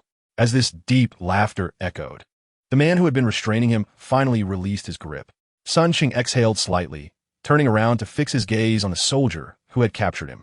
This imposing figure, painted with camouflage, appeared to be in his mid-30s, with facial features hinting at a hint of Native American ancestry. Noticing Cheng's glare, the soldier, referred to as Billy, withdrew his bayonet from the tree and flashed a grin, yet his eyes remained devoid of any emotional fluctuation. A soldier? Perhaps a special forces operative. Having battled American soldiers numerous times in that other realm, he had faced not only ordinary troops, but also special forces. and the familiar aura emanating from this group led him to speculate about their true identity. Who are you? Why have you trespassed on Nuber Island? Though he had been released, he recognized the precariousness of his situation and chose to take the initiative, his face displaying a hint of indignation, as if oblivious to the fact that he was encircled by this sudden squad of special forces. Bah! A mouthful of pungent saliva was spat towards Sun Cheng's feet. Following the source, he discovered a coarse man sporting a handlebar mustache. Noticing Sun Cheng's gaze, he grinned and pulled a dried leaf of grass from his coat pocket, popping it into his mouth and resuming his chewing, which soon filled the air with a waft of tobacco scent. An unpleasant habit indeed. A slender white soldier, adjusting his glasses, shot a disparaging glance at the man before turning to Sun Cheng. He appeared quite loquacious as he inquired, "Sir, we are engaged in a search and rescue mission. A plane has gone missing in the nearby waters. Due to the storm, we are forced to temporarily retreat to this island. Does a rescue team truly come armed to the teeth, equipped not only with firearms, but also heavy weaponry, such as a Vulcan cannon and grenade launchers?" Sun Cheng couldn't believe a word of it. Yet the willingness to converse was a silver lining. He promptly suppressed his indignation, scrutinizing the group before reluctantly nodding and stating, "Do not say I did not warn you. This is private property. You should leave immediately. The island is perilous at present." After saying this, he deliberately glanced at the weapons in their hands, letting out a sigh. Perhaps his performance lacked finesse, for this demeanor elicited laughter from the group. Sun Cheng noted that the tallest and most robust man, whose visage bore a fierce countenance, was also chuckling as he asked in a deep voice, "What is happening on this island? Why are you still wandering about in this downpour at such a late hour?" This man stood around 6 feet 3 inches tall. Despite the smile on his face, the terrifying muscles beneath his clothing were enough to instill fear. Sun Cheng hesitated before replying, "There are poachers on the island. This afternoon, a dinosaur was killed, and a security team lost contact just before dinner. Their last communication was gunfire." "Dinosaur?" The lanky soldier with glasses broke into uncontrollable laughter immediately after Sun Cheng finished speaking. "Are there still monsters on this island? Such ignorance is truly alarming." Sun Cheng cast a cool glance at him. This island belonged to John Hammond, the owner of International Genetic Technologies, a company established in 1983 with its headquarters in Palo Alto, California. The company had revived the North American passenger pigeon in 1987, the Maine sea otter in 1991, the Steller's sea cow in 1994, and the Atlas bear in 1999. It was a technological firm wielding the most advanced genetic engineering techniques in the world. Recently, they had brought dinosaurs back to life, and now these prehistoric creatures roamed the island freely. Once he finished speaking, he displayed his agitation, casting a wary glance at the group and coldly insisting, "If you wish to live, you must leave immediately. The security system on this island appears to be malfunctioning. Just moments ago, the gates of the villa area suddenly closed, and a pack of velociraptors is now confined just a few kilometers away. We are in grave danger here." Having said this, he attempted to push past a burly black soldier blocking his path, but the man remained steadfast, unmoving before Sun Cheng. This probing immediately made him aware that this inexplicably appearing squad of soldiers, resembling special forces, clearly did not trust his words, and they were unlikely to be as amenable as they had portrayed. With a hint of impatience etched on his face, Sun Cheng shot a glare at the imposing black soldier obstructing his path, warning, "If you wish to meet your demise, do not involve me. It's time to leave." Observing that this enigmatic team showed no intention of letting him go, Sun Cheng contemplated his next move when, suddenly, a sharp and peculiar beastly roar echoed from afar. The Indian soldier, Billy, who had first captured Sun Cheng, visibly paled at the sound, swiftly raising his firearm toward the direction of the roar, becoming alert and cautious. Chapter 115. The Monster Strikes. Something's afoot. With a gesture from the most robust man in front of Sun Cheng, the towering black soldier, blocking him, immediately nodded, casting a wary glance at Sun Cheng before positioning him protectively behind himself, weapon drawn and ready. Sun Cheng noticed that although his back was exposed, 2 other soldiers crouched beside him, guns raised, poised to end his life with a mere elevation of their firearms. This vigilance and demeanor undoubtedly reaffirmed his earlier suspicion that this group was far from ordinary poachers. They were likely active military personnel or even special forces. Clearly, they did not trust him. Observing the exceptional quality of their equipment, replete with both light and heavy weaponry. It was evident that they were sufficiently armed for a small-scale assault. Sun Cheng, content to remain in the shadows, chose not to speak or resist, quietly watching their actions. Upon the beast's roar, the team promptly crouched, each soldier on high alert. However, after approximately 3 to 5 minutes of silence, the group's attention converged on the most imposing man among them. Boss, it might be a snowy owl. The first to speak was the slender white soldier with glasses, who impatiently nudged his military cap with the barrel of his gun. The storm on the island raged fiercely, and despite sheltering under the trees, rain incessantly dripped upon them, rendering the situation quite uncomfortable. The snowy owl, a large species widely distributed across North America, is known for its peculiar call. Had it not been somewhat aesthetically pleasing, its social acceptance might not have been much better than that of a crow. The burly man, presumably the leader, pondered for a moment before quietly commanding the 2 younger soldiers beside him, Robbie, Effie, go check ahead. Billy Ben, keep an eye on them. Yes, Major, the soldiers acknowledged, cautiously stepping out from under the tree canopy, moving slowly and on guard toward the direction of the earlier sound. Sun Cheng, drenched from the dust curtain that clung to him, felt a hard object pressing against his back as he shifted uncomfortably. Do not move. A cold, indifferent voice of threat emerged from behind. Sun Cheng turned to look, and indeed, a soldier crouched beside him was pointing a gun at him. With a disgruntled expression, he protested to the soldier, "Come on, you invade a private island without permission, and now you restrict my movements? Surely, you did not expect me to refrain from wringing the water out of my clothes?" He continued, "I warned you to leave this place quickly. What on earth is Hammond thinking? Actually reviving dinosaurs?" Sun Cheng intentionally raised his voice in protest, drawing the discontented gazes of the entire team upon himself. However, he had learned to be clever, continuing to feign nonchalance while gradually revealing information about the island to garner the attention of these unidentified soldiers, attempting to dispel their distrust and hostility towards him. The burly soldier referred to as Major turned his stoic face towards Sun Cheng, his icy gaze lingering for a moment before he subtly shook his head at the soldier pointing the gun at Sun Cheng. "Very well, Major," the soldier named Harlan said, lowering the gun towards the ground. Yet, his vigilant demeanor indicated that any hint of a threatening gesture from Sun Cheng would prompt the weapon to be leveled at him once more. Sun Cheng's expression then softened, and he forced a smile, nodding at the Major before removing the curtain draped over him and wringing it out vigorously. "You say there are dinosaurs on the island?" The Major observed Sun Cheng's actions for a moment, then scanned the area around him, failing to detect any concealed weapons. He withdrew his cold, intimidating gaze and inquired. "I've already warned you," Sun Cheng said, lifting his gaze to meet the Major's eyes, a hint of anxiety on his face as he continued to ring the curtain. "Hammond invited us to the island for business discussions. His international genetic technology company is seeking financing. Yet, to my utter dismay, this scoundrel never informed us that his company had actually revived dinosaurs, including carnivorous ones. This is outrageous." As he spoke, he cursed, his tone frantic and fast, a visage of fright upon him. This madman, can you believe it? Not only did he revive velociraptors, but even the Tyrannosaurus rex, the apex predator of prehistory. How does he expect to keep such monsters in a zoo? They consume an adult Angus cow in a single day. Seeing that these soldiers remained skeptical of his words, Sun Cheng took the camera hanging around his neck, fiddled with it for a moment, and then produced photos he had taken previously of the creatures in revenge. He presented the camera to the Major, gesturing for him to take a look.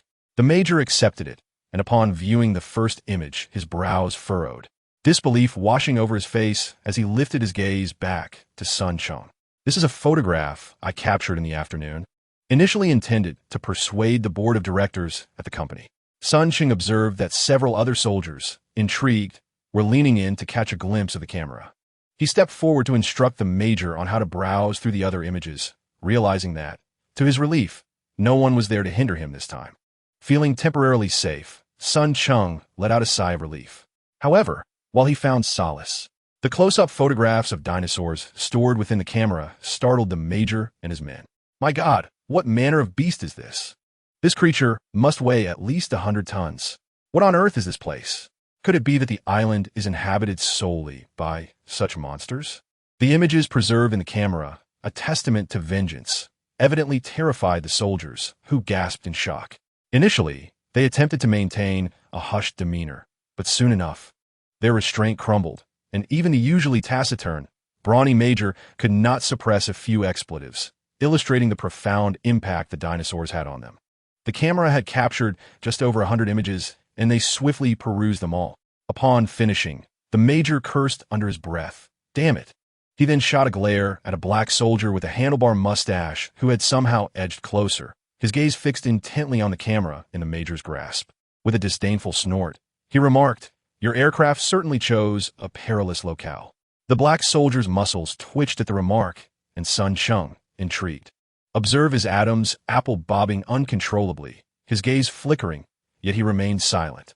Seeing that the group had finished viewing, and having achieved his purpose of establishing his identity, Sun Cheng contemplated reclaiming his camera from the major. Suddenly, a piercing warning cry echoed from a distance. "A Fey, be careful." In the next instant, a barrage of gunfire erupted. The group, having momentarily lowered their guard due to the dinosaur images, turned pale in unison, their attention drawn to the source of the gunfire. Amidst the flashes of bullets, the silhouettes of several long-necked beasts, standing about 2 to 3 meters tall, loomed ominously in the shadows. Over the past 2 days, I had gathered a few friends after work for dinner, indulging in idle chatter and games, and my mindset seemed to have reverted to normal. I plan to resume updates tomorrow. Upon reviewing my progress, I found I owe 43 chapters and aim to complete them by the end of the month. Chapter 116. The Ancient Hunter, What One Fears Often Comes to Pass. Sun Cheng's expression darkened instantly. He realized that his greatest dread had indeed materialized. What on earth is Hammond doing? How could the security system, crucial for safety, possibly fail? He cursed inwardly, seething with frustration, when a fragment of memory suddenly flashed in his mind. He recalled that not long ago, Vengeance had reported to him that a surveillance device it had set up had captured footage of Ada Wong behaving suspiciously as she departed the villa shortly before the incident. Was it not shortly after that the island's security system malfunctioned? Could it be the work of Ada Wong? The mere thought sent ripples of turmoil through his mind. His instincts suggested that this beguiling beauty, whom he had only recently encountered, was far more complex than she appeared. Lost in contemplation, Sun Cheng was abruptly interrupted by the cacophony of brutal combat nearby. With a piercing scream, a figure leapt high amidst the deluge. Pouncing ferociously upon a soldier dispatched to scout the area, sinking its teeth into him. The soldier, known as Fei, struggled in vain, attempting to shield his throat with his weapon, barely thwarting the foul maw eager to crush his neck. All units prepare for battle. A thunderous command shattered Sun Cheng's scattered thoughts.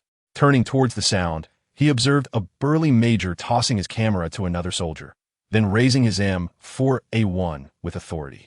He issued a fierce order and charged forth, aiming his rifle at the beast that had already begun its assault on the living from a distance of 50 to 60 meters, unleashing a barrage of gunfire.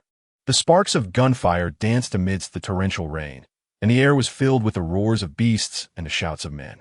Sun Cheng, defensively sheltered beneath a tree, remained unarmed. Even his camera, a tool for documenting vengeance, had been handed to the major's subordinate. Yet, it seemed the adversaries still sought knowledge from him. As the major plunged into the downpour to rescue his men, 2 of Sun Cheng's comrades stayed behind to guard the communication equipment, offering him protection as well. This circumstance delighted him, allowing him to observe with keen interest the ancient clash of titans unfolding mere meters away.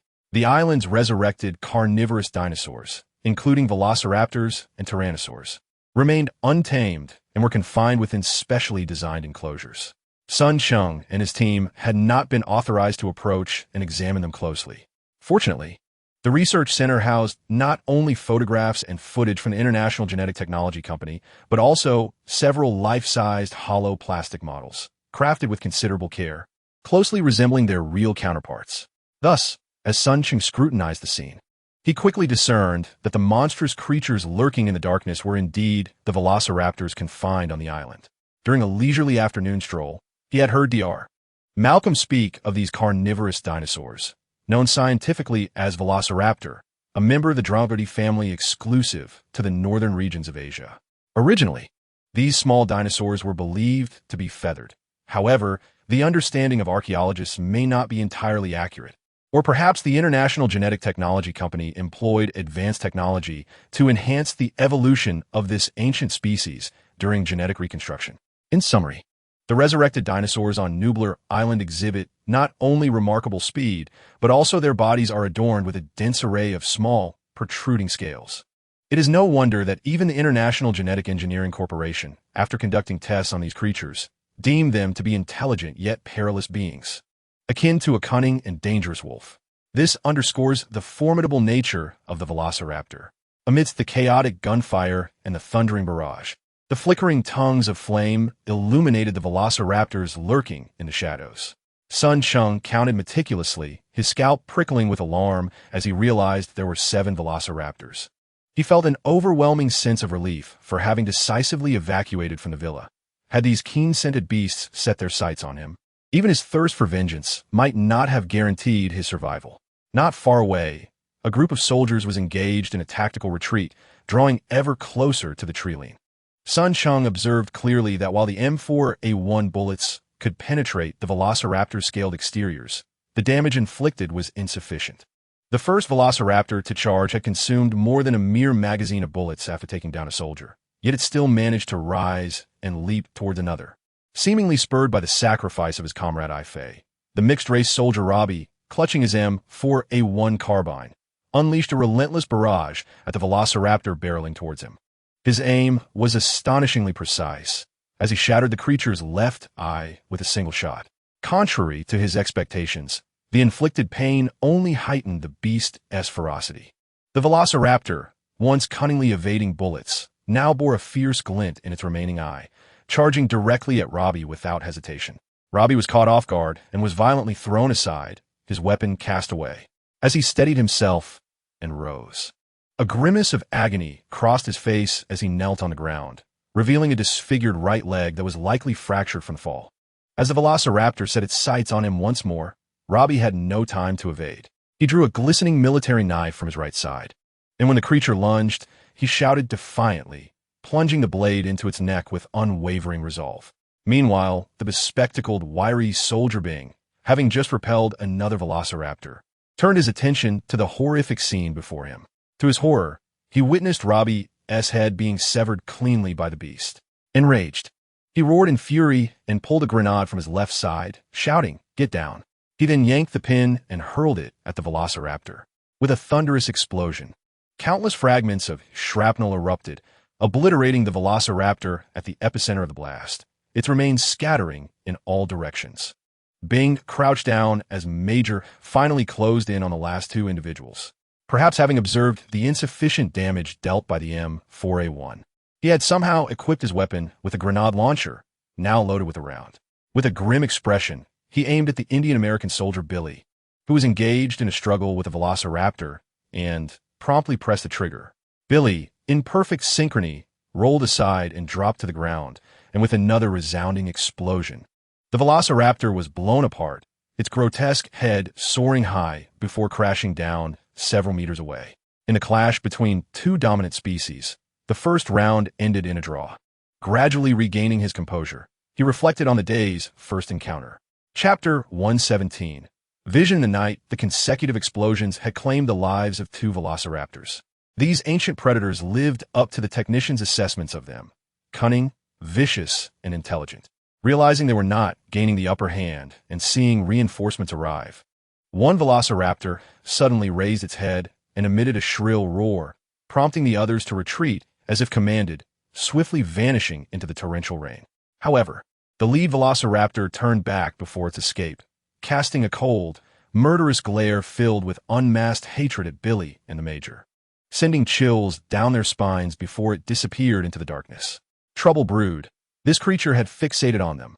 The Major cautiously approached Billy, yanking him up from the ground while expressing his unease. Boss, Bing, with a forlorn expression, approached, his face shadowed by sorrow, gesturing in prayer. The Major swallowed hard, placed a reassuring hand on his shoulder, and took a few steps forward. Upon seeing the body of the soldier Effie, torn apart by the velociraptor, even his typically impassive demeanor revealed a hint of grief as he silently stepped forward to retrieve the dog tag, clutching it tightly in his palm. Father above, may your child return to your embrace. The mixed-race soldier Robbie's remains have been obliterated by Bing's furious grenade. Now, the dog tag was nowhere to be found. The Major scanned the surroundings, grimacing at the pungent scent of blood, yet he couldn't shake off the dangerous gaze of the velociraptors before their retreat. Understanding they could not linger any longer. We must leave this place. He solemnly secured Effie's dog tag in his pocket and walked over to Billy, who was on guard. Speaking in a hushed tone, wiping the rain from his face, he glanced at the relentless downpour, his expression darkening. We need to find shelter from this storm. Indeed, if this continues, even the toughest of us cannot endure it. Soaked to the skin, Billy felt the cold fabric clinging to him, absorbing precious body heat. As seasoned soldiers, they understood the dire consequences of excessive heat loss. The Major nodded slightly, signaling with his eyes. He understood that the messenger, Ben, shared a close bond with Robbie and Billy. Now that Robbie had just passed away, he hoped Billy could offer some comfort. However, Ben did not disappoint. After finishing a set of prayers, he cast a sorrowful glance around before approaching the two, without waiting for Billy to urge him. I'm fine now, sir. Let us go. As seasoned warriors accustomed to life and death, they exhibited no signs of distress. The Major managed a stiff smile, patting Ben on the shoulder and nodding in acknowledgement. Soon, the smile faded from his face as the three of them, along with a few other soldiers who had rushed over to provide support, returned to the shelter of a large tree by the roadside. We must leave quickly. The Major shot a glance at the mustachioed black soldier who had approached him, seemingly eager to speak. He then stepped forward to Sun Cheng, asking in a low voice, I am Chi, and how shall I address you? Just call me Sunday, Sun Cheng replied, aware of the customs of foreigners from his limited interactions with a few international students at his university. This made communication more convenient. Sun Major Chi pronounced the name somewhat inaccurately, but it was of little consequence. He fixed his gaze on Sun Cheng and asked gravely, Are these dangerous creatures widespread on the island? Having lost two of his men, he was understandably filled with outrage. Yet, it was evident that Sun Cheng's earlier display had made an impression. Major Chi assumed he was merely a guest on the island, not a creator of those monstrous beings. Otherwise, given Sun Cheng's repeated warnings about evacuating, he might have ended up on the receiving end of a few punches. No, just a few. Sun Cheng shook his head. Hammond shouldn't be that reckless. There are indeed dinosaurs all over the island, but most of them are herbivores, posing little threat to humans. The real danger comes from the carnivorous dinosaurs revived by the International Genetic Technology Company. Their numbers shouldn't be too high, probably just a dozen or so, and certainly not exceeding a few dozen. In fact, they had asked Hammond about the exact number of carnivorous dinosaurs earlier that afternoon. But the old man clearly had no intention of answering. He repeatedly assured the investors that the carnivorous dinosaurs were confined in cages, insisting the island was absolutely safe. Just thinking about this made Sun Cheng want to slap that old face. Upon hearing this, Major Chi's tense expression eased slightly. However, recalling that just a few dinosaurs had already cost him 2 soldiers, and remembering Sun Cheng's mention of even more dangerous carnivorous dinosaurs on the island, a sense of urgency surged within him once again. He quickly inquired, Is there anywhere nearby where we can rest? With this heavy rain, it's unsafe outside. We need to leave here urgently. Pointing in the direction where the velociraptor had vanished, Sun Cheng sighed. I came from that way. There are a few villas about 2 or 3 kilometers ahead. However, the security system was suddenly shut down, so it's no longer safe there.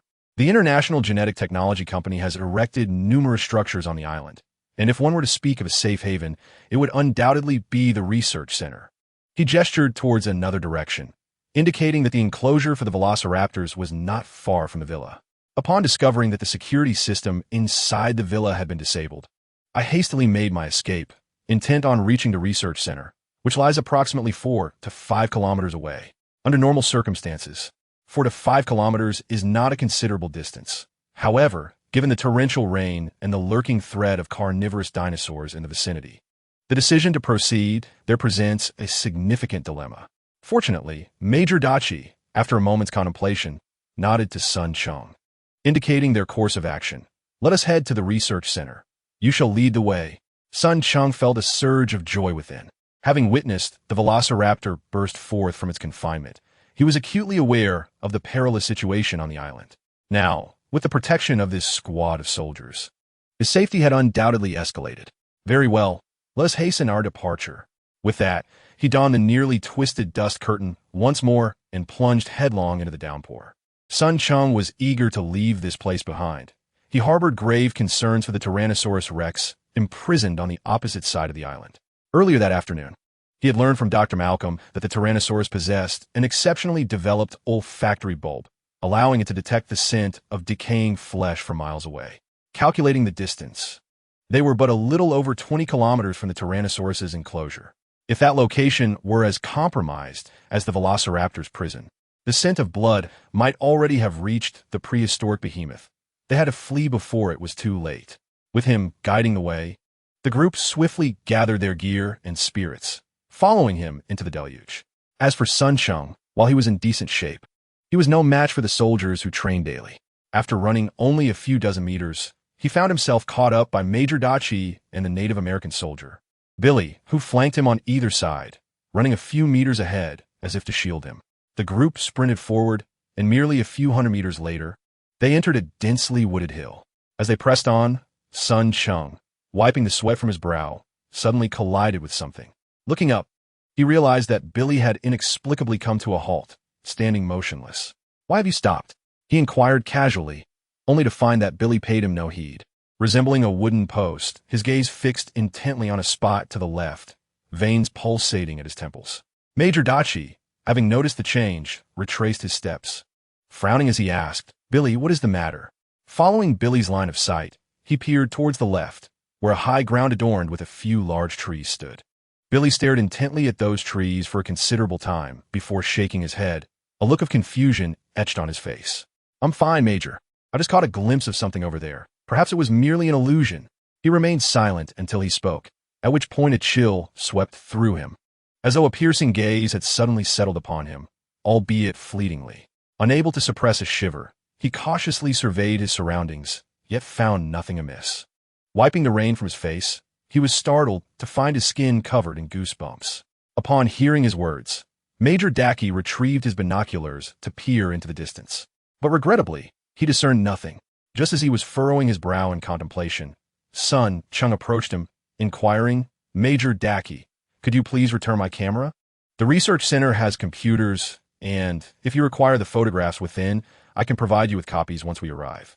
Earlier, he had felt indifferent to the presence of his weapon, knowing that when needed, it would transform and strike at his command.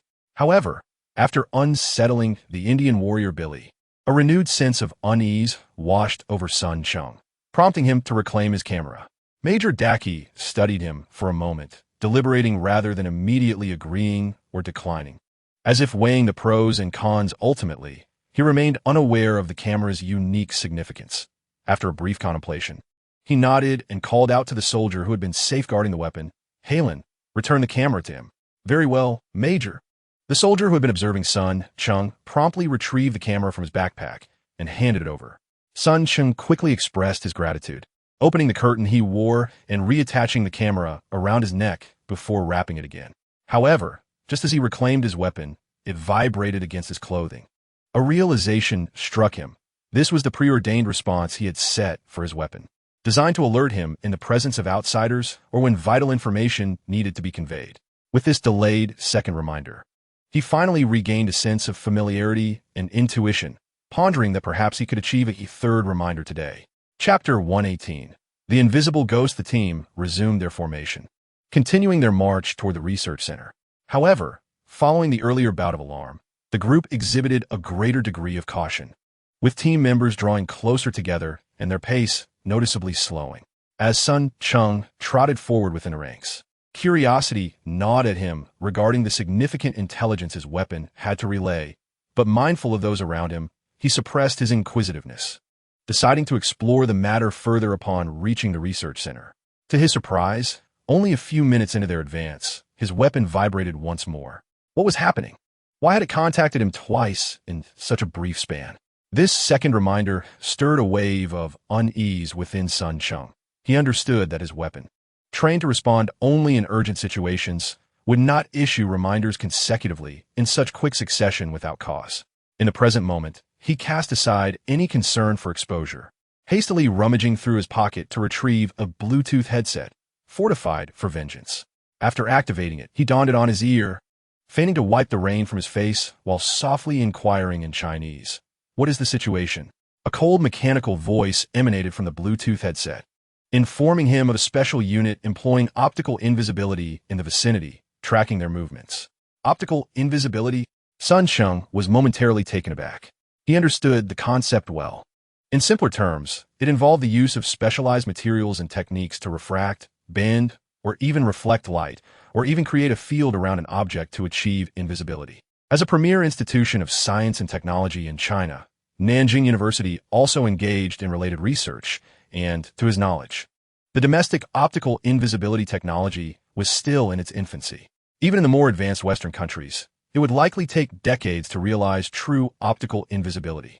In the alternate world of Cybertron, such technologies had also been observed, and Sun Cheng recalled from his fragmented memories that during the Second Civil War, the Decepticons possessed the ability to become invisible. However, this technology proved to be rather impractical for mechanical life forms. The precision capabilities of both the Decepticons and Autobots were beyond imagination. Their sparks could generate energy equivalent to that of a power plant, and their core processing efficiency far exceeded any supercomputer known to humanity. Their formidable memory and storage capabilities allowed them to effortlessly retain all architectural data of any terrain, enabling them to easily pinpoint the location of any hidden unit when encountering anomalies that were invisible to the naked eye. Thus, the prevalence of optical invisibility technology on Cybertron was short-lived, quickly relegated to obscurity. Although the entity of vengeance lacked a spark, and its core was inferior to that of the chaotic being, it possessed the ability to effortlessly detect an optical invisible unit, indicating that the technology employed by the unit it discovered was significantly less advanced than that of Cybertron. Sun Cheng harbored no doubts regarding the veracity of its claims. Rather than placing his faith in the loyalty of vengeance, he trusted the fruits of his endeavors in this alternate realm. He had left behind numerous measures within the cores of the two Decepticons he brought back to the real world, ensuring their absolute loyalty to him. Thus, when he heard Vengeance report the presence of an optical invisible unit stalking them, his heart sank momentarily before lifting once more. "Do you have confidence in resolving this?" he inquired again in hushed tones, his words laced with anticipation.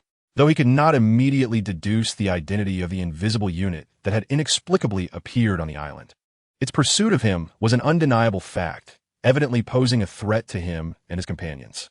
Revenge, having successfully detected this invisible unit, left Sun Cheng uncertain about the true strength of the adversary. However, the accomplishment of optical invisibility, a feat deemed nearly impossible with earthly technology, evoked memories of the night he arrived on the island during the merging of worlds. Could it be that this invisible unit, akin to the dinosaurs on Nuber Island, was also a product of this world convergence? If his suspicions held any validity, then the elusive predator that had eluded him for the past few days might finally be within reach. Revenge's response was unequivocal. "I can." "Excellent. Until we ascertain that the target poses a direct threat to me, refrain from any actions. That will suffice." Sun Cheng did not issue further commands. Taking the opportunity to wipe his face once more, he discreetly removed his Bluetooth earpiece and tucked it back into his pocket. He remained composed as he continued to jog with the team towards the research center. As they approached the crest of the hill, about to emerge from the woods atop it, a sudden scream pierced the air from the rear of the formation. Major Dachi promptly signaled for the team to halt, his voice rising in urgency. "What's happening?" "It's Bernard." Its Private Harlan-esque voice came the response, tinged with fear. "He just vanished, sir." Major Dachi exchanged a knowing glance with Billy, signaling him to remain vigilant before making his way towards the back of the team. Sun Cheng turned to glance behind him, realizing that the medic Bernard, who had been at the end of the line, was now missing. "Sir, over here." Staff Sergeant Mike, a burly African-American man carrying a heavy machine gun, had removed his cap as if he had discovered something significant. He beckoned Major Dachi closer, saying, "There are fresh drag marks here, resembling those made by shoe soles." Following his pointing finger, Sun Cheng and the others indeed observed two parallel tracks, shoulder-width apart, extending from their path deep into the woods. Major Dachi crouched down for a closer inspection. He reached out to touch a puddle of murky water, undisrupted by the recent downpour, and brought his fingers to his nose, his expression quickly darkening. "Blood, damn it!" With a grim visage, His cold gaze swept across the assembled soldiers before settling on Staff Sergeant Mike and Private Hawkins. He slowly articulated, "Stay alert. Mike, Hawkins, you two come with me." With that, he raised his weapon and retrieved a grenade launcher from his tactical pack, leading the way along the drag marks into the woods. Meanwhile, Sun Cheng felt the vibration of revenge once more against his chest. He understood that the invisible specter could no longer contain itself. Chapter 119. A Field of Corpses. Undoubtedly, Major Dachi held a position of great authority among the soldiers.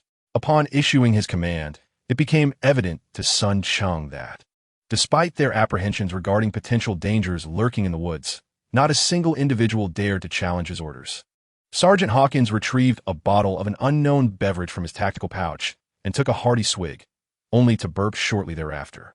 The peculiar blend of ginger and carbonation emitted an odd odor that caused those around him to recoil. Meanwhile, African-American officer Mike raised his heavy machine gun, revealing a camaraderie with the tobacco-chewing gunner, as he offered him a slight smile before departing. The trio swiftly entered the woods, but emerged only a minute later. Their faces darkened with discontent. "Move out," Major Dachi commanded coldly, urging the team to hasten towards the research center. Another soldier, the oblivious African-American warrior Dylan, approached him and inquired, "Where is he?" Major Dachi shot him a frosty glance, turning away as he advanced to the front of the line. Dylan's expression soured, his chest heaving with frustration. It was Mike who stepped closer to Dylan, perhaps unable to bear the discomfort on the face of a fellow man of color, and quietly replied on behalf of Major Dachi, "We couldn't locate Bernard inside. Following the traces, we found a patch of blood beneath a tree." He paused before continuing, "and some internal organs along with fragments of flesh." With that, he irritably removed his cap, giving it a sharp toss before shouldering his machine gun and retreating to the rear of the formation. Sun Cheng observed Dylan with keen interest, recognizing a shared sense of ambition and calculation. However, unlike himself, Dylan, whose origins remained ambiguous, had sensed an air of exclusion upon joining the team, lacking the stealthy confidence that Sun Cheng possessed. Yet, not wanting to provoke the soldiers further, Sun Cheng quickly averted his scrutinizing gaze and resumed leading the way. After losing yet another soldier without even a glimpse of the assailant, Major Dachi was undoubtedly frustrated and enraged, incessantly urging the team to quicken their pace while diligently patrolling with his weapon in hand. Half an hour later, as Sun Cheng and his team emerged from another thicket, a brightly lit building came into view on the flat expanse of the grassland. The terrain of Nubra Island was remarkably intricate, characterized by rolling hills, wooded summits, sprawling valleys, and low grasslands interspersed with lakes and streams. The research center was fortuitously situated on a level stretch of prairie. "Here we are. That is the research center," Sun Cheng exclaimed with excitement, pointing to the 5-story structure in the distance. Finally, a safe haven. Along their journey, the sense of vengeance had reverberated through the air. Yet Major Dachi's constant patrolling made it difficult for Sun Cheng to discreetly retrieve his Bluetooth earpiece to inquire about the situation. Nevertheless, danger was likely ever present, potentially linked to that elusive unit. Major Dachi raised his hand, signaling for the team to halt in unison. He raised the telescope in his hand and scrutinized the research center for quite some time, as if assessing its safety. After a considerable pause, he issued new orders to advance and reach the research center as swiftly as possible. "Forward!" bellowed the soldier Harlan, his voice brimming with excitement. The other soldiers mirrored his enthusiasm, their faces illuminated with expressions of joy. Although the distance from where Sun Cheng encountered them to the research center was merely 4 or 5 kilometers, the island's terrain was exceedingly complex. They traversed several small hills and valleys, cutting through 2 wooded areas, and endured the torrential rain for over an hour before arriving at their destination. Soaked by the relentless downpour, even the most robust bodies began to falter. Sun Cheng's complexion was pale, and the others suffered similarly from significant heat loss, their conditions deteriorating rapidly. If they could not find a place to rest, even without external threats, their bodies would surely give in. Upon receiving the orders from Major Dachi, the group quickened their pace, sprinting towards the research center, covering the few hundred meters in merely 2 or 3 minutes. The research center was the most well-equipped facility on the island, serving as the hub for administration, security, and dining. Upon finally reaching the research center, and just as Sun Cheng stepped onto the stairs, he exclaimed joyfully. Eagerly, He shed the curtain that had enveloped him, now heavy and drenched from absorbing the rain. Yet, upon reflection, he realized that without its aid in shielding him from the rain, his physical condition would have succumbed long ago. Moreover, it had provided some concealment for his minor actions. Thus, after wringing it out, he draped the curtain back over his shoulders, though it was somewhat undignified. It still served a purpose. Upon hearing that there was food available, the others swallowed in unison. While it is generally inadvisable to consume food immediately after strenuous activity, circumstances may dictate otherwise. Having run several kilometers through the torrential rain, their bodies had lost considerable heat and energy. For any creature, nothing is more effective for replenishing energy and restoring vitality than nourishment. Sun Cheng patted his stomach, although he had dined just 3 hours prior. He now felt a distinct warmth in his belly, a clear indication that his exertion had accelerated the digestion of his meal. Suddenly, Billy, an indigenous soldier, entered the research center. As soon as he crossed the threshold into the lobby, he immediately noticed something amiss. He raised his weapon, adopting a stance of readiness, while signaling to the others behind him to halt and remain vigilant. "What is it?" Major Dachi inquired cautiously as he approached. Billy remained silent, pointing at a patch of reddish-brown on the ground. Major Dachi's expression shifted. His seasoned experience allowed him to recognize at a glance that it was blood. After signaling Billy to take cover, he cautiously approached, carefully crouching down to dip his hand in the pool of blood. Initially, he merely touched it, then raised it to his nose to sniff. It was human blood, freshly spilled, no more than an hour old. The absence of a corpse alongside the blood left Major Dachi unsettled. Upon further inspection, he noticed 2 long dragging marks extending from the bloodstain, with droplets scattered along the trail, indicating that the body had been dragged into the research center. There was trouble. Prepare for battle. Rising, Major Dachi issued the command coldly, his face glinting with determination. In just a few hours since their drop on Anubar Island, he had already lost 3 soldiers, igniting a fury within him that had long been dormant, as he had prided himself on a record of 0 casualties over the years. Setting aside the unknown horrors that might still lurk on the island, the fact remained that his men had perished here. The sight of blood in what he had assumed was a secure research center only fueled his anger, and he silently vowed that those wretched creatures would pay dearly for their actions. "Billy, Harlan, follow me to check on Mike. Bullen, maintain fire cover. Everyone, stay alert." After quickly issuing his orders, Major Dachi retrieved several stun grenades from his backpack, securing them at his waist for easy access. Without hesitation, he led the way, following the blood trail into the research center. Sun Cheng silently trailed behind the group. Within less than a minute of entering the research center, his weapon of vengeance vibrated several times, signaling that it had important news to convey. Just as he contemplated finding an opportunity to inquire further, he suddenly heard low, furious mutterings ahead. Driven by curiosity, he hurried to join Major Dachi and the others, following their gaze forward. Despite having witnessed life and death before, a wave of nausea washed over him, compelling him to turn away. "Beasts!" Chief Officer Mike, a black man, flung his military cap to the ground and kicked the nearby wall in frustration. What was the cause of such outrage? It turned out that within a large office on the first floor of the research center, a gruesome scene unfolded. Numerous corpses rendered the space akin to hell. 3 bodies were impaled against the wall, 2 lay in a corner, and about a dozen others had evidently been dragged from various locations, now piled in the cleared area of the office. Each of these corpses shared a grim trait. Their heads had been severed, and even the skin had been flayed away, revealing a brutal methodology. Chapter 120. The Iron Blood Assault. A battle had clearly taken place here. Billy, amidst the stench of death in the office, meticulously searched for clues. His palms now filled with shell casings from NATO Standard 5.56mm rifles. Major Dachi picked one up from Billy's hand, glancing down to recognize its specifications. "This is peculiar," Billy continued. Major Dachi raised his gaze to him, intrigued. "Any other discoveries?" "It is very strange." Billy walked into a corner of the office and pointed at several rows of bullet holes on the wall. The scattered nature of these gunshot wounds suggested they were the result of aimless shooting. Here, and here are all the same. A battle once took place here. Yet those involved seemed to have lost their sanity, firing indiscriminately." He then approached the 3 corpses nailed to the wall, undeterred by the grotesque sight. and drew his military knife to point at the wounds, each one piercing the heart, as if inflicted by some cold weapon, resulting in instant death. Major Daki vaguely grasped the essence of his words, yet there remained aspects he did not fully comprehend, prompting him to inquire directly. Are you suggesting that aside from the dinosaurs, there exist even more perilous entities on the island?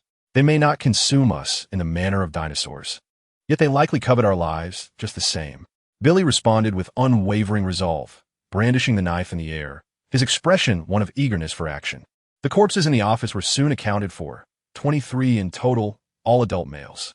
However, due to decapitation and skinning, even the astute son, Cheng, could not distinguish how many belonged to the island security personnel and how many were affiliated with the International Genetic Technology Company. Uncertain of any remaining dangers within the research center, Major Daki and his team did not linger amidst the gruesome scene. They promptly secured the doors and windows before exiting one by one. The second floor has been thoroughly searched. No one was found. The third floor is confirmed. No one present. The fourth floor's windows show no damage, and all rooms have been inspected. Nothing amiss. The fifth floor is also devoid of life.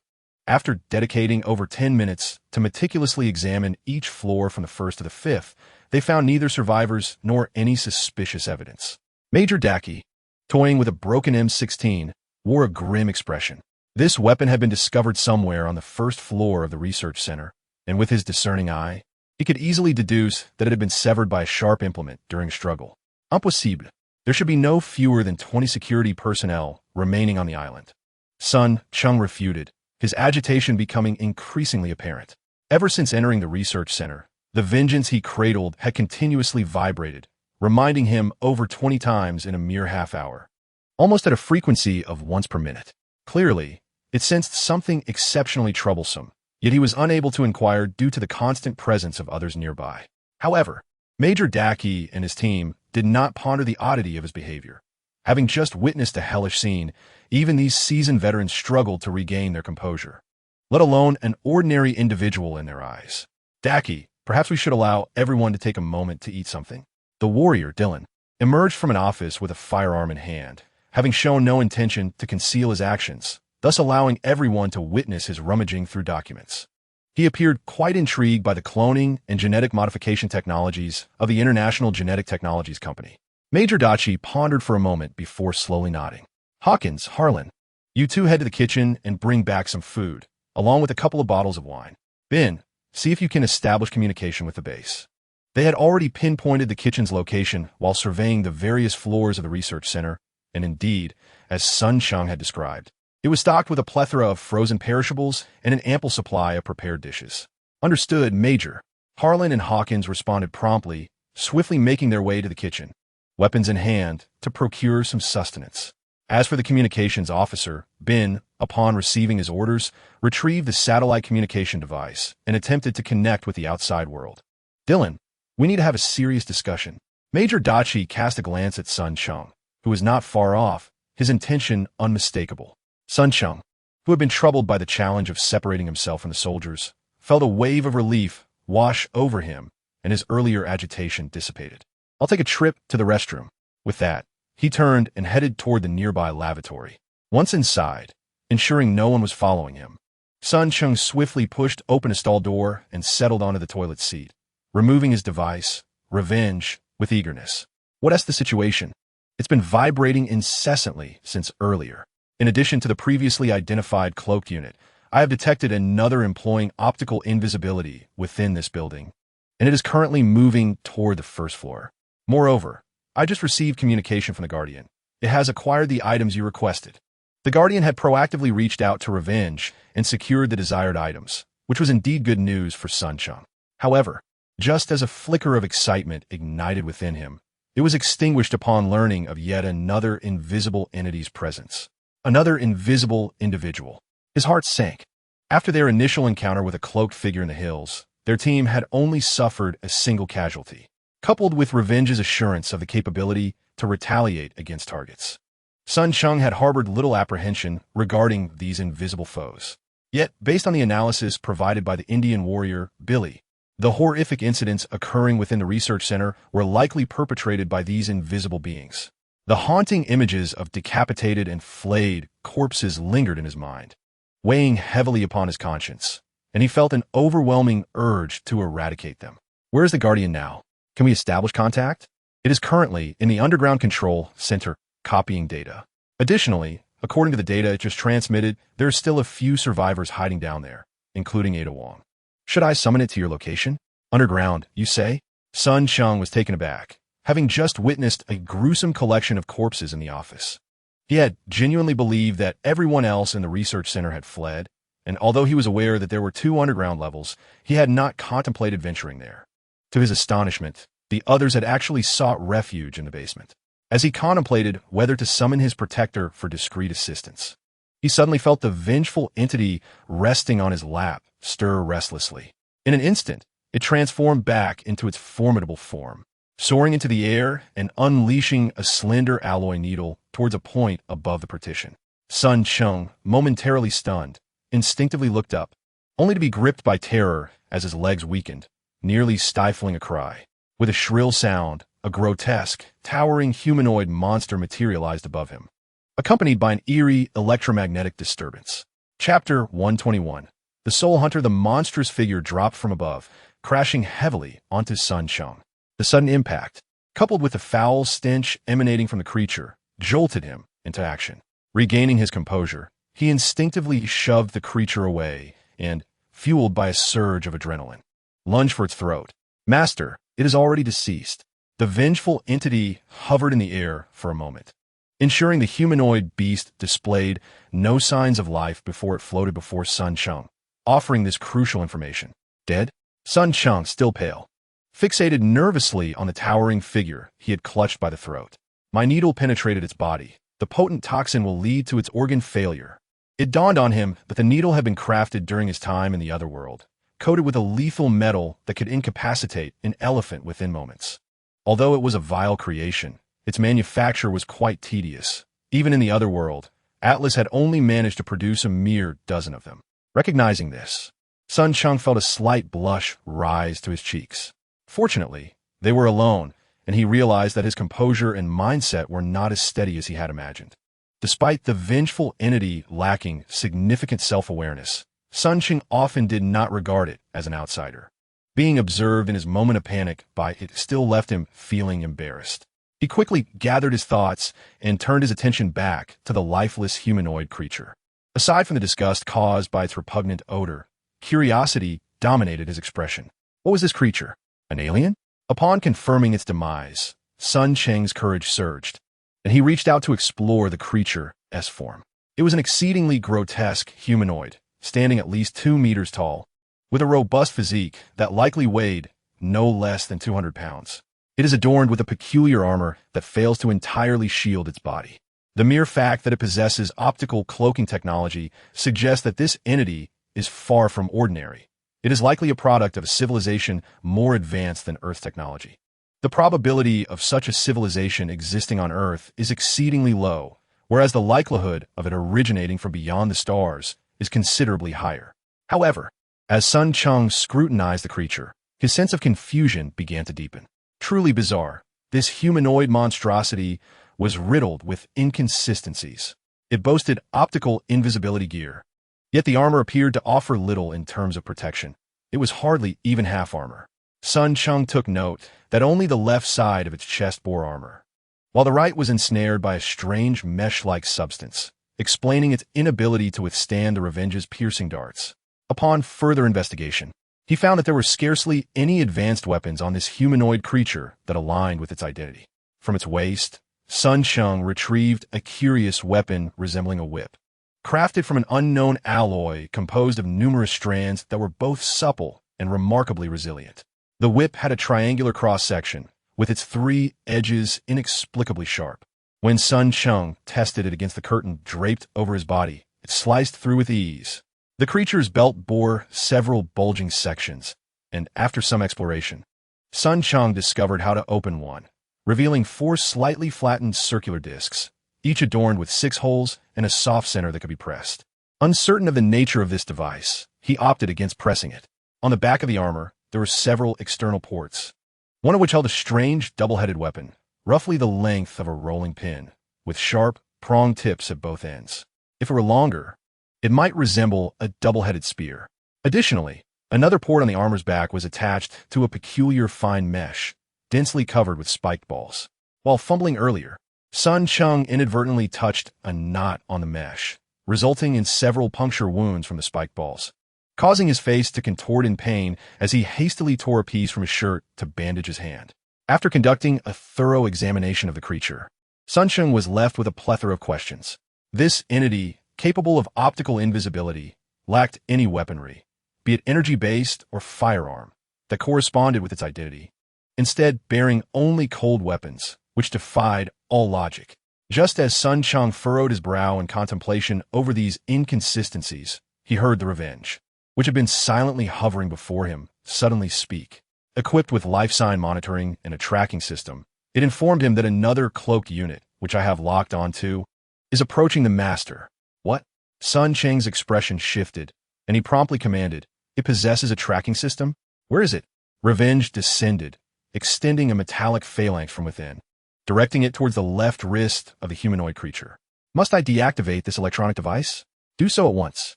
The mechanical life form's superiority over electronic devices was unmistakably demonstrated once again. It was evident that Revenge was encountering this humanoid for the first time. Yet upon locating the port of the electronic device on its left wrist, it swiftly simulated a compatible connector with its phalanx and commenced an invasion of the device. Sun Cheng watched with eager anticipation as Revenge engaged with the creature. Despite its bizarre appearance, the optical cloaking technology it possessed was remarkably advanced by Earth standards. If he could acquire the benefits of this encounter on Nuber Island, the rewards would be substantial, enough to sustain him for quite some time. The entire intrusion lasted a mere 10 seconds before Sun Cheng heard the screen of the electronic device from that night abruptly display a series of enigmatic characters before shutting down entirely. Subsequently, Revenge retracted the metallic phalanx from the device, and a chilling electronic voice echoed, "Intrusion complete. The Hunter-type Solo Combat Assistance device has been deactivated." Hunter-type Solo Combat Assistance device? Sun Cheng's eyes widened as he gazed at the now inactive electronic device on the creature's left wrist, hastily inquiring, "Revenge, have you completely deciphered this device? What is this creature exactly?" "Master, I have successfully cracked this device. These beings are known as Hunters, originating from the Namco star system, approximately 883 light-years from Earth. They're a savage species that lives for the hunt and takes pride in it. Earth is one of their designated hunting planets, and periodically, they send a group of newly matured hunters to Earth to conduct their coming-of-age ceremonies." Coming-of-age ceremonies? Yes, during which they must hunt a sufficient number of robust creatures within a specified time frame to demonstrate their martial prowess. The one I defeated is one of the 3 lowest-ranked Spectre hunters dispatched to Earth in this batch, to live for the hunt, to take pride in it, and to conduct murderous coming-of-age ceremonies. In an instant, Sun Cheng inhaled sharply, realizing he was confronted by a particularly cruel and brutal extraterrestrial species. Chapter 122. The Temptation of the Spaceship. Sun Cheng felt a flicker of interest toward the so-called Hunter-type Solo Combat Assistance device mentioned by Revenge, prying it from the grasp of the Spectre Hunter. However, after a moment of exploration, he felt somewhat disheartened. The size was incompatible, and it was heavy. He attempted to fit it onto his arm, only to discover that it was far too large and cumbersome, likely weighing 4 to 5 pounds. As a right-handed individual whose left arm was already less dexterous, donning it rendered his left arm nearly incapacitated. He cast it aside. Turning his attention to the Spectre Hunter's right arm, he noticed it was indeed adorned with a wrist guard crafted from alloy. Observing that this guard was unlike the left, its front featured 2 sharp blades. Just as he was about to remove it for further inspection, Revenge interjected, "Master, this is the standard weaponry of the Hunters, equipped with wrist blades. Be cautious, for it can spring forth 2 lethal edges." Upon hearing the words, Sun Cheng paused, weighing the wrist guard on his right hand and discovering it was a few pounds heavier than the left. With a hint of disappointment, he set it aside. Gazing at the array of acquired equipment, Sun Cheng pondered momentarily, unsure which item to take with him. After a moment of contemplation, he inquired of Revenge, "Do you know the purpose of these items?"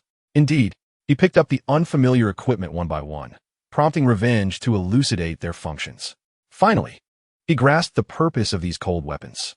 Consequently, Sun Cheng discarded the soft whip and hunting net, which he deemed unmanageable, and stowed away the double-headed foldable spear, as well as the 4 disc-shaped shurikens, preparing to dispose of the hunter through the restroom window. Just as he was about to lift the body, Revenge interjected, "Master, it would be prudent to retain the 3 most vital pieces of equipment from this hunter." The 3 most crucial items? He hesitated, glancing at the wrist blade, soft whip, and hunting net he was about to discard, his expression betraying his uncertainty.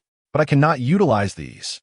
"No, the most essential items are not those 3, but rather the mask, optical cloaking net, and the hunter-type individual combat support device. The mask possesses spectral scanning capabilities, allowing it to see through and automatically target subjects with infrared precision. The optical cloaking net enables optical invisibility. As for the hunter-type individual support device, it not only powers the mask and cloaking net, but can also function as a bomb in critical moments, with an explosive yield equivalent to over 300 tons of high-grade explosives." After a brief pause, Revenge continued, "Moreover, the hunter-type combat support device serves as a key, capable of locating the hidden spacecraft of the hunters somewhere on the island." "A spacecraft?" Sun Cheng's eyes brightened. He was indeed intrigued by the vessels of these extraterrestrial beings. The ability of the hunters to traverse thousands of light years to reach Earth undeniably indicated that their civilization had advanced to a considerable extent. Even if it did not rival the Cybertron of another world, it was certainly far more advanced than Earth civilization. A spacecraft from a superior civilization piqued Sun Cheng's interest, and with the prowess of the Decepticons at his disposal, he felt confident in his ability to decode it for his own use. With this thought, he swiftly resolved to act. With a decisive motion, Sun Cheng seized the hunter-type individual combat support device, which he had initially regarded with disdain. He removed the casual suit he had been draped in beneath the curtain, then stripped the mask and the seemingly fetishistic cloaking net from the hunter's form, bundling them into a parcel reminiscent of a costume from a historical drama, securing it with the sleeves of his suit. Having completed this task, Sun Cheng once again donned the curtain, dragging the hunter's body to the foot of the bed with considerable effort before heaving it out of the window.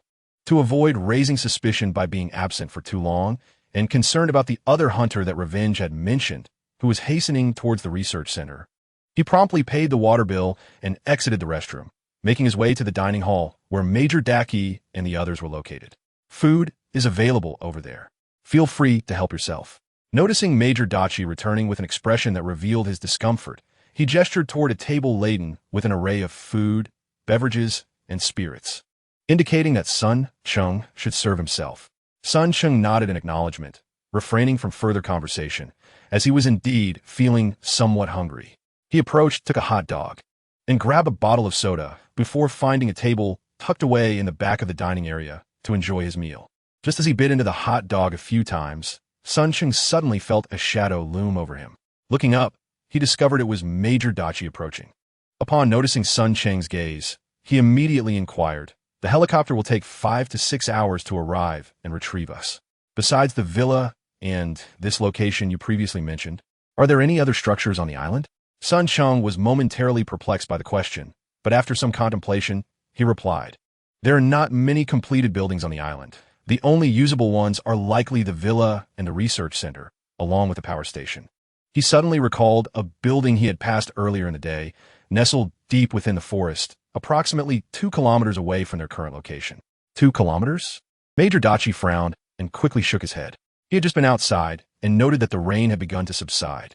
However, the outside was still perilous.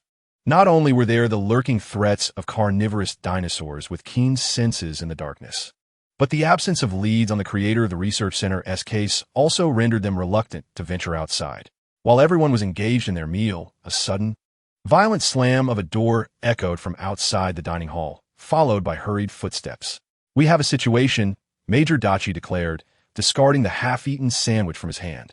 "All personnel, remain on alert." He cast a glance at Hawkins and the machine gunner, Bruin, who promptly and silently readied their weapons, following him toward the entrance of the dining hall.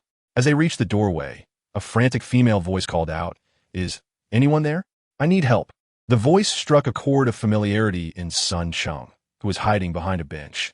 And as he furrowed his brow in an attempt to recall the identity of the voice, he looked up to see Major Dachi, signaling. Hawkins, understanding the cue, nodded and shouted, "Who is it?" After his exclamation, Hawkins retreated behind the door, remaining vigilant as he awaited the woman's approach. After a moment of contemplation, Cheng finally recognized the owner of the voice and was about to inform the others when he realized that the woman, having heard Hawkins's call, had hastened her steps toward them, shouting, "Come quickly, I need help." She soon arrived at the entrance of the dining hall, forcefully pushing the door open. Hawkins reacted swiftly, aiming his gun at her head the instant she crossed the threshold, while Bruin positioned the heavy machine gun, stepping outside to aim down the corridor.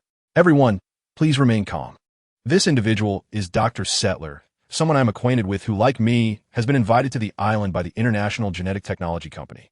Upon recognizing her as the formidable postdoctoral researcher who had left a profound impression earlier that afternoon by daring to handle Dragon Dome, Cheng promptly rose from his hiding place and exclaimed loudly. His words seemed to ease the tension for Major Dachi and the others. Hawkins glanced at Major Dachi, and upon seeing a slight nod from him, lowered the weapon that had been aimed at Dr. Settler's head.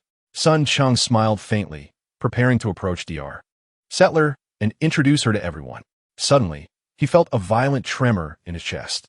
Before he could fully comprehend the situation, he heard a blood-curdling scream from Bruin, who was standing guard outside the door, followed by the sound of something heavy crashing to the ground. Chapter 123. The Hunt Begins, Part 1. The Hunter Has Arrived. The moment Bruin's scream pierced the air, coupled with the ominous vibration from the vengeance device in his possession, Cheng immediately understood that the phantom hunter it had mentioned had indeed come. Major Dachi and the others reacted even more swiftly than Cheng. Their gazes shifted toward the entrance, where Bruin lay sprawled on the ground, his body blocking half of the door they were attempting to retreat through. Revealing a horrific sight, a deep gash marred his neck, for which blood gushed forth profusely. Sergeant Major Mike cast a fleeting glance at Bruin and instantly turned furious, brandishing his heavy machine gun as he dashed toward the entrance. Major Dachi was quicker. He swiftly retrieved a stun grenade from his gear, raced to Dr. Settler's side, and pulled her behind him. He then kicked open the other half of the restaurant door and hurled the stun grenade in the direction Bruin had faced. Boom! The sound of the explosion resonated immediately. Billy, the agile Indian warrior, dashed to Bruin's side, grasped his right leg, and with a powerful pull, the muscles in his arm visibly bulged as he dragged Bruin into the restaurant. "Quick, apply pressure to the wound." Mike, burdened with the weight of the heavy machine gun, finally reached the restaurant entrance. His gaze lingered on Bruin for just a moment before he shouted, tears glistening in his eyes, at the others behind him, Ben and Hawkins. Meanwhile, he himself, consumed by rage, charged out of the restaurant, unleashing a frenzied barrage of gunfire at the opposite side. Rat-tat-tat-tat-tat-tat. Whoosh! Billy followed suit, bursting out behind him. Outside the restaurant, the trio of Major Dachi, Mike, and Billy formed a formidable wall of firepower, armed with a heavy machine gun, an M4A1, and a grenade launcher, unleashing a fierce assault that would surely suppress even a squad on the battlefield. Yet, their adversary was far from human. As Major Dachi paused to reload a shell, he fired again, emptying his pistol after a series of shots. Upon glancing sideways, he realized that the heavy machine gunner, Mike, had also exhausted his ammunition. At that moment, Mike appeared lost in a trance, his gaze filled with resentment as he relentlessly squeezed the trigger, oblivious to the fact that his bullets had long been depleted. Dachi shouted at Mike, jolting him back to reality. With a knowing look, Major Dachi signaled to Billy, and the two swiftly changed their magazines, cautiously advancing to assess the situation. Sergeant Mike, in a moment of despair, discarded the machine gun and knelt beside Bruin, weeping softly. The communications soldier, Bing, shared in his sorrow, placing a handkerchief over Bruin's face, having suffered a fatal slash to the neck that severed the carotid artery. When Cheng approached to examine the wound, he deduced that it was likely inflicted by a lethal disc-shaped dart. Dr. Settler, displaying remarkable resilience despite her evident shock and confusion, sought out the familiar presence of Cheng, asking, "Sir, what has transpired here?" Cheng noted her momentary mumble, indicating that she had not remembered his name as he had hers. However, he was intrigued by her experiences and did not dwell on the oversight. He pulled her aside and quietly explained, "Approximately 2 hours ago, the security system of the villa suddenly failed. Sensing something amiss, I intended to inquire at the research center, but encountered them on the way and followed. Pausing to glance at Dylan, who had noticed their hushed conversation, Cheng continued, "I am uncertain of their identities, but it seems some disturbance has occurred at the research center. When we arrived, we found numerous corpses. What about you? Where is Dr. Grant?" "Oh my God, Dr." Sattler gasped, visibly shaken by the mention of the many dead. After covering her face for a moment, she replied, her voice trembling, "I was not with Alan. This afternoon, I discovered some ailing dinosaurs on the island while attempting to assist them. When it began to rain, I tried to contact the research center for extraction, only to find there was no signal at all. I had no choice but to walk back. A double-crested dinosaur attacked us. Mr. Edel perished, and Freddy fell into a canyon while fleeing. I returned to seek help for him." Indeed, Cheng felt a heaviness in his heart. He recalled Dr. Grant mentioning earlier that the double-crested dinosaur was a solitary predator capable of launching venom to ensnare its prey. He cast a glance at the woman before him, feeling a pang of envy for her fortune. Had the double-crested dinosaur been a social creature rather than a solitary one, she would surely have met her demise after yet another encounter. Oh heavens, where is Alan? Is he in danger with the children? My God, what on earth is happening on this island? Where is Hammond? After exchanging a few brief words and sharing what little information they each possessed, Cheng found himself merely confirming a dismal suspicion. However, it was Dr. Cyborg, upon learning a plethora of distressing news from him, who crumbled under the weight of despair. Immediately sinking to the ground in tears, Cheng, at a loss for comforting words, offered a couple of platitudes that failed to uplift her spirits. So he decided to disregard her and turned his attention back to the vigilant Bing and Hawkins by the door. Outside the restaurant, a sound of approaching footsteps drew nearer. As he observed the two lower their guard in anticipation, Cheng quickly deduced that Major Dutch and his team had returned. Sure enough, Hawkins soon inquired, "Major, what is the situation?" "Nothing at all. Not a trace. No blood. No bodies. We found nothing," Major Dutch replied grimly, pushing the door open and re-entering the dining area. He coldly addressed DeLong. "You had better contact the base personally and inform the general of our circumstances." DeLong had intended to voice his thoughts, but, upon seeing the Major's dark demeanor, swallowed his words and nodded, proceeding toward the satellite communicator. "Mike," Major Dutch called, yet the African-American sergeant ignored him. After a second summons, Mike finally rose to acknowledge him. The Major commanded, "You, along with Hawkins, Billy, and Bing, prepare some explosives and set traps on the first floor. We will thoroughly search the research center and then retreat to the 5th floor to await rescue." The utterance of await rescue from someone who prided himself on being part of the finest rescue team sent a chill through the hearts of the gathered. It was clear that their iron-willed commander was now thoroughly afraid. "Understood," Mike replied, ready to lead the others in setting the traps when, suddenly, a piercing roar echoed from outside the restaurant. Cheng and the others exchanged alarmed glances. They recognized that sound all too well. It was the very velociraptor they had encountered not long ago. Chapter 124, The Hunting Game, Part 2, Velociraptors. All hands on deck. Major Dutch's expression darkened further. After exchanging glances with Billy, Hawkins, and Bing, the four swiftly equipped their weapons with grenade launchers, then cautiously exited the dining area, heading towards the hall from whence the sound emanated. Following them, DeLong and Mike also armed themselves, and seeing this, Cheng tugged at Dr. Settler, preparing to follow suit. Something felt amiss. Billy was the first to sense something amiss, murmuring, "That sound resembles a threat." Major Dachi's eyes shifted, neither affirming nor responding to him. Cautiously advancing while remaining vigilant, the group proceeded at a deliberate pace. Upon emerging from the corridor to glimpse the research center's first-floor hall, their expressions collectively changed upon discerning the scene within. In the hall, near the towering Tyrannosaurus Rex fossil displayed by the International Genetic Technology Company, two velociraptor corpses were strikingly conspicuous. One velociraptor had its neck severed cleanly, and the nature of its wound suggested it had been slain by an exceptionally sharp blade, much like the creature resembling a chicken from earlier that afternoon. The other velociraptor fared little better, aside from several puncture wounds that had breached its scales. The most horrifying aspect was a massive, gaping hole on one side of its body, from which foul, viscous blood gushed forth like a fountain, forming a gruesome pool beside the corpse. At the entrance of the research center, three velociraptors exhibited a demeanor of trepidation and vigilance, restlessly pacing back and forth. One of them bore a single intact, unmistakably the same trio that had attacked them not long ago. Just as Billy raised his weapon, ready to fire, Major Dachi restrained him with a gesture. He noticed that the velociraptors were not focused on them. Instead, led by the largest among them, they had their heads raised, baring their teeth and emitting a low, menacing growl towards an unseen point above. The murderous intent in their eyes was palpable, chilling the onlookers to the bone. Following their gaze, Major Dachi scanned the air, but discerned nothing. Curiously, the three velociraptors suddenly twitched their noses and turned to glare at the group with expressions of deep-seated hatred. This hostility prompted the others to grip their weapons tightly, ready to respond.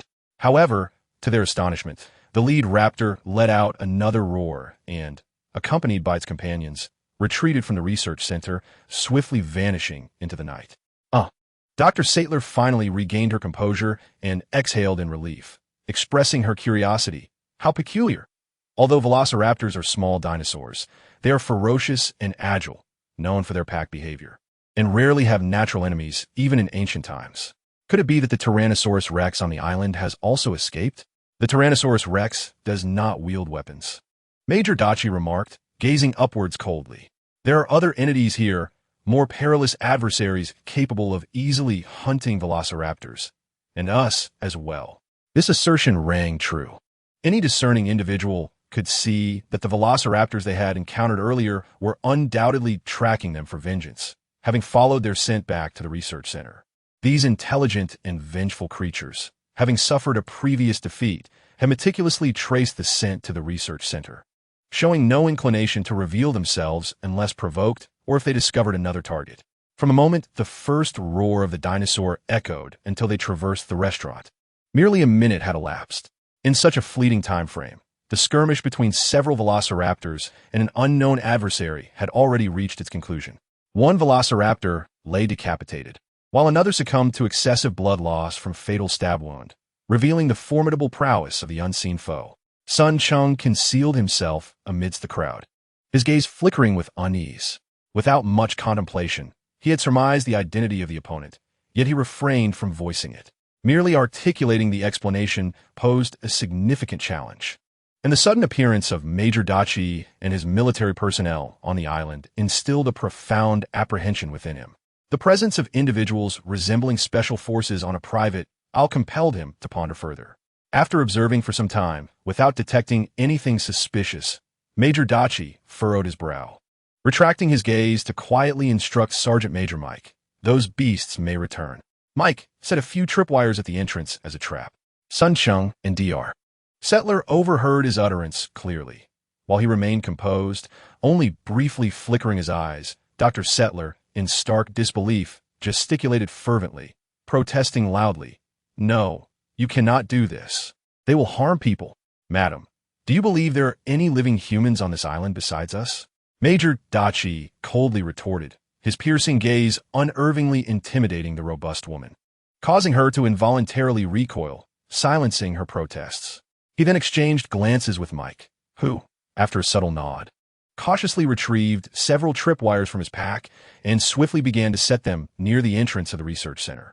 Meanwhile, the scout Billy had been roaming the hall, seemingly intent on uncovering clues from the earlier confrontation between the velociraptors and their mysterious foe. His observations were meticulous, and after a thorough search of the hall, he indeed stumbled upon something noteworthy. Major Billy's call drew Major Dachi and the others instinctively toward him, revealing Billy crouched before a pool of grass-green liquid. What is it? Major Dachi inquired. Paint? Billy silently vacated the spot, gesturing for him to investigate. As Major Dachi leaned closer and inhaled, a repugnant odor assaulted his senses. His expression shifted as he extended a finger, cautiously dipping it into the viscous green liquid to assess its consistency. Struggling against the foul stench, he brought it closer to his nose for a more detailed examination. Blood? Common sense dictated that this could not possibly be the blood of humans or other animals. However, the viscosity and scent unmistakably aligned with the characteristics of blood familiar to Major Dachi. Astonished, he lifted his gaze to Billy, fear now glimmering in his eyes.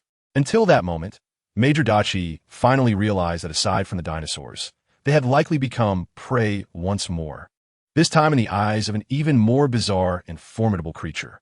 Everyone remained vigilant, ensuring that their distances from one another did not exceed 3 paces. Standing upright, Major Dachi wiped the noxious, grass-green blood from his hands onto his trousers before issuing a new command. A highly dangerous entity was concealed within this building, and we must conduct a thorough search of the entire structure to ensure our safety. With that, he boldly raised his weapon and advanced into the building. Chapter 125. The Hunting Game, Part 2. Sun Cheng decided to withdraw from this research center. Hidden within the ranks, his gaze flickered with uncertainty. According to the information retained from the recently dismantled single-soldier combat assistance device, there were 3 Phantom Hunters that had arrived on Earth. Analyzing the limited data at his disposal, Sun Cheng concluded that the Hunters were indeed a peculiar race, rigidly adhering to notions of class and hierarchy. Warriors of differing ranks received distinct training and utilized varying equipment. The Phantom Hunters, being the lowest tier among the Hunters, typically lacked armor and primarily relied on melee weapons and optical camouflage to eliminate their targets, hence their ominous moniker.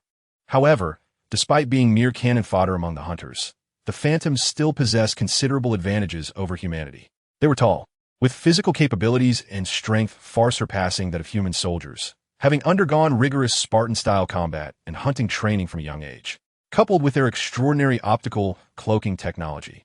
Each Phantom could potentially become a terrifying warrior capable of facing 100 adversaries alone. Notably, Sun Cheng's desire to abandon Major Dachi and his team stemmed not from fear of the Phantom's strength, but rather from the data gleaned from the device.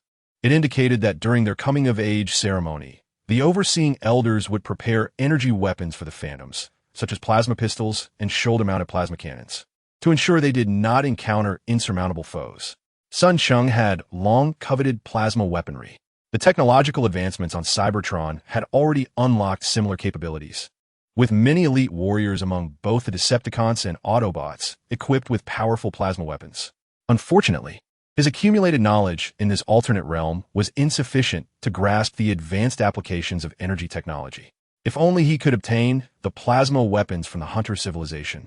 Sun Cheng believed that, through persistence, he would eventually master the methods of their fabrication. However, after previously using the vengeance to slay a Phantom Hunter, he had meticulously examined the fallen creature and confirmed that it bore no energy weapon. It was only after vengeance decrypted the information retained within the single-soldier combat assistance device that he learned the energy weapons designated for the Phantoms were stored aboard their spacecraft.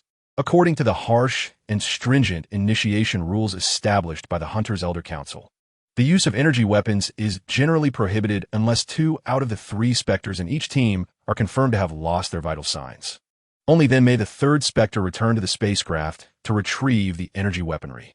Furthermore, what instills the most dread in Sun Cheng is that, according to the initiation rules, should all 3 Spectres undergoing the rite perish, the Hunter's Elder, situated somewhere in outer space, will detonate the small spacecraft that brought them to Earth. An explosion powerful enough to rival that of 20 to 30 tons of high explosives. Should such a scenario unfold, whether losing the plasma weapon or an alien technological vessel would be utterly unacceptable to him. Thus, despite the looming danger on the island, Sun Cheng began to entertain thoughts of daring to escape. Major Dachi and his team lingered on the ground floor for some time, setting traps and searching in vain before finally making their way upstairs.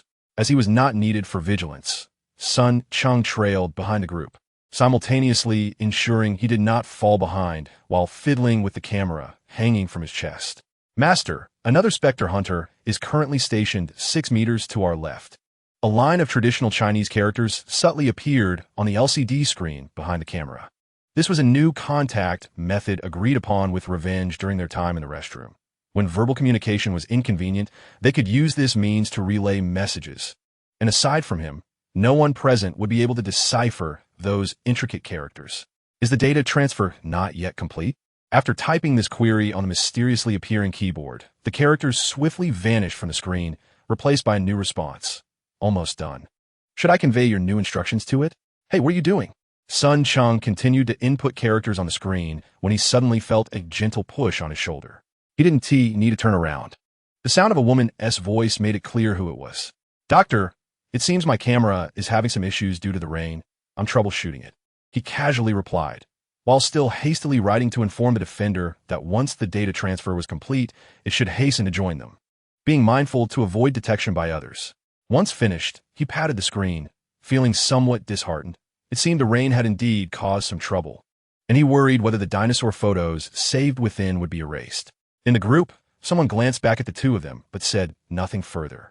However, it was Dr. Settler who suddenly approached, perhaps sensing that Sun Cheng was more amiable, and urgently spoke.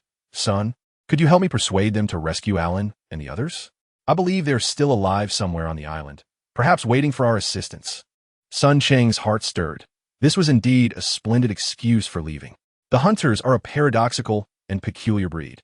They venerate valor, yet harbor an affinity for the ferocious beasts they pursue, as well as the courageous warriors among humankind, coupled with the haunting specter of vengeance. A ghostly hunter has been lurking around their team, evidently targeting Major Dachi and his companions, marking them as prey. In contrast, once two individuals depart from this place, their chances of safety would significantly increase unless they encounter those carnivorous dinosaurs again. However, Sun Cheng soon furrowed his brow, scrutinizing Dr. Sattler intently, and whispered, "Doctor, I believe you are acutely aware of the challenges we face. This group is undeniably meticulous soldiers, evidenced by their defensive measures against carnivorous dinosaurs entering the research center, as well as their vigilance against potential enemies lurking in the shadows. They have carelessly placed tripwires and set traps on the first floor, demonstrating their indifference to possible harm."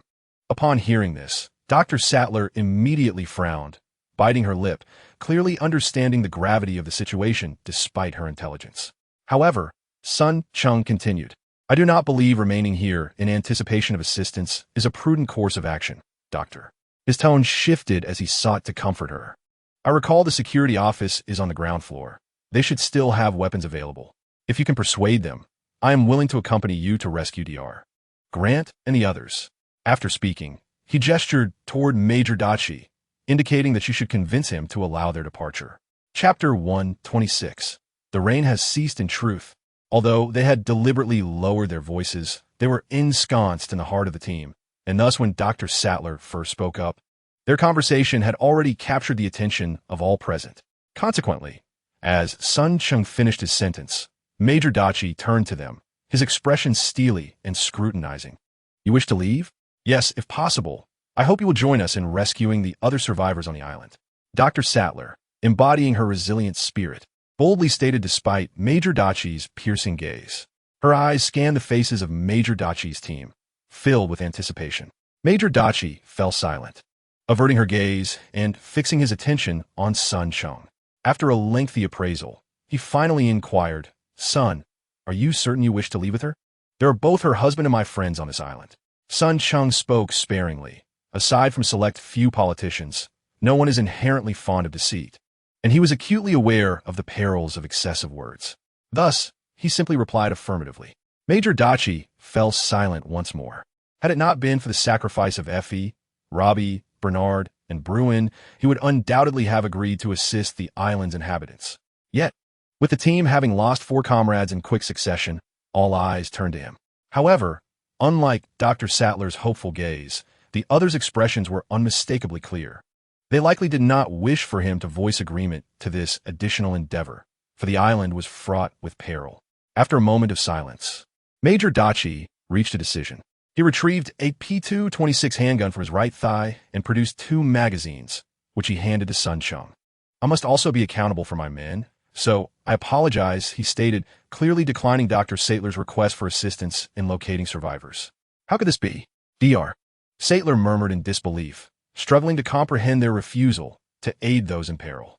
In contrast, Sun Cheng, having anticipated this outcome, calmly accepted the handgun and magazines with a faint smile of gratitude. "I understand. Thank you for your care throughout this journey." Having felt the stirring of his beloved revenge in his embrace, Sun Cheng turned to the group with a slight bow before ushering Dr. Sattler along as they descended the stairs. As they distanced themselves, he eagerly retrieved revenge from his grasp and glanced at the LCD screen, which displayed a series of traditional Chinese characters. The Guardian has completed its mission and is en route to the garage via the ventilation ducts. Should it rendezvous with us? The mention of the garage sparked a glimmer of realization in Sun Cheng. He had nearly forgotten about that particular location within the research center. Upon reflection, while he felt secure with revenge to fend off any assailants, the island's dinosaurs posed a significant threat. With the security system now entirely disabled, the carnivorous creatures once confined in cages were likely roaming freely, making it perilous to traverse the island on foot. Acquiring a vehicle would greatly enhance their chances of survival. Resolute in this thought, he promptly issued a command to Revenge, instructing it to seek refuge in the garage with a vehicle until summoned. He then led Dr. Sattler downstairs towards the security office on the first floor. "Son, who are those people? Are they the criminal gang we encountered this afternoon, hunting dinosaurs on the island?" Dr. Sattler persisted with her inquiries. "I'm not certain. They appear to be military personnel, though I cannot ascertain their country of origin," son Cheng replied cautiously, evading various traps laid along their path. "I encountered them on my way to the research center. They reportedly came to the island for a rescue mission following a plane crash near Nubla Island." His words raised doubts not only in himself, but also in Dr. Sattler. "A rescue? Do they require weapons for that?"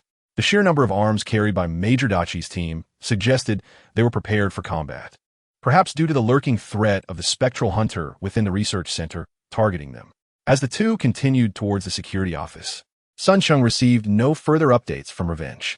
Arrived during a previous inspection with the team, Sun Cheng had taken note of the security office's location. With the door ajar, he cautiously drew his weapon and approached the entrance, remaining vigilant. After scanning the interior of the office, particularly identifying several potential hiding spots, he discreetly signaled to Dr. Sattler, who was anxiously locked behind him, that it was safe. The security office was in disarray, with unmistakable traces of blood smeared across the walls and floor, indicating that a fierce battle had recently transpired in this very space. "Good heavens!" Dr. Sattler exclaimed, covering her nose and mouth against the pungent metallic scent of blood. The bullet holes and shell casings were stark reminders of the ferocity of the previous conflict. "Stop dawdling. Let us find some weapons," Sun Cheng urged. The security office was not expansive. It primarily served as a storage area for weapons, ammunition, and communication devices. Surrounding the office were 4 side-by-side, double-door metal cabinets and 3 desks. This was Sun Cheng's second visit to the office. He had previously accompanied Major Dachi, though they had not lingered long, suggesting that valuable supplies might still remain. As anticipated, upon reaching one of the open metal cabinets, Sun Cheng immediately spotted neatly arranged boxes of ammunition. Bending down to examine one, he noted the clear English labeling indicating they were NATO Standard 5.56mm rifle cartridges, implying that the originally stored weapon was an M16. "Son, I found these," Dr. Sattler called, having opened a drawer at one of the desks. Luck was on her side as she unveiled a Colt M1911, finally managing a smile. Indeed, weapons instilled a sense of security. Sun Cheng nodded, glanced at the others, and recalled witnessing the fierce battle between Major Dachi's team and the Raptors. Even the beast's armored scales only sustained minor injuries from M4A1 rounds. In anticipation of further threats, he hoped to discover more formidable weaponry. Disappointed to find another open cabinet completely empty, he was pleasantly surprised to uncover several grenades and C4 explosives in the lower compartment. While he wasn't particularly adept with C4, he was familiar with grenades and quickly retrieved them, knowing that if used effectively, they would provide a significant advantage against any Raptor encounters. However, mere grenades would undoubtedly prove insufficient. The third cabinet was locked, leaving its contents a mystery. Fortunately, the fourth cabinet, though also secured, had its key affixed to it. Upon unlocking it, Sun Cheng's eyes brightened at the sight of several bulletproof vests and tactical vests atop the cabinet, with military backpacks and utility pouches stored below. He hastily retrieved 2 bulletproof vests, handing one to Dr. Sattler, while he himself untied the curtains and removed the package from his back. He donned one vest and, for good measure, slid into a tactical vest over it. He then fastened a waist pouch around his hips, conveniently placing a grenade inside. "What is this?" Dr. Sattler inquired, struggling to put on the protective gear. Observing him stuff his belongings into a military backpack, her curiosity piqued. "Some personal items," he replied, preferring not to elaborate. Instead, he redirected the conversation. "Could you help me find the key to this cabinet? There should be weapons inside." Perhaps his promise to assist her in rescuing others had left a favorable impression, for she did not press further and nodded, searching the office. After a fruitless search, Sun Cheng sighed, glancing at the handguns they both held. Gritting his teeth, he instructed, "Step back a bit." Once she had retreated several paces, he raised his weapon and fired 3 shots at the lock of the alloy cabinet, successfully breaching it. The sharp crack of gunfire resonated unsettlingly in the otherwise silent research center, aware of the potential attention it might attract. Sun Cheng aggressively yanked the cabinet open upon seeing the damage. His eyes gleamed upon revealing the arsenal within. Indeed, my risk has borne fruit. The cabinet was densely packed with firearms and weaponry. On the top shelf, 4 M16s and 2 shotguns lay alongside several peculiar weapons he could not identify. The lower compartment housed ammunition on one side, while the other featured shelves adorned with military blades, including a cleaver. Sun Cheng swiftly grabbed 2 M16s, tossing one to Dr. Settler and slinging the other around his neck. He also secured a gleaming cleaver at his waist. After stuffing several magazines into his pockets, he felt uneasy and, despite the weight, took 2 boxes of ammunition. Just as he was about to leave, his gaze lingered on the 2 shotguns, and after a moment's hesitation, he decided to take one in hand, placing 2 boxes of shells into the military backpack. "All right, let us move." After arming themselves, Sun Cheng glanced out the window, his eyes brightening. The rain had lightened considerably and was on the verge of stopping. He grabbed 2 flashlights from the cabinet, handing one to Dr. Settler while keeping the other for himself. Just as he was about to offer her some reassuring words, an eerie sound echoed from the corridor outside the office. Sun Cheng's expression changed instantly. Instinctively, he dashed to the door, forcefully shutting it. Before he could even lock it, he felt a tremendous impact against the iron door behind him, nearly sending him flying. A low, piercing roar echoed through the air as a menacing claw, smeared with a faint, grass-green viscous fluid, forcefully wedged itself through the gap of a door that had been violently breached.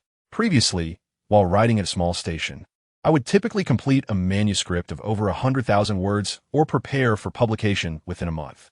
Though I had long been told that perseverance at Qidian would lead authors to paradise while giving up would plunge them into hell, I found myself struggling to endure lately. During the day, I caught up on my work, and, upon returning home at night, just as I was racing against deadlines, a sudden flash of lightning heralded a power outage followed by a fierce wind. Upon checking, I discovered that a yellow alert for thunderstorms and high winds had been issued for Suzhou, and after waiting for more than an hour without any sign of power restoration, it seemed hopeless. Chapter 127. Dr. Settler was startled by this sudden turn of events and instinctively let out a terrified scream. "Stop screaming and help me." Behind the door, Sun Cheng was exerting every ounce of strength to hold it shut. He was so tense that he could barely breathe, fearing that a single exhalation might allow the beast outside to break through. His face was flushed from the effort. Realizing the urgency, Dr. Settler hurried over to assist him in blocking the door. With a grimace on his face, Sun Cheng narrowly evaded the sharp fangs that lunged towards him and shouted, "Shoot it! Shoot it!" The stench of blood was palpable mere centimeters from his cheek, and the creature battering the door was none other than a velociraptor. The beast possessed remarkable strength. Sun Cheng was straining with all his might against the door, but the gap was gradually widening with each violent impact. Initially, the raptor could only force its claws through the opening, but now it was able to thrust its entire head inside, snapping wildly. They had underestimated the intelligence of these creatures. Major Doc had ordered traps to be set at the entrance of the research center. Yet no one anticipated that the raptors would not enter through the main door. The greenish blood staining its claws and face revealed that these keen-scented predators had discovered the corpse of the ghostly hunter that had been pushed out from the restroom and had subsequently infiltrated the research center through the window of a lavatory. The raptor's force was tremendous, far beyond what an untrained individual like Sun Cheng could withstand, and the gap continued to widen. Dr. Settler, realizing the imminent danger as the raptor's head extended through the door, narrowly avoided being bitten. In a flurry of activity, he raised his weapon and unleashed a barrage of gunfire at the creature. With a rapid succession of shots, the raptor recoiled slightly, momentarily dazed from the impact of the bullets. Seizing this opportunity, Sun Cheng let out a fierce shout to rally his strength, engaging his waist, legs, and back in a synchronized effort to forcefully shut the office door, deftly locking it in place. Breathless and filled with trepidation, Sun Cheng couldn't help but feel a wave of relief as he glanced at Saitler. He was grateful for the American gun culture, despite the apparent panic.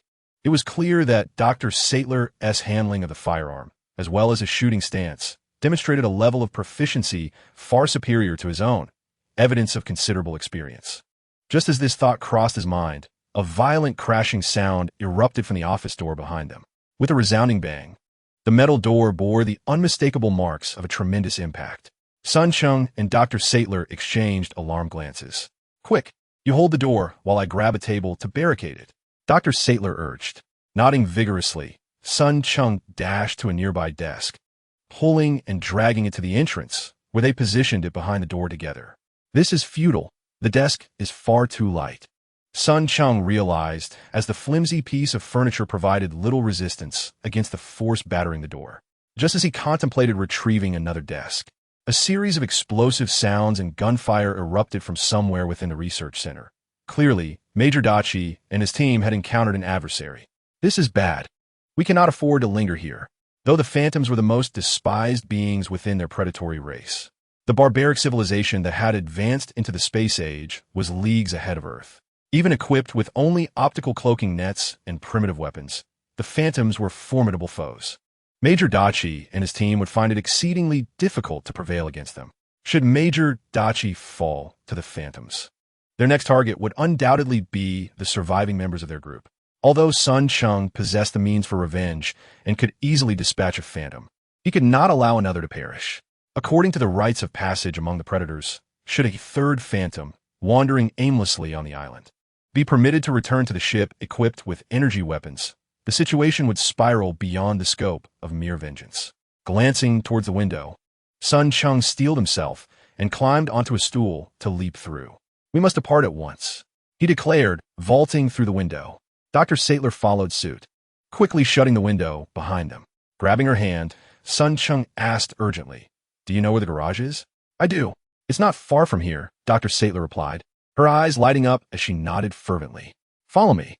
They had barely sprinted a few meters when a thunderous crash echoed behind them. A chill ran down their spines as they realized the office door had succumbed to the relentless assault of the Velociraptor. "Run!" Sun Cheng shouted. The Velociraptor, with its acute sense of smell and a memory for grudges, would not easily forgive the bullets they had fired at it during their earlier confrontation. Having been confined in a cramped cage since being hatched by the International Genetic Technology Corporation, it was likely that this ferocious ancient beast harbored a deep-seated hatred for humanity and would not relent in its pursuit. As expected, shortly after the two had sprinted forward, a faint sound of shattering glass echoed from behind. How much farther? Sun Cheng had never been to the garage and was uncertain of its location. Fortunately, Dr. Saitler, leading the way, took a turn, and soon he caught sight of the silhouettes of several convertible SUVs. Upon arriving, Dr. Saitler promptly climbed into one of the vehicles and began rummaging for the keys. Sun Cheng felt a tremor in his chest and quickly ducked behind a car, raising his camera to scan the vicinity before stealthily making his way into the garage. "Son, where are you going?" "Come here."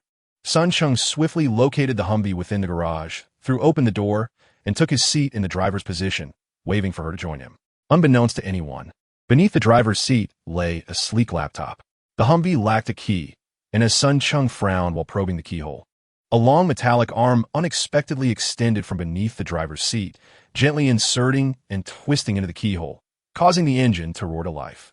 The thunderous sound of the engine was the most reassuring response of all. Upon hearing it, Dr. Saitler wasted no time. She leaped from the convertible and dashed towards him. Sun Cheng opened the passenger door, intending to wait for her to enter before driving off, but to his astonishment, Dr. Saitler suddenly let out a piercing scream from outside the garage. Instinctively, he looked up, his expression darkening. Outside the garage, mere meters behind Dr. Saitler, a Velociraptor had burst forth, leaping over a convertible and lunging towards her with a crouched posture. Chapter 128. Where is the spaceship? Help! Dr. Saitler clearly heard the commotion behind her, yet she dared not look back, only screaming as she sprinted towards Sun Cheng's Humvee. "Hurry faster!" Sun Cheng pressed the window button and shouted at her, then retrieved his M16. After a moment of fumbling, he aimed the gun at the space behind Dr. Saitler and fired several quick shots.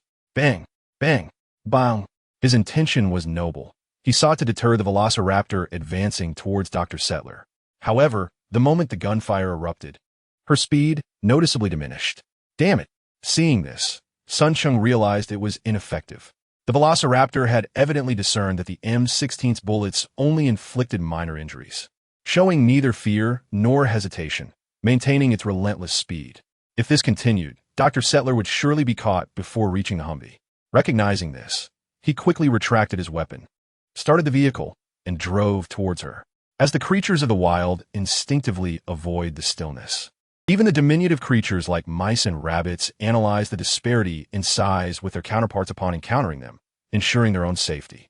This is even more true for the velociraptor.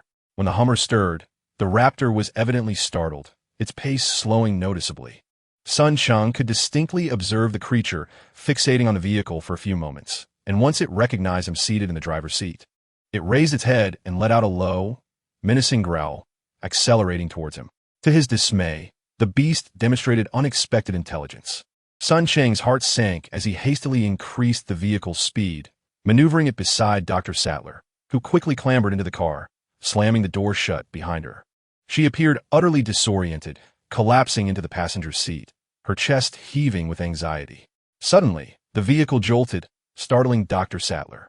Turning her head, she discovered the raptor scrutinizing the car from outside, prompting her to instinctively raise her weapon, aiming it at the closed window. "Hold on tight," Sun Cheng exclaimed as he pressed the accelerator, gripping the steering wheel firmly. The Hummer surged forward like an arrow released from its bow. The raptor, unwilling to relinquish its prey, roared and chased after them. However, Sun Cheng relentlessly pressed the gas pedal, propelling the vehicle beyond 80 miles per hour. At over 100 kilometers per hour, the raptor was unable to keep pace, and within mere seconds, it was left far behind, letting out a frustrated cry as they turned a corner and disappeared from view. Inside the vehicle, a simultaneous sigh of relief escaped both Sun Cheng and Dr. Sattler. They exchanged glances and broke into laughter. "Thank you," Dr. Sattler said with a grateful expression. "I thought I was going to die back there." Sun Cheng smiled gently, his hands steady on the steering wheel as he gradually reduced their speed. Although he had only obtained his driver's license last year, he had some experience driving an old sedan belonging to his family during the holidays, and he felt unperturbed even while handling this muscular beast of a vehicle for the first time. "Where to next?" Sun Cheng inquired. Dr. Sattler was at a loss for words, uncertain of her husband Alan Grant's fate and unaware of his whereabouts on the island. Her hesitation was palpable, and Sun Cheng's subtle smile indicated that he had anticipated her uncertainty. "The island security system has malfunctioned, rendering every location unsafe," he stated decisively. "Let us head to the power station first.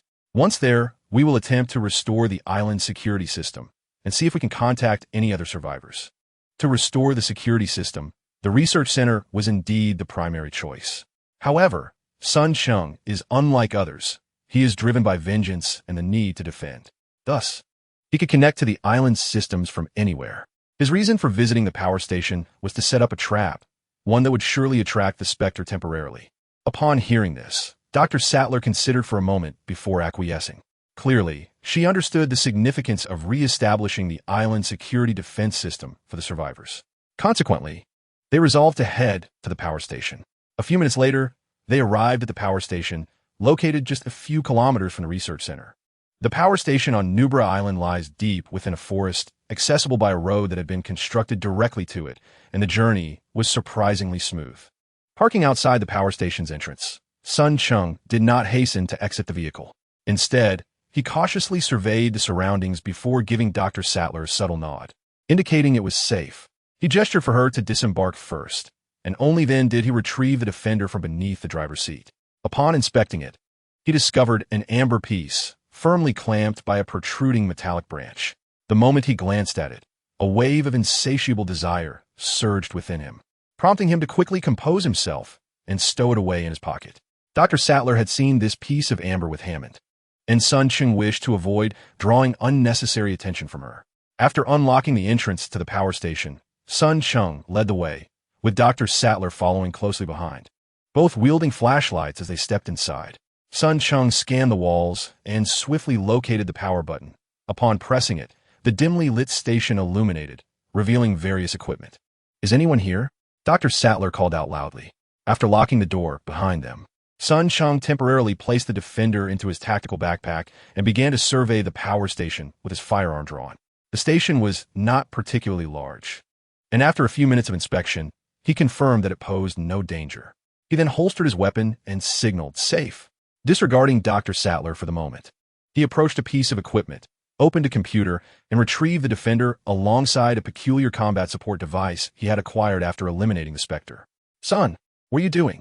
Dr. Sattler inquired, having trailed him through the power station. Not spotting any survivors had left her somewhat disheartened, and now witnessing him fiddling with a laptop and another strange device piqued her curiosity. "I shall attempt to connect to the island's network and discover a method to activate the security system." Without raising his gaze, Sun Cheng immediately powered on his computer, taking advantage of Dr. Sattler's unfamiliarity with Chinese.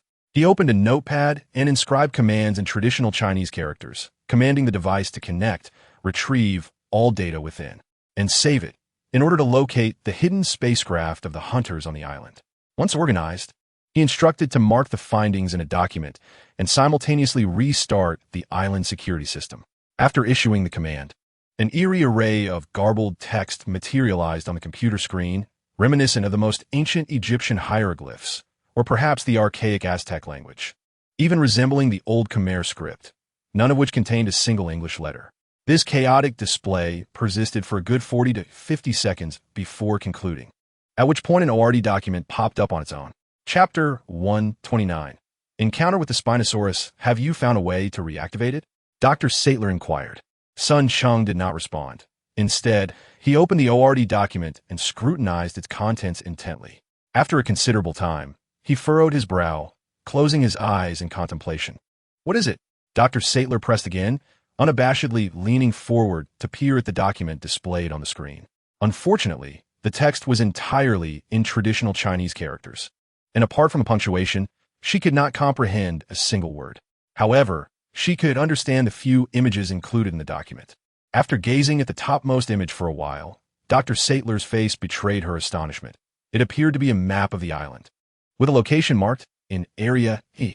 Sun Cheng nodded slightly, reopening his eyes to examine the images in the document, his frown still as pronounced as ever. If even Dr. Sattler, who had scarcely paid attention to the island situation, could recognize the map, it was inconceivable that he, who had been diligently gathering information since arriving on the island, would remain oblivious to the circumstances. Sun Cheng was acutely aware that the International Genetic Technology Company had divided Nubra Island into 5 distinct regions, denoted by the letters A, B, C, D, and E.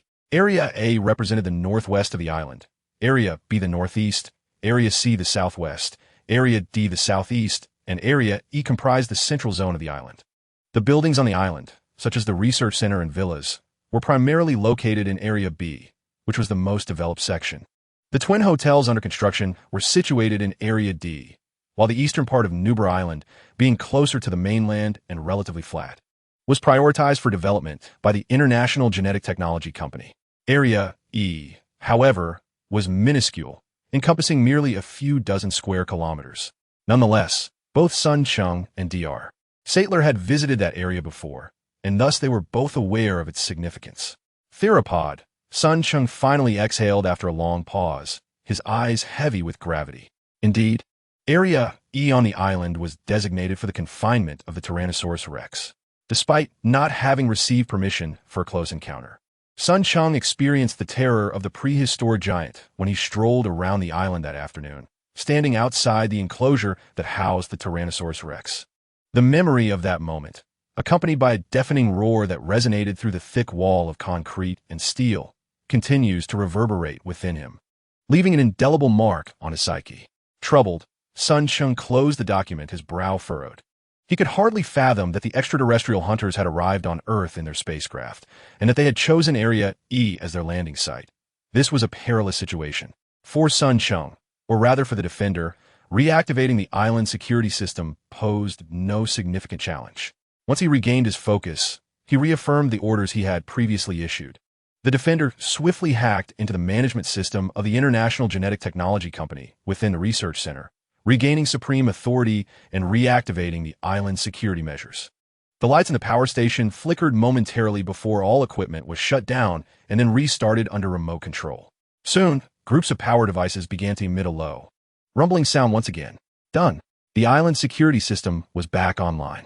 Not forgetting to issue a cautionary command to the defender, Sun Cheng closed the screen, forcing a semblance of a smile onto his face. Did you succeed? Dr. Sattler inquired eagerly. Yes. Sun Cheng nodded, tucking the defender back into his backpack. However, he felt a twinge of worry as he looked at Sattler.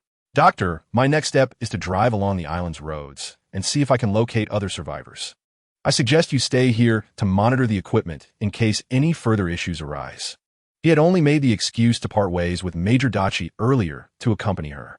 Now that his objective had been accomplished, seeking the Hunter spacecraft without her seemed more feasible, prompting Sun Cheng to consider distancing himself from Sattler. Monitor the equipment? But I don't understand these things, Dr.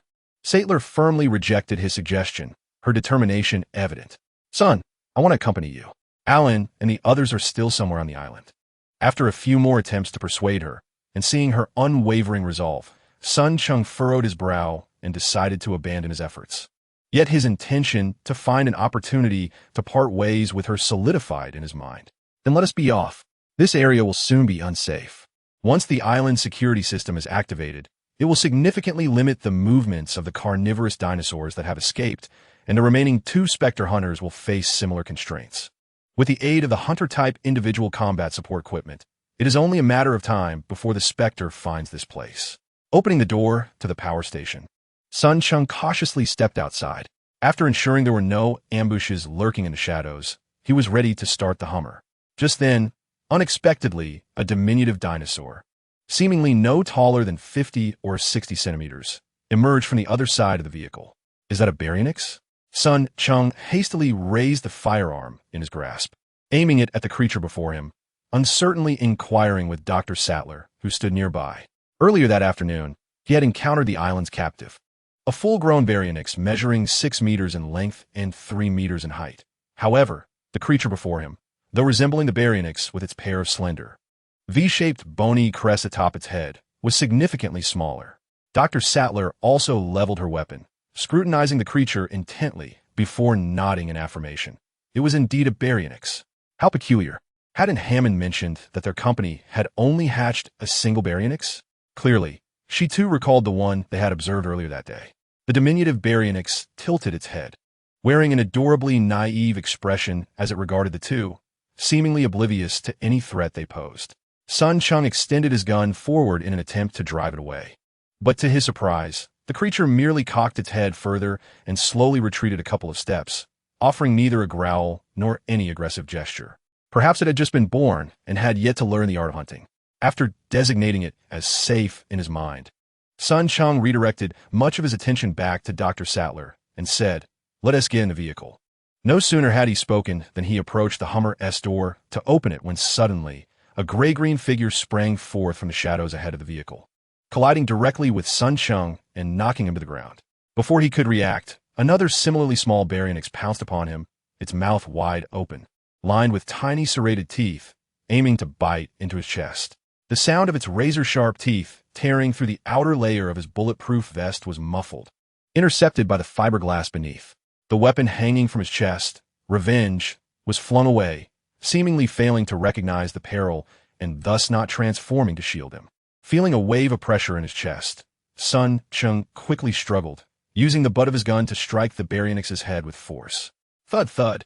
After several resounding impacts to its skull, the creature became disoriented, its movements noticeably sluggish. Seizing the opportunity, Sun Cheng did not hesitate. He swung the butt of his gun down fiercely upon its eye socket, sending it sprawling to the ground. Without a moment's pause for his own disheveled state, he half-kneeled and raised his M16, unleashing a barrage of gunfire at the creature. The rapid-fire bullets erupted from the M16, each round striking the juvenile Baryonyx, causing multiple wounds from which blood poured forth. As the volley continued, the small Baryonyx's head drooped, convulsing on the ground, and its feeble, low growls indicated that it was on the brink of expiring. At last, the predicament was resolved. As Sun Cheng regained his composure, he cast a glance at the bulletproof vest that had been pierced at the front, a wave of trepidation washing over him. The sound of gunfire nearby serve as a reminder that he was not alone in this perilous situation. Swiftly, he rose from the ground, weapon in hand, and peered over the armored vehicle, spotting Dr. Settler engaged with a small double-crested dinosaur on the opposite side. However, her situation appeared far more dire than his own. Seemingly catching a glimpse of his figure, Dr. Settler, struggling to maintain her grip on her weapon, was frantically firing to keep the creature at bay. She turned to him, her voice tinged with urgency. "Son, come help me." Noticing the pallor of her face and the way her arm hung limply, relying solely on her left hand to fend off the approaching creature, Cheng quickly deduced that she must have sustained injuries. Without hesitation, he raised his weapon, aimed carefully, and fired several shots at the small dinosaur. Perhaps sensing the pain, it unexpectedly recoiled and darted into the nearby woods, vanishing from sight. "Are you all right?" Cheng inquired, remaining vigilant for a moment until the surroundings fell silent. He approached Dr. Settler's side. "I've been poisoned," she coughed, offering a pained smile as she raised her left hand, which appeared weak and devoid of strength. "It was that double-crested dinosaur. I must have been sprayed with its venom, likely a neurotoxin. My body is losing sensation." She resembled someone on the brink of paralysis, her strength rapidly waning, her body becoming increasingly immobile. Cheng furrowed his brow, though a glimmer of hope flickered in his eyes. He promptly bent down to assist her, guiding her into the power supply room and positioning her against the door for support. "At this rate, you won't be able to save anyone, let alone yourself. Stay here and await my return," he instructed firmly. Dr. Settler could utter little in response. Her condition rendered her nearly motionless, and despite her worries, she could merely twitch her lips in acknowledgement. "I understand. I will wait for your good news. I'm heading out now. Lock the door from the inside once I'm gone. If you hear any commotion outside, don't rush to call out. If I return with others, I will signal you to open the door." After imparting a few more instructions, Cheng declined her offer of a weapon, leaving it with her for protection. Upon exiting the power supply room and closing the door behind him, he approached the armored vehicle. Just as he was about to open the door and climb in, he glanced down at the lifeless body of the small, double-crested dinosaur on the ground. After a moment's contemplation, he decided to drag it a few dozen meters away before returning to the vehicle, reinitiating the defense systems and starting the engine. He followed the precise coordinates displayed on the defense screen, heading towards Zone E. Finally free from the burden of Dr. Settler's plight, Cheng found himself alone in the vehicle. After a night of suppressed emotions, a sense of tranquility washed over him.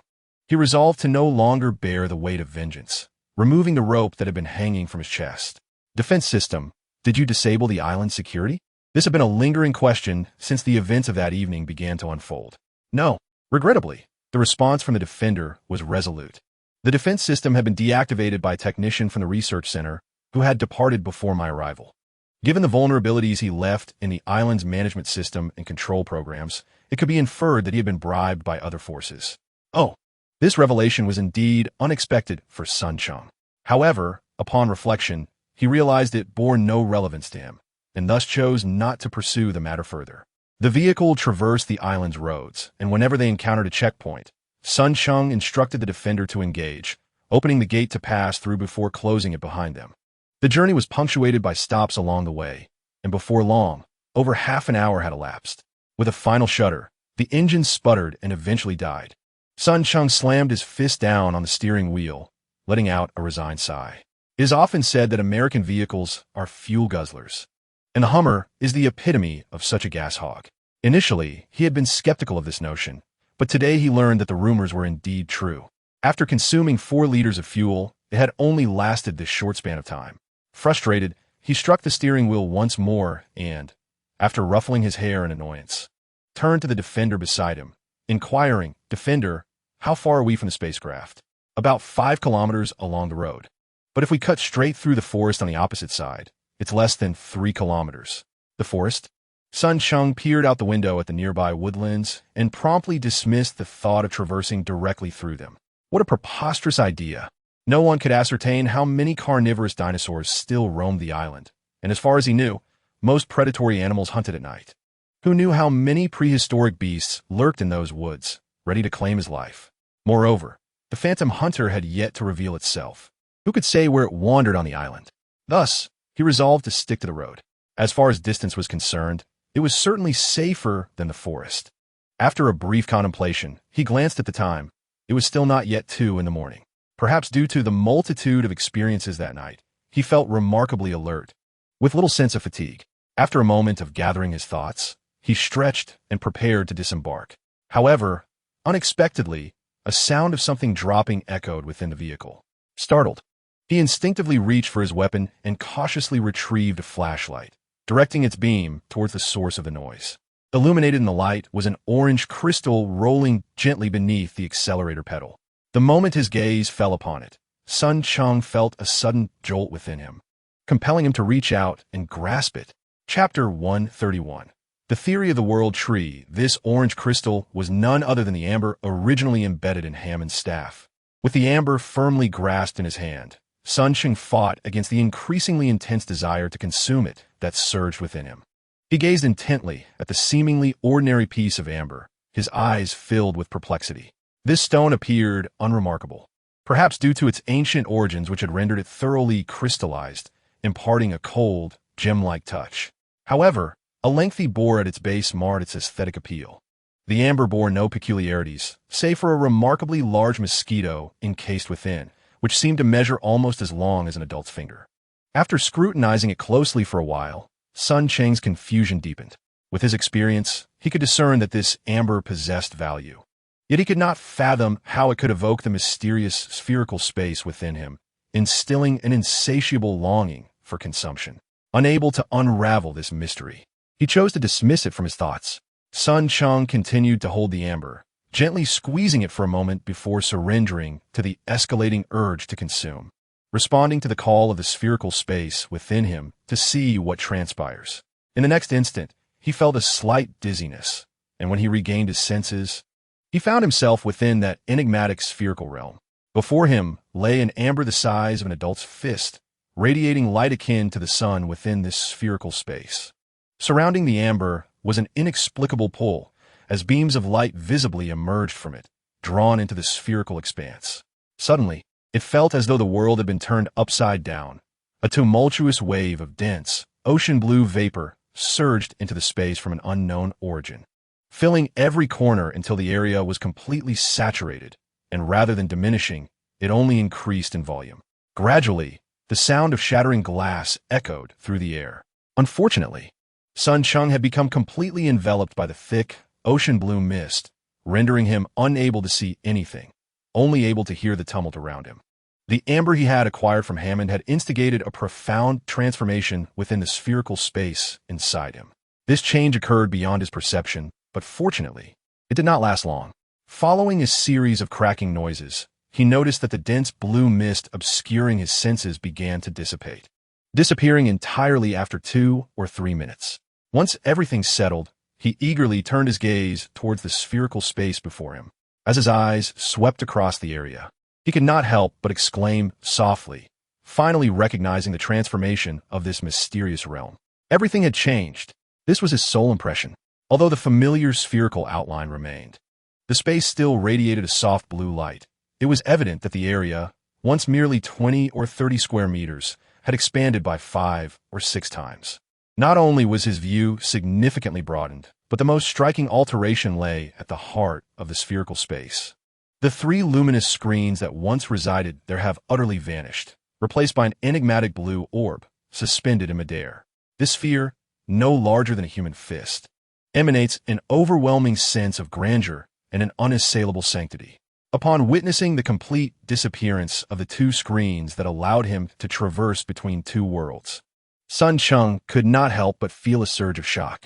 He understood all too well that everything he had acquired was contingent upon the traversing capabilities of this spherical space. Should he be unable to return to that alternate realm, he would suffer a tremendous loss. Amidst his tumultuous emotions, Sun Cheng found himself floating before the glowing orb, his gaze fixed upon it as he endeavored to discern its mysterious origins. Regrettably, despite the strange aura it projected, the orb appeared to be nothing more than an ordinary light sphere upon closer inspection. He circled it, yet nothing changed to elicit any further revelation. Just as his frustration peaked, an epiphany struck him. He recalled how he had previously activated the screens. Without hesitation, He reached out with his ghostly form to touch the hovering blue orb. The moment their surfaces made contact, a thunderous resonance echoed in his mind, as a deluge of information surged into his consciousness like a tidal wave. It felt as though a year had passed, yet merely minutes had elapsed. When Sun Cheng reopened his eyes, he beheld the expanded interior of the orb, every corner within his view meticulously catalogued, with not a single detail overlooked. Even the previously obscured boundaries, shrouded by azure luminescence, revealed layers upon layers of glistening transparent walls, intricately stacked, encapsulating this mysterious space and isolating it from the infinite unknown beyond. A sigh escaped his lips as he pondered. The more he learned, the more he recognized his own ignorance. Yet, in spite of his musings, exhilaration and tranquility coursed through him. It had been several months since he had encountered the peculiar phenomenon and discovered this strange spherical space within himself. However, his understanding of it had remained superficial, barely surpassing a state of ignorance. Only today, after the activation of this orb by the amber crystal obtained from Hammond, did he finally glean some insights regarding this enigmatic space and the crystal itself. His gaze lingered on the mysterious blue orb for a moment before he turned away with a soft sigh. How wondrous, were it not for his personal experience. He would never have believed the astonishing information that had just been bestowed upon him. The world tree?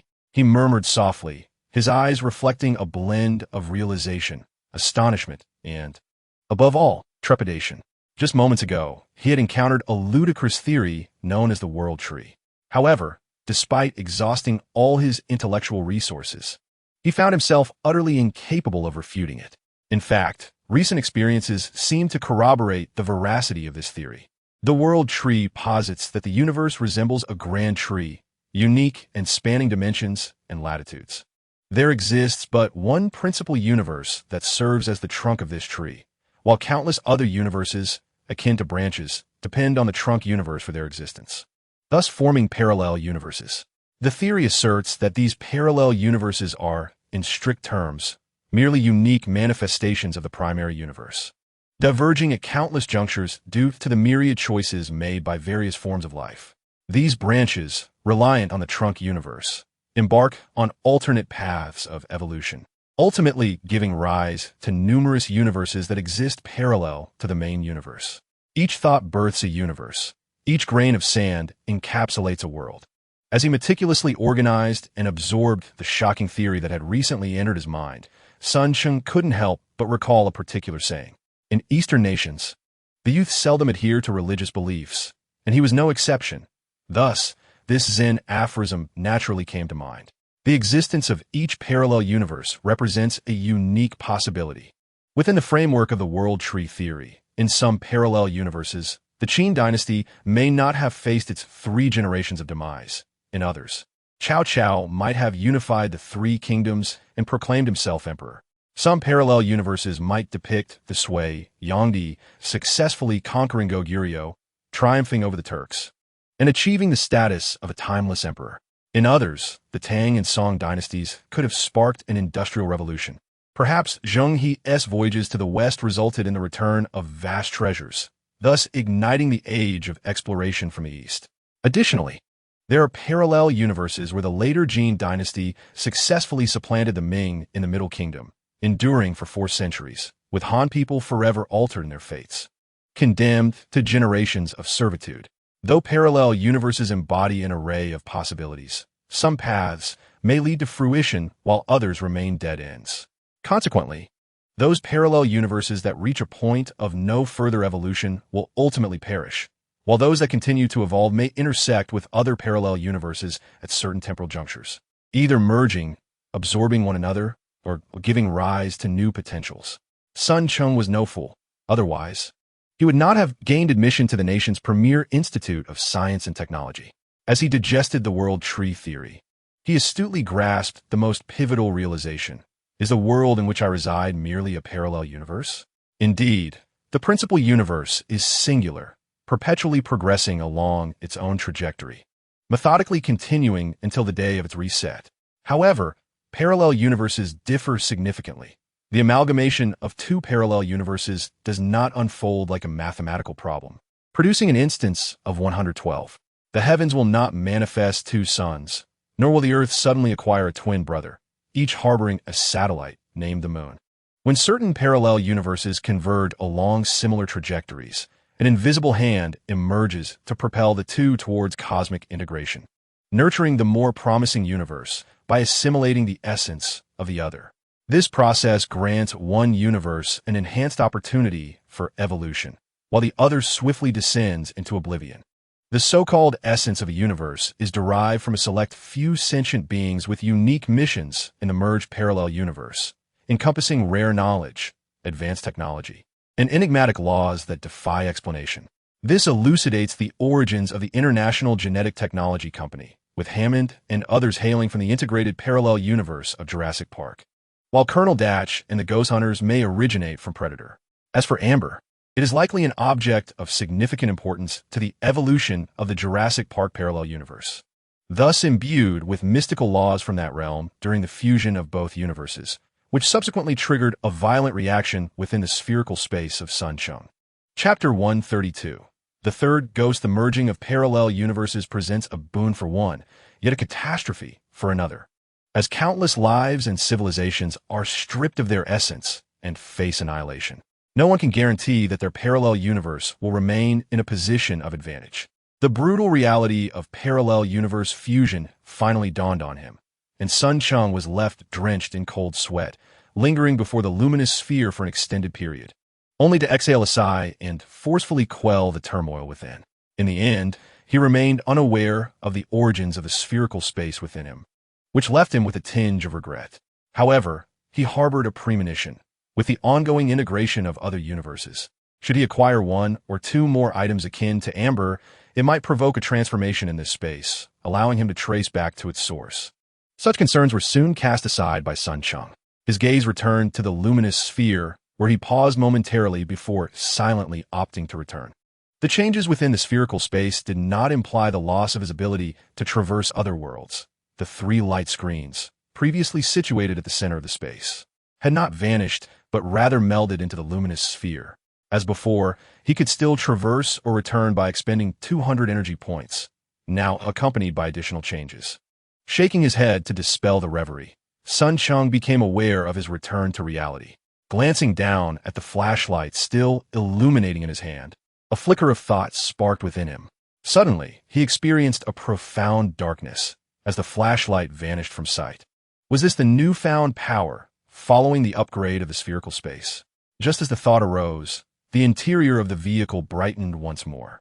Lowering his gaze again, he found that the tactical flashlight, which had just inexplicably disappeared, had returned to his grasp. A storage ability. This is one of the newly acquired abilities of the spherical space post-upgrade. As long as the size of the object does not exceed the capacity of the spherical space, it can be stored within.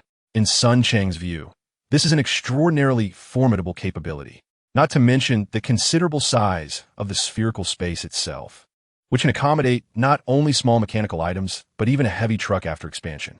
Furthermore, he speculated that objects stored within the spherical space could not only be retrieved in the real world, but perhaps could also be accessed in alternate realms.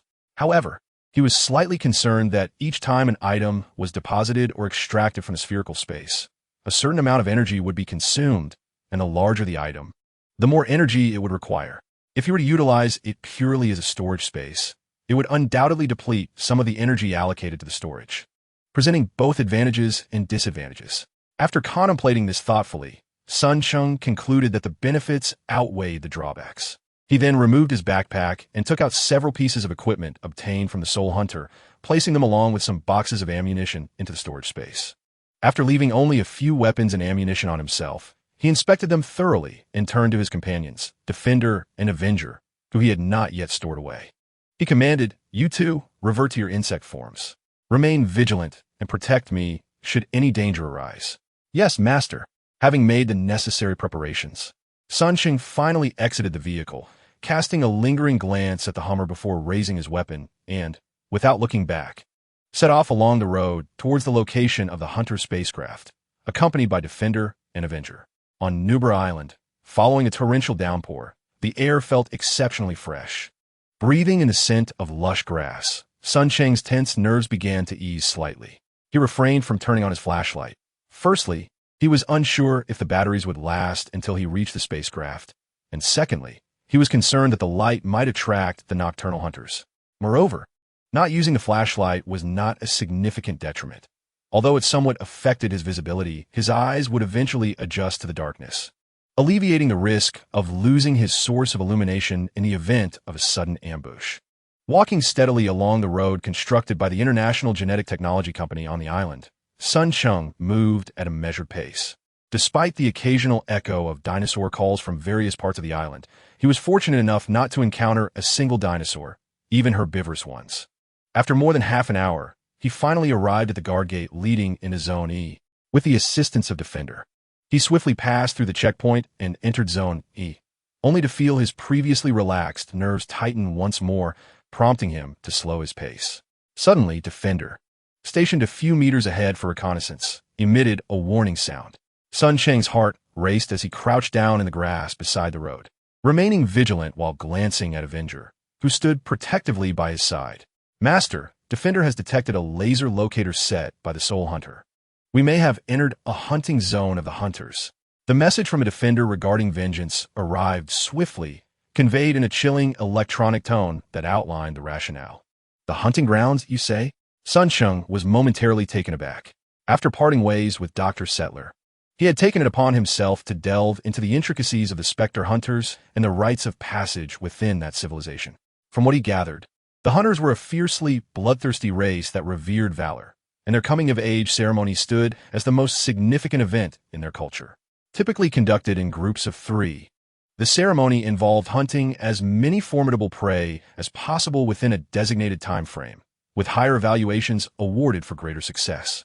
Given that these evaluations impacted the hunters' future roles and status within their society, nearly every hunter exerted their utmost during this rite of passage.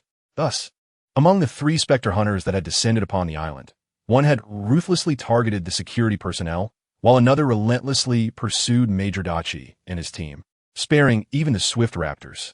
Cheng had initially been curious about the whereabouts of the 3rd Spectre, who had yet to reveal themselves. It now appeared that this individual had set their sights on the island's most fearsome prehistoric behemoth, daring to hunt a Tyrannosaurus solely with the cold weaponry at their disposal.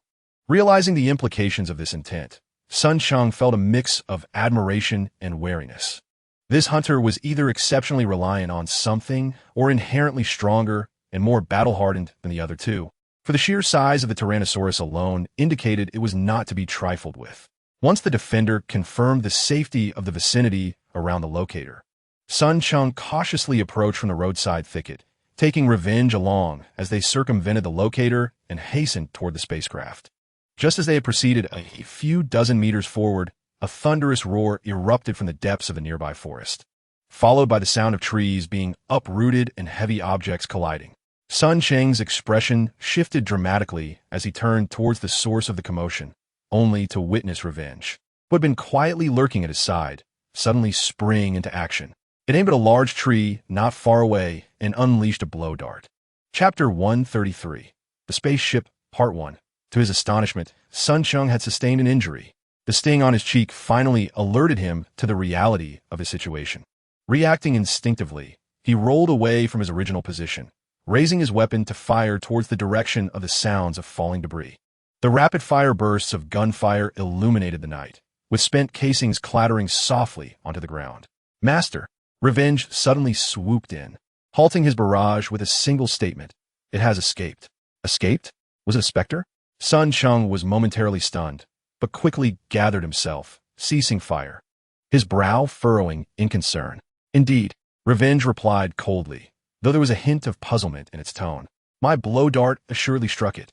Cheng hurriedly ran towards the direction where the spectral hunter had fallen.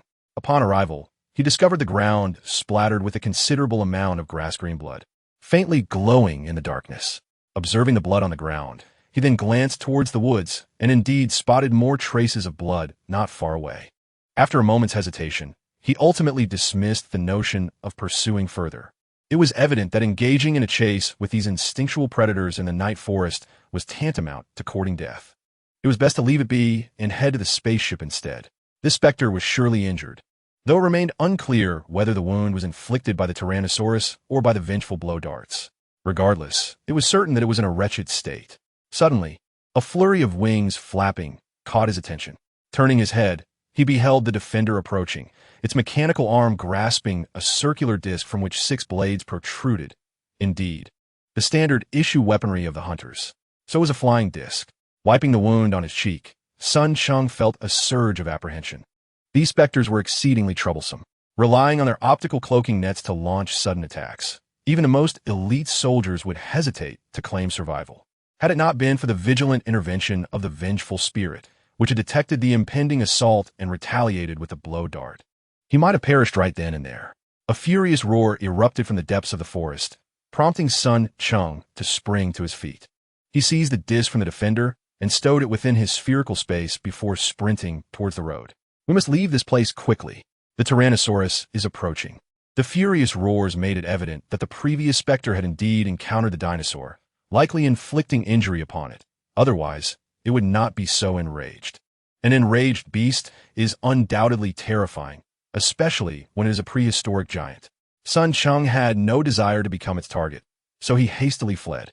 Continuing his journey towards the spaceship, which was not far off, the area of Zone E was not particularly vast, yet a significant portion was engulfed by a mountainous forest, with a canyon slicing through its midst, rendering the terrain quite complex. Sun Cheng ran swiftly, and after a few minutes, the sounds of the Tyrannosaurus faded behind him. However, as he approached a wrecked SUV, the defender's alert chimed. "Master, we have arrived.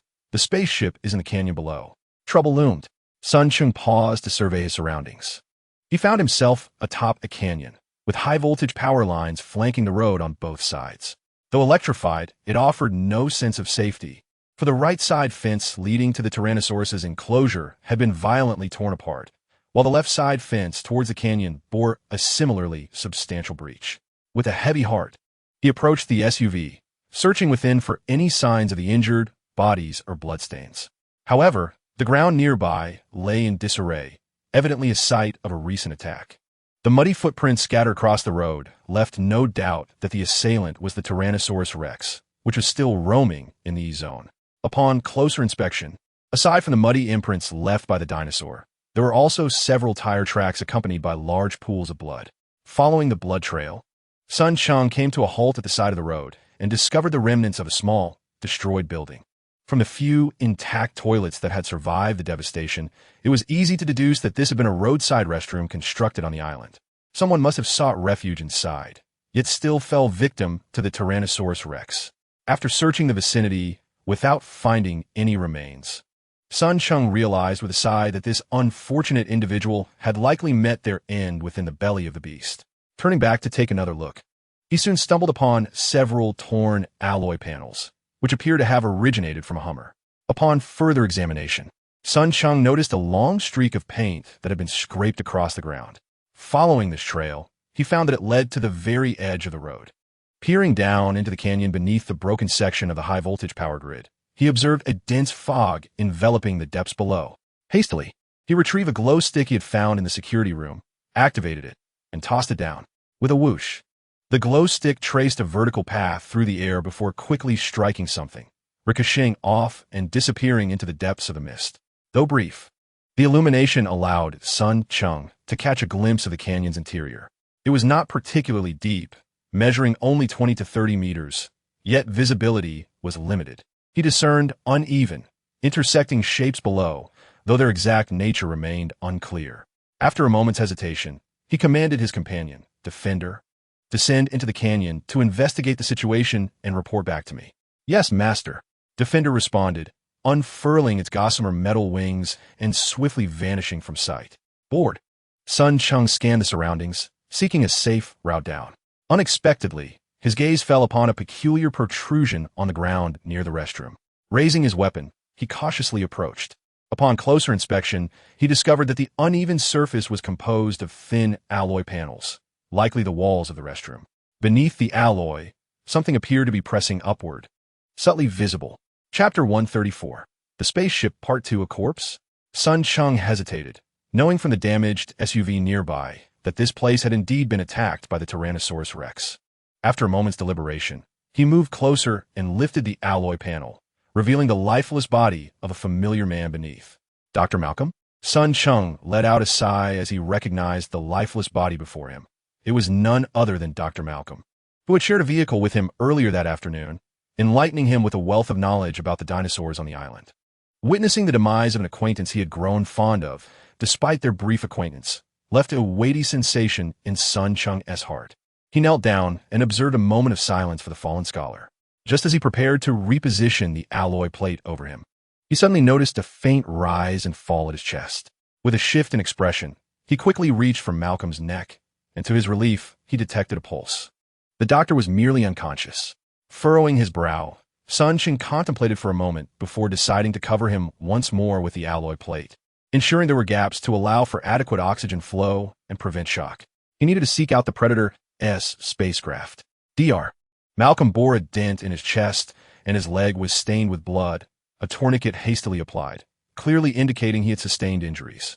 Without a vehicle, assisting him would be futile. Leaving Dr. Malcolm here to await rescue appeared to be the safest course of action. Before long, the familiar sound of flapping wings reached his ears. Following the noise, he soon spotted Defender soaring up from the canyon below. He hurried to meet the creature and inquired about the situation below. The spacecraft lies just a kilometer away at the bottom of the canyon. However, the vicinity is riddled with laser locators set by the hunters. Everywhere, Sun Cheng frowned. He was aware from his studies with both Vengeance and Defender that the hunter's equipment was not to be taken lightly. On the contrary, the laser locator was a perilous device developed by the hunter's weapons experts for the purpose of hunting a terrifying creature known as the xenomorph. Once activated, it would autonomously detect biological responses within a certain range and unleash a net-like laser beam on any intruder within its designated perimeter, capable of shredding foes into fragments.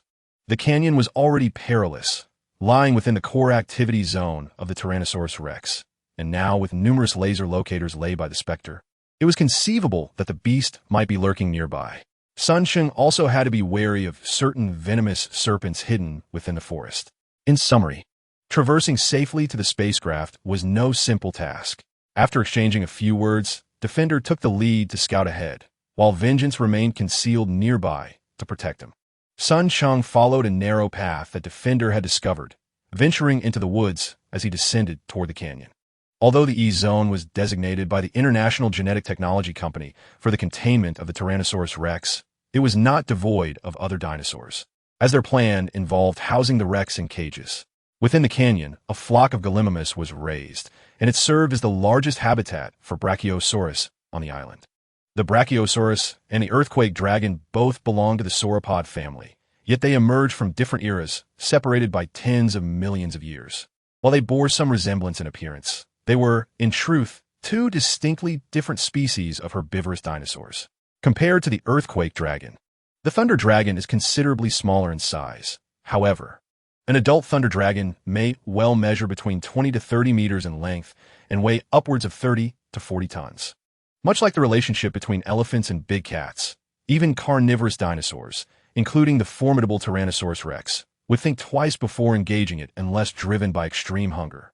As he navigated the bumpy path ahead, Sun Cheng found himself utterly consumed by the task at hand, focusing solely on avoiding thorns and branches, lest he slip into a muddy pit or tumble down a slope. His vigilance was entirely reliant on the defense mechanisms and vengeance that accompanied him. Being the most rudimentary of the Tyrannosaurus species, akin to the chaotic machinery he initially acquired in this alternate realm, his core equipment could scan a limited range of electronic devices and radio frequencies. However, it only reacted effectively to humans and other creatures when they ventured into his line of sight. With a decisive swing of his machete, he severed yet another branch obstructing his path. Breathless, Sun Cheng maneuvered along the narrow trail, leading from the road above into the depths of the canyon below. Although it was merely a few hundred meters away, the journey had thoroughly exhausted him. The missteps and tumbles along the way left him appearing as though he had just emerged from a quagmire, with numerous scratches adorning his face and arms, all inflicted by the thorns and branches he had encountered. At long last, he had made it into the canyon. Just as he began to catch his breath and ventured a few steps further, he suddenly felt a faint cracking sound beneath his feet. Lowering his gaze, he was taken aback to discover a grayish-white, elongated object beneath the muddy soles of his shoes. cautiously surveying his surroundings for any impending danger. He squatted down for a closer look and soon realized he had come upon a dinosaur egg. More precisely, a broken eggshell. With his limited knowledge, he could not ascertain what species of dinosaur it belonged to, but this discovery ignited an uncontrollable fury within him. Kirsty Hammond and the International Genetic Technologies Company, who claimed that all the dinosaurs on the island were female and could only be artificially incubated in the island's facilities. How could it be that only females could lay eggs? It was no wonder that he and Dr. Sattler had been ambushed by two small double-crested dinosaurs that had inexplicably appeared while they were at the power station. They must have been born in the wild, exhibiting such wildness. With a vengeful stomp, he crushed the eggshells beneath his foot. Rising once more, he oriented himself and confirmed his marching direction with his defense unit before continuing onward, carefully stepping forward. After traversing several dozen meters, Cheng suddenly halted, for the reconnaissance unit had also come to a standstill just a few meters ahead. Why had they stopped? Raising his weapon in caution, he approached to inquire. The spacecraft is just 100 meters ahead. We have entered a high-risk alert zone, and infrared sensors are deployed all around. The Guardian, with its wings trembling, took flight once more, alighting at a shoulder-high position beside him. Following the slender metallic arm, it extended forward. Cheng squinted and searched carefully for a while. Indeed, amidst the uneven earth, he discovered a pulsating red light. Noticing it directing him towards other locations, he searched earnestly again and couldn't help but draw a deep breath. In a relatively small area ahead, he soon found 5 or 6 elusive red dots flickering continuously. Lacking clarity on the detection range of each locator, he realized that further progress had become impossible. Chapter 135. The Spaceship, Part 2, Supplement 48. The area ahead was densely populated with laser locators, rendering any advance futile. What should he do? Cheng frowned and stood still, his gaze lingering on the sporadically flashing red dots in the muddy ground before he inquired of the Guardian. Is there any way to disable them? Once activated, the laser locators could be deactivated via back-end control, or alternatively, they could be destroyed by external force. Destroyed by external force? He hesitated for a moment, searching nearby until he found a stone. After retreating 4 or 5 steps for safety, he picked it up and squinted to aim at a laser locator, then hurled the stone. With a resounding thud, the stone struck a laser locator with reasonable accuracy, yet to his bewilderment, the locator on the ground showed no response. It neither triggered nor sustained any damage. Perhaps unable to hold back any longer, the Guardian spoke up. Master, the stone will not activate the locator. Only living beings with thermal energy responses can do that. Thermal energy response? This thought caused him to frown deeply. Did he really need to hunt a dinosaur to trigger these locators? Overwhelmed by despair, he asked, are there any other routes to circumvent these locators and reach the spaceship directly? No, the hunters have placed locators in all directions surrounding the spaceship. This predicament was indeed troublesome. After contemplating for a moment, an idea suddenly struck him. He retrieved a grenade from his waist and asked the Guardian, if I use this grenade, can it destroy the locators? Certainly. The Guardian's response was unequivocal. The explosion of the grenade would generate substantial heat, capable of triggering all locators within its range, even if it did not directly destroy them. However, the distance from here to where we previously spotted that Tyrannosaurus Rex and the Phantom does not exceed 1 kilometer. Once the grenade explodes, unforeseen consequences may arise. Were these unforeseen consequences merely that the explosion could attract both the Phantom and the Tyrannosaurus? Cheng hesitated for a moment, weighing the risks, but ultimately deemed the gamble worthwhile. Having come this far, with the Phantom spaceship almost within reach, there was no reason to abandon his pursuit. At that moment, Cheng made a resolute decision. He instructed his companion to mark the locations of the hidden trackers lying ahead. After a brief moment of contemplation, he gritted his teeth, stepped back a few paces, and pulled the pin from a grenade. He then dashed backwards and collapsed onto the muddy ground. Boom! A violent explosion erupted behind him, sending shrapnel flying and stripping the bark from nearby trees. The foul-smelling debris was propelled over 10 meters, with a chunk landing squarely on the back of his head. Had he succeeded? As the temporary ringing in his ears subsided, Sun shook his dizzy head and called out loudly to his companion. The sound of flapping wings faded into the distance, only to return moments later. Then the cold, electronic voice of his companion spoke. Master, 3 have been successfully destroyed, 6 have been triggered, and there are no trackers remaining in this outer perimeter. The companion, like Sun, had retreated to a safe distance before the explosion, thus escaping unscathed. Upon hearing this, Sun felt a surge of joy. He raised his flashlight and peered ahead, discovering that the exploded grenade had left a sizable crater in the ground, shrouded in white smoke. Upon closer inspection, he indeed found that the red dots of the trackers were no longer visible, just as he was reveling in his success. A thunderous roar echoed from the distant mountains, deep and powerful, brimming with rage. It was unmistakably the roar of the Tyrannosaurus he had heard earlier. Sun's heart sank, and the joy on his face vanished. Quickly rising to his feet, he disregarded the mud clinging to him, knowing that his companion had confirmed the area was safe, and sprinted forward. In the distance, the forest was alive with the anxious cries of birds and the sounds of trees being toppled, which only quickened Sun's pace. However, after running just 30 to 40 meters, his companion halted him once more, warning, "Master, stop." At 11 o'clock, 1 o'clock, and 3 o'clock, within 3 to 5 meters. They're trackers. Please ensure their destruction. Drawing upon his previous experience, Sun decisively retrieved another grenade, pulled the pin, and threw it before retreating to safety. The explosion once again obliterated the trackers set by the Spectre, inciting further fury from the Tyrannosaurus, whose roars grew ever closer. With no time to linger, Sun rushed forward as soon as his companion confirmed it was safe. After another 40 meters, his companion called out again at 10 o'clock, 12 o'clock, 1 o'clock, 4 o'clock, and 6 o'clock. Within 2 to 4 meters, there are additional trackers. Please ensure their destruction. Holding a grenade in hand, Sun's expression darkened. How many more trackers are there? Companion? Although the United States allows the sale of firearms, grenades are evidently not available in regular weapon stores. Within the security chamber of the island, there were merely a few grenades stored. When departing from the research center, in the interest of convenience, Cheng had taken only 4. This area marked the last point in this direction. The Predator's vessel was positioned a mere few meters ahead at the 11 o'clock direction. Upon hearing this, Cheng felt a surge of adrenaline and hastily lifted his gaze, only to find that it was nothing but an expanse of empty land, devoid of any ship. As he pondered this perplexity, a furious roar erupted from behind him, compelling him to turn around. Although he could not see anything, the sound alone indicated that the Tyrannosaurus Rex was not far from his location. Without the luxury of further inquiry, Cheng swiftly raised a grenade, yanked the pin, and hurled it forward. The tremendous explosion served as an unmistakable beacon. Simultaneously, a terrifying beast's roar and the sound of splintering trees accompanied the blast. Cheng, not daring to retreat far, felt as though he were being scorched by the seething heat of the explosion. Yet, with the ominous roar drawing ever closer, he wasted no time in scrambling to his feet.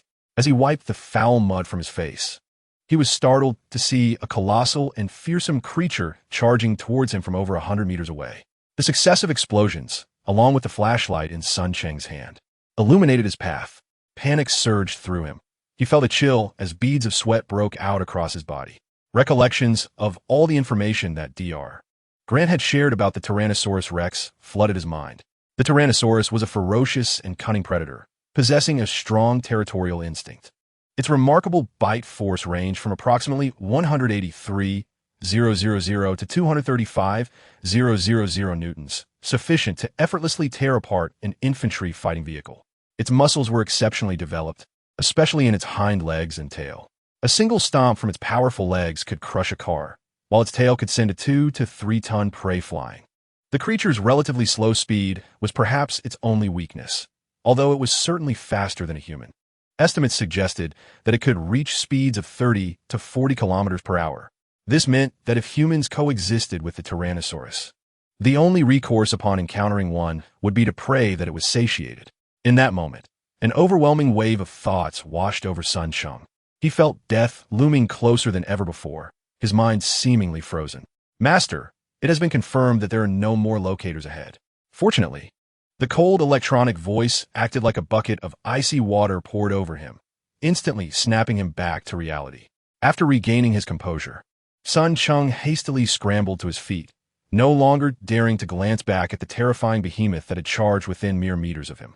He sprinted desperately towards the spaceship. "Where's the spaceship? Where's the spaceship?" His face contorted in a grimace, he ran and crawled, his voice filled with fury. He had discarded his flashlight along the way, too fearful to retrieve it. And even the M16 he had acquired from the security room was now being used as a makeshift crutch. Yet, none of this concerned him. What he yearned to know most was the whereabouts of the promised spaceship. It had been mentioned earlier that the vessel was located just a dozen meters ahead. However, as he crawled and ran, arriving at the designated spot, his eyes were met only with an empty expanse, devoid of anything but weeds. Where's the spaceship? Accompanied by his anguished cries, the roar of the Tyrannosaurus Rex drew ever closer, its growls resonating with not only anger, but also a hint of excitement. Infuriated and desperate, Sun Cheng raised his M16 and unleashed a barrage of gunfire at the massive creature a few meters away. The colossal size of the Tyrannosaurus allowed the bullets to find their mark, yet most merely grazed its tough, scaly hide, inflicting minimal damage. Instead, it provoked the creature further, igniting its fury as it fixed its gaze upon Sun Cheng and let out another deafening roar. With no path of escape remaining, Sun Cheng urgently commanded vengeance. Quickly, vengeance. Attack it. Upon receiving the order, vengeance took flight, soaring above the Tyrannosaurus's head before aiming at its left eye and unleashing a dart. The sudden sharp pain and loss of vision in its left eye sent the Tyrannosaurus into a frenzied rage. Unfortunately, the creature's vitality was overwhelming. Despite the toxic nature of vengeance's dart, it merely aggravated the beast, causing it to thrash wildly, its tail creating powerful gusts of wind that nearly knocked Sun Cheng off his feet. The Tyrannosaurus was engulfed in a state of rage and chaos. As the toxin began to infiltrate its central nervous system, inducing a state of confusion, it reared its head and began to stomp violently, sending tremors through the ground nearby. Realizing that the creature was no longer fixated on him, Sun Cheng quickly ceased firing and instead instructed vengeance. Vengeance, shoot it. Blind its other eye as well. The exterior scales of these ancient giants offered substantial protection, rendering conventional firearms largely ineffective. However, akin to most creatures, areas such as the eyes, nose, abdomen, and neck remained vulnerable points for the majority of dinosaurs. Revenge diligently executed his commands, soaring near the head of the frenzied and increasingly disoriented Tyrannosaurus, searching for an opportunity. Seizing the moment, Sun Cheng was about to call for the defender to retreat when he noticed, to his astonishment, that the defender had inexplicably retracted its wings and was now hovering in midair. Upon closer inspection, he realized that beneath it lay a shimmering wave of light, which, if one did not pay close attention, could easily be mistaken for a mere illusion. What is this? Sun Cheng was momentarily taken aback. But then the realization struck him. Optical cloaking. Indeed, it was unreasonable to think that the hunter civilization had achieved individual optical invisibility, yet could not extend this technology for use on their spacecraft. Although he was uncertain why the defender had ceased to respond, he reasoned that its silence indicated there was no danger ahead. With this thought, a mix of sorrow and joy washed over him. Master, the ship is right here. Shall I deactivate its optical cloaking? Immediately, he commanded with urgency. Upon receiving the order, the defender extended a unique metallic appendage from within its structure, plunging it into the luminous waves beneath. Mere seconds later, Sun Cheng felt a violent surge of electromagnetic fluctuations before a tingling sensation coursed through his scalp and cheeks, causing even his eyelashes to stand on end. Suddenly, the air before him shimmered, revealing a massive spacecraft materializing out of thin air. This vessel, cloaked entirely in black, had a sleek, elongated shape, measuring over 7 or 8 meters in length, yet standing no taller than 2 meters, including its supports. Its design bore resemblance to terrestrial aircraft, with a pointed front resembling an arrow and a broader rear, devoid of bulky protruding wings or visible engines. The widest part of the craft did not exceed 4 meters, embodying a remarkable aesthetic of aerodynamics. Though excitement surged within him, Sun Cheng was acutely aware of the Tyrannosaurus still lurking behind him. Glancing back, he saw that the beast, now several meters away, had been rendered completely blind. Revenge had seized another opportunity to strike, delivering a blow to its remaining eye. Stripped of its prowess, even the Tyrannosaurus, with its keen sense of smell, fell into a state of panic, thrashing about, tossing its head, and roaring defiantly to the heavens, its tail whipping wildly in all directions. Taking advantage of its vulnerability, A fierce determination surged within Sun Cheng. He knew that none of his weapons, including the shotgun, would likely harm the colossal creature. Yet, he possessed a means of threat: grenades.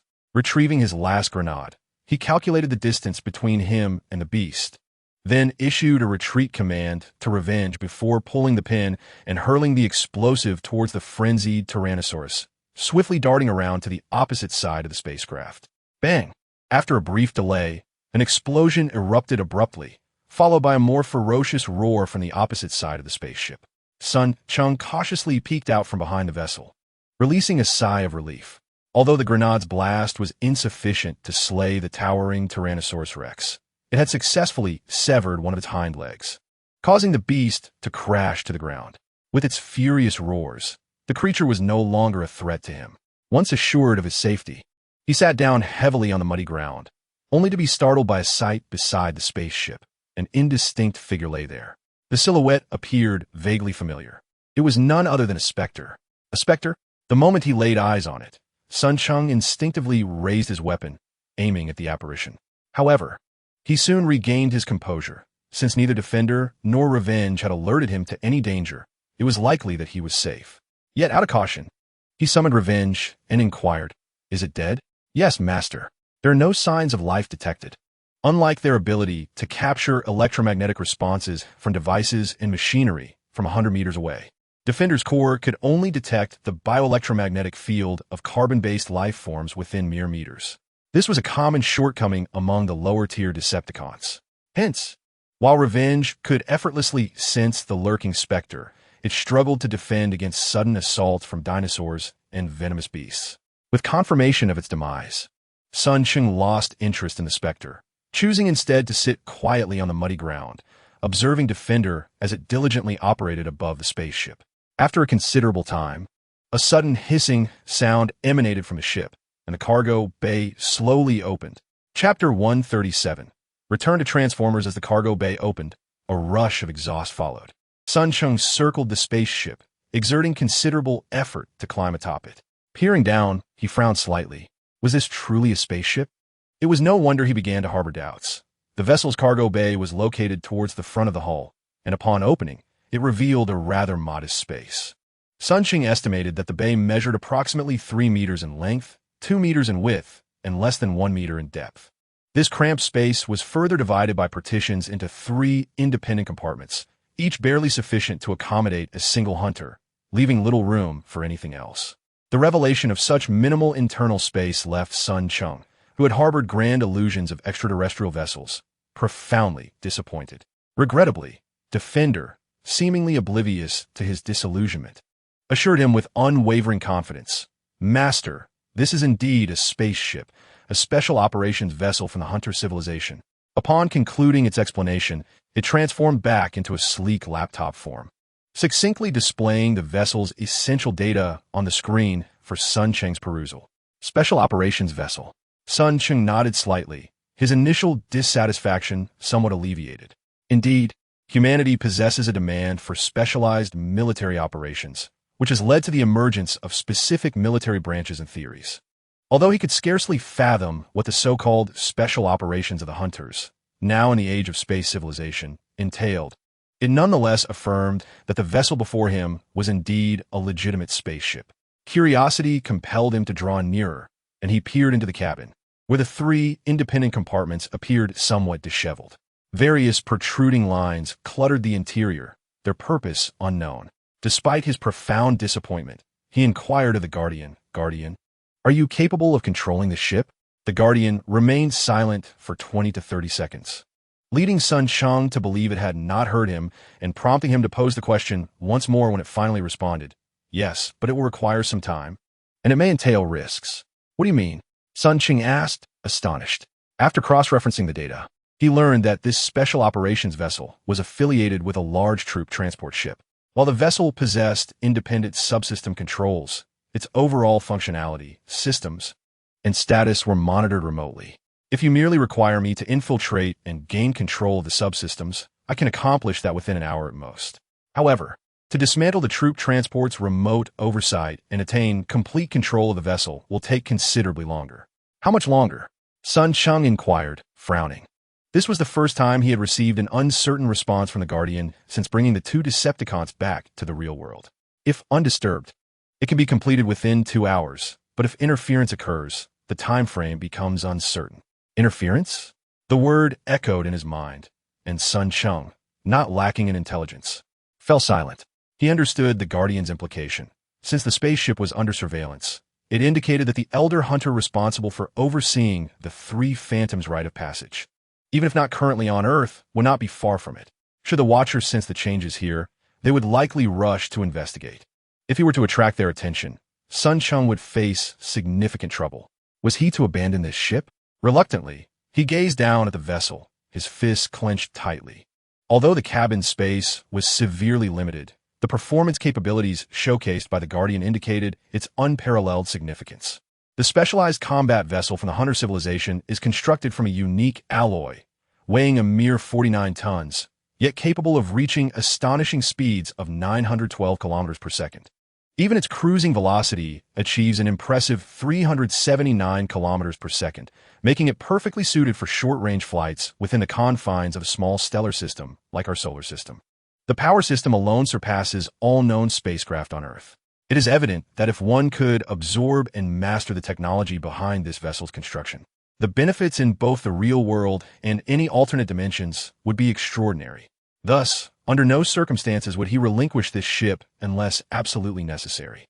With a firm resolution in his heart, Sun Cheng began to contemplate how to manage this vessel. Presently, there remained one ghost survivor on the island, and based on his understanding of the Hunter's coming-of-age rites, that individual would soon arrive to equip energy weapons. This was far from good news. Should he be discovered near the ship, the ghost would undoubtedly command retribution against him. However, if all 3 ghosts participating in the coming-of-age ceremony on Earth were to perish, the whereabouts of the Hunter's Elder would prompt a remote destruction order for this vessel. Sun Cheng found himself ensnared in a logical deadlock, perplexed that he could not identify an entry point to shatter this cycle. Regardless, he resolved not to leave this endeavor empty-handed. After some internal turmoil, he promptly commanded his Defender, find a way to locate the energy weapons aboard the ship. I require them. Yes, Master. Upon receiving the command, the Defender swiftly transformed back into its insect form and busied itself within the cabin. Sun Cheng observed its industrious figure in silence, crouched above the cabin without uttering a word. If the ship proved unattainable, acquiring the energy weapons would still be a commendable gain.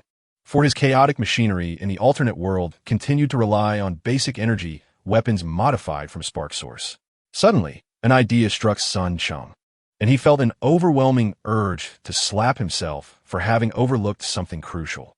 Indeed, how could he forget about the spherical space and the alternate world? After absorbing the amber, the spherical space had undergone a remarkable evolution, expanding considerably and now offering storage capabilities. He leapt from the ship and meticulously circled it for a while, his eyes growing brighter with each passing moment.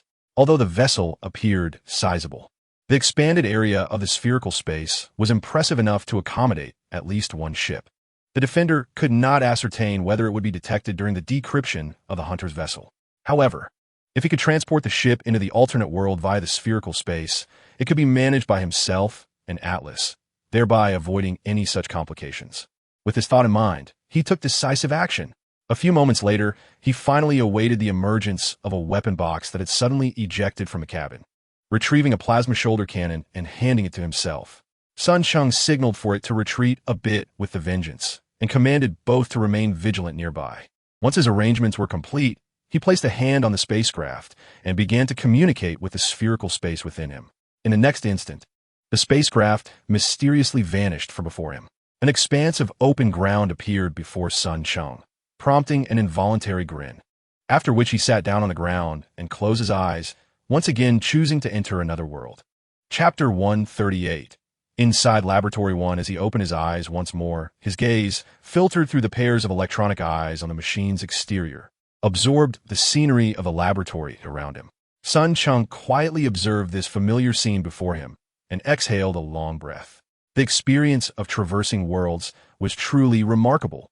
This was not the first time Sun Cheng had such a sentiment. In fact, each journey back and forth only deepened his astonishment at this incredible phenomenon. The memories retained within his mind vividly reminded him of the convoluted experiences he had endured in the real world over the past period. He had encountered prehistoric creatures, dinosaurs that had supposedly perished billions of years ago on an island in Central America, and even faced 3 extraterrestrial intelligent life forms who were hunters. However, the time on the server in the laboratory was unwavering, as a sequence of digits clearly indicated that only a few seconds had elapsed since his last check. Clenching his fists, he once again felt the distinctive strength of the Titan mech, a sensation far more substantial than that of a human body, which surprisingly instilled within him an even greater sense of security than he felt in reality. This extraordinary feeling stirred some emotional fluctuations within him, yet he quickly suppressed them. Though the alternate world was splendid, there were too many people and things in the real world that he could not let go of. Observing the laboratory he occupied, Cheng hesitated. The laboratory he found himself in was the largest storage facility within the underground launch silo of the former American Titan Intercontinental Strategic Missile. If he was not mistaken, this space was originally intended to be the main storage for strategic missiles, given its ample size, likely spanning 3,000 to 4,000 square feet. After occupying the launch silo, Cheng had personally reconfigured the circuits and other equipment, transforming this space into his most crucial laboratory, which he designated with the numerical code 1. Laboratory 1 was a space Cheng generally did not permit outsiders to enter. Not even his assistants, Atlas and Skywalker, were allowed entry without explicit orders. The reason was simple. Cheng intended to use this laboratory for his journeys between worlds, as it housed many important devices and items. With an area larger than half a standard football field, Laboratory 1 could easily accommodate a spacecraft. However, Cheng hesitated for quite a while before resolutely deciding to seek a vacant space within the laboratory, away from the equipment, and wave his hand before him. In the next moment, a sleek, pitch-black spacecraft materialized out of thin air within the laboratory. The energy cost amounted to 37 points, causing Cheng's brow to furrow in distress. This was precisely why he had hesitated earlier about retrieving it. The spherical space within his body had evolved after absorbing a piece of miraculous amber on Nubra Island, granting him the ability to store items. Although this storage function was indeed convenient, it required energy for both depositing and retrieving items. For substantial objects like the Hunter spacecraft, the energy expenditure for entry and exit was over 70 points, nearly equivalent to almost half the energy consumed for a single traversal, hence his palpable discomfort. Nevertheless, despite the pang of regret, Cheng had to acknowledge that this newly activated storage function was immensely beneficial for him. With a mere thought, several fragments of seed sources, preserved within his body, were transferred into the spherical space. With the advent of this storage capability, while both depositing and retrieving consumed energy, it had rendered the process significantly more convenient and secure. Particularly, items that previously necessitated close proximity for transport, restricted solely to electronic devices, were no longer bound by such limitations. Having communicated with Atlas, who was engaged in researching the remains of a jazz musician and analyzing the various alloy devices employed in his body, Cheng informed him of his intent to conduct certain experiments, advising him not to disturb him unless it was urgent. He then approached the spacecraft, activating the core scanning function. 2 brilliant blue beams immediately emanated from his electronic eyes, illuminating the surface of the spacecraft and initiating a comprehensive scan of its exterior and interior. In his mind, a series of chilling alert tones resonated continuously. As the scanning function commenced, the shell of the object was thoroughly examined, detecting anti-radiation isolation points, triggering the enhanced scanning program. The outer skeletal modeling was completed, and the internal core scan was initiated alongside the shell material analysis. Lines of data flickered incessantly within his core, as Cheng meticulously conducted a data scan of the spacecraft, which hailed from the Hunter civilization, leveraging his remarkably powerful core performance, far exceeding that of standard defenses by hundreds of times. The shell analysis concluded, confirming the presence of 17 known metallic elements, including iron, titanium, and chromium, along with 2 unknown elements. The internal scan was complete, having mapped out all electronic devices and circuit designs, and the comprehensive modeling commenced. The entire process consumed more time than he had anticipated, totaling 107 minutes. However, the results obtained were indeed remarkable. As the two scanning beams retracted, a satisfied smile emerged on Sun Cheng's face. A remarkable acquisition. The manufacturing technology employed by this Hunter-class spacecraft is rather rudimentary, particularly concerning its internal electronic devices and circuitry. Given the industrial capabilities of the United States in its current world, it could easily undertake the fabrication of over 70% of the equipment, perhaps even surpassing the standards set by the Hunter civilization. However, there are certain devices and technologies that remain unattainable for human civilization. For instance, some of the techniques and materials utilized in this spacecraft are far beyond the reach of contemporary human capabilities, especially the technology required for certain alloys, which either remain undiscovered in terms of their applications or are exceedingly rare, with most deposits located deep within the mantle, making extraction exceedingly challenging. Of course, this is relative to humanity. For a civilization like Cybertron, manufacturing this spacecraft would pose little difficulty. The only limitation lies in the scarcity of available manpower. Relying solely on Atlas and his own efforts to procure equipment and materials, it would be arduous to construct a vessel without several years of labor. The issue of insufficient manpower is unlikely to be resolved in the short term, prompting Sun Cheng to temporarily set aside this notion and instead prepare to experiment with certain modifications to the spacecraft's technology. Chapter 39. The transaction approaching the side of the spacecraft. Sun Cheng lowered his gaze and, after a brief exploration of the open cabin, quickly located an interface. Extending a finger, he transformed the tip into a slender metallic appendage, inserting it into the interface. Instantly, a multitude of enigmatic runes began to materialize within his core. In the parallel universe of the Predator, it is likely that the civilization of the Hunters shares profound connections with the Earth civilization of that universe. Previously, both Defender and Avenger had mentioned that many characters extracted from the Hunters' devices bore striking similarities, even identical forms, to the languages and scripts of ancient Egypt, ancient Cambodia, and the Aztec civilization. This explains why the two most basic Decepticons, Avenger and Defender, could decipher the auxiliary device obtained from the Phantom in such a short time. In the real world, due to the merging of different elements, it is conceivable that it inherited the relationship between Earth and Hunter civilization from the Predator's parallel universe. However, this world is evidently different, as Sun Cheng had long ago established during his investigations into Megatron and the Allspark that it was the Cybertronians who influenced the ancient Earth civilizations of this world. Nevertheless, although he could not find ancient scripts in this world to aid in deciphering the characters of the Hunter civilization, this did not pose a challenge for him. After 2 enhancements from the Allspark, his core abilities had grown immensely compared to when he first traversed.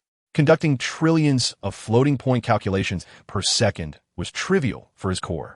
He promptly adopted the simplest and most forceful method of decryption, directly copying all the information from the spacecraft's internal electronic devices into his core, then meticulously analyzing and substituting each word and phrase.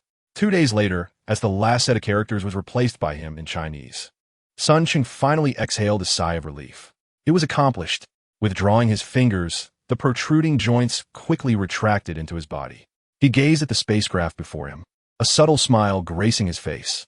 A commendable acquisition. In the realm of reality, Sun Cheng felt that this spacecraft would indeed be a significant gain. Now that he had thoroughly grasped its detailed specifications, it was evident that, through the lens of his current knowledge as a Decepticon, he would benefit immensely from it. Long before, during the era of the Elder Council, the planet Cybertron had produced a plethora of spacecraft. However, the technological sophistication and whether it could rival the civilization of the Hunters remained uncertain, as Sun Cheng had not encountered Cybertron spacecraft and thus could not render a judgment.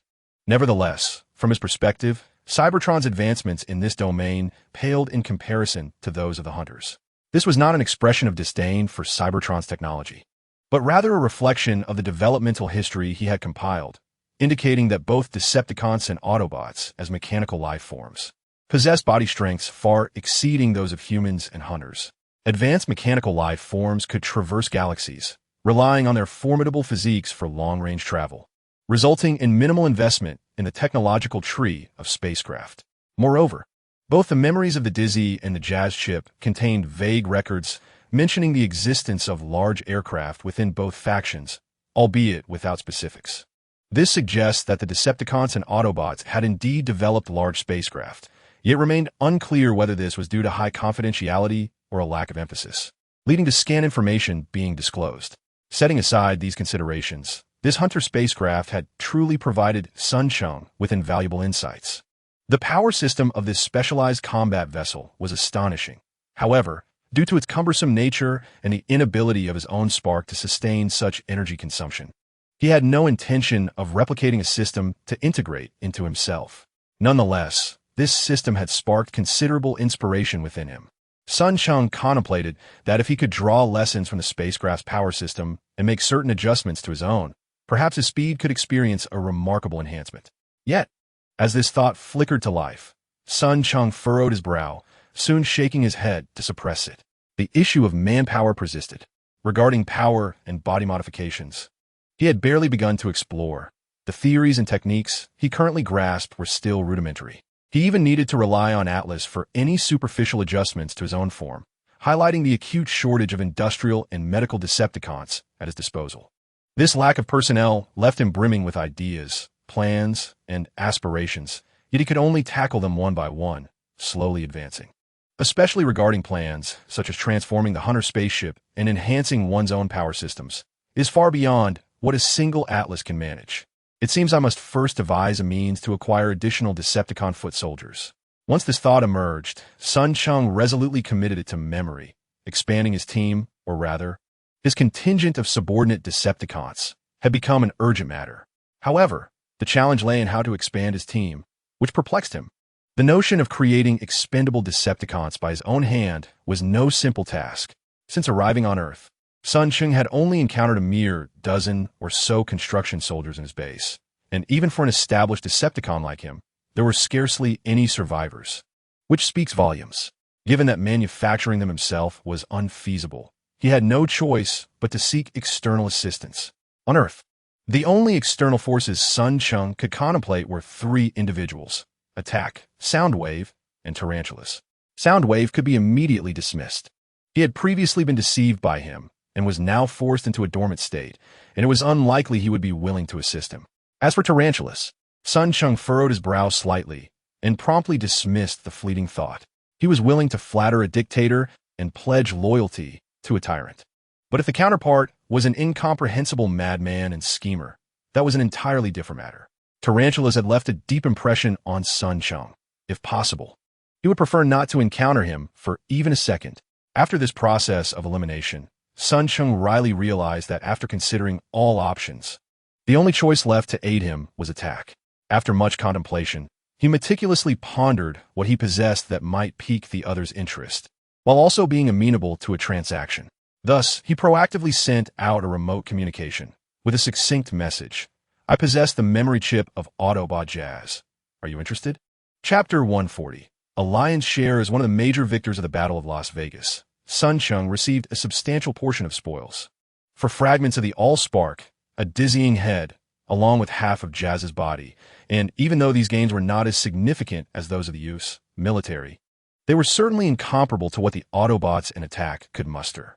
However, despite the considerable bounty, each item held immense importance for him, and the number of items available for trade was limited. Sun Cheng would never part with even a single fragment of the Allspark, though shattered. It still contained a wealth of information and was gradually restoring its energy, proving invaluable to him. The dizzying head was not worth much. The true treasure lay in his memory chip, which, if obtained by someone with ill intentions, could potentially recreate another dizzying entity. He had initially contemplated trading his chip with the assailant, fully aware that for beings of their mechanical nature, extracting others' memory data constituted a form of knowledge, a means to accumulate combat skills and enhance oneself. Moreover, the target was the assailant, who would undoubtedly be intrigued by his memory chip. However, the sensitivity of the assailant's identity posed a significant concern. He was a trusted lieutenant of Shockwave, the genuine second-in-command of the Decepticon army, and a staunch follower of Megatron. Trading such a crucial asset to the assailant would be tantamount to handing over a critical leverage point, an error he was resolute not to commit. After dismissing various options, the only item of value left for trade was the memory chip of Jazz. The remains of Jazz would certainly pique the assailant's interest, despite his relatively modest combat prowess. As the deputy to Optimus Prime, His status conferred advantages that rendered his form superior to most Decepticon warriors. Nonetheless, he intended to utilize Jazz's half-formed body to forge a new chassis for himself, rendering it undesirable for trade. Thus, only the memory chip remained. After sending a communique to the assailant, he paused his work, patiently awaiting a response. Not long after, he felt a stir in his core, signaling the arrival of a remote communication. Upon opening it, a smile crept across his lips. Indeed, it was the assailant's reply, brief yet poignant. Optimus Prime's deputy? What do you seek? The assailant could not resist the allure of a memory chip belonging to a leader's second-in-command. Although they had never crossed paths during the Second Cybertronian Civil War, their identities were likely known to one another. Hence, the temptation was even harder for him to resist. Wait for me. I shall come to you for further discussion. Remote communications were not impervious to interception, especially after the recent eruption of the Las Vegas conflict. Concerned about being detected by the Autobots, he confirmed that the assailant was still stationed at a base in the Grand Canyon. Thus, he swiftly departed from his base in southwestern Savage County, Colorado, making his way toward the assailant's stronghold. Remaining vigilant along the journey, he indeed validated some of his suspicions. High above, American military satellites scanned the skies, while ground radar attempted to monitor signals, seeking out the Decepticons, now marked as villains following the Las Vegas battle. Although the extent of the cooperation between the Autobots and the U.S. government remained uncertain, it was evident that safety within the United States was compromised, necessitating an expedited construction schedule for the secondary base in Brazil. Skillfully avoiding various exposure risks, 10 hours later, he landed outside the assailant's base.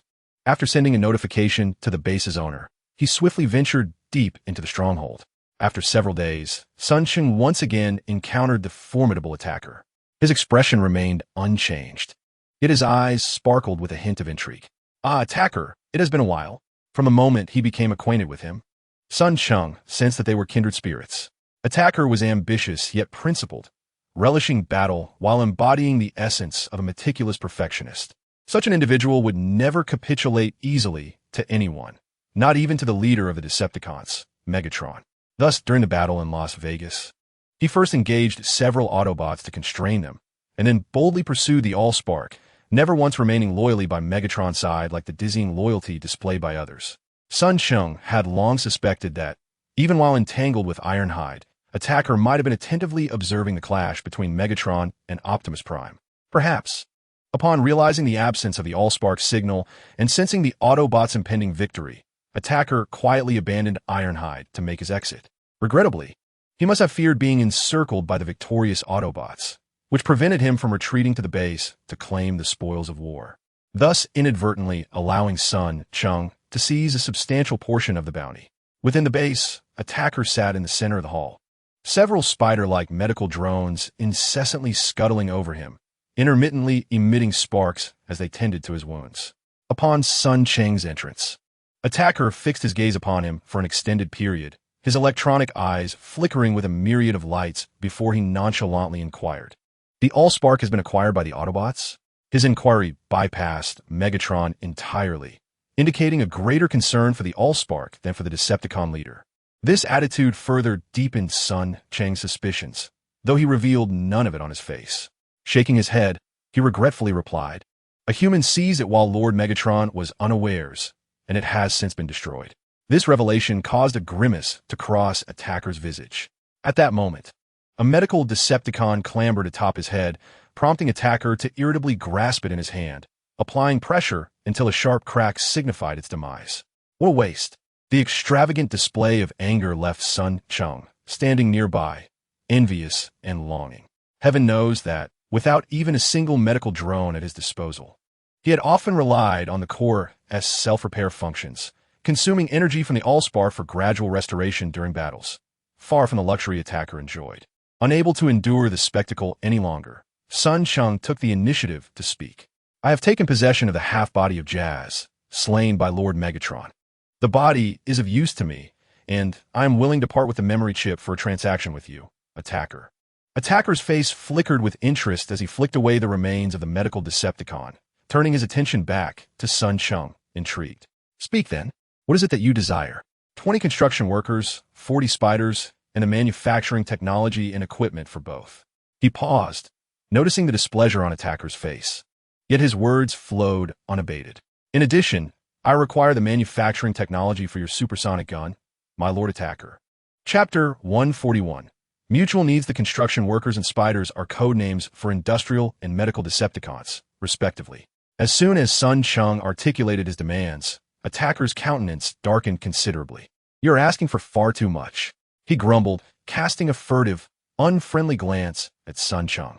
Do not even think about the supersonic gun.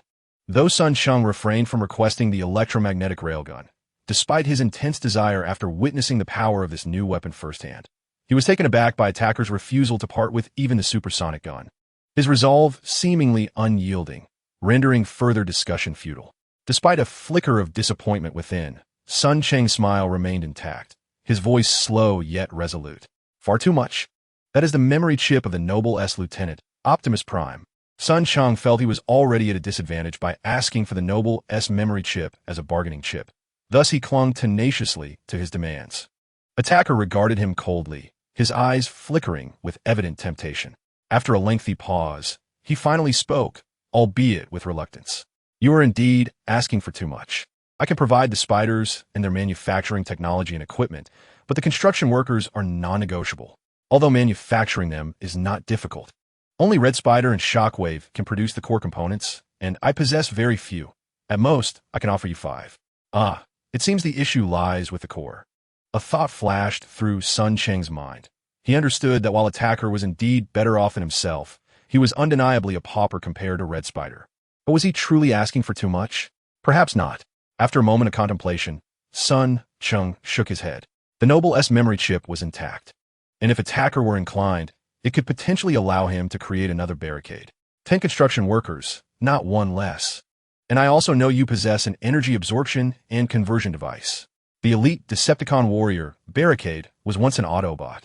During the Civil War, he betrayed the Autobots to align himself with the Decepticons, and subsequently faced multiple assassination attempts from Autobots, including Bumblebee. The most severe incident resulted in grave damage to both his spark and body.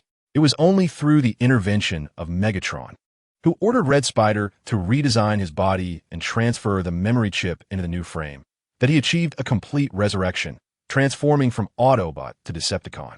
Since Attacker harbored ambitions of independence, Sun Cheng was confident he recognized the scarcity of manpower that would follow such a decision. A noble's memory chip could afford him an elite warrior, and the costs associated with customizing a body and spark were not Sun Cheng's concern. As for ensuring the loyalty of the newly born warrior, he was certain Attacker would possess methods of control. The assault was undoubtedly ambitious. Irritated, he swatted away a spider that had crawled onto his cheek, while his other hand incessantly struck the nearby device, causing tiny, barely noticeable dents to appear due to his lack of restraint. After a prolonged moment of vexation, he finally huffed, "You've certainly gauged me well." Implicitly, this signified his acquiescence to the request. Having concluded the transaction with the assailant, Sun Cheng felt a surge of delight. The jazz musician's memory chip was indeed remarkable, promising to yield a warrior of superior caliber than himself in the future.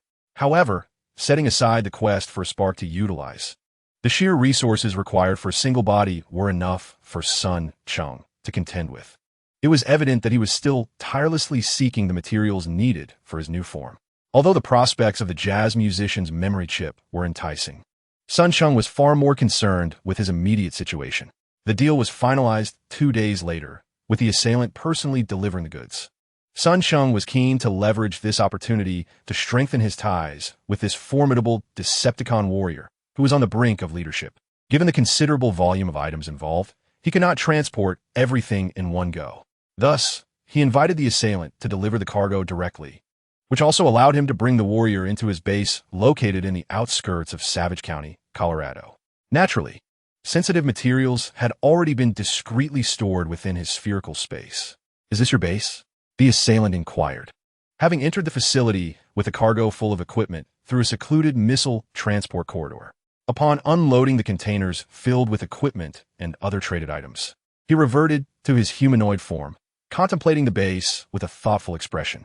Summoning Atlas to inventory the items, Sun Cheng explained, "This was originally a military base, long abandoned for decades, which I have repurposed.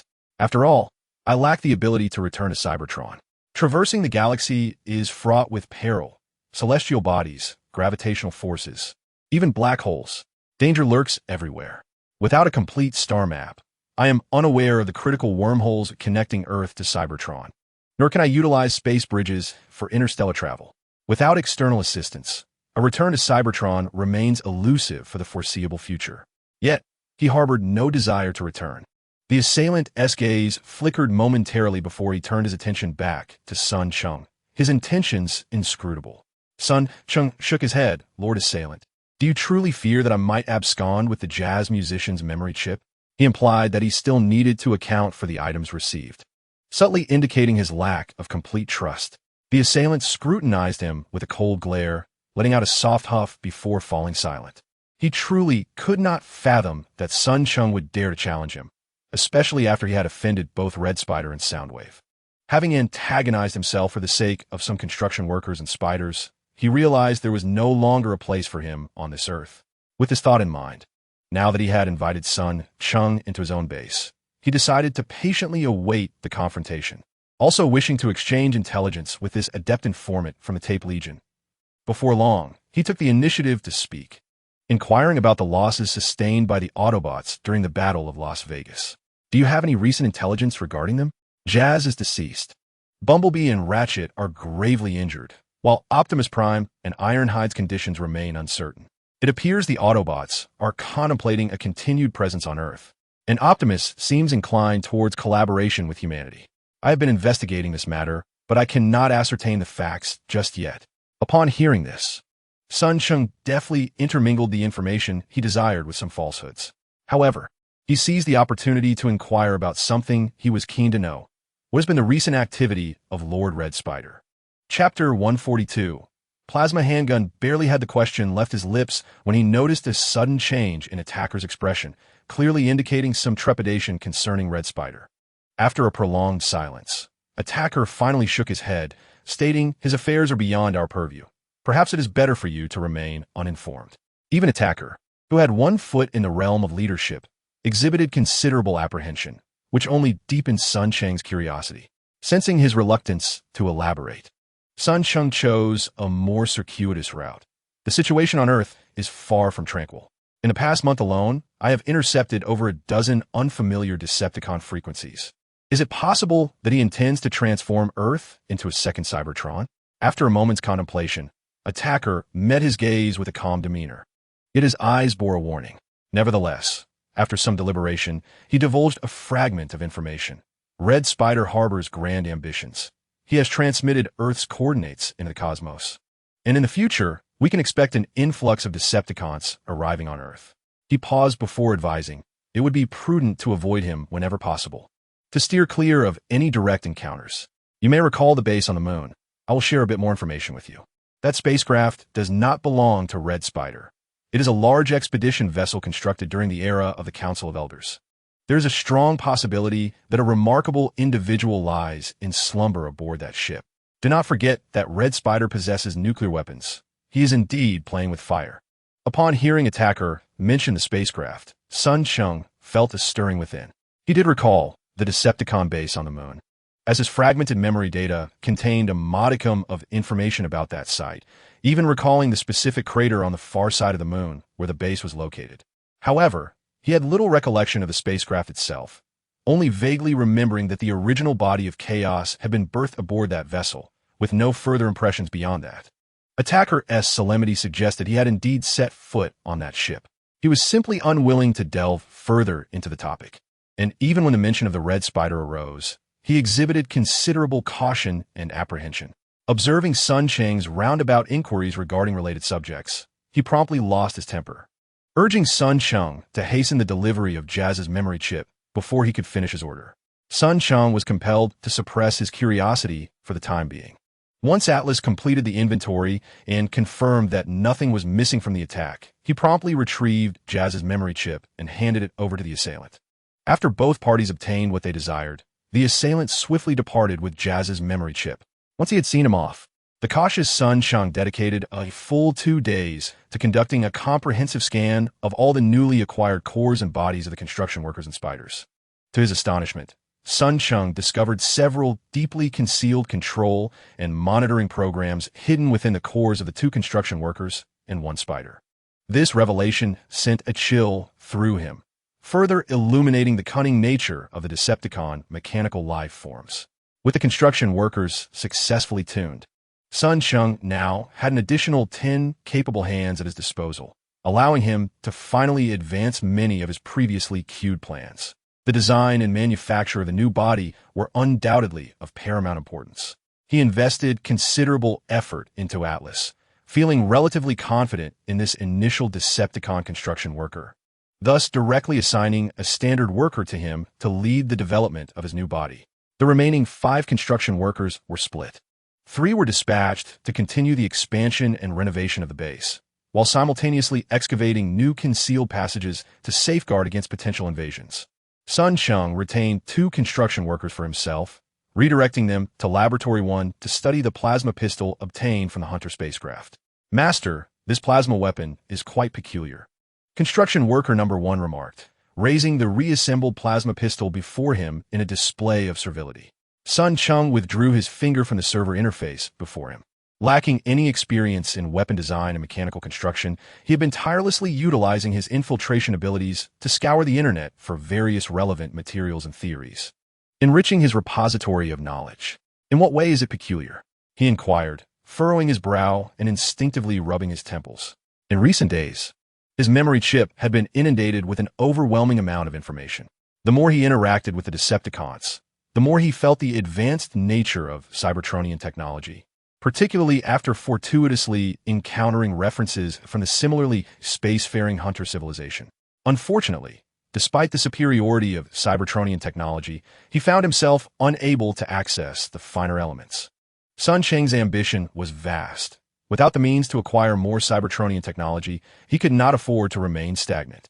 Realizing that the assailant had concealed ulterior motives within the construction workers and spider he had entrusted to him, Cheng understood that it would likely be challenging to procure more resources from him in the future. Yet, serpents have their pathways, and mice have theirs. Since the direct route to acquiring Cybertronian technology proved to be impassable, it became imperative to take a more arduous detour. Cheng employed every conceivable method to infiltrate the internal servers of prestigious universities, corporations, and various laboratories across America and the globe. His relentless search traversed the realms of mechanical engineering, electronics, and molecular materials as he endeavored to extract the quintessence of modern industry created by humanity. This circuitous route he devised was not a dead end. Cheng firmly believed that by thoroughly assimilating and mastering Earth's civilization, even the advanced technology of Cybertron would eventually yield its secrets to him. Amidst this excitement, construction worker number 1 harbored a trace of disdain. Struggling to fathom how such crude designs and internal structures could yield a weapon of this nature. Aside from a materials and energy conversion system, the plasma handgun possessed no redeeming qualities. It was hardly surprising that these industrial Decepticons from Cybertron would look down upon the manufacturing techniques of the Predacon civilization. In fact, Cheng himself had previously analyzed the internal design and structure of Predacon ships and had long recognized their construction standards as unimpressive. This might be attributed to the aberrant development of the Predacon civilization, which, despite having evolved into a spacefaring society, still clung to barbaric customs such as cold weapon combat and hunting, leading to a somewhat distorted industrial progression. Cheng's gaze lingered on the plasma handgun as he coldly inquired, "So, is this a weapon you are capable of producing? It will require some time, but there is no insurmountable challenge in its manufacture. We will need specific equipment and materials. Of course, if you desire, we can also implement modifications and upgrades. However, this may increase your energy consumption." Construction worker number 2 eagerly added, eager to flatter. "Very well, endeavor to accomplish it. Energy consumption. If this were a few days prior, I might have held reservations. However, now that I have acquired an energy extraction and conversion device from the ambush, I no longer harbor such concerns. No. Strictly speaking, it is not entirely absent." Cheng mused, rubbing his metallic chin, his eyes reflecting deep contemplation. "Now, I require a power station." Chapter 143, Base No. 2. The so-called energy extraction and conversion device was the very apparatus Cheng had once utilized in the Red Spider's base, designed to replenish energy for the Corps. This unique equipment from Cybertron could rapidly convert electrical energy into high-purity energy liquid for storage, a critical strategic device for both Decepticons and Autobots, who were mechanical life forms. The energy of the Decepticon sparks and cores was continuously consumed and required regular replenishment. Otherwise, once their reserves fell below a certain threshold, they would either enter a dormant state to minimize consumption or succumb to the inevitable decay of their bodies. Although senior Decepticons and Autobots, including Cheng, possessed the ability to directly absorb electrical energy for sustenance. However, compared to specialized energy absorption and conversion devices, their efficiency in harnessing and transforming electrical energy is not only inferior, but also requires significantly more time. Previously, Cheng lacked the necessary conditions and could only rely on the meager power generated by the diesel generators within the base to replenish some of his energy consumption. Now, armed with the advanced memory chip from Jazz, after a failed attempt to exchange it for a sonic disorientation gun, he swiftly opted for a set of energy absorption and conversion apparatus. After completing the transaction with the assailant, Cheng did not linger at the base. The replication and enhancement of the plasma pistol necessitated equipment as well as materials. In addition, he was busy procuring supplies for the construction of Base 2. Days later, a communication arrived from the Pioneer in Brazil, announcing that the first batch of supplies he had ordered prior to his return to reality had reached the location of Base 2 in the Alhambra Mountains. The underground cavern, situated in a remote area of the Alhambra Mountains, had long been designated as Base 2, and construction was finally set to commence. Upon receiving this news, Cheng promptly dispatched 4 engineers from Base 1, sending them to Brazil in 2 trips. Their identities were too sensitive. Not only was it difficult to hire humans for labor, but even a slight public appearance could lead to their discovery by the American government, which was actively seeking the Decepticons. Though reluctant to admit it, Cheng understood better than anyone that unless the Red Spider or Shockwave summoned the Decepticon army to Earth, a mere handful of high-ranking Decepticons would be insufficient to contend with the most powerful nation on this planet. The Pioneer respectfully welcomed Cheng, who was carrying a small container deeper into the mountains. "Is this the cavern?" Cheng inquired as he followed closely behind, traversing through the remote mountains for over half an hour before reaching the cavern, piquing his interest. A few days prior, during a delivery to this area, he had left immediately after handing over the goods to the Pioneer, primarily to save time. Simply put, there was a shortage of manpower. The 10 engineers he had previously acquired from the assailant were tasked with researching the spacecraft, developing the plasma pistol, and overseeing the expansion of both bases. Were it not for their mechanical nature, which allowed them to work continuously as long as they had energy, any human would struggle to keep up. Upon hearing Cheng's remarks, the Pioneer immediately replied with respect, "Yes, Master, it is indeed here." Cheng surveyed his surroundings and nodded in approval. The chosen site for Base 2, nestled within the depths of the Alhambra Mountains, lay within a canyon surrounded by peaks. Here, access was limited to foot travel and aerial vehicles, rendering it nearly inaccessible by any other means, a veritable stronghold for the physically frail. The Pioneer had made a commendable choice for the environment of Base 2. Upon entering the underground cavern, Cheng felt increasingly satisfied. Indeed, it was quite promising. This subterranean cavern stands as a testament to nature's artistry, a veritable gift from the earth itself. Its entrance is impressively spacious, measuring at least 10 meters in length, width, and height. The initial stretch of the cave is characterized by rugged terrain and winding paths. However, as one ventures deeper into the cavern, a few hundred meters in, one encounters several expansive chambers, each isolated from the others. The largest of these chambers is likely as vast as 3 football fields, while the smallest measures approximately the size of 3 or 4 basketball courts. The topography within the cave is uneven, featuring protruding stone pillars and depressions filled with water. And notably, there exists a lake within one of the chambers. The depths of this lake connect to an underground river, which flows seamlessly into a long river situated 20 kilometers away within a gorge, offering both safety and considerable potential for development. Regrettably, despite the natural splendor surrounding them, the 4 construction drones dispatched by Cheng exhibited no sense of reverence for this natural wonder. They had already commenced the relentless task of dismantling the stone pillars and leveling the ground, initiating construction operations within the cavern.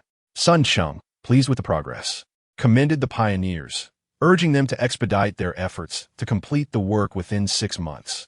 The pioneers, taken aback, gazed up at Sun Cheng, puzzled by his urgency. They remarked that, in principle, as long as their energy reserves were intact, they could work indefinitely. Yet, they were referred to as life forms rather than mere machines because, like humans, they experience emotions, fatigue, and the need for rest.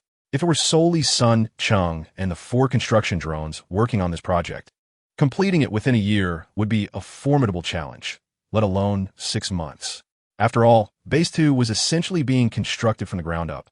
It required leveling all underground caverns, reinforcing seismic structures, laying down wiring and piping, and excavating additional emergency escape routes and waterways, all of which placed a considerable burden on the few drones at hand. Sun Cheng furrowed his brow, not out of dissatisfaction with the pioneers' inquiry, but rather due to concerns regarding the volatile situation within the United States. After a moment of contemplation, he replied, "You all should proceed with haste here. I expect other construction drones may be dispatched to Base 1 as circumstances permit. The domestic situation in the United States remains uncertain, and in a few days, I plan to venture forth to ascertain the true nature of Nest." In the wake of the battle in Las Vegas, he had managed to procure intelligence regarding the relationship between the Autobots and the U.S. government through operatives he had infiltrated within the government. Regrettably, these operatives had yet to access the most critical information, leaving Sun Cheng only able to surmise that a cooperative relationship existed between the Autobots and the government. Although the specifics remained elusive, this was far from reassuring news. Sun Cheng could confidently assert that he had landed on the Autobots' blacklist, and it was highly likely that he had supplanted the deceased Megatron and the currently absent Shockwave, temporarily ascending to a position of prominence. There is no way around it. Aside from the losses he inflicted on the American military during the battle in Las Vegas, his attempt on the life of Bumblebee and the fact that he absconded with half of Jazz's body are sufficient reasons for both the Autobots and the U.S. government to harbor animosity towards him. Thus, he must remain vigilant. Should the Autobots forge an alliance with the U.S. government to commence a purge of Decepticons on Earth, Sun Cheng would undoubtedly find himself at the forefront of their targets. With his thoughts somewhat organized, he anticipates a return to regular updates tomorrow. Chapter 144. Enhanced transformation after spending over a week shuttling between the United States and Brazil to deliver a substantial amount of supplies to Base 2. Sun Cheng finally paused his frantic activities and returned to Base 1. The situation is troublesome. There are only a few power stations in Brazil, with a total installed capacity exceeding 4 million kilowatts. With Base 2 established in Brazil, Sun Cheng considers this South American nation as part of his sphere of influence and contemplates the acquisition or reconstruction of a power station within its borders. The energy apparatus can convert electrical energy into high-purity energy liquid. Despite the entire machine assembly weighing just over 2 tons, its operational efficiency is commendable. Yet power stations with an installed capacity below 4 million kilowatts are inadequate to meet its demands. However, as one of the world's few prominent nations, Brazil offers limited options for power stations available to Sun Cheng. Situated on the South American continent, Brazil, the largest nation in South America, is indeed a land of divine abundance. Within its vast territories lie rich and extensively available mineral resources, and the Amazon River, flowing through its heart, is undoubtedly a magnificent gift from the heavens to this nation.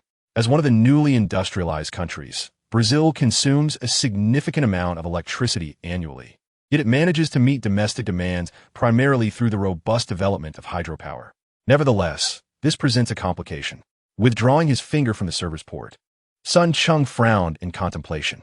Brazil boasts over 2,000 hydropower and thermal power stations, but the vast majority are small-scale facilities barely meeting local electricity needs. Only 6 power stations align with his requirements, all of which are hydropower stations.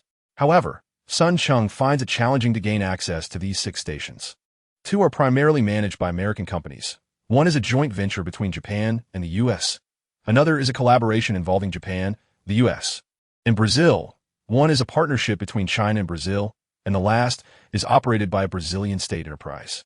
Among these 6 hydropower stations, one is still under construction. Yet each remains difficult to penetrate. Such large-scale power stations are classified as national projects in any country.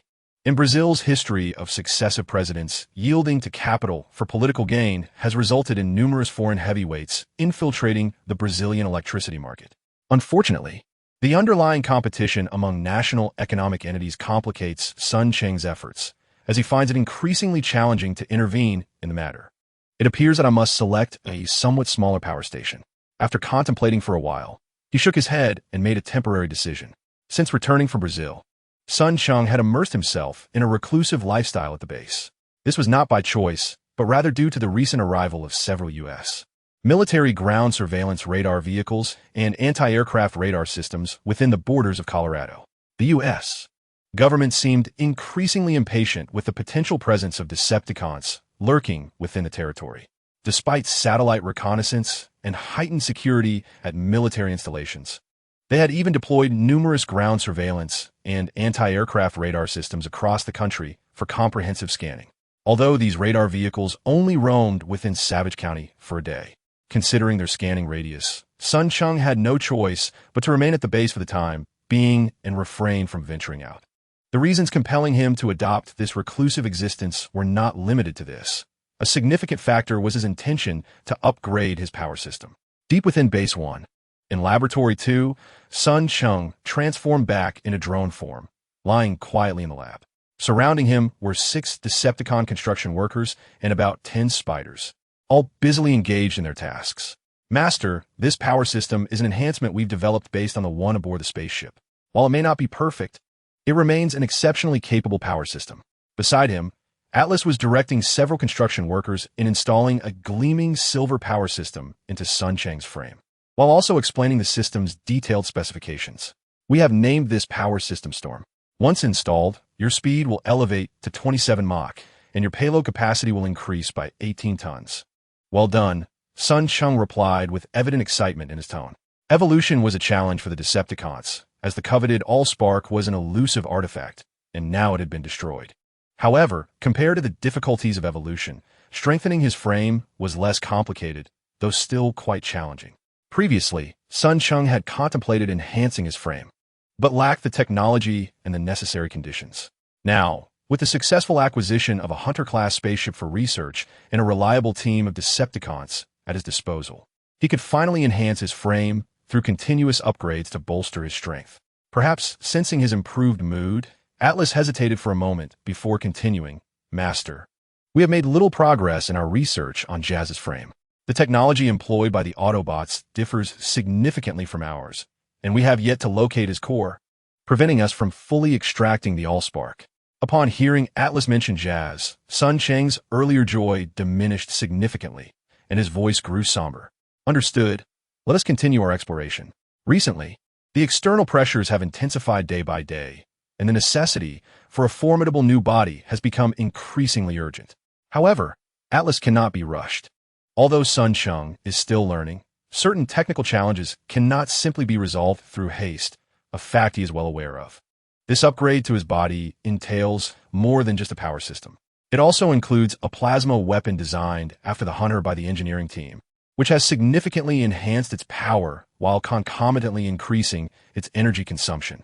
Additionally, modifications and adjustments have been made to Sun Cheng's original Vulcan cannon. The entire transformation process spanned 2 days before completion. Within the confines of the laboratory, accompanied by a prompt from Atlas, Sun Cheng, who had been pent up for far too long, leapt into action. The metallic joints of his body emitted a series of crackling sounds, and he quickly reverted to his human form. Feeling rejuvenated, he instinctively manipulated the joints in his right hand, which soon morphed into a short-barreled cannon with a caliber of 100 millimeters. He aimed it forward, resisting the urge to pull the trigger after considerable effort. Eager to test the performance of his modified body, he was equally weary from being cooped up in the underground base, living like a recluse. After meticulously assessing his body for any potential hazards, Sun Cheng promptly informed Atlas and exited through a newly established concealed passage. He leaped into the air, swiftly disappearing from sight. In the days prior, he had struggled to find his flow, unable to produce even a few hundred words due to a mental block, for which he felt quite apologetic. Chapter 145. Sam and Michaela, though Sun Cheng felt stifled. Once outside the base, he did not recklessly take to the skies. Instead, he ascended like a rocket to an altitude of 30,000 feet before swiftly heading south towards North Dakota, and before long, he had crossed the border into Canada.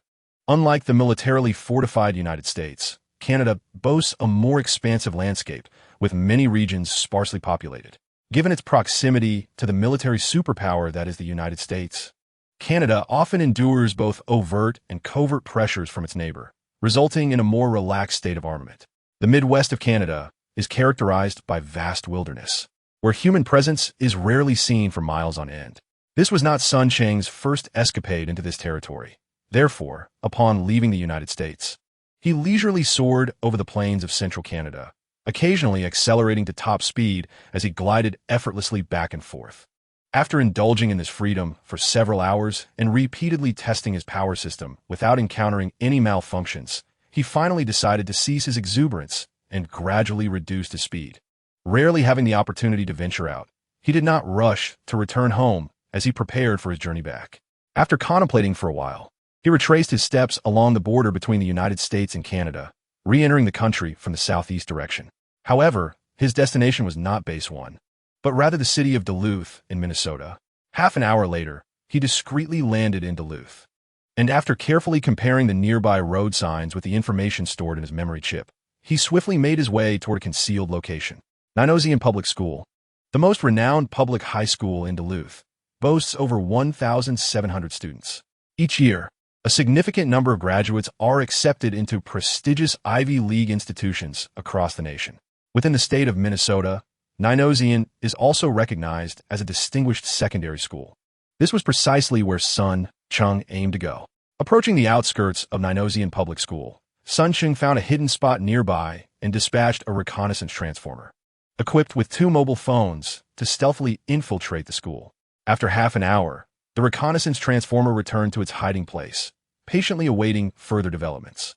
Finally, the school day came to an end. Sam, who had been pestered all day by his sole confidant and mischievous friend, Miles, hastily gathered his belongings as the teacher announced the end of classes and made his way to his personal locker. "Hey, Sam, you still haven't told me what transpired between you and Michaela. How did you manage to get her into Nynosian?" Noticing that Sam was about to evade him, the blonde troublemaker Miles quickly abandoned his belongings and dashed out of the classroom in pursuit. Sam, annoyed by the commotion behind him, instinctively rolled his eyes, realizing that, given his physical prowess, he could not escape his troublesome friend. He reluctantly paused at the corner of the corridor. Once Miles caught up and slung an arm around his shoulder, he replied with exasperation, "Miles, this is love. You wouldn't understand. Cut it out. You think a dullard like you can handle Michaela? Don't say I didn't warn you. She has quite the reputation." Sam was immediately displeased by this remark. Having been neighbors with Michaela and harboring a crush on her for many years, he was fully aware of the struggles she faced after her mother's passing.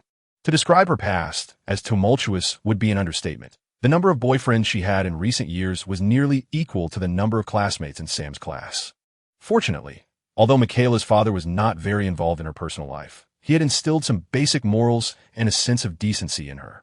While she had indeed had several boyfriends, her private life remained relatively unblemished. She maintained restrictions at home and rarely stayed out overnight.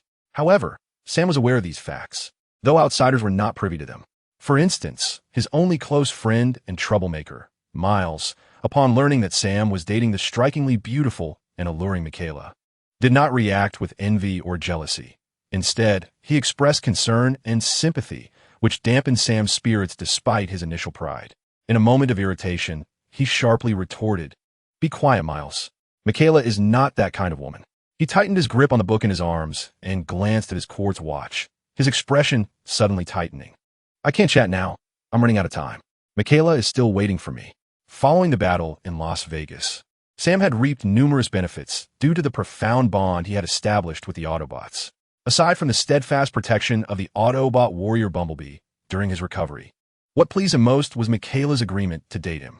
Recently, he had received a personal invitation from Captain William to visit Washington, where he unexpectedly had a secret meeting with the president. Sam was taken aback when the president, in a friendly manner, mentioned that if Sue Gwyn needed assistance, He could contact the government. Without a second thought, he expressed his desire to transfer Michaela to Ninosan Academy. And to his astonishment, the president actually made it happen. Following this development, Michaela, whose academic performance was not particularly stellar, joined him at Ninosan Academy. Since their families were neighbors, and now that they were in a relationship, the two young people found themselves inseparable both during school hours and after, embodying the essence of youth. The troublemaker shot him a glance, prepared to deliver another sarcastic remark, when suddenly he heard the hurried sound of footsteps coming from the staircase. Instinctively, he turned towards the source of the noise and promptly fell silent, a smile spreading across his face. Sam, slightly taken aback, followed his gaze and soon spotted a voluptuous and attractive young woman, clutching a handbag, approaching with an air of urgency. Upon seeing Sam, her face lit up with delight, and she called out, "Sam, look what I found in my locker." This alluring young woman was none other than Sam's girlfriend, Michaela. She pulled out a palm-sized, silver-gray object from her handbag, ready to hand it to Sam, but then noticed Miles standing beside him. Her expression faltered slightly, and she retracted the item. Sam glanced awkwardly at Miles. Recently, there had been an incident where Miles had spoken ill of Michaela behind her back, and she had caught him in the act. Since then, Michaela had developed a certain aversion to his close friend, and despite Sam's attempts to mend the situation by suggesting outings together, Michaela had consistently declined. Miles, ever the loyal friend, simply shrugged and nodded at Michaela. "Hey, Michaela, it seems you have plans with Sam." With that, he took his leave, understanding the dynamics at play. The recent updates have left everyone disappointed, and I too find it hard to continue. However, I am gradually regaining my focus, and I will strive to improve the pace of my work. Chapter 146, The Battle with the Bumblebee, Part 1. Myers was not a bad person. He merely had a tendency to speak without thinking. Once Myers departed, Sam exhaled a sigh of relief. He was acutely aware that his only confidant and his girlfriend held a mutual disdain for one another, which left him apprehensive about the potential for conflict between them. As he watched Myers fade into the distance, Michaela shot Sam an exasperated glare and remarked, "Are you blaming me for being too sensitive?" No, Sam replied awkwardly, rubbing his nose. His demeanor was somewhat clumsy, and he had always struggled to charm girls, even after he began dating Michaela, finding it difficult to create romantic moments. Michaela glared at him for a while, then burst into laughter. From her bag, she retrieved a sleek, silver Nokia phone and presented it to him. "Do you really think I was upset with him? Look at this. I found it in my locker after school." Sam's expression shifted as he glanced at the phone, then looked back at Michaela with a beaming smile. "Nokia C25, I know it well. It retails for $600. Your admirer is quite generous." Clearly, this sensitive fellow had taken it as a gift from his admirer. Michaela huffed, snatching the phone from his hands and flipping it over before handing it back to her boyfriend. "What are you thinking? Just take a look." Sam was utterly bewildered by her sudden display of irritation. Instinctively, he accepted the phone, turning it over to see its back, and his expression changed dramatically. The metal casing bore an intricately carved design that epitomized industrial aesthetics. Sam was no stranger to this emblem, having seen it countless times recently, and he understood precisely what it represented. Decepticon. His hand trembled violently, reflecting his turmoil. The phone slipped from his grasp and clattered to the ground. "Damn it, it's a Decepticon," he muttered, agitatedly pacing back and forth, his face contorted with anxiety and fear. He cast a glance at the fallen phone, instinctively raising his foot, as if he longed to kick it far away, as far as possible. "Sam," Michaela said softly, her gaze filled with concern and tenderness. "It's all in the past now. Sam, it's over." He shot a fierce look at the phone emblazoned with the Decepticon insignia, his eyes betraying a mix of guilt and dread. Jazz was gone, Bumblebee, the ambulance, Optimus Prime gravely injured, Captain William and others, countless innocent lives lost due to the Decepticons. And now they had resurfaced, seemingly unwilling to let him go. As the noise escalated, coincidentally coinciding with school dismissal, a crowd of young men and women quickly gathered around them, pointing and whispering. Upon witnessing the situation, Michaela promptly bent down to retrieve the phone from the ground and grasp Sam, whose expression had shifted slightly. Leaning close to his ear, she whispered, "I just consulted Bumblebee, and this is merely an ordinary phone." Upon hearing this, Sam's countenance improved slightly. He then noticed that they were surrounded by a considerable number of onlookers, causing his cheeks to flush with embarrassment. Hastily, he followed her out of the academic building, making their way to a secluded corner of the school parking lot where they halted in front of a somewhat worn Chevrolet Camaro. "Hey, buddy." Once he saw that the area was deserted, Sam eagerly tapped the hood of the old Camaro and inquired, "My personal locker, along with Michaela's, has suffered the most malicious of invasions, with a phone emblazoned with Decepticon insignia placed inside. Damn it, are those wretched killing machines about to rear their heads again?" Earlier, while passing by the lockers at Michaela's suggestion, he had opened his own locker, only to discover, much to their dismay, that he too had received a phone identical to hers, adorned with the same Decepticon design. The Decepticons, who had only recently quieted down, were now becoming active once more. Sam felt a surge of panic. He had no desire to be embroiled in the battle between Autobots and Decepticons again, and merely contemplating it sent a chill down his spine. This Chevrolet Camaro was none other than the vehicle form of the Autobot warrior Bumblebee.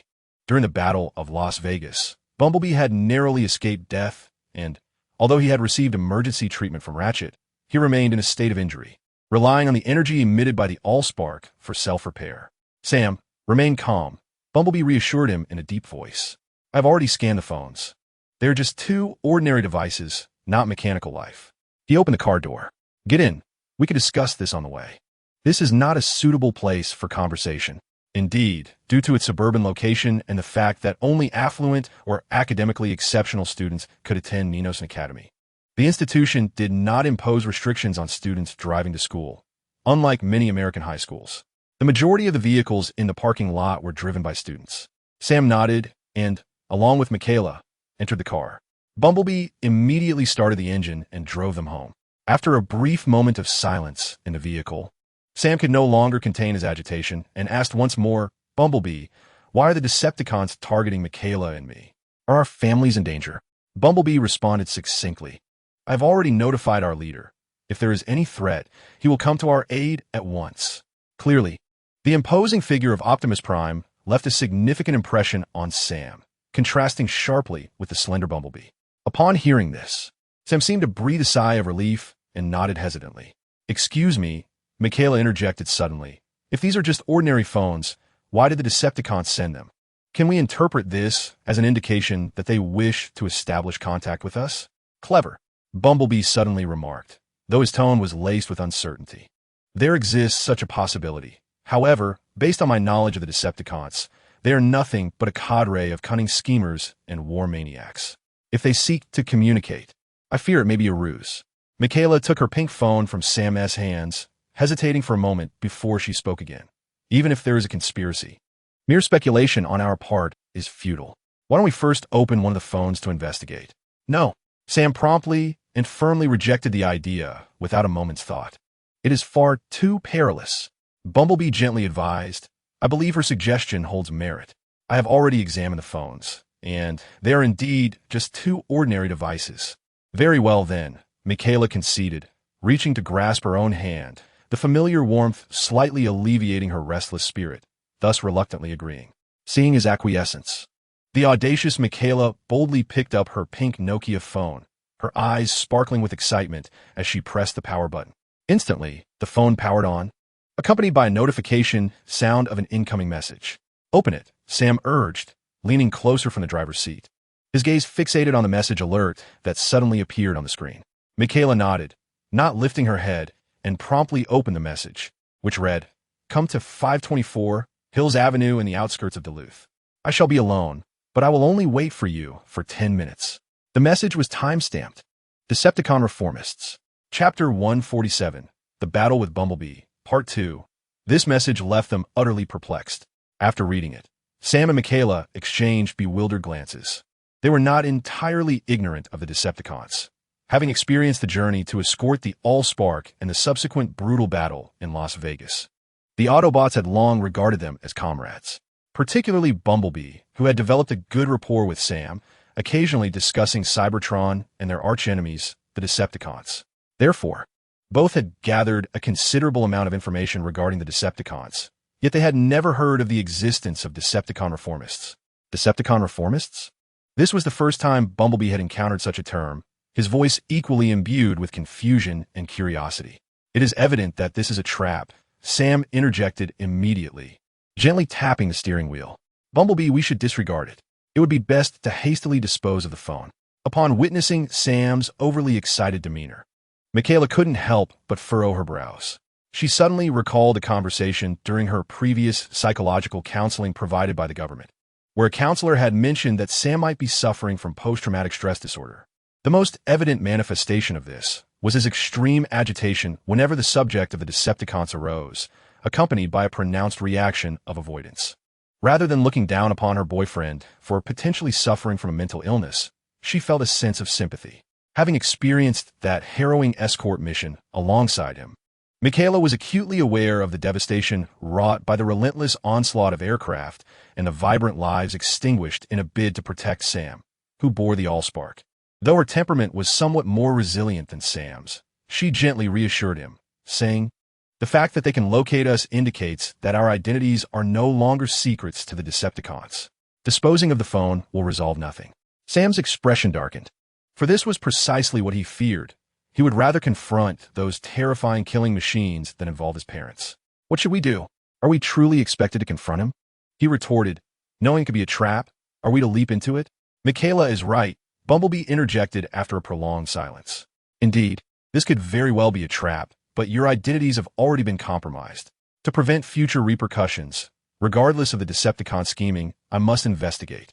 With that, he pulled the vehicle over to the side of the road and opened the door. "You both should exit the vehicle. For safety's sake, I will go alone." Sam's countenance shifted. He was reluctant to let Bumblebee take such a risk. However, he recognized the validity of Michaela's and Bumblebee's points. Their identities were exposed, and it was highly probable that their families had also attracted the attention of the malevolent Decepticons. If they did not swiftly ascertain the Decepticons' intentions, both families would likely find themselves living under the looming shadow of their adversaries. After a moment of hesitation, his expression darkened, but he took a deep breath and regained his composure. "I will accompany you, Bumblebee," Sam stated calmly, then turned to Michaela with a grave tone. "Michaela, you must wait for us here." "Sam! Sam!" The calls echoed almost in unison from both Bumblebee and Michaela. "Unfortunately," Sam firmly declared, "the phone has been delivered to Michaela and me. We have nowhere to run. We might as well see what the Decepticons are plotting." Bumblebee seemed uncertain. Yet Michaela, unwilling to be left behind, insisted, "I want to go too. Don't forget, I received the phone as well." Sam quickly glanced at his girlfriend, intending to dissuade her, but was met with a resolute and determined expression mirroring his own. The words that lingered on the tip of his tongue suddenly fell silent, swallowed back into the depths of his being. After a brief moment of contemplation, Bumblebee reluctantly acquiesced, stating, "Very well, I have already informed the leader. They will arrive shortly. Let's proceed. If danger arises, seek refuge in a secure location, and I shall do my utmost to engage with them until the leaders arrive." "Understood," he replied. After dispatching a message, Cheng sat idly on the ground, gazing skyward with a hint of anticipation in his eyes. During his recent confinement within the base, he had not been idle, seizing opportunities to cultivate a network of intelligence operatives within the United States. He had gradually expanded his reach. Consequently, the Nest initiative, which involved the collaboration between the Autobots and the American government, began to unveil itself to him, albeit slightly, as a military cooperation plan. The Autobots professed a love for peace, which suggested that their objectives did not involve aiding the U.S. military in subjugating other nations. The implications of this realization weighed heavily on him. He had surmised that the targets of the Nest initiative were likely the Decepticons. Given his conspicuous performance during the Battle of Las Vegas, particularly following the retreat of the Decepticons and the demise of Megatron, it was highly probable that he would ascend to the top of Nest's target list. With these deductions in mind, Cheng, while concerned, was not inclined to remain passive. In fact, he had commenced preparations immediately after the conclusion of the Las Vegas battle. The secondary base was merely one of his contingency plans. The profiles of Sam and Michaela, two young individuals who had been safeguarded by the Autobots during the conflict, were information he had gleaned from his intelligence network. After ascertaining their identities and names, he had invested considerable time in pinpointing their city, contact information, and even their precise residence. Today, he intended to reach out to Sam and Michaela. Firstly, he sought to validate his suspicions regarding their unique connection to the Autobots. Should he find himself in dire straits in the future, they could potentially serve as a lifeline. Secondly, he He planned to dissociate himself from Soundwave's Tape Legion and forge a new identity for himself. Furthermore, Cheng wished to take this opportunity to gauge the Autobots' true sentiments towards him and the Nest Initiative. Until his hypotheses were substantiated, they remained mere conjectures. Cheng was acutely aware that he lacked both the power to launch an assault and the influence of the Red Spider, thus necessitating meticulous deliberation with each step he took in this perilous world. As he absently counted the passing moments, he suddenly felt his fully operational core detect a familiar Autobot frequency, prompting him to stand alert with a serious expression. Before long, a dilapidated yellow Chevrolet Camaro entered his line of sight. Upon glimpsing the vehicle, Cheng's expression shifted slightly, and he inwardly lamented the misfortune that had befallen him. Having interacted with Bumblebee on several occasions, he naturally recognized the Chevrolet Camaro sports car as his own. Clearly, Bumblebee also recognized him before the vehicle even approached. Cheng heard a furious roar emanate from it. Suddenly, in a burst of speed, Bumblebee leapt into the air, preparing to transform into his warrior form. Bumblebee! Within the car, two screams, a male and a female, pierced the air, drawing attention. The pair were none other than Sam and Michaela. As Cheng cautiously observed, he realized that Bumblebee was not neglecting Sam and Michaela, who were originally seated inside the vehicle. On the contrary, during his transformation mid-air, he still remembered to toss Sam and Michaela high into the air. Once he completed his metamorphosis, he swiftly extended his arms, securely catching them both before rolling on the ground. Bumblebee then placed Sam and Michaela at a safe distance, hurriedly warning them, "Stay back." As soon as the warning was issued, his expression turned grave as he swiftly conjured his laser cannon, aiming it directly at Cheng and firing. Boom! Cheng nimbly dodged Bumblebee's attack, a slight frown creasing his brow. He had indeed anticipated that the Autobots would position a warrior to protect Sam and Michaela until the danger had passed. However, he did not foresee that Optimus Prime would choose to disregard his most outstanding intelligence expert and master of covert operations in favor of safeguarding two humans who had no connection to the Autobots. Consequently, the situation unfolded in the worst possible manner. "Bumblebee, I come with sincerity. Do you wish to instigate yet another war?" Cheng silently lamented his misfortune. With a cold snort, he leaped again, narrowly evading Bumblebee's laser fire, and stood with his arms crossed, displeased. "Sincerity? Silence, you Decepticon scum." Bumblebee's eyes glimmered with palpable malice, his light blue electronic gaze betraying his hatred for Cheng. He continued to unleash a barrage of fire, accelerating towards Cheng with relentless speed. Cheng's expression darkened. Having accessed Jazz's memory chip, he understood precisely why Bumblebee harbored such animosity towards him. Both Bumblebee and Jazz were among the 4 primary lieutenants of Optimus Prime, and their camaraderie was far deeper than that shared with the other 2 lieutenants, the police car and the ambulance. During the Battle of Las Vegas, although Jazz did not perish at Cheng's hands, he met a tragic end at the hands of Megatron. However, Jazz's severed remains were taken by Cheng post-battle. While the loss of the Allspark was unfortunate, the most critical blow was the acquisition of Jazz's memory chip, which rendered any future resurrection attempts by the Autobots impossible. It was evident that Bumblebee's hatred for him stemmed from this grievous loss. Cheng had traded Jazz's memory chip to the Decepticons, not only because he lacked the resources to revive Jazz in the short term, but also out of fear of Jazz's identity.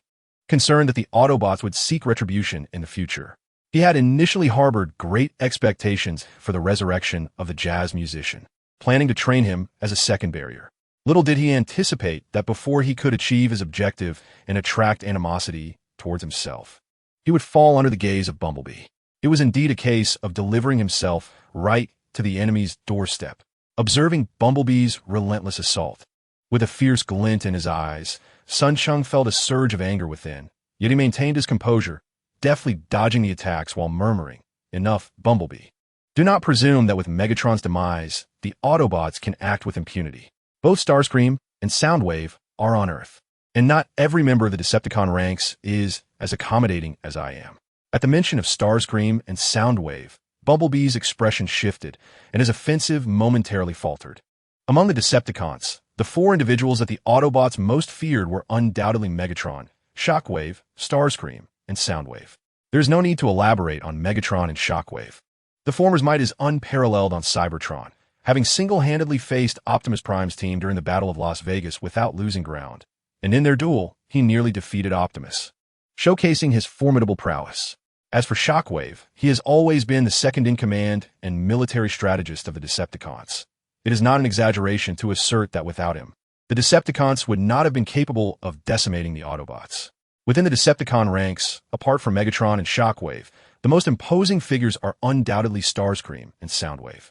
The erratic Starscream is the most dangerous schemer, his obsession with power rendering him ruthlessly savage towards all Decepticons except himself.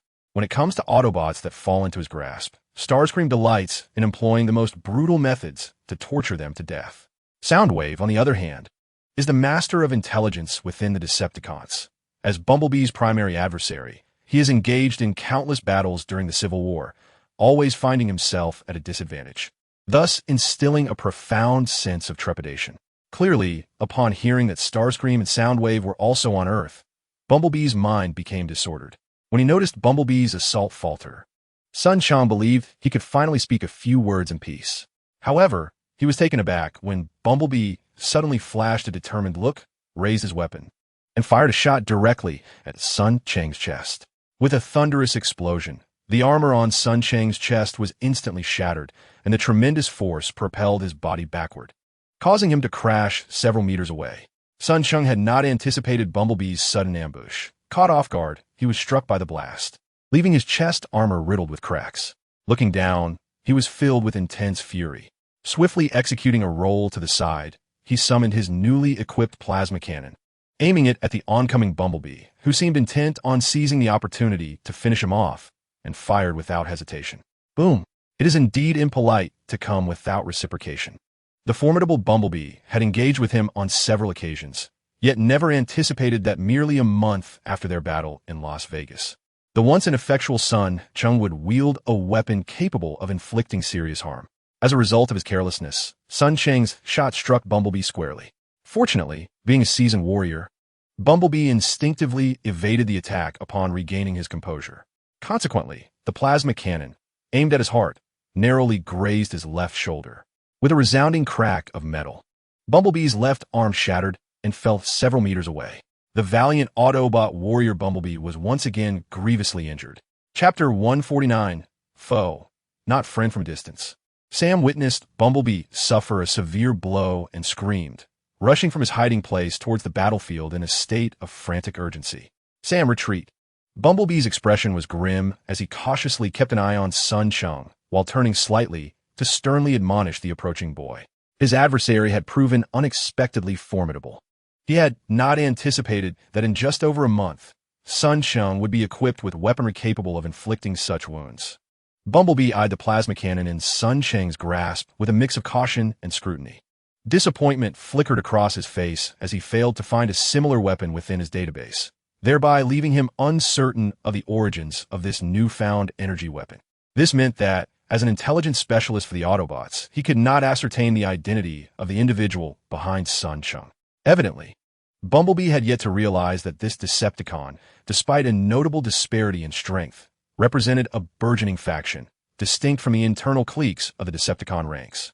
Sun Cheng glanced at the American boy, Sam, who disregarded his warnings and approached Bumblebee's vicinity, a flicker of blue light emanating from his electronic eye. Seizing the opportunity when his opponent was unprepared, he had successfully severed Bumblebee's left arm. However, should the confrontation escalate, Sun Cheng would undoubtedly flee without hesitation. It would be folly for someone who had only recently ventured into the world of mechanical life to engage in a struggle with the combat master Bumblebee. The standoff remained tense, and the arrival of Sam distracted Bumblebee, who grew increasingly concerned that their battle might endanger the boy. Ultimately, he switched from offense to defense, discreetly shielding the American lad behind him. Sun Cheng felt a sense of relief and seized the moment to speak again. I come in good faith. Is this how you treat potential allies? Silence, Decepticon. Bumblebee retorted coldly, his voice laced with derision. A villain stained with blood, who spares neither comrades nor their corpses, is not worthy of an alliance with the Autobots. Sun Cheng's expression shifted, clearly revealing that Ratchet had informed the other Autobot warriors of the incident that left him dazed. This is not a favorable omen. Once this information spreads, It is uncertain whether the Red Spider and Soundwave will seek retribution, but his greatest concern still lies with Shockwave, considering that Dizziness is one of his most trusted generals. Merely contemplating the day when that military commander, who wields the majority of the Decepticon forces, arrives on Earth and learns of this situation sends shivers down his spine. The question of whether Sun Cheng will even survive to see another day remains an enigma. A flicker of regret surfaced within him regarding his hasty actions from that day, yet the thought was swiftly suppressed. What a jest it would be! Having traversed from another realm, he had started from virtually nothing, without the spoils of the Battle of Las Vegas. Who could say how many decades, or even centuries it would take for him to earn the right to stand before the Autobots and proclaim his voice? Offending them was a foregone conclusion, yet perhaps his future self could carve a path that would surpass theirs. With clarity returning to his gaze, Sun Cheng retorted without hesitation. What other choice do I have? To leave the proud warrior's body of my kin, only to be betrayed to human research like Lord Megatron? You treacherous scoundrel! Bumblebee, seething with fury, instantly mocked him as soon as the words left Sun Cheng's lips.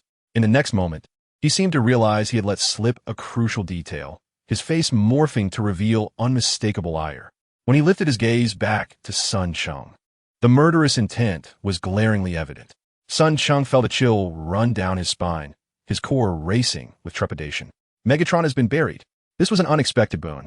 While he still harbored doubts about Bumblebee's statement, a careful reflection revealed that such a possibility could indeed exist. After all, Megatron, as the de facto leader of the Decepticons, achieved victory in the Second Civil War, driving the Autobots into the farthest corners of Cybertron and its moons. It would not be an exaggeration to declare him the current king of Cybertron. The Autobots might harbor no allegiance to the Decepticon rule, yet they would never allow the body of this Cybertronian king to fall into human hands for their examination. This would not only be a desecration of the Decepticon legacy, but also an affront to Cybertronian civilization and all mechanical life. The uncertainty of whether Megatron's memory chip had been destroyed nagged at him, and Sun Cheng struggled mightily to suppress the insidious greed that bubbled to the surface. Setting aside the authenticity of this information, the burial location of Megatron's remains would likely prove difficult to ascertain. With his thoughts gathered, he raised his head to address Bumblebee once more. We all hail from Cybertron. The Autobots are preparing to settle on Earth. With such vastness, is there not room for a few Decepticons? I come bearing a plea for peace, for not every Decepticon yearns solely for war. Bumblebee gazed at him with indifference, his expression betraying not the slightest hint of belief in the punctuation of his words. However, Sam, who was sheltered behind him, peeked out with a glance that, though tinged with fear and apprehension, revealed a slight parting of his lips in astonishment. Bumblebee remained unimpressed, and Sun Cheng did not feel anger. His visit today was merely to validate certain hypotheses, and witnessing the tentative exploration devolve into conflict left him with no inclination to linger further. Thus, thoughts of retreat began to form in his mind. Yet, no sooner had the notion emerged than Sun Cheng felt the core of his reconnaissance function blaring with alarming alerts. His heart raced uncontrollably, and instinctively, he leapt backward. In the next moment, a towering and formidable figure descended from hundreds of meters above, crashing down upon the very spot where Sun Cheng had just stood. The red and blue hues of the giant's form were both familiar and blinding, and upon closer inspection, Sun Cheng realized it was none other than Optimus Prime, the young leader of the Autobots. Seeing that he had not been crushed, Optimus's eyes glinted coldly, and he raised his weapon, aiming it directly at Sun Cheng. His gaze laced with hatred, an icy malevolence that left Sun Cheng's core feeling immobilized. With a jolt of realization, Sun Cheng understood the gravity of the situation.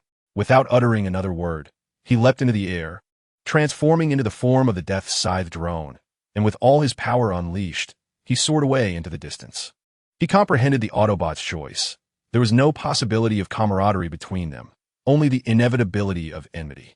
Therefore, he prepared himself for battle. After finishing work, he went to get a haircut and took a shower, returning a bit late. He had another chapter to write. Chapter 150. The Corps Optimus attempted to intercept him. As the leader of the Autobots, he may not possess the myriad combat forms of a triple changer, but he was still capable of flight.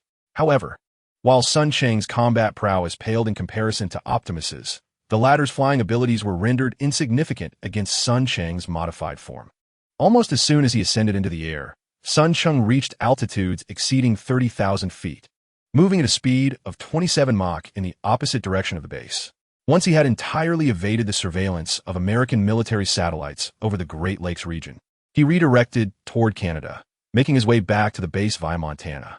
"Master, you are injured. I will immediately arrange for a medical Decepticon to attend to your wounds." Upon his return to the base, Atlas, whom he had summoned, noticed the injuries upon Sun Cheng.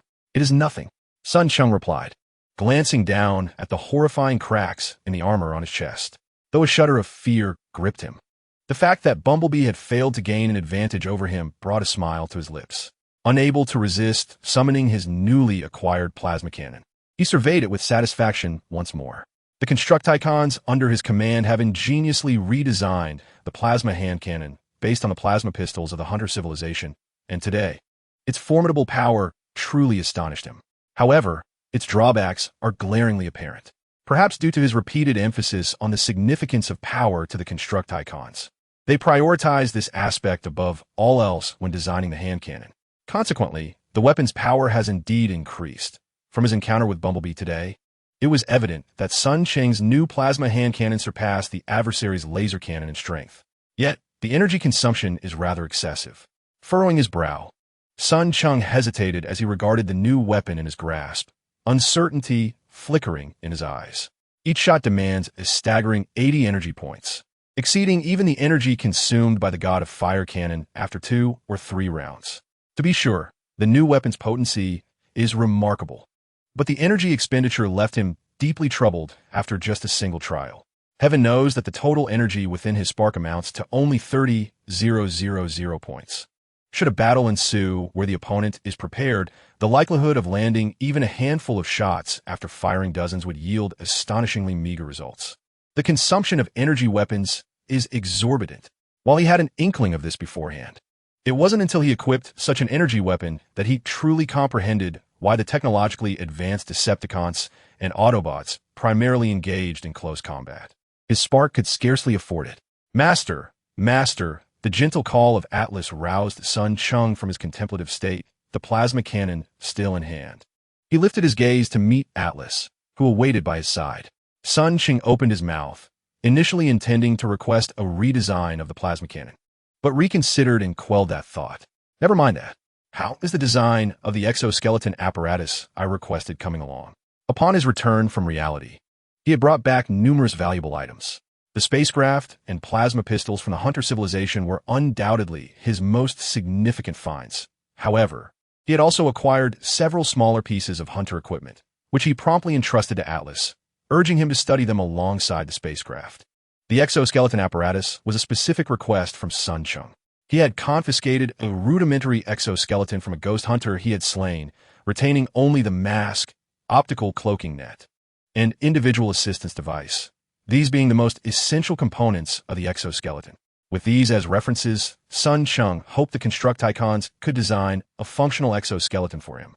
Of course, this apparatus was not intended for the chaotic machinery, but rather for his own frail physique in the realm of reality. Upon hearing the command, Atlas nodded, albeit with a hint of confusion. "Yes, Master. There is little difficulty in the design according to your specifications. If you require it now, I can produce a complete set within a week." After completing a transaction related to an assault, Sun Cheng acquired a new batch of industrial Decepticons and medical Decepticons. For the sake of efficient management, he extracted a small amount of information from his own body and infused it into the core of Atlas, which was merely one of the many experiments he had conducted over the past month. Judging by the results, the experiment proved to be quite successful. The substance, referred to as the source of life by the mechanical beings of Cybertron, undoubtedly brought about some peculiar changes in Atlas. Not only did it organize a newly joined group of construction workers and spiders with remarkable efficiency, but it also ensured that numerous projects assigned by Sun Cheng progressed systematically. However, the workforce remained insufficient. The newly joined construction workers were all occupied with their tasks, and there were even more plans awaiting execution. This is why Atlas reported to him regarding the exoskeleton armor, stating that it could produce a complete set within a week. Everyone was exceedingly busy. Furrowing his brow, Sun Cheng suddenly recalled the current shortage of manpower, which left him quite troubled. If only I could manufacture construction workers on a large scale. Unable to suppress a sigh, Sun Cheng felt somewhat helpless. He had been studying the core for quite some time, ever since Red Spider provided him with a secondary core, and he had continued his research even after acquiring Atlas.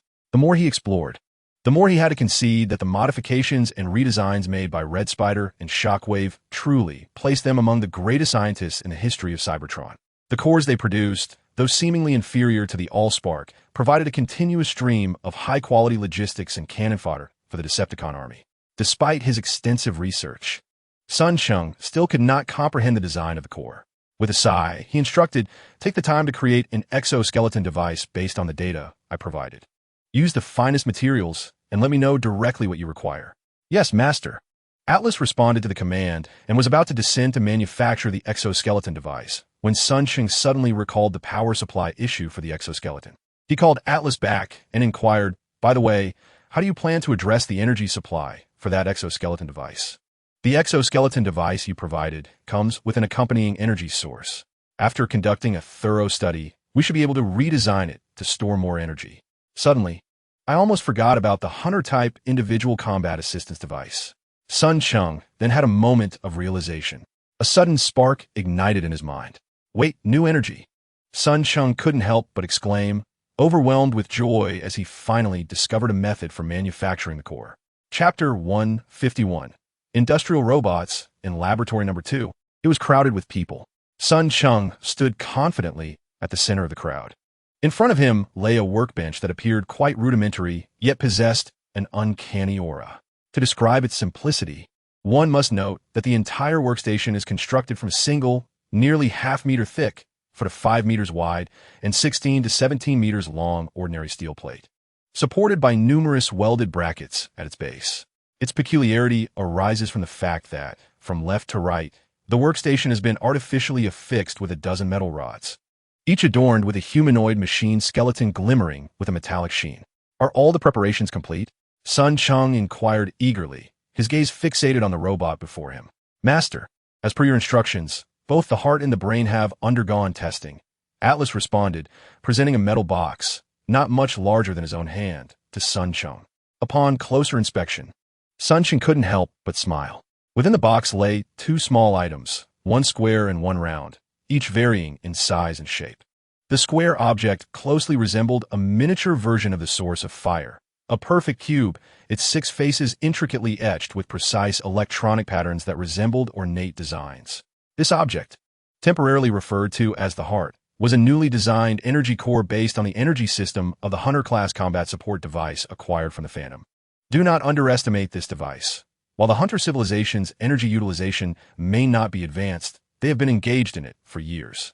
Enhanced by Atlas and his fellow Constructicons through Cybertronian technology and manufacturing processes, this heart, approximately the size of 2 adult fists, has the capacity to store 300 Cybertron standard units of energy.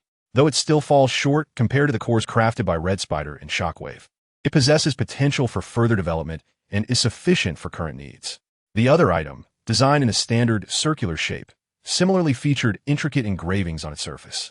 Slightly smaller than an adult fist, it serves as the data processing and memory storage center, housing a memory chip capable of storing 50 PB of information, along with a neuron chip designed to emulate human-like computational processing. This is the brain. Reflecting on the cores designed by Red Spider and Shockwave, Sun Cheng felt immense admiration. However, he acknowledged that their technological prowess far surpassed that of his team. Nonetheless, by tempering expectations and not demanding immediate achievement of the industrial standards set by the Constructicons, the difficulty of their task became manageable. The fruits of their labor were manifested in the very products before him. Extending his finger, he delicately grasped the heart from the box. Taking a deep breath, he pondered whether the efforts of the past 2 weeks would culminate in success or failure. The answer would soon be revealed. It appeared that he noticed a slight tremor in his palm. Although Atlas was puzzled, he nonetheless approached, saying, "Master, may I assist?" "No need," Sun Cheng replied, shaking his head. The humanoid robotic skeleton before him looked rather rudimentary in its construction. It was indeed a creation he had painstakingly assembled himself. Although the design blueprints originated from Atlas and their team, after much learning and experimentation, this first piece of work, albeit somewhat crude, was nonetheless a commendable product. For someone who had started from scratch, this held immense significance. Soon regaining his composure, Cheng solemnly stepped forward to the robotic frame. After a brief exploration of its chest, it promptly opened up, revealing a compartment specifically reserved for the heart. After aligning the orientation, he carefully placed it within the chest cavity, refraining from immediately installing the brain. Instead, he gently tapped the chest. In the next moment, the robotic frame began to quiver slightly, and soon thereafter, the subtle sounds of internal components synchronizing filled the air. Cheng listened intently, and after a considerable time, without any discordant noises, a satisfied smile crept across his face. He then paused the heart's power supply to the entire mechanism and resumed with the brain, installing it within the head. Once completed, he removed the robotic skeleton from its mounting on the workbench and set it down. After reactivating the heart, the mechanism trembled even more vigorously than before. This continued for approximately 20 to 30 seconds, after which a blue light suddenly illuminated the previously closed eye sockets, accompanied by a cold, rigid electronic voice announcing, "Data Processing Center operational, initiating automatic loading of body diagnostics and core maintenance functions. Memory chip synchronization commencing." A few moments later, it gradually sat up from the workbench, its gaze shifting between Cheng, Atlas, and several other engineers, before finally resting on Cheng once more. With a leap from the workbench, it quickly approached and stood before Cheng, its crude metallic frame standing erect. Industrial Robot Number 1 reporting to Master. Please command. Despite its stiff movements and vacant expression, and the fact that it merely replicated the core data of Atlas and the other industrial Decepticons, lacking the intelligence and emotions they possessed, Cheng could hardly contain his excitement upon witnessing its successful awakening. It worked. He silently exulted, suppressing his voice yet unable to hide his exhilaration. This robot, born from his proposal and designed by Atlas and the other Decepticon engineers, could not strictly be classified as a Decepticon. It lacked the capacity for self-reflection and emotion, yet it was an exceptional tool. This industrial robot is designed to bear a weight of up to 300 kilograms, capable of welding, transporting, maintaining machinery, and utilizing tools for excavation, among other tasks. Furthermore, its cost is relatively reasonable, with nearly all materials readily available, keeping expenses below $200,000. The sole inconvenience lies in its brain and heart. For instance, the construction of a unit by Atlas and the Decepticon engineers typically requires around 3 days. However, when juxtaposed with its functionality, this duration becomes negligible. It is foreseeable that with the mass production of these industrial robots, both the development of Bases 1 and 2, as well as various projects in research and production, will ascend to a new echelon. Chapter 152. Intelligence of Nest upon the completion of the industrial robot design. Under Cheng's directive, Atlas and his team temporarily halted all operations to focus entirely on the creation of the robot's heart and brain. Remarkably, within just a week, over a dozen industrial robots were successfully manufactured. Given the current tumultuous situation in the United States, Cheng intended to expedite the construction of Base 2 in Brazil. Consequently, upon the completion of the industrial robots, he prepared to dispatch all 14 units to Brazil, leaving none for Base 1. The pioneers were tasked with overseeing Base 2, and after a month apart, Cheng's return revealed a striking transformation. Within the subterranean cavern, the largest space equivalent to 3 standard football fields had been meticulously organized. The once uneven ground and cavernous ceiling were smoothed with grinders, and aside from a few critical pillars, all stone columns had been removed, replaced by numerous super steel alloy supports. As Cheng re-entered Base 2, the main hall was being outfitted with seismic protections. Given that the Amman Bay Mountains are situated near the Pacific Ring of Fire, even the formidable mechanical life of Cybertron cannot guarantee safety in the face of natural calamities. Master, are these the industrial Decepticons? Upon the delivery of the first 3 industrial robots to Base 2, the pioneer, upon seeing Cheng activate them, approached curiously and inquired, unable to conceal his bewilderment. Clearly, he had noticed the peculiarities of these industrial robots. They bore a resemblance to the Decepticons in design, but appeared significantly different, exuding a cold, machine-like demeanor. No, Sun Cheng replied, surveying the base. He felt a sense of satisfaction with the efficiency of the pioneers. These are newly designed robots, possessing certain capabilities of industrial Decepticons, yet they do not qualify as mechanical life forms. They are perfectly suited for heavy labor. His gaze lingered on the industrial robots, and he found himself contemplating. Given that the information derived from the Allspark was referred to by the Decepticons as life force after sharing some with Atlas, he could distinctly sense a transformation occurring within this Decepticon engineer. From the inception of industrial robots, a hypothesis lingered in his mind. If he were to bestow a portion of knowledge upon these machines, perhaps they too could undergo remarkable transformations. However, recognizing the intrinsic value of information, he hesitated, aware that each concession would entail a personal sacrifice. Thus, despite his intrigue, he refrained from immediate experimentation. The pioneer, upon hearing this, could not help but scrutinize the industrial robots for a considerable time before remembering that Sun Cheng was still present. He quickly summoned a technician to oversee their tasks. Upon arriving in Brazil, Sun Cheng planned to extend his stay. He expressed his urgency regarding the completion of the power station to the pioneer, his eyes reflecting a sense of agitation. Following a deal involving an attack, Sun Cheng had acquired a device for energy extraction and conversion, originally from the Decepticon army. This was a valuable asset, enabling the direct transformation of electrical energy into the standard energy storage of Cybertron, thereby providing sustenance for himself and his Decepticon subordinates. Although the Decepticons could directly siphon electrical energy without a power station, his demand for electricity had escalated since the advent of industrial robots. The energy generated from 4 diesel generators over a month merely sufficed to manufacture 14 energy cores for the robots. If Sun Cheng aspired to further expand the industrial robot scale and explore other robotic types, the growing energy deficit had become an unavoidable dilemma. With the U.S. government aligning itself with the Autobots, Sun Cheng was compelled to seek a power station outside of America. Given that Base 2 was in Brazil, this nation became his primary choice. Previously, leveraging his connections within the Brazilian military trade system, Sun Cheng had attempted to acquire a power station. Only to receive unequivocal responses, it was exceedingly difficult. As the largest industrial nation in South America, Brazil's notable power stations were primarily backed by foreign investments. While profits in the energy sector were not exorbitant, they were reliably lucrative, making it unreasonable for joint venture partners to permit his entry.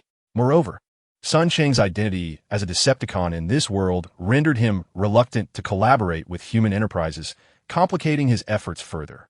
However, the pioneer seemed to harbor some insights.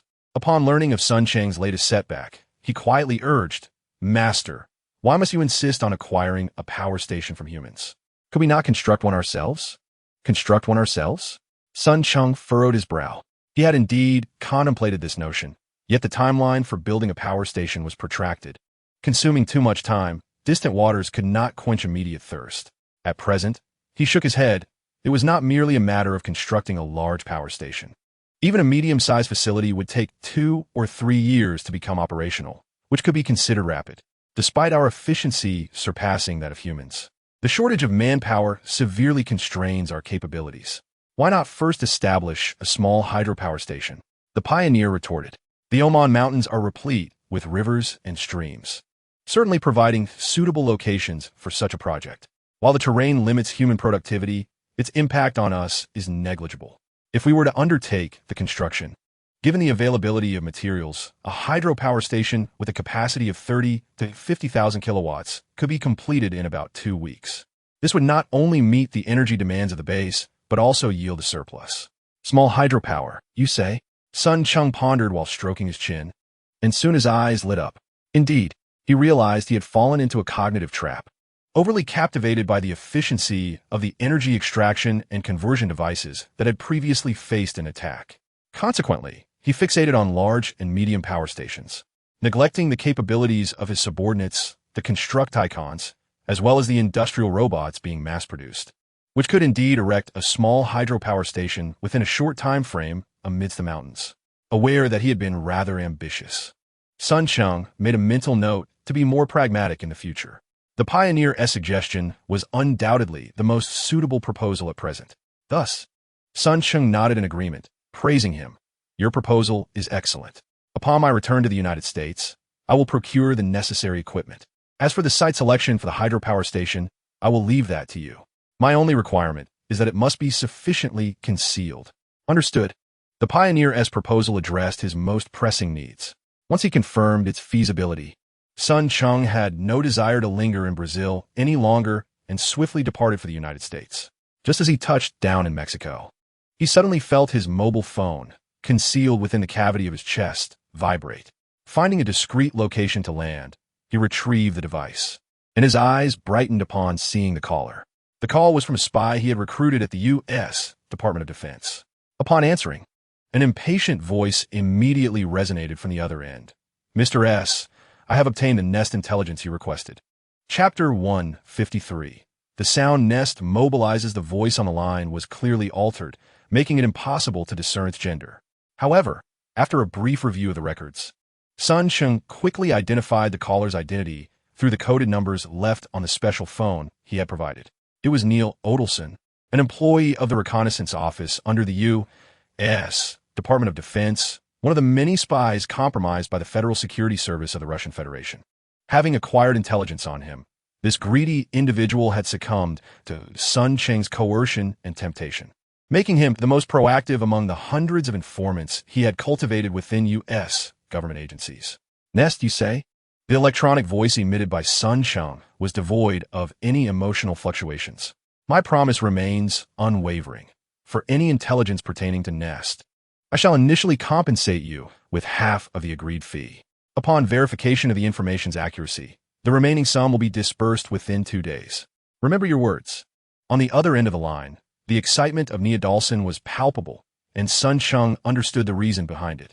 In his pursuit to unravel the details of the collaboration between the Autobots and the U.S. government's Nest program, he had extended the same offer to all intelligence personnel who might have access to this initiative, $30 million, with payment methods left to their discretion.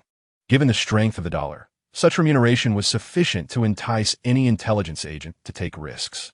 After a few deep breaths, Nia Dawson managed to quell his excitement and quietly informed him. The Pentagon approved the deployment of a unit to Tucson, Arizona, this morning and in the afternoon. The Arizona National Guard announced upcoming training exercises near Tucson.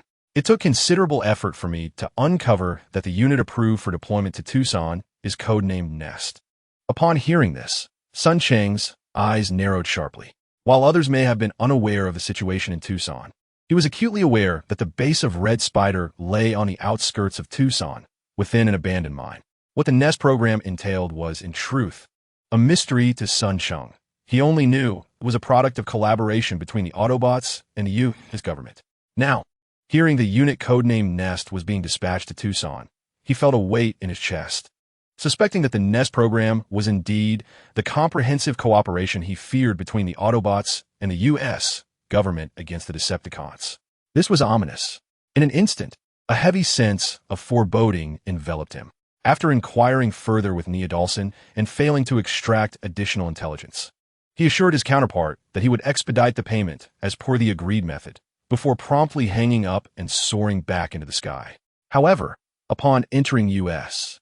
airspace, he hesitated before returning to the base, ultimately deciding to fly towards Arizona. The adage "seeing is believing" compelled Sun Cheng to personally verify the Nest program. For if his suspicions were accurate, the likelihood of exposure at his primary base in Colorado was alarmingly high. As he raced forward, he soon approached the vicinity of Tucson. Yet, even before entering the city, he sensed a profound unease. In outer space, several U.S. military satellites were simultaneously focused on Tucson, their reconnaissance signals repeatedly scanning his craft. Had he not activated the Corps' counter-surveillance features, he would have undoubtedly been revealed to the high-altitude satellite scans. Adding to his agitation, the moment he entered Tucson's airspace, his Corps detected an intense array of ground-based air defense radar signals. To avoid exposure, he had no choice but to seek a secluded corner where he could quietly descend, entering Tucson on foot, even from several dozen miles away from the Red Spider's base. The piercing roar of artillery and the sound of explosions were incessantly echoing. Sun Cheng's expression darkened, prompting him to hasten his pace.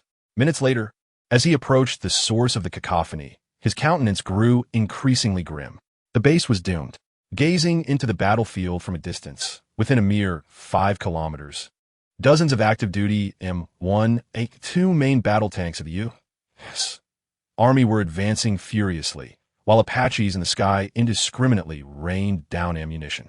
Hundreds of fully armed American soldiers, shielded by the tanks and Apaches, mercilessly opened fire on a handful of somewhat diminutive Decepticons that had been cornered at the foot of the mountain, alongside several towering and fierce Autobots.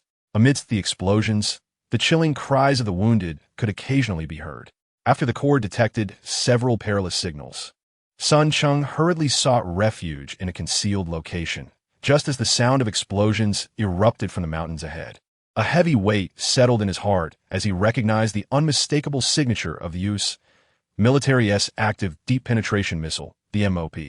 The explosive power of this weapon was sufficient to completely collapse the Red Spider's underground base, and with 4 missiles launched in succession, it was likely that, apart from a few fortunate survivors, no more Decepticons would remain. It was over. In outer space, several American military satellites simultaneously focused on Tucson, their reconnaissance waves repeatedly scanning his craft. Had he not activated the Corps' counter-reconnaissance feature, he would have undoubtedly been exposed to the high-altitude satellite scans. What further vexed Cheng was that, having just entered the airspace over Tucson, his Corps had already detected a barrage of surface-to-air radar waves. To avoid detection, he had to quietly descend into an unnoticed corner, making his way into Tucson on foot, even from several dozen miles away from the Red Spider's base. The piercing roar of artillery and the sound of explosions were incessantly echoing. Cheng's expression darkened, prompting him to hasten his pace. Minutes later, as he approached the source of the cacophony, his countenance grew increasingly grim. The base was doomed. Gazing into the battlefield from a distance, within a mere 5 kilometers, dozens of active duty M1A2 main battle tanks of the U.S. Army were advancing furiously, while Apaches in the sky indiscriminately rained down ammunition. Hundreds of fully armed American soldiers, shielded by the tanks and Apaches, mercilessly opened fire on a handful of somewhat diminutive Decepticons that had been cornered at the foot of the mountain, alongside several towering and fierce Autobots. Amidst the explosions, the chilling cries of the wounded could occasionally be heard. After the Corps detected several perilous signals, Cheng hurriedly sought refuge in a concealed location, just as the sound of explosions erupted from the mountains ahead. His heart sank as he recognized the formidable MOP, a ground-penetrating missile employed by the American military. The explosive power of this weapon was sufficient to completely obliterate the underground base of the Red Spider. Moreover, the Americans were launching not one, but a full quartet of these missiles. It seemed that apart from a scant few fortunate souls, no more Decepticons would survive this onslaught. It was over. Chapter 154. The Silent Assault. After a prolonged silence, the assault finally lifted his gaze towards him. So, you came here merely to inform me of this? His expression betrayed little, yet since Cheng had arrived, he was determined not to depart easily. He continued, the Autobots have allied with the humans. I have come across intelligence indicating that they have devised a plan targeting the Decepticons. The eradication of the Red Spider's base is merely the beginning. A flicker of change appeared on Assault's countenance, devoid of anger or resentment. Instead, it bore a hint of disdain mixed with a subtle smirk. As Cheng contemplated how to extract the information he sought from him, Assault fell into another moment of silence before finally speaking up. Very well. I suppose sharing certain details with you in advance is permissible. He spoke slowly, his gaze scrutinizing Cheng. Do you know the origins of the Decepticon faction? Cheng's heart leaped at this willingness to divulge information. However, the complexity of the question made his eyes narrow in concentration. The origins of the Decepticon faction? Prior to the Battle of Las Vegas, he would have been at a loss. Yet, after acquiring the memory chips of both Stun and Jazz, he had gleaned many secrets previously unknown to him, including valuable insights regarding the history of the Decepticons and Autobots, as well as the past of Cybertron. After a moment of contemplation, he organized his thoughts before responding. I was born during the Second Cybertronian Civil War, a mere 1,000 years ago. As for the origins of the Decepticon faction, I possess only fragments of knowledge. He glanced up at Assault, who continued to regard him with unwavering intensity, showing no inclination to respond. It was clear to Cheng that Assault was testing his worthiness to access deeper secrets. Reluctantly, he continued, "It is said that the Decepticon faction was established millions of years ago by Lord Megatron, originating from the military forces of Cybertron during the era of the Council of Ancients. Do not underestimate the significance of this seemingly simple statement." Both Stun and Jazz had recognized its profound implications, hidden deep within the core of their memory data. Assault regarded him for a long moment before finally retracting his gaze and giving a slight nod. "It appears that you have also accessed the memory chip of Jazz. Your statement is largely correct, yet not entirely precise." Pausing for a moment, he continued, "The origin of a Decepticon legion indeed traces back to the armed forces of Cybertron during the era of the Council of Elders.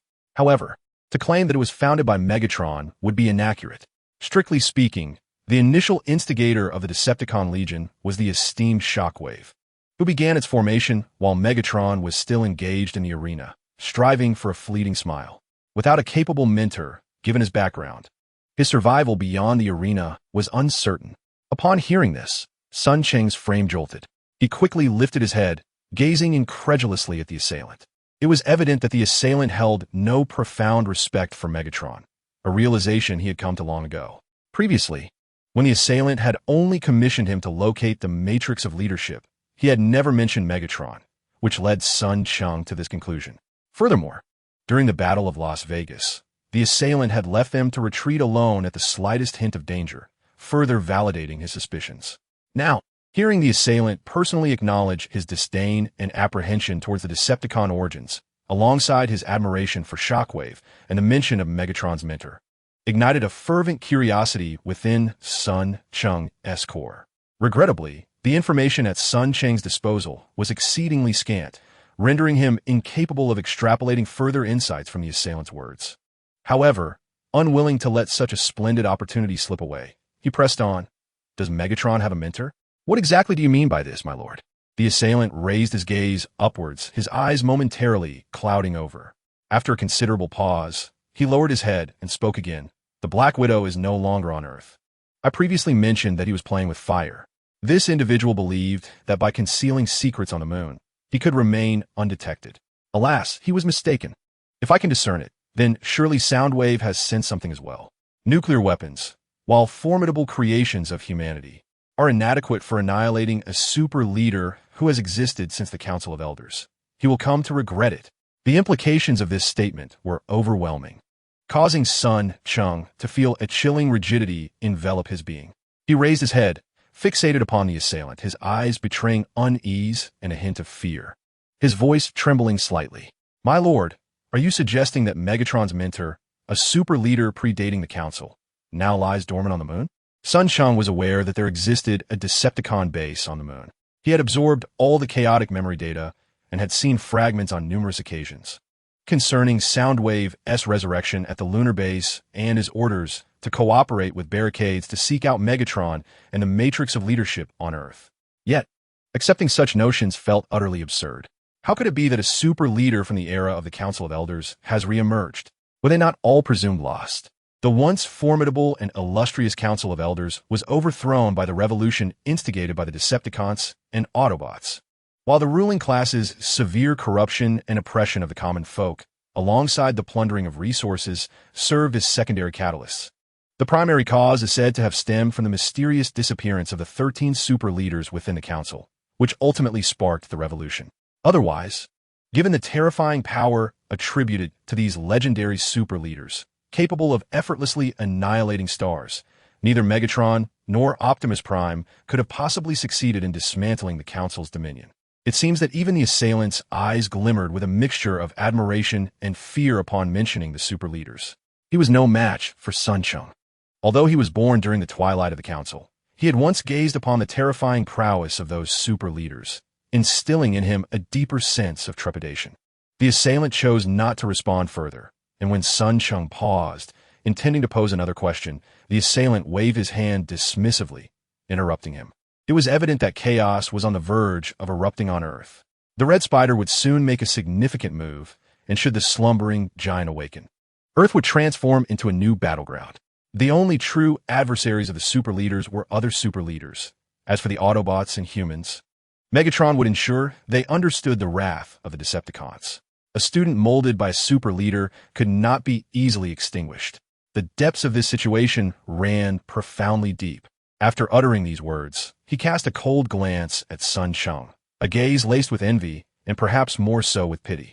In half a month, I shall return to take control here. I will soon depart to slumber and assimilate the benefits obtained from the Matrix. As for whether you shall see him again. He left the statement unfinished, waving his hand and closing his eyes, signaling Sun Cheng to leave. Chapter 155. Prepare for battle emerging from the assailant's base. Sun Cheng wandered aimlessly through the canyon for what felt like an eternity, yet he could not find his way out. The assailant was preparing to enter slumber, although this individual had likely never truly regarded him, even leaving subtle traps among the workers and spiders assigned to him. The mere notion of the assailant's impending slumber cast a pall over Sun Cheng, despite the fact that the assailant had bequeathed his base to Sun Cheng before departing. A chill enveloped him, leaving him feeling utterly cold. Were the depths truly that profound? He mulled over the assailant's words, recognizing them as a warning. Particularly haunting was the phrase regarding a student trained by a super leader who could not be so easily dispatched, which sent shivers down his spine. God knows, during the battle in Las Vegas, Sun Cheng harbored similar intentions as the assailant, yet his performance paled in comparison to the dizzying heights of prowess displayed. At the time, he had not fully grasped the gravity of his actions, but upon reflecting on his overtly exposed performance after returning to the base, he was struck with a wave of cold sweat. He felt a sense of relief that American Boy Sam had forcibly replaced Megatron. Otherwise, had this tyrant lived through the aftermath of the war, his own life would not have lasted longer than that of the Autobots. The mention of Megatron's unlikely demise instilled a peculiar conviction in Sun Cheng. This was not surprising, for Megatron was the formidable leader of the Decepticon army, a ruthless commander who had led them to victory in 2 civil wars and nearly eradicated the Autobots. His mysterious disappearance for nearly a century, followed by his enigmatic reappearance in Sector 7, and ultimately his abrupt death, revealed an unsettling aura upon further reflection. After a prolonged moment of confusion, Sun Cheng finally exhaled deeply, emerging from the shock induced by the earlier conversation. He gazed upwards, his eyes piercing through the night sky to behold the luminous moon hanging in the southeast, before shaking his head and returning his gaze. Regardless of the superlative leaders from the Council of Elders, they were still far removed from his present reality. He needed to focus on resolving the pressing issues left by the Autobots' collaboration with humanity. With clarity of thought restored, Sun Cheng had no desire to linger further in the canyon. After reorienting himself, he leapt into the air, swiftly ascending to the heights of the sky, vanishing into the 10,000-meter expanse above. Time flowed like water, fleeting and ephemeral, following the discovery and destruction of the Red Spider base. Situated in a covert location on the outskirts of Tucson, Sun Cheng was unequivocally convinced that safety within the United States was compromised. Although he was unaware of how the Autobots had located the Red Spider's base, he understood that if they could find that, it was only a matter of time before his own Base 1 in Colorado was exposed. Out of an abundance of caution, aside from maintaining the daily operations of Base 1, he had halted all renovation tasks there and accelerated the construction of Base 2. Skillfully navigating the digital realm, he placed another substantial order for materials and machinery, taking several convoluted routes to ensure their delivery to Brazil. Emerging from the attacked base, Sun Cheng aimlessly wandered within the canyon for quite some time, unable to find his way out. The attack was to enter a state of slumber. Though this individual might never have regarded him with any significance, and had even left some hidden traps among the workers and spiders he traded with. Upon hearing the excuse of needing to sleep and depart, even after leaving his base in Sun Cheng's hands, he felt no joy. Instead, a chill cascaded down from the crown of his head, rendering him icy all over. Was the water truly that deep? Repeatedly mulling over the words of the attack, he recognized this as a warning, especially the phrase about how a student trained by a super leader could not easily perish. Sent a wave of cold sweat coursing down his spine. Heaven knows, during the battle in Las Vegas, Sun Cheng, too, had entertained similar thoughts of navigating through murky waters. Yet his performance had paled in comparison to the dizzying chaos. At that moment, he was unaware of the gravity of his situation. But upon returning to the base after the war and reflecting on his previous conduct, Sun Cheng was suddenly drenched in a cold sweat from the realization of his overly blatant demeanor. He felt a sense of relief that the American boy, Sam, had forcibly replaced Megatron. Otherwise, had this tyrant survived the war, his own life would undoubtedly be shorter than that of the Autobots. The mention of Megatron's improbable demise instilled in Sun Cheng an inexplicable sense of conviction. This was not without reason. The individual in question was Megatron, the commander of a Decepticon army who had led them to victory in 2 civil wars and nearly annihilated the Autobots.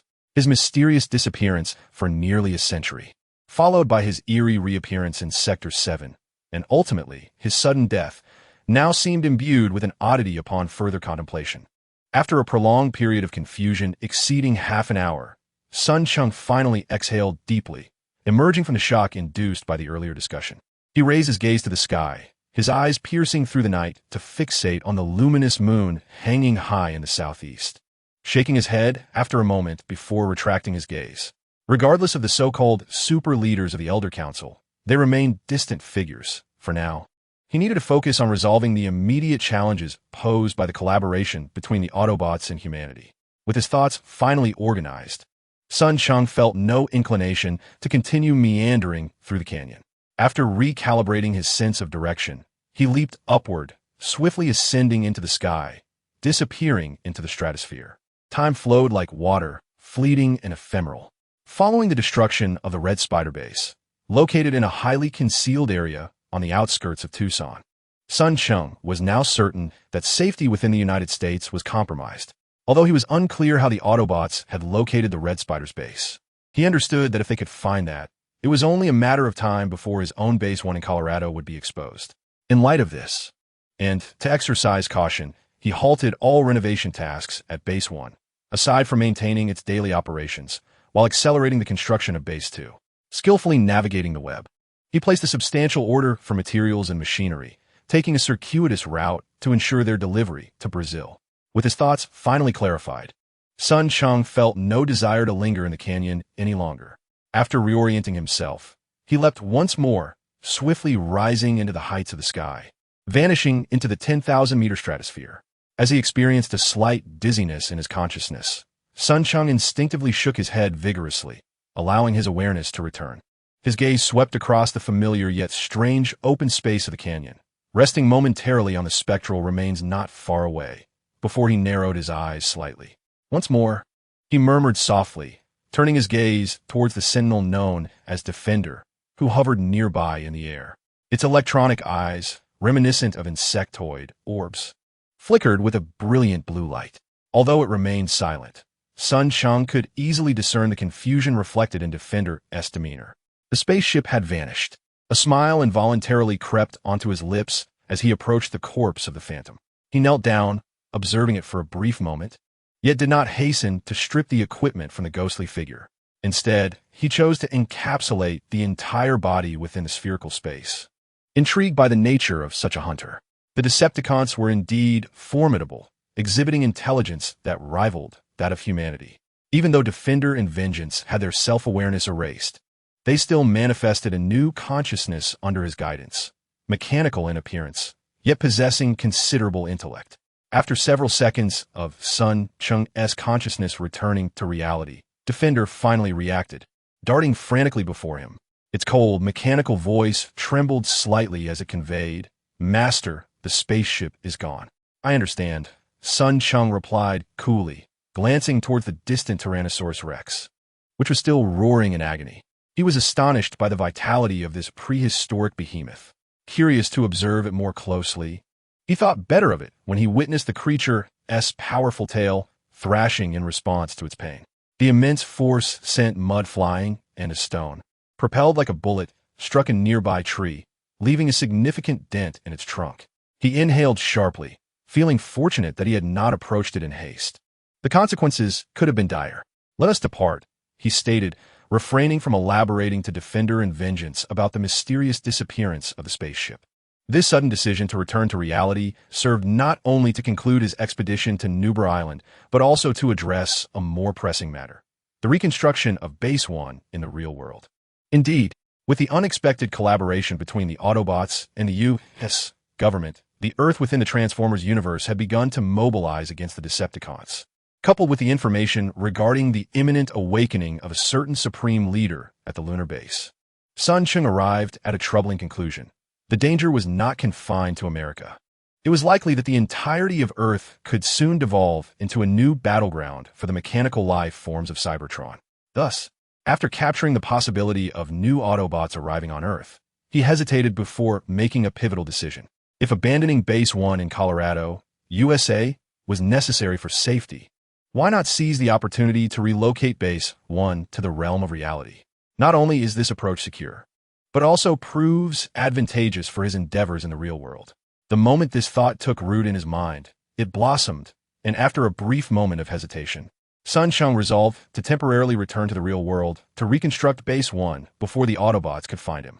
He intended to deliver them a severe lesson upon their next encounter. Sun Cheng did not elucidate how the spacecraft had vanished so suddenly, leaving Defender and Revenge somewhat perplexed. However, the control program he had embedded in the cores of the two scouting Decepticons was exceptionally sophisticated. Upon receiving his evacuation order, the two Decepticons complied decisively. One faithfully ventured ahead to scout the path, while the other concealed itself nearby for protection. Instead of retracing their steps, they continued towards the opposite side of the canyon. "Master, the infrared locator has detected something ahead," Defender announced, having just walked 100 meters or so when the scout abruptly halted, extending a metallic limb to indicate a flickering red light amidst the mud not far away. Upon hearing this, Sun Cheng paused in his tracks. "Should we turn back?" The taciturn Revenge inquired. "No need," Sun Cheng replied matter-of-factly, though his gaze flickered with intrigue. Removing his tactical backpack, he reached inside, seemingly searching for something. In the next instant, he produced a briefcase that appeared almost ready to burst from the confines of the tactical pouch. The sudden appearance of the briefcase captivated the attention of both Defender and Revenge. After placing it on the ground, Sun Cheng felt around the handle, locating a button, which he pressed. In an instant, a 6-inch screen materialized on the front display of the briefcase. The screen featured a row of 24 empty spaces at the top, beneath which was an arranged list of 26 English letters, 10 Arabic numerals, and 4 punctuation marks, precisely the 24-character mixed password system he had devised in the alternate world.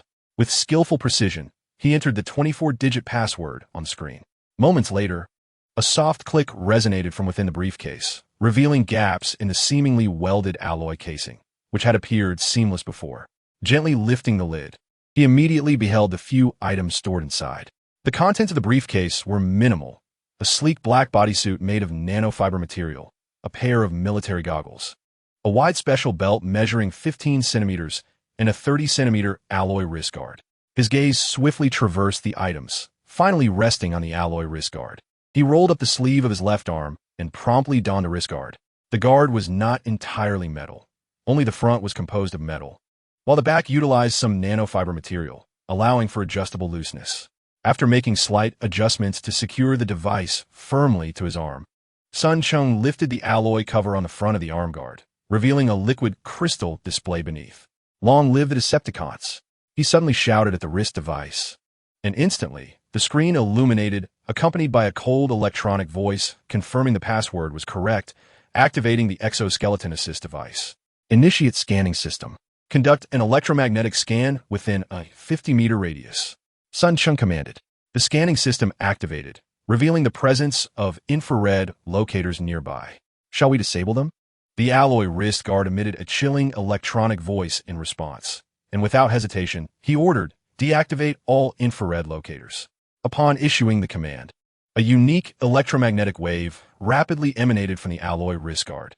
When he glanced back at the infrared locators he had previously detected, he found no red dots flickering.